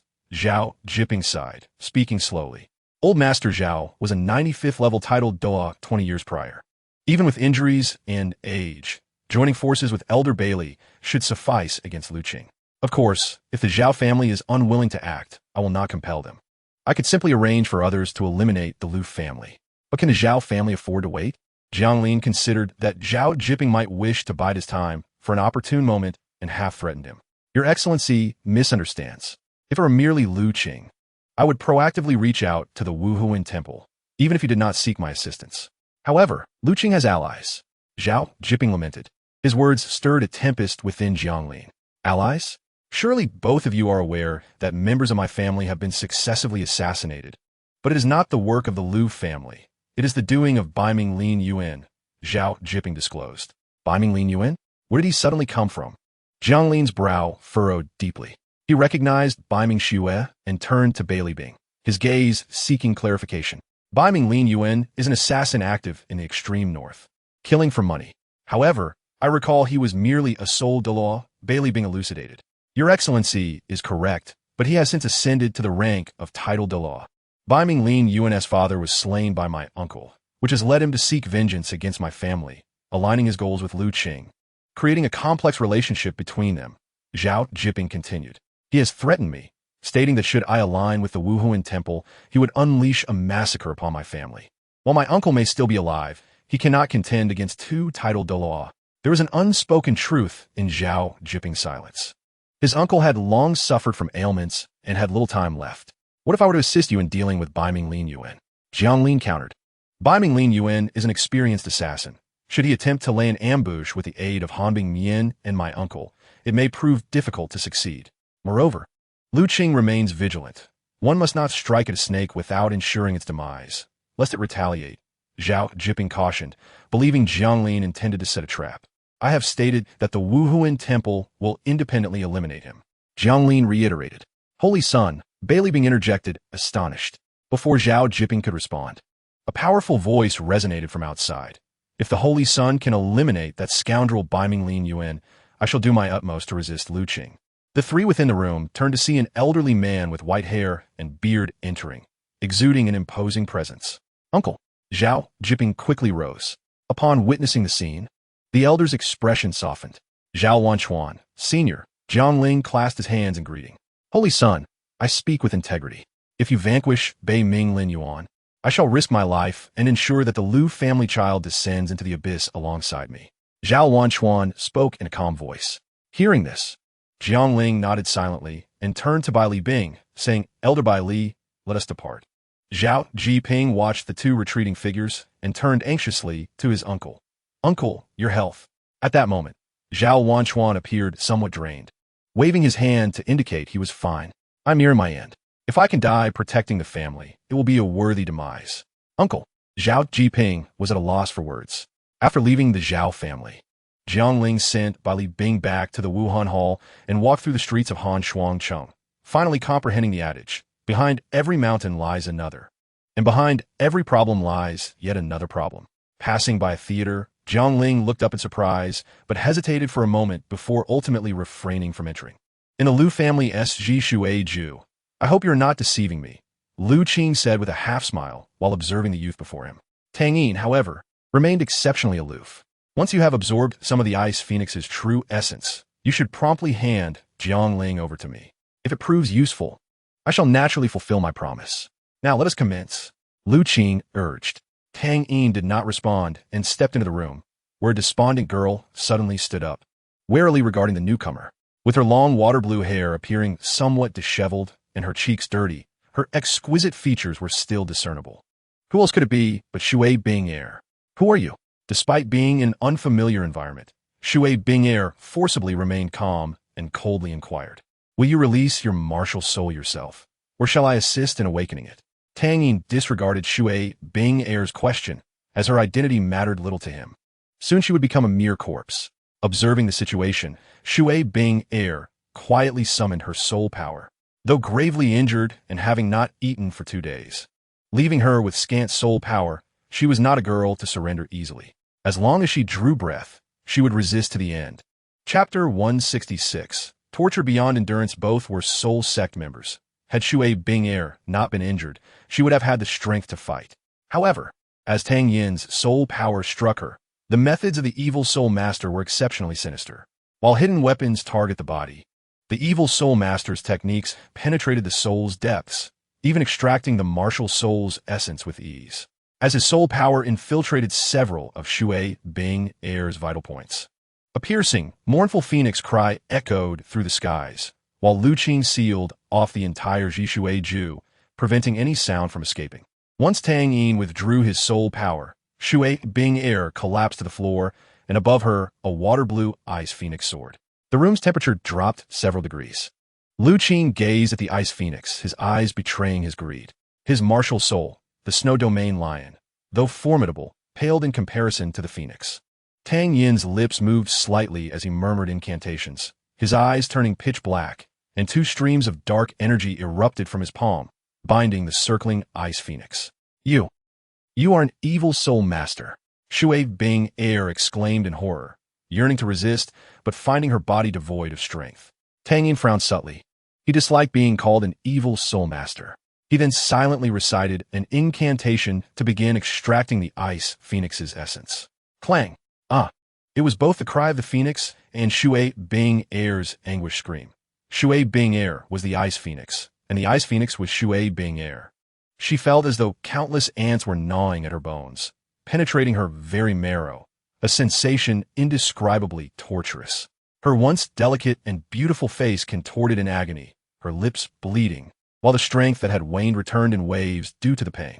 Her soul power surged chaotically, her body felt as if it were boiling, and her blood coursed backward, bringing about a breathless torment. With her 10 fingers digging in the ground, she found herself clutching the unyielding floor, causing her beautiful nails to shatter and bleed, and she cursed herself for not losing consciousness. Fortunately, as only part of the martial soul's essence was extracted, the process did not last long. When Tang Yin withdrew his soul power, Shui Bing-er released her grip, letting out a despairing cry as she collapsed to the ground.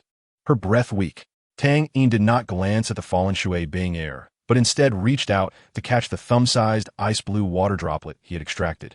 Turning to Lu Qing, "This is a portion of what I extracted. You may absorb it now to see if it benefits your martial soul." Lu Qing, unable to contain his eagerness, took the ice-blue water droplet and swallowed it without needing to meditate to absorb it. The essence of the ice phoenix immediately merged with his lion martial soul. After a moment, Lu Qing slowly opened his eyes, a fleeting flash of ice blue crossing his gaze as he furrowed his brow. Why is it so little? He indeed sensed a change in his martial soul, but the droplet contained limited power, far from sufficient for a qualitative transformation. I mentioned this is merely a down payment. If the martial soul's essence is completely drained, this person will die. Once you hand Jiangling over to me, I will transfer all of the ice phoenix's power within her to you. Tang Yin replied calmly. Can her power truly aid in the evolution of my martial soul? Lu Qing inquired, still harboring doubts. You may choose not to believe it. Tang Yin's expression turned cold as he spoke. Ha! Just jesting, my partner. Lu Qing laughed heartily. His gaze fell upon the nearly unconscious Shui Bing-er, the pooled blood winding like a small river. Whether it was admiration or mockery, he remarked, the methods of you evil soul masters are indeed extraordinary. I find myself lacking. Tang Yin remained silent, turning to leave. I hope you will swiftly fulfill your promise, so we can complete this transaction, Lu Qing called after him. As Lu Qing departed Jishui Ju, he suppressed his laughter and looked at the nearly unconscious Shui Bing-er before stepping outside. Shortly thereafter, 3 maidservants entered. The matter is not yet concluded. You cannot simply die like this. In Donghu Ju, Lu Qing's chamber, Lin Yuan, the elder brother, was sought for assistance. I implore you to help. A new holy son has recently arrived in Hanshuangcheng. I wish for you to ensure that he remains undiscovered by others. Lu Qing gestured as he spoke to the tall, silver-haired middle-aged man before him. No need for such formality, brother. You saved my life. My breakthrough to title Douluo is also thanks to your efforts. Whatever you need, merely command me. There is no need to speak of requests. Bei Ming Lin Yuan replied with a stern expression. Bei Ming Lin Yuan's father was a thief and assassin, slain by Zhao Wanchuan. Lu Qing had secretly hidden him away, allowing him to depart the Lu family once he had gained sufficient skill, following in his father's footsteps. The Zhao family believed them to be mere collaborators, unaware of the deeper connection. My foolish brother is being quite direct. However, this individual's identity is not to be trifled with. Utmost discretion is required. Lu Qing handed a painting to Bei Ming Lin Yuan, depicting Jiang Ling's likeness. Bei Ming Lin Yuan glanced at the painting, then tucked it away respectfully. He bowed to Lu Qing before departing. Years ago, he had casually rescued and sheltered this person, unaware of the immense power he would one day wield, even capable of obliterating the Zhao family's main force. Ah, Zhao family. This is what you call reaping what you sow, Lu Qing mused with a smile lingering on his lips. After passing by the theater, Jiangling hurriedly made his way to the Wuhuan temple. A familiar aura lingered in the air, reminiscent of a past encounter, yet the number of titled powerhouses was limited, leaving him bewildered as to why he could not recall it. Forcing down the agitation within him, he pondered how to deal with Bei Ming Lin Yuan, but found himself at a loss. The enmity of his father's murder could not be resolved with mere words, and the frustration he had suppressed began to swell within him, leaving Jiangling feeling disoriented. He decided to summon his Changhong sword and began practicing his swordplay. In an instant, the courtyard was transformed as the ice and snow melted away, and the crimson sword light lingered in the sky for an extended period. He practiced for 2 hours, his sword techniques becoming unrecognizable without his awareness. It was not until Li Chuan and Xieyu interrupted that he realized he had been lost in thought, giving a wry smile as he recalled his teacher's words. To have your sword obey you, your heart must be as tranquil as the depths of the sea. Attempting to calm a restless heart through sword practice will only make it worse. It is better not to practice at all. What is wrong with you? Li Chuan asked, noticing something amiss with Jiangling. It's nothing, just a bit tired. I'll be fine after a short rest. You can go about your business. Jiangling gently patted Li Chuan's shoulder and nodded to Xieyu, dismissing the sword in his hand and returning to his room to meditate. He sat there until deep into the night when Yu brought him some news. Sanson.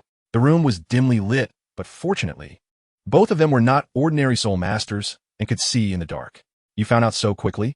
Jiangling exclaimed in surprise at the sudden appearance of Yu Yi, astonished at the swiftness of the information. Yu Yi shook his head, saying, not yet, but there are leads. We just haven't located the specific place of confinement. Then why have you come to see me? Jiangling raised an eyebrow in confusion. From his understanding, Yu Yi would not meet him without a thorough investigation. Hearing Jiangling's question, Yu Yi opened his mouth to respond but hesitated, unsure how to explain. After a moment, he finally said, I told you to remain calm and not act impulsively. What is there to be impulsive about? Jiangling replied, momentarily taken aback. Am I being impulsive? Could it be that Xieyu has been seriously injured? But I just saw him today. Unbeknownst to Yu Yi, Jiangling's thoughts were racing. Yu Yi continued, while investigating the Lu family, I saw Lu Qing bring people into Jishuiju and stayed for about an hour. After they left, 3 maids entered to attend to her. Taking advantage of the moment, I stealthily slipped into the room and encountered the girl from Tianshui Academy. Yu Yi paused slightly as he spoke. What happened afterward? Jiangling asked, intrigued, noticing Yu Yi's sudden silence. I saw her. She was tortured and in a very weak state, almost on the brink of death. It seems to be the work of the evil soul masters. Yu Yi hesitated before stating, these beasts, and those vile, evil soul masters. Jiangling's eyes suddenly sharpened with rage as he spoke through clenched teeth. His hands tightened into fists and his body tensed, but after a moment he slumped back down, realizing that now was not the time for confrontation. Yu Yi, continue your investigation into the Lu family and be cautious. After a long silence, Jiangling said, his expression darkened. Yu Yi looked taken aback and blurted out, what about the girl from Tianshui Academy? From her perspective, Jiangling had previously risked his life to save her.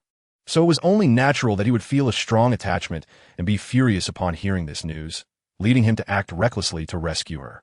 Faced with Yu Yi's inquiry, Jiang Ling did not overthink and replied, as our understanding deepens, it is not yet the time for confrontation given our current strength. Naturally, she must be saved, but for now we must bide our time. If not for the presence of Bei Ming Lin Yuan, Jiang Ling would have already flipped the table. Yu Yi, still puzzled, respectfully bowed and concealed herself, departing. Jiang Ling stood up, gazing out at the swirling snow and wind. He retrieved a porcelain bottle from his pocket. Exhaling softly, it seems that my arrival has inadvertently altered the fates of many. I have only met Shui Binger once, so any feelings between us are impossible. I can only feel a sense of pity for her. I have witnessed the methods of many evil soul masters, each more chilling than the last.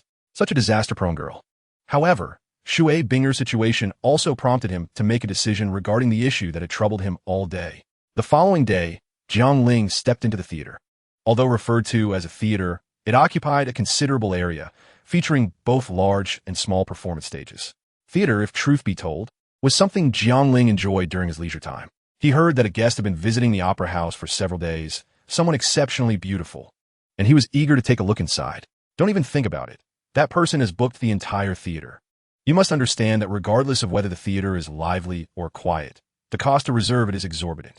Jiang Ling observed two individuals passing by him and turned left into the small opera house they had mentioned. Young master, this place has already been reserved by someone. Please return another day. Two guards at the entrance stopped Jiang Ling, recognizing his lavish attire, but daring not to offend him too much, gently advising him. Let him in. A rather androgynous voice called out. The guards exchanged glances and gestured for Jiang Ling to enter. Thank you, Jiang Ling replied with a smile. As Jiang Ling stepped into the opera house, the performance had already commenced, with a few performers dressed in costumes on stage. Below the stage, there was a solitary figure seated in the center, surrounded by a table filled with snacks.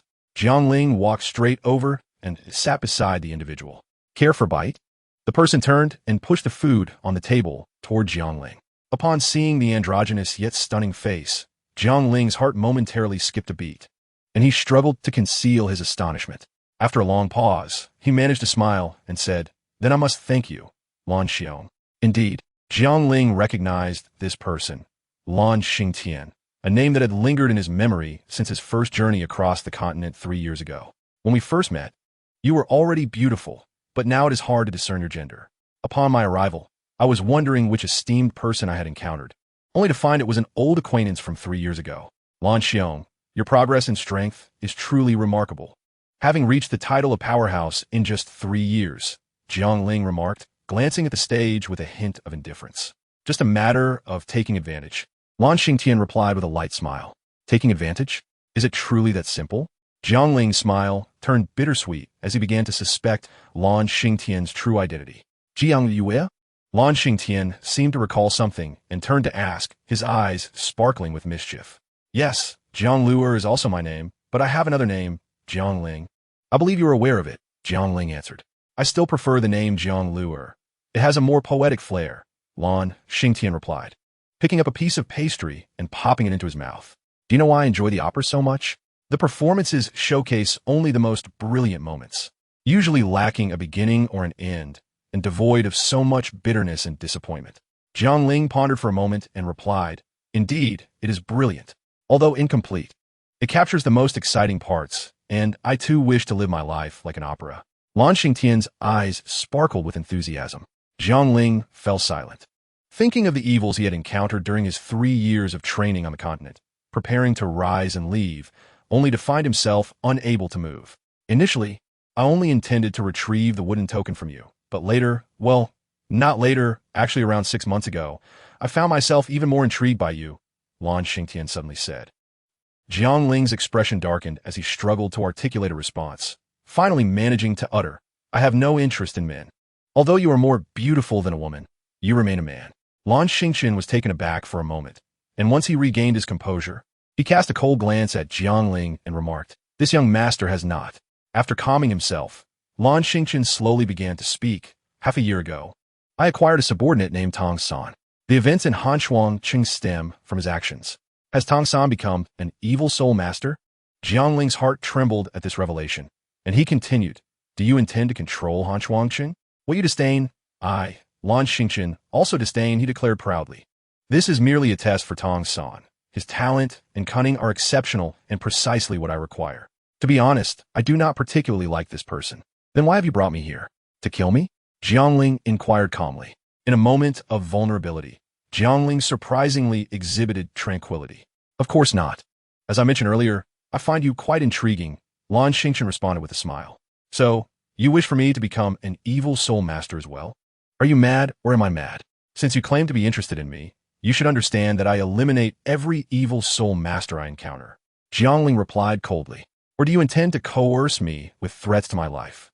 Your thoughts underestimate me and belittle your own worth. Lan Xingchen sighed lightly. Evil soul masters are not all the same. Upon hearing this, Jiangling scoffed. Are there distinctions among evil soul masters? If there are few good people among bandits and robbers, I might believe it, but I do not trust evil soul masters at all. Lan Xingchen noticed the fleeting cold smile on Jiangling's face, but refrained from explanation, stating plainly, I have been monitoring the events in Hanshuangchen closely.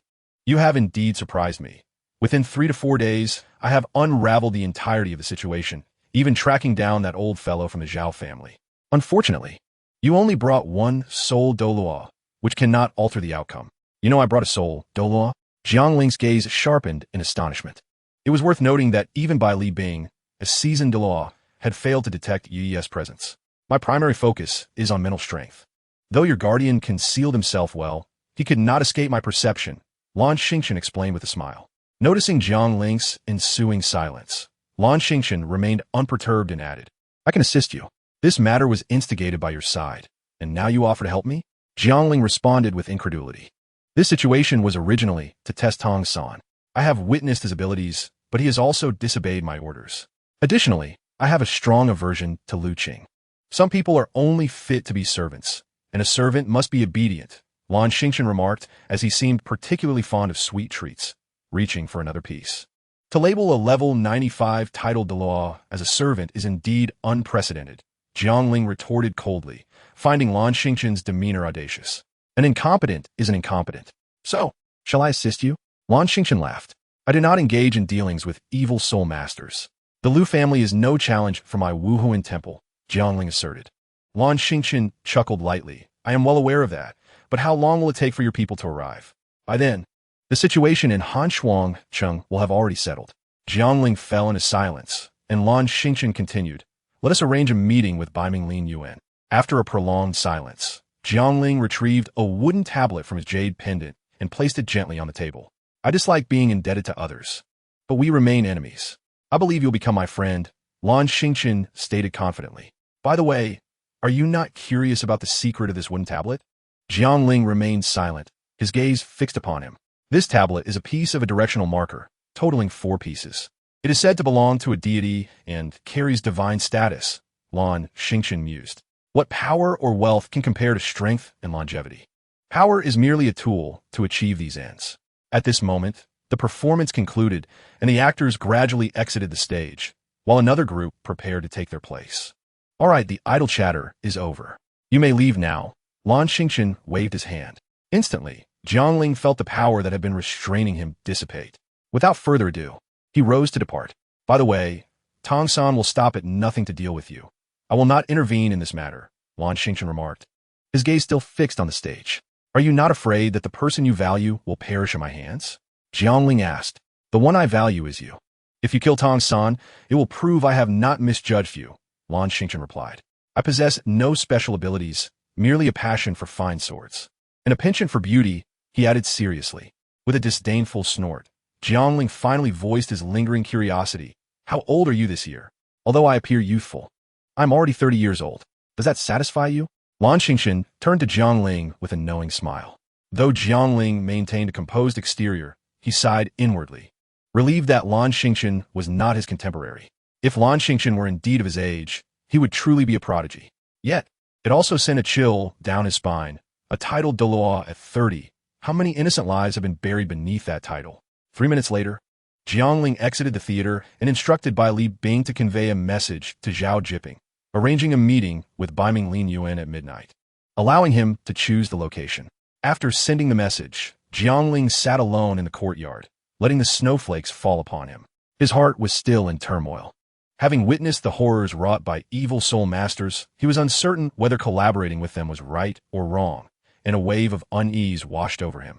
With a gentle sigh, the Changhong sword appeared in his hand, offering him a semblance of comfort.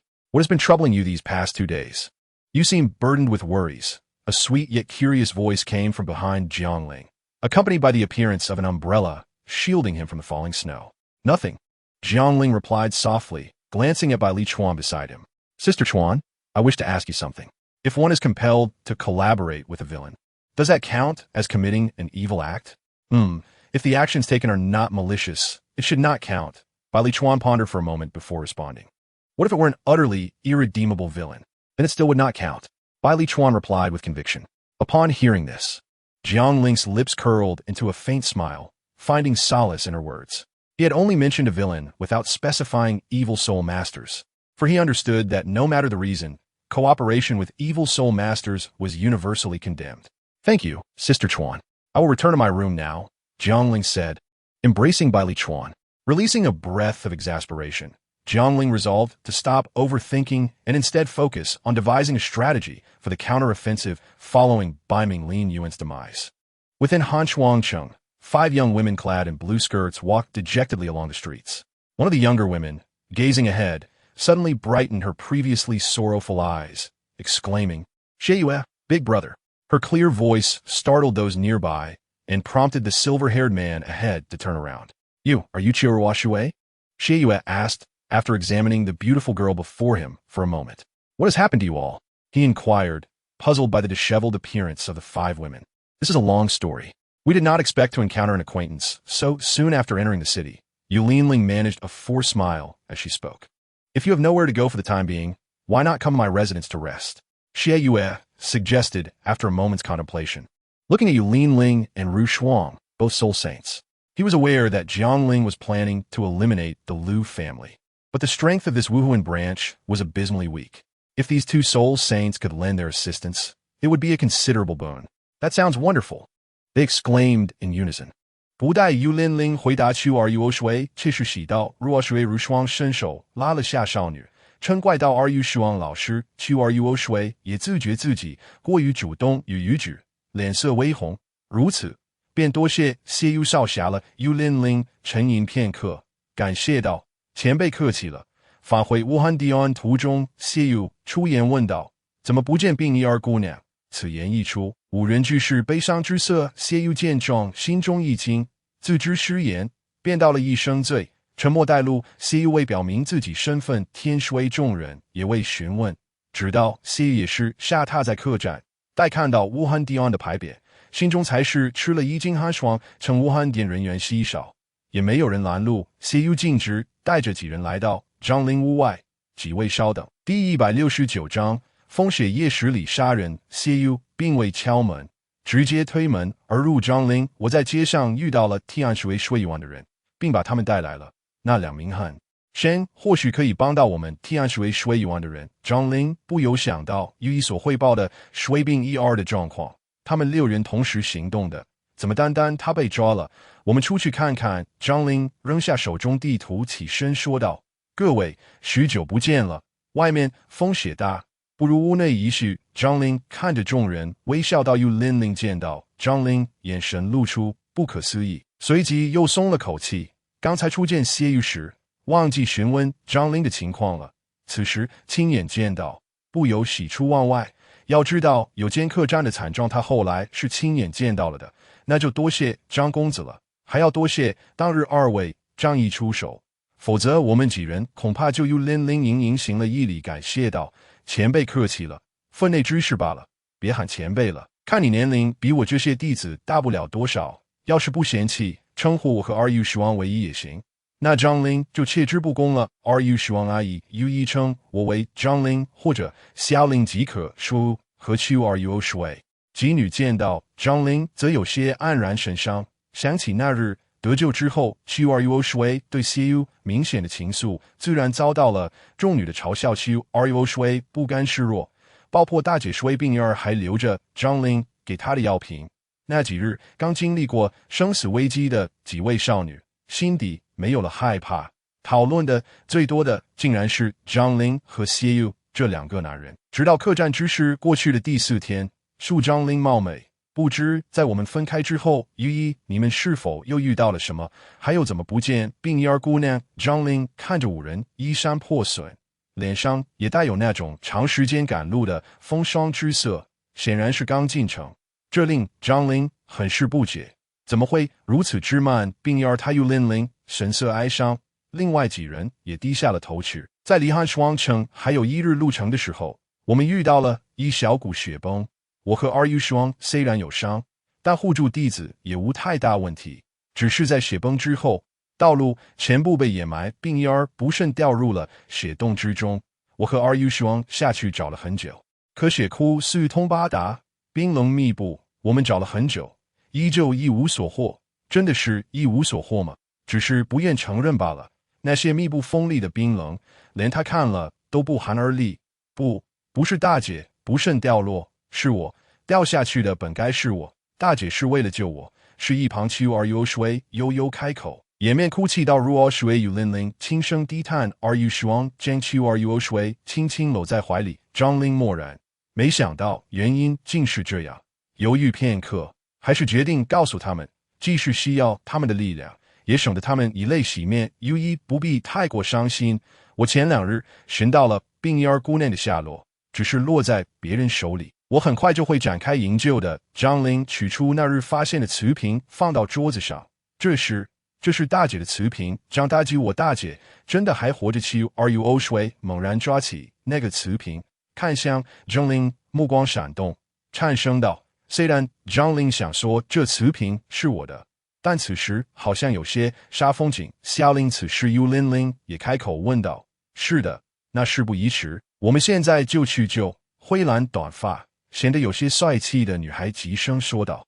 说与灵语气略扬，轻斥一声，他已想到抓走病婴儿的人实力绝对不弱。病婴儿在陆家手中，陆家是汉双城老牌家族，其实力应该知道。张灵解释道。灵闻言脸色一白，陆家，不过各位放心，事情我已安排好，不出意外的话，我们明日就会对陆家出手。张灵沉声说道。陆家勾结邪魂师，抓捕杀害无辜魂师，罪不容诛。说到此处，张灵内心略微有些不自然。勾结邪魂师，自己算吗？灵心中一凛，灭掉一个有封号斗罗的家族，张灵的身份突然想起，在来这极北之地时，院长曾无意提起武汉迪安空缺多年的圣子之位，突然有了人选，难道就是眼前这位少年？灵随即便释然，起身正中向张灵行了一礼，道：“妾身多谢恩公仗义出手，明日之事，我和RU双但凭驱使，也让我们尽一些绵薄之力。”我也去RU 水急声道。RU 双伸手将其拉了回来，呵斥道：“不许添乱，那可是邪魂师和汉双城第一家族，比那些土匪强盗凶狠不知多少倍。攻打陆家，我们也有盟友，不会有什么闪失的。”张灵安慰道：“几位姑娘放心，我一定会救你们大姐出来，让百里出安和谢优安顿好提案水1万的人。”萧吉平很快传信来，北冥灵女王答应了，就在城外向西十里坡见面。夜半子时，极北之地好像没有乌云一般，每晚的月色都是极美。夜晚赏雪，竟是要比白天还要美得多。城西十里坡不过是进入山脉的一条上坡路罢了，运气好还能见到几只魂兽。张灵到时还空无一人，但他并不意外，刺客都是很谨慎的，这也是张灵让他挑地方的原因。或许他已经来了，只是在暗中窥伺，是否有埋伏？张灵也不担心陆庆会出现，因为他已经让白丽并去拖住他了。为撕破脸之前，武汉迪安面子，陆庆不敢不给。原来不是萧吉平要见我，而是武汉迪安的圣子要见我，竟然单刀赴会。难道你以为有圣子身份，所有人都不敢杀你吗？一个人停在张灵身后，冷冷开口道。张灵猜得不错，他在暗中观察是否有埋伏，而且刚答应张灵的话，他就来到这十里坡了。他始终相信只有谨慎才活得久，没有等来萧吉平，却等来了张灵，这让他喜出望外。因为他的身上还有一幅张灵的画像，我一直都不觉得，反而觉得因为这个身份，会有很多人想让我死，你不也是其中一个吗？张灵摇了摇头，笑着说道。北冥灵yuan有些诧异张灵如何得知，但却并不担心，周围他已经探查过，并没有埋伏，就算是白利兵也不可能躲过他的搜索。我原本是从不说废话的，但可以为你破一次例。不知道你见我所为何事？北冥灵yuan扯了扯嘴角问道。I wish for you to temporarily depart from Hanchuang City. The conditions are yours to dictate. Is that acceptable? Jiang Ling spoke with an earnest demeanor. Unacceptable. Is there no room for negotiation? There is. What do you desire? Your head on a platter. As the words left his lips, Bai Ming Lingyuan had already made his move. Jiang Ling let out a resigned smile. Yet his gaze was icy and resolute. Chapter 170. The destruction of the Liu family. The full force strike of the tidal Douluo could indeed be likened to a thunderous force. Jiang Ling made no attempt to evade. He simply observed Bai Ming Lingyuan's advance with a calm demeanor. Bai Ming Lingyuan was perplexed by Jiang Ling's expression. He had witnessed many faces before death, some filled with resentment, others with anger, fear, shock, or confusion, but never had he seen anyone confront death with such tranquility. However, he did not dwell on it for long, for he had seen his hand pierce through Jiang Ling's heart. No one could survive such an injury. Yet, an inexplicable sense of unease washed over him, as if something vital was draining from his very being. Jiang Ling regarded Bai Ming Lingyuan, who stood frozen in place, his right hand mere inches from him, yet unable to advance further. Suddenly, a pristine hand, as white as jade, emerged from Bai Ming Lingyuan's chest, untouched by blood. No, the blood had seemingly been absorbed by that hand. The excruciating pain jolted Bai Ming Lingyuan from his stupor as he slowly lowered his gaze to the delicate fingers protruding from his chest, disbelief etched across his face. He had conducted thorough reconnaissance and found no ambush nearby. Furthermore, who in Hanchuang City possessed such sinister abilities? Bai Ming Lingyuan lifted his gaze to Jiang Ling, his raised right hand seeking to strike one final blow in the face of impending death. Lan Xingtian furrowed her brow, her soul power surging within her, instantly draining Bai Ming Lingyuan's blood until his body shriveled and withered away. The wind and snow continued to swirl, and a bright moon hung high in the night sky. Jiang Ling gazed at the once mighty tidal Douluo, now resembling a lifeless husk, his heart shaken by the spectacle. He was astonished not only by Lan Xingtian's terrifying and bizarre strength, but also by her ruthless method of murder. The blood of a tidal Douluo was indeed remarkable. Luer, I have fulfilled my promise, Lan Xingtian remarked with a smile that surpassed even the most exquisite beauty. I never requested anything of you, Jiang Ling replied coldly. Avoiding her gaze, he began to wonder if Lan Xingtian, as her power grew, would become increasingly womanly, reminiscent of Dongfang Bubi. I have dealt with this individual. Tomorrow, I shall await the unfolding drama, Lan Xingtian stated, unperturbed as she crouched down to rummage through Bai Ming Lingyuan's belongings. Jiang Ling observed her with a mixture of bemusement and restraint, ultimately choosing silence. What is this? Lan Xingtian exclaimed, pulling out a painting. Could it be a portrait of this fellow's lover? She unfurled the scroll, her curiosity piqued. At first, Jiang Ling paid it no heed, but as the painting unfurled, his expression shifted dramatically, and he reached out to snatch it away, yet he was no match for Lan Xingtian. Ha! It seems you have become quite the thorn in some people's sides. I must admit, it is quite a likeness. I shall keep it as a memento, she said with a playful smile as she tucked the painting away. What use does a grown man have for such a thing? Jiang Ling asked, a shudder running through him. That is none of your concern, Lan Xingtian replied, gathering Bai Ming Lingyuan's possessions, including a piece of his skull and a fragment of his arm.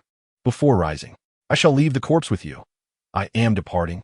Wait, leave me something that can serve as proof of his identity, Jiang Ling interjected. Isn't the body here? Do you think I can carry such a corpse back? Jiang Ling looked at the desiccated corpse, knowing at a glance it had fallen victim to an evil soul master, and felt a wave of helplessness wash over him.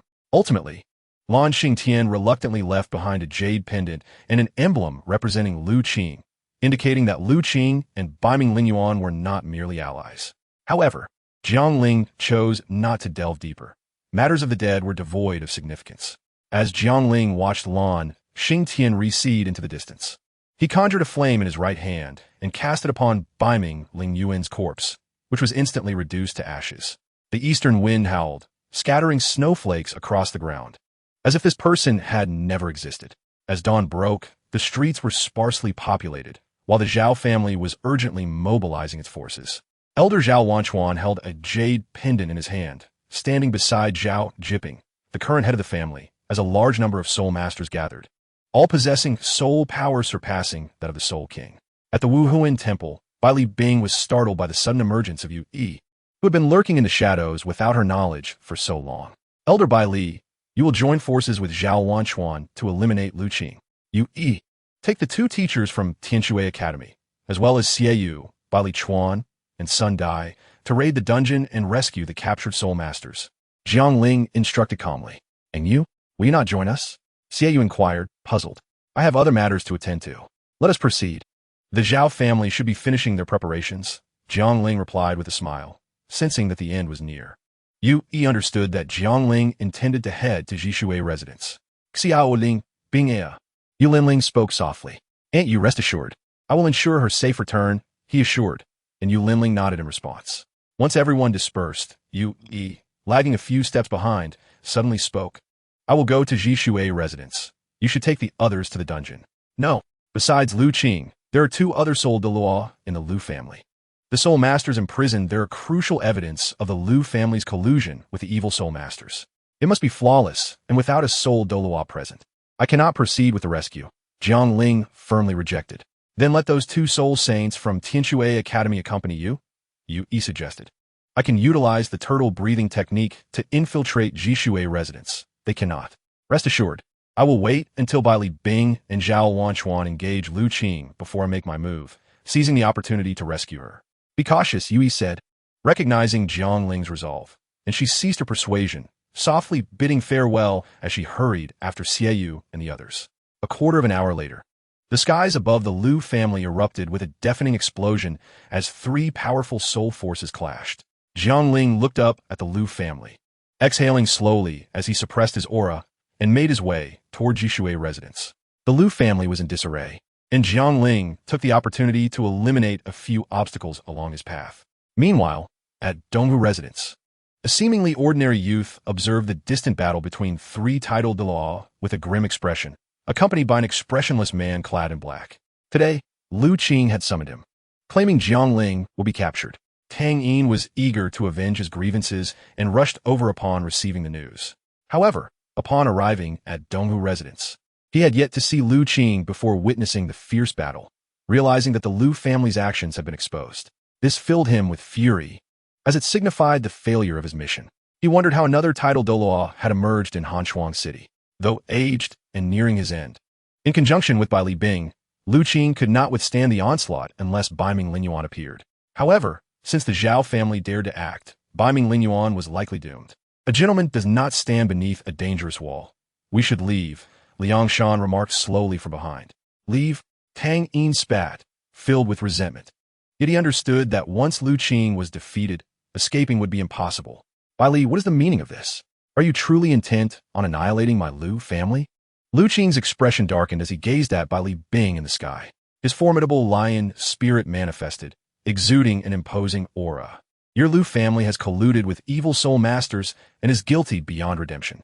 Today marks your demise, Zhao Wanchuan declared coldly, channeling his soul power to launch an assault. Chapter 171. The Sacred Sword of Soul, slaying the Zhao family, has suffered numerous casualties, and, as the elder of the Zhao clan, how could Zhao Wanchuan not be enraged? With his life nearing its end, he unleashed a series of ruthless, life-for-life attacks. It was as if he were reminded of his youthful days, gallivanting through the verdant mountains with his sword 80 years ago. Old fool, you truly possess the will to live, Lu Qing exclaimed, observing the tattered clothing of his opponent. With a powerful step, the stone path beneath him shattered, and Lu Qing, exuding an aura of a dragon, charged towards Zhao Wanchuan. Both Zhao Wanchuan and Lu Qing stood as Super Douluo at level 95, and at this moment, they both ignited their true flames. Despite Zhao Wanchuan's advanced age, he appeared rejuvenated and did not show any signs of weakness against Lu Qing. The 92-level Bai Li Bing hesitated to intervene, fully aware that entering the fray would only lead to his own injury. He remained suspended in the air, utilizing long-range soul techniques to disrupt Lu Qing. In the dungeon of the Lu family, Yu Yi gazed intently at the soul Douluo before her. As an assassin, Direct confrontation was highly disadvantageous for her, yet she had no other choice. The members of the Liu family had already begun to eliminate witnesses, and any further delay would prevent any Soul Master from escaping. You handle the others. This one is mine, Yu Yi commanded coldly. Just as Tang Yin was about to leave, misfortune struck as he encountered Zhao Jiping, who was capturing members of the Liu family. Upon engaging, Zhao Jiping, noticing the bloodthirsty aura surrounding Liang Shan, exclaimed in surprise, "So you are an evil Soul Master." One was Zhao Jiping, a seasoned Soul Douluo from many years at level 89, and the other was Liang Shan, who had just recently attained the rank of Soul Douluo. The outcome was predictable. Liang Shan was utterly powerless against him. "I will hold him back. You find a chance to escape," Liang Shan stated expressionlessly. "Neither of you shall leave. Stay." Zhao Jiping shouted, activating his 8th soul ring to unleash his most potent attack. Unfazed, Liang Shan also activated his 8th ring, shielding Tang Yin behind him. In the distance, atop a viewing platform, a breathtaking figure, resembling a celestial being, lay with closed eyes on a recliner. Beside her, a voluptuous woman massaged her shoulders and remarked, "Those two have also joined in. Truly a splendid performance. I hope they can emerge unscathed. Why can't I sense Jiang Lu air anymore? Lo Xian, where's your sister Luo Hong? I recall instructing you both to come here," Lan Xingchun suddenly inquired. "Master, I have yet to contact my sister. I will reach out to her as soon as possible," Lo Xian responded, a pang of anxiety gripping her heart. Though her expression remained calm, Lan Xingchun merely smiled knowingly, causing Lo Xian to feel a surge of unease. In Jishueju, Jiang Ling arrived safely. Yet his countenance darkened upon witnessing the chaos outside. To his dismay, a Soul Douluo was stationed there. Meanwhile, Lu Lei, the Soul Douluo, paced anxiously at the entrance of Jishueju, his gaze fixed on the violent sounds of battle. He had dispatched subordinates to investigate the situation, but none had returned. The family head had issued a strict command. No matter the circumstances, he could not leave his post. He must ensure the safety of the girl. With 1 Soul Douluo, 2 Soul Sages, and 7 Soul Emperors present, Jiang Ling felt confident, yet not audacious enough to rescue anyone from their grasp. He contemplated taking a gamble, glancing at the disguise mask and waist token in his hand, murmuring to himself, "Elder Second, something terrible has happened." Jiang Ling rushed towards the entrance of Jishueju, panic etched on his face. "What is it? What has happened?" Lu Lei, already frazzled, grew even more irate at the interruption. "Elder Second, the Spirit Hall has allied with the Zhao family and launched an attack. The family head is overwhelmed and sent me to warn you to assist immediately." Jiang Ling feigned terror, collapsing onto the ground in a flustered manner. "Impossible. Zhao Jiping is not a title Douluo, and the Spirit Hall only has Bai Li Bing at level 92. How could he be a match for my brother?" Lu Lei questioned skeptically. "It is absolutely true. That man is not Zhao Jiping, but an old man with white hair. I have never seen him before, yet his power surpasses that of Bai Li Bing." "An old man?" Could it be? Lu Lei, in a state of urgency, took a step forward to support Lu Qing. "You all stay here. Not even a fly is to enter. And you," he commanded the Soul Sages, turning to Jiang Ling, "you lead the way. Come with me." "Elder Second, the family head instructed me to find the young master and hide him quickly." Jiang Ling quickly interjected. Lu Tian, being Lu Qing's only son, was deeply cherished by him. Upon hearing this, Lu Lei had no choice but to relent. Although he harbored doubts about Jiang Ling, he rationalized that with thousands of members in the Lu family, this frightened boy was merely a great soul master, a fact that made his lack of recognition understandable. Lu Lei wasted no time and soared towards the heart of the battle. Jiang Ling discreetly glanced inside Jishueju, inwardly lamenting the missed opportunity. Realizing that Lu Lei had not brought anyone along. "Hurry and leave," the Soul Sages admonished. "Yes, I am leaving, Jiang Ling responded, bending down and whispering. With 2 Soul Sages and 7 Soul Emperors, Jiang Ling removed his disguise mask and changed back into his regular attire, concealing himself behind a rock formation. He took out the waist token, realizing it might not intimidate Lu Lei, but it should suffice against the Soul Sages. "I am ordered to transfer the people inside."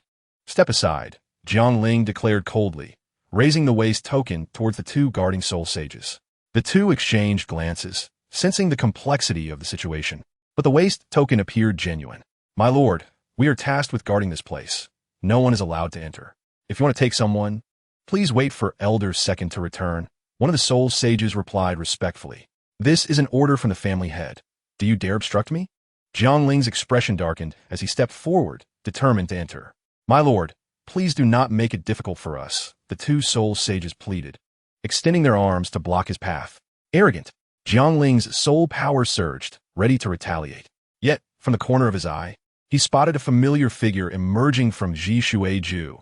It was the woman who had accompanied Lu Tian at the banquet. Jiangling released his soul power and calmly stated, I was never here, before turning to leave. His words momentarily stunned the two soul sages. My lord, it is you. The woman recognized Jiangling. Her expression a mix of surprise and suspicion. Just as her words fell, a flash of sword light erupted, and sword energy surged forth. The Changhong, sword manifesting as Jiangling unleashed countless invisible fissures within a yard's reach. The two soul sages, unprepared, were instantly reduced to mere pulp before they could even activate their martial souls. Sword 25, a rain of arrows. Jiangling's ability to swiftly eliminate two soul sages was purely fortuitous. Who could have anticipated that someone wielding a token representing the family head would suddenly turn against them? However, the instantaneous release of such a formidable sword technique left Jiangling feeling slightly drained. The woman screamed in horror at the gruesome scene before her. Nearby, several soul emperors reacted promptly, activating their martial souls to subdue Jiangling, as more soul masters began to arrive in support, totaling a formidable 15. The weakest among them being at the soul zone level.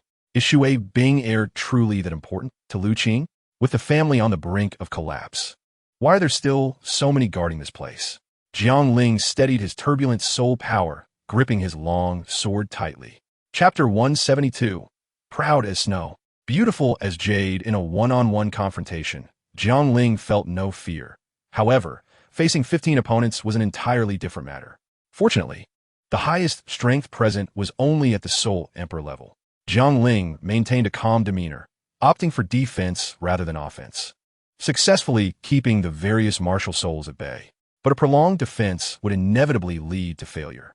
Just as Jiangling fended off a Soul Emperor wielding a wolf-tooth club, he was struck from behind by two beast masters, their powerful palm strikes causing him to stagger forward, losing his footing. With a swift motion, Jiangling unleashed a series of sword energies, forcing back the two Soul Kings in front of him. By a twist of fate, he managed to break free from the encirclement. He reversed the grip of his Changhong sword, leaning on it for support. As a trickle of blood stained the corner of his mouth, his expression turned somber. He possessed the means to eliminate the dozen or so adversaries before him.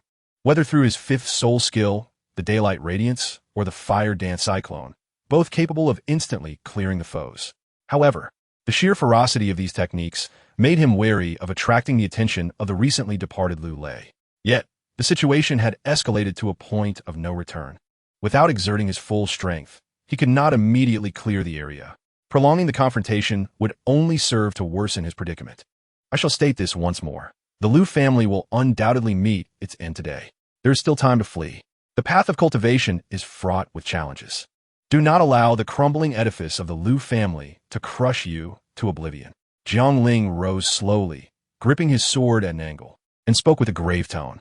His words, combined with the cacophony of battle cries from outside, stirred unease among the crowd. They remained oblivious to the events unfolding beyond their stronghold. Do not be deceived. The Patriarch's soul power is unparalleled. No one in the entire Hanshuang city can rival him. How could the Lu family possibly be overthrown? Let us subdue this wretch and present him to the Patriarch. A Soul Emperor, noticing the wavering resolve of the others, shouted loudly, adding ominously, You all know the fate of traitors. Even if you save your own lives. What of your wives? At this proclamation, confusion dissipated, and someone shouted, Kill him. Instantly, the crowd surged forward. Jiangling's expression hardened. He sighed internally. The fifth soul ring illuminated, and the sky above transformed in hue as a colossal sword manifested, descending towards the throng below. That sword pointed toward the direction of Zhishui residence. Meanwhile, the Lu family's second elder, Lu Lei, was hastening to support Lu Qing when he beheld the anomaly in the sky over Zhishui residence, frozen in place. He suddenly recalled the messenger who had reported the Patriarch's peril. Although flustered, the individual had spoken clearly and coherently, exhibiting a composure that was uncharacteristic of an ordinary soul master facing him. Damn it! Lu Lei roared in fury, pivoting to soar toward Jishui residence. At that moment, Lu Qing, locked in fierce combat with Ba Li Bing and Zhao Wanchuan, also turned his gaze toward Jishui residence, his pupils constricting sharply. Ever since absorbing a portion of the Ice Phoenix martial soul's essence, he had come to regard Shui Binger as more vital than the Lu family itself. This was why he had entrusted Lu Lei with the protection of Jishui residence and had urged Baiming Lingyuan to swiftly deal with Jiangling. The Lu family could perish. As long as he survived, with the enhanced power from the Phoenix martial soul's essence, he could eventually rebuild the Lu family. With crimson eyes raised to the heavens, Lu Qing let out a battle cry, his 9 soul rings radiating blinding light. He struck Zhao Wanchuan with such force that it sent him reeling, causing him to crash through several walls, spitting blood and temporarily losing his combat capability. Bai Li Bing, sensing the gravity of the situation, elevated himself 3 meters to narrowly evade Lu Qing's onslaught. Lu Qing did not seize the opportunity to inflict further harm on Zhao Wanchuan, as he too was significantly injured. The combination of his 9th soul skill and the blood explosion curse had ushered him into a state of weakness. Suppressing the side effects of the blood explosion curse, he dashed toward Jishui residence, intent on fleeing with Shui Binger. Nowhere to run. Bai Li Bing, with wings formed from his martial soul, flapped them to position himself in front of Lu Qing, his voice resolute. He had witnessed the turmoil within Jishui residence and knew Jiangling was present. He could not allow Lu Qing to return. Get out of my way, Lu Qing bellowed, his martial soul manifesting as a lion, as he unleashed a punch towards Bai Li Bing, the force of which surged like a mountain, resembling a lion's claw tearing through the sky. Bai Li Bing stood undeterred, having discerned Lu Qing's injuries. Despite the imposing appearance of the punch, it was merely a facade of strength. While Zhao Wanchuan had been engaged in a fierce exchange with Lu Qing, Bai Li Bing had remained unharmed, his soul power still at its zenith. 7th soul skill, Ice Sculpture Avatar. Take advantage of his weakness. Jiangling, observing the fallen soul masters strewn about him, ultimately chose to hold back, merely injuring those before him without delivering a fatal blow. Without further delay, he turned and entered the residence in search of Shui Binger. Jishui residence was spacious, yet Jiangling's formidable spiritual power guided him directly to the chamber where Shui Binger was kept. Shattering the door, he beheld a scene that pierced his heart. A young girl lay on the bed, her breath faint, while 2 maids cowered in the corner.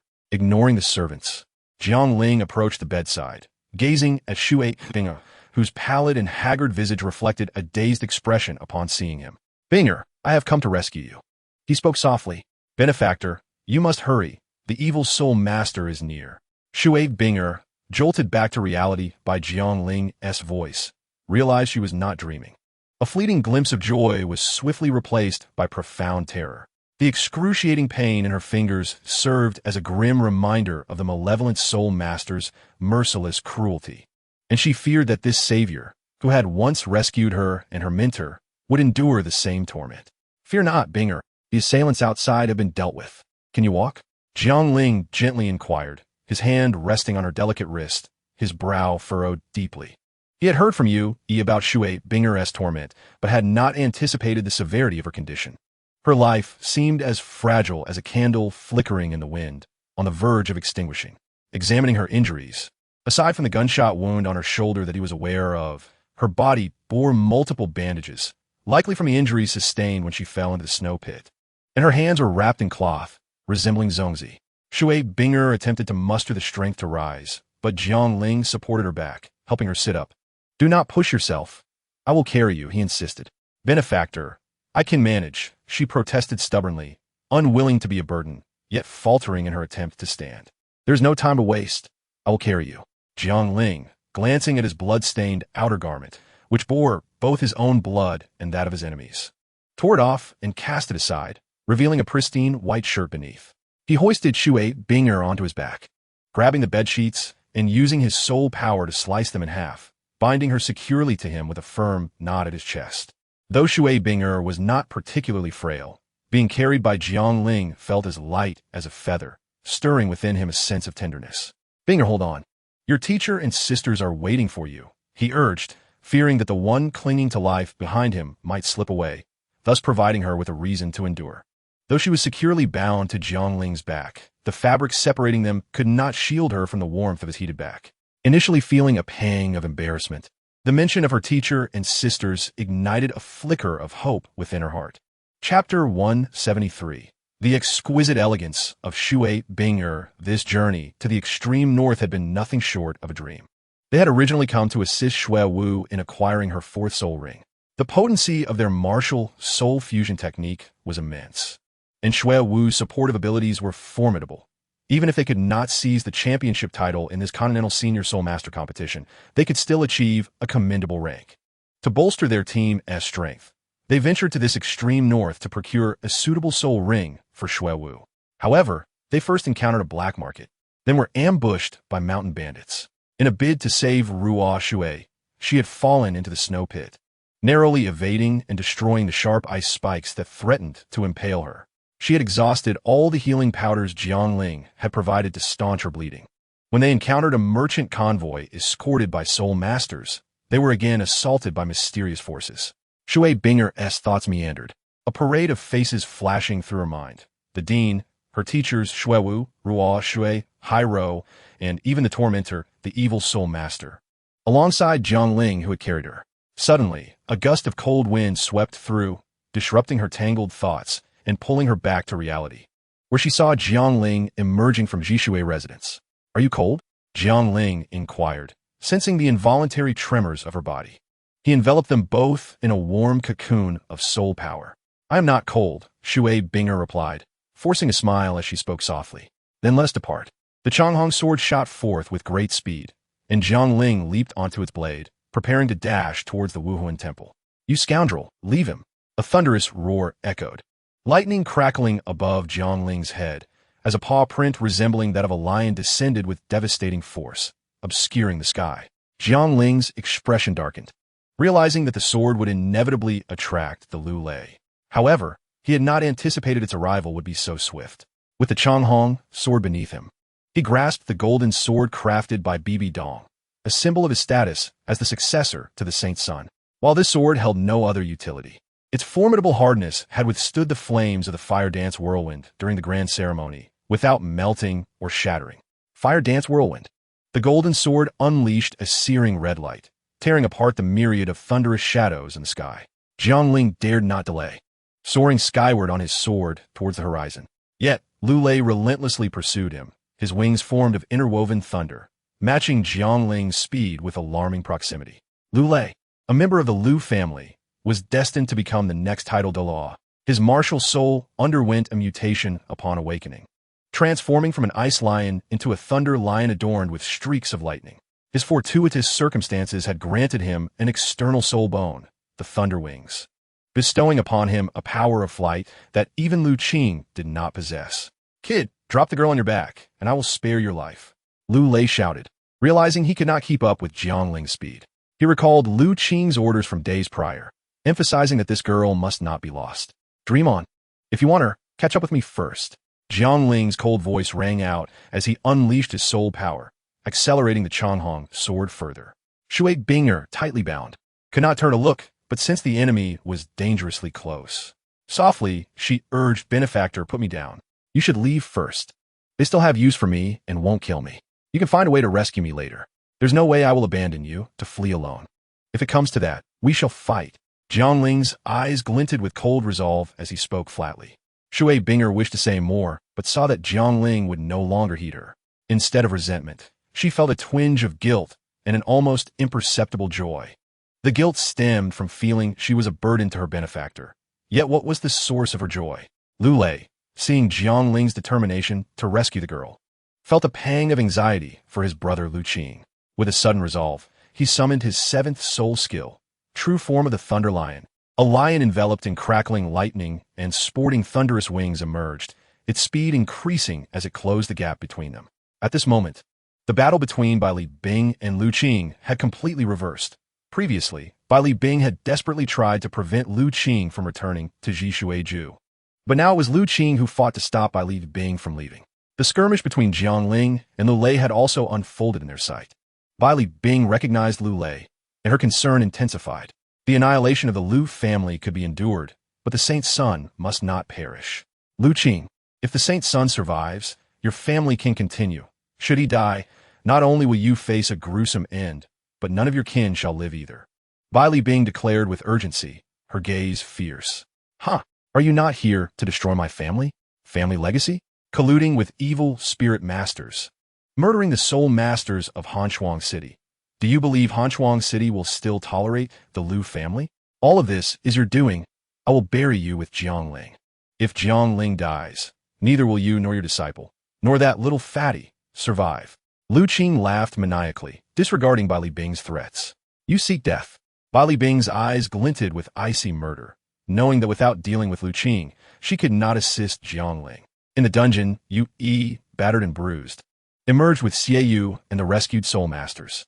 In the cramped confines of the dungeon, her assassination skills were rendered ineffective, forcing her to engage in direct confrontation, enduring perilous encounters until others resolved the enemy and freed the trapped soul masters.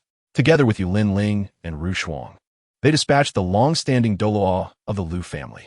Upon exiting the dungeon, Yui noticed a storm of lightning erupting from the direction of Jishueju, causing her heart to flutter with concern. She stepped forward to investigate, but felt her wounds pull, leaning against the wall to avoid collapsing. Gritting her teeth, she instructed Xie Yu and the others, Yulin Ling, Ru Shuang, come with me to support the Saint Sun. Xie Yu, take these people away. Understood. Though Xie Yu was worried, he recognized that his strength as a Soul King would be of little use in this situation, amplifying his desire to grow stronger. The battle between Zhao Jiping and Liang Shantang raged on. Liang Shan was in a pitiful state, bloodied and with his right arm torn off. Given 3 more minutes, Zhao Jiping would surely defeat them both. Surely, the Zhao family head recognized that lightning just now. That crimson glow belonged to the Saint Sun of the Wuhuan Temple. If something were to happen, the Zhao family would inevitably be implicated. Are you certain you wish to squander time here? Tang Yin jeered. Zhao Jiping's expression shifted between uncertainty and resolve. Yet after a brief hesitation, he pursued the direction Jiang Ling and Lu Lei had taken. With a sudden cough, Liang Shan, clad in black robes, spat blood and collapsed. Zhao Jiping knew that if he attacked again, Liang Shan would be utterly defenseless. Tang Yin's face paled as he hoisted Liang Shan and made his way towards the Lu residence. Bai Li Bing, focus on your own matters. Leave this Lu brat to me. Just as Bai Li Bing fought desperately, Zhao Wanchuan emerged from the rubble, his face pale as paper. Yet the imposing aura of a titled Douluo could not be concealed. Chapter 174. The Deadly Pursuit of Thunder and Fire. Zhao Wanchuan tore through his tattered garments, revealing a frail form that was hardly robust. Old Master Zhao. Bai Li Bing stared at the elderly figure before her, momentarily stunned. It was clear to anyone that he was nearing his limit. What are you dawdling for? Hurry and go. Do you not trust that this old man can handle this beast? Half buried in the earth, Zhao Wanchuan faced death with an unsettling calmness, jokingly urging her onward. Thank you, senior. Bai Li Bing clasped her fists in gratitude before leaping into the air, flapping her wings as she raced towards the direction Jiang Ling had vanished. Bai Li Bing, I will kill Lu Qing. I hope you can advise that young lad to refrain from targeting my Zhao family. If I perish, no one from the Zhao family will pose a threat to you, allowing you to live peacefully as an ordinary family. Bai Li Bing soared into the sky. Yet the elder's words resonated clearly in her ears. You old fool, you are already dead and still wish to thwart my plans. Lu Qing nearly descended into madness. No longer hoping for survival, he simply sought to kill everyone in sight. His rage was a reflection of his volatile nature, as well as the aftereffects of the blood curse. What a brute who relies solely on brawn, devoid of intellect. From afar atop a platform, Lan Xingqian shook his head in derision. Beside him, Luo Xn was unable to discern the situation of the Lu family, only hearing her master occasionally mutter sarcastically. Too afraid to inquire or interject, silently massaging his shoulders. Having navigated the tumultuous world, she was keenly aware of the need to assess the situation. It seemed that Lan Xingqian had already grasped the events of the day, choosing not to look further. He opened his eyes, reaching out to pull Luo Xn closer, placing his hand on her voluptuous and supple form, unashamed of his desires. Jiang Ling continued to maneuver through the air on his sword, albeit slightly slower than Lu Lei, who had activated his martial soul form. Returning to the Wuhuan branch hall would be futile. Jiang Ling pressed northward, with a snowstorm intensified and visibility diminished. In this moment, the harsher the environment, the more advantageous it becomes for Jiang Ling. The two had been relentlessly pursued for an unknown duration. Jiangling, lacking the speed of Lu Lei, could only engage in a few exchanges when caught, utilizing force or trading injuries for another chance to escape. A resounding roar of thunder echoed, and the dense snowstorm around them was violently distorted, as a small snow mountain was flattened by the explosive force. Jiangling pivoted, harnessing the tremendous momentum from the explosion to retreat at lightning speed. Lu Lei bellowed, threatening to crush him to dust if caught. His anger was palpable. Despite his formidable strength inflicting injuries on Jiangling, he could never fully subdue him, and the time for his martial spirit's true form was nearing.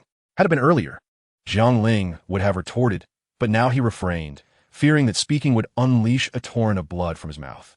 Behind him, Shui Binger was already in tears, perhaps out of guilt. Yet, she did not disturb Jiangling, remaining the composed girl she always was, understanding that speaking now would only distract him. She simply pressed her cheek against his back, her silent tears soaking his shirt. Jiangling remained oblivious to his dampened attire, his gaze growing increasingly bright as he awaited the long-awaited opportunity to escape. He forcefully tore apart the sheets, binding them together.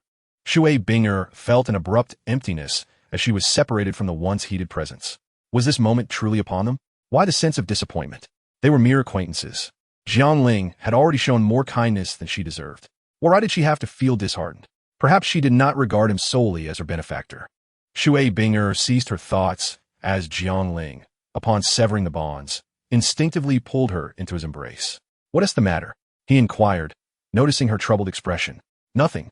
I'm fine," she replied in a whisper, her face betraying a hint of embarrassment. Jiangling did not catch her words, only hearing the howling winds and snow. With Lu Lei's spirit power greatly diminished, Jiangling too was at his limit. Having unleashed powerful sword techniques and carrying Shui Binger for so long, even with his substantial spirit power, he found himself strained.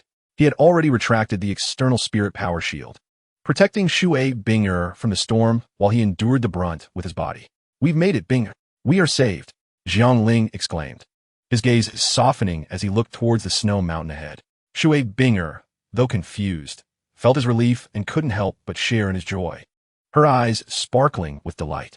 Jiangling shifted his hold on Shui Binger to a one-armed embrace, allowing her feet to rest on the blade. But all the force was concentrated in his left arm, encircling her waist.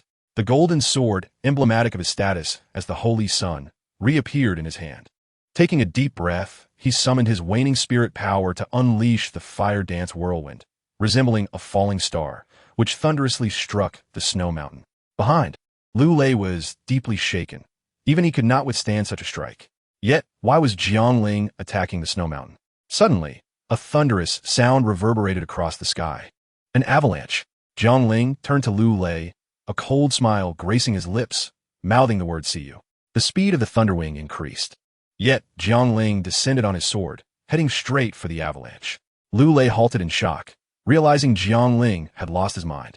His martial spirit had long since dissipated, and his relentless pursuit had drained much of his spirit power. Though he felt a desire to retreat, the sting of earlier mockery kept him from doing so. That brat had unleashed such powerful spirit techniques and flown on his sword for so long. His spirit power must be nearly depleted. The conflict between them had become a life-and-death struggle, and the martial spirit hall would not spare him. If Jiangling was indeed the holy son of the martial spirit hall, he must possess numerous treasures, perhaps even spirit bones. Killing him would allow Lu Lei to disappear into obscurity, he thought, unconsciously shifting from aiding his brother to contemplating a heist. Who could resist the allure of treasures wielded by a soul king opposing a soul Douluo? "Binger, take a deep breath," Jiangling instructed as they were about to plunge into the snow-covered ground. In the snow, the only challenges to overcome were the cold and lack of oxygen. With him there, the temperature was no concern. Thus, Jiangling needed only to endure long enough to evade Lu Lei. Upon entering the snow, Jiangling abandoned any reservations about his spirit power, shielding Shui Binger. He struck the hilt of the Changhong sword, which blazed forth like a shooting star, creating a path. He swiftly carried Shui Binger along. Above the snow, Lu Lei flapped his thunder wing, bewildered by the white expanse of wind and snow. He attempted to use his mental perception, but it faltered after descending mere 10 feet into the snow. As time passed, Shui Binger's complexion shifted from pale to a bluish hue, and the sensation of suffocation surged, her gaze growing distant. Jiang Ling noticed her deteriorating condition and murmured an apology, bending down to kiss her, transferring the oxygen he had inhaled before entering the snow. His breath-holding skills were commendable, allowing him to endure without breathing for a short while. Shui Binger felt her dry lips enveloped by a soft, warm kiss. As the oxygen flowed in, she gradually regained consciousness, their eyes locking. Jiang Ling felt a twinge of embarrassment, but this was not the time for explanations. Shui Binger, however, became flustered, a blush creeping up her cheeks, yet she could not dwell on her shyness as the sensation of suffocation returned. Seeing this, Jiang Ling had no choice but to burst forth from the snow, gasping for air, urging Binger, take a deep breath. He then dove back into the snow. Moments later, the spot he had just vacated erupted violently, snow flying in all directions. Almost immediately, the crackling thunder of Lu Lei's thunder wing illuminated the area as he appeared. Come out, get out here. Lu Lei's fury was palpable as he bombarded the snow with reckless abandon, creating countless craters. Yet he dared not plunge into the depths of the snow. The unknown filled him with dread. Meanwhile, Jiang Ling, having retreated a distance, looked at Shui Binger's increasingly bluish complexion and resorted to his previous method. Once, twice, thrice, Jiang Ling lost count of how many times he transferred oxygen to Shui Binger, his lips growing numb as darkness enveloped the sky. Tonight, devoid of a moon, even heaven seemed to grant Jiang Ling a chance to escape. The relentless exertion and heightened concentration took their toll on Lu Lei, the soul Douluo, who found himself struggling. Realizing this was futile, he decided to remain nearby to recuperate before searching again tomorrow. After all, the area was completely sealed by the avalanche. To leave, Jiang Ling would have to fly on his sword, and he could never escape Lu Lei's watchful gaze. Jiang Ling, with his superior mental strength and the insight of the broken illusion eye, sensed Lu Lei's departure and surged out of the snow, darting in the opposite direction. At this point, his spirit power was nearly depleted, just enough to maintain Shui Binger's warmth, shielding her from the biting cold. Otherwise, with so many injuries, exposure would be fatal. Binger, hold on a little longer. Don't sleep. Shui Binger felt her eyelids growing heavy. Her already fragile body had endured a taxing day. All she wished was to sink into a deep slumber. The cries of Jiang Ling resounded, urging him to muster his strength as he fought to keep his eyelids from closing. In a dreamlike stupor, he murmured, I'm not asleep. Although Jiang Ling's soul power was entirely depleted, his body, honed through years of martial practice, moved with remarkable speed across the snow-laden ground, swiftly leading him to a cave. Overjoyed, he quickened his pace and entered the cave, where the world fell silent. The howling winds ceased, and the biting frost no longer stung his face. He took out several moonlight stones and scattered them around the cave, instantly illuminating the previously dark chamber. Binga, Binga, Jiang Ling called out, but upon receiving no reply, he grew alarmed. Upon inspection, he found her merely unconscious and let out a sigh of relief. There was some dry grass inside the cave, which he gathered to fashion a bed for Shui Binger, gently laying her upon it and draping his shirt over her. His outer robe, stained with blood from earlier, had been discarded, leaving him in a rather vulnerable state. Shui Binger, accustomed to the care of the Lu family in Jishuiju, was not deterred by the cold. Dressed only in a nightgown, she would succumb to the chill without Jiang Ling's soul power in less than an hour. Jiang Ling summoned the Changhong sword, which, though dim, remained intensely hot. He placed it beside Shui Binger to ward off the cold while he went to the cave entrance, blocking the last remaining gap with stones to shield against the frigid winds. He then sat beside the Changhong sword, focusing on recovering his soul power. At that moment, the battle against the Lu family was nearing its conclusion. The Lu family had been entirely captured, and both Lu Qing and Zhao Wanchuan had perished together. Strangely, the key figures were all absent. The orchestrator Jiang Ling was gone. The Zhao family patriarch was missing. An elder Bai Li from the Wuhuan Palace was nowhere to be found. Consequently, the immediate interrogation of the Lu family was put on hold. Meanwhile, Bai Li Bing, Zhao Jiping, Yu Yi, Yulin Ling, and Ru Shuang exchanged glances, their expressions grim as they surveyed the vast expanse of white, devoid of any trace. The merciless snowfall, particularly in the far north, presented a formidable challenge. Hunting for soul rings was typically reserved for clear days, as venturing out during heavy snow could easily lead one astray. We should return and discuss how to locate the Holy Sun Ba Li Bing stated, his voice low. As the most powerful and authoritative figure present, he felt compelled to take charge. The thick, feathery snow fell relentlessly throughout the night, obscuring visibility entirely. In just one night, the traces of Jiang Ling and Lu Lei's pursuit were completely wiped away, and tranquility descended once more. Awakening to the scene, Lu Lei found himself momentarily disoriented, unable to discern direction or recall from where he had come, leaving him bewildered. Inside the cave, Jiang Ling slowly opened his eyes, his soul power restored, and his previously anxious heart now tranquil. Turning to look at Shui Binger, he found her already awake, staring at him in a daze. As their eyes met, Shui Binger blushed and, with a hint of excitement, exclaimed, "Noble benefactor, you are awake. There is no need to call me noble benefactor. Simply refer to me as Jiang Ling," he replied with a gentle smile. "The heavy snow has concealed all traces. Lu Lei will not find us anytime soon, allowing us to rest and recuperate." However, Shui Binger did not fully grasp the latter part of Jiang Ling's words, her cheeks flushing as she shyly lowered her gaze. Jiang Degu, your clothes," she murmured, handing him his shirt. Jiang Ling's face flushed with embarrassment as he realized he had nearly forgotten his state of undress. He quickly accepted the shirt and donned it. "All right, Binger must be hungry. Let's eat something first." The pangs of hunger reminded Jiang Ling that he had not eaten for an entire day. He retrieved some dried meat he had brought from Wuhuan City and offered a piece to Shui Bing. "Ugh, this is really tough," Jiang Ling remarked as he bit into the dried meat. "Just call me Jiang Degu," Shui Binger replied softly as she took the meat from him. After attempting to bite into it, Jiang Ling couldn't help but chuckle at her struggle, rising to retrieve the piece and moving to the stone door he had constructed. Taking advantage of a gap, he conjured snowflakes that swirled like a white ribbon. From his jade pendant, he produced a pot and cast it onto the ground, allowing the melting snow to fill it. Shui Binger widened her eyes, perplexed as to why a normal soul master would carry a pot. After reheating the dried meat and adding some seasoning, the aroma wafted pleasantly through the cave. Perhaps driven by hunger, Shui Binger's appetite astonished Jiang Ling Binger. "I will step outside to see if there's a chance of escape." Jiang Ling stood and took a few steps toward the exit but returned, still feeling uneasy.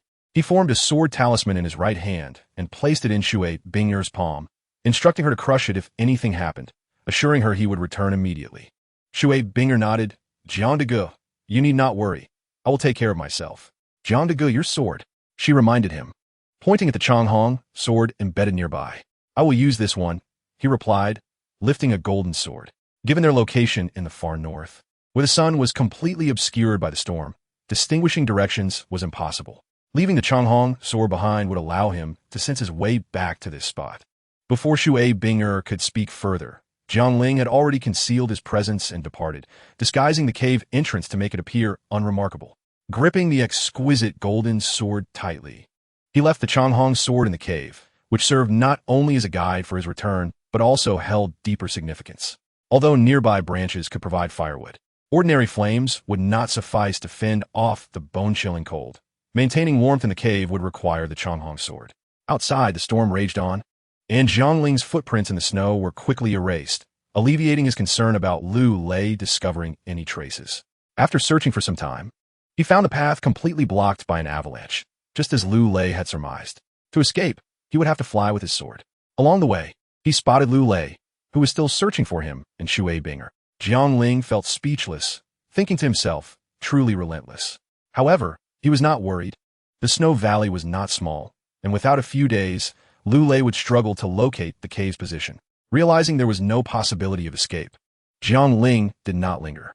He avoided Lu Lei while concealing his presence, making his way back to the cave. Inside, the cave returned to silence after Jiang Ling's departure, and Shui Binger found herself recalling the kiss they had shared beneath the snow, causing her cheeks to flush with warmth.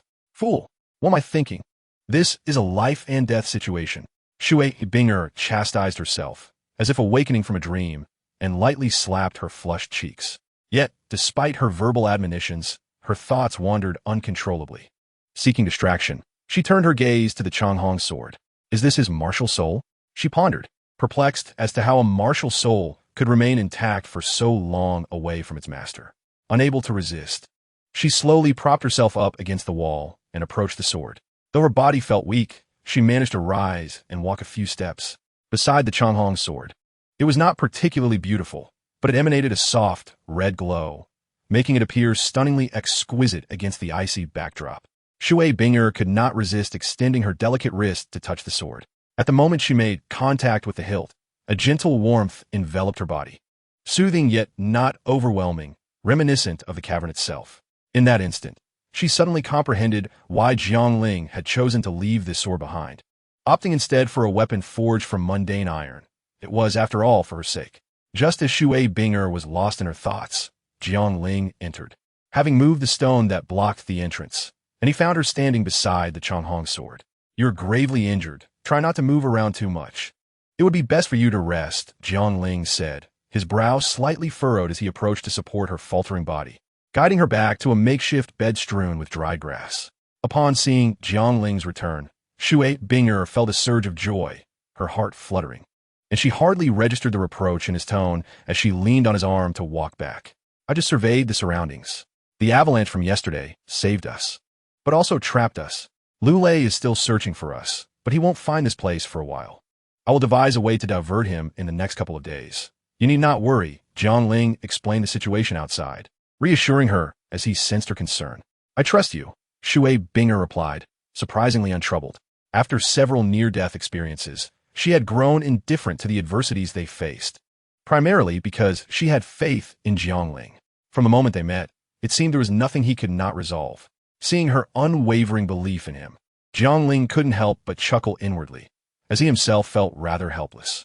"By the way, I have some ointment for your wounds. You should apply it," he said, retrieving several vials of medicine. He then discreetly moved aside to lie down and rest, secretly admiring his own composure, for he was indeed exhausted after 2 days and nights without sleep. Shui Binger gazed at the vials on the ground and then at her hands, which were wrapped like dumplings, her expression one of confusion. Her external injuries had yet to heal. Her fingers' gunshot wound and the cuts from the eye spikes still ached. However, upon noticing Jiangling had set the medicine down and walked away without assisting her, she felt a flicker of annoyance. Yet, due to her modesty as a young woman, she lacked the courage to ask him for help. Thus, she stared blankly at the vials, eventually curling up with her knees drawn to her chest and slowly drifting into slumber. Outside the cave, the sky darkened imperceptibly until night descended once more. Jiangling awoke from his slumber, stretching lazily and forgetting that there was someone else in the cave. By the time he realized, he had inadvertently roused Shui Binger from her sleep. My apologies for waking you," Jiangling said, a hint of guilt in his voice. "It's all right, Jiang de. I had nothing to do and had already slept enough," Shui Binger replied with a gentle smile. "Did you not use the healing ointment?" Jiangling's gaze fell on the 3 vials, which showed no signs of having been touched, prompting his inquiry. Shui Binger lowered her head, remaining silent. "This place is quite rudimentary, and if your wounds are left untreated, an infection could lead to serious complications," Jiangling urged, feeling the pressure from his insistence. Shui Binger blushed as she extended her bundled hands shyly, stammering, I can't apply it myself. How could I have forgotten this?" Jiangling placed a hand to his forehead in exasperation. Jiang de, could you help me?" Shui Binger boldly requested, her earlier hesitation fading. Jiangling was taken aback by her directness, momentarily thinking he had misheard. "Jiang de, please assist me," she reiterated, meeting his gaze with newfound courage. Seeing Shui Binger so resolute, Jiangling dropped any pretense and remarked, "I beg your pardon," as he stepped forward. Chapter 177. The Enchanted Healing in the Cave. The most serious injury Shui Binger bore was a long, gaping wound beneath her ribs. Had she not reacted swiftly, the ice shard would have pierced her body completely. Additionally, her shoulder, arms, abdomen, back, thighs, and chest bore multiple wounds of varying severity. Ironically, the most painful injuries were to her fingers, the least life-threatening. "I shall tend to the wounds on your hands first," Jiangling said softly as he crouched down and began to unwrap the bandages from Shui Binger's hands. As he removed the bandages, Shui Binger furrowed her delicate brows, a quiet moan of pain escaping her lips, evoking a sense of concern. Jiangling's expression darkened as he muttered a curse under his breath. At that moment, the medicinal powder previously applied to her fingers had mixed with blood, forming a dark red mass. The broken nails were not properly cleaned and remained stuck to the flesh. Is this girl truly able to endure such suffering in silence? Jiangling felt a mix of admiration and pity and he blurted out, "Does it still hurt?" Shui Binger was momentarily taken aback by his sudden concern. A bittersweet feeling washed over her. The recent days had been a nightmare, and despite facing dire situations without shedding tears, Jiangling's simple inquiry stirred her emotions, causing her eyes to well up. Yet, amidst her anguish, a flicker of sweetness emerged in her heart, even if their path through the snow valley remained uncertain. "It doesn't hurt," she replied softly, tilting her head back slightly to prevent the tears from falling, channeling all her thoughts into that gentle response. Unaware of Shui Binger's emotional turmoil, Jiangling continued to cleanse the area around her wounds, using a cloth to wipe away the blood and remnants of medicine. "I will now clean the debris from your nails. It may be quite painful, so bear with it," Jiangling warned. With their fingers connected, the shavings pierced her flesh as Jiangling meticulously removed them one by one, beads of sweat forming on his forehead, a challenge akin to battling a soul saint. Throughout the ordeal, Shui Binger, fearing to distract him, bore the pain in silence. Once he had cleared the last fragment from her finger, Jiangling let out a sigh of relief. Suddenly, a faint fragrance wafted through the air, cutting through the lingering scent of blood. As Shui Binger gently wiped the sweat from his forehead with the sleeve of her now clean hand. Startled, Jiangling looked up to see Shui Binger blushing. Quickly retracting her arm, flustered and unsure of what to say, turning her face away to avoid meeting his gaze. "What a gentle girl," Jiangling mused, touched by her thoughtfulness even as he was drenched in sweat from the pain he had endured. Clearing his throat, he said, "All right, I will wash the wound again before applying the ointment." At this point, her fingers were once more stained with blood, the crimson droplets stark against her porcelain skin. After applying the medicine, even Jiangling, who was not particularly skilled at bandaging, managed to dress her wounds better than before. Though he still felt a tinge of dissatisfaction with his work, contemplating whether he should systematically learn proper care techniques upon returning. Shui Binger watched as Jiangling turned her small hands over, seemingly preoccupied with the bandaging. Though she understood he was focused on the task, she felt a bit uncomfortable, not out of pain but from shyness. She softly inquired, "Jiang de Go, is it done?" "Ah, yes, it's done," Jiangling replied, snapping back to reality and nodding eagerly. "Now let us attend to your other wounds." As Shui Binger realized they would address her other injuries, her eyelashes fluttered, and a faint blush crept across her neck. Unlike her fingers, the wounds on the rest of her body were somewhat obstructed by her clothing. Nevertheless, she murmured her consent. Jiangling, mindful of Shui Binger's potential embarrassment, refrained from further inquiries. He reached out to untie her robe, but the inner garments provided a barrier. Once the buttons were unfastened, only a hint of springtime allure was revealed, allowing Jiangling to exhale with relief. Rising, he approached Shui Binger from behind, captivated by the enchanting curves of her silhouette. His breath quickened as he gently removed her top, preparing to tend to her wounds. The sight of several intersecting lacerations upon her back, some still oozing crimson droplets, extinguished the fleeting romantic thoughts that had momentarily surfaced in Jiangling's mind. "Binger, we must remove the inner garment to clean and dress the wounds beneath it," he stated. With her long, water-blue hair cascading down, Shui Binger's expression remained hidden. Yet the blush on her skin revealed her bashfulness. Upon hearing Jiangling's words, despite her mental preparation, Shui Binger could not suppress a shudder. Lowering her head and responding softly, Jiangling, no longer hesitating, began to unfasten the buttons of her inner garment. His fingers occasionally brushed against her skin, causing her to tense up suddenly. It became evident that her earlier bravado was merely a facade, masking her deep-seated fear. Once the final button was undone, Jiangling cautiously slid the inner garment away from her body. However, despite his carefulness, the fabric clung to her wounds, eliciting a sharp intake of breath from her. Yet, the embarrassment she felt overshadowed the pain. She had never imagined being bare-chested before a man, her skin flushing a delicate pink, her body trembling ever so slightly. Jiangling moved Shui Binger's hair aside, fully exposing her back as he commenced cleaning her wounds. After applying the medicine, he spread her recently removed top on the bed, placing the gauze over her injuries. Gently resting his hand on her shoulder, he whispered, "We cannot bandage your back just yet. I will assist you in lying down after we attend to your chest and abdomen." Shui Binger tightly shut her eyes, unwilling to open them. Yet she gradually surrendered to Jiangling's support and lay down. Observing her, Jiangling smiled faintly and proceeded to treat her injuries, swiftly cleaning the wounds on her abdomen, ribs, and shoulder while applying the powder. However, he found the injury on her chest to be particularly challenging. Clearing his throat, as if to remind Shui Binger, he took a deep breath and began to pull down her inner garment. Shui Binger's body stiffened, her lips pressed together. Instinctively, she wanted to shield her chest, even contemplating kicking Jiangling away, but she could not bring herself to do it. Turning her head, she closed her eyes even tighter. Jiangling, aware of her shyness and indignation, forced himself not to glance at the alluring expanse of her delicate curves, focused solely on swiftly treating her wounds to conclude this awkward yet intimate healing process. The more urgency he felt, the slower he became, leading to inevitable mistakes. After a considerable struggle, he finally finished applying the medicine, beads of sweat trickling down his face and landing on Shui Binger's chest. The sound was faint yet crisp. Jiangling noticed her body tremble in response. "Oh." This Jiangling stammered, his eyes twitching as he hurriedly clarified, "Miss Binger, this is sweat, not saliva." Shui Binger's cheeks, already flushed, grew even redder upon hearing his words. Feeling a mix of embarrassment and irritation. "Fool, I know it's sweat.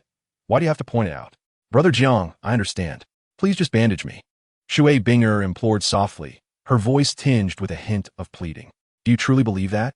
Why not open your eyes and see for yourself?" "I am drenched in sweat," Jiangling pressed, feeling desperate that this might be misconstrued as saliva, thereby tarnishing his reputation. "I believe." Those words escaped Shui Binger's lips, almost squeezed out from between her teeth. Chapter 178.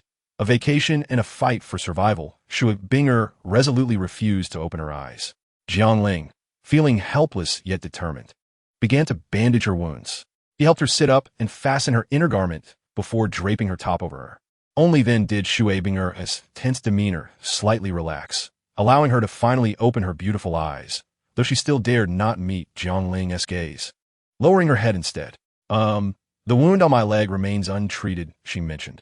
After the earlier incident, Jiangling had little hope that Shui Binger would allow him to tend her leg injury, but he asked out of courtesy. Shui Binger remained silent, her cheeks reddening as she lifted her skirt with her wrist right up to her thigh. Jiangling retrieved the gauze, revealing a long gash above her left knee and another on the outer side of her right leg. The latter wound was more slender and serpentine, its endpoint obscured from view. The previous bandaging had only covered part of it. Jiangling focused intently on treating her wounds, avoiding any distraction, determined not to glance at the light blue undergarment that was barely concealed.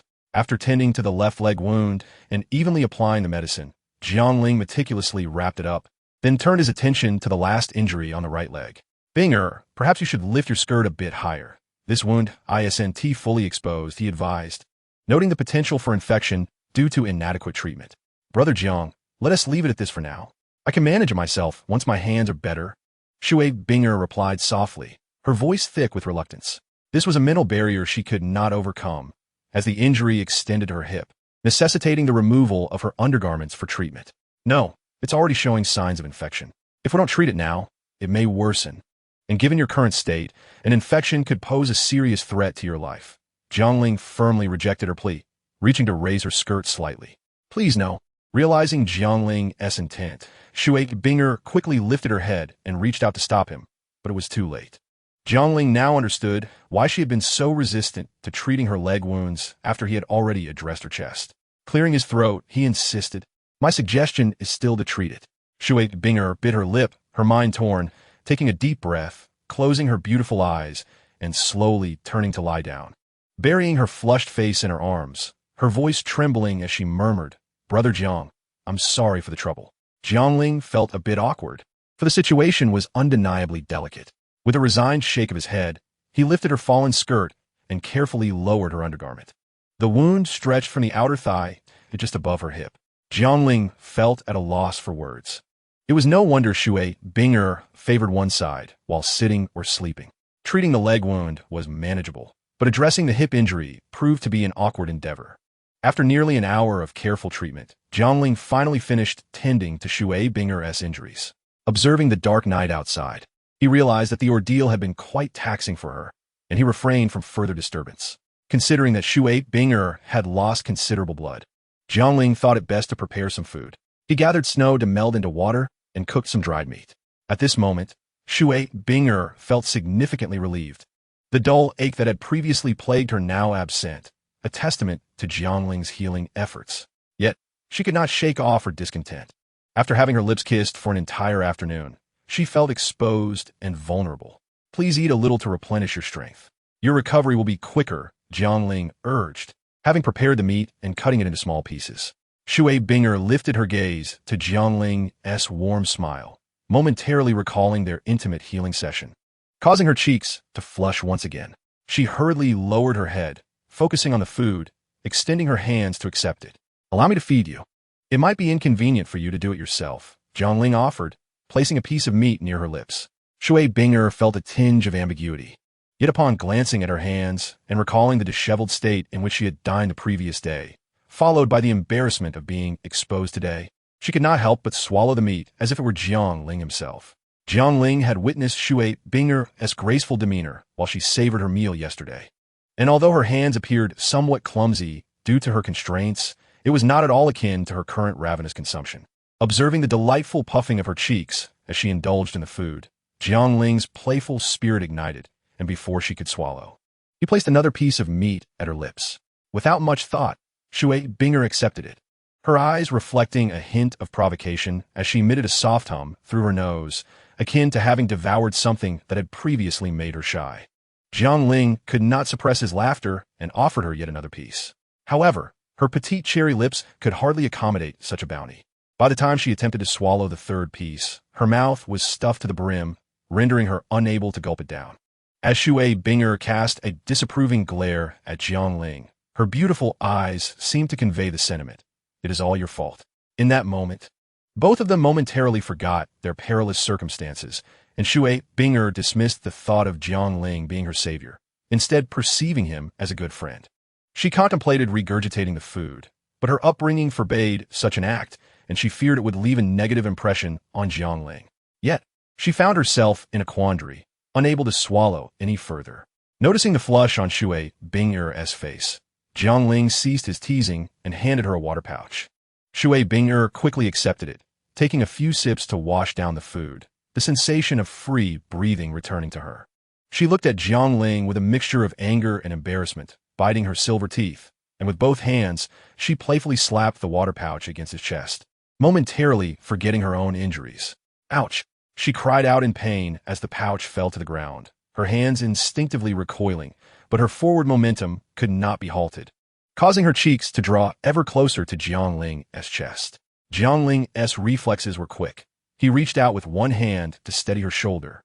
But just before contact, he remembered the severity of her shoulder wound and awkwardly placed his hand on his own chest instead. The interruption of her forward motion left Shui Binger blushing furiously as she hastily straightened herself. "Cough. Your wound isn't healed. Be careful," Jiangling remarked as he withdrew his hand, clearing his throat. "You say that, but if you hadn't teased me, I wouldn't have had to hear your words," Shui Binger replied, her earlier shyness dissipating, her delicate brows knitting in feigned annoyance. Unlike Jiangling, who had a warm cave to stay in, delicious cooked meat to eat, and the opportunity to flirt, Lu Lei's situation was far more dire. He had only found a snow cave barely sufficient to escape the wind and snow, and his food was a soul beast he had searched long and hard to find. The environment was too harsh to start a fire, leaving him starving, and he was forced to consume it raw. "You little rascal, now that I've found you, I will ensure you meet a grim fate to quell my resentment," Lu Lei muttered, taking a bite of snow to quench his thirst and covering himself with the soul beast's hide to fend off the cold. 5 days passed, and Shui Binger's external wounds gradually improved, allowing her to walk normally once more. "Binger, I will venture outside to see if I can hunt a few soul beasts. It would be nice to change the flavor," Jiangling said, his gaze deep as he peered through the cracks in the stone. "Perhaps it's best you don't go. Dried meat is quite satisfactory," Shui Binger exclaimed, rising quickly, her eyes betraying her concern. Just yesterday, Lu Lei had searched this location, and thanks to the concealment techniques Jiangling had taught her over the past few days, they had successfully evaded detection.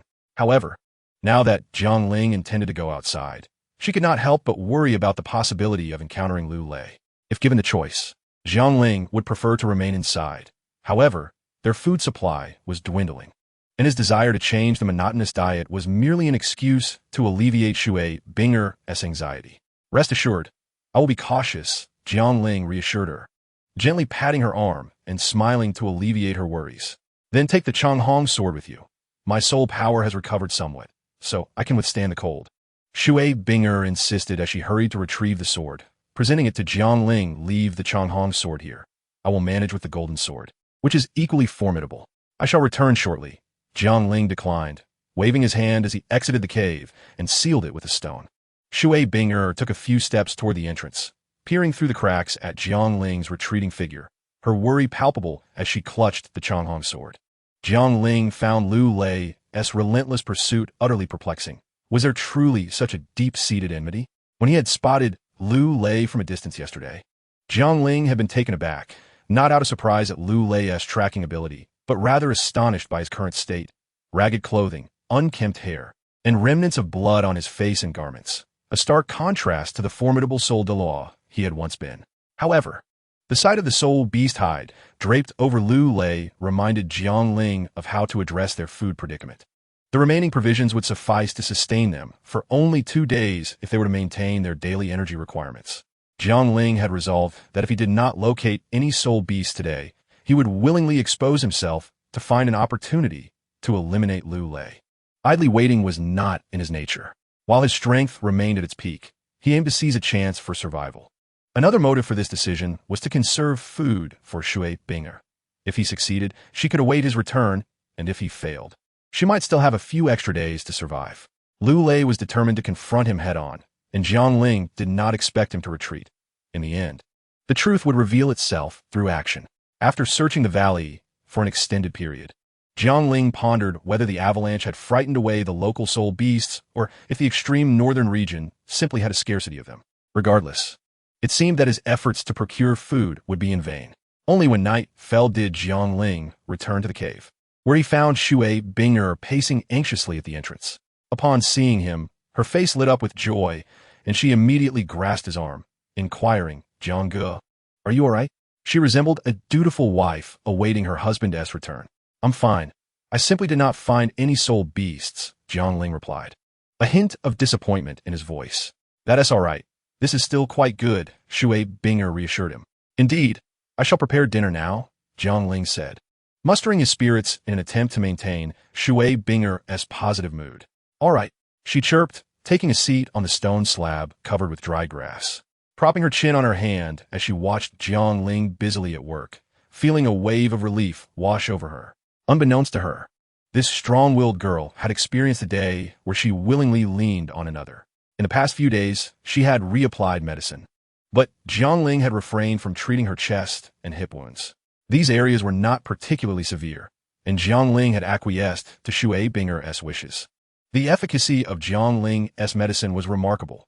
Aside from her shoulder and rib injuries, which required more time to heal, the other wounds had nearly mended. Even new fingernails had begun to grow. At least now, she no longer needed Jiang Ling to feed her. "Jiang Ge, why aren't you eating?" Shui Binger asked, observing Jiang Ling seated nearby, preparing to meditate. "Oh, I have grown weary of this dried meat. I've been eating it since my journey from Wuhan City to Hanshuang City, and I can't bear it any longer. I will wait until I feel hungry enough to eat," Jiang Ling explained, his expression calm as he opened his eyes. Although Shui Binger felt puzzled, she did not question him further. After Shui Binger finished her meal, Jiang Ling emerged from his meditation, pondering for a moment before softly addressing her. "I have decided to lure Lu Lei away tomorrow. Continuing like this is not a solution.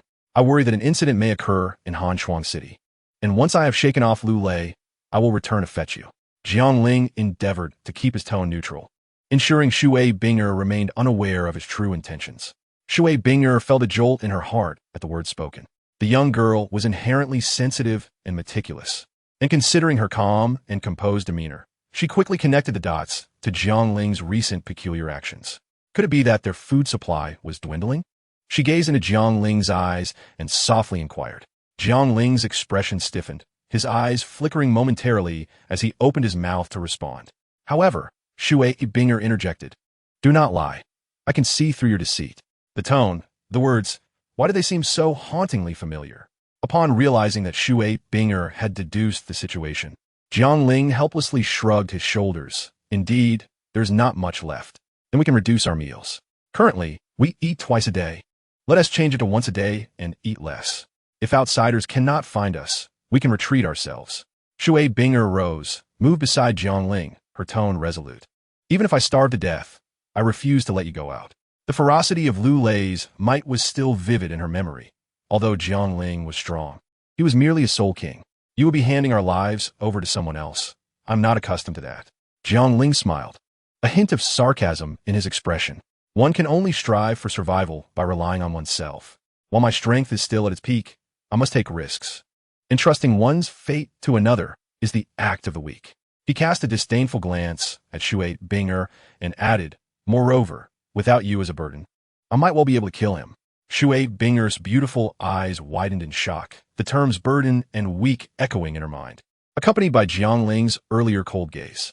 She felt as though Jiangling had suddenly become a stranger, her steps instinctively retreating until she stumbled and fell onto the straw-covered stone slab, tears brimming in her eyes. Had she misjudged him? Jiangling's lies could easily be unraveled, yet his acting encompassed every facet of performance. Even with many plot holes, a mere glance or 2 words could dismantle Shui Bing'er's emotional defenses. I'm sorry, Bing. I knew you would not agree, so I had no choice but to resort to this strategy. By doing so, if I leave, you will not be overly heartbroken or worried. Jiangling sighed internally, aware that even if he distanced himself from Lu Lei, he had little confidence in his success. The speed of the Thunder Wings was simply too formidable. Shui Bing'er wept herself to sleep on the stone slab, and upon seeing this, Jiangling gently lifted her and laid her on the bed. He drew out the Changhong sword and embedded it into a concealed stone pillar, burying the hilt deep within. Jiangling then picked up a small stone from the ground to seal the opening. He placed 3 water-filled pouches beside her bed along with the remaining dried meat. Chapter 180. A contest of wills. Jiangling practiced throughout the night, his soul power abundant. As dawn broke, he had one final task to attend to before departing. What are you going to do? Just as Jiangling approached Shui Bing'er, she awakened, hastily propping herself up to see him. Jiangling's gaze deepened, and after a brief hesitation, he tapped her acupuncture point, laying her flat on the stone slab. With a silent apology in his heart, he began to remove her clothing, stripping away her top and skirt, which he stowed into the jade pendant. At that moment, all that remained on Shui Bing'er were her light blue undergarments. Even while healing, she had always been modest, never exposing so much skin to the air as she did now. Immobilized by the acupuncture, she could neither move nor speak. But her fiery gaze and the redness of her skin revealed her boundless anger and humiliation, alongside a swiftly growing fear. The true nature would soon be revealed. A bitter smile formed within Shui Bing'er. Jiangling dared not linger, turning to exit the cave and resealing the entrance with a careful disguise. He retrieved a wooden piece, about the height of a person, which he had sought out the previous day, hoping it would serve as a ruse for Lu Lei. Donning Shui Bing'er's clothing over the wooden figure, he murmured, "Old scoundrel, today I shall entertain you." With that, he lifted the wooden figure and swiftly departed, concealing his soul power only after distancing himself from the cave. Lu Lei, gnawing on raw meat, suddenly brightened at the sight of the Thunder Wings appearing behind him, a flash of lightning illuminating the space as he vanished in an instant. Jiangling, infusing his feet with soul power, sped forward, but a net of lightning whips suddenly descended upon him. 5th soul skill, drive thunder and strike lightning. Sword 14, divine dragons, 9 transformations. Jiangling's golden sword ignited with a crimson hue, and 9 sword energies instantaneously shredded the lightning net, though his advance faltered momentarily. Why do you not continue dodging, little scoundrel? Lu Lei hovered in midair, observing Jiangling below, his gaze falling upon the figure cradled in Jiangling's arms, sensing something was amiss. Even if I do not dodge, you think you can kill me? Unfazed, Jiangling shielded Shui Bing'er behind him, his right hand swinging the sword to unleash a barrage of sword energies aimed at Lu Lei's head. What hubris! Today, I shall claim both your heads to vent the frustrations I've endured these past few days. Lu Lei, dismissing the implications, resolved to eliminate both of them. After all, he was the true form of the Thunder Lion. He intended to obliterate this arrogant son of the Spirit Hall. Jiangling, of course, would not engage in a battle against Lu Lei at his strongest. He swung his sword, creating a snow tunnel and burrowing beneath the snow once more. Scoundrel! Lu Lei, enraged by Jiangling's repeated tactics, felt a surge of anger within him. However, days of consuming raw meat had dulled his cautious nature. He now solely wished to eliminate the pair and escape this cursed place, diving into the tunnel after them. Within the snow tunnel, Jiangling managed to hold his ground through his breath-holding techniques and superior mental strength, though he knew he could only delay until Lu Lei's true form expired. Below the snow, Jiangling firmly grasped his golden sword, while Shui Binger's wooden decoy had already been retrieved into his jade pendant. In the cave, Shui Binger had been alone for 2 days, with food and water still lying quietly nearby. Now, she appeared quite haggard, crouching on the stone bed, staring vacantly at the food beside her, pondering deeply what she might have overlooked. Her gaze fell upon her own body, her clothing, her temperature. A flicker of realization sparked in Shui Binger's previously dazed eyes. Indeed, the wind and snow outside continued to swirl, yet the temperature within the cave remained unchanged. Shui Binger wobbled to her feet, touching the spot where the Changhong sword had been lodged, searching desperately as if to prove Jiangling had not abandoned her. Where could it be? Where could it be? Shui Binger meticulously searched within the cave, leaving no stone unturned.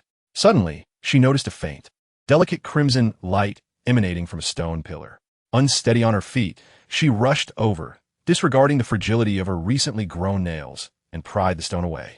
A blinding red light burst forth, illuminating her tear-streaked face. Ignoring the bloodied state of her hands, she drew the Changhong sword and cradled it in her arms. I must find him. He is surely battling Lu Lei right now, and he needs this sword, Shui Binger whispered to the sword in her grasp. You will lead me to him, won't you? The sword's crimson glow flickered, and overwhelmed with joy, she covered her lips to stifle her cries. Her gaze fell upon the dried meat by the bed. She struggled to rise and hastily stuffed a blood-stained handful into her mouth, followed by a gulp from her water pouch to replenish her strength. She paid no heed to the pain inflicted by the dry, hard food on her throat or the choking sound for drinking too hastily. Gripping the Changhong sword, she cleaved open the cave's entrance and ventured forth into the swirling snow towards Jiangling. As night faded and day broke, Jiangling was unaware of how much time had passed. He only knew that dawn had come thrice, and he was now at his last gasp. I've got you. A hand, resembling a lion's claw, shattered the snow wall and lunged towards Jiangling's shoulder. If it connected, he would be at the mercy of his opponent, and one arm would surely be rendered useless. Jiangling summoned the last remnants of his soul power. As sunlight bathed the land, their palms met, and Jiangling was violently propelled from the snow, crashing heavily onto the ground. Lu Lei was not faring well either. Jiangling's palm strike reverberated within him, forcing a mouthful of blood from his lips. At this moment, his soul power was nearly depleted, rendering him incapable of utilizing soul techniques, barely maintaining the state of his martial spirit. However, his injuries were significantly less severe than Jiangling's. You little rascal. It's finally coming to an end. Where's that girl? Lu Lei's right hand crackled with electricity, his expression twisted and inhuman. Has she frozen to death? Haha. She died at your hands. In the end, you cannot save her. You don't need to say anything. I will search slowly. That girl is as beautiful as a flower. Even if she is dead, I want you mind. Once I'm done playing, she can be my meal. Oh, and you'll be my food too. Jiangling merely glared at him, dragging his weary body backwards. I want to waste words on a corpse like you. Let me see how many soul bones you possess and what valuables you have. Greed glimmered in Lu Lei's eyes as he quickened his pace towards Jiangling. 3. Jiangling continued to drag his severely injured body backward, counting silently in his mind. 2. Lu Lei was now less than 10 meters away from Jiangling. 1. Lu Lei stepped into thin air and plummeted into a snow pit, where Jiangling's golden sword lay horizontally. Panic surged within Lu Lei as he reached out to grasp the snow wall, but it was too loose to gain a foothold. With his soul power spent, the wings of thunder were rendered useless. His scream abruptly ceased, and Jiangling, feeling a weight lift from his heart, lay back in the snow, bursting into laughter. Once he regained a modicum of strength, Jiangling extended his right hand to retrieve the golden sword and pulled Lu Lei from the pit, stripping him of the lightning-infused external soul bone and collecting all his valuables. A gust of cold wind swept through, causing Jiangling to stumble. He quickly drove the sword into the ground to steady himself, desperately focusing his fading vision as he made his way back to the cave. Jiangling had lost all sense of time and distance, feeling no sensation in his body. The significant blood loss had also stripped him of warmth, and his many wounds had turned black from freezing. With a soft thud, he collapsed into the snow, which continued to fall, gradually covering his knees, chest, and face. Moments later, a young girl clad only in a thin dress and shorts emerged from the swirling snow, cradling a crimson sword.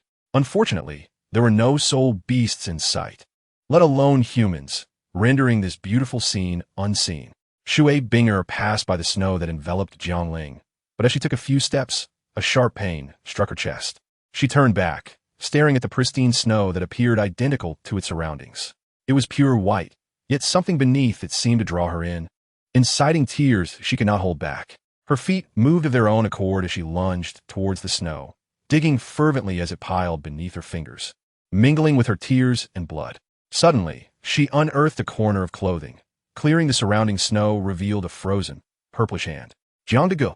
Shui Bing cried out in despair, unearthing Jiangling's face and desperately pulling him free. Her right hand trembled as she sought his breath.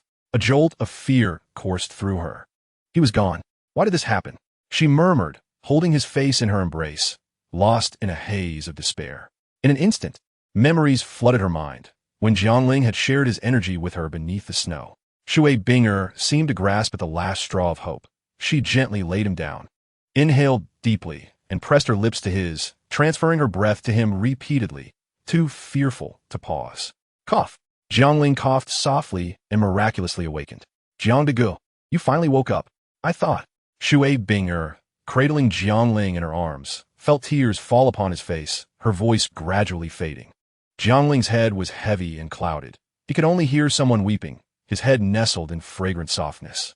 Despite the biting cold of the wind, a faint, sweet scent wafted into his nostrils. Is it Bingo? How did you get out? Jiangling asked softly. I came out to find you. You must never leave me behind again. Shui Binger replied, wiping her tears with the back of her hand, her voice choked with emotion. Jiangling smiled faintly, his gaze falling upon Shui Binger's smooth shoulders. Seemingly struck by a thought, he guided his numb hand to the jade pendant, causing Shui Binger's clothes to materialize.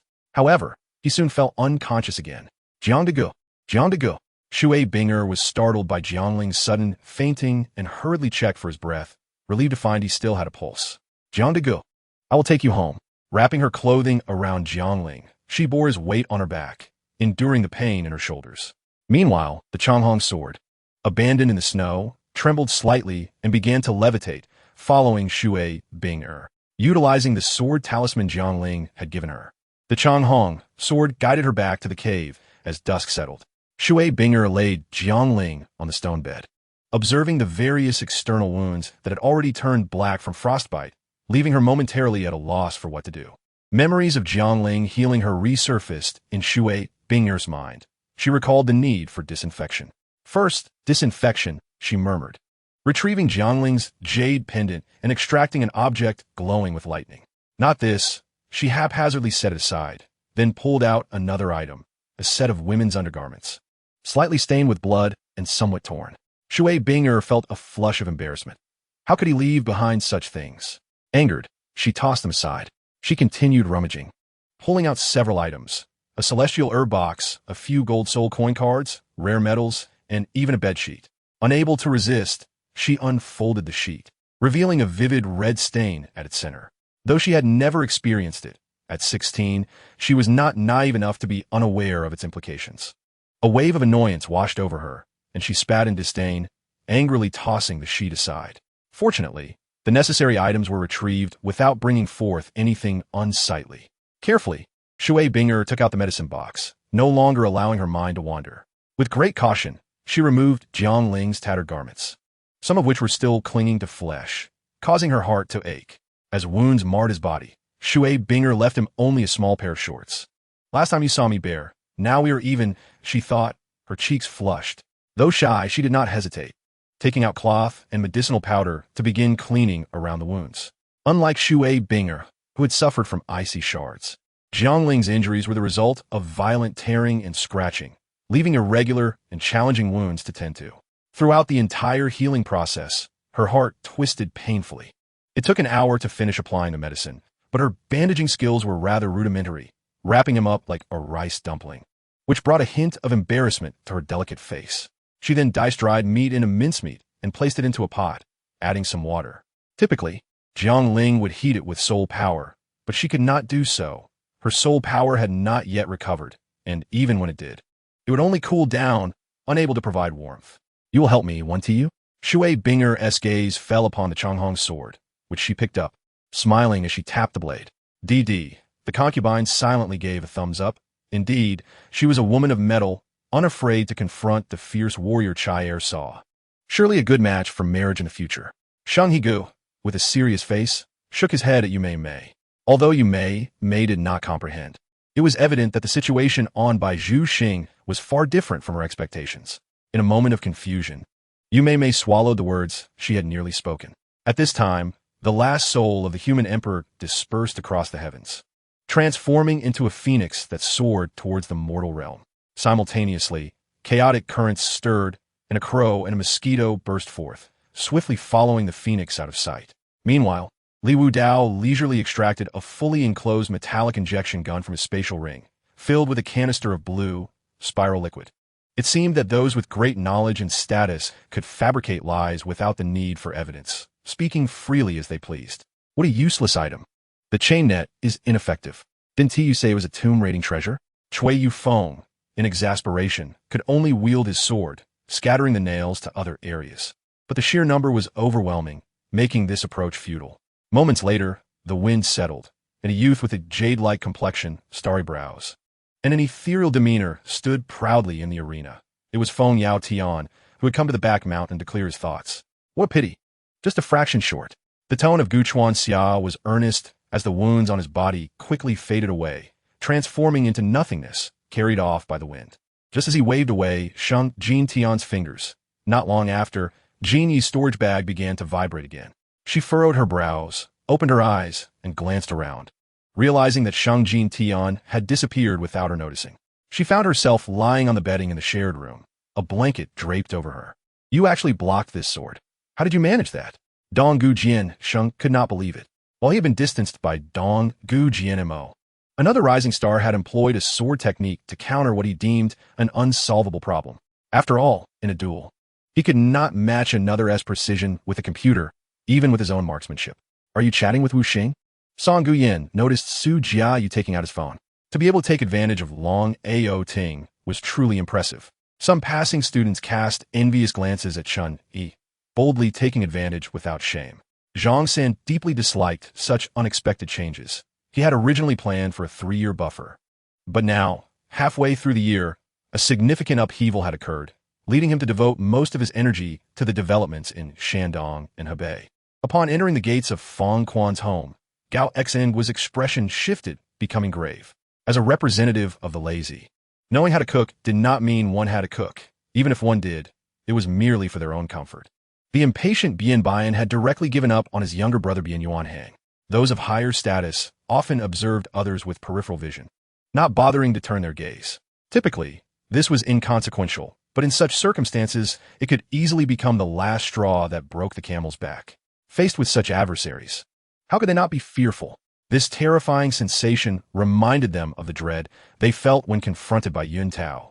Zhou Yi was pulled by Song Yu, asking numerous questions, while only Song Zhun, with a curious expression, gazed at the departing figure of Zhou Jun, unable to divert his gaze for a long while.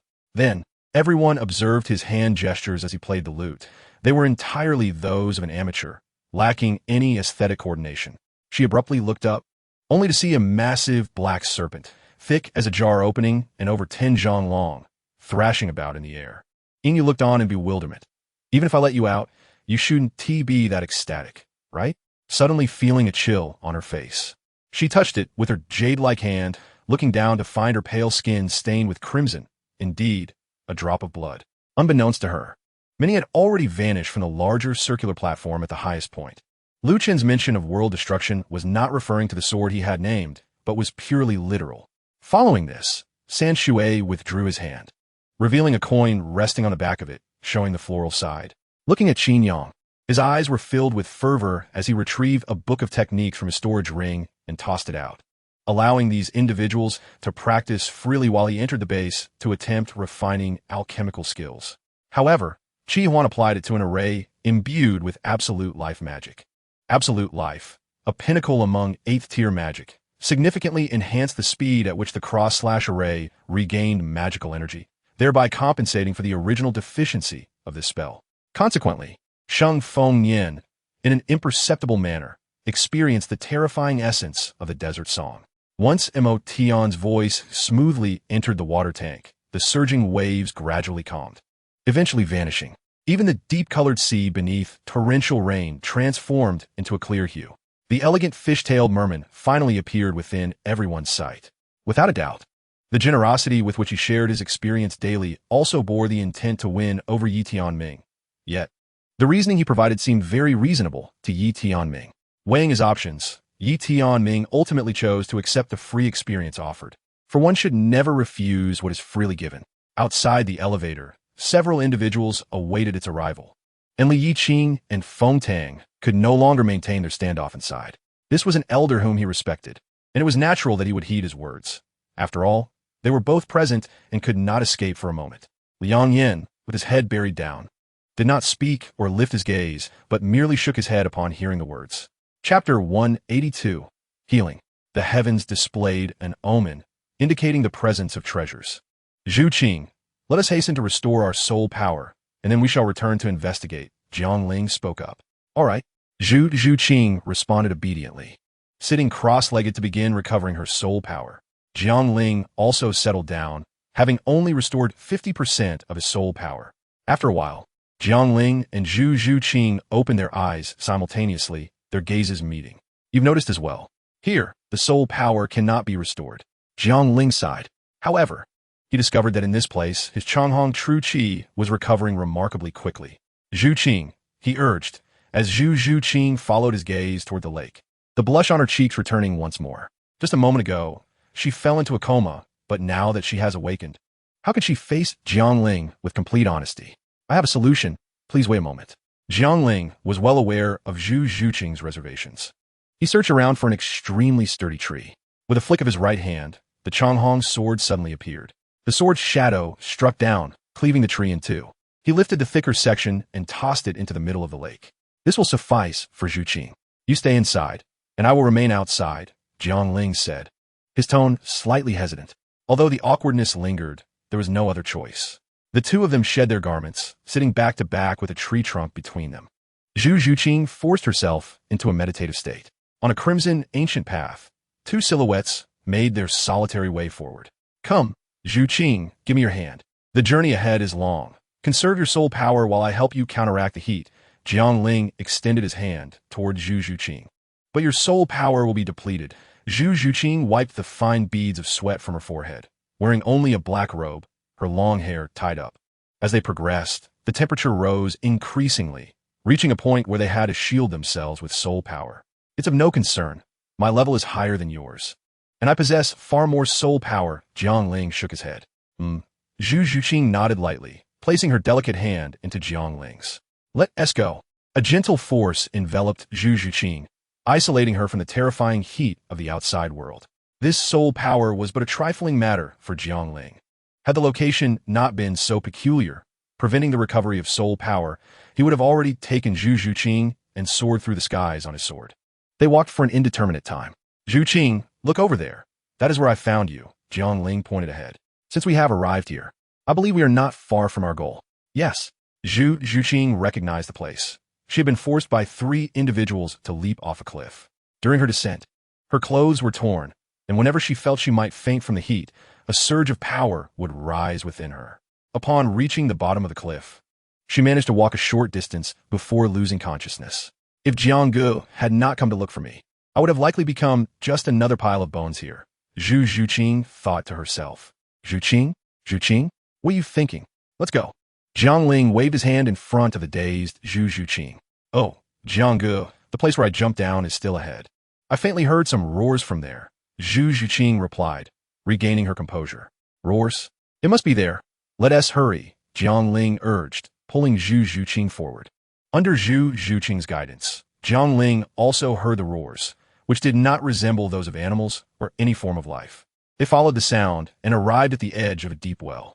The well was not large, merely 2 meters in diameter, and looking down revealed an endless expanse of red, accompanied by waves of heat and chilling roars. Roar! It seems this is the place, Jiang Ling stated. He hesitated. This location was clearly perilous. If he were alone, he would take the risk. However, with Zhu Zhuqing by his side, if he were to lose her soul power, imbued with Changhong's essence, she would instantly turn to ashes. We should return, Jiang Ling said calmly. Why?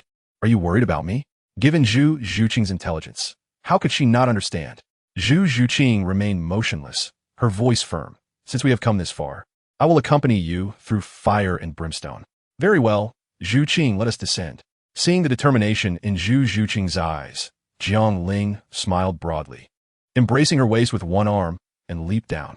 Inside the well, Jiang Ling unleashed the 1,000-gene drop technique, aiming to reach the bottom swiftly. In this unknown realm, speed was crucial, conserving every ounce of soul power. The space within the well was not as constricted as at its mouth. It expanded infinitely, revealing a world awash in fiery red. In this crimson realm, dark currents surged, and occasionally, fierce flames erupted from all directions. These flames harbored terrifying temperatures. Should one be touched by them, even a Soul King would be gravely injured. Jiang Ling gathered the Changhong essence to form a protective shield against the oncoming flames. The absence of any other creatures in this world was understandable. With such a terrifying environment, even a 100,000-year-old soul beast could not survive here. The depths of the well seemed infinite, and as they continued downward, Jiang Ling, despite the protection of his Changhong essence, could still vaguely sense the external temperature rising exponentially. He glanced at Zhu Zhuqing, whose lips were pressed together, sweat glistening on her cheeks, cascading down her neck and disappearing. Jiang Ling unleashed more of his essence, thickening the protective barrier. At the bottom of this increasingly deep well, any misstep could lead to their demise. He tried to speak, but found his throat so dry that he could barely utter a word. After a long pause, he said, Zhuqing, the water is in my jade pendant. Please take it out and drink some. The lake's spring water is truly remarkable. It does not evaporate or heat up, remaining consistently pure and cool. Jiang Ling and Zhu Zhuqing examined the lake, but found nothing unusual. Zhu Zhuqing retrieved a water pouch and held it to Jiang Ling's lips, indicating for him to drink. Jiang Ling was surprised, but did not refuse. With one hand maintaining the protective barrier and the other embracing Zhu Zhuqing, it was indeed inconvenient. After Jiang Ling drank, Zhu Zhuqing took a few sips. Time passed, and Jiang Ling began to feel numb, mechanically continuing his descent while maintaining the 1,000-gene drop. His complexion grew increasingly pallid due to the extensive drain on his essence and soul power. Half an hour more. If we have not reached the bottom by then, we will turn back. Jiang Ling spoke gravely to Zhu Zhuqing. He needed to conserve enough strength to be able to fly back on his sword. 15 minutes later, Jiang Ling's gaze fell upon the still endless red, his eyelids twitching slightly. Another 10 minutes passed. Phew. Zhuqing, let us return, Jiang Ling said, filled with reluctance and frustration. If it weren't for Zhu Zhuqing's presence, he might have shouted in exasperation. Wait, Jiangge, something seems to be changing below, Zhu Zhuqing exclaimed. Huh? Just as Zhu Zhuqing spoke, Jiang Ling looked down to see a dark shape gradually enlarging. Zhuqing, close your eyes, Jiang Ling shouted loudly. Almost simultaneously, Jiang Ling's pupils glowed a deep crimson, revealing his breaking illusion's eyes. The two plummeted into darkness, the crimson hue swiftly transforming to black. Had Jiang Ling not warned her, Zhu Zhuqing might have faced imminent blindness. Jiang Ling dispelled the 1,000-gene drop and soon landed on solid ground. The ground was no longer scorching or pitch black. Instead, it was bathed in a gentle moonlight, with a breeze carrying a refreshing chill. Zhuqing, you can open your eyes now, Jiang Ling gently shook her waist. They looked ahead and saw an enormous stone door standing tall, inscribed with 3 ancient characters, Zhen Mojing, Zhen Mojing. Zhu Zhuqing softly recited. Chapter 183, Departure. Jiang Ling chose not to knock on the door, but instead decided to sneak into Zhu Zhuqing's room after nightfall. Approaching the door, he was about to push it open when he heard voices coming from inside. It was Zhu Zhuqing's brother, Zhu Zhuqing.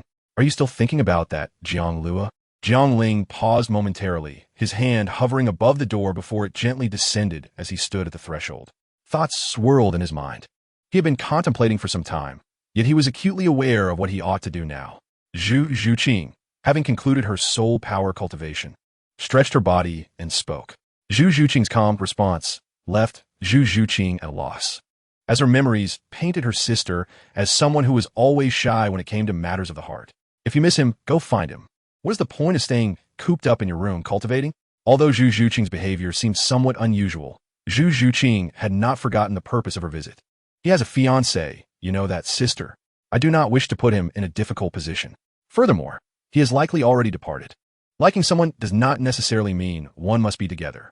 Zhu Zhuqing fell silent for a moment before softly asserting, I can sense his exceptional talent for cultivation. He will undoubtedly become a remarkable individual, yet he will also attract many adversaries. I hope that when that time comes, I will possess the strength to stand by his side, to assist him, rather than always being the one in need of his protection. Zhu Zhuqing took out the Xiangfei bamboo and meticulously polished it, considering it a gift from Jiangling. You, Zhuqing, must understand that sensible girls receive little affection, while those who act coy are often indulged. I have never met his fiancée, but I am confident in your beauty. If you make a move, you will surely have a chance, Zhu Zhuqing declared with a tone of frustration. Sister, what are you saying? How can you encourage your sister to snatch another's man? Zhu Zhuqing retorted, feeling embarrassed and helpless. Besides, he wouldn't tea like you anyway. Zhu Zhuqing felt somewhat speechless, thinking to herself that her sister was hopeless. You might hold on to this memory forever, but he may not remember you in the future.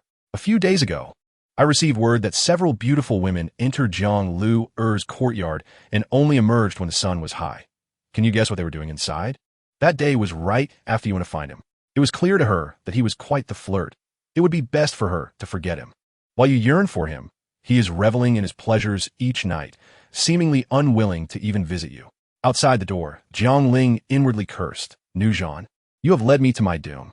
Zhu Zhuqing intended to encourage Zhu Zhuqing to pursue her own happiness, but given Zhu Zhuqing's stubbornness, she could only tarnish Jiang Lu Er's image in her sister's mind to help her forget him.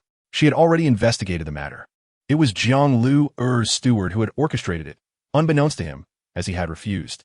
However, Zhu Zhuqing was unaware of this and saw it as an opportunity. This is impossible.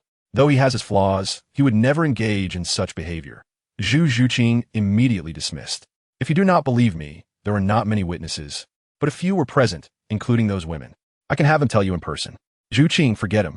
He may have had feelings for you, but to him, Gu Jing might merely be a fleeting chapter in his life, a mere dream. Zhu Zhuqing observed her sister, who appeared disheartened, and though she felt reluctant, she steeled her resolve. To hesitate is to invite chaos. The pain of longing is known to many. She did not wish for her sister to suffer the same fate. This period may be just a dream for him, but for me, it is a lifetime. Regardless of what Jiang Lu is like, I love him. I, Zhu Zhuqing, only love Jiang Lu Zhu Zhuqing tightened her grip on the Xiangfei bamboo, her tone resolute. I know, sister, that you mean well, but I will not forget him. Please, do not try to persuade me. It is late, and I must rest. You should go back now. Zhu Zhuqing stood up, helping Zhu Zhuqing to her feet and nudging her towards the exit. Outside, Jiang Ling, witnessing this, leaped onto the rooftop. Zhu Zhuqing sighed as she gazed at the closed door. He is not even handsome, yet his allure is undeniable. Zhu Zhuqing leaned against the door for some time, her eyes slightly reddening as she self-deprecatingly remarked, the tears I've shed these past days could rival those of the last 10 years. She walked slowly towards her bed.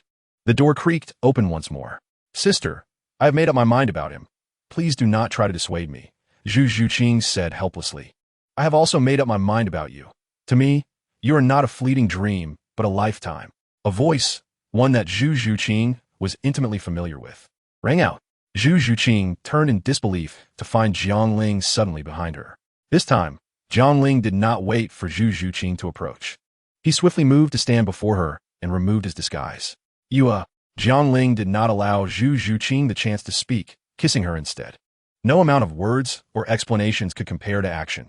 He had heard everything she said and felt no reason to let this girl fail. This time, he remembered to use his tongue. A boy's hands, during a kiss, are more precise than a navigation app, and Jiang Ling proved that to be true. After what felt like an eternity, Zhu Zhuqing found herself breathless, struggling to free herself from Jiang Ling's embrace, gasping for air. Her face flushed, and her body drenched in sweat. Jiang Ling lifted Zhu Zhuqing and carried her towards the bed. No, Zhu Zhuqing exclaimed, panic gripping her as she clutched her disheveled clothing. What are you thinking? I merely intend for you to rest on the bed for a while. Do you truly believe I am that desperate? Jiang Ling playfully bumped his head against Zhu Zhuqing's. Sister mentioned that several women visited your courtyard a few days ago and left quite late. Zhu Zhuqing emphasized the word several with intensity. Jiang Ling's eye twitched slightly. It seemed this matter could not be overlooked. This new Zhan, how could he be so careless, making it common knowledge? Then I shall be a beast today. Jiang Ling smirked. Zhu Zhuqing gasped. No, that could lead to pregnancy. Jiang Ling set Zhu Zhuqing down on the bed, playfully pinching her nose, chuckling. I was joking. I will wait until you're 16. Moreover, those women were sought by New Zhan. I had no part in it and did not touch them. Do not tease me about this in the future. Otherwise, I might truly devour you, Jiang Ling said, gently biting Zhu Zhuqing's earlobe. The sensitive spot being assaulted caused Zhu Zhuqing to lose her strength, collapsing back onto the bed. Jiang Ling, losing his support, fell atop her. So this is your weakness. I shall remember this. Zhu Zhuqing huffed, her fingers curling tightly around Jiang Ling's waist. The two playfully tussled on the bed for a while before lying together in their clothes. Zhuqing, tomorrow we shall embark on a journey together to explore the continent. But there are no buts. Because you are Zhu Zhuqing, you'll come with me. P.S. Thanks to D for the 2 monthly votes. Chapter 184. The two great figures of the far north. Jiang Ling felt a sense of foreboding and quickly glanced at his waist, rummaging through his clothing. Lost. Jiang Ling was momentarily stunned, setting aside the significance of the jade pendant itself. The items within were worth a fortune. Celestial herbs, the yin-yang qi bottles, and the thunder wing external soul bone. Jiang Ling wanted to search for it, but could not discern the direction, his eyes becoming slightly misty. Why do I often find tears in my eyes? Because I'm truly bankrupt. In the core of the far north, a palace built of solid ice rose majestically, and the Ice Bear King staggered inside. Xiaobai, did you get into another fight with that snow demon? Did you lose? As soon as the White Bear King entered the grand hall, a melodious and chilling voice resonated. Before me stood a majestic ice-green Di Huang scorpion, approximately 1.5 meters in length, its body adorned with a striking combination of icy blue and verdant hues. The most prominent feature of this creature was its formidable pincers, which were covered in hexagonal protrusions that resembled diamonds. The tips of its claws gleamed with a mirror-like silver sheen. Despite its relatively small stature, its imposing presence far surpassed that of the towering Bai Xiongwang, who stood nearby. It was he who had sought me out, and had it not been for my unexpected distraction, I would not have faltered against him, muttered Bai Xiong. Known as Little White. Distraction? It was a human who silently appeared behind me, diverting my attention, allowing that rascal, Eight Tai to strike. He continued. Would you like me to assist you in seeking vengeance? The Di Huang scorpion inquired, its yellow eyes flashing with a fleeting glint of murderous intent. No need. My mother has intervened, and this time he did not strike with lethal force. Bai Xiong quickly waved his paw in dismissal. I see. How is my mother faring? Bai Xiong cast his gaze deep into the palace, his eyes filled with concern. Shui's yin-yang complementary soul core failed, resulting in severe damage to her essence, rendering her incapable of attempting to break through the 70,000-year threshold and the celestial might. She is currently recuperating, the Ice Emperor replied, his tone heavy with sorrow, recognizing the gravity of the situation. Upon hearing this, Bai Xiong lowered his large head, causing a jade pendant to slip from his paw and land before the Ice Emperor. What is this? The Ice Emperor asked, extending his pincers to grasp the pendant. A storage soul guiding device, which I found while battling the Titan Snow Demon King in the snowy expanse, Bai Xiong explained, glancing at the object that had unexpectedly shifted from his possession to that of the Ice Emperor. The Ice Emperor remained silent, for it was not uncommon for soul masters to venture into the extreme north to hunt souls, and many had perished there, leaving behind their belongings. Infusing the pendant with soul energy, the Ice Emperor revealed its contents: healing porcelain vials, cotton fabric, jade boxes, golden chests, scattered gold and silver soul coins, several cards, and a distinct jade bottle. This one, the Ice Emperor said, picking up a jade box encrusted with frost. 4-leaf ice crystal flower. Although the Di Huang scorpion possessed great intelligence, it was still a beast and did not display much emotion. Yet its voice betrayed a sense of excitement as it acknowledged the significance of this rare find, standing atop the hierarchy of soul beasts. The 4-leaf ice crystal flower, a celestial herb of the ice attribute, may not significantly enhance one's power or soul energy, but was the ultimate remedy for mending the essence of one's icy body.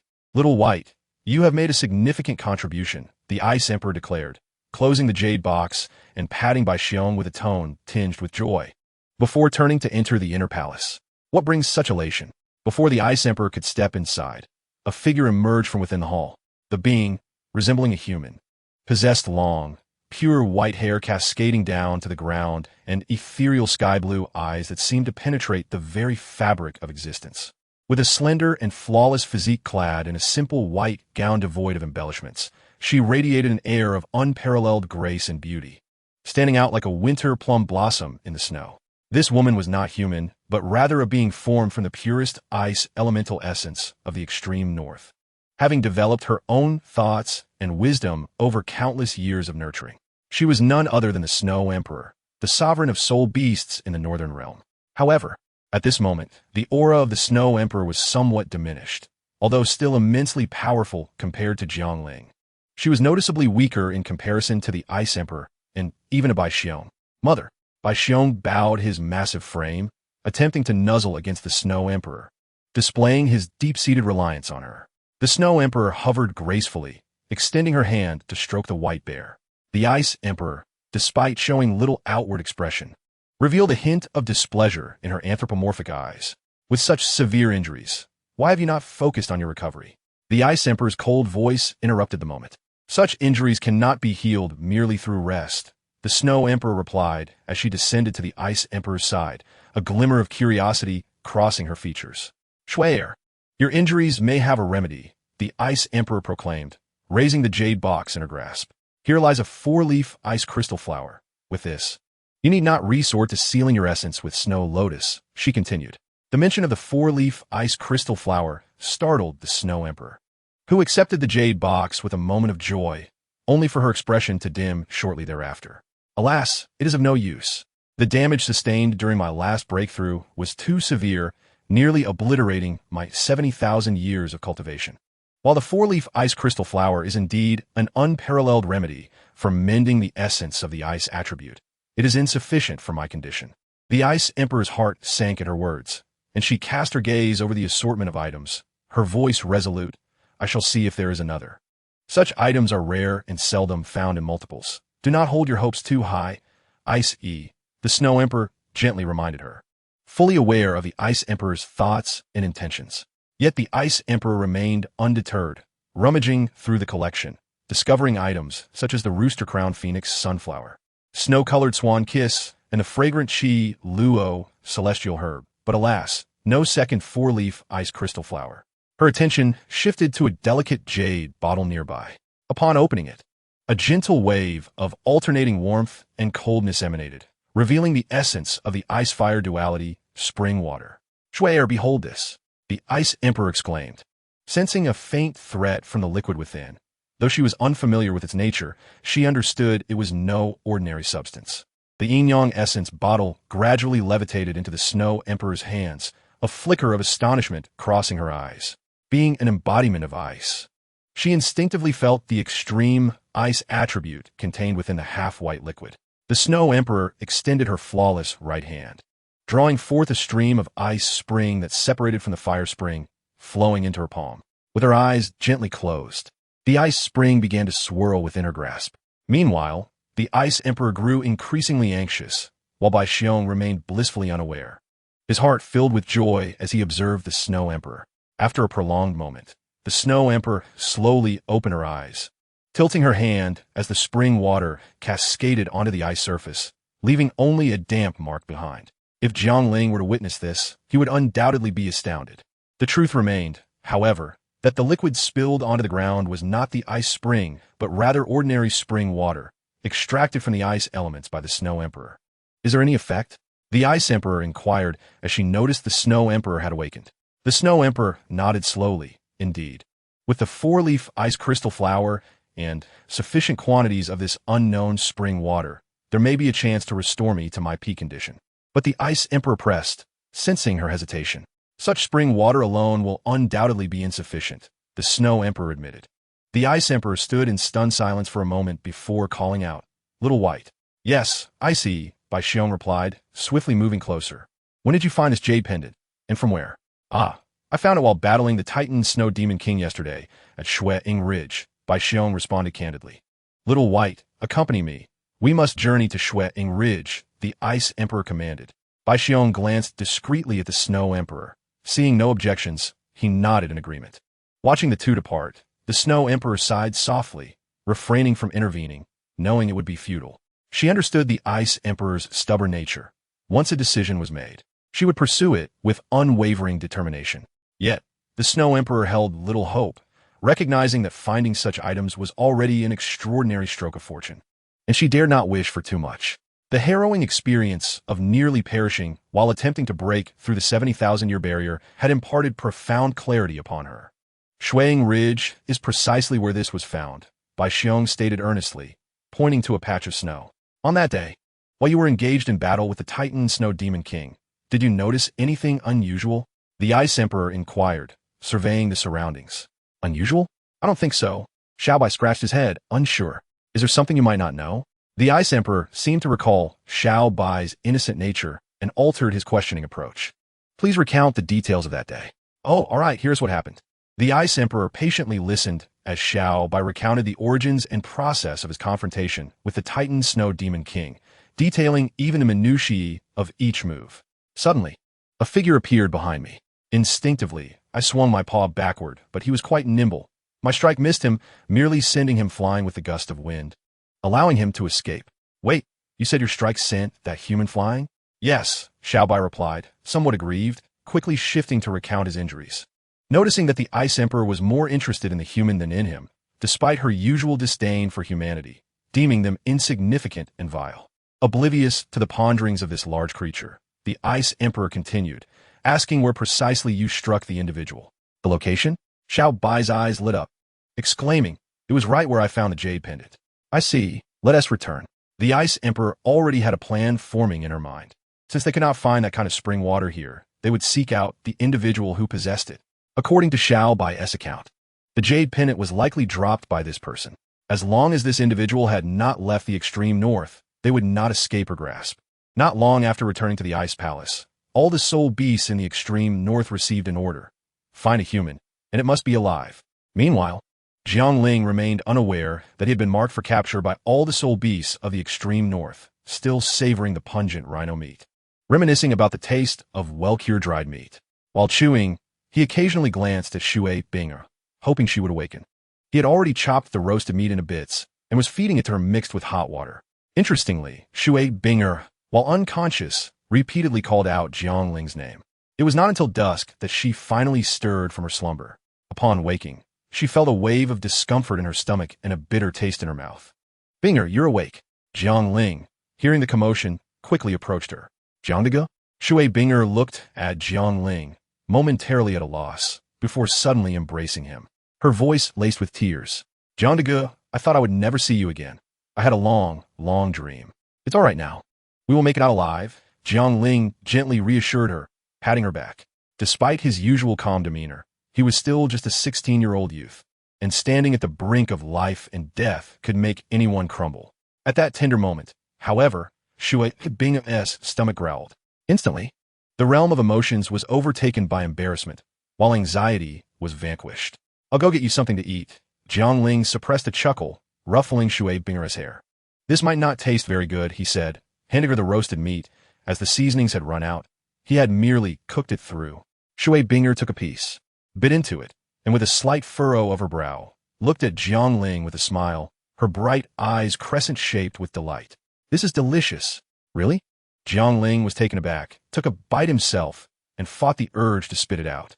You must be hungry to think it tastes good. Everything you make is delicious, Shui-Ing whispered, only audible to herself, and took another bite of the roasted meat.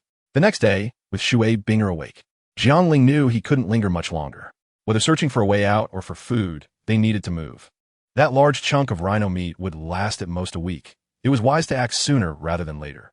Binger, we're setting off, Jiangling announced. Holding the already bundled food in hand, without a storage device, he had no choice but to carry it. All right, Jiangdagu, Shui-Ing replied. Her spirits lifted after a night's rest. Jiangdagu, what is that? Shui-Ing asked, eyeing the items in Jiangling's hands. Oh, this? The storage soul guide was full, so I couldn't fit any more food inside. Jiangling explained. He didn't want Shui Binger to know that the jade pendant was lost, but unbeknownst to him, she had used that jade pendant and was well aware of how much space it contained. Shui Binger's gaze fell on Jiang Ling's empty waist. A wave of confusion washing over her. Jiang Dago, may I see your jade pendant? She didn't even realize her voice trembled slightly. What do you want to see it for? Let us hurry, Jiang Ling replied with a smile, reaching out to take Shui Binger's hand. This time, however, Shui Binger did not comply as she usually did. She dodged his grasp and, with tears in her eyes, asked, "Is the jade pendant lost because of me?" Jiang Ling, taken aback by Shui Binger's agitation, stepped forward to ruffle her hair, exasperatedly saying, "What are you thinking? The jade pendant is lost. But it has nothing to do with you. It was my own carelessness. There was nothing of great value inside, just some daily necessities. Don't take it to heart." Yet, Shui Binger's tears only flowed more freely as she clung to Jiang Ling, her heart bleeding. It was not just any ordinary item. It was a soul bone capable of flight, several exquisitely packaged boxes emanating an extraordinary aura, an exquisitely crafted golden longsword, and those golden soul coins. All this was due to her burdensome presence. Chapter 186. A final letter. Jiang Ling was oblivious to Shui Binger's awareness of the contents of his jade pendant and merely set down the rhino meat, gently patting her back, softly comforting the sobbing girl. "It's just a storage soul guide. If it's lost, it's lost. I think the seasonings inside were more important. Now we can only eat bland meat." Jiang Ling supported Shui Binger's shoulder and made a light-hearted joke, wiping the tears from her cheeks and gently brushing her delicate nose with his finger. "Once we get out, I'll take you to eat the best food in Hanshuang City." "Let us go," Jiang Ling said, taking the initiative to grasp Shui Binger's hand. The extreme north covers an expansive area, and though the number of soul beasts is relatively scarce, it is prudent to plan ahead. Jiang Dago. Shui Binger forced a smile, but behind that smile lay a hidden determination. Jiang Ling had thought that today would be another ordinary day without encountering soul beasts, but unexpectedly, shortly after they set off, they stumbled upon a horde of soul beasts. "What's going on today? Is there a beast tide?" Jiang Ling, riding his sword, felt a shiver run down his spine at the sight of the densely packed soul beasts below. "When I was looking for you, none of you showed yourselves. Now that I'm not searching, you all come out." Having escaped danger, Shui Binger felt a wave of relief as she watched Jiang Ling protect her, a pang of sorrow filling her heart. "I wish I could stay with you forever, but alas, that cannot be." Shui Binger buried her face tightly against Jiang Ling's chest, her arms wrapped firmly around his waist. Jiang Ling, vigilant of their surroundings, noticed Shui Binger's unusual demeanor. He could feel the warmth radiating from her against his chest. He sensed that she was acting strangely today. Was she still troubled by the loss of the jade pendant? But time did not allow him to ponder long, as several flying soul beasts appeared ahead. As dusk fell, Jiang Ling's sole focus for the day had been survival, as the area was swarming with soul beasts. It was only recently that he managed to shake them off and find a place to rest. "It seems we cannot wander aimlessly. We must temporarily seek a hiding spot." However, the chaos caused by the soul beasts has its merits. Once food runs out, we can directly hunt, alleviating the worry of starvation. Once the blizzard ceases, we shall return. Jiang Ling gazed out at the swirling frost and snow, seemingly offering solace to Shui Binger, while also nurturing hope for himself, forcing a smile as he spoke. Everyone knows that without the uproar of soul beasts, they would merely face the crisis of hunger. Yet now, it has escalated into a life and death predicament. Nearby, Shui Binger, curled up with her knees drawn to her chest, directed her gaze outside the cave. Though most of her attention was focused on Jiang Ling, after a prolonged silence, she finally lowered her head and softly said, "Brother Jiang, I need to use the restroom." All right, but don't wander too far," Jiang Ling replied, trusting her. With Jiang Ling harboring no suspicions, Shui Binger felt a mixture of relief and a tinge of sorrow. Why sorrow? Hadn't she already been a burden enough? Today, the claw of the 10,000-year-old ice sculpture soul beast had nearly grasped Jiang Ling's shoulder. Had it not been for her, he would not have faced such hardship. Without her, he could surely escape this cursed place. As she stepped out of the cave, the cold wind swept in, amplifying her sense of solitude. Unable to resist, Shui Binger glanced back at Jiang Ling and then, summoning her courage, dashed into his embrace, her toes barely touching the ground as her soft lips pressed against his, her delicate tongue peeking out. Jiang Ling was startled. Though he and Shui Binger had shared many intimate moments, including tending to each other's wounds, He had never encountered such a bold display from her before. It felt as if he had been kissed forcefully. Jiangling, not one to shy away from confrontation, instinctively reached for her waist, but Shui Binger slipped away, retreating with flushed cheeks. Even she was unaware of why she had acted so daringly. The thought of parting forever left her yearning to indulge in this moment. I'll go now, Shui Binger stammered, wiping her mouth and hastily exiting. Jiangling, feeling somewhat embarrassed, watched her flee inside. What on earth is happening? Outside the cave, Shui Binger's garments fluttered in the gusts of cold wind. Yet her body remained ablaze with warmth, momentarily oblivious to the chill. Standing in the snow for a while, once her racing heart calmed, she slowly tore a piece of cloth from her skirt. Regardless of her reluctance, this final decision had to be made. Biting her index finger, she carefully inscribed her farewell onto the cloth, and upon finishing, she clutched it tightly, pressing it to her lips to stifle her sobs, though tears cascaded onto the snow. Placing the cloth on the ground, she retrieved the sword talisman Jiangling had given her and set it upon the cloth. With one last glance in Jiangling's direction, she felt no more hesitation and ventured into the thick darkness of the night. Meanwhile, Jiangling felt an inexplicable restlessness within the cave. Sensing the sword talisman nearby, yet not far. But she had been gone for too long, and he could not shake off his concerns. Yet, he couldn't follow her too closely into the restroom. After waiting patiently for a moment, he could endure it no longer.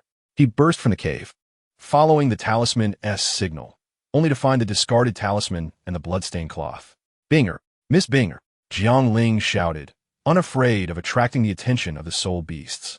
After calling out several times without receiving a response, he sank to the ground, his gaze fixated on the cloth in his hands, hastily unfolding it to read. Brother Jiang, I have departed. You must live well. There is something I have not told you. My martial soul has encountered an issue, rendering me incapable of attaching myself. I would only be a burden to you. Without me, you would surely escape this desolate place. Please do not seek me out. Conserve your strength. Although these past 2 weeks in the snow have been harsh, they have also been the most unforgettable moments of my life. I am truly sorry for the precious treasures you have lost because of me. You may think I am unaware of what lies within the jade pendant, but I opened its space while healing you. Thank you for not holding it against me. Yet I cannot forgive myself. Brother Jiang, when you leave, please convey to my teacher and companions not to grieve for me, for I was happy until the very end. In that confined cave, I genuinely wish to share my life with you. If there is a next life, I shall never forget you. With that, the cloth slipped from Jiangling's hands as he muttered, Why, after enduring so many hardships, must one still give up? Binger, Miss Binger, Binger.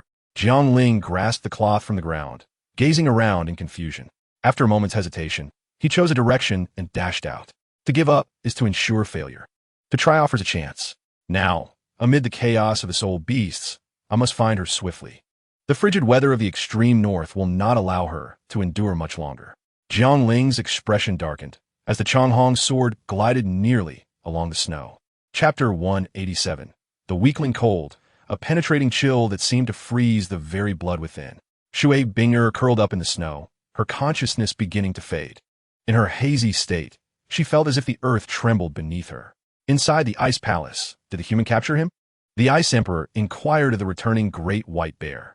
No, but I found another human, Xiaobai replied, scratching its head and extending a paw to reveal a figure, a girl sliding down. I wonder if this will be of any use to Mother. The Ice Emperor flipped her over with its pincers, gazing at her exquisite visage. With her strength, it was clear she lacked the essence of her martial soul, echoing the symptoms of Schwer. The number of humans daring to enter the extreme north during the blizzard is scant. Perhaps this girl is a companion of that individual. Let us see if she knows where he is now. The Ice Emperor extracted the invasive cold from Shui Binger's body and infused her with a strand of soul power. In no time, she began to awaken. Slowly, Shui Binger opened her eyes, astonished that she was still alive, gazing at the resplendent blue ice walls above her, feeling as though she were in a dream. Suddenly, a massive white bear head filled her vision. Startled, Shui Binger sat up and recoiled, noticing the Ice Emperor beside her. This is the Ice Emperor Scorpion. The White Bear King? Panic surged within her. At the Tianshui Academy, students often ventured here to hunt for soul rings. How could she not be aware of the formidable soul beasts in the extreme north? In the extreme north, there are 3 great kings, the Ice Goddess, The Ice Emperor Scorpion and the Titan Snow Demon King. Their status is akin to those of the great beasts in the Stardew Forest. In this frigid environment, they are nearly invincible. The soul beasts in the extreme north are scarce. Each has emerged strong from this extreme climate and possesses the home advantage in battle, rendering them superior even to those in the Stardew Forest. The Ice Emperor regarded Shui Bing-er's astonishment with disdain, finding humans to be pathetically weak. With an air of superiority, it inquired, "Is there not another companion with you?" Shui Bing-er's heart tightened, realizing they were searching for Jiangling. Her concern overshadowed her fear of the current situation. "I'm asking you a question." The Ice Emperor's tone sharpened as it leaned closer to interrogate her. "No, I am alone," Shui Bing-er hurriedly replied. "Just you? Do you think I am easily deceived? I shall grant you one more chance. Where is your companion?" The Ice Emperor thrust a pincered claw towards her face, piercing the hard ground. "If you do not speak the truth, the next blow will crush your chest." Shui Bing-er turned pale, yet remained defiant. "It is just me. If you wish to kill me, then do so." The Ice Emperor had no fear of obstinate individuals, raising its claw to strike. "If you do not speak, my subordinates will find him, but you will no longer be able to see him." The beast tide was indeed initiated by the Ice Blue Emperor Scorpion before them. Shui Bing-er felt a sudden jolt in her heart at this revelation. Yet she resolutely kept her eyes shut, trusting that Brother Zhang's strength would ensure his safety. "Humph." The Ice Emperor, noting the stubbornness of the individual before him, ceased his banter and prepared to strike. Bing-er. A single utterance sent a tremor through both their hearts, or rather, one human and one scorpion. "Schwer." The Ice Emperor watched as Shui emerged, calling out to her. Shui Bing-er, taken aback by the sudden appearance of this figure. No. This humanoid spirit beast was momentarily stunned by her exquisite beauty, ethereal and noble. Shui nodded towards the Ice Emperor before directing her gaze at Shui Bing, her lips parting gently. "I seek your friend without malice. I merely wish to request his assistance. If you refuse to divulge his whereabouts, I will not take your life. But your friend may encounter some hardship." With a delicate flick of her hand, a jade pendant flew towards Shui Bing. Shui Bing-er, astonished as she beheld the pendant, exclaimed, "This is the pendant you stole. I didn't steal it. I found it." Shui's companion, Xiao Bai, chimed in from the side. Shui Bing-er gazed incredulously at the imposing white bear and then at the seemingly human-sized snow maiden. "May I inquire about his location?" Shui's voice, compared to the Ice Emperor's, was less frigid and infused with a hint of pride.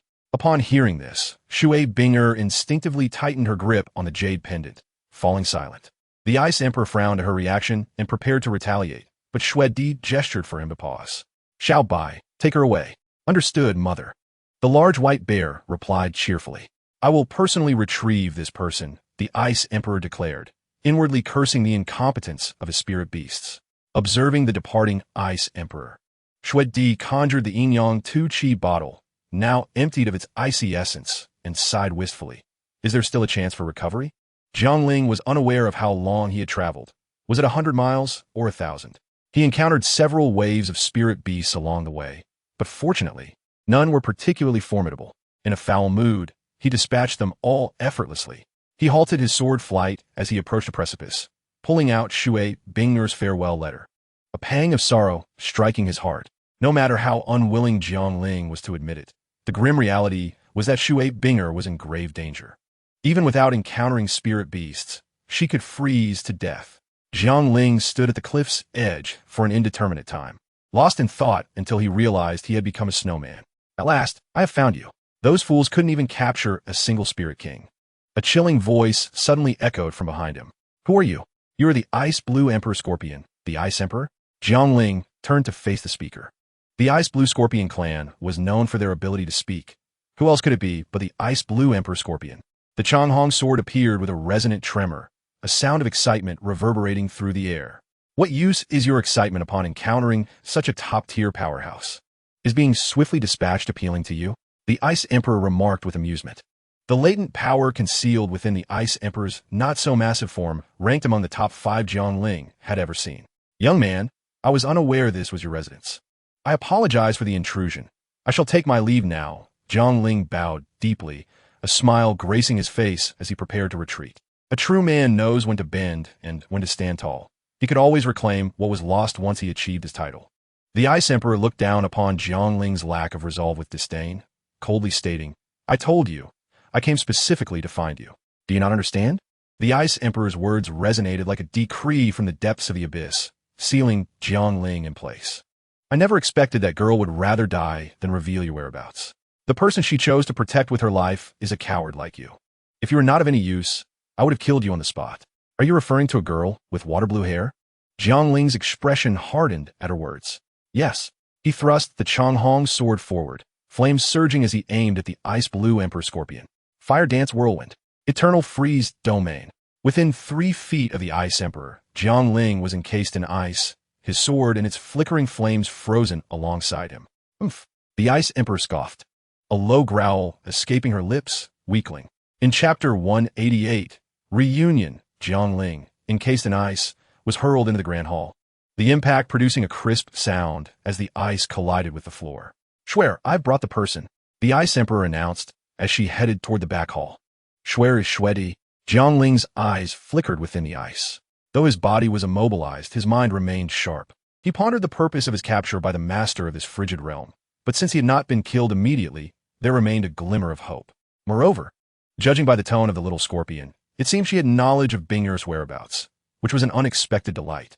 Before Jiangling could delve deeper into his thoughts, a figure emerged from the back hall, accompanied by the ice blue Emperor Scorpion.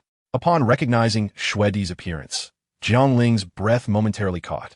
She was a beauty that rivaled his own teacher. Not only was her countenance breathtaking, but the chilling aura she exuded was both innate and profound. Unlike the Ice Emperor's coldness born of disdain, Shwedi seemed to embody the essence of coldness and solitude, pure and sacred. Jiangling did not gaze for long, for the Ice Emperor had already struck him, sending him crashing against the icy wall, whereupon the ice shattered, and he tumbled out. "What are you looking at? Keep staring, and I shall pluck your eyes out." The Ice Emperor's voice, laced with fury, echoed as her pincers snapped ominously. Jiangling was momentarily dazed. Recalling tales from his past life, the Ice Emperor truly harbored feelings for Shwedi.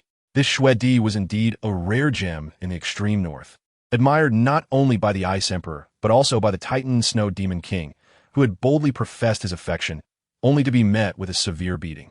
He had been reduced to a shattered state, taking thousands of years to recover. As these thoughts flickered through his mind, Jiangling shivered, nearly deceived by Shwedi's enchanting beauty, forgetting that she was a spirit beast over 700,000 years old, the sovereign of all spirit beasts in the extreme north. He quickly averted his gaze, unwilling to look further. The Ice Emperor appeared quite pleased with Jiangling's reaction, letting out a soft hum. Shwedi wasted no words. With a wave of her hand, the Yinyang Tu Chi bottle floated in midair. "Do you still possess the spring water within? What is this?" Jiangling's brows lifted slightly, and after a brief contemplation, he discerned the situation. It seemed the jade pendant had indeed been retrieved by that white bear, who must be the son of Shwedi. "Yes," Jiangling replied, unsure of why Shwedi was inquiring about the ice and fire duality spring water, but he knew that such a response was prudent. Only those of value could survive. "How much remains?" Shwedi's voice quivered slightly, revealing an unexpected urgency. "Whatever you need, I have plenty," Jiangling replied, though he sensed the skepticism in her piercing, sky-blue eyes. "Do you dare deceive me? Such a treasure cannot be so abundant. How could I dare to deceive you? To be honest, there's a spring known as the Eye of Ice and Fire. This bottle contains merely a fraction of its essence."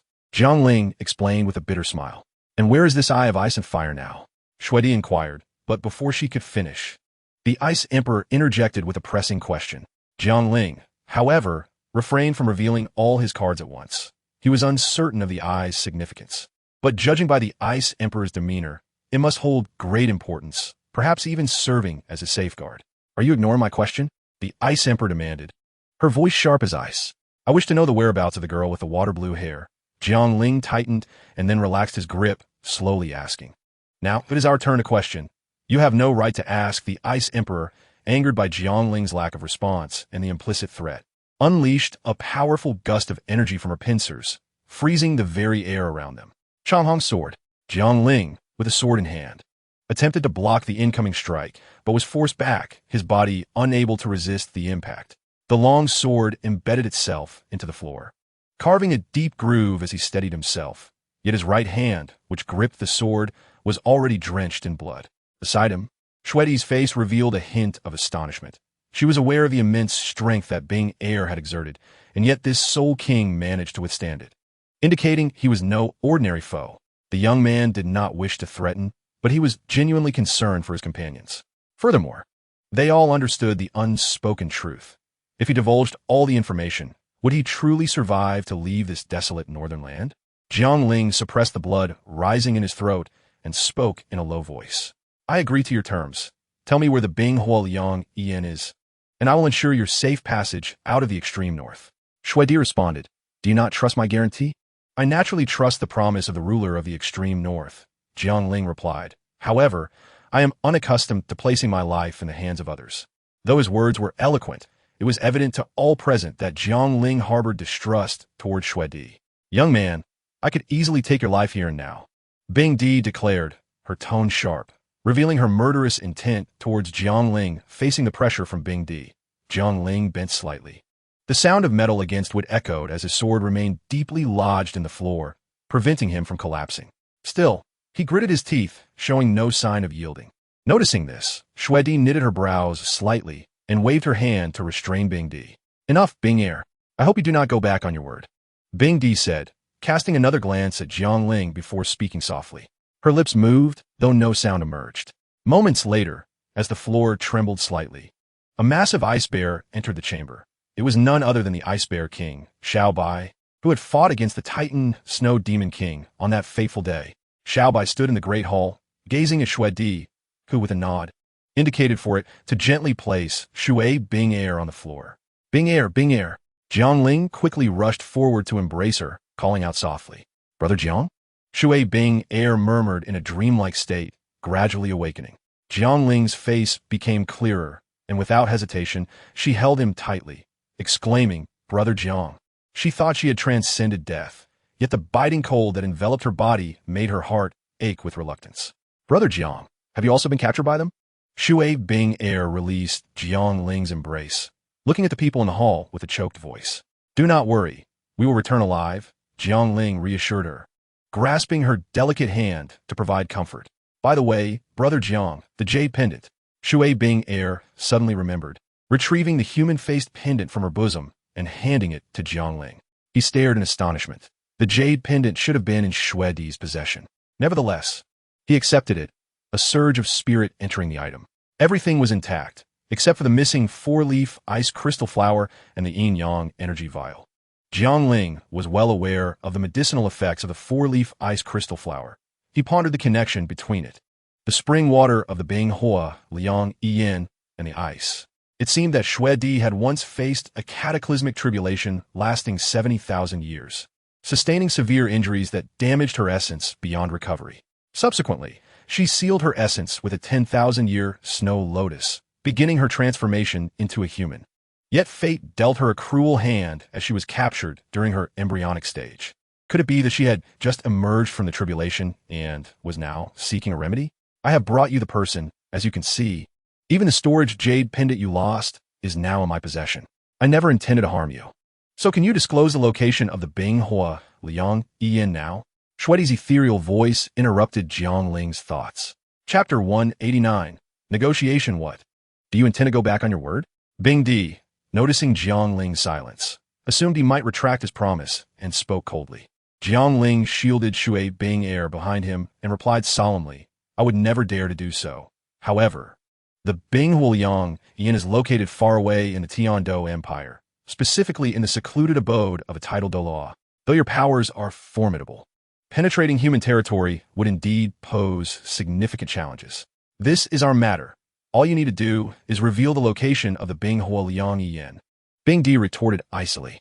I am but a humble individual with an acquaintance among the titled Douluo, and I can freely access their hidden residence.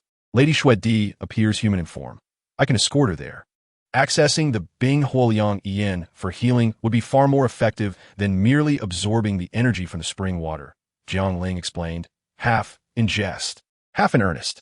You should refrain from speaking recklessly. Who claims that Shui Air is injured? Bing Di's eyes narrowed slightly as she questioned him. I guessed. If she were unscathed, how could my jade pendant be missing the yin-yang energy vial along with the 4-leaf ice crystal flower?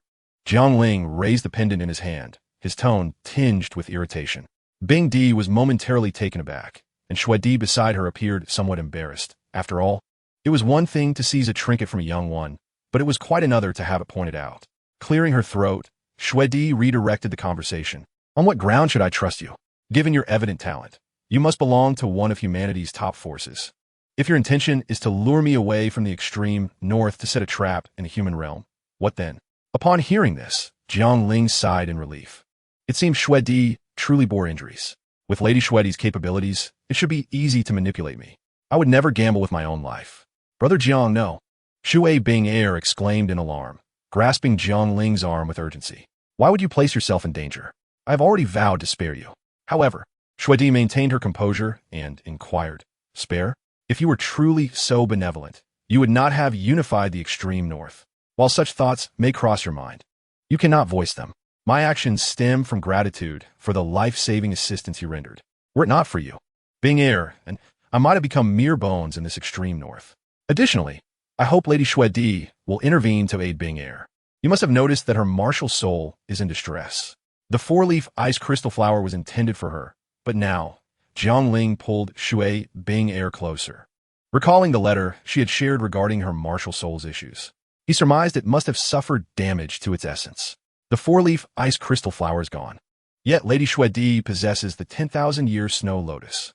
While the primary effect of the 10,000-year snow lotus is not to restore essence, it should suffice to heal Shui Bing Air, whose strength is not so formidable.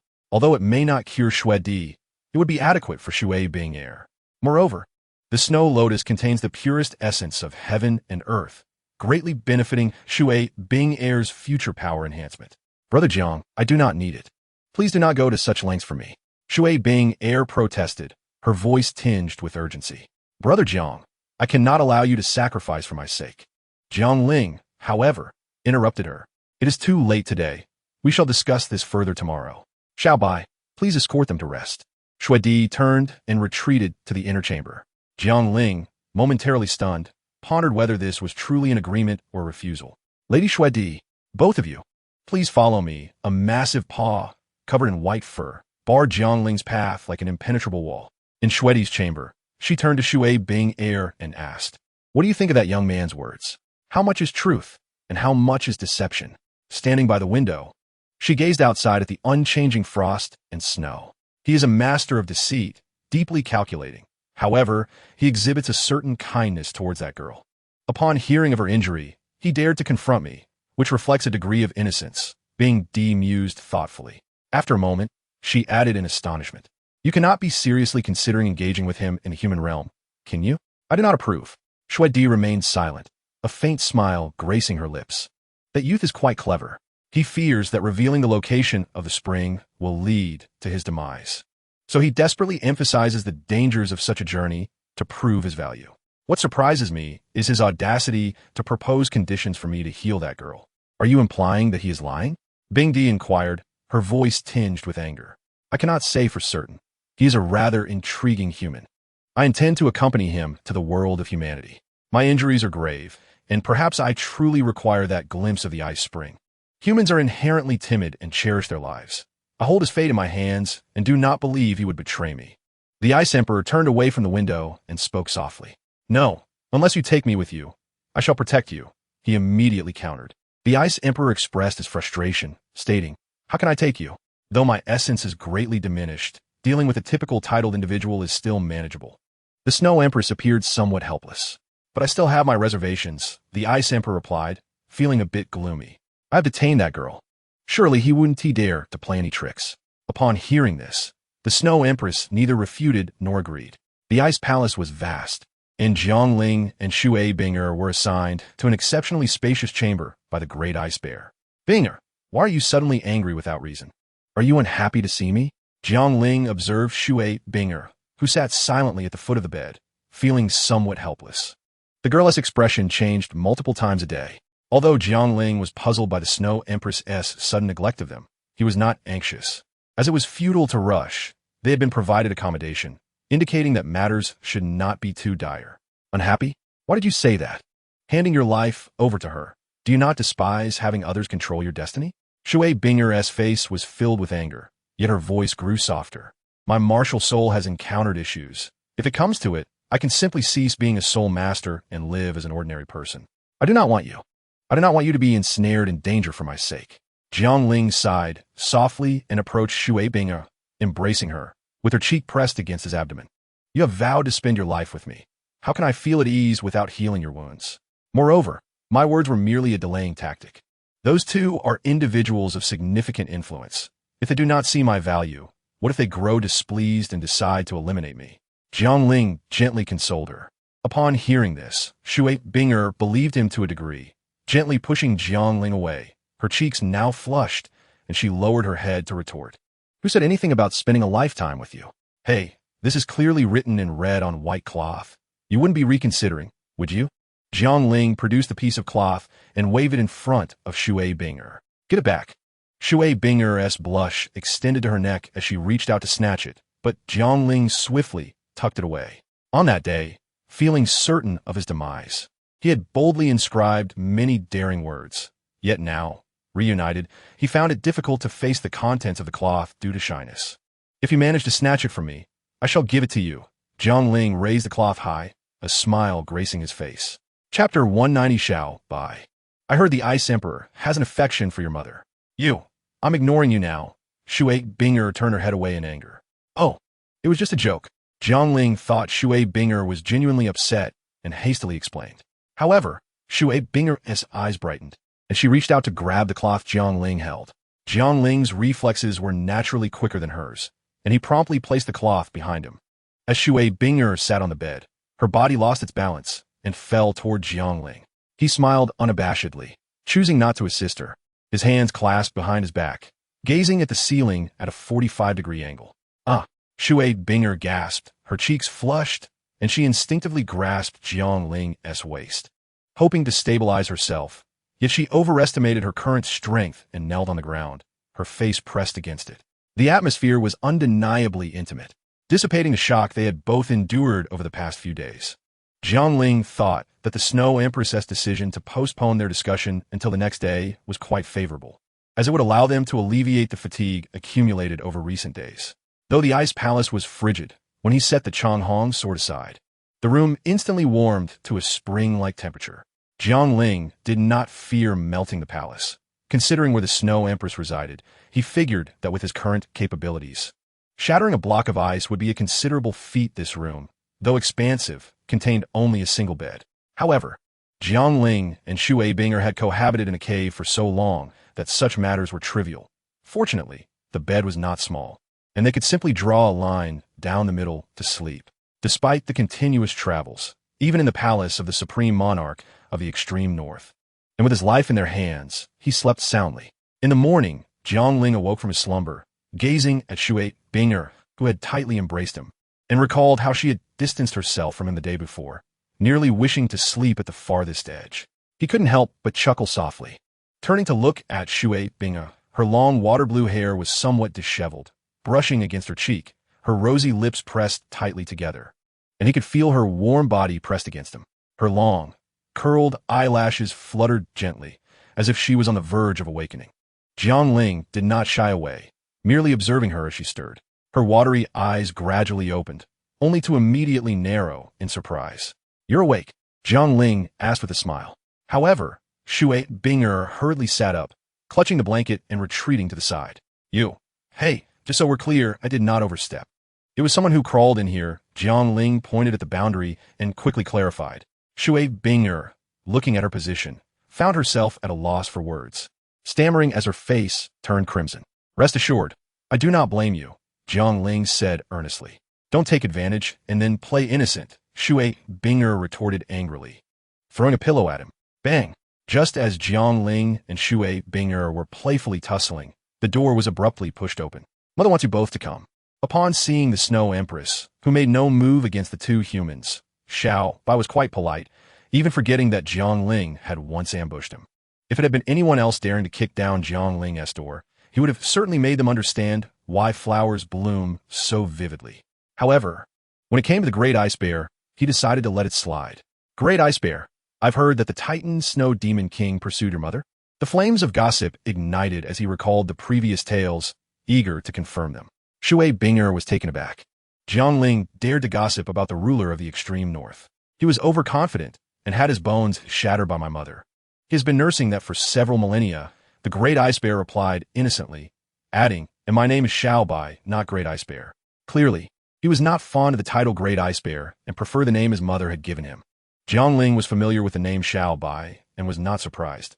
However, Shui Binger looked at the bear, towering over 15 meters and possessing a robust physique, and found it hard to reconcile the name Xiao Bai with such a formidable creature. By the way, do you know that the Ice Emperor has a fondness for the Snow Empress? Jiangling suddenly recalled the aloof, cold, and fierce little scorpion and quickly inquired. The Ice Ant. Jiangling was still waiting for Xiao Bai's answer when he felt an overwhelming chill and looked ahead to see the Ice Emperor standing at the door. As he drew closer, Jiangling awkwardly smiled and said, Good morning, Ice Emperor. You may ask me directly what you wish to know. No need to pry for Xiao Bai. The Ice Emperor spoke, her voice devoid of emotion. Yet the coldness emanating from her was so intense that it seemed to extinguish the flames on the Changhong sword. Jiangling felt warmth in his palm, while Shui Binger clutched his hand tightly. Jiangling was not overly concerned that she would turn against him, as he still needed her to procure the water from the Eye of Ice and Fire. Before long, the two humans and two beasts arrived at the Grand Hall from the previous day. The Snow Empress lightly brushed her hand over a pearl, emitting a chilling aura, sending it gliding toward Jiangling. This is the Ice Soul Pearl. After consuming it, I will need to stabilize you every half-month, or you will freeze to death. The Snow Empress spoke softly.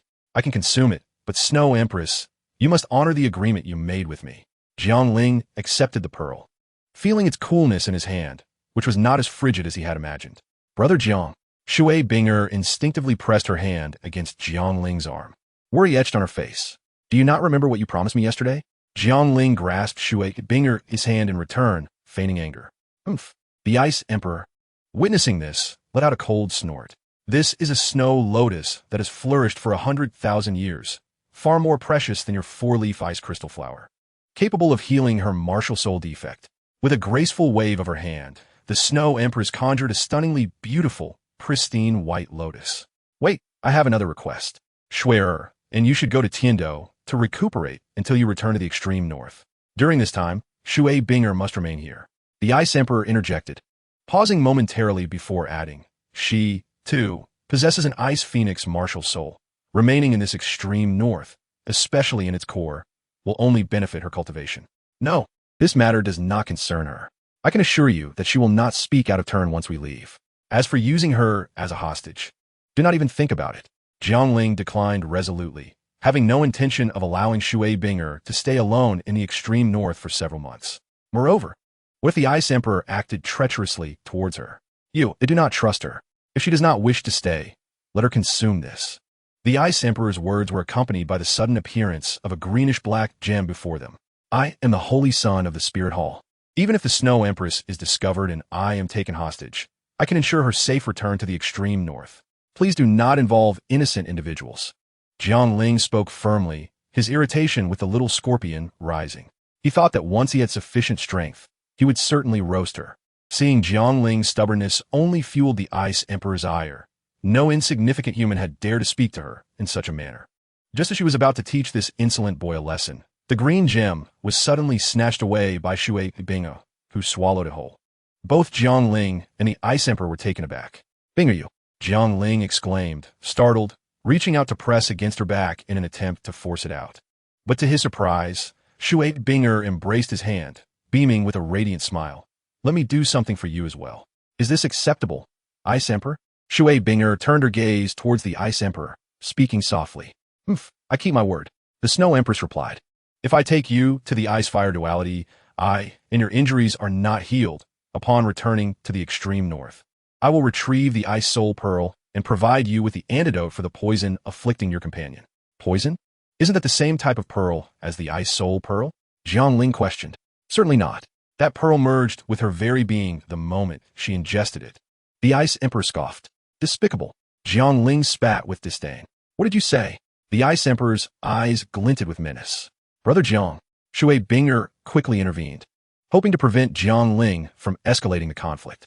Enough, Binger. The Snow Empress halted the Ice Emperor's antics, turning to Jiangling. Let us begin the healing process now. I will assist her in unlocking the Snow Lotus's medicinal properties before we depart. With a flick of her wrist, the Snow Lotus floated towards Shui Binger. After a moment of hesitation, and at Jiangling's urging, she cautiously accepted the Snow Lotus. This is what Brother Jiang fought for on my behalf. Just as the Snow Empress intended to act, the Ice Emperor interjected, "Let me handle this." Jiangling hesitated, wondering if this little scorpion would take the opportunity to retaliate. If the Ice Emperor were to discover his thoughts, she would undoubtedly punish him severely. As time passed, marked by the sound of a phoenix's cry, a smile finally graced Jiangling's face. "Brother Jiang," Shui Binger exclaimed joyfully, leaping into his embrace and planting a soft kiss on his lips. No one wished to be a burden, especially not Shui Binger, who had once been a prodigy. "Have you recovered?" Jiangling inquired, his own smile evident as he gently stroked her long hair. "Yes, and my soul power has also risen to level 47, Shui Binger replied, her cheeks flushed with joy. The Snow Empress observed the loving pair, feeling a mixture of confusion and envy. As a naturally born Ice Queen, she had entered the world alone, never having experienced familial love or affection, and this solitude had rendered her heart cold. "Let us prepare to depart," the Snow Empress commanded, interrupting the two. "Binger Xiaobai, the extreme north is now in your hands." Jiangling did not dare to contradict this ancient being, clasping Shui Binger's hand and nodding in agreement. Watching the trio leave, the Ice Emperor slowly inquired, "Xiaobai, do you know where the Titan Snow Demon King is? I am in a foul mood and seek a fight. Under the guidance of the Snow Empress, we need not fear the snowstorm nor the risk of losing our way." Xiaobai replied, "Upon entering the human realm, how shall we address you? We cannot continue to call you the Snow Empress, can we?" Jiangling asked, struggling to keep up with the Snow Empress while holding onto Shui Binger. The Snow Empress turned her gaze to Jiangling, her sky-blue eyes devoid of emotion, remaining silent as she was uncertain what the issue was with the title of Snow Empress. Jiangling, seeing her innocent expression, felt a sense of helplessness. After a moment's thought, he cautiously suggested, "The title of Snow Empress carries a significant weight in the human world. Perhaps we could refer to you as Qin Shui from now on?" In Jiangling's mind, his wariness of the Snow Empress was far greater than that of the Ice Emperor, for he could not fathom the intentions of the ruler of the extreme north. "Very well," the Snow Empress replied nonchalantly. "A title is but a title.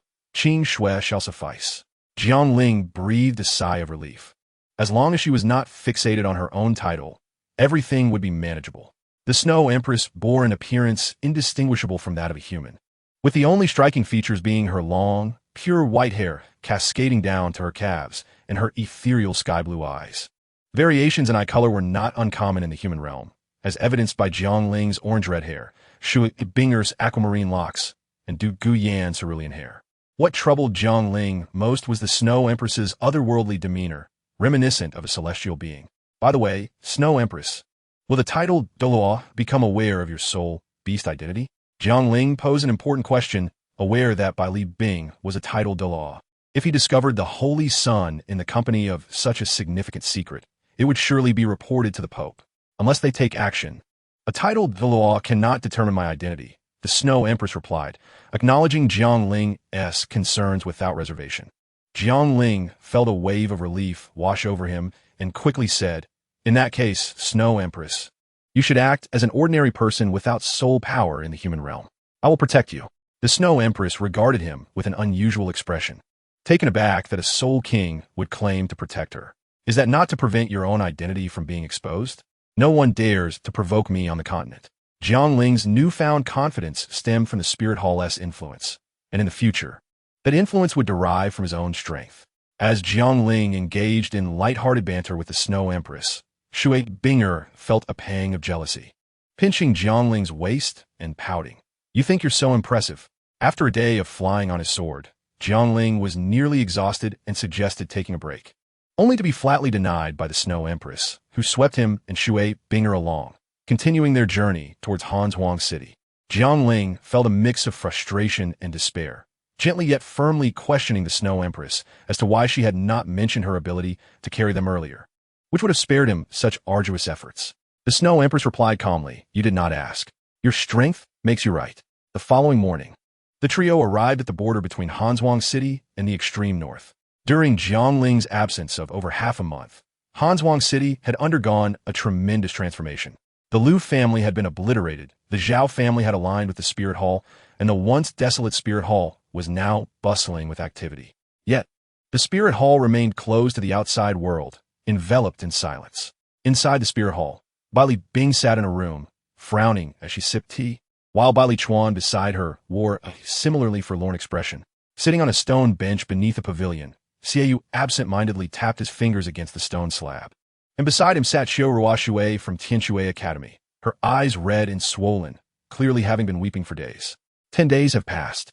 It is likely that the news of Jiangling's disappearance has reached Wuhuan City. The Pope must be incensed, thought Xiaoyu with a wry smile. 10 days prior, he had sent a message to Wuhuan City using the communication methods of the Wuhuan Temple, detailing the recent events. It is uncertain whether the Pope can withstand such wrath. As her gaze fell upon the drifting frost and snow, her agitation grew. If it were not for this damned blizzard, the search would not be so problematic, and they would not be left waiting passively for a miracle to occur. As the Snow Empress stepped onto the streets of Hanshuang City, she drew the attention of many, not solely due to her breathtaking beauty, but also because of her aloof demeanor, akin to the plum blossoms in winter. Jiangling couldn't help but feel a surge of anxiety, fearing the Snow Empress might become irritated and sweat the onlookers away. Chapter 192. Returned Shui Binger was visibly excited at the prospect of soon reuniting with her mentors and classmates, her breath quickening. Jiangling glanced at Shui Binger's attire, noticing bloodstains on her upper garment and a torn hem, while her azure hair appeared disheveled. He compared this to his own appearance, having been in a fierce battle with Lu Lei, his clothes in tatters. At that moment, he could easily be mistaken for a beggar. Binger, let us change our clothes, Jiangling suggested, turning his head to inquire. All right, Shui Binger replied, lowering her gaze to her own disheveled state and the worn shoes revealing her toes, her cheeks flushing with embarrassment, for she had never looked so disheveled in her life. But then her eyes turned to the Snow Empress, her meaning clear. Qing Shui, we wish to buy new clothes first. You should join us, for your appearance is rather striking as well, Jiangling said, managing a gentle smile. The Snow Empress regarded Jiangling, then surveyed the attire of the surrounding crowd, before nodding in agreement. Not wanting to waste any time, they entered a nearby shop, emerging adorned in luxurious furs, with Jiangling having chosen a woolen hat for the two women. The Snow Empress's long, pristine hair was now tucked beneath a cap, rendering her less like a celestial being and more akin to a mortal, albeit still strikingly beautiful.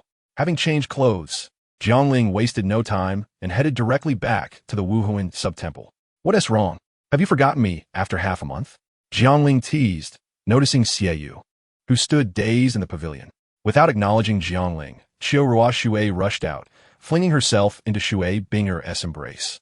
Sister, you have finally returned. Sister Wu. Shui Binger gazed at Chivalrous Shui, her eyes misty. The journey had been fraught with challenges. You idiot, if you're fine, why didn't you come out sooner? Xiaoyu scolded, stepping forward and punching Jiangling in the chest, though the slight redness around her eyes betrayed her concern. Jiangling did not conceal his aura, prompting Baili Bing and Yu Linling to notice him and rush over. Binger, teacher, a woman clad in coarse fabric dashed into Jiangling's embrace, and he could feel her ample form against him. Chuanjia, I have not broken my promise. I will fulfill it, he assured, though his gaze involuntarily drifted to Shui Binger, and he breathed a sigh of relief upon seeing her composed demeanor. Breaking free from Baili Chuan's embrace, he retrieved a bag of gold soul coins and said, Will this be enough for food? Chuaner, do not be rude, Baili Bing admonished, then solemnly bowed to Jiangling. I am incompetent. I allowed the Holy Sun to fall into peril. Please punish me. This matter does not concern you. I underestimated Lu Lei's strength. By the way, where's Yui? Jiangling inquired, shaking his head as he scanned for the missing figure. Yui was gravely injured in the battle with the Lu family and insisted on searching for you in the extreme north. Fortunately, Baili Zhang discovered her in time, but her old wounds have re-emerged, and she is still unconscious, Xiaoyu explained hesitantly. Furthermore, 10 days ago, Yui relayed the news of your disappearance back to Wuhuan City. It should have arrived by now. Baili Elder, please draft a letter to inform the teacher that I am safe. Jiangling sighed inwardly, feeling guilty for worrying his teacher. Subsequently, the members of Tianshui Academy expressed their gratitude to Jiangling, and the gloom that had hung over the Wuhuan temple dissipated significantly with his return. Holy Sun, who is this? Baili Bing inquired, glancing at the Snow Empress and seeking clarification from Jiangling. Here he possessed the highest strength, and the extraordinarily beautiful girl before him emanated an aura that felt unfathomable. Oh, she is my savior, named Qing Shui. You may address her as Miss Qing Shui, Jiangling vaguely explained. The Snow Empress paid no heed to the gazes cast her way, merely standing quietly in place. Bai Li Bing sensed Jiangling's reluctance to elaborate and, though puzzled, refrained from further inquiry. After arranging accommodation for the Snow Empress and inspecting Yu Yi's injuries, Jiangling finally felt at ease and moved towards the pavilion in the courtyard to sit. Now, confess honestly, what is your relationship with that white-haired girl and Shui Binger? Xie Yu entered, her sharp gaze fixated on Jiangling. What relationship could there be? Just ordinary friends, Jiangling replied, maintaining a facade of ease. Really? What do you mean by really? Xie Yu, you seem a bit odd today. And what about your relationship with Chivalrous Shui? The two of you have some peculiar glances. Jiangling countered, gesturing toward the teapot on the stone table, causing the tea within to boil once more. What relationship could we have? Just ordinary friends. Really? Jiangling offered Xie Yu a cup of tea. You really are someone who never loses out. Xie Yu grumbled as she accepted the tea. Haha, if you like her, let me teach you a trick. Just remember, hitting is caring and scolding is love. How could that be? Shouldn't pursuing a girl involve cherishing her? Xie Yu retorted. Look at you, getting stuck in a rut. Let me ask you, does my senior sister love me? Xie Yu nodded. Did my senior sister often bully me when we were young? Jiangling continued to tease. Yes. Then that settles it, Jiangling declared, clapping his hands. Is it truly like that? What should I do? Xie Yu found herself momentarily flustered. I'll tell you, when you see her next, just say her name is spoiled, that she isn't particularly pretty, and that her mind isn't sharp. Jiangling leaned in closer to Xie Yu, whispering in her ear. Ha! After saying this, Jiangling couldn't help but chuckle, for he had navigated a few romantic entanglements himself. Even without natural talent, experience was still on his side, and teasing someone as naive as Xie Yu was a trivial matter. You're playing me. Xie Yu, momentarily stunned, soon splashed the tea in her cup toward Jiangling. Inside the room, the Snow Empress, drawn by the commotion, pushed open the window to observe the two, her eyes filled with confusion, unable to comprehend the source of their joy. She was also taken aback by the significant changes in Jiangling, who in the Ice Palace had seemed a scheming human, yet now appeared utterly guileless, akin to the little white creature she had raised. Humans are truly complex creatures, the Snow Empress murmured, exhaling slowly. Don't run. As Jiangling dodged Xie Yu's attacks, he caught sight of the Snow Empress by the window, startled, fearing his noise had disturbed this divine being's rest. In that instant, he was caught off guard and was swiftly knocked to the ground by Xie Yu's sweep. With a palm, Jiangling pushed against the ground and flipped back to his feet, quickly restraining Xie Yu. Don't move. It was not only the Snow Empress who was watching. The four young women from Tianshui were also observing the scene. Chapter 193. The letter from Lan Xingqian's sister. What transpired during the past half-month when you were alone with Jiangling? If you claim nothing happened, I find that hard to believe. Yu Heru's curiosity was ablaze. Indeed, I too am eager to learn. Chivalrous Shui quickly chimed in. Shui Binger's face flushed slightly, but she soon composed herself and reprimanded them, saying, We were nearly lost. Do you think we were on vacation? Brother Jiang saved me numerous times. Without him, I might not have returned.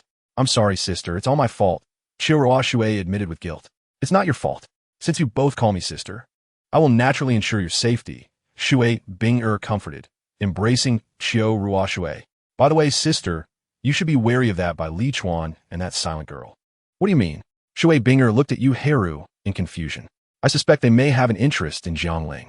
Although Bai Li Chuan is not as beautiful as you, sister, she is quite forward. Moreover, the quiet girl returned with you. I often notice her gaze lingering on Jiangling. Yu Heru whispered. Yes, I noticed that too. Why don't you take the initiative to entice him? With your beauty, success is guaranteed. Chivalrous Shui eagerly agreed. Hearing her sister's words, Shui Binger felt both exasperated and amused. Exasperated that her sister suggested she should seduce Jiangling, and amused that they regarded Shui Di as a rival. She wrapped their heads lightly, admonishing, You two should focus on your training instead of indulging in such idle gossip. Learn from Shui Wu. You are both far too nosy. Shui Wu crossed her arms, coolly observing Chivalrous Shui and Yu Heru, who were rubbing their heads. In the afternoon, Jiangling arrived alone at the theater, opting for the lesser-known opera house, but alas, Lan Xingqian had long since vanished. After standing for a while, As Jiang Ling prepared to leave, a man, seemingly a staff member of the theater, approached him, bowing slightly and inquiring, "Are you Jiang Ling, young Master Jiang?" "I am.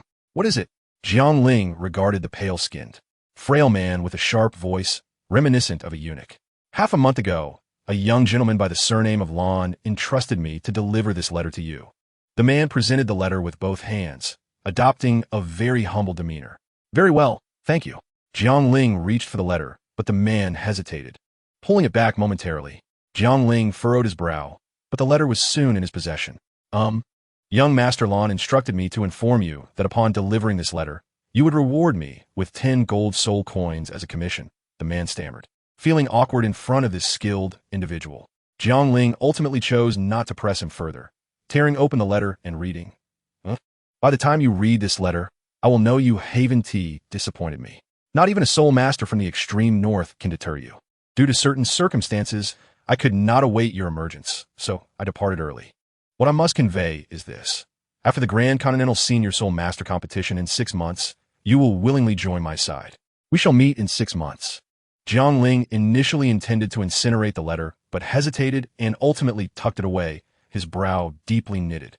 Lan Xingqian intends to take action during the Senior Soul Master Competition. In a dilapidated inn in Hanshuang City, Tang Yin and a one-armed Liangshan were nursing their wounds. Nearby lay remnants of their meals.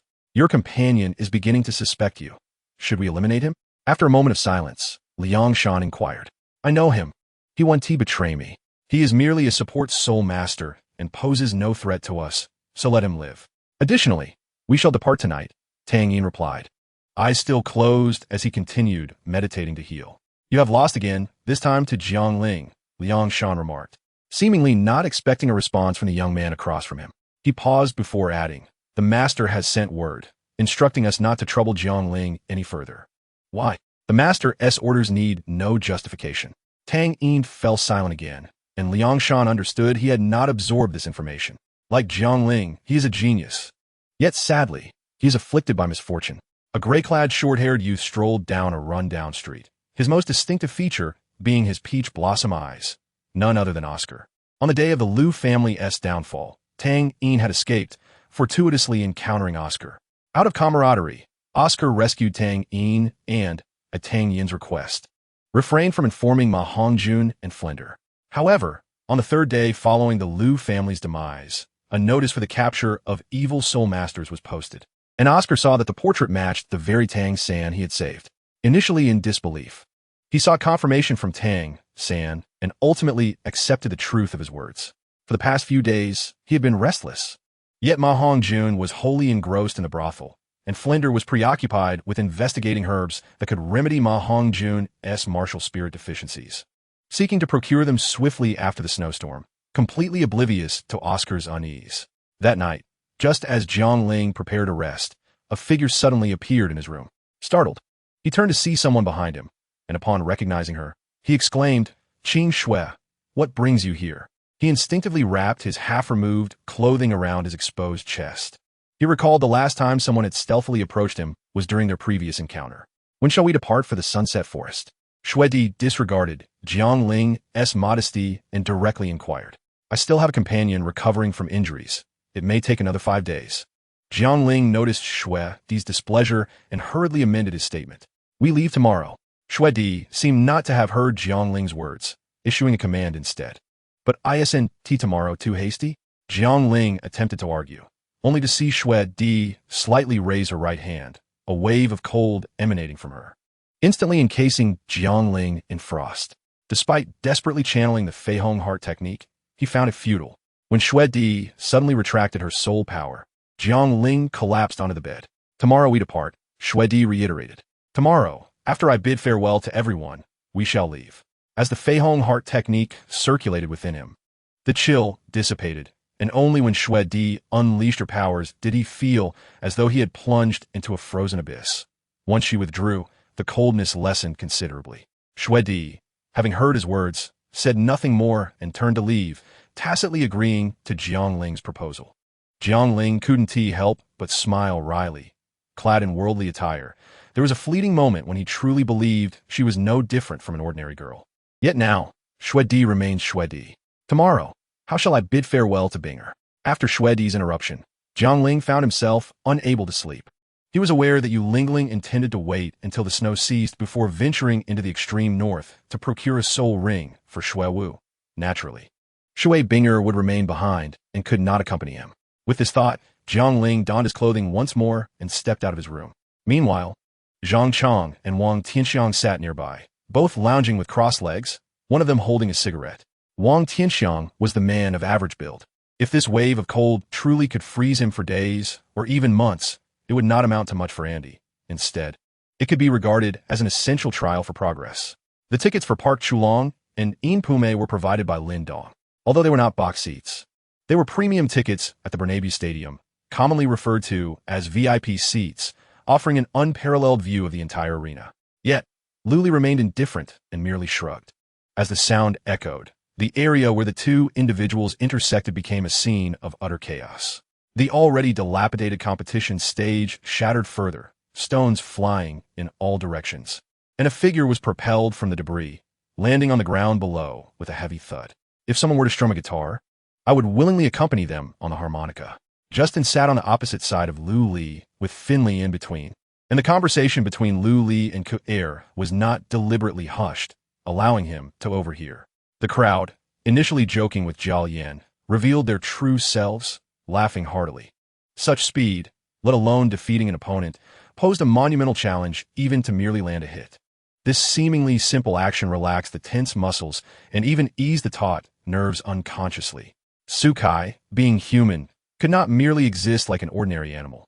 As one endowed with a devouring system, he could transcend the limits of biological evolution and ascend to the pinnacle of the food chain.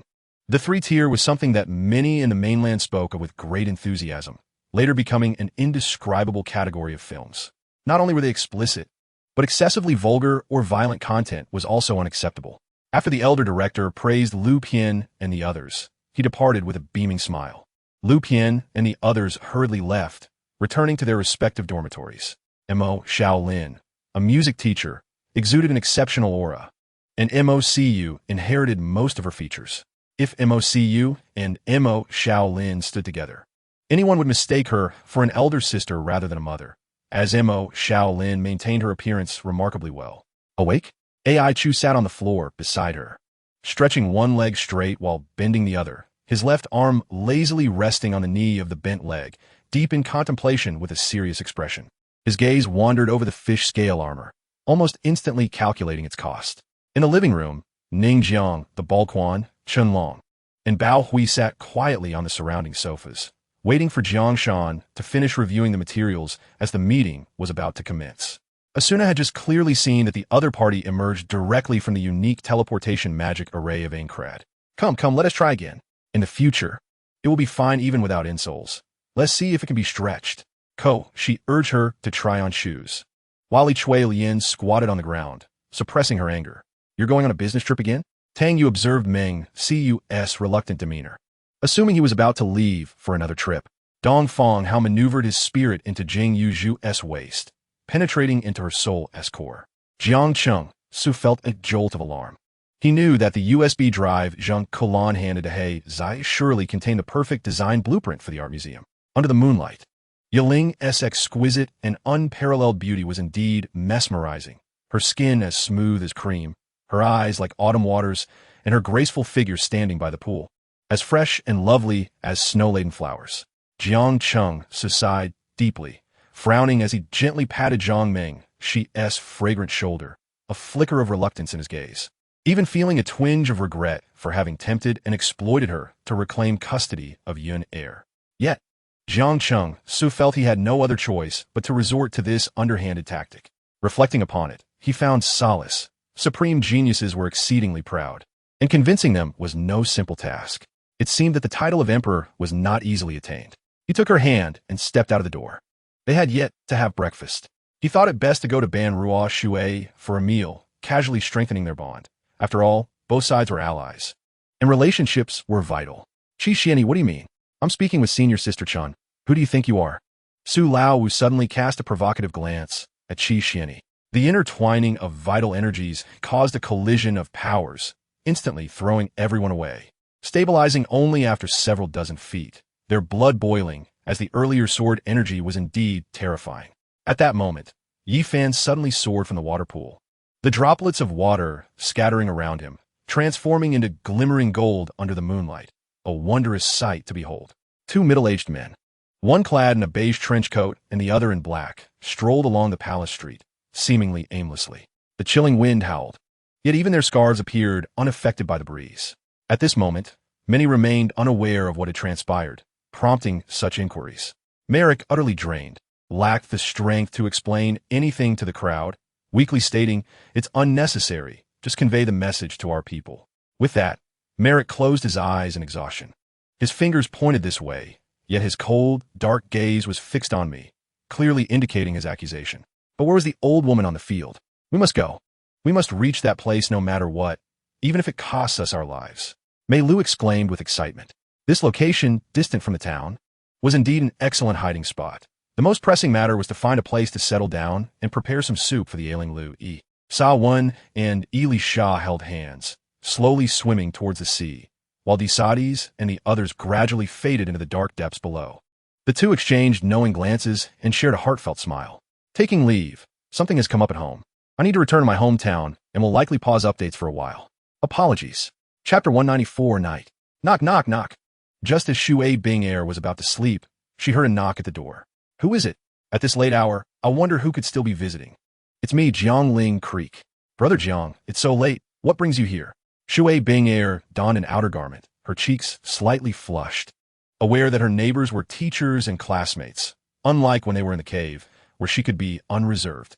After a brief hesitation, Shui Bing pulled Jiangling into the room, as being seen outside would be even more awkward. Once inside, Jiangling's words dispelled Shui Bing's embarrassment. Bing, I will be leaving the extreme north tomorrow.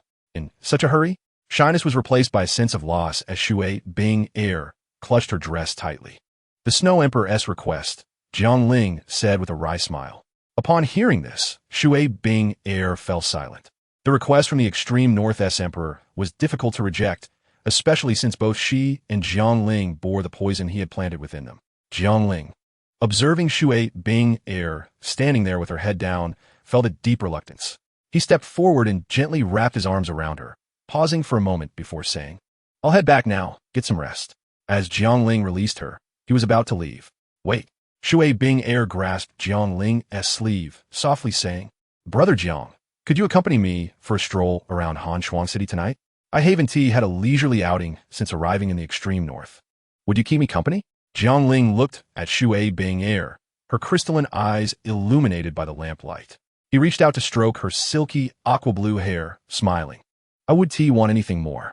Then wait for me at the door. Shui Bing's face flushed at Jiangling's affectionate gesture, releasing his sleeve and whispering. All right. Jiangling did not linger in the room to watch her change, as her teacher was next door. Wait, what is the matter? Just as Jiangling was about to push open the door, he turned back with a teasing smile. Are you worried I'll freeze out here? I knew you wouldn't be that heartless. Don't worry. I won't peek at you changing. Dream on. Give me your jade pendant, Shui Bing retorted. This? What do you want this for? Jiangling questioned, removing the pendant from his waist. Although puzzled, he handed it over. You don't need to worry about that. Shui Bing's cheeks flushed as she accepted the pendant and then gently pushed Jiangling out of the room.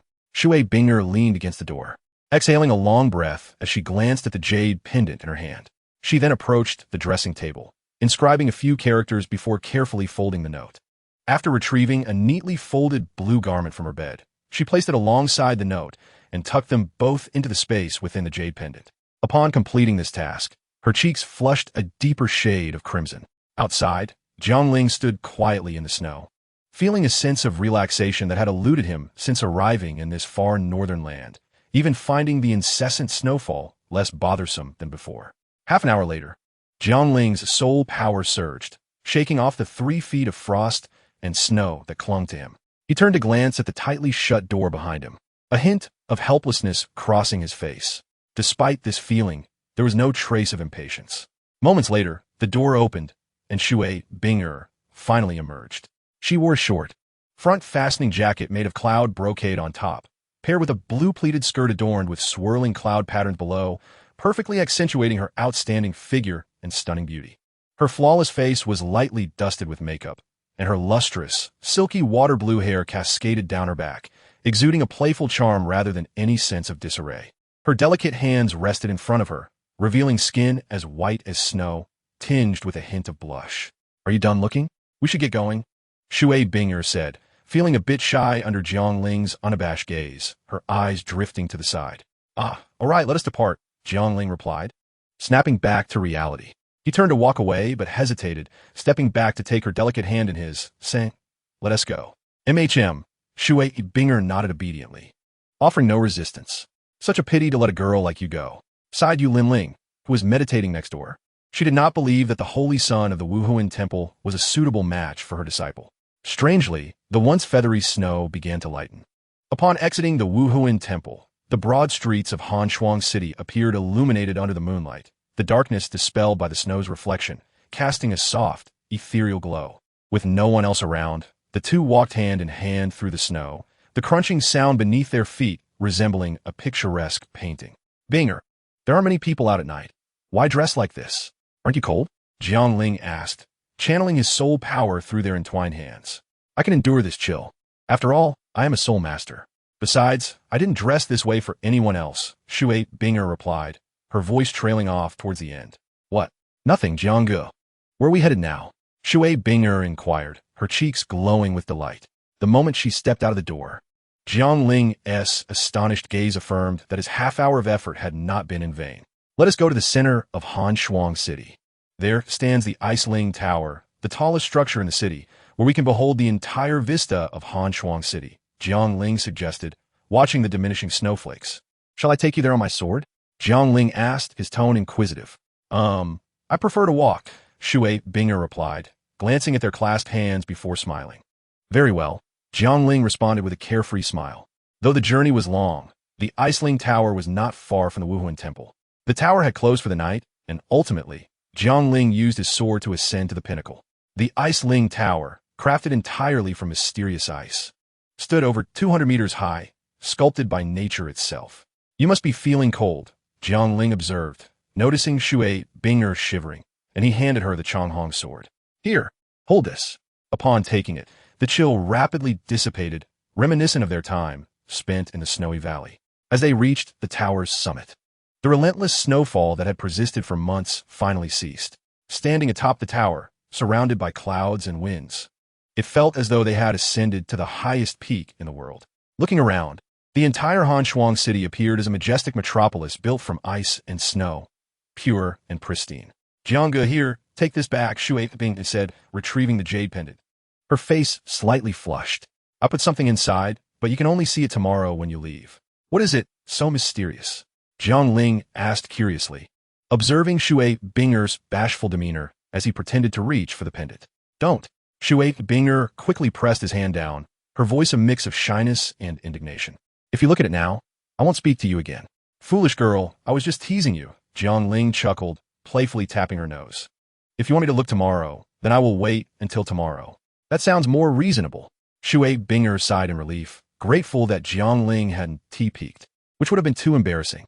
"Look over there," Jiang Ling suddenly exclaimed, pulling Shui Binger's attention towards the sky. A shooting star streaked across the heavens, tracing a graceful arc that illuminated their eyes. "People say that when you see a shooting star, you should make a wish." "Quickly, Binger, make your wish," Jiang Ling urged with a smile. "Okay." Shui Binger quickly clasped her hands together before her chest, tilting her head slightly upward, closing her eyes with a serene smile. Opening her eyes, she turned to Jiang Ling, only to find him gazing intently at her, causing her to feel bashful. "Aren't you going to make a wish?" "No." Jiang Ling shook his head, watching the slowly descending star. "They say shooting stars fall because they carry too many wishes. If I don't make one, it increases the chances of yours coming true." Shui Binger gazed at Jiang Ling's warm face, feeling a moment of daze, unconsciously drawing closer to him, wrapping her arms around his waist. Jiang Ling smiled down, enveloping her in his embrace, resting his chin upon her forehead, and softly asked, "What did you wish for?" "Can you tell me?" "I can't. If I say it, it won't come true," Shui Binger promptly rejected, though her cheeks were painted with a rosy hue. "Fair enough. I'll one tea pry," Jiang Ling said, leaning in to brush his lips against hers. As she gazed at his approaching face, Her hands instinctively tightened, her long lashes fluttering slightly. Ultimately, she closed her eyes, awaiting the moment's arrival. The kiss was moist and cool, soft and fragrant. This was not their first kiss, but it was the first ignited by true emotion, a kiss from the highest building of Hanshuang City. Though the road may seem long, it will eventually reach its end. Though the night may feel endless, dawn will surely arrive. Seated in the Ice Ling Tower, with Shui Bing nestled on his lap, they watched the moon, the shooting star, and the sunrise. We should head back now. Jiang Ling gently squeezed Shui Binger's soft hand. However, she remained silent, simply pulling up the outer garment that Jiang Ling had draped over her to cover her face. Jiang Ling was momentarily taken aback, surprised to see the usually composed Shui Binger exhibit such a girlish side. He did not rush her, simply holding her close, knowing she would not truly delay him. "Let us go," Shui Binger finally said, rising from Jiang Ling's embrace after a moment. "Pull me up. My legs have gone numb from sitting here all night, and my backside is freezing." Jiang Ling offered his hand, having endured the cold of the ice for hours. Feeling a bit embarrassed, Shui Binger took hold of Jiang Ling's hand. Changhong's sword, the sword, resting nearby, suddenly trembled and fell before them. "Jiangge, when can we meet again?" Shui Binger hesitated before asking. "Once the matter with the Snow Emperor is resolved, I will visit Tianshui Academy if I have the opportunity. If not, the latest will be at the Advanced Soul Master Competition in half a year," Jiang Ling replied. "Will Brother Jiang participate in the Advanced Soul Master Competition?" "He should, but his opportunities to compete may be limited." Jiang Ling nodded in agreement, acknowledging the truth of the statement. With the strength of the Wahandian Academy, securing the first place would be exceedingly effortless. "Oh, besides Brother Jiang and Brother Shiyue, does the Wahandian Academy have other exceptional contestants?"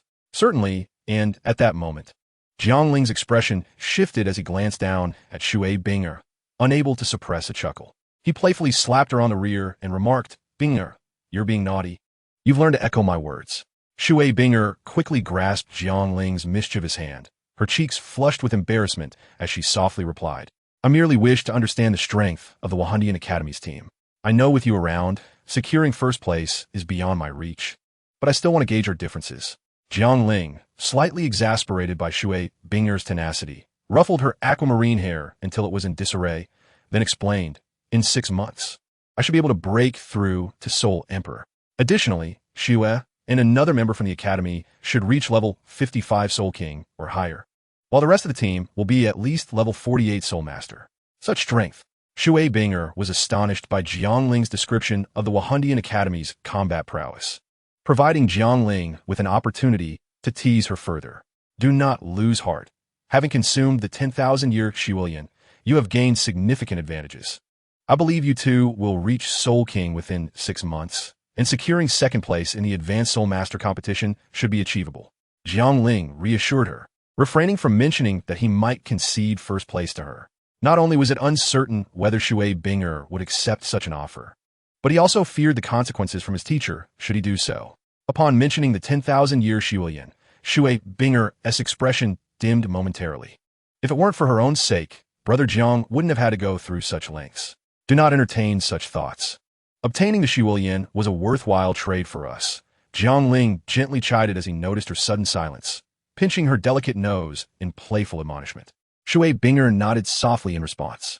Amid their light-hearted banter, Yujian arrived at the Wahandian. Shui Binger quickly leapt off the Changhong sword, distancing herself from Jiang Ling. As she removed Jiang Ling's outer garment to return it to him, she realized she hadn't yet disclosed her relationship with him to her teacher and felt it prudent to avoid unnecessary scrutiny. "Brother Jiang, Sister Jiang, oh, I mean sister." They had scarcely landed when they were unexpectedly confronted by Qiu Ruoxue. "Ruoxue, you startled us," Shui Binger exclaimed. Qiu Ruoxue's gaze flitted between Jiang Ling and Shui Binger, landing on the gentleman's outerwear in Shui Binger's grasp, along with her slightly disheveled short jacket and somewhat wrinkled pleated skirt, not to mention her hair, which appeared as though it had weathered a fierce battle. "My hair is just a bit tousled. The jacket was from yesterday's kiss, and the skirt is merely a result of sitting in Brother Jiang's embrace all night." "Brother Jiang, you must treat my sister well," Shui Binger insisted, shoving the coat back to Jiang Ling and rushing to cover Qiu Ruoxue's mouth. "Brother Jiang, I must return now." With a flushed face, Shui Binger hurriedly declared. Not waiting for Jiang Ling's response, as she pulled Xiao Ruoxue away, resembling a kitten caught in a compromising situation. In a secluded corner, Shui Binger released Xiao Ruoxue and explained, Ruoxue, it's not what you think. I know, sister, you wouldn't want to silence me, right? I promise to keep your secret. I will never tell Vice Dean you about what happened with Brother Jiang. Xiao Ruoxue assured her, retreating to a corner with a look of horror. What do you mean by what happened? There was nothing. We merely enjoyed the moonlight together, Shui Binger said, startled by Xiao Ruoxue's audacious insinuations. You left my room the latest yesterday. You weren't wearing this outfit, nor were you made up. Clearly, you had prepared yourself, Xiao Ruoxue argued. If it was merely moon-gazing, could it have resulted in such disarray? Could moon-gazing have caused your makeup to wear off? Could it have left your hair in such a state? Somewhat speechless, Shui Binger glanced at her own attire, which was only slightly disheveled. How could it be deemed a disaster? Sister, I am deeply disappointed in you. It would be one thing to pull the wool over Shui Wu and the others, but to deceive me as well? Yesterday, you were adamantly stating that you and Brother Jiang were merely friends, and now you're acting as if you're pregnant. Xiao Ruoxue lamented. What are you talking about? Pregnant? This is utterly ridiculous.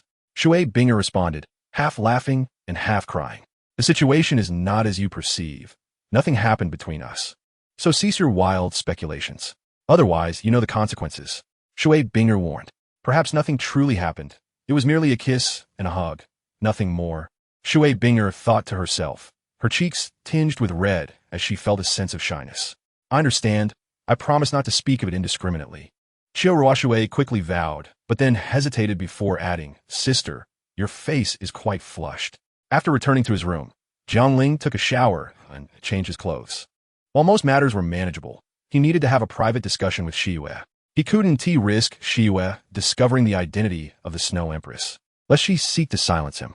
Despite a night devoid of sleep, Jiang Ling felt invigorated and knocked on Shiyue's door. What's the matter so early in the morning? She, still clad in her undergarments, clearly had yet to awaken. Oh, the snow has stopped? Shiyue remarked, noticing the changed scenery as she stepped outside past Jiang Ling. Indeed, it has, Jiang Ling confirmed, taking a few steps outside. I plan to return today. We shall depart shortly. So soon? Yu Yi's injury hasn't healed yet, Shiyue queried, though she conceded to his decision, stating she could remain to recuperate. What I meant is, I will leave first. You should wait here until Yu Yi's recovery, then return to the Wahandian. I have other matters to attend to, which may take some time. Inform my teacher that I will certainly be back before the new year. Jiang Ling explained, grasping Shiyue's arm as she attempted to retreat. Are you jesting? The Pope instructed me to accompany you in you. Now you wish to abandon us? I cannot bear the Pope's wrath over this. Shiyue exclaimed, her eyes wide with disbelief as she shook off Jiang Ling's grasp in indignation. Jiang Ling, brushing off imaginary snow from his clothes, replied calmly, whether you accompany me is of no consequence. I am merely informing you of my departure, not seeking your approval. Furthermore, he has yet to recover. Can you truly prevent me from leaving? There must be some explanation for your actions. Should the Pope inquire, I need a justification. Shiyue insisted, taking several deep breaths to quell her rising temper. Miss Qingxue saved my life, and I promised to escort her home. Jiang Ling explained, half seriously. Are you leaving alone? You intend to take that girl with you? Of course. I'll accompany her home. Who wouldn't he? Shiyue pressed. Why must it be you? I'm asking you. Are you perhaps harboring ulterior motives due to her beauty? Shiyue interrogated. Do not speak such nonsense. My actions are purely out of gratitude. This matter is settled. I have made my decision to leave shortly, Jiang Ling declared, his heart racing at the thought of the Snow Empress overhearing their conversation. He feared that any offensive words from Shiyue could lead to dire consequences. Settled? Do not forget, you are already betrothed, Shiyue continued. Jiang Ling interrupted her tirade, gesturing to her attire. If you're to follow me, you might want to change out of that outfit. Do you wish the girls from Tianshui Academy to think you're a flasher? Perhaps you should return to your room and dress appropriately. With that, he exited with a flourish. Shiyue glanced at her own attire, sighed, and turned back to her room. Upon witnessing Xie Yu's misfortune, Jiang Ling felt an overwhelming sense of delight, a smile gracing his lips. Just as he was about to depart, a voice suddenly echoed from behind him, causing the smile to freeze upon his face. Could you please refrain from appearing so mysteriously? You are merely an ordinary person now, not the Snow Empress. What if someone with ill intent discerns your true identity? Jiang Ling conveyed through thought transmission. No one will discover us. We must set off for the sunset forest. The Snow Empress's cold and solitary voice resonated once more, still without employing thought transmission. Jiangling felt a hint of helplessness. Those of formidable strength often possess a certain arrogance. I shall be quick. I need to inform Bai Li Bing and have him prepare 2 ice wolves for our journey. No need for mounts. The Snow Empress replied with a slight furrow in her brows, unable to comprehend why such slow means of transportation were necessary. We must act discreetly. Once we leave the extreme north, I shall take you to the sunset forest on my sword. Throughout this journey, you must not reveal your powers. Simply follow me like an ordinary girl, Jiangling stated earnestly. The Snow Empress tilted her head slightly, gazing calmly into Jiangling's eyes. His expression shifted from serious to somewhat guilty, eventually wandering. The Snow Empress remained as cold and composed as ever. Hurry up and finish your business. I will wait for you at the entrance, she said, gracefully moving past Jiangling. She paused a few steps ahead, turning her head, her snow-white hair partially concealing her cheek. Half a reminder, half a warning. Do not keep me waiting too long. Rest assured, it will be swift, Jiangling replied. The Snow Empress nodded, not lingering any longer, heading towards the gates of the Wuhuan Palace. With a sigh of relief, Jiangling finally grasped the feeling that you must have experienced in front of the Pope. 10 minutes later, 2 robust, snow-white wolves departed from the Wuhuan Palace. How boring. The only interesting person has left, Bai Li Chuan lamented, slumped against the railing, watching the 2 figures depart. But you show no sign of sadness, Bai Li Bing remarked, casting a sidelong glance at her disciple. Of course not. I am truly distressed. For this, I shall treat myself to a splendid meal. Bai Li Chuan feigned sorrow. Do bring me a portion as well. Do not claim you lack funds. I saw the Holy Sun give you several bags of gold soul coins. Bai Li Bing interrupted her disciple's excuse with an expressionless demeanor. Yes, master. Bai Li Chuan gritted his teeth, seething. Once Bai Li Chuan had wandered off, Bai Li Bing gazed at the pristine expanse of white, sighing. I wonder how much longer we can remain in this place. Sister, something terrible has happened. Brother-in-law has abandoned you. Xiao Shui burst into Shui Bing Air's room, shaking her sister's shoulder as she sat by the window, lost in thought. Earlier, she had visited Xiaoyu as was her daily routine, and upon hearing that Jiangling was leaving, she hurried over. Shui, what nonsense are you spouting? Abandonment? Shui Bing Air chastised, gazing at the scenery and lost in her thoughts. Her sister's words had made her blush. I am not speaking nonsense. Brother-in-law, no, I mean Jiangling, has left Hanchuang City. Xiao Shui exclaimed excitedly.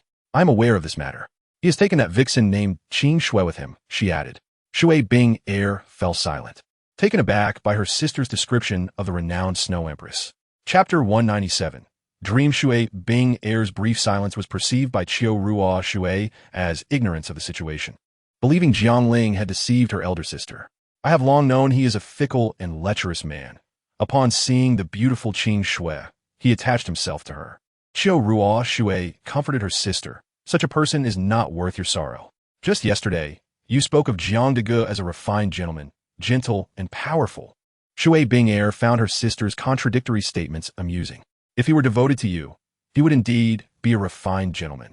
However, now that he has shifted his affections, he is nothing but a scoundrel, a lecher, Xiao Shui asserted. Shui Bing Air chuckled softly, her heart warming at the defense of Jiangling. Jiang Dege is not that kind of person. He is someone who values loyalty and righteousness. Being with him is incredibly comfortable and reassuring.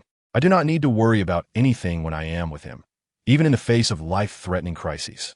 As she recalled their time in the snow cave, her eyes sparkled, and a blissful smile bloomed on her cheeks, accompanied by an undeniable shyness. Xiao Shui, momentarily stunned by her sister's unfamiliar expression of bashfulness, felt a heaviness in her heart. Could it be that last night truly?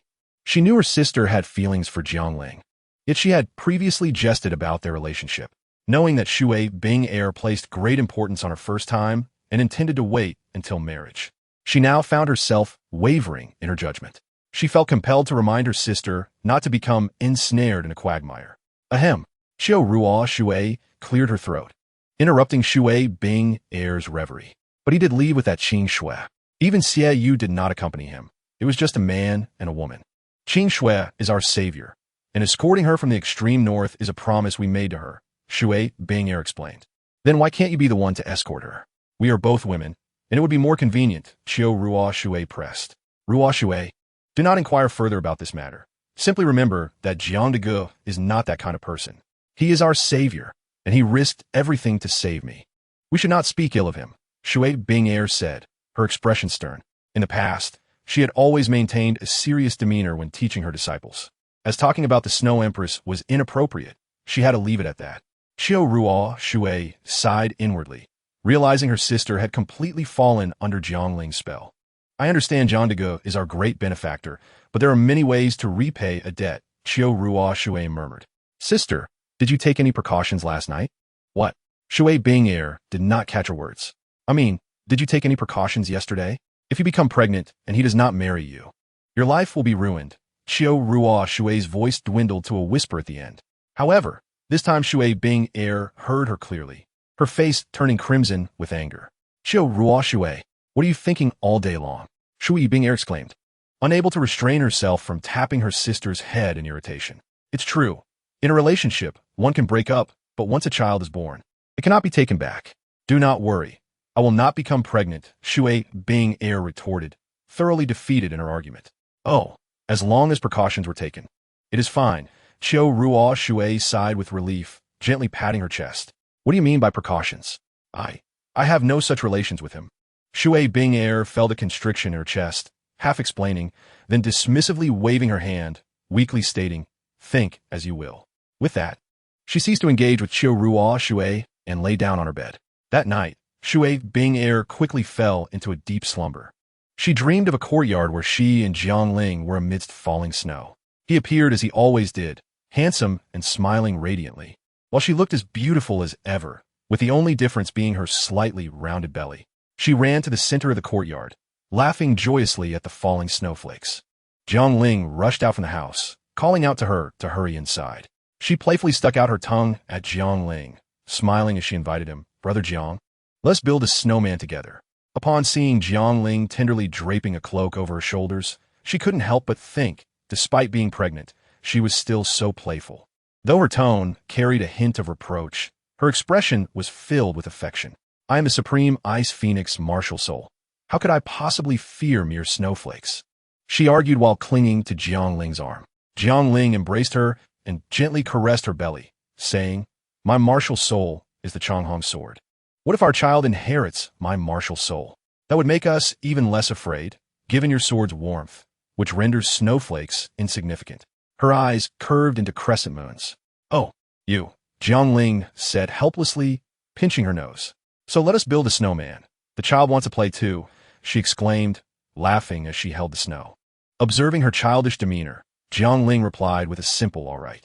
Before long, a pair of large snowmen had taken shape. She noticed Jiangling squatting nearby, still crafting small snowmen, placing the little ones beside the larger ones, and before long, there were as many as 8. What are these? She asked, unable to contain her curiosity. These are 3 sons and 5 daughters. They represent my hopes for you. Bing'er, Jiangling declared proudly. 8 children? Do you think I'm a pig?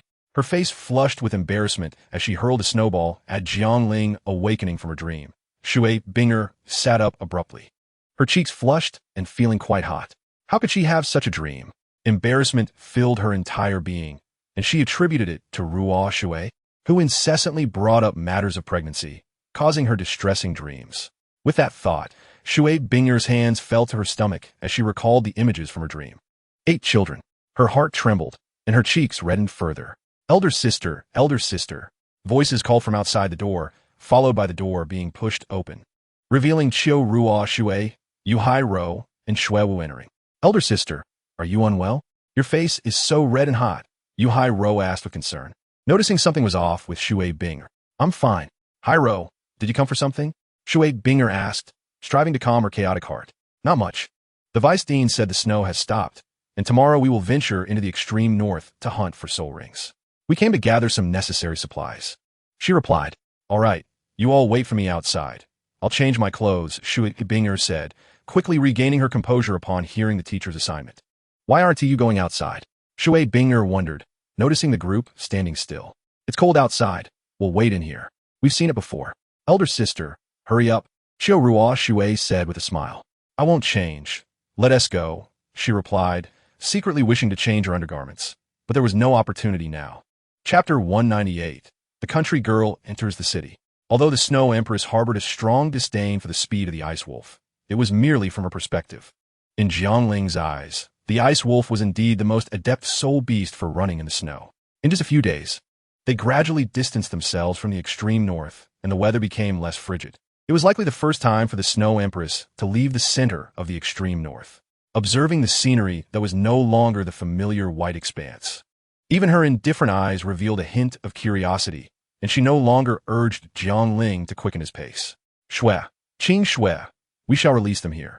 The ice wolves can only thrive in the cold, Jiangling stated, stopping the white wolf and glancing at the ethereal woman beside him.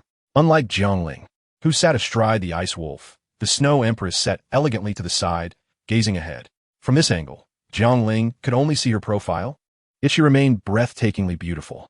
Very well, the Snow Empress nodded, and without any need for her to gesture, the ice wolf seemed to understand, gracefully lowering itself to the ground. The wolf Jiangling rode was not so humble. It remained proudly standing.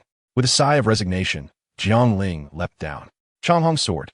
A flash of red light appeared in Jiangling's right hand as a crimson sword floated in the air, emitting a series of vibrations, as if it were exceedingly joyful.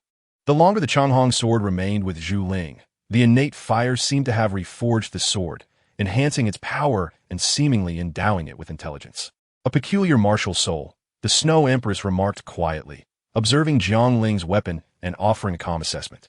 Even someone as powerful as she felt a sense of threat emanating from a sword. Of course, it was merely the sword's threat, not Jiangling himself, whose strength was still beneath her notice. In response to the Snow Empress's evaluation, he merely smiled faintly and leaped onto the sword, stating, "This place is sparsely populated. To avoid spending the night on the streets, we should hasten our departure." The Snow Empress lightly touched the ground with her jade foot, also alighting on the sword. The area where the Changhong sword landed was not extensive. Although the two stood closely together, they were not entirely pressed against one another. At the very least, Jiangling detected a faint fragrance, a scent emanating from the woman behind him. Oddly enough, she was a being formed purely from the condensation of ice attribute elemental energy. Could it be that this ice energy also possessed a subtle fragrance? "What are you daydreaming about? It's time to set off," she said, frowning slightly at Jiangling, who had remained still for too long. This human was quite peculiar, often lost in thought. "Oh, right," Jiangling quickly responded, forming a hand gesture and taking to the sky on his sword. They sped along until evening when they finally arrived at a small city. After a day of flying, Jiangling was utterly exhausted, bypassing the city gate and directly entering the city on his sword. "Let us stay here for the night and continue our journey tomorrow," Jiangling suggested, eyeing a reasonably nice inn. The Snow Empress merely nodded and stepped inside. Their check-in went smoothly, but the alluring presence of the Snow Empress and her exquisite beauty left the attendant stuttering, which Jiangling found rather amusing as he contemplated whether he should buy her a veil. "Good night. If anything arises, call for me. I will handle it. Please do not act rashly," Jiangling reminded her at the door of their room. The Snow Empress merely cast him a glance before pushing the door open and entering. "Alas, being weak means no rights," Jiangling lamented, shrugging as he walked into the adjacent room. Unlike Jiangling, who fell asleep as soon as he lay down, the Snow Empress approached the window, gazing at the crimson sky and the wisps of smoke rising from chimneys, lost in thought. This was a scene she had never witnessed before, quite different from the Frost City. Even in Frost City, she had rarely visited, spending most of her time in the heart of the extreme north. Suddenly, she vanished from the room. Morning arrived, and a knock echoed at the door. "Qing Shui, it's time to depart." Jiangling waited a moment at the door until it finally opened. "We'll walk out of the city first, then take to the skies," Jiangling said, not expecting her to speak, and continuing on his own. The bustling city in the morning was alive again, the streets filled with people, the sounds of vendors and calls echoing. The Snow Empress looked on in surprise, noticing how different it was from the previous night. Jiangling observed the Snow Empress, whose wide-eyed wonder at everything amused him. The dignified ruler of the extreme north resembled a country girl, albeit a remarkably beautiful one. "Bowsy?" Jiangling caught a whiff of a delightful aroma, his eyes brightening as his stomach protested, having skipped dinner the night before. "Qing Shui, wait for me here. I'll go buy some breakfast," Jiangling instructed the Snow Empress before heading toward the Bowsy stall. Shwedi cast a glance at Jiangling when a vendor carrying a stick of candied hawthorn passed by her. Instantly captivated by the vibrant red of the candied fruit, she reached out to take a chunk. "Hey, miss, would you like to buy some candied hawthorn?" 2 copper soul coins, the vendor inquired, observing Shwedi as she took without asking. Preoccupied with the candied hawthorn in her hand, Shwedi shook her head at the vendor's words. "I do not possess any copper soul coins." "Then, silver soul coins will suffice." "I do not have silver soul coins either." "Well, if it comes to gold soul coins, I cannot change them." "I do not have gold soul coins either." If you have no money, why do you take my candied hawthorn?" "You are quite a charming young lady, yet you wish to eat without paying," the vendor exclaimed in anger. A considerable number of onlookers had already been secretly observing Shwedi, and now the crowd had swelled, making it nearly impossible for her to escape. "Thank you, boss," Jiangling said, as he paid for 2 bags of buns and turned around to find that the space previously occupied by Shwedi was now crowded with people. "Did something happen while I was just buying buns?" Jiangling stowed the buns into his jade pendant and rushed toward the crowd, concerned that if these ordinary people provoked her, it could lead to dire consequences. Shwedi surveyed the throng of onlookers, their voices a cacophony, some openly scrutinizing her, which filled her with distaste. Just as she contemplated dispersing the crowd, she recalled Jiangling's earlier admonition and reluctantly unclenched her fists. "If you have no money, then do not eat. Return it to me," the vendor demanded, reaching for the candied hawthorn in Shwedi's hand. A chill emanated from Shwedi, and everyone present felt a sudden wave of cold wash over them. "Who says I have no money? It is merely candied hawthorn. I want them all. Disperse." Jiangling interjected, stepping between Shwedi and the vendor, creating a barrier. "I will give you a gold soul coin. Hand over all the candied hawthorn to me." "Oh, thank you, young master, thank you," the vendor exclaimed, hastily passing the candied hawthorn rack to Jiangling, gratitude evident in his voice. Jiangling ignored him. Turning to Shwedi, "Are you all right?" "If you had arrived a moment later, they would have been corpses," Shwedi replied coldly, releasing her soul power. She inserted the candied hawthorn back onto the rack and began to walk toward the city gates, her interest waning amidst the crowd of mortals.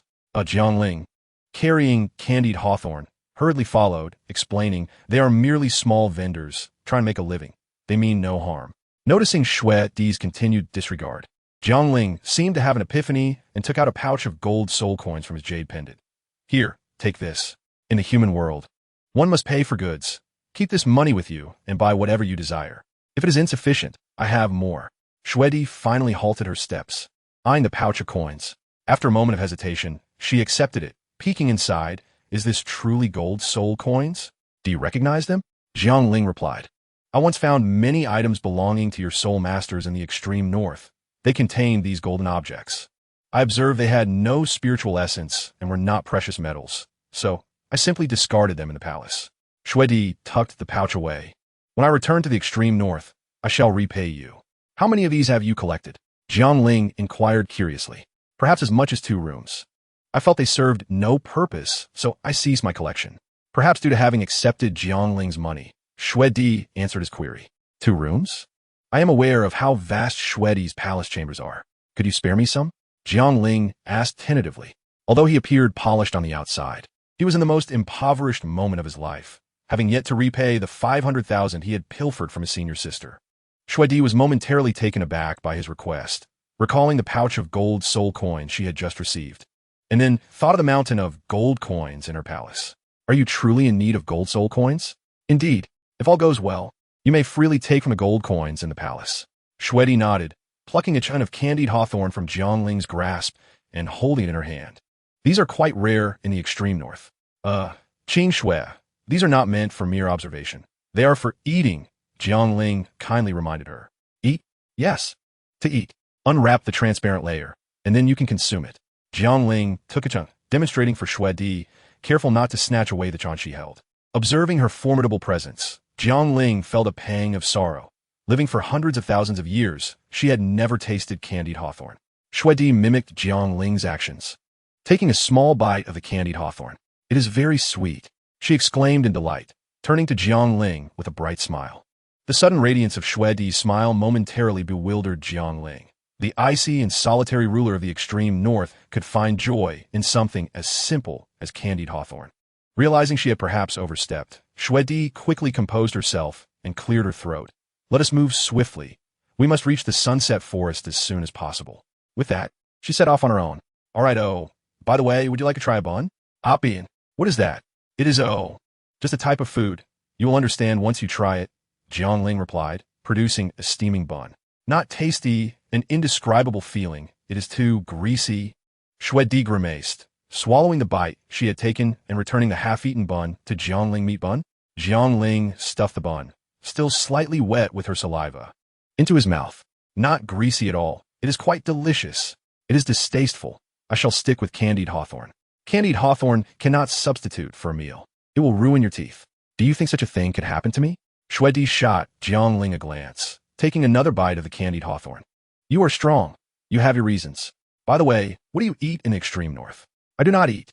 I absorb the elemental powers of the heavens and the earth. Before Jiangling could pose another question, Shwedi interrupted. We have already left the city. You should take to your sword. The extreme north is pristine and pure, and Shwedi, emerging from there, resembles a celestial being. However, the mundane world is a vast sea of red dust. Anyone venturing here inevitably becomes entangled in its affairs. Unbeknownst to her, she had already begun to undergo subtle transformations. In the prince's mansion of Tiando City, Uncle, why have you summoned me? The youth asked, looking at the solemn expression of Prince Xue Xing in confusion. Xuebeng, according to my recent investigations, it seems your elder brother, the crown prince of Tiando, has set his sights on you.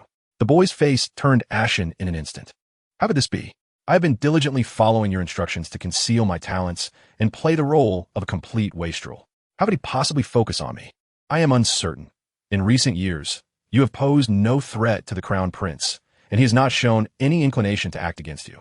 However, in the past few months, he has begun to secretly investigate and monitor your every move, Prince Xuexing said, his brow furrowing deeply. Uncle, what should we do? We cannot simply sit and wait for our demise, Xuebeng said, feeling increasingly helpless. He had witnessed plenty of Xueqing-he's cunning over the years. By the way, Uncle, did you not save Douluo? Could you not arrange for him to protect me closely? A sudden spark of inspiration struck Xuebeng, prompting him to ask. That is not feasible. Douluo is a person who yearns for freedom, and it is utterly impossible to have him protect you closely. Moreover, prolonged defense will lead to failure. Instead of waiting here to perish, we should take a more daring approach. Prince Xuexing resolved with determination. What kind of daring approach? Xuebeng asked in a hushed tone. Strike first. You wish for Douluo to assassinate Xueqing? Of course not. Xueqing, he is Ning Fengji's disciple, and Douluo would never take such a risk for us. Moreover, the assailant cannot be from the Tiando Empire. Xuexing, the Prince of Snow, nodded slightly. His fingers dampened with tea as he inscribed the characters Xing Luo on the table. However, this constitutes treason. Xuebeng whispered. It is indeed an unavoidable circumstance. I have always harbored suspicions about Xueqing.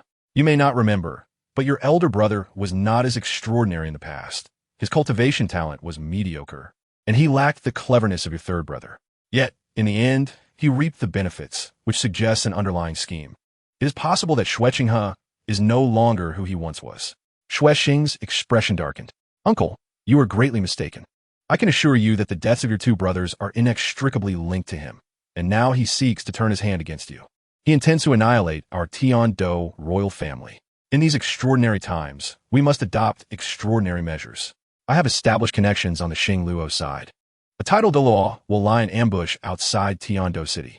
This time, he must perish, after being stifled for so many years. The feeling of being driven to a dead end and fighting back is rather exhilarating. Xueqing has seldom leaves the crown prince's residence. How can we lure him out of the city? Xuebeng inquired. Before Xuexing could respond, a name suddenly flashed through Xuebeng's mind, and he blurted out, Xueku. Chapter 199. The Master of the Extreme North? Merely a shopping addict. As time quietly passed, Jiangling and his companion had already entered the territory of the Tiando Empire. Ahead lay Haishi City, a rather large city within the Tiando Empire. Not far from the Sunset Forest, Jiangling did not intend to linger. At their current pace, they would reach the Sunset Forest in 2 days. Let us pause for a day in that city ahead, the Snow Empress suddenly suggested. It is still early. Would it not be premature to seek lodging now? Jiangling queried, somewhat perplexed. We are not seeking lodging. This city appears quite prosperous, and I wish to purchase some clothing. Have you not noticed that others' attire differs from ours? The Snow Empress replied with indifference. Furthermore, your clothes have been worn for quite some time and carry an unpleasant odor. Saying this, she even covered her nose. Surely not. Where's the odor? Jiang Ling sniffed himself and glanced at the Snow Empress, remarking, your clothing also. Upon noticing the icy glare from the Snow Empress, Jiang Ling swallowed the remainder of his words. I mean, you are right. I shall descend immediately. He chuckled awkwardly. The two were still clad in the garments of the extreme north. Although the Tiando Empire had also entered winter, the temperatures were still far milder than those of the extreme north, rendering their clothing somewhat out of place. Regarding the Snow Empress's comment about the odor, Jiang Ling had just sniffed himself and found it to be somewhat accurate. He had not changed clothes since the garments given to him by his senior sister. With a leap from 10 zhang above the ground, the Snow Empress descended with agility. A waft of fragrance reached Jiang Ling's nostrils. How curious. Despite not having changed clothes for several days, why does she still smell so delightful, like an ethereal snow maiden untouched by the mundane? Upon landing, the Snow Empress did not wait for Jiang Ling and strolled gracefully toward Haishi City. Wait, Jiang Ling retracted his martial soul, calling out helplessly as he retrieved a white veil from his jade pendant. Ahem, Haishi City is not like the smaller towns we have encountered.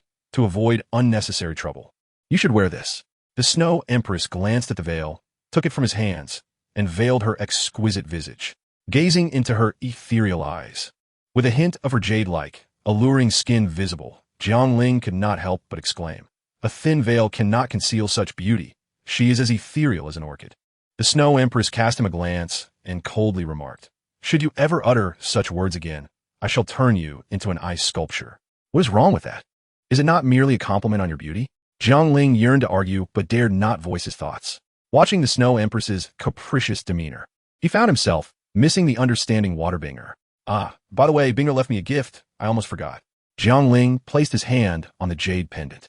For the past few days, he had been wholly focused on traveling by sword, and after exhausting himself, he had forgotten the items Waterbinger had entrusted to him. A neatly folded set of blue undergarments and a note. The note read, though I do not know why you, Brother Jiang, have a penchant for collecting undergarments, please accept this. Jiang Ling was momentarily stunned.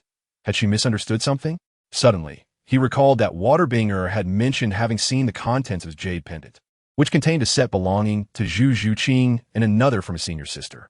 Jiang Ling was left speechless, although he possessed women's intimate garments.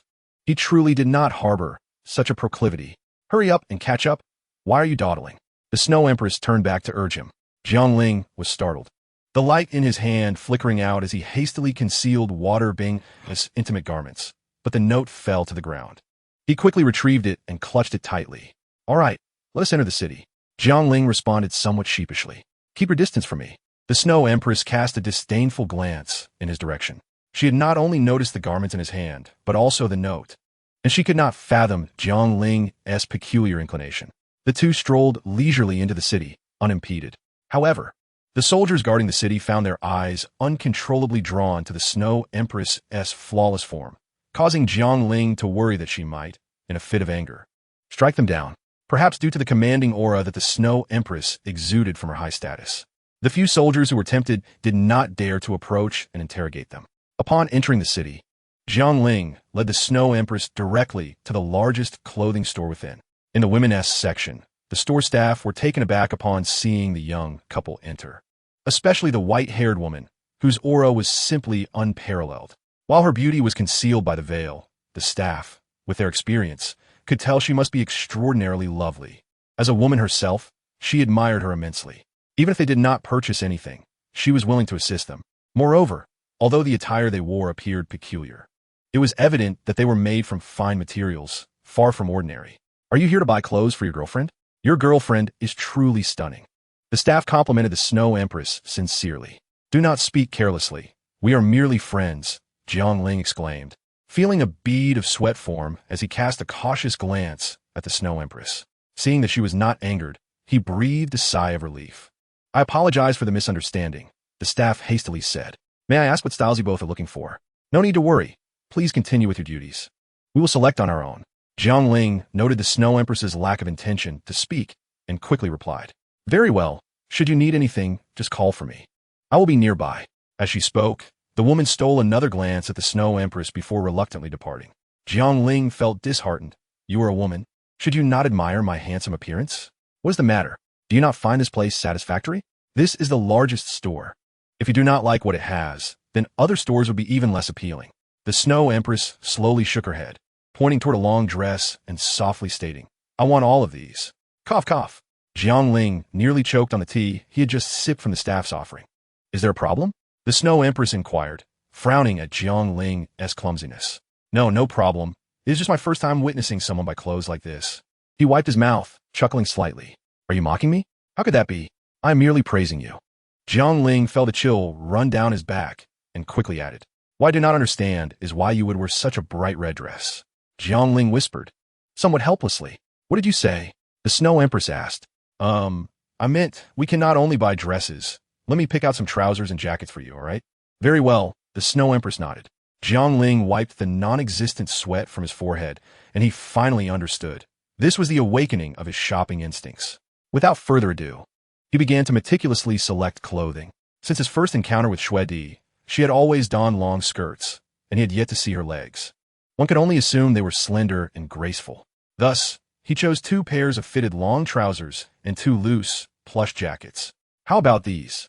Xue Di nodded in agreement, for it mattered little whether she wore them or not. If they did not appeal to her, she would simply not wear them. What kind of shoes do you want? Just as Xue Di was about to raise her hand, Jiang Ling interjected. Understood, you want them all, right? The hand that Xue Di had yet to lift froze momentarily before she nodded.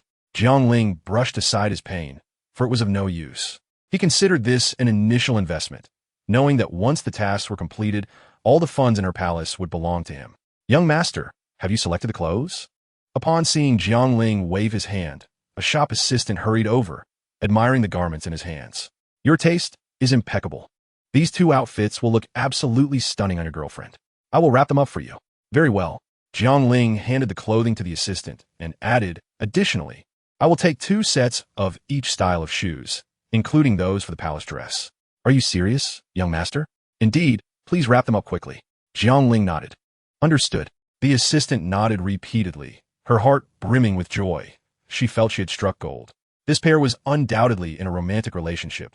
Otherwise, why would he be so indulgent?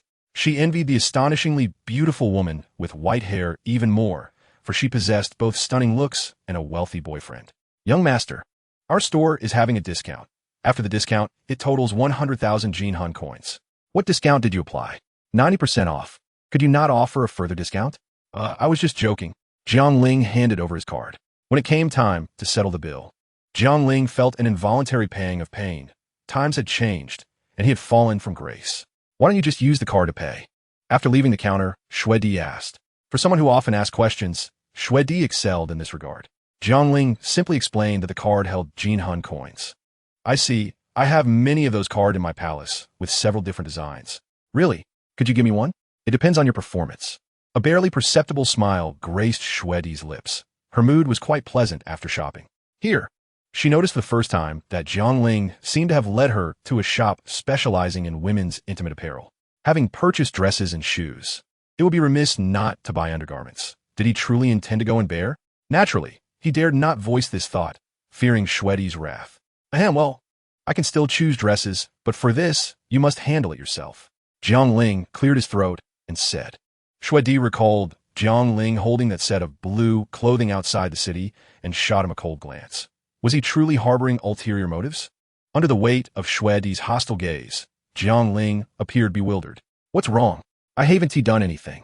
I will go in by myself. You wait outside.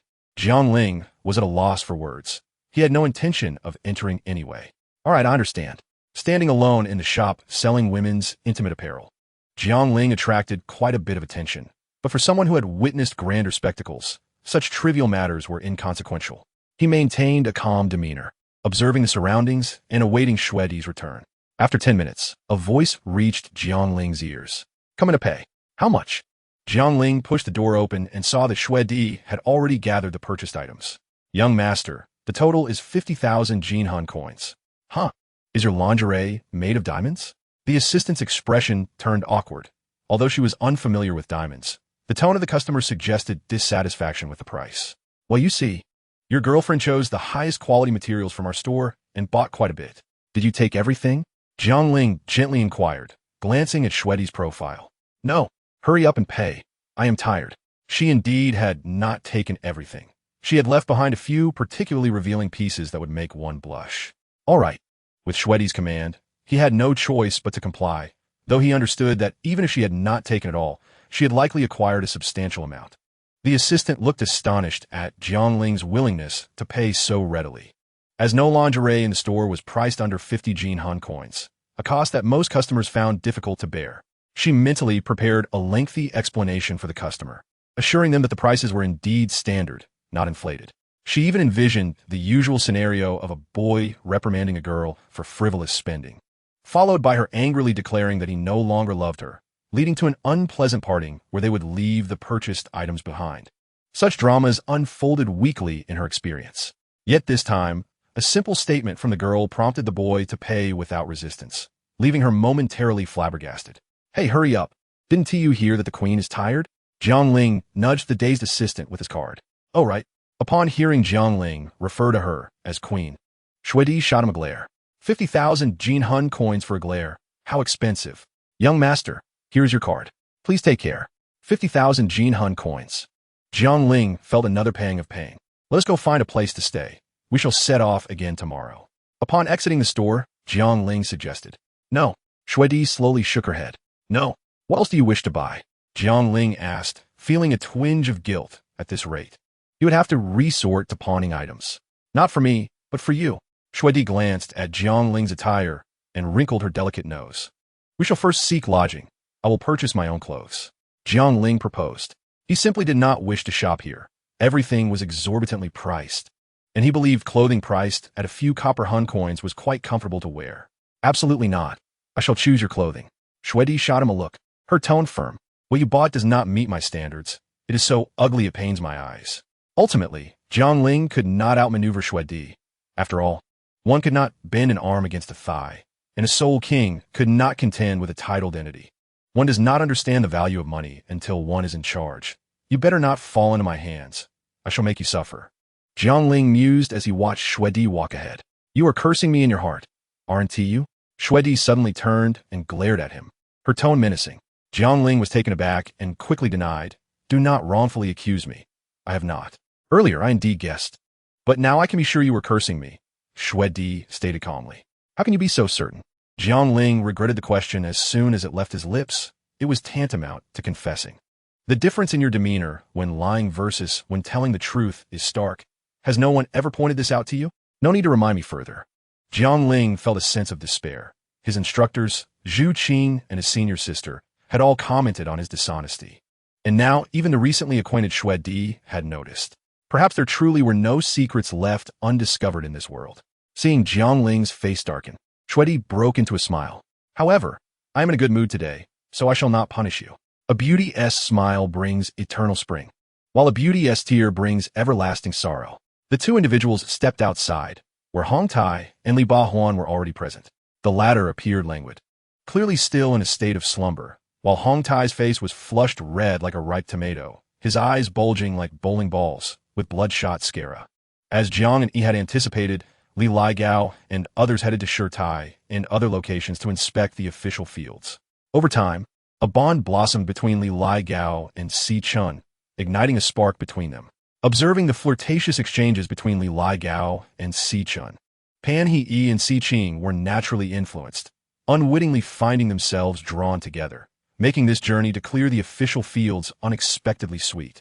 In an instant, as a rocket struck Fan Xiang, a fierce blaze erupted around him. The audience, previously somewhat lethargic, was startled by this sudden turn of events, with many instinctively retreating to a safe distance.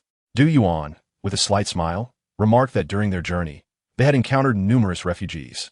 Du Yuan and Chu Zhifeng then recounted their observations along the way.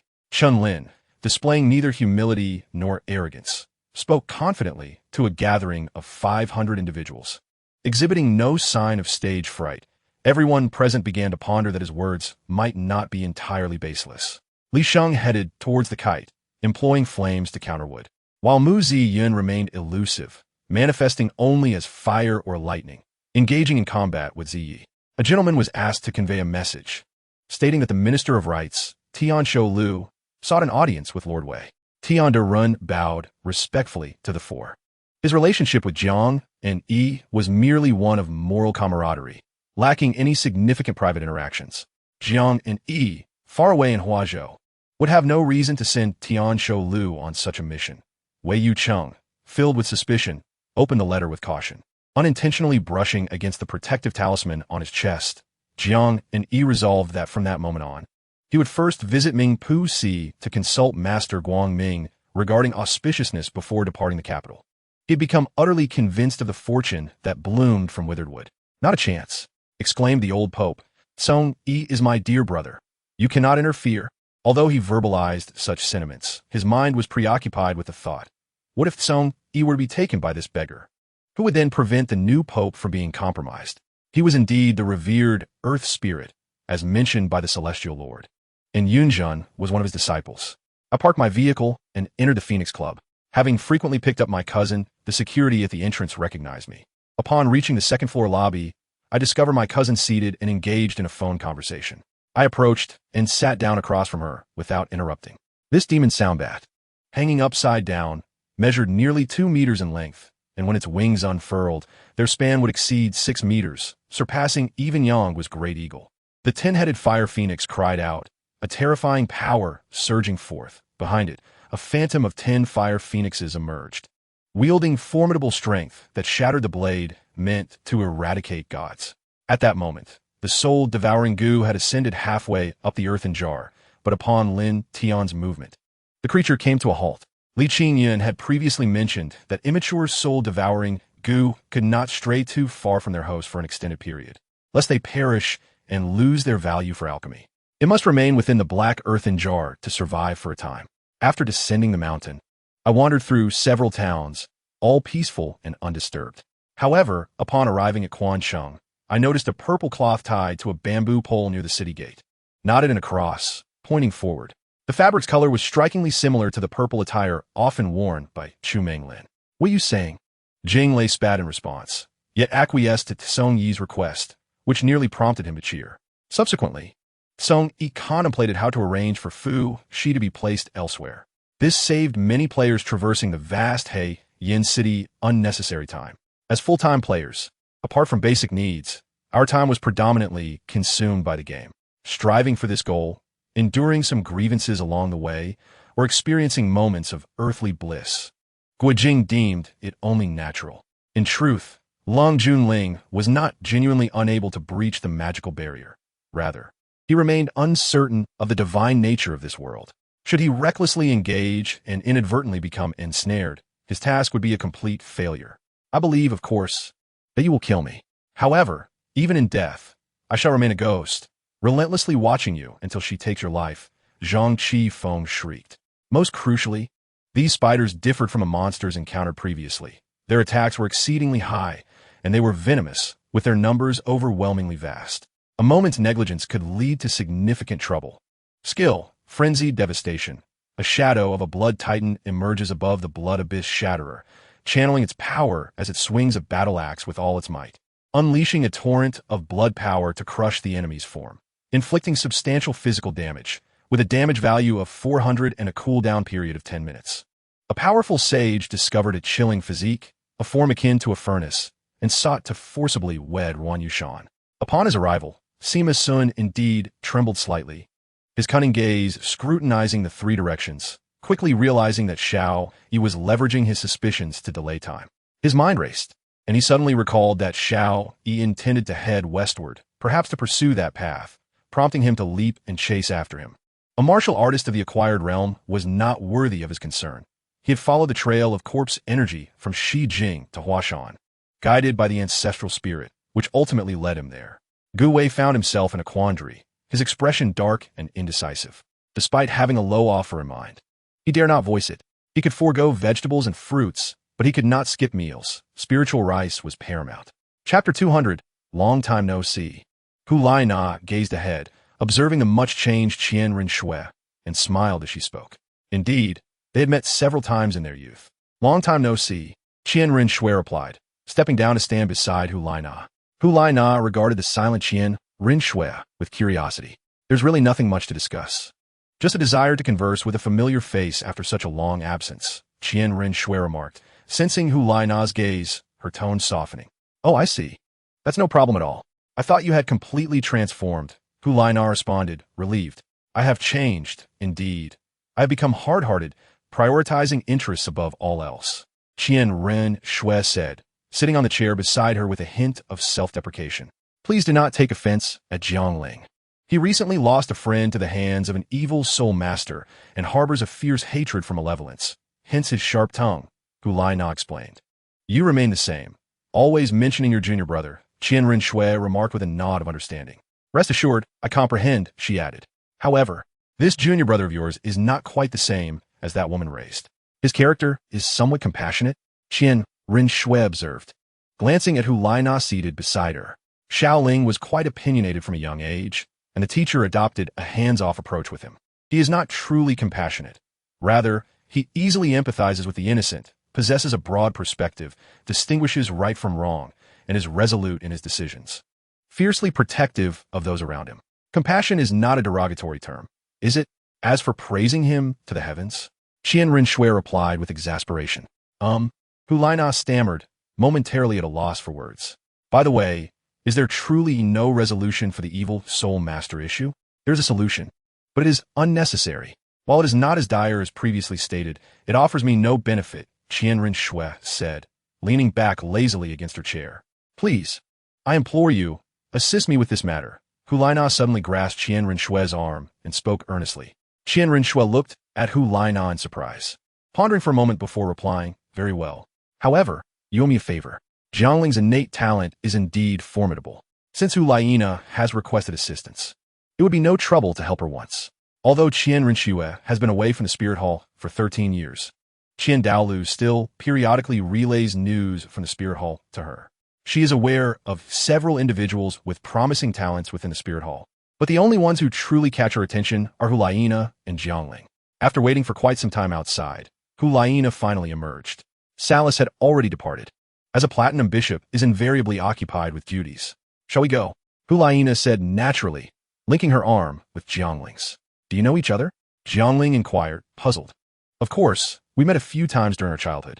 By the way, she agreed to resolve the obstruction posed by the Tiando nobility against the Spear Hall. How do you intend to thank me? Hu Laina gazed at Jiangling, her smile as crescent-shaped as the moon. Jiangling felt a moment of disarray. Despite being fellow disciples of the Pope and residing in the Spirit City, their social circles differed vastly. While others exhibited a dynamic of strong men and weak women, his situation seemed reversed. I am blissfully ignorant of worldly affairs, singularly devoted to my Longhong sword, Jiangling retorted. Who in the world does not recognize you? I am grateful, so carry me back to the hotel. Hu Laina teased. Jiangling hesitated, if you insist.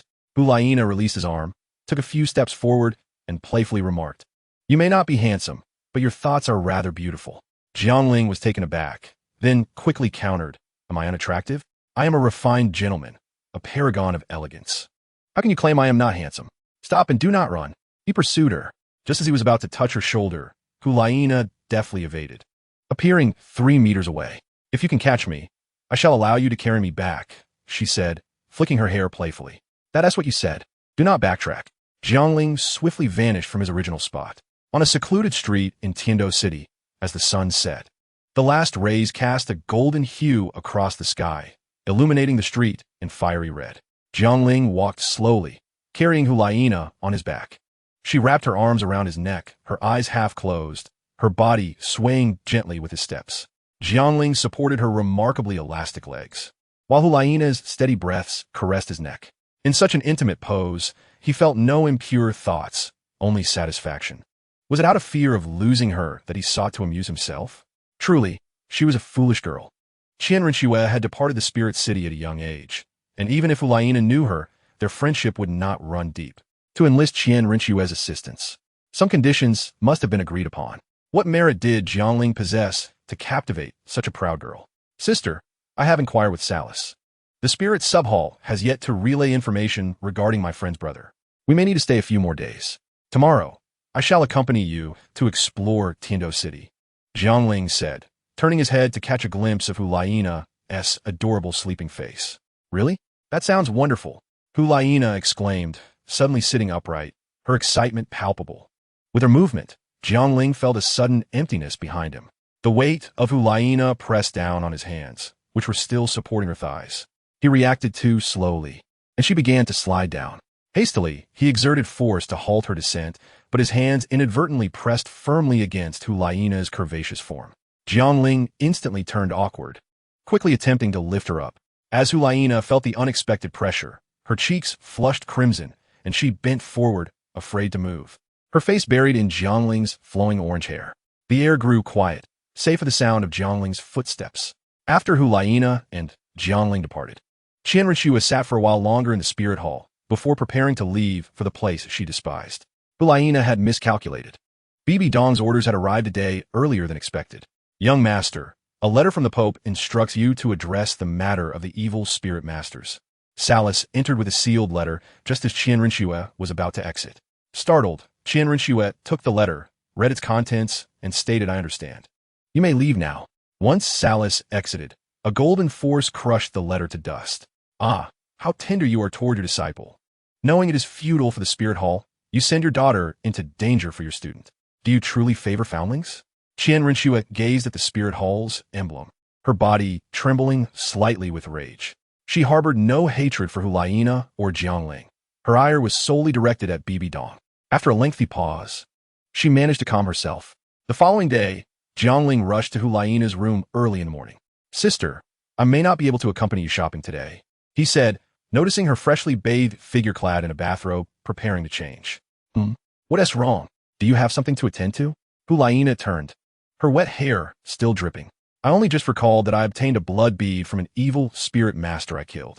It is crafted from human blood and souls, imbued with immense resentment, and must be purified before it can be destroyed. The only one I can think of who possesses purification abilities is Qianrenxue." Jiangling gently pressed Hulaina onto a chair and took a towel to dry her hair, his gaze inadvertently drawn to the loose neckline of her bathrobe, revealing a glimpse of pure white skin. Realizing he had glimpsed too much, Jiangling quickly averted his eyes, adjusting his stance. "Do you need me to accompany you?" Hulaina asked, her eyes half closed, relishing his gentle ministrations, blissfully unaware of Jiangling's discomfort. "No, I plan to disguise myself and visit the palace to find her. We entered the spirit hall openly yesterday. If anyone were to discover Qianrenxue's connection to it, it would be troublesome." Jiangling struggled to keep his gaze averted. "Ah, very well. You've broken your promise again. I shall remember this, and next time, I will retrieve it all together. For now, I shall indulge in a lazy morning." Hulaina sighed, stretching her limbs, causing her bathrobe to tighten and accentuate her perfect curves. Jiangling desperately wanted to exclaim, "Do not tempt me. I cannot withstand such a lure. 1 year is an eternity." "Well then, sister, I shall take my leave," Jiangling said, taking a deep breath. "All right, return early," Hulaina replied, rising on her toes to plant a kiss on Jiangling's cheek, a fleeting touch. "Women, you are truly enchantresses." As Jiangling strode purposefully down the bustling streets toward the spear hall, he felt certain that Qianrenxue was likely at the palace. Yet he resolved to search the spirit hall first to avoid an empty trip. Half an hour later, an unremarkable young man approached the palace. Qianrenxue was indeed not at the spear hall. After donning a disguise and changing his attire, Jiangling departed. Despite the fruitless endeavor, he learned from Salas that his teacher's orders had arrived the previous night. Upon discovering this, warmth blossomed in Jiangling's heart, mingled with pity for Qianrenxue. It was all the fault of Qian Xuanji. He was no longer the impassioned youth he once was. He understood that Bibi Dong's actions were for his own sake. After some time, Jiangling finally arrived at the palace. "Attention! This is a restricted area. All unauthorized personnel must leave immediately. 2 brothers. I have heard that the Crown Prince of Tiando is seeking talent, and I have come to try my luck. My name is Jiang Luer.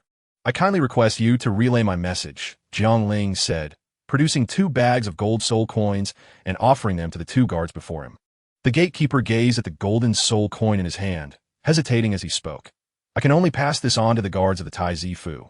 The outcome is beyond my assurance." As he finished speaking, he tightened his grip on the coin, fearful that Jiangling would demand it back. "No need to worry. Simply state that a soul master named Jiang Lu Heir has come to visit His Highness. Regardless of whether he meets you or not, The coin is yours. Jiang Ling replied with a bright smile. Please wait a moment, young master, the gatekeeper said, clasping his hands, before turning to enter the palace. Watching the departing gatekeeper, Jiang Ling mused, perhaps I can find Reincarnation to procure a token. Entering the imperial palace has cost me 40 golden soul coins. Jiang Ling was currently in dire straits, having given the 200 million golden soul coins extorted from Davis to his feline companion, Zhu Zhuqin. He could not allow his girlfriend to be without funds. The 100 million golden soul coins gifted by Hulaina had also been significantly depleted during the past 2 years of trials. In the Tai Zifu, Your Highness. A guard from outside the palace reports that a soul master wishes to see you, named Jiang Luer, an elderly servant announced, bowing low. Stopping his calligraphy practice, Shueqing pondered, Jiang Luer, bring him in. He commanded, resuming his writing with a pause in his right hand. Jiang Ling followed the servant into Shueqing's study, encountering for the first time the guise of Reincarnation as Shueqing. Appearing to be around 27 or 28, he was handsome and donned a pristine, well-fitted long robe. Exuding a refreshinoha. You may leave, Shueqing instructed the servant. Once the servant exited, Jiang Ling gestured to seal the study. Removing his disguise, he reverted to his charming and elegant appearance. It is I, he announced. I thought I had already fulfilled your request. Why are you back? Reincarnation remarked, her expression unchanging upon seeing Jiang Ling unveil his face. I have one more matter to ask, Jiang Ling said, feeling somewhat embarrassed. Reincarnation frowned slightly at his words. Jiang Ling pretended not to notice her impatience. Taking out a blood bead, he broke its seal, instantly flooding the study with unutterable negative emotions such as resentment, hatred, fear, and sorrow. What is this? Reincarnation's expression changed. This is an evil object forged by a malevolent soul master using commoners. The malice within is too great for me to destroy. I know that angels possess purifying abilities, and I seek your assistance. Reincarnation took the blood bead, acutely sensing the suffering it had caused, and muttered, such evil soul masters deserve to face divine retribution. Although she prioritized her interests, she could not remain indifferent in the face of so many wronged souls. The energy of the blood bead is overwhelming. I can only do my utmost to purify it, but I cannot guarantee success. Reincarnation released the blood bead, allowing it to hover in midair as a rich golden soul power continuously flowed into it. At that moment, her appearance shifted from Shueqing back to her true form. The spectral image of her six-winged angel martial soul flickered behind her. Fortunately, this place had been sealed, or it would have been a significant problem. Time passed slowly, and Reincarnation's body began to tremble slightly. Sweat poured down her cheeks, causing her clothing to cling to her skin. At this moment, 1/3 of the blood bead remained unpurified, and Jiang Ling grew increasingly anxious. Can you not take a break and continue afterward? He inquired. No, if I stop now, I will suffer a backlash, Reincarnation replied, her voice slightly labored. Ultimately, her soul power was too low. Had she not been undercover, her progress would not have been so slow. With an innate level 20 soul power, Reincarnation, at the age of 22, had only just attained the rank of six-ringed soul emperor.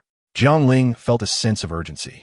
If Reincarnation were to perish because of him, he would live with eternal guilt and would not know how to explain it to his teacher. By the way, my martial soul is of the fire attribute. If I were to transfer my soul power to you, could you use it? Jiang Ling asked anxiously, as a thought struck him. He recalled that the six-winged angel deity possessed both sacred and fire attributes. Perhaps Reincarnation could convert his fire attribute into a sacred one. Chapter 201. A bald head approaches cough. This is what I brought back for you. You surely have never seen anything like it in the extreme north. You can cuddle it at night while you sleep. Isn't it adorable? Jiang Ling's voice trailed off, for the icy aura emanating from the Snow Empress made him feel chilled. Do you take me for a little girl? The Snow Empress replied impassively as she took the plush toy, which soon became covered in a layer of ice crystals. Crack! A faint sound echoed, yet struck Jiang Ling's chest like a heavy hammer, as the plush toy shattered into countless ice particles, leaving not a trace behind. Jiang Ling swallowed hard. Cough, please don't be angry. I must have misjudged before. I will buy you another. Just give me a little time. Jiang Ling unintentionally took a step back, preparing to turn away. The sky has darkened. I will accompany you, as I wish to see the nightlife of human cities. The Snow Empress's melodious voice rang out as she exited the room, closing the door behind her.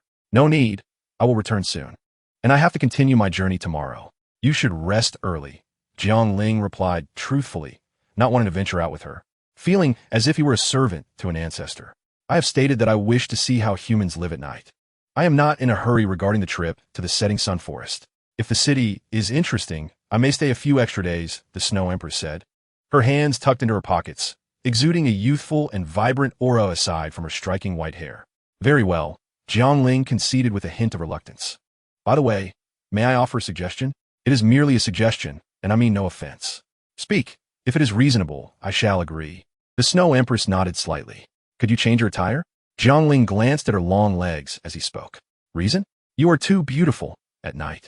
Many people are not very clean with their hands and feet, which could lead to trouble. A strand of Jiang Ling's orange-red hair transformed into ice particles, drifting into the air. Beautiful is not a term for teasing. It is a compliment. Jiang Ling exclaimed in anger, watching his vanished hair. I did not imply that. Then why freeze my hair? Your eyes are not honest. The Snow Empress shot him a glance, her tone nonchalant. So, do you agree to my suggestion? Jiang Ling quickly changed the subject, not wanting to argue further, as she always had a rationale, even if unreasonable. Her strength rendered her rationale valid. I do not agree. This answer surprised Jiang Ling, leaving him momentarily speechless before he replied. Why? I quite like this outfit, so I shall wear it, the Snow Empress stated matter-of-factly. Initially, wearing pants was indeed uncomfortable, akin to the awkwardness of donning fitted clothing for the first time. However, after 2 days, it became much more comfortable, to the point where not wearing them felt odd. It was my fault. I should not have carelessly chosen fitted pants, Jiang Ling inwardly lamented. As with entering the city, wearing a veil should suffice, right? Jiang Ling suggested as a compromise. That is acceptable. The Snow Empress nodded, retrieving the thin veil she had brought and placing it over her face. Is there anything else? She asked, looking at the verbose man. No, let us go. Jiang Ling sighed, observing the veil on her face, resigned to the notion that it was better than nothing. Winter nights descended swiftly, yet fortunately, Haishi City was a large metropolis. On the streets, various shops illuminated the night with bright lights. As Jiang Ling and the Snow Empress exited their hotel, a brisk, cold wind swept through, gently tousling their hair, resembling a couple from a comic book. I have breathed the evening breeze you have breathed. Does this count as an embrace? Jiang Ling suddenly recalled a lyric from his past life and hummed softly. Beside them, Shuedi momentarily halted her steps, slightly falling behind Jiang Ling. Casting a glance his way, a strand of orange-red hair transformed into icy particles, dissipating into the ether before Jiang Ling's eyes. Shui and I. Jiang Ling abruptly turned to the white-haired maiden, nearly calling out her name. What is it now? Do not utter such lewd remarks in my presence. With that, she stepped past Jiang Ling, continuing on her way, only to leave behind the words, keep up. Jiang Ling, rubbing his forehead, murmured to himself, she is undoubtedly striking. While I, alas, am destined for baldness. As he had anticipated, Shuedi's attire was indeed captivating enough to attract attention from admirers. After Jiang Ling had dispatched yet another soul master attempting to inappropriately touch Shuedi, he expressed his discontent. Is this what satisfies you? I did not request your assistance. I can handle these minor inconveniences myself. Jiang Ling, feeling increasingly helpless, replied, handle them?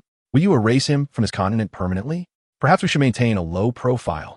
I am currently concealing my whereabouts and identity. If my teacher discovers me, I shall certainly be dragged back, and then no one will accompany you to the sunset forest. Jiang Ling sat beside her, resigned. After a prolonged silence, he believed he had swayed Shuedi, feeling a sense of relief until he looked up again, only to find her absence. Qing Shui.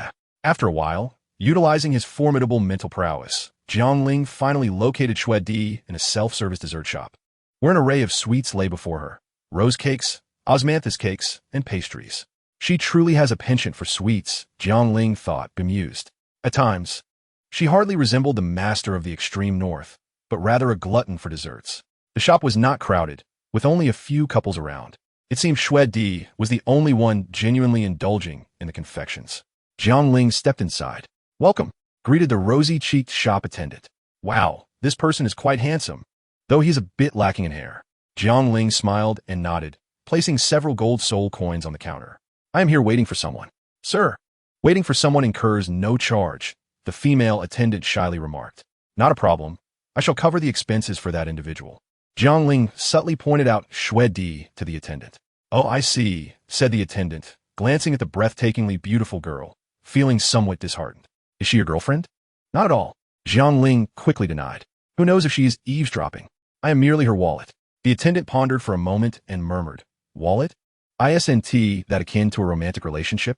Shuedi, engrossed in her sweets, paused momentarily, but then resumed devouring her assortment of pastries. Jiang Ling settled at the counter, slowly savoring a less cloying pastry, opting not to approach Shuedi and risk embarrassment, instead engaging in light conversation with the attendant. Before long, the remaining couples in the dessert shop began to leave, displaying two predominant expressions. The men appeared reluctant, while the women were irate. The cause was Shuedi, who, while eating, had removed her veil, drawing the attention of other men, who stole glances at her instead of focusing on their partners. Those seated farther from Shuedi frequently excused themselves to the dessert counter, merely to catch a glimpse of her, accumulating an impressive pile of treats on their table, much to the annoyance of their girlfriends. Yet, Shuedi remained oblivious, wholly focused on her desserts. Even if she had noticed, her personality would not have allowed her to care. I need some fresh air, Jiang Ling remarked, feeling somewhat stifled by the sweet atmosphere. Glancing at the still-eating Shuedi, he silently retrieved some gold soul coins and placed them on the counter. Sir, you don't need this much, the attendant quickly called out. Shoo! Jiang Ling gestured for silence, reassured by Shuedi's apparent unawareness of their exchange. No need for change. Seeing Jiang Ling's cautious demeanor, the attendant dared not speak further, merely nodding, her mind filled with questions. Had she misjudged their relationship? Unaware of the attendant's thoughts, Jiang Ling stepped out of the dessert shop, welcoming the winter breeze. He would prefer for Shuedi to linger there all night rather than venture elsewhere. Sir, out alone at this late hour? A scrawny, middle-parted man with a mustache approached stealthily. Jiang Ling ignored him, continuing to enjoy the moonlight. Sir, the DC District's Chunfeng Do has just opened, and I hear the star attraction is a cat girl who failed to awaken her martial spirit. The man persisted, handing Jiang Ling a flyer. My name is Qian Shaoxi. With this flyer, you can enjoy a 10 discount. The night is fleeting. Seize the opportunity and don't miss out. With that, he vanished. Jiang Ling found it rather absurd. He had gathered that Chunfeng Do was an organization of ill repute. However, he was quite curious about the cat girl. Given the rarity of martial spirit mutations, his gaze fell upon the flyer, which was rather provocative. The section for the cat girl, however, was rendered in ink wash, faintly revealing cat ears and a tail. Who was that? A voice suddenly emerged from behind, prompting Jiang Ling to instinctively ignite his palm with fire, reducing the flyer to ashes. Nothing, merely a beggar asking for money, Jiang Ling replied nonchalantly. Then what were you burning? Shuedi inquired, her gaze skeptical. Just some leaves. I toyed with them for a moment, and then set them ablaze, Jiang Ling explained awkwardly. Shuedi surveyed the barren tree trunks around, her expression suggesting disbelief. What did I hear about Chunfeng Do? Is it an entertaining place? Chunfeng Do-ish. A sudden gust of wind swept by, causing the scalp beneath the ice-shard strands of Shuedi's hair to feel slightly chilled. Chunfeng Do is merely a venue for soul masters to engage in combat.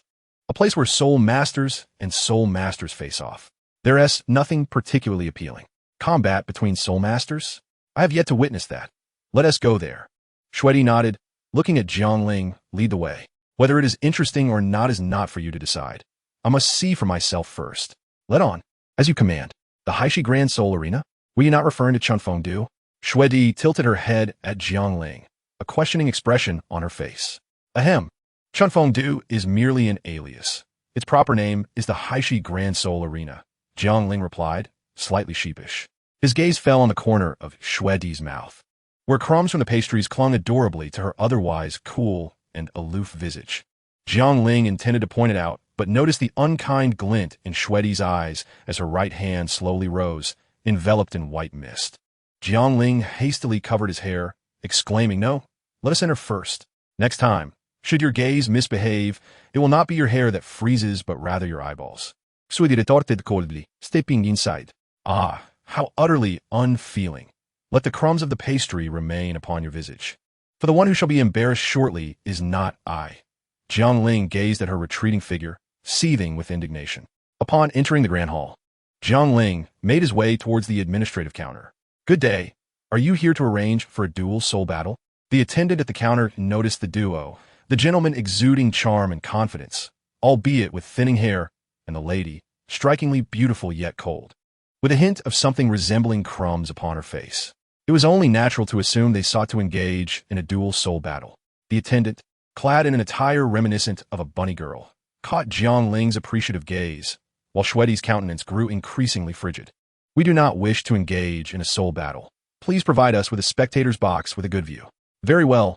Please proceed with the payment. No problem. Jiang Ling replied, handing over his card. Please follow me. After settling the payment, another attendant, similarly attired, approached and greeted them softly. Let's go, Jiang Ling said to Shuedi, following the lead of the bunny girl. The attendant walked with an enchanting grace, clearly trained to perfection. While Jiang Ling exhibited no unusual reaction, Shuedi's expression grew ever colder. It was evident that the staff at the Soul Battle venue had undergone rigorous training, as they intentionally overlooked the crumbs at the corner of Shuedi's mouth, which left Jiang Ling with a sense of lamentation. Upon entering the spectator box, an abundance of food and drink awaited them. There were 2 viewing spots, and behind them lay bedding, allowing guests who reserved private rooms the option to keep their attendant if desired.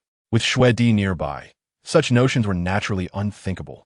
He had noted earlier that the white-haired woman had become displeased, and adhering to the principle of not provoking her further, Jiang Ling refrained from allowing the attendant to enter.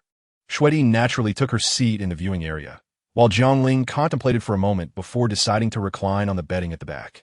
Noticing that Shuedi was not angered, he relaxed and gradually shifted from a seated to a lying position, eventually drifting into slumber. The soul battles proved to be rather uninteresting, merely showcasing skirmishes among soul sects, soul lords, and great soul masters, which Jiang Ling perceived as rife with flaws. Not to mention how Shuedi must have felt watching them. Initially, there was a novelty about it, but after 2 matches, it became tedious and monotonous, leading him to contemplate leaving. However, he hesitated to voice his thoughts, as it would seem rather abrupt to depart so soon after sitting down. His gaze inadvertently turned towards Jiang Ling, only to discover that he was sound asleep, prompting a surge of irritation. Almost instinctively, she raised her right hand. In an instant, the bedding beneath Jiang Ling transformed into a sculpture of ice, awakening him abruptly. The chilling sensation against his back sent a jolt through his nerves, compelling him to leap from the bed. At the moment Jiang Ling vacated the bedding, it shattered into icy fragments.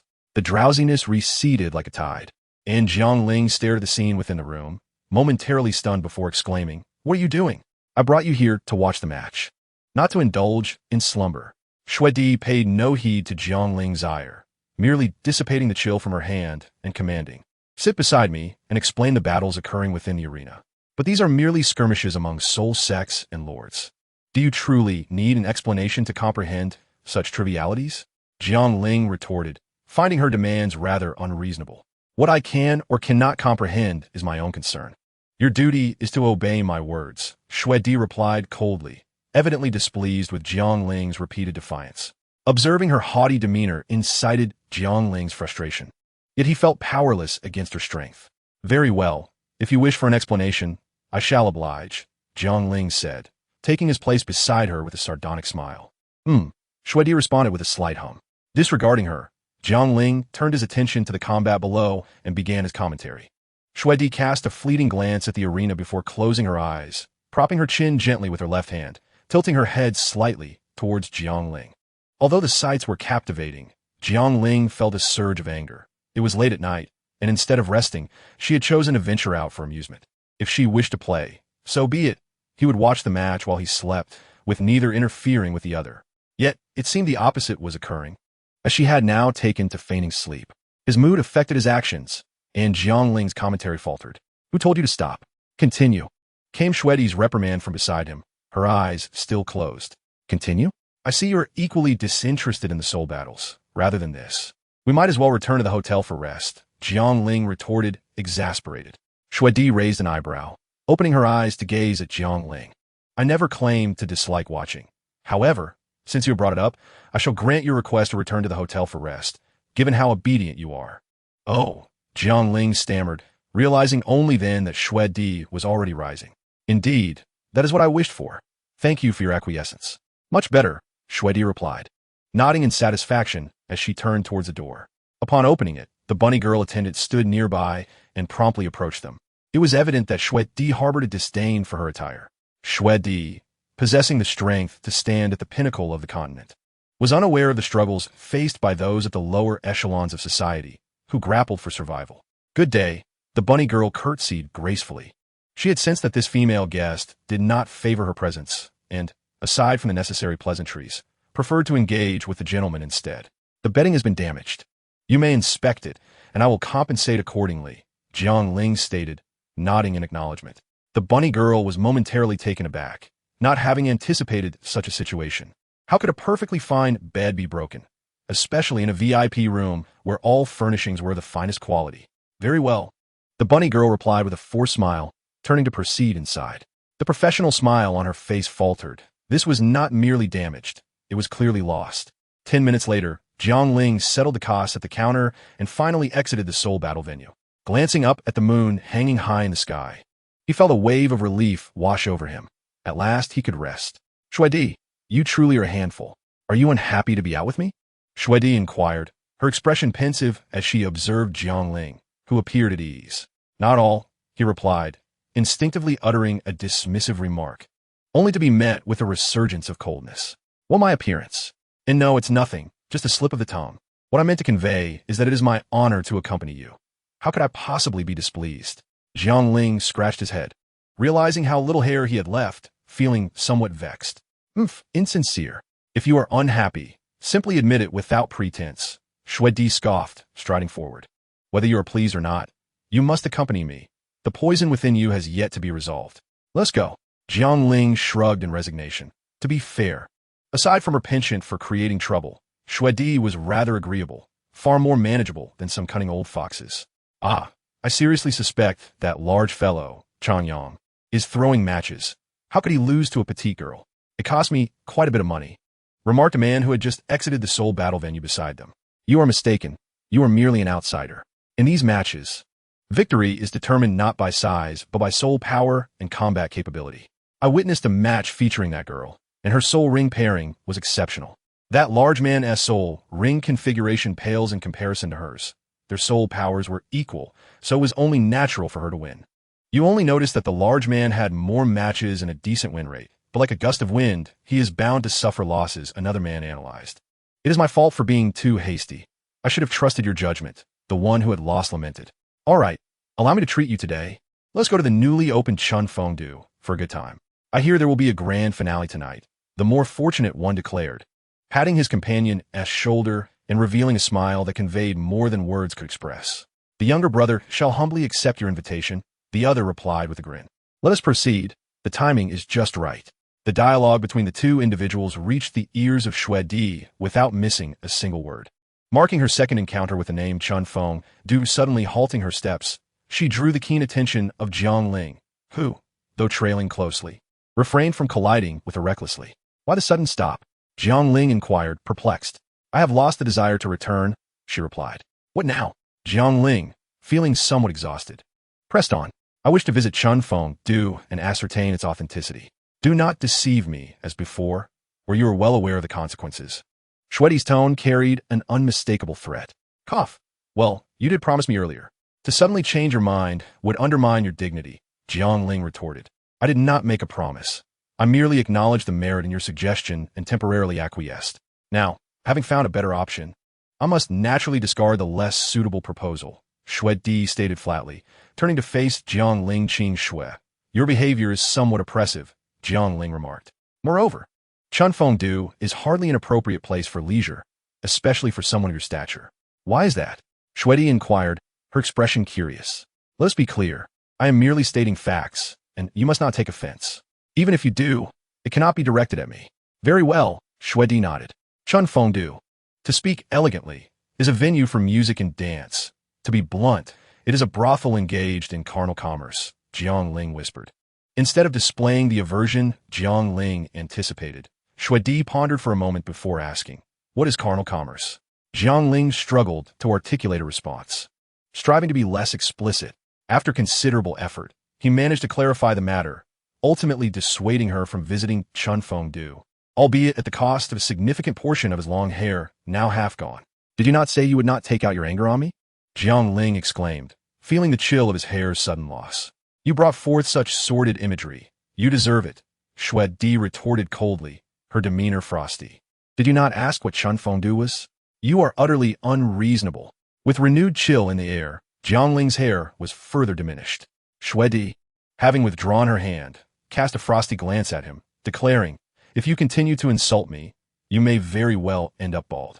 Jiangling, gazing at Shwedi's haughty visage, felt a surge of anger, genuinely contemplating retaliation. Humph, if you have finished your tirade, then lead the way. I am weary. Xudi commanded, arms crossed. Where to? Jiangling queried, discontented. To the hotel. Understood. With a flick of his right hand, the Changhong sword appeared. Strolling under the moonlight at midnight could indeed be romantic, yet he wished to avoid lingering with this woman any longer. Perhaps guilt weighed on him. For despite his brusque demeanor, Shwedi merely huffed and complied. The speed of the flying sword was astonishing, and in no time, they had returned to the hotel. Lying on the bed, Jiangling retrieved a copper mirror, examining his uneven hair with growing frustration. This grievance shall not go unpunished, he exclaimed, slamming the mirror down. In the adjacent room, Shwedi settled on a stool by the window, resting her head on her arms, exuding an endearing charm. Her gaze wandered across the smooth, wide street, where patches of moisture shimmered under the luminous moonlight. The stark contrast to the extreme north was palpable. The pastries were sweeter than the dew, and the tangy candy was more delightful than the rain.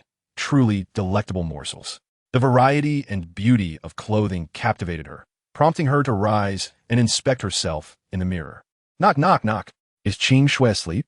Shwedi's acute hearing detected the sound, despite the attempts to lower the volume outside.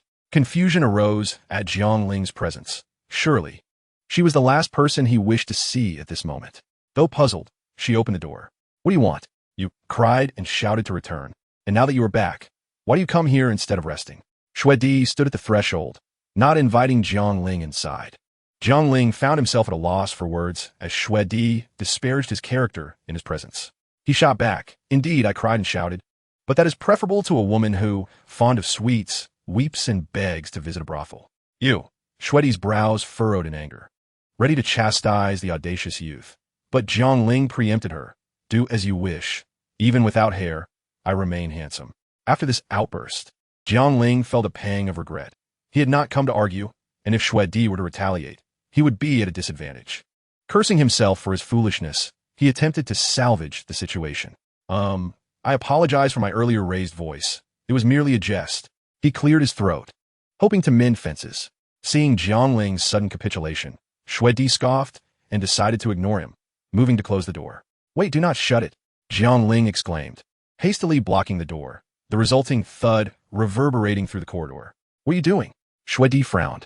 Before Jiangling could respond, an irritated voice from the neighboring room interjected, Hey, can you two resolve your quarrel in your room instead of making a scene in the hallway? What do you mean by two little lovebirds? Shwedi queried, glancing at Jiangling. It just means friends. He improvised quickly, denying her the opportunity to inquire further. I need to speak with you about something. May I come in? Shwedi scrutinized Jiangling for a moment, pondering his dishonesty, yet she stepped aside, confident in her own strength and dismissive of any maneuvers he might attempt. After a day of knocking 3 or 4 times, Jiangling finally gained entry. It was not that he was overly eager to enter. All hotel rooms had a similar layout, but after being denied entry 4 times, he felt a sense of irony. What brings you here? Shwedi inquired, seated in the living area. Although not invited to sit, Jiangling made himself comfortable across from her, producing 2 flasks of liquor from his jade pendant. More accurately, 1.5 flasks, with one containing half liquor and half water, separated within. What is this? Shwedi asked, eyeing the contents Jiangling had brought forth. A delightful beverage, sweet wine. Quite sweet, he offered, pushing 1 flask toward her. I specifically went to procure it. The essence of 30 flasks had been distilled into one, enhanced with his unique sugar, rendering it devoid of any alcoholic taste. A single drop could intoxicate an ordinary person, making it unfit for respectable company. I have reflected on my actions tonight. It was indeed my fault, and I come to make amends, Jiangling stated earnestly. With the quantity I brought, even you, the Snow Queen, would succumb to inebriation. If not, I shall concede my hair as a lost cause. Shwedi, dismissing him, chose not to engage with his empty words. Accepting the flask he offered, she inhaled its aroma lightly before taking a sip. Sweet was her immediate impression. soon followed by a warmth spreading through her abdomen, accompanied by a sensation of comfort. What do you think? Quite pleasant, isn't it? Jiang Ling asked with a smile.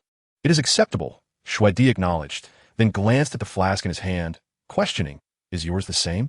These two differ. This one has a bit of spice, which I suspect you might not enjoy. Jiang Ling explained. Give it to me. Very well, then you shall try it, he replied, with a flick of his finger causing a transformation within the flask. Shuidi first took a whiff of the drink, her brow furrowing slightly. After a sip, her expression deepened into a frown. She grabbed a nearby cup and spat the liquid into it, taking a few gulps of the so-called sweet wine to alleviate her discomfort. Do you truly enjoy this unpalatable concoction? She inquired, tossing the wine jug back to Jiang Ling, perplexed. I can manage, Jiang Ling replied with a faint smile, discreetly adjusting the wine jug mechanism to revert it back to water. Had the individual opposite not been Shuidi, but rather a seasoned drinker, they would have easily discerned this little trick. Alas, it was a hypothetical. I have received the items. You may return now. Shuidi nodded, indifferent to Jiang Ling's preferences. Don't be so hasty. Drinking alone lacks excitement. Allow me to keep you company, Jiang Ling countered, unwilling to relent. He had come with intentions of retaliation, and leaving without fulfilling that would be futile. He took a sip of water instead. No need. I prefer solitude. Shuidi began to refuse. But Jiang Ling began to unveil an array of dishes, including her favorite pastries, with an air of effortless ease. The duo known as the Black and White Duo departed alongside Yi Xiang and Han Feng, while Cao Tianlong chose not to take on any apprentices. Meanwhile, Tian Pai Tao seized the opportunity to leap to the dungeon stairs, his back marred by a deep gash from the blade of Fan Yin. Summoning his ancient divine beast, Tian Pai Tao fled in a disheveled state, a matter of mere moments, too late for Yin Ping Chong and Long Qianyin to intervene. Some individuals exude an inherent melancholy, their essence radiating it even amidst laughter. This was Cheng Xiao, the spirit emperor, seeking solace in meditation, was unexpectedly troubled by thieves lurking beneath the emperor's very feet. Upon hearing He Jin mention the capture of the chief rebel in the capital, his spirits lifted. Go rest. I'm weary as well. Lan Zitian adjusted his slightly dazed head, having searched fruitlessly for Aunt Pei, and the truth regarding his mother's situation remained elusive. The turmoil only escalating. Currently, Su Qian's morning sickness had become increasingly pronounced, as she could no longer tolerate any fishy flavors. Xin Yang found the situation both amusing and exasperating, while Qi Hui had already begun a life filled with ceaseless responsibilities. The Empress no longer had to rush to court at dawn to listen to state affairs, and Xiang no longer had to stay in the shadows, devising strategies for her.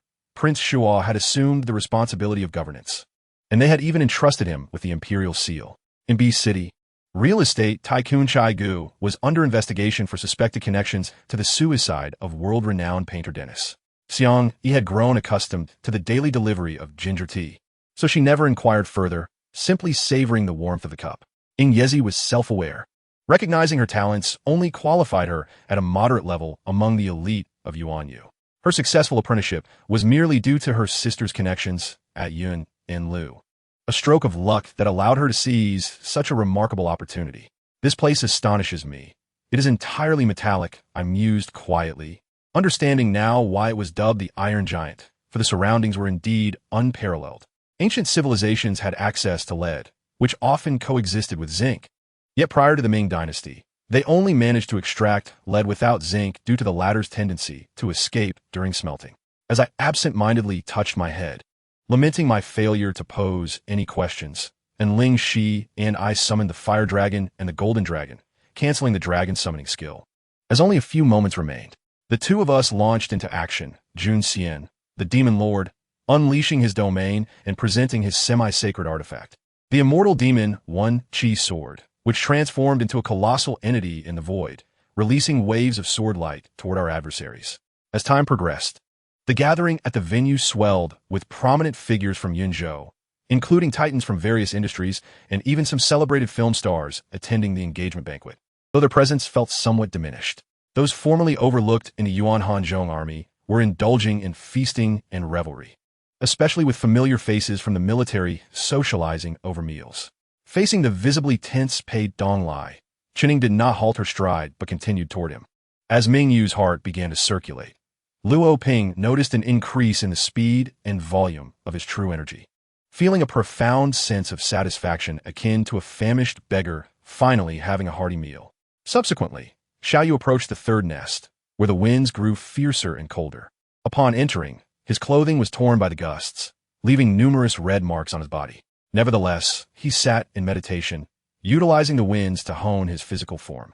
Although Lin Qiya had anticipated the outcome, she still sought confirmation, yearning to hear Yi Dong Chung express it aloud. It is a truth that during moments of boredom, negative thoughts tend to arise.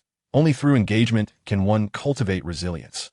Fu Lin nodded, permitting his departure, opting to remain observant in light of recent events.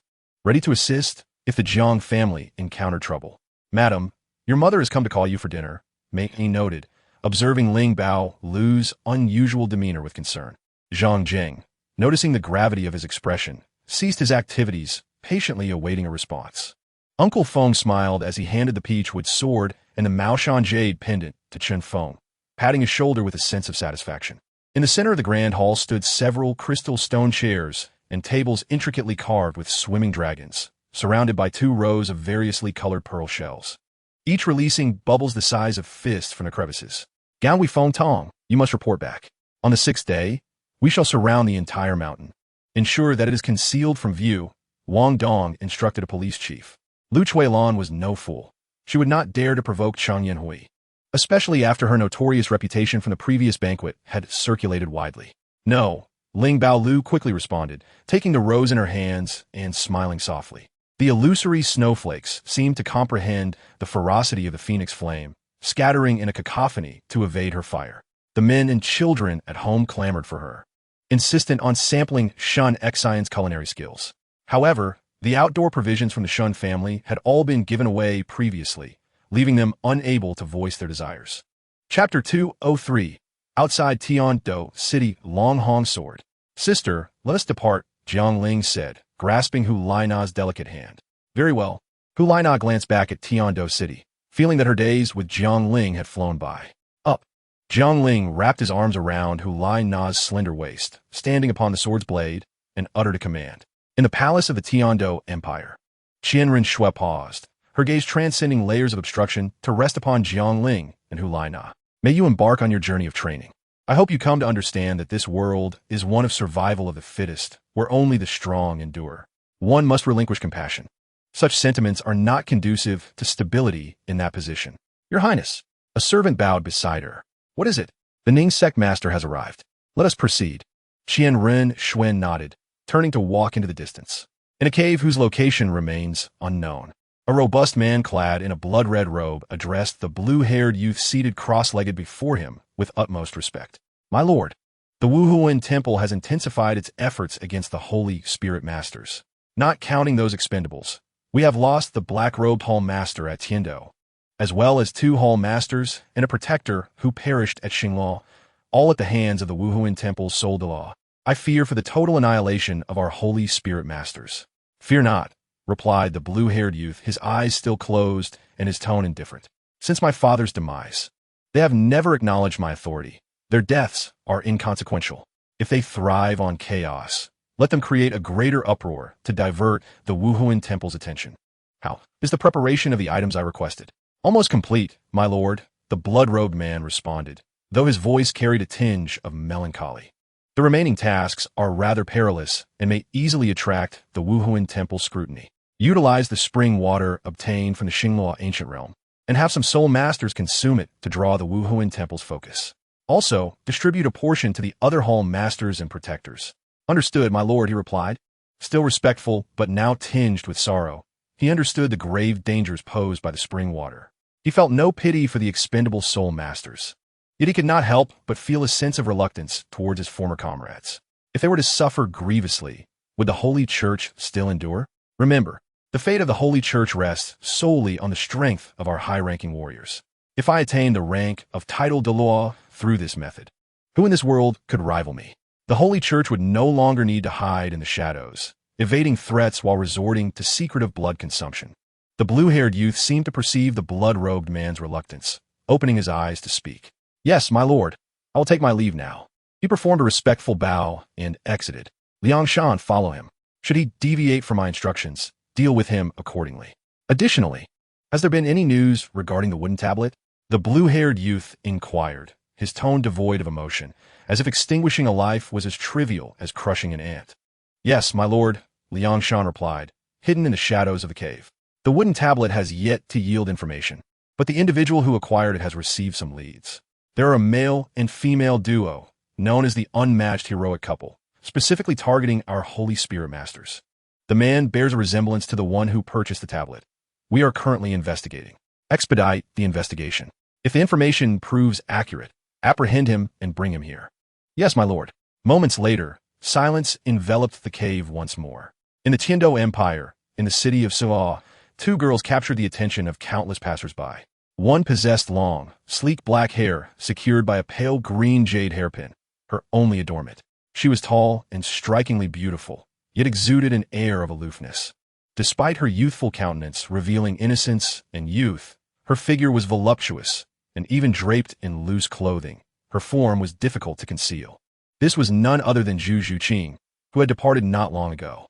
The other girl appeared much more slender, shorter in stature, and while her bosom did not rival Zhu Zhuqing's, she possessed her own charm. With a cascade of blue hair flowing down her back and deep blue eyes, she wore all black, her face partially obscured by a veil, enveloping her in mystery. Yet, the warmth in her gaze revealed a gentle heart, albeit tinged with profound solitude and melancholy. Ling Ling, aren't you supposed to be starting school? Why are you in Suo City? Zhu Zhuqing inquired, turning to her companion. This semester features practical classes. Teacher Qin from the academy mentioned we would soon come to Suo City for training. So I saw no need to rush back to the academy, replied the girl known as Yilingling, her voice as melodious as a songbird. There is no need. I won't stay long. Once you are settled, I will depart for other places, Zhu Zhuqing replied, shaking her head. But where will you go? After all this time, I can see that there is no destination in your eyes, Yilingling observed. Your hairpin is quite lovely. Where did you purchase it? Yilingling.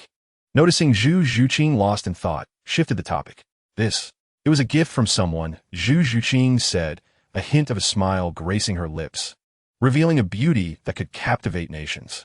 Suddenly, a loud crash echoed. Hey, can you watch where you're walking? You'll have to pay if you break anything. A single smile inadvertently triggered a series of unfortunate incidents, resulting in collisions with pillars and stalls. Seeing the once frosty beauty now filled with warmth, Yilingling realized, so she has fallen in love. Zhu Zhuqing and Yilingling's acquaintance was quite dramatic. In essence, Zhu Zhuqing had saved Yilingling, an auxiliary soul master, and accompanied her to Suo City. In the homeland, the lilies will soon bloom if you do not return, remarked a voice from above. In the skies above a certain location in the Fasnuo province, Jiangling soared through the air on his sword, accompanied by Hulaina. Given Jiangling's current soul power, flying with Hulaina at full speed would only last half a day. Thus, their travel plan was to fly for half a day, find an inn to rest, and continue their journey the following day. Money is not an issue. It's just exhausting, Jiangling thought, as the forbidden door of the Jeking Hotel in Tiando had remained open since its inception. He insisted on booking only one room, claiming it was for frugality. Senior sister, there is a sizable city below. Let us rest here for a day, Jiangling suggested, squeezing Hulaina in his arms. We've only just set out. And you want to rest again? No rest. We must continue on our journey. Even if you land, I won't bite, Hulaina retorted with mock indignation. It's not that. Senior sister, there's indeed a matter that requires my attention at the Wuhuan main hall, Jiangling explained, perspiring. Really? Hulaina, resting her head on Jiangling's shoulder, looked up at him with curiosity. Indeed, it was something I should have taken care of in Tiano City, but I got caught up in other matters, Jiangling replied, glancing down at her. Hulaina's cheeks flushed, fully aware of the nature of Jiangling's distractions. She teasingly placed her finger on his waist, pretending to twist. Hey, don't. Senior sister, I was wrong, Jiangling exclaimed, quickly grabbing her hand. As Jiangling released his grip, the sword wobbled precariously. All right, I won't twist you anymore. Just focus on flying the sword, Hulaina said, tightening her embrace around him and striving to maintain a neutral tone. Seeing her reaction, Jiangling couldn't help but smirk. Senior sister, hold on tight. We are descending now. Let's find a place to stay, Zhu Zhuqing suggested as they walked down the street. Sure. That Rose Hotel looks quite nice. Yilingling pointed to an elegantly designed hotel ahead. Why does the Rose Hotel feel a bit strange? Zhu Zhuqing remarked, eyeing the building with suspicion. What's strange about the hotel? You're overthinking it, replied Yi Lingling as she pulled Zhu Zhuqing inside. It was no wonder the two were cautious. Jiang Ling had never brought Zhu Zhuqing to such an establishment. Although Yi Lingling had many suitors, she remained single and had never encountered such hotels, making it impossible to discern anything from its exterior. Upon entering the lobby, the decor and colors caused both girls to frown. It does feel a bit strange. Yi Lingling admitted. We've already entered. We might as well inquire, Zhu Zhuqing said resolutely. Hello, could we please have 2 rooms? Zhu Zhuqing addressed the front desk. The attendant, startled, quickly sat up at the sight of Zhu Zhuqing, momentarily captivated by her beauty. Then, turning to Yi Lingling, he displayed a hint of astonishment. Are you certain, ladies, that you wish to stay here? Is there a problem? Zhu Zhuqing inquired. No problem, but there is only 1 guest room left, and our hotel caters to couples. The waiter glanced at Zhu Zhuqing, then at Yi Lingling, and spoke softly. Zhu Zhuqing and Yi Lingling exchanged glances, both momentarily catching a glimpse of the awkwardness in each other's eyes. Just then, a gentle voice came from behind them. Could we have 2 rooms, please? Zhu Zhuqing and Yi Lingling turned to see an ordinary-looking young man and a sweet-faced young woman. It was Tang San and Xiao Wu. Tang San, dressed simply, wore a faint smile and nodded at Zhu Zhuqing and Yi Lingling. Zhu Zhuqing furrowed her brow slightly. She recalled Jiang Ling mentioning that those who always appeared gentle and wore a smile were often hypocrites with deep thoughts. At that time, she had crossed her arms and retorted, What about you? Don't you always smile too? Jiang Ling had responded, That's just for you. And don't you think my smile is bright and radiant? Zhu Zhuqing could still remember the tone and gestures Jiang Ling had used then. A nostalgic look flashing in her eyes as a faint smile unconsciously appeared on her lips. Tang San was puzzled by Zhu Zhuqing's reaction. She had initially shown some disdain towards him, but then revealed a smile, leaving him momentarily stunned. Seeing Tang San staring at her sister, Yi Lingling's delicate face turned cold as she stood protectively in front of Zhu Zhuqing and said, Isn't it a bit rude to stare at a girl like that? Where am I staring at her? Don't be so self-important. She was the one smiling at me. And I was just about to say she was trying to attract my attention. Tang San hadn't spoken yet when Xiao Wu retorted. Although she was somewhat annoyed that Tang San was looking at someone else, she couldn't help but defend him when others criticized him. You are simply unreasonable. Yi Lingling's voice jolted Zhu Zhuqing back to the moment. What did you just say? Zhu Zhuqing's face turned cold as 3 yellow-purple soul rings fell around her. Utilizing the Lingbo Weibo technique, she swiftly appeared behind Xiao Wu. She didn't mind others' gazes, but if someone spoke disrespectfully, Zhu Zhuqing was not one to suffer in silence. Zulfust, a soul master at such a young age. It seems there are indeed hidden talents outside, was Tang San's immediate reaction. Faced with her peculiar movement, Xiao Wu stiffened but refused to back down, wanting to argue, but was interrupted by Tang San, who said, I was in the wrong earlier. Please forgive me, miss.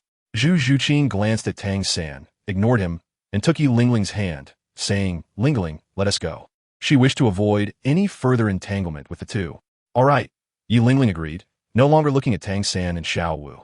Brother, Xiao Wu pouted, holding Tang San's hand. She is a soul master and seems to have cultivated other special abilities. We may not be her match. And that girl beside her should also be a soul master. We are at a disadvantage in numbers, so it's unwise to engage. Tang San explained. But what if that girl truly attacks me? Then I have a 70% chance of taking her down with me. The waiter, observing Zhu Zhuqing and Yi Lingling about to exit the lobby, couldn't help but feel envious. Not only were they beautiful, but their strength was also formidable. Excuse me, do you still wish to stay? The waiter interrupted Tang San's words, speaking in a flat tone, now pretending to be grand while threatening to take someone down. You were just bluffing to an unsuspecting girl. We will stay. I believe this room should belong to me, came the voices of 3 figures entering the lobby, walking towards the counter, coincidentally brushing past Zhu Zhuqing and Yi Lingling. Zhu Zhuqing halted, turning to look back. The 3 were a male and 2 females. The 2 girls were adorned in flamboyant attire, exposing their backs and having tall figures. But Zhu Zhuqing's gaze didn't linger on the 2 girls. Instead, her focus was on the tall young man embracing one of them, Dai Mu Bai. Disgust flashed in Zhu Zhuqing's eyes, mixed with a hint of relief for having met Jiang Ling. I apologize, esteemed guests, but that room has been reserved long-term by Dai Xiao. It is his exclusive suite. Let me arrange another room for you, the waiter said. No way, we won't allow it, Xiao Wu retorted refusing to be at a disadvantage after just being humiliated. As Yi Lingling watched the scene unfold, Zhu Zhuqing reminisced about Jiang Ling, while Tang San and Xiao Wu found themselves at odds with Dai Mubai. However, Zhu Zhuqing had no interest in the confrontation. Dai Mubai had become a mere passerby in her life. Lingling, let us go. Hey, aren't you going to watch? It would be nice to see those two annoying guys get taught a lesson. We need to prioritize finding a place to stay, Zhu Zhuqing insisted, pulling Yi Lingling along. Dai Mubai was oblivious to Zhu Zhuqing and Yi Lingling, still daydreaming about teaching those two arrogant individuals a lesson before enjoying a double date with his twin companions. Hu Laina and Jiang Ling had visited the Wuhuan Hall, writing a letter to be delivered to their teacher. They then continued towards Sivawa City, expecting to arrive by night. Jiang Ling had intended to rest for a day, but Hu Laina, understanding his intentions, firmly refused. Xiaolingzi, what business do you have with the teacher? She asked. Try not to look below as she clutched Jiang Ling tightly. Didi.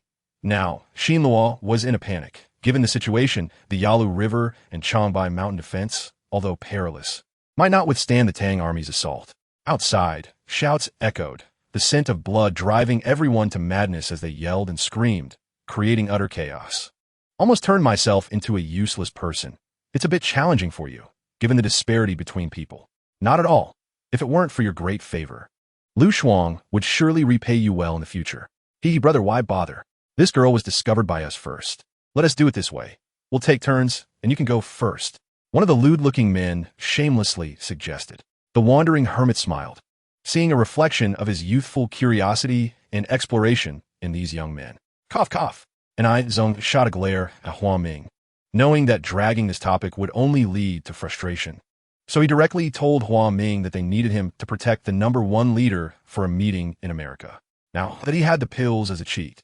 He explained that they were miraculous pills developed by his mentor, assuming the simple folk would care only about their effectiveness and not question further.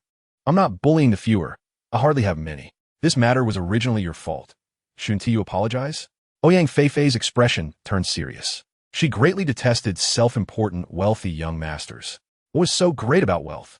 Who could compare to the Ouyang family? Moreover, she stated, what if that trap fails to contain the policeman? Your identity will inevitably be exposed. This statement from Xu Shui was made with a tone of certainty, implying that, in Xie Yuming's mind, the identity of Yin Muheng had already sparked some conjectures. It was this young leader who had gathered these solitary wanderers, teaching them the value of brotherhood. When she was first imprisoned, Xiao Jingyi had shared all her remaining belongings with her younger siblings, hoping for a good relationship, but they had not treated her well. When Xiao Jingyi attempted to escape, it was these very siblings who had kept a close watch on her. Chuan Mamo's eyes glinted with a frigid intensity as he fixed his gaze upon Lo Yichen, who was being forcefully ushered into the vehicle. His once strikingly handsome demeanor now reduced to a disheveled and despondent state. What gives you the right to punish them? How can you be certain they did not try to dissuade me? Xiang Xiaqian interjected, her voice rising in discontent.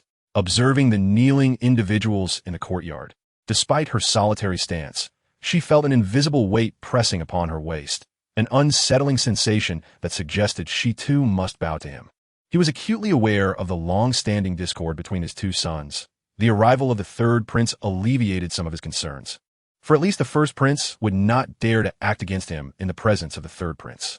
Contemplating this, Xiao Ma suddenly crouched down, anxious to avoid detection, remaining utterly still as he awaited the approach of those below.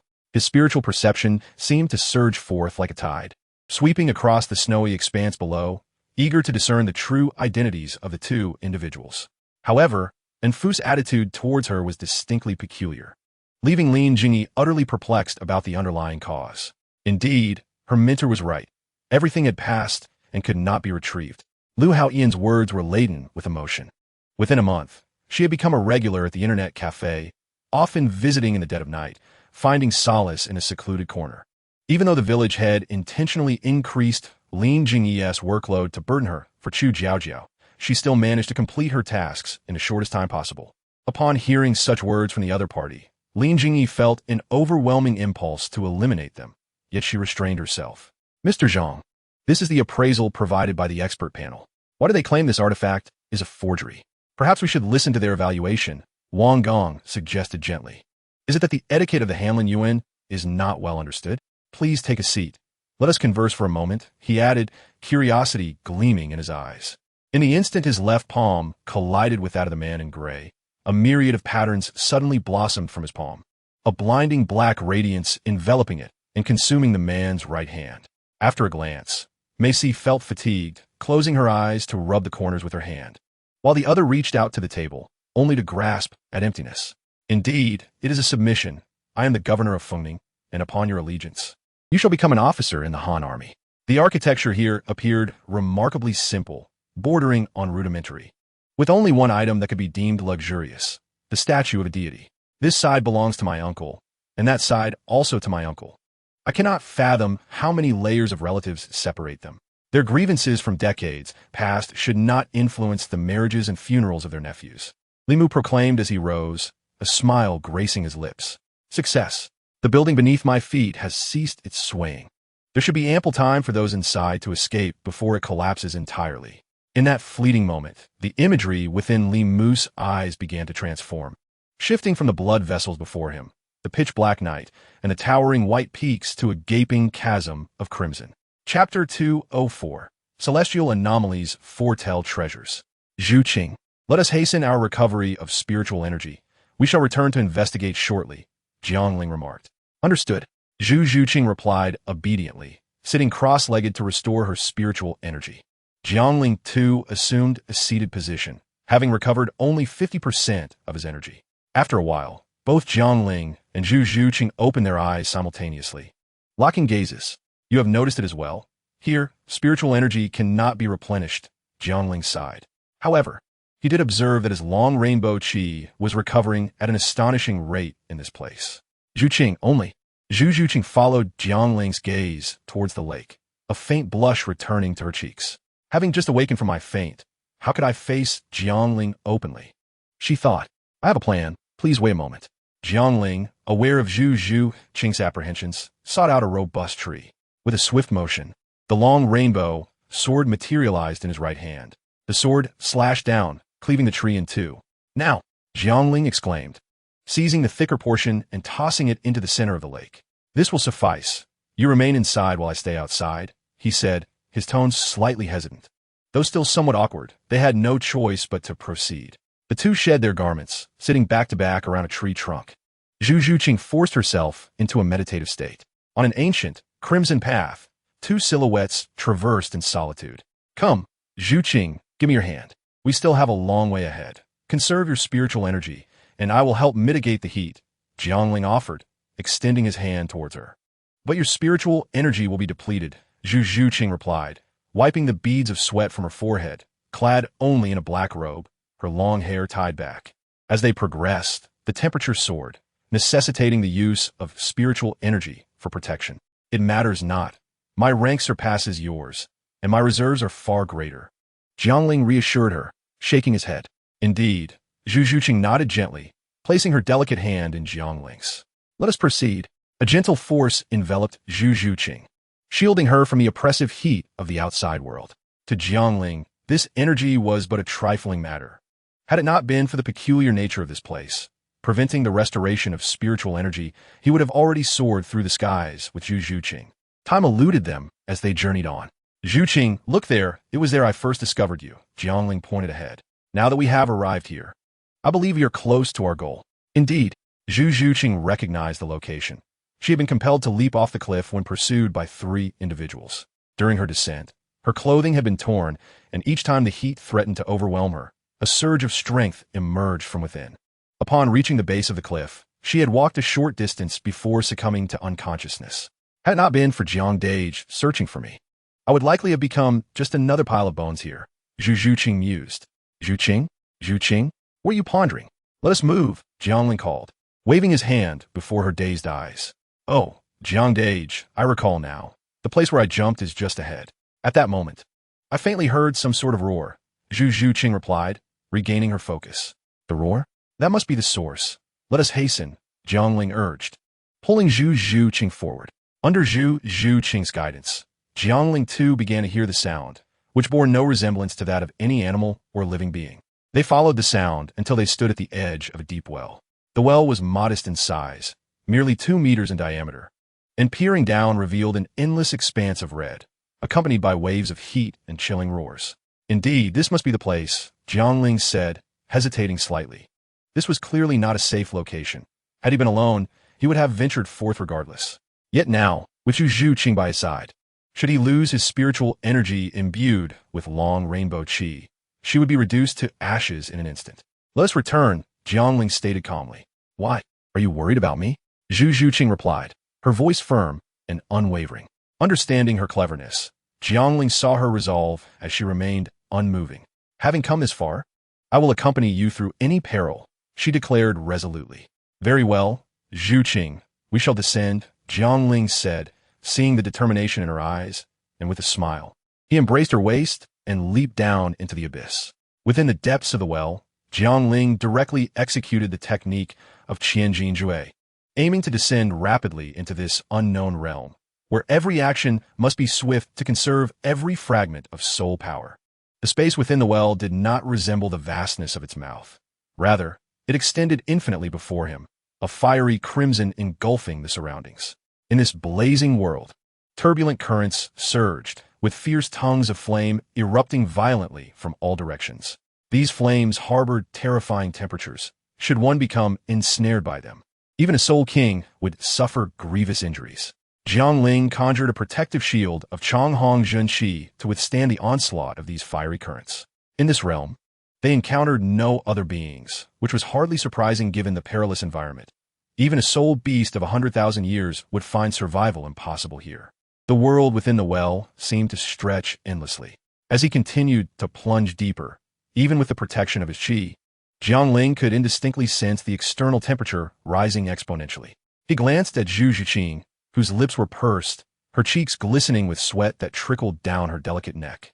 Jiangling unleashed another surge of qi, thickening the protective shield further. At the depths of the well, any misstep could lead to their demise. He wished to speak but found his throat parched, rendering him unable to utter a word. After a prolonged silence, he finally managed to say, Zhuqing, the water is in my jade pendant. Please take some a drink. The spring water of the lake was miraculous, remaining cool and unchanging, perpetually refreshing. The two examined the lake but found nothing amiss. Zhu Zhuqing retrieved a water pouch and held it to Jiangling's lips, signaling him to open his mouth.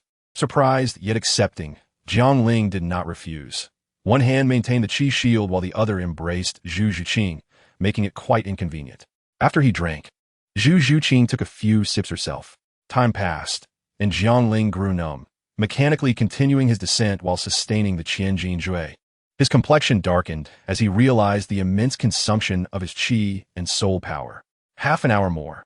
If we do not reach the bottom by then, we shall return, Jiangling said sternly to Zhu Zhuqing. He needed to conserve enough strength to ascend with his sword.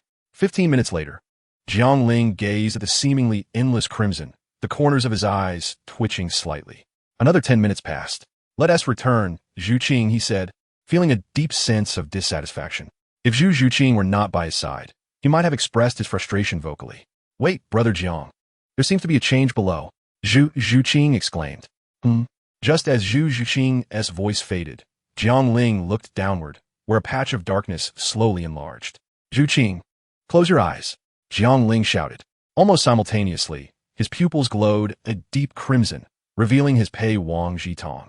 The two plummeted into darkness, the red hue abruptly transforming to black.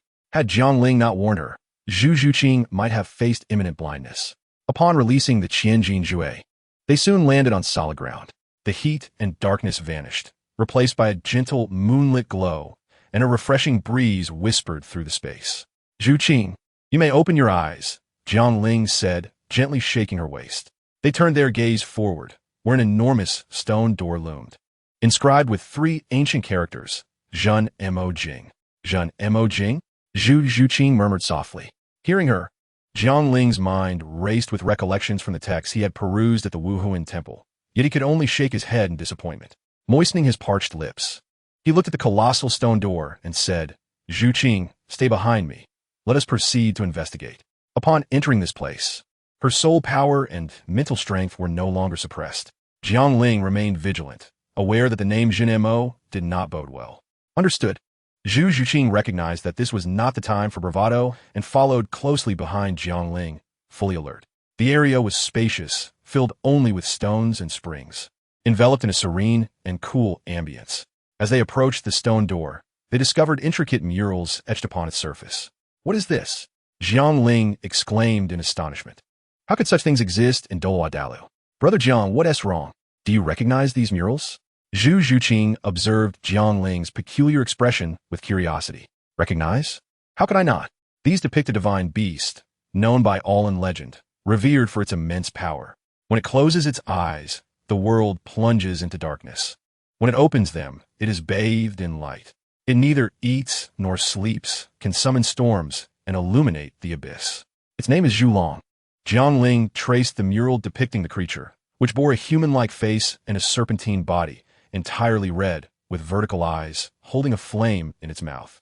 Speaking in a low voice, if this truly imprisoned Zhulong, without a second thought, Jiangling would turn and leave. Divine beast?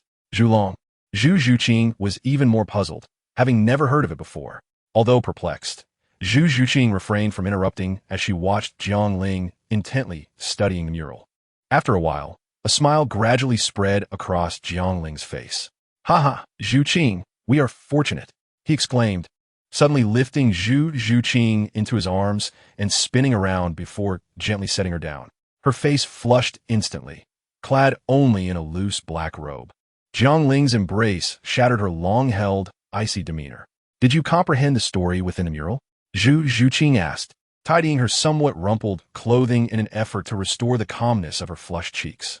"This mural primarily narrates the tale of an extraordinarily powerful divine beast, Zhulong, which was injured and vanished following a great battle, losing the innate fire essence it held in its mouth."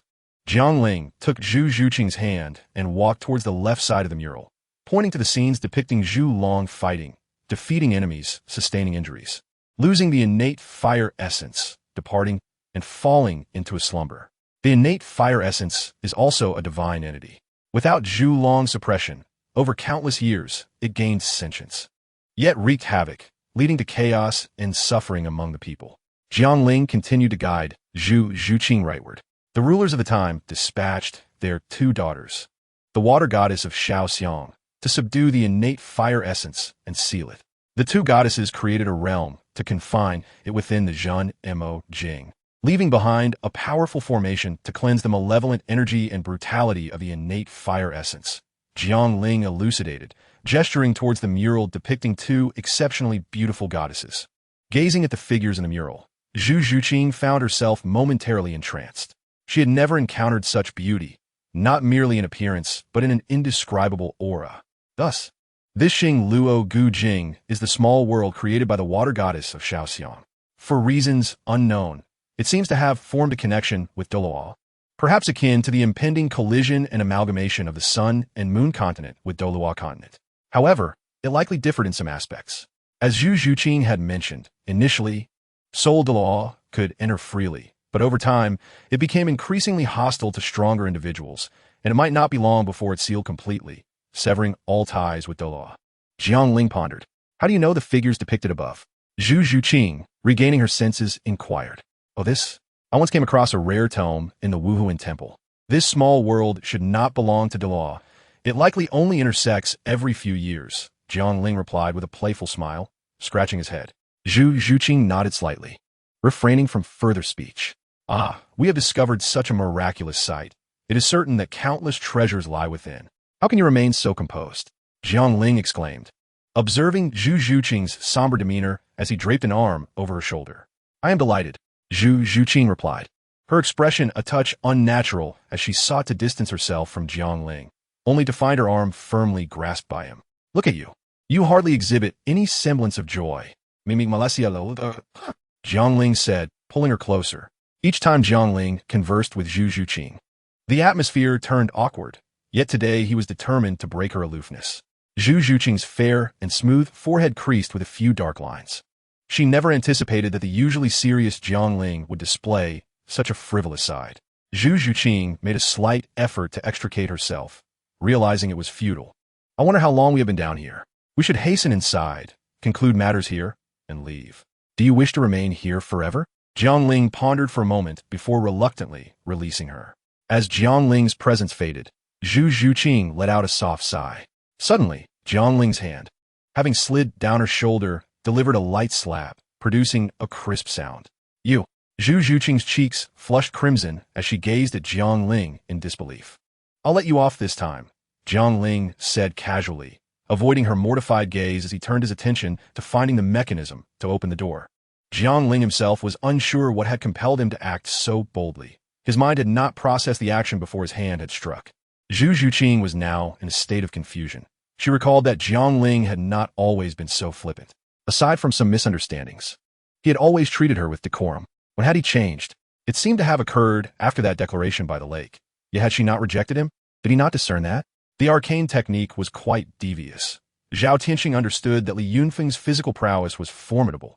Thus he directly unleashed the divine shield spike, deterring any direct physical assault. Mao Lian was initially unaware of this narrative, drawn in by the former prime minister's renown, only to find he had rightly placed his bets. Suppressing the bitterness within, Mao Lian thought, it cannot be her, for grandfather had recently stated that they could never achieve a lasting bond in this lifetime. If a lasting bond is unattainable, what fruit could there be? Come now, let me see from where your so-called confidence derives, and how much of it exists. Wang Kai remarked with an air of indifference, casting a dismissive glance at him. However, the energy contained within their bloodline was immense. Should one lack the requisite power to absorb it, they might perish.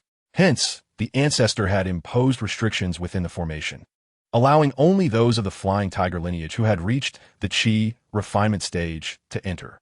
Noticing the circumstances and surveying the surroundings, he found the interior shrouded in a hazy gray, where one could not see their own hand before their face.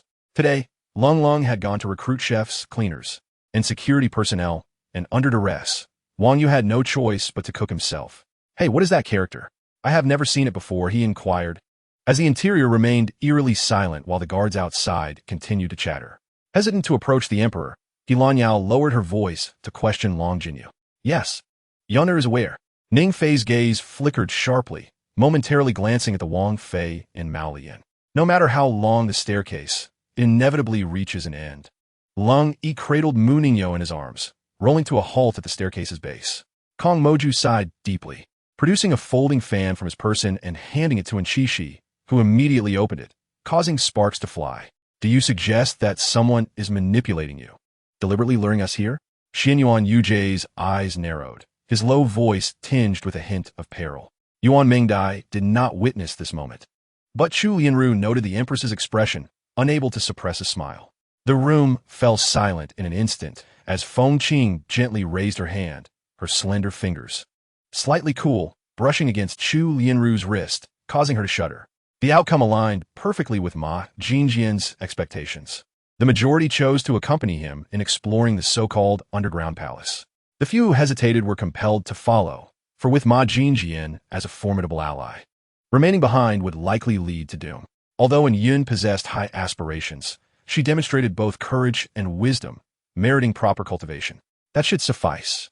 If I do not express this, how could you secure your meals and lodging, and still return a host of welcome for us?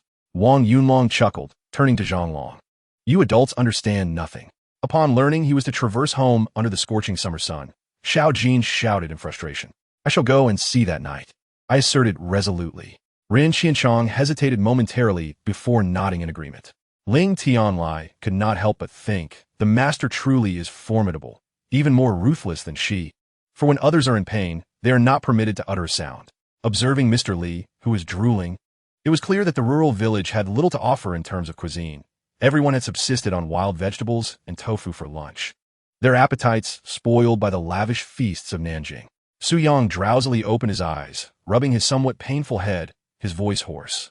Wei Xinxin was about to pursue him when she noticed her cousin moving with urgency, seemingly engaged in some matter. The seven who awoke gathered around the wooden table, only to discover an array of cold weapons before them. Apart from a single crossbow, the rest were all melee weapons such as knives and axes. It was only upon arriving at the Ma residence that he reported his name, when suddenly the household servant appeared with a wary expression. The current situation was highly favorable for them. Should they maintain their rhythm, they might be able to eliminate the tiger demon unscathed and conclude this mission. Immediately, Lin Ziyuan called Zhang Jingdao's office to inform him that he was receiving Mr. Lin, an investor from Hui Huang Pharmaceuticals, and requested Zhang Zhengdao to come over. Su Yang and Charles announced that every employee from the company visiting this side would receive a bonus of 1,000 yuan. Upon hearing his father's thorough analysis, Yang Jingsheng's previously grim countenance finally softened. Is it true, Baihu? You are indeed called Xioa? My worldview feels utterly shattered. Leaving the enormous violent giant salamander and Chekram behind, Lin Xiao departed from the Fanyuan region, heading towards the northeast. Uncle Shun, hello, how may I assist you? Chu Yin entered, greeting him politely. The dinner was abundant, with each dish portioned sparingly, merely enough for 3 or 4 bites. Yet the variety was extensive, particularly the seafood, which tantalized her appetite. This sum of money can be considered as repaying Du Yuyao and the others, for they invested significantly in the company. Though Mi Schwerer wished to struggle against her bonds, she found herself momentarily stunned, tears glistening in her eyes as she gazed at Lin Xiao, feeling his breath. Chapter 205. Following this path should lead us to the center of this world, Yunshi GD. According to previous records, it is replete with riches, and the map marks the location of a teleportation array. I believe Zhu Zhuyun and the others will also be there. Zhu Zhuqing unfolded the map and remarked after careful examination. Oh, so we need not return to Liang Gorge? That is splendid. The cliff is exceedingly high, and carrying you up would be quite exhausting. Jiang Ling responded with delight upon hearing this. Zhu Zhuqing shot him a glance, questioning, what do you mean? Am I particularly heavy? Naturally, such a statement imbued with a hint of petulance was unutterable by Zhu Zhuqing, who could only ponder it in her heart. As the two journeyed, they passed the very lake where they had previously stood exposed before one another. The tree trunk Jiang Ling had severed still lay within, yet it held not a single drop of water. Here, an extraordinary sight confronts Zhu Zhuqing as she gazes upon the parched lake, a spectacle she finds utterly incredulous. It seems to be a consequence of the formation. Having shattered it, we extracted the essence of water from the Xiangfei bamboo, rendering this once magnificent lake into nothing more than ordinary water, now evaporated. Jiang Ling gently notes, patting her shoulder. Let us depart. Zhu Zhuqing nods slightly, knowing that this lake and the life within the Jinma well will forever remain etched in her memory. With the peculiar weather dissipated, both Jiang Ling and Zhu Zhuqing become aware of the passage of time. After a full 2 days, they finally arrive at their destination, the place where clouds rise. What a coincidence! Jiang Ling, Zhu Zhuqing, a robust man with golden hair, laughs boisterously. If not for the harshness of his words, one might mistake him for a long-lost friend. This man is Davis, flanked by Zhu Zhuyun and followed by 8 others, 3 of whom are the very individuals Jiang Ling rescued from the frost 3-headed flood dragon, their eyes wide with shock. Their presence here, while the trio that pursued Zhu Zhuqing remains absent, suggests that Jiang Ling has vanquished them. Yet, those 3 were from the Soul Sect. Under Jiang Ling's gaze, the 3 individuals simultaneously lower their heads, too intimidated to meet his eyes, let alone converse with him in Davis's presence. Jiang Ling casts a glance and chooses to disregard them. After all, nobles are well-versed in self-preservation, and he cannot be bothered to engage.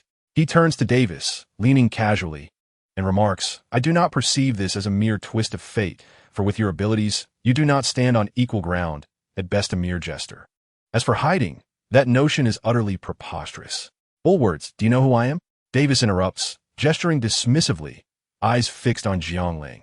How dare you insult me, as a jester? Are you aware of the consequences of your words? Davis, who had previously mocked Zhu Zhuqing, now finds his expression darkening in displeasure at being insulted by a mere guard. Consequences? I am indifferent to such matters. I only pursue what pleases me. At this moment, what I desire is to strike you. Jiang Ling raises his hand, and the Changhong sword materializes, unleashing a crimson sword aura directly toward Davis. How audacious! You dare lay hands on the Crown Prince? Soul Power, Xuanjia Shield. A soul master who had just spoken steps forward, eager to impress Davis. As you wish. Jiang Ling counters, slicing through the air with another crescent-shaped sword aura that meets the Xuanjia Shield just as the 2 strikes collide.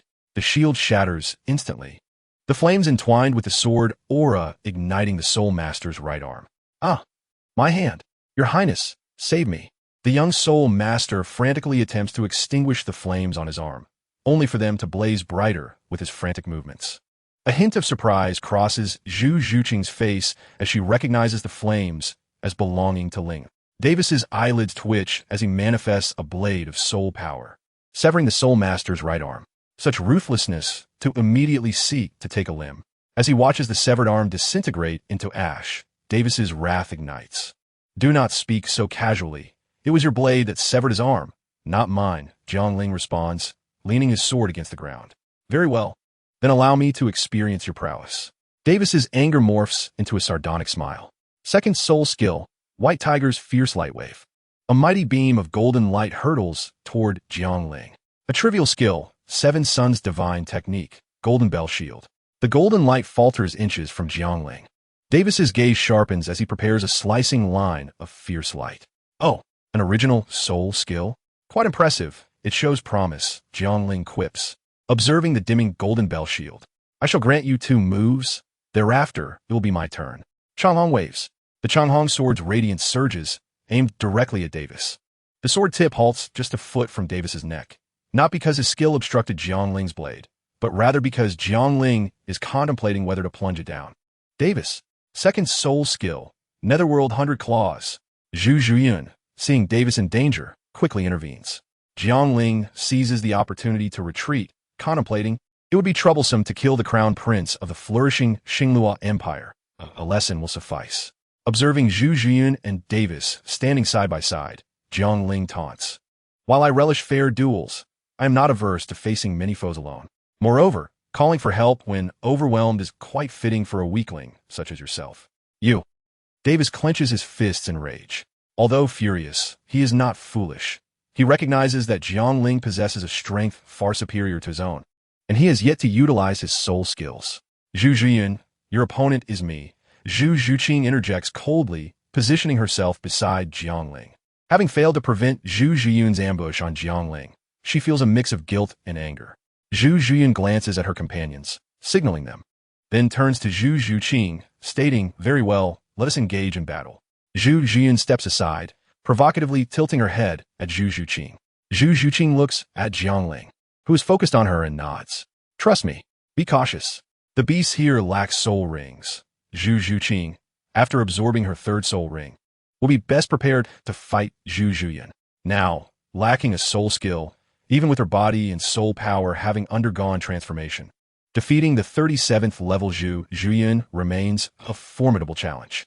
This confrontation feels ill-advised. Yet, Jiangling refrains from offering counsel, understanding that Zhu Zhuqing has awaited this day for an eternity. Zhu Zhuyun, for the harm you inflicted upon me and my 2nd and 3rd sisters. Today I shall repay it all. Ha! My dear sister, that is far too much for you to bear. Zhu Zhuyun taunts, a seductive smile gracing her lips. Zhu Zhuqing engages without further banter, her soul ring illuminating as she unleashes her full power. This surge of soul energy level 30. How can this be? Zhu Zhuyun's countenance pales. Your 2nd soul ring was absorbed only recently. How could you possibly reach level 30? Zhu Zhuyun's expression darkens, sensing danger. Moreover, she perceives a hint of peril emanating from Zhu Zhuqing. Zhu Zhuyun finds her own thoughts absurd. What does it matter if she has reached level 30? She has yet to absorb a soul ring. How could she possibly be my rival? A glint of murderous intent flashes in Zhu Zhuyun's eyes as she contemplates Zhu Zhuqing. Today, Zhu Zhuqing must perish here, for the dead pose no threat. Zhu Zhuyun glances back at the 2 auxiliary soul masters in her group. This small gesture does not escape Jiangling's keen observation. He raises his sword, its aura intensifying, and declares, everyone, do not act recklessly. I must forewarn you. Should anyone interfere in their battle, you shall all perish. Heed my words, 1 act of aggression, and all shall die. This warning is directed at Davis, to prevent him from acting out of desperation. You, do not be so arrogant. With so many of us, should we fear you? A soul master of level 46 behind Davis retorts angrily. Very well, then, let the challenge commence, Jiangling responds, directing his sword toward the one who spoke. His tone calm and unyielding.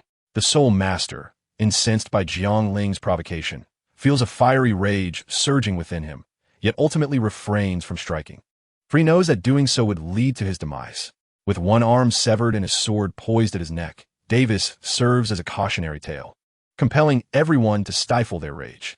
After all, the seemingly unremarkable man before them is still donning a disguise and has yet to unleash his full potential. Naturally, we shall refrain from intervening, as this is a matter pertaining to their family of Yuming Lingmao. I trust you will also abstain from action, correct? Davis voiced his agreement with Jiang Ling's assertion, prompting silence among the others.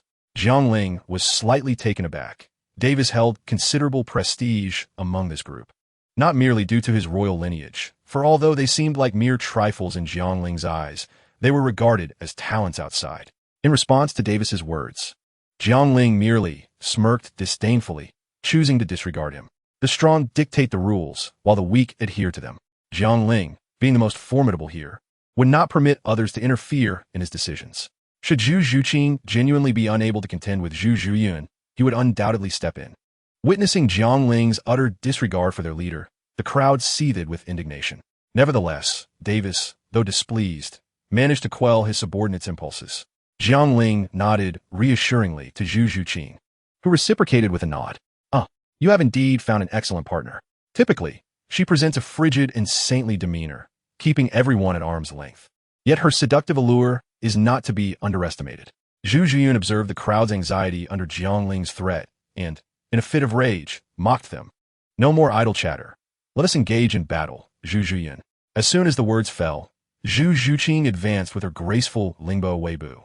Despite her brief training in this technique, her progress under Jiang Ling's tutelage had been remarkable. Observing Zhu Zhuqing's unpredictable movements, Zhu Zhuyun adopted a defensive stance, opting to guard rather than attack.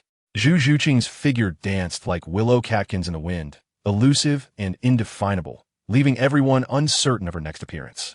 Although Zhu Zhuyun possessed formidable soul power, she found it challenging to counter such an elusive assault, sustaining several scratches on her arms after a few exchanges. Seizing a moment, Zhu Zhuyun distanced herself to assess her wounded arm. Be cautious from here on. Zhu Zhuqing paid her no mind, swiftly closing the distance to continue her onslaught. The third soul skill, Yuming Quan Quan, activated Zhu Zhuyun's third soul ring. In an instant, Zhu Zhuqing's gaze grew unfocused. My heart feels so weary. A beguiling smile curved Zhu Zhuyun's lips, exuding an alluring charm. Unbeknownst to her, it was a smile of death. The counterattack commenced. In her disoriented state, Zhu Zhuqing struggled against the counteroffensive, sustaining numerous injuries in a short time. Illusions? Zhuqing awakened. Jiang Ling felt a surge of urgency within. The first soul skill, Yuming Tusi, illuminated Zhu Zhuyun's first soul ring, her claws extending suddenly, doubling her speed as she lunged at Zhu Zhuqing. Jiang Ling's grip on his sword tightened. Previously, Zhu Zhuqing would have been unable to evade such an attack, but after consuming the essence of water, she had undergone a transformation. Though she was ensnared in an illusion, her instincts allowed her to narrowly evade the lethal strike, suffering only minor scratches on her shoulder. Phew! Seeing Zhu Zhuqing escape danger, Jiang Ling exhaled in relief. He was reluctant to intervene unless absolutely necessary. How could you evade my Yuming Quan Quan while under its influence? Prepare yourself. The second soul skill, Yuming Bai Zhao, was about to be unleashed. Jiang Ling recognized the technique and understood that in Zhu Zhuqing's current state, evasion would be impossible. Just as he was about to act, a purple bell-shaped barrier materialized, formed from Zhu Zhuqing's soul power. What is this? Jiang Ling glanced into Zhu Zhuqing's eyes, where any trace of confusion had vanished. A self-created soul skill? Davis exclaimed in astonishment. You broke free from my Yuming Quan Quan, yet you must still perish. Zhu Zhuyun, now with her arrow drawn, was compelled to strike. Yuming Bai Zhao slashed toward the barrier surrounding Zhu Zhuqing. The disparity in their soul power was vast, and Zhu Zhuqing's barrier could not withstand the assault entirely. Fortunately, she only sustained light injuries. However, Zhu Zhuyun, having expended considerable energy, began to waver. How could you escape my third soul skill? You are but at level 30. Zhu Zhuyun struggled to accept her impending defeat. Indeed, she had lost, her soul power depleted, leaving her defenseless. Your third soul skill's effectiveness is contingent upon the strength of your soul power. You have continuously attacked me, depleting your energy, and your subsequent use of the first and second soul skills has left you unable to contain me. Had you not been so impatient, you might have succeeded in killing me. Zhu Zhuqing spoke weakly. The external injuries she bore far exceeded those of Zhu Zhuyun, and her soul power was nearly exhausted. Each time she felt herself slipping into unconsciousness, a force surged within her, coursing through her limbs, gradually healing her body and restoring her energy. And what of you? How much soul power do you have left? Can you still kill me? Zhu Zhuyun shouted, fear of death creeping into her voice. Sufficient. Zhu Zhuqing's claws manifested, lunging toward Zhu Zhuyun's neck. Confronted with the impending strike, Zhu Zhuyun squeezed her eyes shut. For the first time, she felt death was so near. Zhuyun, Davis, witnessing this, attempted to intervene. Halt, or you shall die. In an instant, the Changhong sword was poised at Davis's throat. Zhu Zhuqing's claws hovered perilously close to Zhu Zhuyun's neck. Jiang Ling observed this scene, bowing his head with an amused smile. Indeed, this is truly you, Zhuqing. Externally tough, yet internally tender. Currently, the refining sect, when factoring in the merchant faction, boasts no less than 14 golden core cultivators, while the entirety of the Wujia, comprising 48 second-tier sects, has the Danding sect with merely 8 golden core members at the helm. Other so-called powerful second-tier sects possess only 5 or 6 golden core cultivators, with sinews of steel, bones like iron, skin akin to that of an infant, and flesh as hard as stone. His present state seemed to mirror the legendary post-heavenly realm. Wen Jian was unaware of how long he had been wandering in a daze, having unearthed several caves blocked by snow, but found nothing but rubble within. Shangguan Hai glanced back, drenched in sweat, aware that the malevolent figure behind him harbored ill intentions. Yet he found no means of escape. You are correct. I am but an unnamed individual, and I shall call myself Wuming. Feng Zue would not overtly reveal his identity, as his true name is Dugu Wuming, which could be considered a semblance of honesty.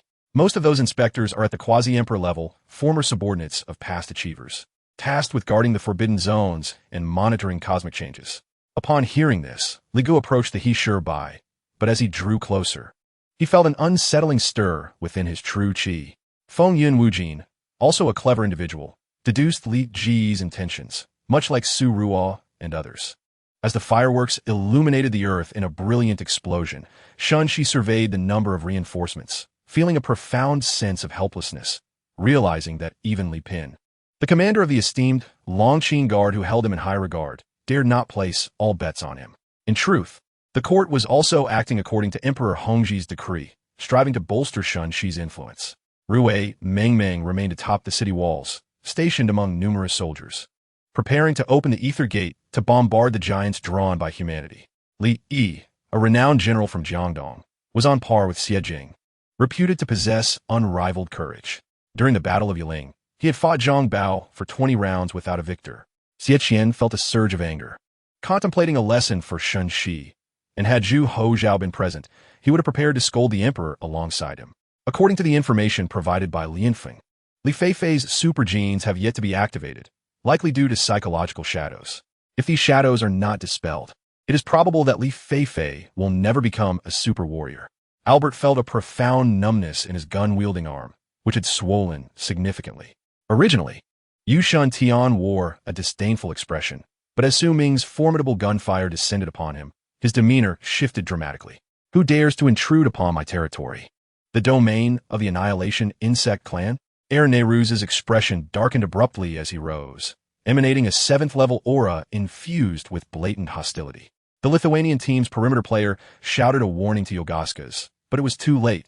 Long Jingang's audacious ambush took him completely by surprise. The moment Yogaska's lifted the ball to pass, Long Jingang snatched it away. However, Wuxin gathered spiritual energy not for cultivation, as he had reached a bottleneck in his cultivation. Absorbing spiritual energy was merely a drop in the bucket. Thus, the spiritual energy of heaven and earth coalesced between Wuxin's hands, forming a colossal sphere of light that began to rotate slowly. Lin Dong observed the undisguised despair and a hint of hatred in Lin Pingji's eyes and shook his head gently.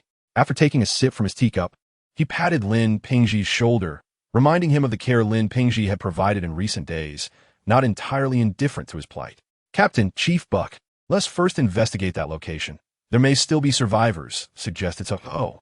Qin Yu struggled to assist Shang Jiai into a wheelchair, expending considerable effort, while Shang Jiai gazed at her with an expression entirely unlike that of someone who had just undergone surgery and was yet to awaken from anesthesia. Yi Tongmu sat in the car, gripping the steering wheel with one hand, having clearly heard Luo Chima's words.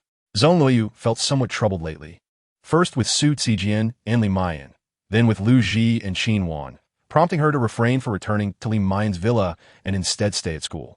Contentedly occupied with Yao Yao in the publicity department during her leisure time, His internal true energy began to circulate, condensing in his hands, enveloped in a golden glow. At that moment, his hands transformed from mere human hands into true golden hands. However, Uchiha Tianjima understood that it was unrealistic for the Uchiha clan to eliminate the Senju clan at this moment. Although the Senju had yet to counter the power of the Mangekyo Sharingan, the higher echelons were at a disadvantage. After receiving an injection, Yen Luer exhibited no further reactions and remained peacefully asleep. Zhang Yi found himself at an impasse, compelled to intensify training across various skills, mental, psychological, and continuously educating his soldiers. Zhang Yi's unit seized the northern gate of the county, resulting in the immediate elimination of 23 enemy soldiers, 16 puppet troops, and over 10 innocent civilians mistakenly killed under duress, with Zhang Yi's unit suffering 2 infantry casualties and 1 wounded.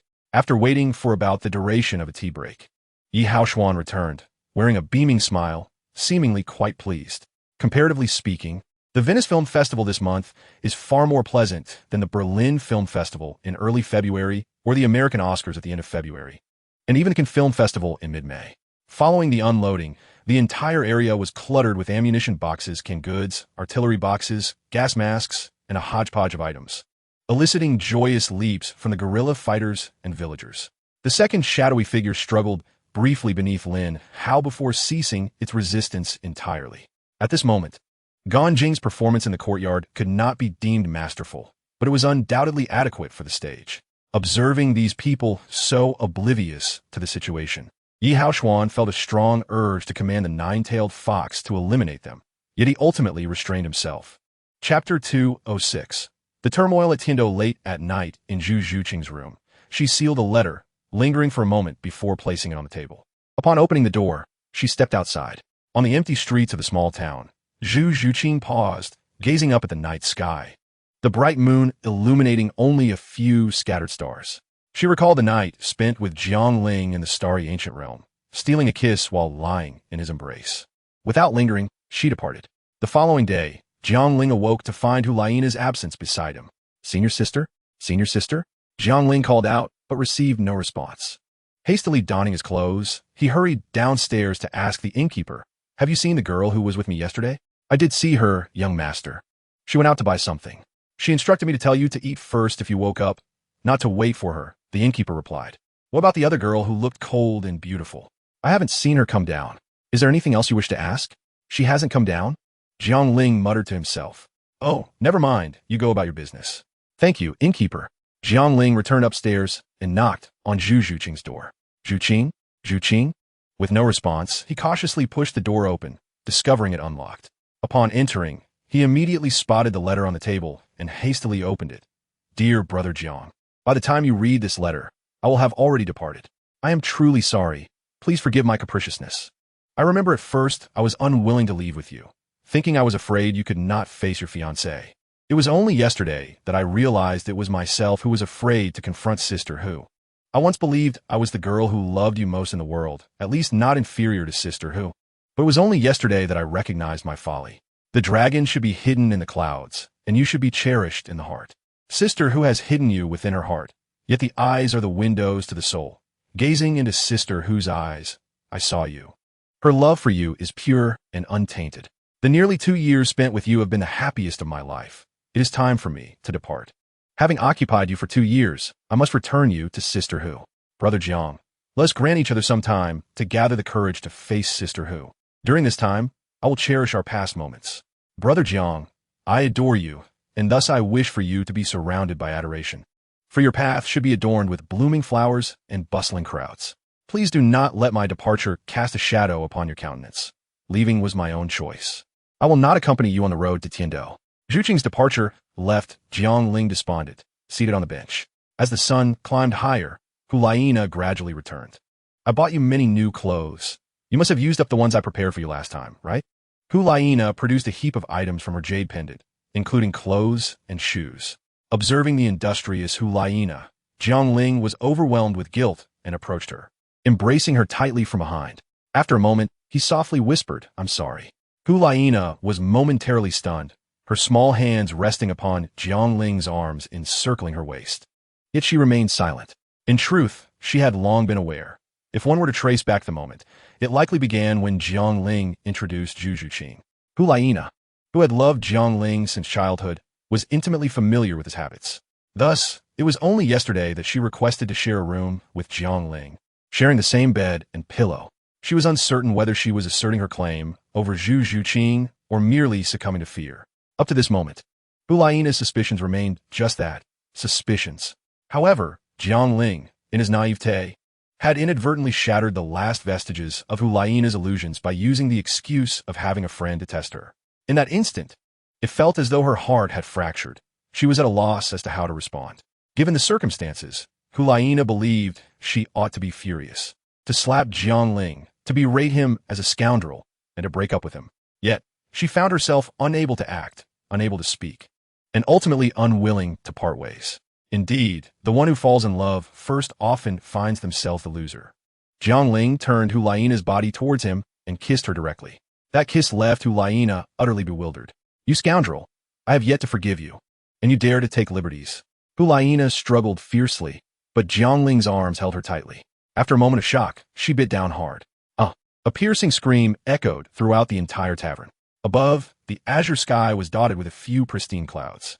Upon closer inspection, two figures were weaving through them. "Bet Festival. Zanyo has arrived at Tiando Poison City." Jiang Ling, with a lisp, lowered his head to Hulaina in his arms. Hulaina's bite had been so fierce that Jiang Ling's lips had yet to recover after 3 days. Puffed. Observing Jiang Ling's disheveled appearance, Hulaina could not help but laugh. "Smirk, what are you laughing at?" Jiang Ling playfully slapped Hulaina on her pert backside, his annoyance evident. "You, oomph."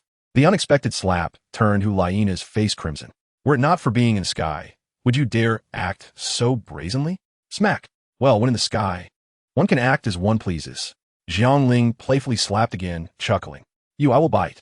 Unable to contain herself any longer, Hulaina sank her teeth into Jiang Ling's arm. Stop. Senior sister, let go, or the sword will fall." In the sky, a flying sword wobbled uncertainly. "In the Pope's Hall of Wuhuan City, Your Holiness, has something occurred?"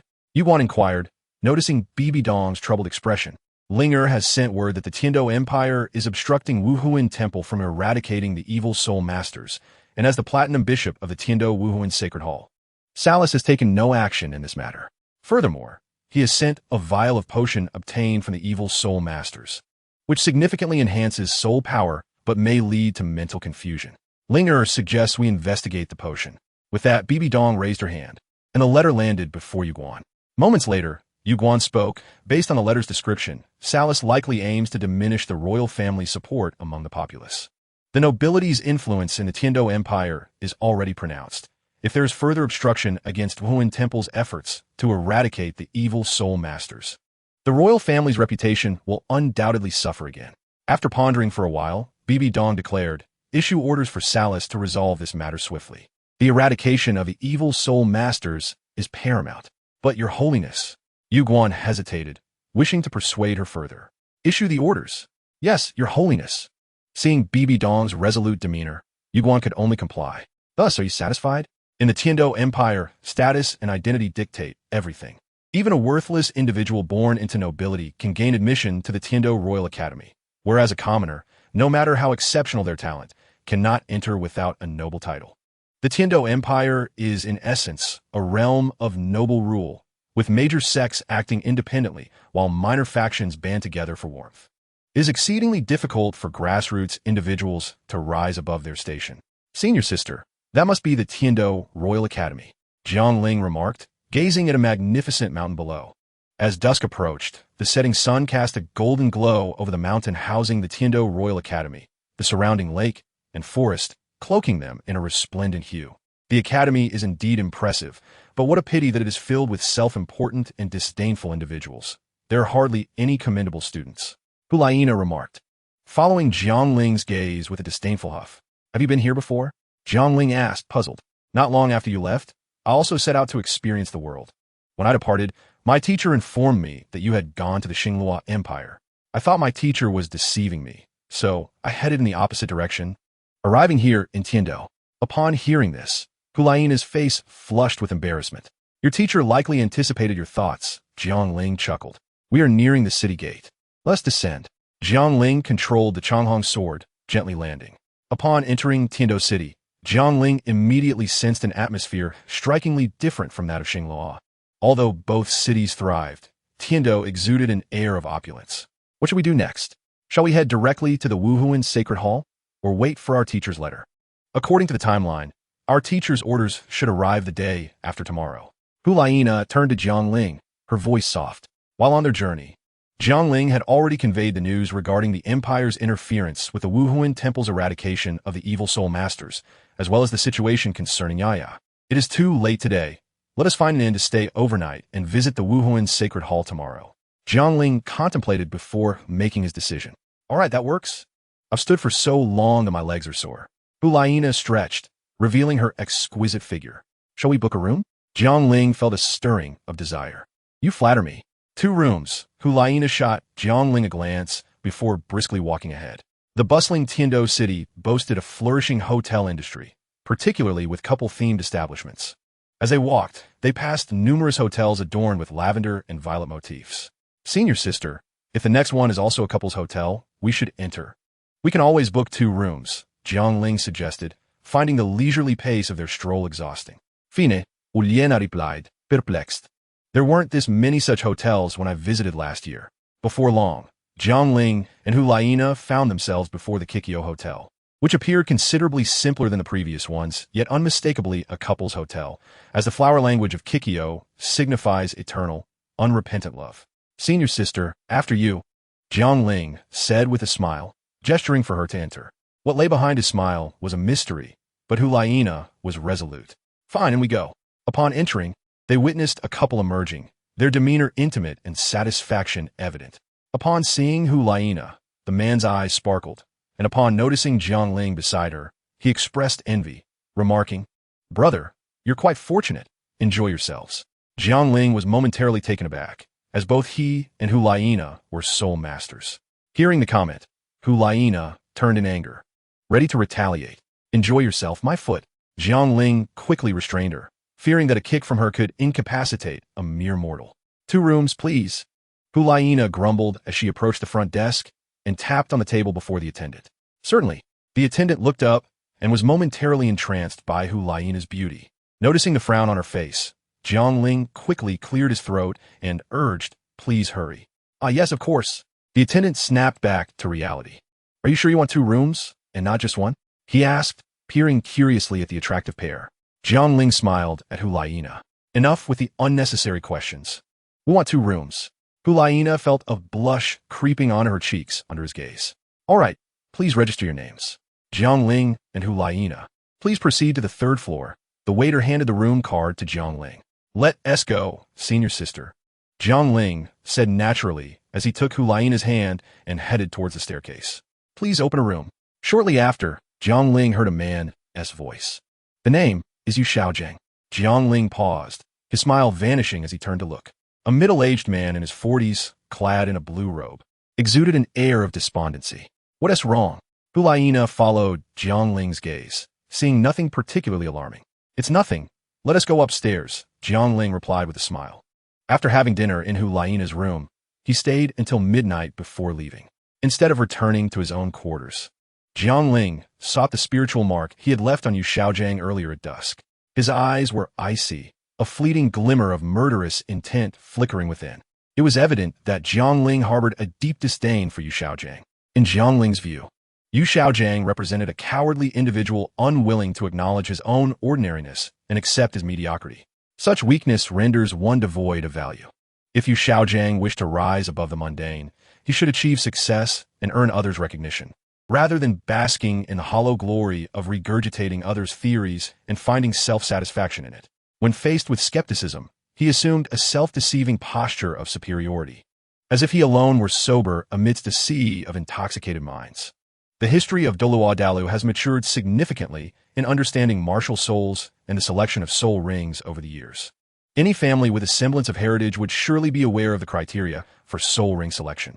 Moreover, the notion that plant-type soul masters can absorb animal soul rings and beast martial souls can absorb plant soul rings has long been established. Jiangling scoffed at this. The realm of soul masters was rife with eccentrics, and many had already experimented with such ideas long before Yu Xiaojiang proposed them. The records in the Martial Soul Hall's library noted over 1,000 instances of beast martial souls absorbing plant soul rings. Most soul masters lacked the strength to choose their soul rings. They exerted every ounce of their being just to acquire one, rendering the distinction between beast and plant irrelevant. The correlation between innate soul power and the strength of martial souls seemed to be a widely accepted notion on the continent. In summary, Yu Xiaojing's theories, more accurately, the theories he had merely transcribed, were dismissed by formidable soul masters and were of no use to common soul masters. Only novices like Tang San would revere him as a teacher. Had it not been for Tang San's protagonist aura, Yu Xiaojing would have long since squandered his potential. Even with numerous fortuitous encounters, the blue-silver grass proved to be exceedingly insufficient in later stages. Battles of equal footing would still depend on brute strength. Had it not been for the awakening of the blue-silver royal bloodline, the truth would have been laid bare. This only served to illustrate Yu Xiaojing's lack of character. Jiang Ling would merely scoff at him and not spare a glance in his direction. What truly stirred Jiang Ling's murderous intent was an event that transpired 2 years later during the prestigious Continental Advanced Soul Master Tournament. The faces of DD and his companions were filled with regret as they did not anticipate being thwarted at the last moment. So be it. Let us reside here for now. If the old man harbors any ulterior motives, we can expel him later, he mused. The myriad spirits of the 100 ghosts and beasts simultaneously emitted melodious howls, momentarily quieting the heated discussions in the arena. Qin Yang felt a jolt of pain. He had not expected that his destructive intent would attract the attention of the heavenly Tao. Especially after their chance encounter in Luoyang City, the atmosphere shifted dramatically. Although they were physically close, an inexplicable barrier prevented them from returning to their former selves. Regarding her capricious emotions, Yixian had long since become indifferent.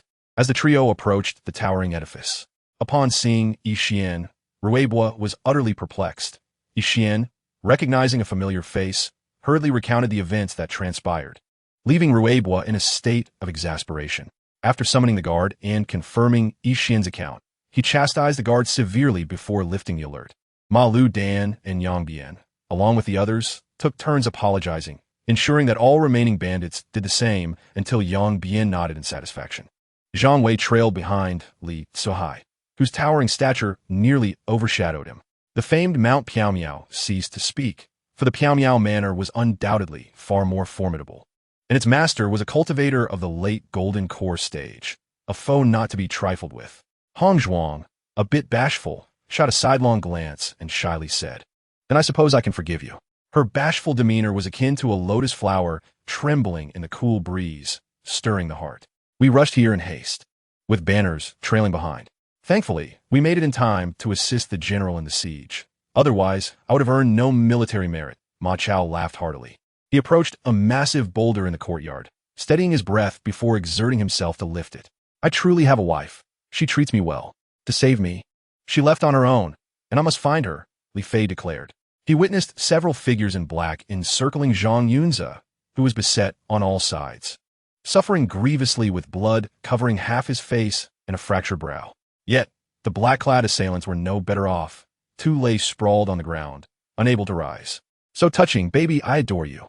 Yulin made an adorable expression before unhesitatingly stuffing the scroll into her bag. Cheng Yanzhong was unreserved, intent on conveying his thoughts to William, knowing this was a significant opportunity, and William would not let it slip by once he laid out conditions. The Japanese were both furious and indignant, yet no words were spoken. Several strong Japanese figures suppressed their wrath. Luo Wuxing? Yi Qingjue's retort lacked its previous mockery, replaced instead by genuine astonishment. He had only known her as Hua Wuliu, who sang a melody at the Mingyue Tianya Song Festival each day, and beyond that, he had found no further clues. No way. I want to return to my own body. Long Fei protested vehemently, having nearly met his demise during previous travels. As the shockwave reached the city, it was effortlessly intercepted by a protective shield that suddenly materialized at the city's edge. For reasons unknown, he felt overwhelmingly drowsy. Pulling out a refreshing pill manufactured by Changbai, which was said to invigorate even the most fatigued. Upon consuming it, a chilling sensation surged through his mind, causing tears to stream down his face from the spiciness, rendering his tongue numb. Just as he pondered this, Scar pulled him away in haste, leaving him frustrated by the sudden flight. Scar frequently glanced back, and he did too, seeing nothing. Visibility was severely limited to about 100 meters. June M.O. Lee found it amusing, thinking she could never guess how he knew of the red mole on her chest. In-M.O. furrowed her brows, sensing impending trouble. Suddenly, the man's eyes snapped open, revealing piercing green energy that sent chills down one's spine. Could he withstand the casual shove from this white skeleton? Liu Yi understood the disparity all too well. Xueting was filled with questions, while Li Shuai glanced at Xueting and said, "You'll have your chance. But do not fall in love with her, otherwise you will meet a terrible fate." This was no idle threat. Who would dare compete with the fated Lone Star? The five-element sword spirit returned to the sword, unleashing an overwhelming sword intent as boundless sword energy surged forth from the five spiritual swords, crashing toward Yunjian like a tidal wave of blades. Yuqin smiled gently as she supported Yulan, yet her heart was heavily burdened with concern for Chu Xiao. Although she lacked martial prowess, she could discern the lethal intent behind Charon's every strike, while Chu Xiao retreated cautiously, evading the onslaught. One focused on offense, the other on defense. If this continued, Chu Xiao would undoubtedly be in peril. Apologies for the tension in this chapter. I was drenched in cold sweat upon realizing the predicament, prompting an immediate shift in narrative. The first to step into the black light was Gu Qiyin, which seemed to pulsate with life swirling around her. Zhao Ruaji and Lu Shuai exchanged glances and nodded, even clasping hands as they ventured into the darkness together. Qi Lingen and Shan Zhangtian followed Zhao Ruaji into the black light, leaving the members of the Guxia tribe to enter last. However, the Black Silk Undead had long lost their sense of self. The two guarding the door would not articulate the situation nor identify any intruders. Thus, the matter faded into obscurity. The trio felt a sense of relief, thankful that the Black Silk Undead lacked consciousness and, consequently, the ability to speak. Otherwise, the situation could have taken a turn for the worse. Chapter 207. You look truly splendid today. Is that attire new? It certainly doesn't resemble what I previously gifted you, yet surpasses my purchases in elegance. Indeed, this was bought by my third sister. Your gifts are also quite lovely, and I appreciate them. Oh, truly? And the makeup you donned today suits you remarkably as well. Yes, my third sister applied it. Then I shall learn to do the same for you in the future. Very well. On the rooftop, Nu Zhan pricked up his ears, intently observing the two in the courtyard, anxiously tugging at his own hair. Having understood Jiang Ling's character, he felt more at ease. My young master, the dialogue between you two could make me cringe enough to excavate a 3-bedroom apartment. The young master appears astute, yet when it comes to courting a lady, he is outdone by a mere brute like myself. Why waste words at this juncture? It is evident that Miss Zhu Qing harbors feelings for you. Simply embrace her and kiss her. It would be settled.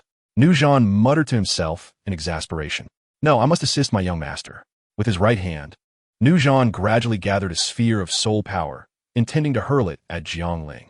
However, he hesitated, contemplating.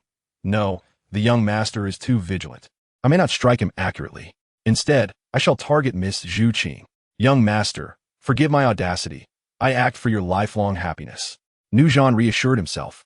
The sphere of soul energy was suddenly propelled forth, bursting into a magnificent display just as it approached Zhu Qing from behind. With her head lowered, Zhu Qing felt a powerful force surge towards her, propelling her toward Jiang Ling. Ah, she gasped softly. Zhu Qing. Jiang Ling instinctively wrapped his arms around her slender waist.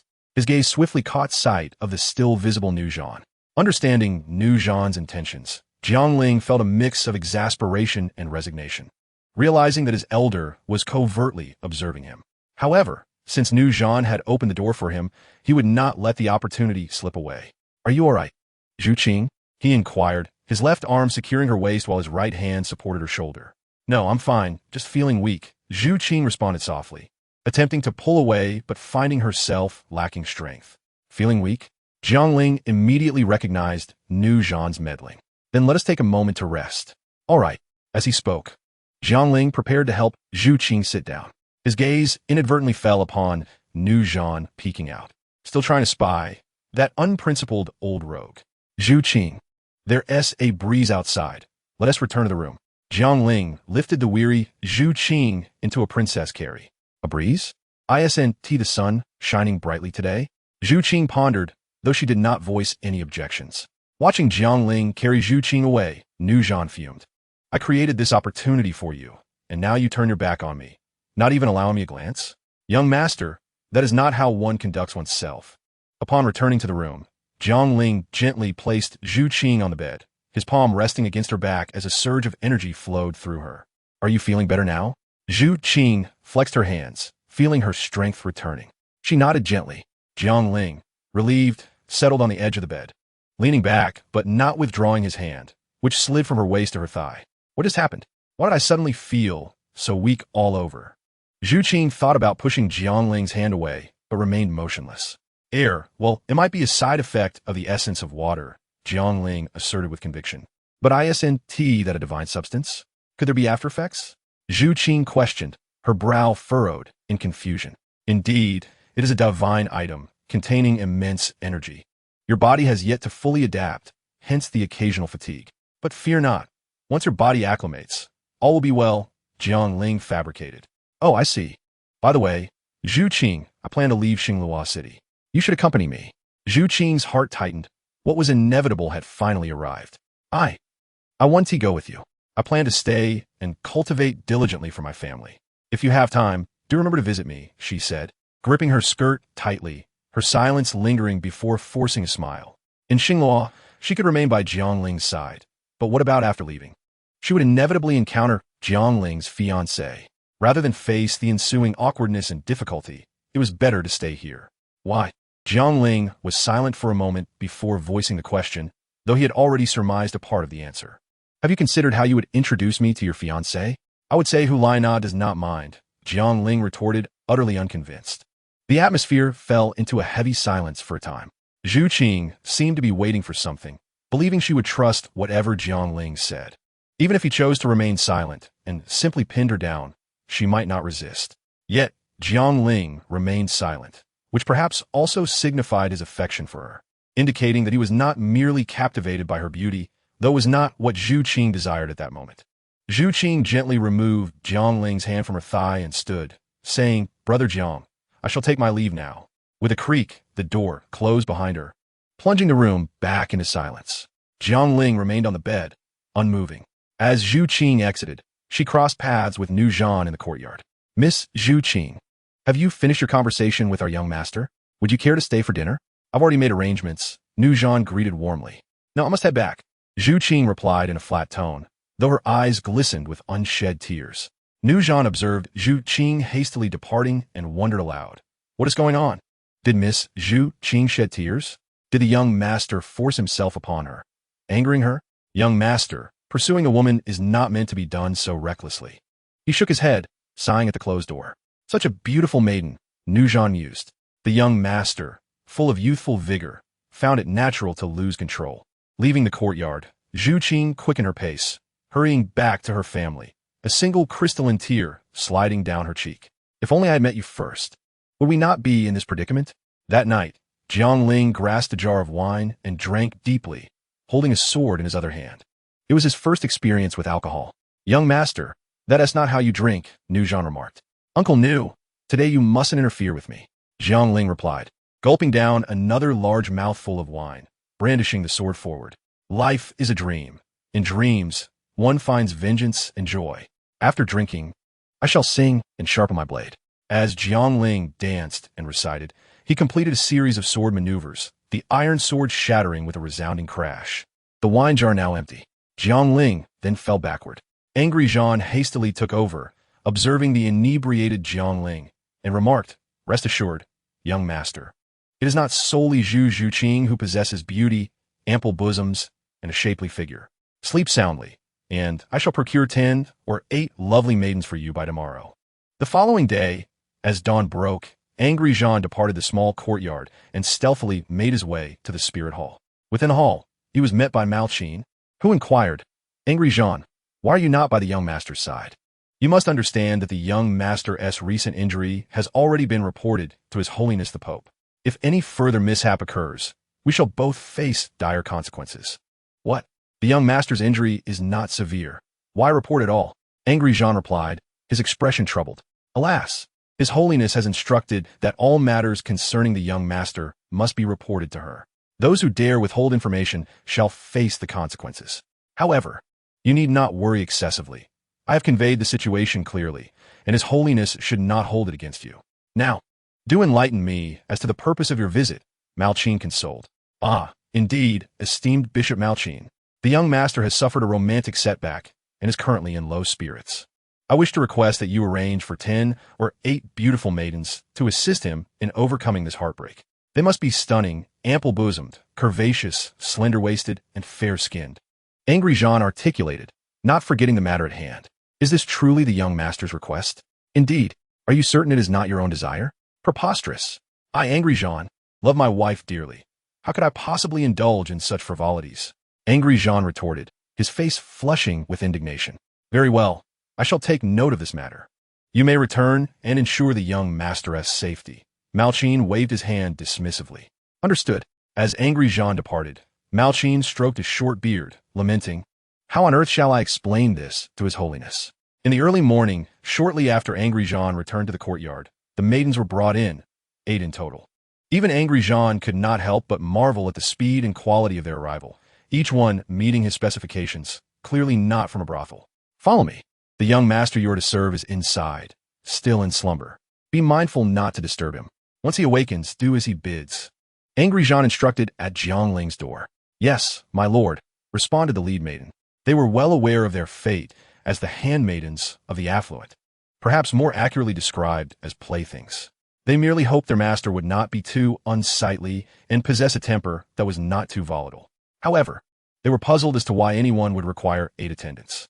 The maidens entered the room and quietly approached Jiangling's bedside. So handsome. At that moment, Jiangling had not donned his disguise, his refined features strikingly attractive. He felt a throbbing headache, the effects of his hangover too intense to bear. In a hazy state, he sensed the presence of someone entering his room, perhaps Uncle Angry, but was bewildered by the alluring fragrance in the air. Dismissing it, he decided to sleep a little longer.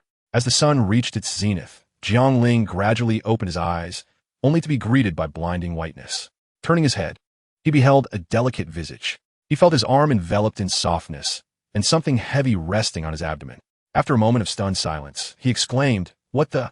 Jiangling suddenly flipped off the bed and leaped to the door. Who are you? He demanded, noting the several beautiful maidens sprawled on the bed, all in disarray, their alluring forms visible. As the embrace around him dissipated, the maidens stirred awake. Among them, an older woman rose and performed a respectful bow, saying, Greetings, young master. We are the maidens summoned by Lord Angry Jean to serve you. The state of her attire left little to the imagination as she bowed, prompting Jiangling to avert his gaze. Angry Jean? Angry Jean? Jiangling burst forth from the room and into the courtyard, calling out, Angry Jean, come out here. The maidens were left bewildered, wondering what they had done wrong. Young master, I am here. So soon you have emerged. Angry Jean replied with a cheerful demeanor. I curse your ancestors. I demand to know what is happening in my room. Did you arrange this? Jiangling glared at the affable Angry Jean, his temper flaring. Jiangling rarely lost his temper. Young master, did not Miss Zhu Qing reject you yesterday? I noticed your despondence and worry, so I devised this plan. Fear not. They are all virtuous maidens, and I sought them based on Miss Zhu Qing's standards. They are quite similar, Angry Jean hastily explained, sensing Jiangling's rising ire. This is absurd. My love for Zhu Qing is genuine. Do you understand what love means? Young master, I'm already married. Quickly send them away, and do not skimp on the payment. Jiangling felt drained and was loath to argue further with Angry Jean. Are you truly sending them away? They are all exceptional. Angry Jean persisted, unwilling to give up easily. Angry Jean, this matter shall not be mentioned again. Zhu Qing is Zhu Qing, irreplaceable. Do you understand? Jiangling spoke coldly. Angry Jean felt a shiver run down his spine. The young master was genuinely upset. Yes, young master. I shall attend to it immediately. Half an hour later, the small courtyard returned to its peaceful state. Thus, 5 days passed, with Jiangling spending his days in the courtyard, drinking and practicing swordplay. During the same span, Zhu Qing, after returning from Jiangling's abode, sat on her bed, hugging her knees throughout the night. In the following days, she devoted herself to rigorous training and successfully absorbed her 3rd spirit ring. At the spirit hall, Bibi Dong perused the letter in her hand, her lovely brows furrowing in concern. Heartbreak. 8 maidens? How could Linger experience such heartache? During this time, Linger has been unable to contact Na, and no conflicts have arisen. Could it be that? Days prior, when Jiang Ling was injured, Bibi Dong felt a pang of sympathy but said nothing. After all, injuries were part of the trials. However, now this Mao Qin had the audacity to slander Jiang Ling, insinuating infidelity. Bibi Dong's anger flared. She had raised Jiang Ling herself and knew his character all too well. Yuguan, your holiness, Yuguan stepped forth, bowing slightly. Make a trip to Xingluo and verify this matter.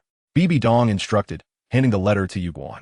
After perusing the letter, Yuguan paused momentarily before replying. Understood. Stepping outside the hall, Yuguan was beset with dark thoughts. Jiang Ling, you are on the verge of marriage, your bride being your childhood friend and sister. Do you not know that the Pope dotes on your sister? How could you engage in such frivolous behavior during your trials, especially with 8 maidens?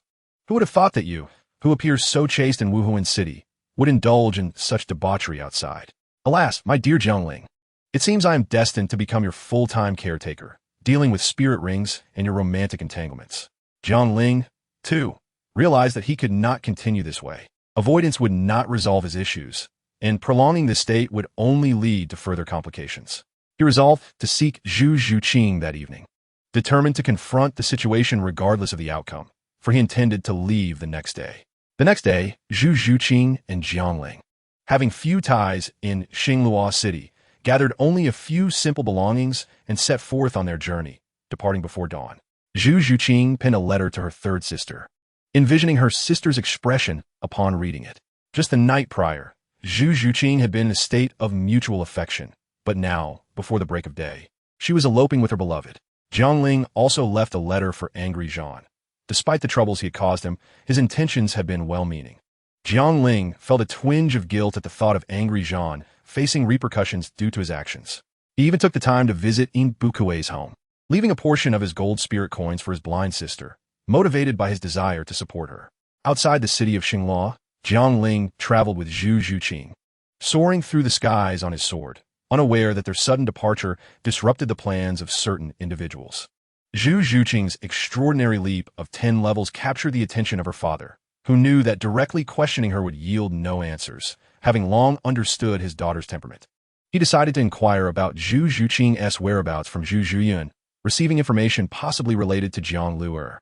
Just as he was preparing to investigate, he remained oblivious to the fact that Zhu Zhuqing and Jiang Ling had already quietly departed. While Zhu Zhuqing's father was concerned about the secret of her remarkable leap, another individual, a blue-haired youth named Davis from the ancient realm, chose to take risks and remain in the city of Xingluo, driven by interest in the wooden token held by Jiang Ling. However, at present, all matters concerning Xingluo were irrelevant to Jiang Ling, who was now enjoying a journey across the continent with his beloved, fearing that the fierce warriors might be in pursuit. Jiang Ling resolved to travel a considerable distance away from Xingluo on his sword before switching to walking.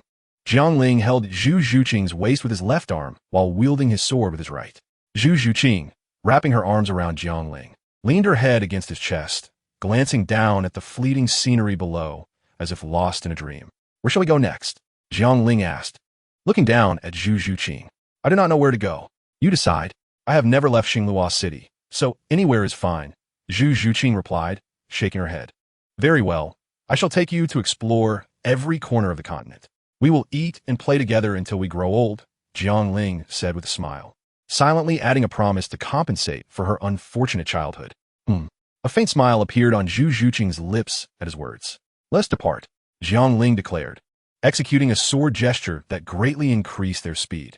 Zhu Zhuqing, startled, clung tightly to Jiang Ling. On the third day after their departure, Zhu Tuoyuan quietly entered the capital of Xingluo, leaving again the next morning. In the hall of the Pope of Wuhuan City, a melodious yet authoritative female voice resonated, evoking a unique charm. Have the matters been clarified? Yes, Your Holiness. It has been confirmed that the young master's gathering of 8 maidens was not of his own volition, but rather a misunderstanding, Yu Egwan respectfully reported. Oh, that is good. Hearing this, Bibi Dong relaxed slightly, her tone softening. However, what is it? Bibi Dong frowned slightly, observing Yu Egwan's hesitance. Speak. According to my investigations, the young master has indeed developed feelings for a girl in Xingluo. She is the 4th miss of the Yuming Lingmiao family, Zhu Zhuqing, and by the time I arrived, the young master had already left Xingluo with her for several days, Yueguan said, bowing slightly as he spoke rapidly. Fool! Bibi Dong's staff trembled, releasing an overwhelming aura that forced Yueguan to bow his head in submission. He felt a chill run down his spine, realizing that the Pope's strength had grown even more formidable. Your Holiness, shall I bring the young master back? No need. We will discuss it upon his return after the trials. You may leave now, Bibi Dong replied after a moment of contemplation. Yes, Nana, Linger, you have truly disappointed me. Bibi Dong sighed as she returned to her seat, resting her forehead on her hand. Achu! On a bustling street, Jiang Ling held several skewers of candied hawthorn. Rubbing his nose, puzzled. How strange. Who is thinking of me? What is wrong? Zhu Zhuqing, having set aside her chosen accessories, approached him anxiously. Ah, beautiful lady. Have you decided against your selections, after such a long time? No, it's nothing. Just a bit of fluff tickle my nose. Here, candied hawthorn. Jiang Ling offered a skewer to Zhu Zhuqing. Zhu Zhuqing turned her face away, grasping Jiang Ling's sleeve, and whispered, let us leave first. Just take a bite. Jiang Ling persisted, extending the skewer. Zhu Zhuqing, exasperated, thought how could someone older than her be so adorably childish, and reluctantly took a small bite. Is that enough? Let us hurry. Zhu Zhuqing tugged at Jiang Ling, eager to escape the bustling street, having grown weary of the curious stares that likened them to pandas. An elderly vendor nearby watched the departing pair with a kind expression, reminiscing, seeing these young people reminds me of my youth with my spouse. The past cannot be reclaimed. Stop it, you. Don't you see how you and your partner look? And compare that to her gentle demeanor. You two are a mismatch, like a wolf paired with a leopard. Hey, who would still chat with you? Their conversation reached Zhu Zhuqing's ears, causing her cheeks to flush slightly. Zhu Zhuqing was already exceptionally beautiful, her figure captivating, and she had grown accustomed to the lecherous gazes of onlookers. However, standing beside Jiang Ling, who was devoid of his disguise, the nature of people's stares shifted to something more tender and fitting, often leaving her blushing. Glancing at the mischievous Jiang Ling, she playfully chastised, You're still laughing? Put on your disguise. I want tea. It's too ugly. Then give it to me. I'll wear it. No way. I want to see your beautiful self. You're driving me mad. Zhu Zhuqing snatched the candied hawthorn from Jiang Ling's hand and took a bite. A year later, during this time, Zhu Zhuqing and Jiang Ling not only savored all the delicacies from every place they visited, but also witnessed breathtaking landscapes and encountered evil soul masters for the first time. They dismantled several of their hideouts and rescued many, including Meng Iran, the granddaughter of the Dragon King and the Serpent Matriarch. The tale of the unmatched couple, Zhu Zhuqing and Jiang Luer, began to spread across Douluo. When Jiang Ling first encountered an evil soul master, he was taken aback. Evil soul masters? Perhaps they can hardly be called human. Moreover, the strongholds of evil soul masters were all located within the two great empires. In the blink of an eye, half of the 3 years of trials had passed, and Jiang Ling planned to venture into the Sunset Forest to retrieve the immortal herbs. Within the borders of the Tindo Empire, the sky was dim, and a gentle rain fell. Two figures walked slowly through the rain. If one looked closely, they would notice that raindrops within a foot of the two were evaporated by an invisible force. Let us find shelter here for the night and depart in the morning, suggested a man with orange-red hair, glancing toward a few homes ahead that still had lights on. All right, replied the black-haired beauty beside him, her voice ethereal and tranquil, with a slight lilt reminiscent of a young girl. The two were none other than Jiang Ling and Zhu Zhuqing, traveling through the continent. After a year of trials, particularly their life and death battles with evil soul masters, they had grown considerably more composed. Knock, knock, knock. Jiang Ling gently tapped on the wooden door. Do you need something? The door slowly creaked open, revealing a cautious young girl peering out. Little sister, where are your parents? It's quite late, and we have nowhere to stay. May we borrow a place for the night? Jiang Ling squatted down, smiling gently. My brother is out. I'm all alone at home. The little girl looked at them with suspicion. Are you soul masters? Jiang Ling and Zhu Zhuqing exchanged surprised glances. How did you know? Because it's raining outside, and you aren't wet at all. Only soul masters can do that. My brother can too. When it rains, my clothes don't get wet when I'm with him. The little girl said, admiration gleaming in her eyes. Your name is Yaya? Can you let us stay for a night? Jiang Ling smiled warmly, gently patting Yaya's head, feeling a touch of nostalgia for Linger, who was still asleep. Oh, of course. Soul masters are all good people. I'm not afraid. Yaya exclaimed eagerly as she opened the door wide. Have you met many soul masters? Zhu Zhuqing upon hearing this, could not help but inquire, "Wow, this elder sister is so beautiful. In the future, Yiya wishes to be just as lovely." Zhu Zhuqing smiled gently, caressing Yiya's small face. "In the future, you will be even more beautiful than your sister. But you haven't answered my question yet." Yiya had only encountered two soul masters. One was her elder brother, and the other was Grandpa Zhongwan. Although Grandpa Zhong appeared quite fierce, he was actually very kind and was responsible for the awakening of the martial souls in the surrounding villages. It was Grandpa Zhong who awakened her brother's martial soul. Next year, Yi would also awaken her martial soul. Once she became a soul master and received her subsidies, she planned to buy many things for her brother and Grandpa Zhong. The little girl exclaimed with excitement. "Then you must work hard," Jiang Ling said with a smile. "Yes, yes. By the way, elder brother and elder sister, you two can sleep in Yiya's room. I will sleep in my brother's room." The night was quiet, with only the sound of rain pattering against the ground. Jiang Ling's hand slowly crept upward, only to be gently restrained by two slightly cold little hands. "Don't make a fuss. Don't wake the little one." Jiang Ling, feeling helpless, embraced Zhu Zhuqing's waist and gradually fell asleep. The next day, the sun rose slowly, dispelling the gloom accumulated from a night of rain. Zhu Zhuqing glanced at the still sleeping Yiya and took out some gold soul coins, intending to place them by her bedside. Jiang Ling noticed this and stopped her. Shaking his head, after pondering for a moment, he took out some candied hawthorns and snacks from his jade pendant and placed them on the bedside. "Let us go," Jiang Ling whispered to Zhu Zhuqing. Not long after Jiang Ling and Zhu Zhuqing left the village, three strange individuals arrived. Jiang Ling halted mid-step, suddenly turning back to see flames rising high from the departing village. That is... Zhu Zhuqing's pupils constricted, her voice trembling. "Changhong sword." Jiang Ling scooped up Zhu Zhuqing and soared toward the village on his sword. Alas, the blood of ordinary people is too slow to refine. In my opinion, we should directly target those low-level soul masters. Those from the academies are quite suitable. Young, vibrant, and lacking in combat experience. A middle-aged man with blood-red hair, appearing extremely frail, licked his lips and grinned perversely. "If you want to die, go ahead, but don't drag us down with you," retorted a tall man with a scar. "I was just joking." The frail man coughed lightly, displaying a hint of fear. "Enough, let us finish quickly and move to the next place. Act fast, lest we be caught by the Wuhuin temple," said another man in black robes, his voice hoarse. "Yes, master," the other two replied respectfully. "Be careful." The man in black robes struck the two with a palm, swiftly retreating. Three crescent-shaped sword energies shot toward the trio. The energies suddenly transformed into 9, and the previously evaded frail man was instantly torn apart, while the tall man lost an arm. One move, 3 styles, 1 style, 9 changes. The black-robed man's expression darkened. This attack had clearly been aimed at the two. As Jiang Ling and Zhu Zhuqing descended slowly, observing the scene, their faces turned grim, droplets of water forming on their brows. A thin mist of blood permeated the air, gradually flowing into the orb held by the black-robed man, which was 2/3 red and 1/3 white. Jiang Ling's Changhong sword blazed brightly, and he unleashed the 10th form of Changhong sword technique. Buddha's light shines everywhere, instantly dispersing the blood mist. Unmatched heroic couple? The black-robed man chuckled lightly. "Do you truly believe that by killing a few insignificant beings and receiving flattery from others, you have become invincible? Today, I shall test the power of my blood orb on you too." The black-robed man swiftly activated the blood orb in his hand, and crimson mist surged forth, denser than before, accompanied by a heavy stench of blood. "Ugh!"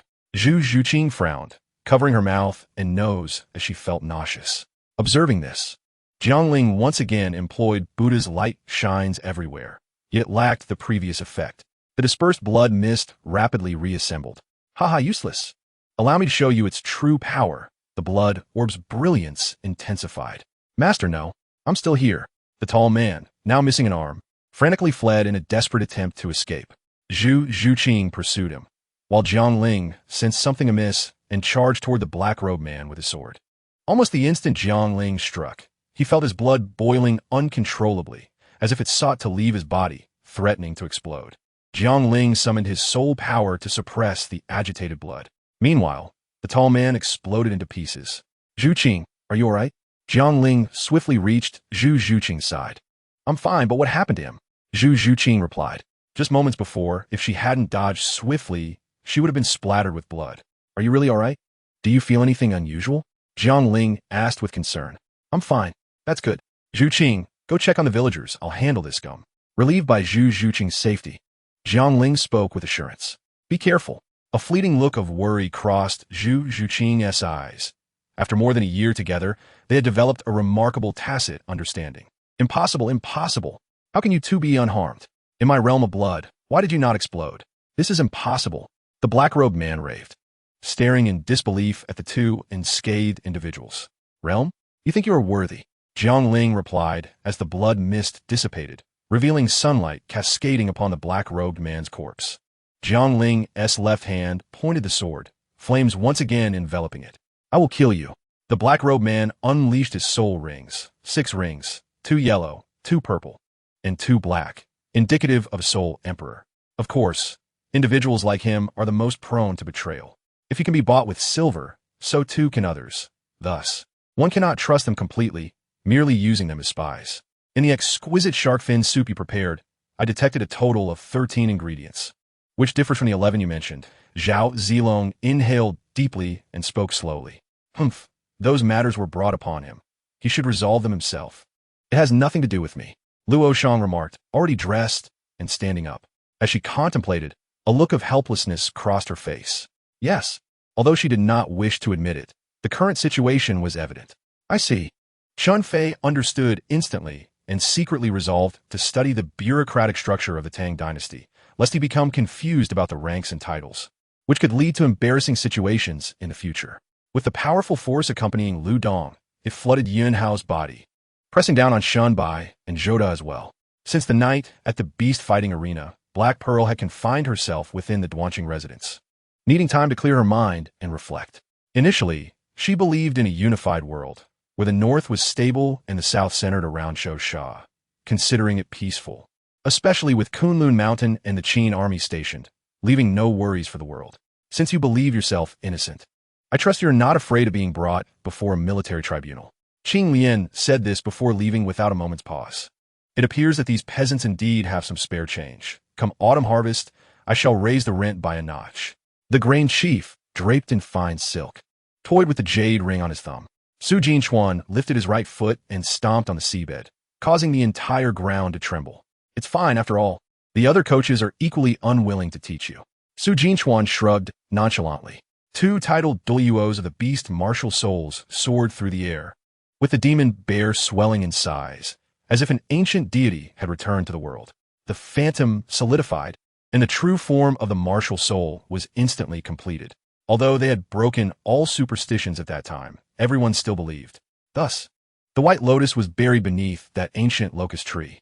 In the stillness of the night, she found herself awakening from a dream, the nature of which eluded her memory. Yet the vivid images that haunted her slumber had roused her in fright. The desolate surroundings bore little sign of human habitation. Although a portion of the lakeside had been developed, the primary facilities remained situated upon the island. Contemplating this, the shaman erupted into hearty laughter. Joined by the chieftain and the 4 captains of the hunting teams, their faces alight with joy. To possess the ability to create a universe is to exist on par with the primordial essence itself. During the era of Lin Meng, the primordial essence was filled with elation. In this moment, the young man clad in white before them was yet uncertain of his potential to conjure a universe. Yet his formidable strength commanded the attention of even the primordial essence. In his prime, he roamed the cosmos, encountering countless celestial bodies far more alluring than Earth. A tempest of emotions surged within him, culminating in a thunderous roar that reverberated through the heavens, as an aura of profound yellow energy enveloped the surroundings. His battle armor, the Xingtian, instantly enveloped him, and an unparalleled figure emerged, embodying the spirit of the ancient war god. At that moment, Zhang Wei observed the scene with gratitude reflected in his eyes, yet his heart was weighed down by remorse for his previous treatment of Zhang Wei. The rhyming bird flitted toward him with a playful laugh, while the enchanting Mo Xian paused in surprise but chose not to speak further. Instead, darting away to engage 2 other skilled fighters, ensnaring them and preventing them from aiding Zhang Zhun. Logically, Sun Heir should have felt elated after purchasing a home. Yet Ling Aofing found himself devoid of joy. Upon hearing the words spoken, Yi Xiaodian could not help but smile. Confident in Yang Xian's promise, and feeling a surge of happiness at Yang Xian's address of him as father-in-law. None partook in wine, save for Old Wei who sipped from his cup. This gathering was markedly different from the last. The relationship between Cheng Xiaoming and I had become public, rendering Shui Kai's attempts at flattery awkward. His understanding of this martial art's origins was shallow, to say the least. He possessed no knowledge beyond its cultivation methods. Leaving a few words behind, Yang Xian did not linger, instead following Zhou Wanshan, accompanied by Wu Lingyan and Xia Yufeng, as they ascended to the pinnacle of the Tianwai Tower. The magnificent vessel had already reached the borders of the Dian dynasty, where the local customs and cultures had undergone significant transformation. The inhabitants of the Dian dynasty favored the crimson peony, and as the ship drifted past the shores, one could often behold the fiery blossoms in full bloom. Upon entering the tower and ascending to the third floor, they found the edges of the floor cluttered with steel bars, weathered and worn by the elements. At the instant the bloodthirsty Gu were vanquished, the destructive force of the counterattack did not dissipate, but rather erupted with a thunderous sound, embedding itself into the ground. Hearing this, Xiao Xian felt a twinge of respect for the ancient ancestor of the demon clan, whom he had never encountered. The third elder, pale with pain, hastily shouted to the leader, seemingly fearful that Wang Lang might strike again. The first domino that fell triggered a chain reaction, sending shockwaves through the nerves of all imprisoned. 90% believed that no one could possibly escape from this place alive. Weapons shattered, and the fifth elder let out a desperate cry before being swallowed by a flurry of blades. This phenomenon spread like an infectious disease, exponentially multiplying until hundreds of thousands would succumb to the host. The claim of an army numbering in the millions was no mere exaggeration. Chapter 209. After dinner, Hulaina and Jiangling walked side by side. They both spoke simultaneously. You go first. Again, they echoed each other. Jiangling chuckled, reaching out to gently touch Hulaina's cheek, saying, "This time, you must strive diligently in your training." Hulaina blushed, softly replying, "I'm already at level 42. Breaking through to Soul King in 3 years is certainly within my grasp. It is you who must put forth effort. If you do not reach level 55 in 3 years, what then?" Jiangling gazed at Hulaina's adorable expression, unable to resist teasing her. "You." Hulaina shot a look at Jiangling, her irritation flaring as her right hand grasped his waist, executing a playful spin. "In 3 years. If you have not achieved level 55, I will surely make you regret it." A sharp intake of breath escaped Jiangling as he felt the pinch at his waist, quickly assuring her, "Sister, fret not. Reaching level 55 in 3 years is a mere trifle, and attaining Soul Emperor is not beyond the realm of possibility. That is more like it." Hulaina released her grip, crossing her arms and smiling at the pained Jiangling. Grasping someone's waist was indeed a skill that women acquired naturally, transcending regions and even galaxies. Jiangling mused inwardly. "Let us return," Hulaina suggested, taking Jiangling's hand. "Is this a consolation?" "Of course. Can I refuse?" "Certainly not." The following day, in the papal hall, Jiangling inquired, "Teacher, what is the purpose of this summons?" The time had been set. In 3 days, they would depart to acquire the fourth soul ring, accompanied by Judo. Thus, Jiangling spent the remaining time in the company of Hulaina. "Linger, I have summoned you to present you with something." With a wave of her staff, Bibi Dong revealed a soul bone shimmering with a blue ethereal light, which appeared before Jiangling. "Teacher, is this for me?" The value of soul bones was considerable, especially a head soul bone. Despite Jiangling's exceptional talent and status as a leading figure among the younger generation of the Spirit Hall, the decision rested not solely with him, as there were also the elders. Bibi Dong responded, "Indeed, this is the wisdom skull, a product of a sacred illusion demon ape nearly 60,000 years old.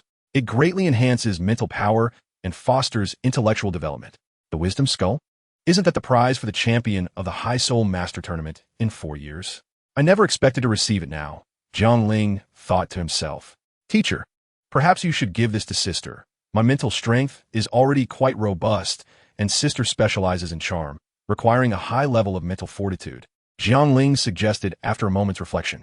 Having lived 2 lives, his mental acuity surpassed that of his peers. "I have my plans for Nana. The most suitable soul bone for her would be one related to illusions. This one should be absorbed by you," Bibi Dong replied, gently, feeling gratified by Jiangling's care for Nana. "While your mental strength is commendable, Encountering a soul master proficient in illusions could pose a challenge. Can you withstand Hulaina's char now? Jiang Ling fell silent, recognizing the truth in Bibi Dong's words. In his youth, his mental prowess allowed him to resist Hulaina as she first became a soul master, yet after reaching the 30th level, he found himself struggling against her allure. Once Hulaina advanced to soul master, Jiang Ling could only wield the Changhong sword, merging with it and focusing intently to unleash his true potential. It seemed that mental strength was indeed his current vulnerability, especially with the prospect of facing Tang San, who possessed considerable mental prowess as well. Thank you for your guidance, teacher, Jiang Ling said as he accepted the soul bone. Bibi Dong smiled warmly, instructing, go to the back hall and absorb it. I shall protect you. Understood, teacher. Jiang Ling followed closely behind Bibi Dong, his gaze fixed on the floor, suppressing the urge to look up. In Bibi Dong's office, there was but a desk and chairs, with the rest of the room featuring a polished floor devoid of furnishings. It was Jiang Ling's first visit to the back hall, and he was surprised by its simplicity. As he prepared to sit cross-legged on the floor, Bibi Dong turned and asked, what are you doing? I am going to absorb the soul bone, Jiang Ling replied. Upon hearing the words, Bibi Dong was momentarily taken aback, but soon regained her composure, her lips curving into a captivating arc, a smile that could enchant an entire city. Not here. Let's go over there, she instructed, gesturing toward a nearby partition. Her voice pulled Jiang Ling, who had been lost in that enchanting smile, back to reality. Oh. Jiang Ling quickly scrambled to his feet and walked over. Behind the partition lay a bed, crafted from special materials renowned for their efficacy in consolidating one's spirit and alleviating stress. After a tiring day of work, my master usually rests here for a while. This is the perfect place to absorb this soul bone. It will greatly aid your full assimilation, Bibi Dong explained. Go ahead, she urged Jiang Ling, who was still momentarily frozen in place. Okay. With some stiffness in his limbs, Jiang Ling sat on Bibi Dong's bed, immediately enveloped by a distinct fragrance that wafted into his nostrils. He quickly focused, daring not to let his thoughts wander. Teacher, I shall begin absorbing now, Jiang Ling declared, feeling as if he were sitting on pins and needles, eager to enter a state of cultivation. Good, I will safeguard you during this process. Although the risk of absorbing soul bone is minimal, I remain vigilant for my disciple, Bibi Dong replied. The blue skull gradually sank into Jiang Ling's head, unleashing a powerful wave of spiritual energy. With a simple gesture, Bibi Dong made the spiritual force vanish. Linger, control it with your own will and mastery. Her voice echoed in Jiang Ling's mind. Control? He silently pondered, circulating his Fei Hong heart technique. The soul bone flickered in and out of visibility, its color gradually shifting from deep azure to a vivid crimson. This absorption would take 3 days, during which Hulaina also arrived, keeping watch. The soul bone in Jiang Ling's head transformed entirely into a deep red hue, slowly embedding itself within him. He gradually opened his eyes, a fleeting red glint shimmering within them. To his astonishment, he realized that his Changhong Zhen Qi could alter the quality and attributes of the soul bone, making it even more suited to him. Shangong Zhen Kui, Trudi Apanasia. Upon opening his eyes, Jiang Ling noticed Bibi Dong and Hulaina. Unbeknownst to him, Hulaina had arrived and was now seated to his right, resting against the bedpost in slumber. Bibi Dong sat to his left, clearly more comfortable sitting than standing. You are awake, she observed as soon as Jiang Ling opened his eyes, a testament to her status as a title de law. Let us speak outside, she suggested, glancing at the still sleeping Hulaina. All right, teacher. Jiang Ling gently lifted Hulaina, placing her back on the bed and covering her with a blanket before following Bibi Dong outside. Upon reaching the other side of the partition, Bibi Dong had changed out of her pope robes, now adorned in a flowing white palace gown that made her resemble a celestial being, ethereal and serene. What enhancements has the soul bone granted you? What is its soul skill? Bibi Dong inquired as she took a seat, directing her gaze towards Jiang Ling, teacher. After absorbing this soul bone, my spiritual power has increased more than 100-fold. The soul skill it carries is a type of ocular technique. This technique can pierce through illusions and falsehoods, and it can emit a divine light that inflicts damage on both the spirit and body of the enemy. I have named it Powang Ji Tong. Oh, it also possesses physical attack capabilities? That is quite unexpected, Bibi Dong remarked with intrigue. Now, unleash your soul skill with all your might against me. I wish to see its power, she encouraged, observing Jiang Ling's peculiar expression as he stood there, momentarily stunned. Oh, Powang Ji Tong. Jiangling's eyes suddenly turned crimson, two beams of red light shooting directly at Bai Bai Dong. With a swift motion, she raised her hand, effortlessly blocking the red light. After a brief moment of closed eyes to sense its power, she curled her fingers, shattering the red beam. Both spiritual and physical attacks are formidable. It should withstand the soul shock of a 10,000-year soul beast, Bai Bai Dong mused, a subtle smile gracing her lips. Teacher, how did you know I intended to absorb a 10,000-year soul ring? Jiangling asked, feeling a bit embarrassed. You took a risk absorbing a 900-year soul ring for your first, and then 2,000-year soul rings for your second and third. How could you possibly settle for a mere 1,000-year soul ring for your fourth? It was evident that Bai Bai Dong was both concerned and somewhat displeased by Jiangling's audacious choices. 10,000-year soul rings differ from 1,000-year ones. The soul shock during absorption is immensely powerful. However, there is no need for concern. Your spiritual power has surged. So absorbing a 10,000-year ring will likely be more of a challenge than a danger. She softened her tone, revealing the internal conflict she faced as a mentor, wanting her disciples to grow stronger while simultaneously wishing to shield them from peril. By the way, this skull is reputed to be a wisdom skull. Have you experienced any other changes in your body? Bai Bai Dong inquired suddenly. Indeed, I have become much more agile in my thinking. Previously unsolvable contradictions and confusions in my cultivation are now clear to me upon reflection, Jiangling replied. Well done. Bibi Dong nodded approvingly. All right, Linger, you may return now. I am also fatigued. Tomorrow, Yuguan will accompany you to obtain your soul ring. I shall not see you off. As Jiangling gazed upon the composed Bai Bai Dong, he sensed a hint of reluctance in her voice. Teacher, I shall see you again in 3 years. He suddenly stepped forward, bending down to embrace Bai Bai Dong, his form fitting against her without a hint of impropriety. Bai Bai Dong's body stiffened momentarily, then relaxed. Linger, or my disciple, she gently patted his back. Exercise caution during your travels. Do not trust everything you hear. Yes, teacher, I will remember. I'm just a bit reluctant to leave you all, Jiangling murmured, his cheek resting on Bai Bai Dong's shoulder. After a long while, they parted ways. Teacher, I will take senior sister back now. Go ahead, Bai Bai Dong said softly, patting Jiangling's arm. It seems senior sister has been watching over me for quite some time. Jiangling carried Hulaina home from the Pope's hall, where she remained in deep slumber.